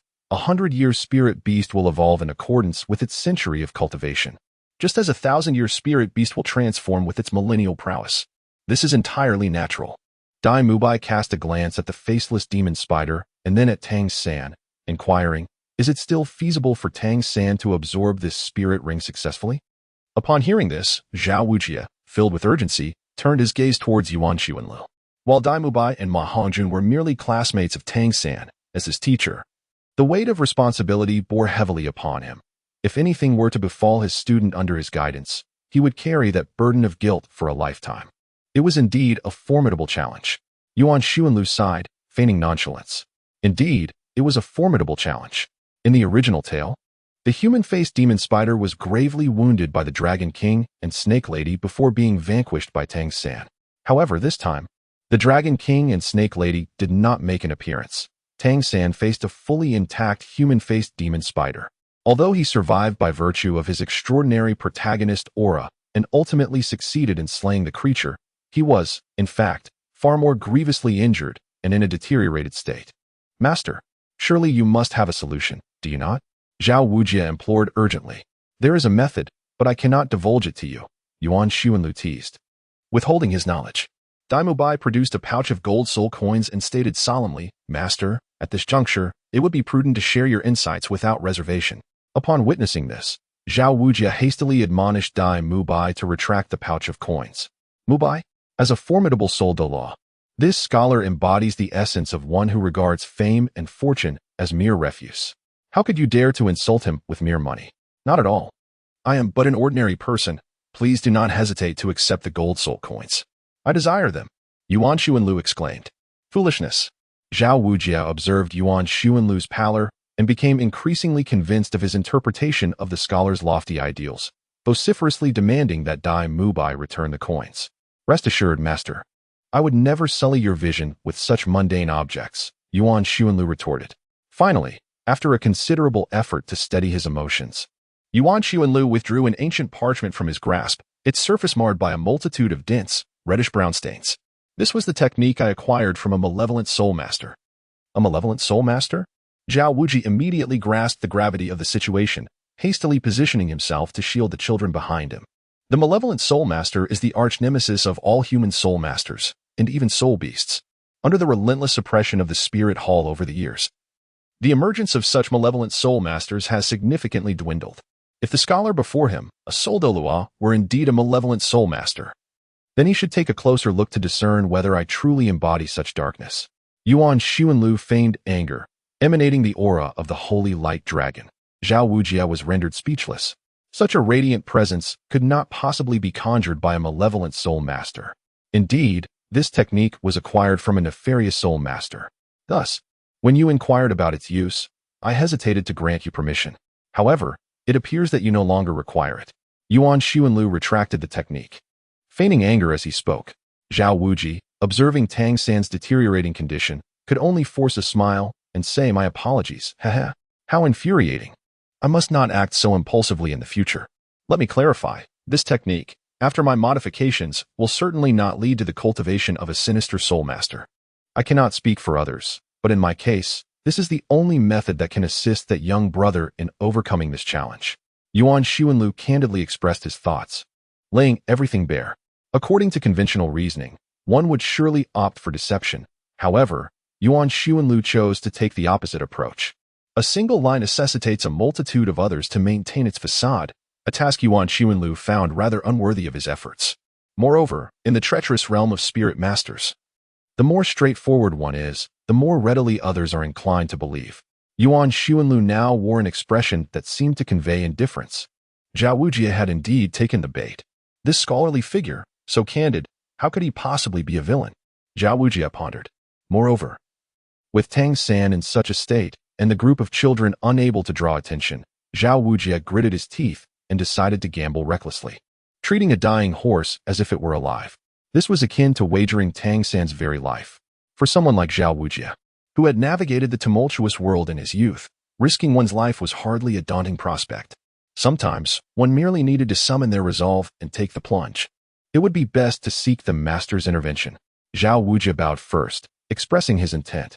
The children from Shrek exchanged glances, their words sweet as honey, as they implored Yuan Xuanlu to assist Tang San. Xiaowu. Yuan Xuanlu heard Tang San emit a soft moan and quickly exclaimed, he is on the verge of collapse.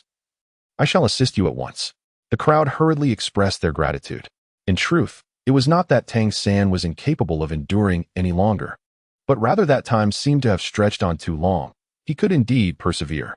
Yuan Xuanlu unfurled the ancient parchment, and with a swift incision upon the corpse of the human-faced demon spider, began to chant an arcane incantation. With soul, to summon soul. With bone, to enter the spirit. He intoned amidst the violet luminescence. Yuan Xuanlu brazenly intruded into Tang San's soul power operation. Subsequently, with a wave of his hands, a layer of purple radiance emanated from the body of the human-faced demon spider. 8 purple-black entities materialized behind Tang San, forcibly extracting the 8 spider spears that had already fused halfway. Tang San's expression contorted in agony. The pain was excruciating. He truly could not endure any longer. Upon encountering Tang San, who was wailing in despair, Yuan Xuanlu was taken aback, fearing that his nefarious scheme had been unveiled. However, upon observing the bewildered expressions of the Shrek team, he relaxed his demeanor and continued to manipulate the situation. 8 spider legs began to sway rhythmically, merging with Tang San's blue-silver grass spirit. A murky aura emanated from this union. Success! Yuan Xuanlu's face lit up with joy. His objective was to transform the life-representing blue-silver emperor spirit into a tainted evil spirit. As for the cost of this transformation, it would be fulfilled by the 8 spider lances that Tang San had already absorbed halfway. Tang San, the 8 spider lances are no more. Yuan pondered in his heart, then smiled at the crowd from Shrek, exclaiming, "Success on the first attempt. Splendid." The members of Shrek, witnessing Tang San's seemingly weakened aura yet noticing the gradual formation of his 3rd spirit ring, erupted in applause. "Master, your kindness towards Xiao San is truly remarkable." Chapter 102. The Corrupted Blue-Silver Grass. Additional chapter for every 500 subscriptions. Distorted, sinister, and vile, 3 dark essences continuously permeated the blue-silver grass. What was once a symbol of life now appeared as a tainted object, sullied and repugnant. Yet, its power was undeniable. A profound mutation occurred within the blue-silver grass, rendering this commonplace organism on the continent remarkably formidable. "This is my gift to this young brother," facilitating yet another evolution of his martial soul. The aged voice of Yuan San echoed once more, compelling him to scratch his throat, followed by a few coughs. The notion of martial soul evolution? Dai Mubai appeared exceedingly exhilarated by this topic. "Undoubtedly, it is the fruit of my diligent research over the years." The presentation of Yuan Sun was quite impressive. Is this method truly so effective? In Dai Mubai's eyes shone with envy. He could sense the remarkable transformation of Tang San's once ordinary blue-silver grass into something immensely powerful, although its aura now bore a somewhat sinister and dark quality. Did it truly matter? If his white tiger martial soul could undergo a similar evolution, perhaps he could rival his brother. This evolution, however, comes at a price. He must regularly slay soul beasts of the same type to sustain his martial soul's needs. For instance, this young brother, who possesses the human-faced demon spider as his soul, must kill and devour one of these creatures each time he levels up. Otherwise, his progress would be eternally stunted at that level, leading to unbearable suffering. Yuan Xuanlu did not mention the matter of the soul bones. Dai Mubai, let this be the end of it. From now on, with each level gained, one must hunt a human-faced demon spider of the same type. This implies that while others may acquire a soul ring every 10 levels, Tang San is compelled to hunt for a soul ring with each incremental level, and it must specifically be a human-faced demon spider. Furthermore, the soul ring cannot be absorbed. It merely serves to prevent the degradation of Tang San's martial soul.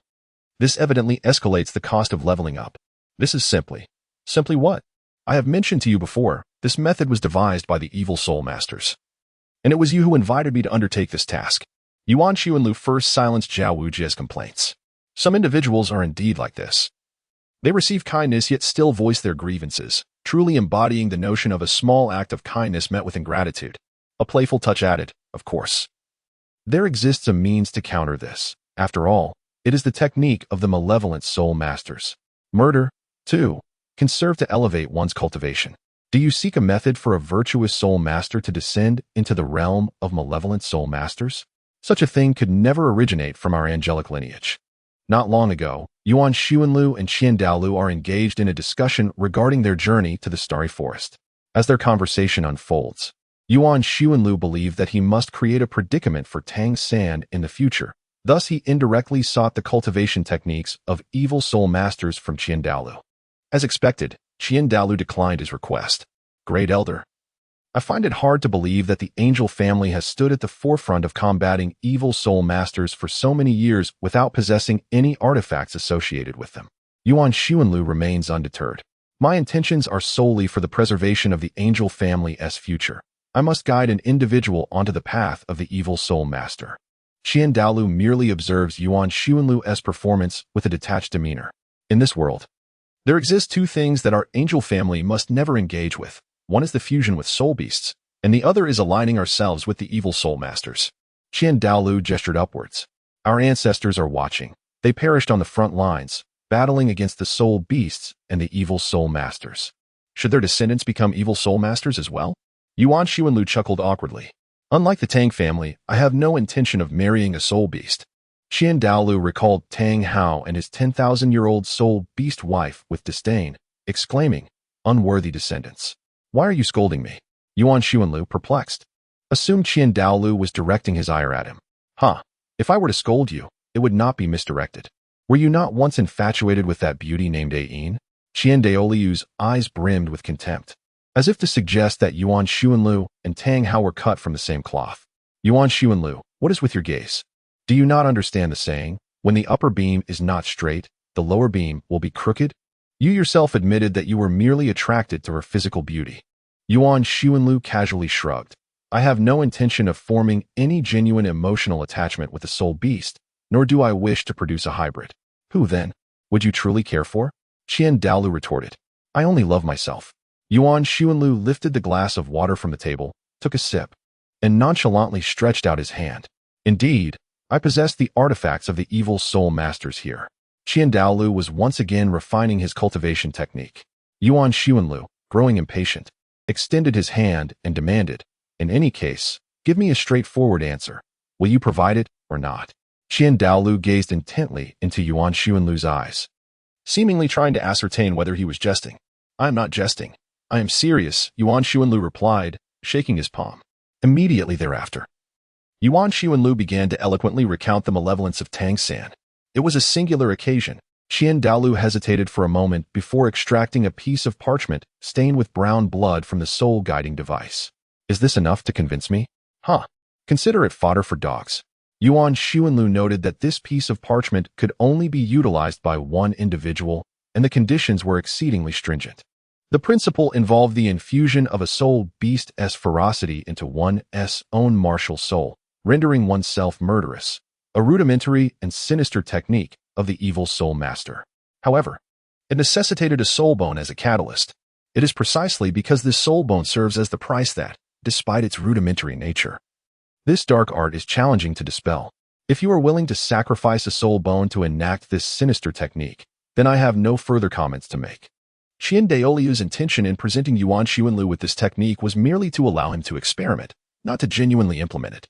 After all, who would be foolish enough to squander a soul bone as a catalyst for cultivating such nefarious arts? Surely not. Little Wu occupied Tang San's mind entirely. At this moment, within Tang San's will, only Little Wu existed. No matter how immense the suffering, Tang San persevered, striving to maintain his mental fortitude. It was only when Yuan Xuanlu extracted a significant portion of his external soul bone that he could no longer contain his collapse. Although he was unaware that it was an external soul bone, he sensed that something profoundly significant had departed from him. The bones within Tang San's body began to crackle ominously, as if his entire form might shatter at any moment. He awakened. Tang San's brow furrowed sharply, a wretched cry escaping his lips, his body convulsing violently in a terrifying display. The blue-silver grass is formidable. Tang San opened his eyes, a millennium-old soul ring encircling his martial soul. Little San, this is the master. Zhao Wujie promptly introduced Yuan Xuanlu to Tang San. Master? Tang San, bewildered, lifted his gaze to behold Yuan Xuanlu standing before him. How dare you claim the title of my teacher? Fury surged within Tang San, in his eyes. The title of master was exclusively reserved for Yu Shaojiang. No one else was entitled to it. Yuan Xuanlu, you wretched creature, have you taken leave of your senses? Chapter 103. San'er wishes to acknowledge you as his adoptive father. Yuan Xuanlu observed Tang San.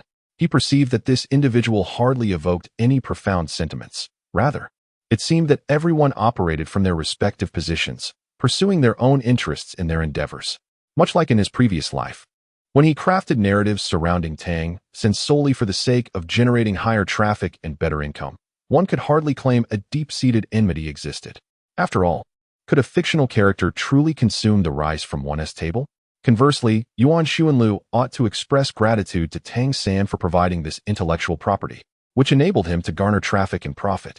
Upon arriving in the authentic Douluo continent, Yuan Xuanlu found himself at odds with Tang San primarily due to the conflict arising from his own position.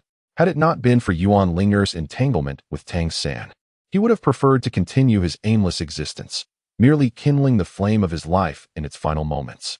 After all, he had indulged in a life of considerable wealth and held no fervent aspirations of divinity.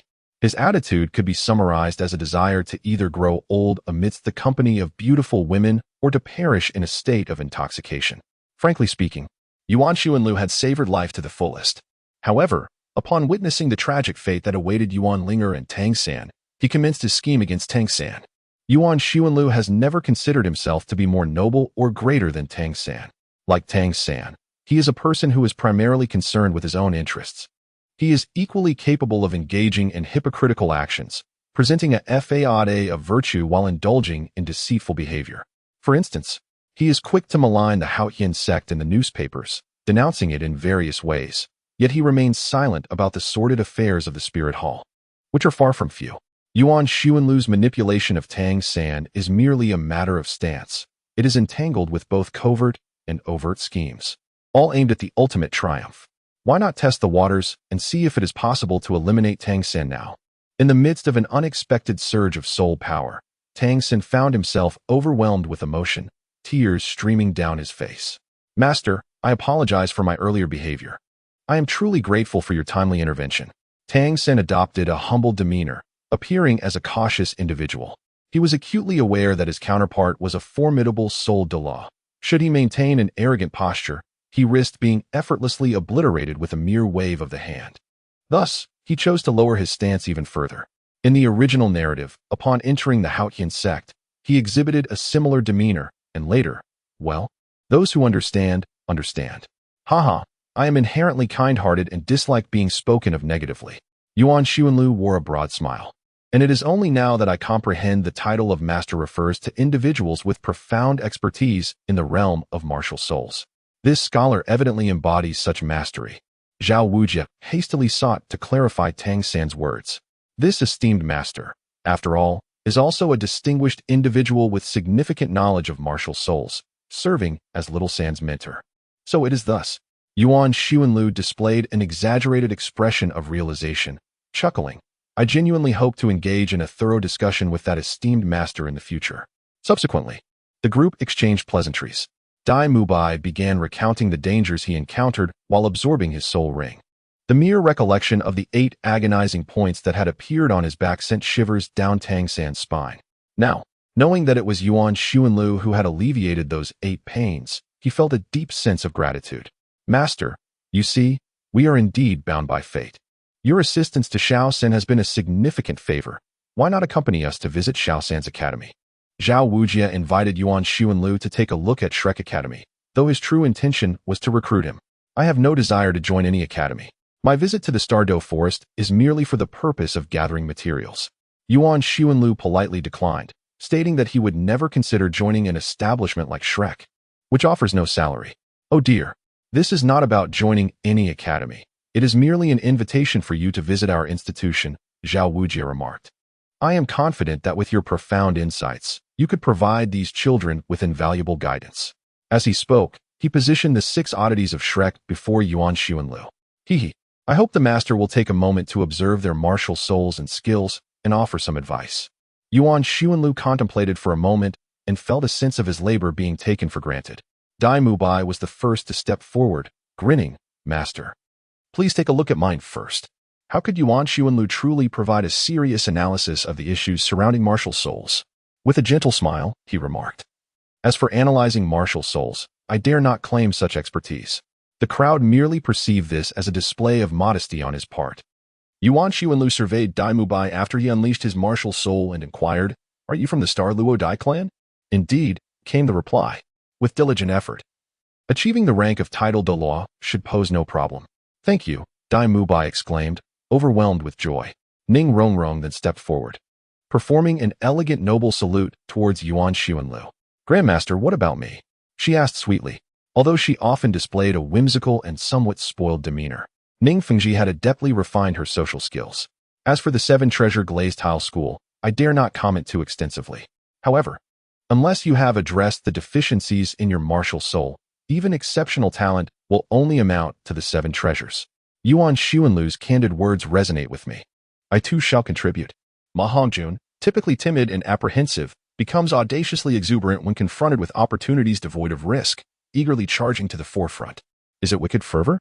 Upon hearing the inquiry regarding Ma Hongjuan's martial soul, Yuan Xuanlu feigned astonishment, his aged voice tinged with a hint of change. How perplexing! Resorting to the release of malevolent flames as a means of resolution is but a path to ruin his future. Yuan Xuanlu bore a heart-wrenching expression. His head bowed in dismay. A mutated martial soul is indeed a rarity, and to have discovered such a promising specimen only to see it ruined is a grievous loss. Zhao Wujie was taken aback by the revelation. Then, Master, how shall we remedy this situation? He inquired. By employing a treasure that can enhance his fire attributes. The issue can be resolved, Yuan Xuanlu replied with an air of nonchalance. Yet, the question lingered. Where might one procure such a treasure? Zhao Wujie pondered the matter. Since Ma Hongjun was a disciple of Flinder, it would be best for Flinder to address this concern himself. Zhu Zhuqing also stepped forward, akin to a graceful feline. She maintained her characteristic pride, yet also exuded a sense of reverence. The Yuming Zhu family. Yuan Xuanlu gazed at Dai Mubai, who wore an expression of understanding. Even though his face remained concealed beneath his dark cloak, rendering it invisible to others, had it not been for fate's intervention, he might have reached a standstill at Douluo. Zhu Zhuqing's countenance grew somber. Finally, it was Tang San who stepped forward. Yuan Xuanlu gazed contentedly at Tang San, playfully rubbing the top of his head with a firm hand. This child is destined to become a titled Douluo in the future. Yuan Xuanlu spoke with a sense of decorum. To be honest, the first time I laid eyes on Tang San, I felt an inexplicable connection with him. Zhao Wujie's expression brightened with joy. The words of Yuan Xuanlu seemed to suggest an intention to accept Tang San as a disciple.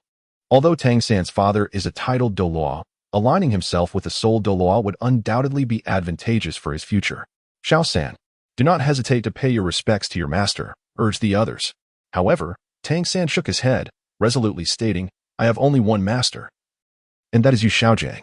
Yuan Xuanlu nodded slightly, feeling a sense of annoyance at the sight of Tang San. How could he possibly accept him as a disciple? Yet, San'er was eager to acknowledge the esteemed elder as a foster father. Tang San articulated his reasoning with sincerity. In my heart, there is but one teacher and one father. However, Master, your recent act of saving my life is a debt that can never be repaid. To be at your service, as a humble servant, would be a mere token of gratitude. Thus, I, Tang San, am willing to regard you as my foster father. What a touching sentiment, my dear child. Yuan Xuanlu placed his hand gently upon Tang San's head, embodying the essence of a true father. Tang San was moved to tears, for he was a soul deprived of paternal affection. In his previous life, he was an orphan, taken in by the Tang sect, and in this life, he encountered the likes of Tang Hao, who offered him no care, leaving him to serve the man instead. Had it not been for Tang San's transmigration, he might have faced a childhood devoid of nourishment, potentially leading to his demise from starvation. Only in the presence of Yuan Xuanlu did Tang San finally experience the long-lost love of a father. Look, Yuan Xuanlu's kindness to him was truly remarkable. He had been unable to absorb the soul rings himself, yet Yuan Xuanlu had come to his rescue, a testament to a father's love as steadfast as a mountain. Yuan Xuanlu sighed in admiration. Oh, adoptive father, please allow me to pay my respects.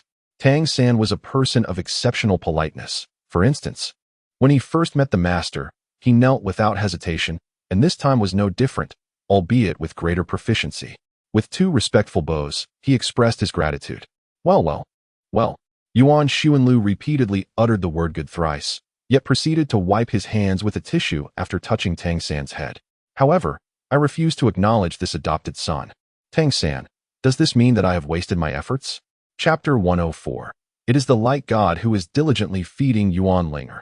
At the periphery of the Star Doe forest, within an inn, Oscar pondered with concern. You mentioned that Ling'er has absorbed 2 soul bones of 100,000 years. What shall become of the other 4? Lu Wei, with a mouthful of wine, swallowed and elaborated. That goes without saying, they must all be 100,000-year soul bones. But where could one find so many 100,000-year soul beasts? Oscar's peach blossom eyes reflected profound confusion. If one truly seeks, it can still be gathered, Ice Mountain asserted, finding the narrow-mindedness of these humans quite amusing. The 100,000-year soul beasts in the Star Doe forest have long reached double digits. Would it be impossible to gather them? How could that be? I have heard whispers that the Yuan clan will establish their base in Hanhai City, Ajia speculated. What does that mean? Oscar inquired, befuddled. Mu and Guang rolled their eyes, explaining, "It means that even if there are no 100,000-year soul beasts left on the continent, we can still hunt sea soul beasts." Oscar nodded. Being a native of the inland, he had never encountered the ocean. Speaking of Ling'er, after absorbing the soul bones, we surely won't be able to catch up with her. I wonder what level she will reach by the grand competition 3 years from now. Perhaps she will become a soul king. Disregarding these thoughts, Ajia asked, "Sister Mu, are you certain that your 4th soul ring will also be a 10,000-year one?" Mu and Guang nodded. Aside from the disparity in spiritual strength, with Ling'er possessing 200,000-year soul bones, her physical prowess is undoubtedly exceptional. "Sister Mu, can you truly withstand it?" Mu and Guang shook her head. "I must attempt it. Otherwise, I shall feel unsettled." Oscar nodded apprehensively. Thus, Sister Mu is indeed too ambitious. As for me, I am currently under no pressure, simply learning to take it easy like Uncle Yuan. Uncle Yuan is already a title Douluo, of course. He can afford to relax. But can you? What about my father? Yuan Ling'er cast a disapproving glance at the spirit Yin Douluo before her.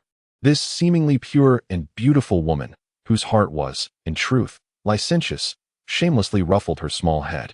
"Call me mother," the spirit Yin Douluo teased, playfully tousling Yuan Ling'er's hair. "Now, answer my question." Yuan Ling'er's gaze turned cold, exuding an aura of quiet authority. Ling Yuan Douluo gasped in surprise, her eyes instinctively darting away for a fleeting moment. However, feeling the sting of embarrassment, she attempted to meet Yuan Ling'er's gaze, yet found herself unable to look directly into her eyes. In her previous life, Yuan Ling'er was a formidable limit Douluo, having long ascended to the pinnacle of the continent. When she exuded her formidable presence, it was indeed quite awe-inspiring. This is precisely why Oscar and his companions affectionately referred to her as Sister Ling'er. Meanwhile, she remained within the Star Doe forest, where the spirit kite Douluo could only pout in exasperation. Why was she still inside? Yuan Ling'er's gaze flickered with suspicion. She entertained the notion that the spirit kite Douluo might be coveting the soul bones, and had perhaps engaged in some nefarious act of murder to seize treasure. After all, if Yuan Xuanlu were to confront 200,000-year soul beasts, the aftermath of a successful soul hunt would undoubtedly lead to a temporary depletion of his strength. At that moment, the spirit kite Douluo had just broken through to the rank of title Douluo, thus brimming with formidable energy. In the event of an internal conflict, the outcome was far from certain. "You aren't suggesting that I killed your father and hoarded the soul bones, are you?" The spirit kite Douluo chuckled upon noticing the flicker of suspicion in Yuan Ling'er's eyes. "Such youthful thoughts should be avoided. They are detrimental to your health." Yuan Ling'er openly acknowledged her speculation. "Indeed, I think so." "Huh. I could never harm Yuan Xuanlu. Our family is counting on a union between us." The spirit kite Douluo smiled nonchalantly, yet dared not tousle Yuan Ling'er's hair again. Yuan Ling'er felt a profound discomfort within her. To be candid, it would be more acceptable for Yuan Xuanlu to be united in matrimony with Gao Yi than with the present spirit Douluo.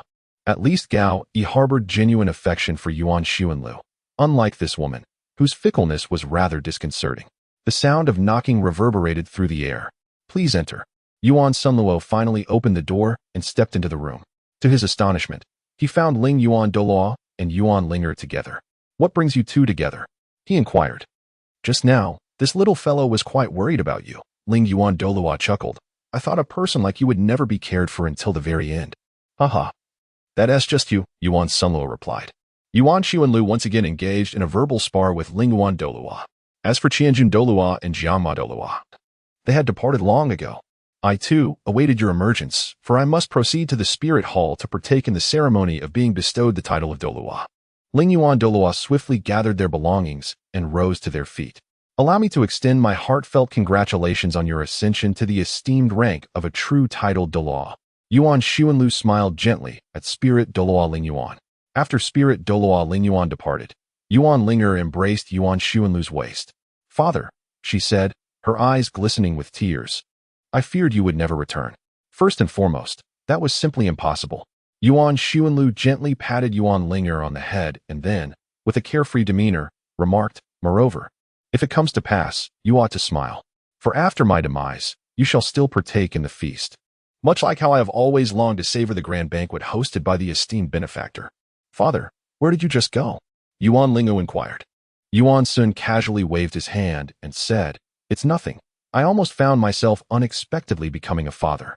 Fortunately, I remained steadfast in my principles and did not acknowledge that wayward child.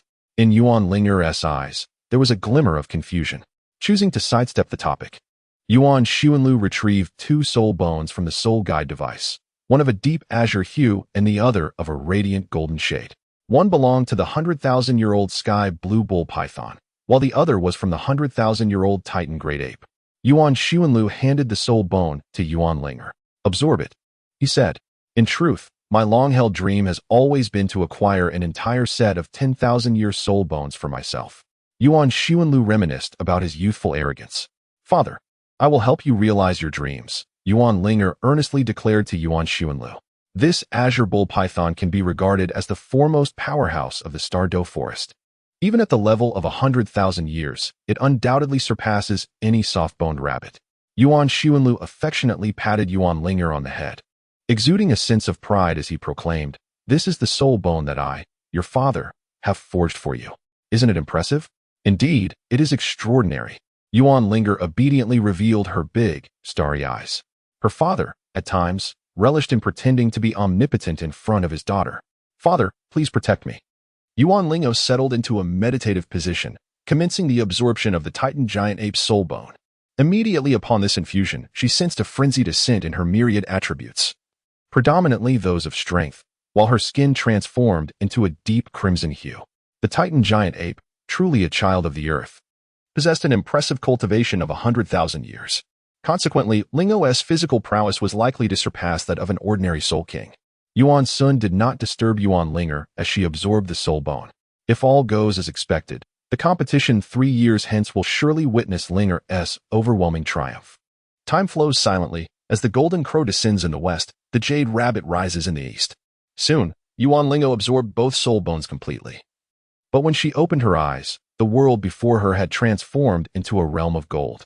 "I never expected that your father had some connection with the angelic deity." The tall, golden goddess smiled at Yuan Ling'er. "Indeed, he is a member of the angelic lineage. It has been quite some time since then. How the world has changed, and how people have drifted apart." The light god languidly shrugged his shoulders. Yuan Ling'er nodded in agreement. She could surmise the profound connection that once existed between the angel god and the god of light. "You have successfully completed the first trial," the god of light remarked playfully, gently tapping the center of Yuan Ling'er's brow. "Your original soul power was at level 48, which reflects your level after absorbing the soul bone. With an additional enhancement of 5 levels, your soul power can now ascend directly to level 50. Yuan Ling'er displayed a glimmer of joy, yet she soon inquired, "What of the second trial?" Truly, she was the little champion of the Yuan clan, rivaling her father, Yuan Xuanlu, the master of nonchalance. As for the second trial, a journey to the farthest north is in order. That prayerful fellow left something behind there. With a grand gesture, the light god proclaimed the second trial's mission, to venture into the extreme northern region and acquire the Justice Sword. Imbued with a trace of the light god's divinity, the reward shall be a divinely bestowed soul ring, while the penalty for failure will be a reduction of 1 level in soul power. Yuan Ling'er found herself at a loss regarding the punishment, as it felt as though the light god had once again granted her a favor. If we were to characterize the relationships, the White Knight would be likened to a devoted admirer of the light god, Yuan Xuanlu a mere passerby unnoticed by the deity, while Yuan Ling'er was the one being pursued by the light god herself. It was as if the light god were eagerly feeding Yuan Ling. Were Yuan Xuanlu to discover this, he would surely be overwhelmed with envy. Chapter 105, a slap in the face as swift as a tornado, with over 600 initial subscriptions. Additional updates, Starry Forest. Yuan Xuanlu, accompanied by Yuan Ling'er and their companions, set forth on their journey. They were destined to hunt souls. Yuan Xuanlu estimated that Yuan Ling'er's soul power had already reached level 50. However, it remained unmanifested due to her lack of a soul ring. Achieving level 50 at merely 12 years of age is truly remarkable. Honestly, I would believe it if you told me she became a titled Douluo at 15. When Yuan Ling'er confided in Yuan Xuanlu that the light god was pursuing her to feed her, it was, as expected, quite revealing. In the depths of my heart, I yearn to weep without tears. Why does the radiant god refuse to cast even a fleeting glance in my direction? Or have I fallen short? Is it because I have yet to reach level 50 before turning 12? Do the radiant gods set their standards so exceedingly high? Yuan Xuanlu harbored within his heart not only a tinge of envy towards Yuan Ling'er, but also a hint of sadness. However, overshadowing these emotions was an immense joy. After all, it was his own daughter who was remarkable. Witnessing her ascend like a protagonist in an exhilarating tale, vanquishing foes and leveling up, filled Yuan Xuanlu with great delight. Had he possessed such a rapid cultivation speed in his youth, even with the trifling matters he faced now, he would have long since unified the continent. Yuan Xuanlu was immersed in his own fantasies, unable to extricate himself. If he were truly as formidable as he imagined, Qian Douluo would undoubtedly kneel before him, fearful of offending such a powerful soul master. Ah, how exhilarating it is to contemplate. One of Yuan Xuanlu's lifelong dreams is to see Qian Douluo bow his head in submission. What is the content of your second examination? Yuan Xuanlu inquired. Oh, it's quite simple. It involves locating a righteous longsword in the far north. I believe I can accomplish it within a year. Yuan Ling'er replied with a cheerful smile, feeling that she was not far from attaining divinity, having long since outpaced Tang San. There seemed to be no rivals left in the world. Her invincibility brought a solitude more profound than snow. Then I can rest easy, Yuan Xuanlu nodded with a smile. As for the notion of a righteous longsword, Yuan Xuanlu seemed to have heard of it, yet its details eluded his memory. He pondered whether it might bear resemblance to something akin to the sea god's trident or perhaps the artifact of the light god. Who could say for certain? Yuan Ling'er skipped merrily, entirely unconcerned with the matter at hand. Behind the group, the ice mountain let out a cold laugh upon hearing her words. Is it truly so simple to find something in the far north? Do you have any notion of the vastness of the far north? The far north lies just beyond the northern borders of the Tiando Empire. Yuan Xuanlu found himself at a loss for words. Given the exceedingly unique location of the far north, the Spirit Hall possesses remarkably scant information regarding it. For someone like Yuan Xuanlu, who is content with a life of ease and devoid of any adventurous spirit, it is certain that he would never willingly seek out hardship. It is improbable for Yuan Xuanlu to venture deeply into the far north, as one cannot simply feast upon the relentless blizzards. Furthermore, the far north is not the primary choice for ice attribute spirit masters to hunt for soul rings, as the frigid temperatures deter even those with ice attributes from seeking souls in such an inhospitable environment. For instance, Shui Bing'er chose to obtain her soul ring in the icebound forest slightly south of the far north. Given the current state of the continent, and the absence of advancements in soul guide technology, few spirit masters besides Huiguo dare to delve into the far north. Firstly, there are no supplies. Secondly, the survival conditions are harsh. And thirdly, not all ice attribute spirit masters possess the ultimate ice martial soul. In the blizzards of that icy expanse, those below the rank of soul sage stand no chance of survival. If a comparison were to be made, the far north could be likened to the North Siberia of Yuan Xuanlu's previous life. The icebound forest corresponds to the region near Lake Baikal, which is comparatively warmer. Moreover, in the Douluo continent, there is no heating or railroads, and how much development can the Tiando Empire achieve in the north? Thus, the true extent of the far north remains a mystery, unknown to all. On the map of the entire continent, the northern part of the Tiando Empire is marked in white, signifying both its enigmatic nature and the vast, uncharted snowfields. Searching for a long sword in the far north is akin to seeking 1/2 of Siberia. Additionally, one would confront formidable soul beasts, the biting cold of blizzards, and temperatures beyond imagination. By the way, does your far north experience prolonged periods of either darkness or daylight lasting half a year? Yuan sought the path to enlightenment. It seemed he had encountered this before. What happened? The iceberg responded. Indeed, there truly exists a phenomenon of polar night and polar day. Yuan Xuanlu wore a face of exasperation. Ling'er, did the light god stipulate a specific time frame? Did he demand that you find it by a certain moment? Yuan Xuanlu inquired about the path. She merely expressed her desire to locate the sword of justice. Yuan Xuanlu inquired hastily. Did she provide any hints? Yuan Ling'er shook her head and remarked, I was not informed. Merely instructed to seek the justice sword left behind by the White Knight in the farthest reaches of the north, which is said to be imbued with a trace of divine essence from the god of light. Bingshan scoffed. The White Knight was a figure of centuries past.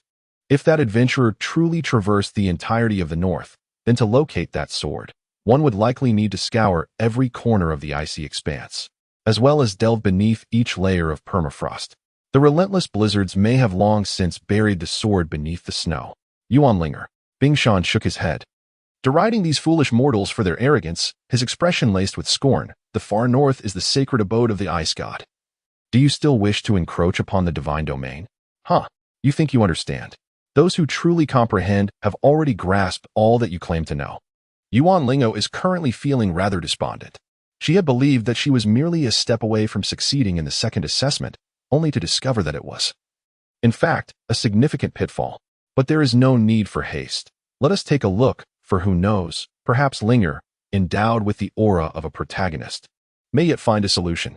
Yuan, without realizing it, has unfurled a flag for himself. Alas, how bothersome it is. Yuan Ling'er pondered over the assessment of the heavenly pit. Her mood decidedly discontented. She had just witnessed the radiant deity feeding her, a rather ethereal sight. Reflecting upon the white knight from a century past, she perceived him as a pathetic figure, yearning for something unattainable. As for the present-day Yuan Xuanlu, to speak candidly, her father seemed to be extraordinarily unfortunate. She had thought herself to be a prodigy, even believing that the divine demanded her to inherit their celestial position. Yet, to her astonishment, the radiant deity delivered a resounding slap in return. Yuan Ling'er was filled with a sense of urgency, on the verge of tears. In such a vast and frigid northern land, where could she possibly seek the righteous sword? The weight of her distress appeared overwhelmingly heavy. At last, the ice mountain's expression softened, shedding its frigid demeanor. Very well. Yuan Sun gently patted Yuan Ling'er on the head, reassuring her, do not weep. Your spirits are not meant to be so low. Yuan Ling'er bit her lip, expressing her discontent. I simply feel unjust. Isn't she deliberately setting a trap for me? Yuan Xuanlu let out a sigh, his expression unusually grave. This is a trial, one that tests your resolve. If you weep at the slightest setback, what achievements can you hope to attain in the future? Yet, did not the radiant deity express great fondness for me as their chosen successor? In the realm of destiny, one may adopt a serene and passive approach, yet Yuan Ling'er has never conformed to such a disposition. Her yearning for divinity surpasses that of ordinary mortals. Ling'er, let us speak candidly, she is not bound to you by blood or kinship. What compels her to bestow upon you a divine position as though she were tirelessly serving your every need? Indeed, your talents are remarkable. But were you born of her and nurtured by her hand? Yet, does she not possess the right to challenge you? Yuan Xuanlu let out a sigh. In truth, Yuan Ling'er's temperament was not inherently like that. However, her impatience mirrored that of Bibi Dong. Bibi Dong, eager to eradicate the opposition within the spirit hall, sought to rapidly unify the continent, even resorting to the formulation of the soul-hunting plan. Yuan Ling'er, in her fervent pursuit of divinity, seems as if she is ablaze with urgency, as though time itself were a ravenous beast lurking behind her. In truth, those who ascend to godhood in this world have invariably endured myriad trials. The angelic deity forged his path amidst the savage epics with sword and blade. Poseidon, the god of the sea, waged countless battles across the oceans, often teetering on the brink of demise. Even Tang San's journey mirrors this. Although the god of Shura granted him special favor, he has also faced his share of mortal peril. While he may have navigated through adversity with the protagonist's halo, one must ponder the implications. If such tribulations were to befall an ordinary individual, would they possess the fortitude, capability, or fortune to endure? Just the act of absorbing the soul ring from the formidable man-faced demon spider could drive a group of unseasoned souls to the brink of agony. If we were to liken divinity to a corporation, it is evident that, despite any favorable inclinations, one must undergo rigorous trials before being entrusted with its stewardship. After all, how much spirit or capability can one truly possess if they have never tasted hardship, if their ascent to prominence is immediate and unchallenged? Yuan Ling'er nodded in agreement, gathering her emotions, and resolutely declared, I have stated that if it can be found, it shall indeed be found. Yuan Xuanlu nodded in satisfaction, stating, I believe this is for the best. Take your time in your search. This is not meant to diminish your spirit, but rather to temper the rigidity within you. For too much stiffness can lead to breakage. Chapter 106. The Eternal Soul Ring of Mu and Guang. Today marks the 5th day, yet we have still not managed to select a suitable soul beast. Yuan Xuanlu stretched leisurely as sunlight filtered through the gaps in the leaves. At that moment, they found themselves at the edge of the outer and middle layers of the starry forest. The soul beasts dwelling within were predominantly those aged between 5,000 and 20,000 years. Uncle Yuan, do you not often instruct us on the importance of cultivating inner peace? Why, then, are you so anxious yourself? Lu Wei remarked, aware of Yuan Xuanlu's contemplations. They all recognized that hunting souls was an arduous endeavor. From the preparations prior to the hunt to its completion, the process could take upwards of a dozen days. And it was not uncommon for it to extend over a month. Since I can absorb any soul ring with the same soul skill, why not simply allow me to absorb this soul beast? Mu Higuang proposed, his gaze fixed on a 12,000-year-old soul beast in the distance. It was only due to Yuan Xuanlu's presence that they felt emboldened to express such relaxed thoughts. Sister Mu, it's not that I doubt you. But Sister Ling's ability to absorb a 10,000-year soul ring stems from her soul power exceeding level 50. For her, it is an absolute safety, Lu Wei reiterated. Your situation is different. You lack a divine assessment and possess no 100,000-year soul bone. Even if you elevate your soul power over the course of a year, how could Uncle Yuan possibly permit you to absorb a 12,000-year soul beast? Ajay nodded in agreement, adding, the distinction between a 12,000-year soul beast and one that has just reached 10,000 years is a vastly different concept. Mu Higuang sighed. If you ask me, Sister Mu is simply too ambitious. At that moment, Oscar was still leisurely enjoying a grilled sausage, unfazed and out of sync with the ambitious crowd. Let us wait and see, Oscar suggested, stifling a yawn. I desire to absorb a 10,000-year soul ring simply because I do not wish to be outdone by Yuan Ling'er. Mu Higuang quietly explained to Yuan Xuanlu. Yuan Xuanlu shook his head and remarked, you are unlike Ling'er. There is truly no need for comparison. Each individual should focus on their own journey. Why must we engage in such comparisons? During our time at the Junior Soul Master Academy, we measured ourselves by our cultivation and soul rings. At the Intermediate Soul Master Academy, we gauged our worth by our chances of entering a prestigious Advanced Soul Master Academy. Once at the Advanced Academy, we compared who could secure a position within the institution or attain a desirable job and join an esteemed sect.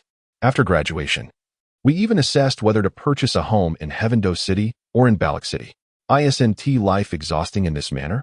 Oscar nodded in agreement, finding deep resonance in his words. Of course, I do not wish to impose my values upon you.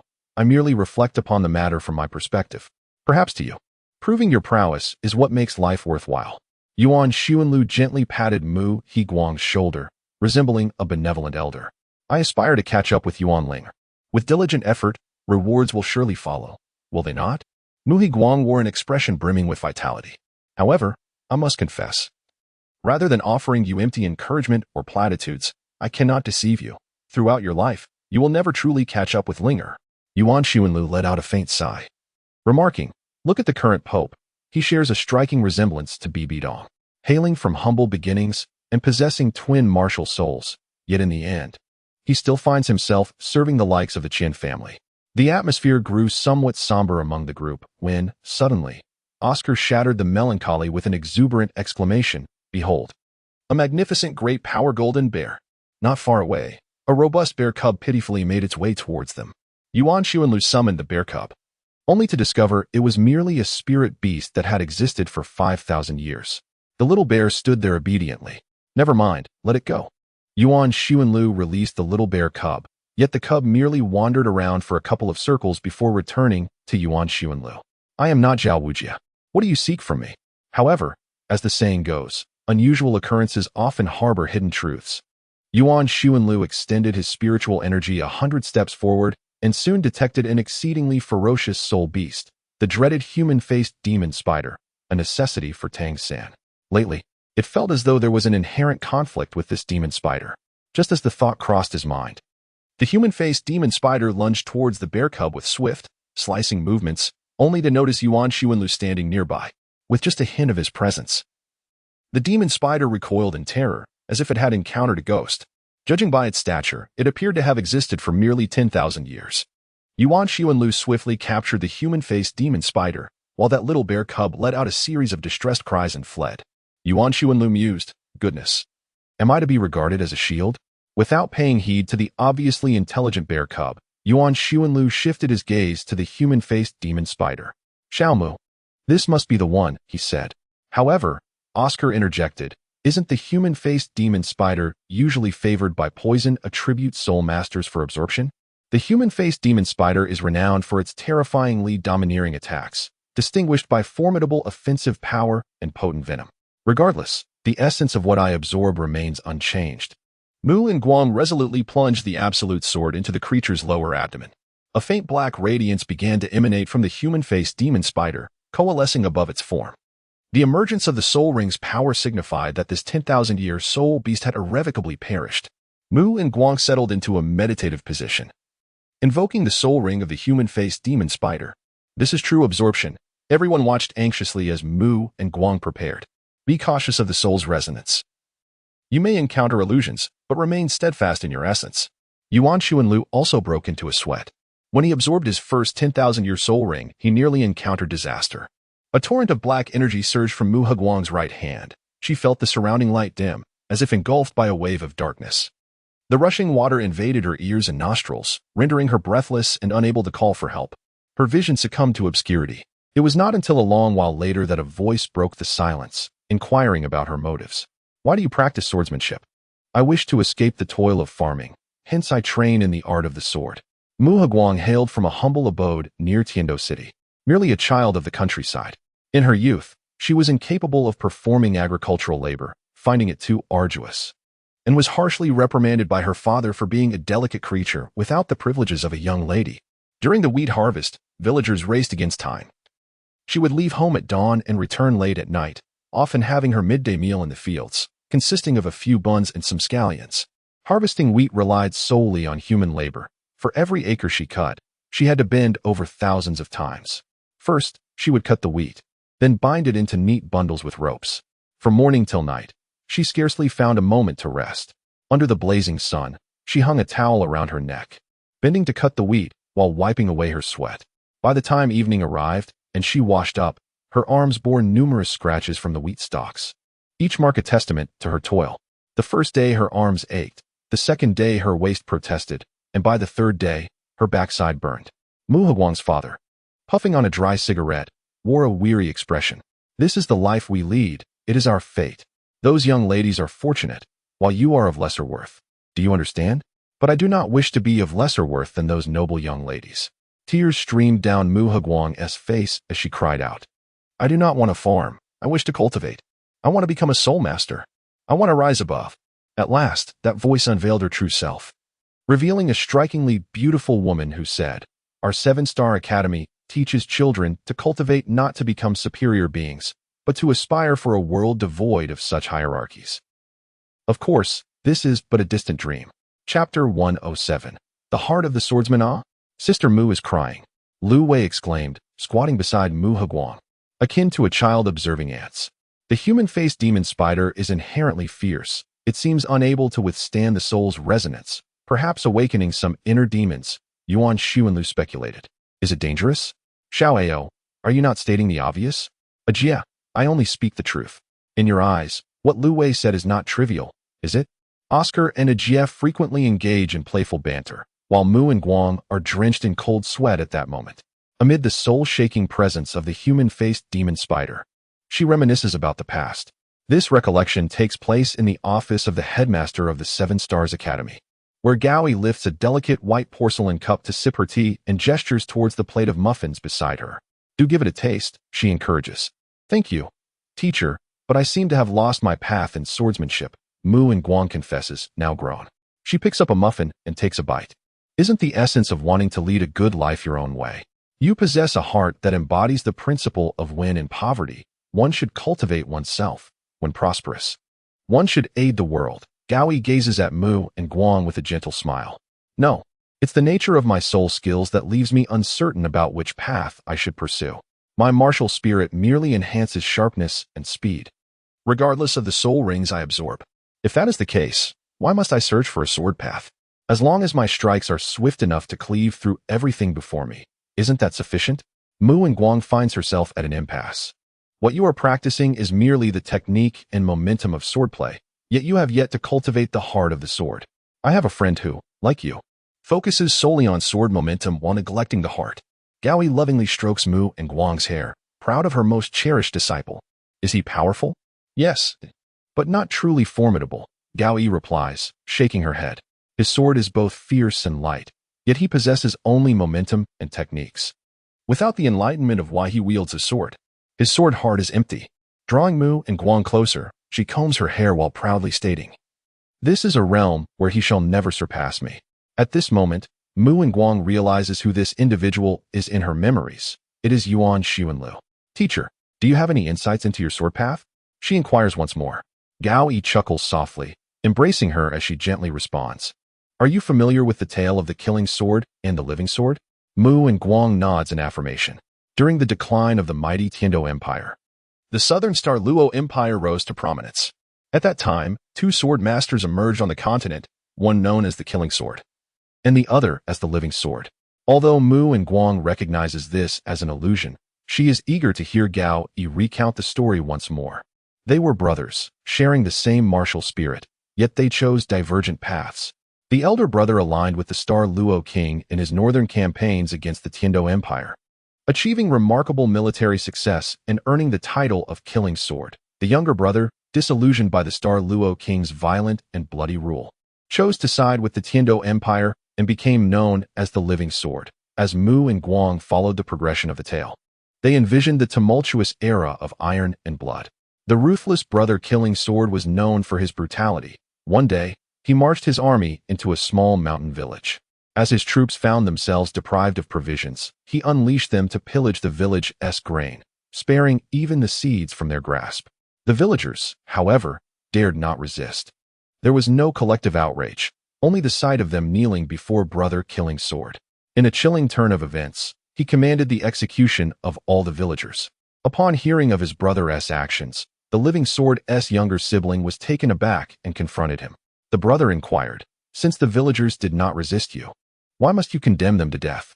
The elder replied, "We have already seized their grain, yet they lack the courage to fight back.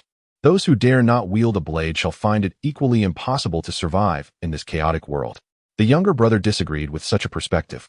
He believed that their sword spirits were meant to safeguard peace, not to perpetrate slaughter.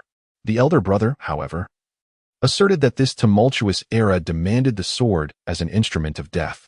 Our sword spirits are designed for killing. If you deem my actions wrong, then take up your sword and end my life, he challenged. Thus, the brothers parted ways. The elder brother became known as the Killing Sword following a massacre, attracting many ambitious men to his cause, thereby amplifying his military power. Years later, a general known as the Living Sword emerged within the ranks of the Tiando Empire. He and his subordinates fought valiantly. The Living Sword's spirit was extraordinarily unique, for although it was a sword spirit, it possessed the ability to heal others. This was the younger brother. Whenever soldiers were injured, his spirit would tend to them, ensuring their survival. When the Xinglua kingdom was elevated to an empire, it engaged in a final war with the Tiando Empire. The younger brother stepped forward to serve as the vanguard. The Tiando commander, unfamiliar with this mid-ranking general, harbored doubts about his capability for such an important role. The younger brother recounted the moral conflict he had with his elder brother, stating, "In the past, my brother wished to teach me that the sword symbolizes death. But he was mistaken. Our spirit is not a ruthless sword, but a living sword. I have saved many lives with it. My brother has become a malevolent specter of this chaotic age, devoid of compassion. I shall breach his military encampment and convey to him that his understanding of the sword is fundamentally flawed."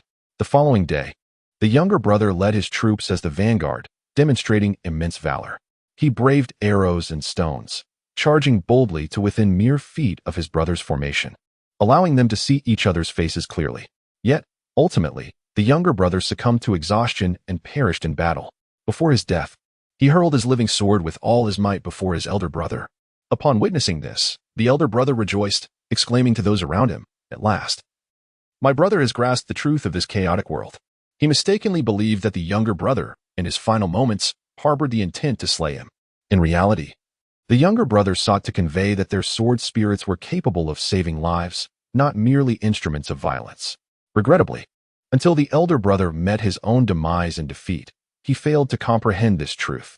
The same sword spirit, in the hands of the elder brother, became a weapon of death, while in the hands of the younger brother, it transformed into a means of life. The essence of the sword reflects the heart of its wielder, as Gao Yi aptly remarked. "What is the essence of your sword?" "Light." Mu and Guang heard the sound of tearing, a profound pain surging within her body. Ambitions may soar higher than the heavens, yet life is as fragile as paper, Yuan Sun lamented. At that moment, though Mu and Guang felt both spirit and body teetering on the brink of collapse, her breath remained remarkably steady. "Uncle Yuan, Sister Mu feels as if she is nearing her end." What shall we do? Oscar inquired. Are you intending to consume her seed? When has she ever finished? Yuan Xuanlu silently shook his head, exuding an air of calmness. He remarked, she has consumed an ethereal essence, which surely has fortified her physical constitution. The only deficiency lies within her mental fortitude. However, from her demeanor, it does not appear she has suffered any mental trauma. Rather, it seems she is engaged in profound meditation. Is it possible to meditate deeply amidst a soul disturbance? Oscar recalled that soul disturbances are a unique phenomenon arising from high-ranking soul beasts upon their demise, occurring before their souls dissipate.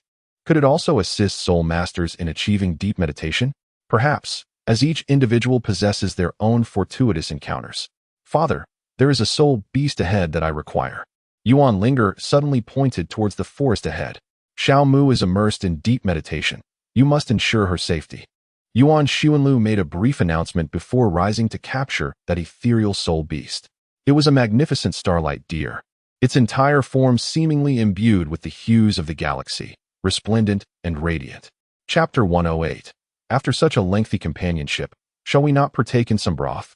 Despite its dazzling appearance, reminiscent of a creature of shadow, the starlight deer is indeed a being of light. The soul rings it produces are not only suitable for light attribute martial souls, but also for divine attribute martial souls, such as that of the six-winged angel. The angelic lineage had domesticated the soul beast long ago, albeit with lifespans under 1,000 years, for the purpose of harnessing its soul rings. For instance, Qian Rushue's first soul ring was derived from the starlight deer. Naturally, what left a profound impression on Yuan Xuanlu was not the formidable nature of its soul ring, but rather the exquisite taste of its meat. The starlight deer is a species known for its exceptionally tender flesh, and Yuan Xuanlu was fortunate enough to savor it during the hunt for his first soul ring in the depths of the forest. The great forest, indeed, is a marvel. I had assumed that apart from those in captivity, all others had become extinct. Yuan Xuanlu extended his hand, intending to capture the deer. How effortless this seems. In the past, when perusing tales, the protagonist had to endure numerous trials to defeat soul beasts and obtain soul rings. With Uncle Yuan here, we are simply coasting to victory. Oscar remarked with an air of pretentiousness. You wish for trials, do you? Next time, when you reach level 40, you may hunt souls yourself. Yuan Xuanlu believed that Oscar had become rather flamboyant in recent years. First, he took Oscar as his disciple, then witnessed his rapid advancement in skills, and subsequently, he captured the affection of Shui Bing-er. With both career and love flourishing, Oscar found himself somewhat unmoored. Sisterling, save me. Oscar implored Yuan Ling'er without any shred of dignity. After all, Oscar reasoned, it would be more advantageous to cling to his master Yuan Xuanlu's leg than to grasp Yuan Ling'er's. By the time Oscar reached level 40, Yuan Ling'er would likely be approaching level 60. Assisting him in hunting for 1,000-year fourth soul ring would pose no challenge at all. Come here. The ethereal hand, conjured by Yuan Xuanlu's soul power, reached out towards the starlight deer, only to be met with an unexpected and frenzied counterattack from the creature. In moments of life and death, one's willpower can surge dramatically, and the same holds true for soul beasts. The antlers of the starlight deer sprouted dozens of orbs of varying sizes, which then raised towards Yuan Xuanlu. These orbs, resembling dreams or bubbles, appeared to be enraptured by the very stars themselves. However, the moment they approached Yuan Xuanlu, they erupted in a violent explosion. Father, Yuan Ling'er exclaimed, it seems that your fourth soul ring most likely possesses this soul skill. Yuan Xuanlu waved his hand, brushing away the dust that lingered in the air after the explosion. A collective assault spirit technique. Let us see how you wield it. The luminous orbs of detonation unleashed by the starlight deer were evidently a collective attack spirit technique, capable of transforming into dozens of orbs to strike multiple foes or merging into a singular, formidable orb. Yuan Ling'er joyfully delivered the finishing blow to the starlight deer, effortlessly completing a soul hunting mission. As for the harrowing tales that Oscar longed to witness, they were entirely absent here, at least during Yuan Xuanlu's presence. If there ever came a day when Yuan Xuanlu could not capture even a millennium-old soul beast, it would signify his utter failure. It is said that deer blood is highly nourishing, isn't it? Oscar gazed covetously at the lifeless deer, then turned his attention to Yuan Xuanlu. Is it truly nourishing? Lu Wei, intrigued, also glanced toward Yuan Xuanlu. Sensing their malice, Yuan Xuanlu retorted with annoyance, what do you little rascals mean by that? Hee hee, Uncle Yuan. We figure that you must be the only one here who has indulged in such a luxurious delicacy as deer blood, Oscar chuckled, adding, no ulterior motives, I assure you. Yuan Xuanlu scoffed, that sounds a bit too obvious, doesn't it? Just then, the starlight deer vanished in an instant. Unfortunately, Sister Ling'er and Sister Mu were otherwise occupied, one absorbing a soul ring while the other was deep in meditation, rendering them unable to partake. Lu Wei reached for the deer ribs on the grill but recoiled with a yelp, having burned his hand. Ajia, ever considerate, kindly blew on his fingers. The soul beasts of the Star Doe forest are exquisite. I have never tasted such fare in the extreme northern lands. The icy mountain, naturally possessing a cooling attribute, rendered the searing heat of the freshly cooked meat nearly ineffective for him. After scalding his hand, Lu Wei retrieved his drink, offering it as a bribe to the icy mountain to procure some deer meat. Yuan Xuanlu gazed at the carefree youth reveling in their merriment, indulging in wine and meat, and was suddenly enveloped by a wave of nostalgia for his own youthful days. Despite his current status as a titled Douluo, with a lifespan that has extended far beyond the ordinary, he found himself longing for those fervent, spirited moments of his youth. Back then, he would emerge from the Wuhuan Academy late at night, unperturbed by the fact that Qian Xuanji was at the papal palace, testing his prowess. Having made plans with Juhua Guan, he would eagerly rush to the largest night market in Wuhuan City to savor a midnight feast. With a few bottles of beer and a selection of skewers, accompanied by lamb hooves and belly meat, he would joyously partake in the revelry, utterly carefree alongside Juhua Guan. Yuan Xuanlu boasted, claiming that in the future he would possess 300,000 year spirit rings, making all titled Douluos on the continent bow before him. Juhua Guan responded, Ah, indeed, you should first prove your worth by passing today's assessment set by the Pope before making such grand claims. Yuan Xuanlu, with a disdainful tone, remarked that the Pope was the most ineffectual member of the angelic lineage, vowing that one day he would command the Pope's respect. Meanwhile, the sly old man, Juhua, noticed that Qiang Sunji had already positioned himself behind Yuan Xuanlu, but chose not to intervene. Qiang Sunji remained silent as he observed Yuan Xuanlu boastfully proclaiming his prowess, striking the revered Kongan Qiandio with his fists and delivering kicks to the Pope, Qiang Sunji. After his grandstanding, he was promptly taken back by Qiang Sunji, who chastised him for an entire evening. Ah, ha ha ha. The arrival of Lu Tong was heralded by Oscar's distinctive, jovial laughter, shattering the reverie of Yuan Xuanlu's wistful musings. What is this? Ajia inquired, catching a whiff of the aroma. This is a nutritious stew made from deer offal. Do you not understand? It is quite nourishing. Oscar had taken Yuan Xuanlu as his mentor, not only in the realm of soul masters, but also in the culinary arts. Yuan Xuanlu cast a glance at the bowl of soup, gently took a spoon, and ladled himself a generous serving. He sipped it leisurely. The night in the starry great forest was indeed somewhat chilly. The evening breeze swept through, causing a significant drop in temperature within the woods. The soup was warm. After taking a hearty sip, Yuan Xuanlu felt a sheen of sweat break out, and he instantly felt much more at ease. Having accompanied us for several days now, why not join us for a taste of this delightful broth? Yuan Xuanlu suddenly called out towards a thicket. The group immediately heightened their vigilance, turning their gazes towards the woods. With a crack, a young girl stepped out from the shadows, having snapped a branch beneath her foot. Her long black hair cascaded over her shoulders, and her fair complexion contrasted with her exceptionally voluptuous figure, which was quite extraordinary for someone of her age. Her expression was markedly indifferent, exuding an inherent chill, a purity of coldness. I know you are the one who assisted Tang San in absorbing the third soul ring, she declared. Zhu Zhuqing believed it prudent to take the initiative, so she addressed Yuan Xuanlu, saying, I recognize your formidable prowess, and I wish to become your disciple. Yuan Xuanlu remained outwardly calm, yet internally, he exhaled a sigh of relief. At last, he had succeeded in his endeavor, and all his efforts were not in vain. Chapter 109. A lamb enters the tiger's den. Zhu Zhuqing expressed her desire to be his disciple, yearning to alter the fate of her arranged marriage. Her face bore a resolute expression, though she was slightly breathless, as she felt an undercurrent of anxiety within. Why? Yuan Xuanlu inquired. I do not wish for this union. She replied, Not that. I mean your reason for departing from Shrek Academy. Yuan Xuanlu maintained an air of nonchalance. I believe Dai Mubai does not possess the qualities to succeed in his ambitions, Zhu Zhuqing observed. Noticing the puzzled expressions on everyone's faces, she proceeded to elucidate the intricacies of the Star Luo royal family's succession. Unlike the more temperate rivalry of the Heaven Do Empire, the Star Luo royal family engaged in ruthless competition, where fraternal bonds were often overshadowed by ambition. Having grown up in such an environment, Zhu Zhuqing felt her destiny was entirely in Dai Mubai's hands. It was a binary fate.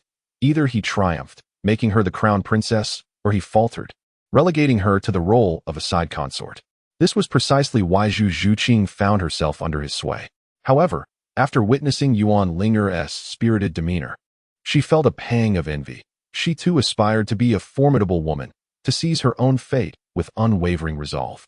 Zhu Zhuqing had offered Dai Mubai a chance, yet he proved to be lackluster. Following an initial setback instigated by Yuan Ling'er, he did engage in earnest cultivation for a time. But upon hearing Master Soul Douluo praise him for his potential, he reverted to his indulgent ways. When Zhu Zhuqing confronted Dai Mubai, urging him to strive for greatness, his dismissive retort, "Aren't you just the same? If you desire to share a husband with your sisters, then go ahead," struck her deeply. This statement wounded Zhu Zhuqing profoundly. A girl who, for the sake of her boy, ventured abroad at the tender age of 11, traversing half a continent to find him, now witnessed him frolicking with his twin sisters on the very first day. Moreover, confronting Dai Mubai's inherent weakness and enduring his humiliation left her truly disheartened. If a girl cares for you, she may argue, but if she does not, she might not utter a single word. Zhu Zhuqing resolved to align herself with a powerful ally, even if that ally belonged to the spirit hall. Since your Star Luo royal family exhibits such cruelty, do not blame me, Zhu Zhuqing, for my lack of loyalty, she declared. What has become of Tang San? Yuan Xuanlu displayed no interest in the romantic affairs of Dai Mubai and Zhu Zhuqing, nor did he concern himself with Zhu Zhuqing's role as a progressive woman resisting feudal ethics. His sole desire was to ascertain the current state of Tang San. You hold Tang San in such high regard, Zhu Zhuqing murmured quietly. Before responding, Tang San's cultivation has stagnated at level 31, and thus he curses you for leading him to a path of demise. Yuan Xuanlu laughed heartily, recalling how he had once been grateful enough to consider me as his adoptive father. Just look at this scoundrel, presenting one facade in front of me while concealing another behind my back. No one dared to respond to his words. Why do you hold Tang San in such high regard? Zhu Zhuqing could no longer contain her curiosity and cautiously inquired. Are you aware of the saying that curiosity killed the cat? Zhu Zhuqing, Yuan Xuanlu, with a nonchalant demeanor, remarked in jest, because Tang San possesses extraordinary talent and luck, surpassing everyone on the continent. Even you do not compare to him? Zhu Zhuqing inquired. Yuan Xuanlu nodded, acknowledging, indeed, even I cannot vanquish him. Zhu Zhuqing, however, at this moment, I find myself indifferent to it. Yuan Xuanlu gazed at the Millennium Soul Ring that was about to coalesce above Yuan Ling'er's head. While I may not surpass him, when it comes to comparing my cultivation with those of the same generation, I far exceed his father. In contrast, Tang San must measure himself against Ling'er, and in this lifetime, he shall never catch up to her. Zhu Zhuqing followed his gaze. Yuan Ling'er had just completed the absorption of her soul ring, her martial spirit and soul ring radiating in brilliance. The first 3 soul rings were a majestic purple, while the final one was the illustrious 4th soul ring of the 12,000-year starlight deer. Zhu Zhuqing, Yuan Ling'er still recalls this girl, amidst the rabble of Shrek's unworthy scoundrels. She stands as the soul maiden to raise the banner. Indeed, Zhu Zhuqing nodded in acknowledgement. You may take your rest now. You have been by my side these past few days.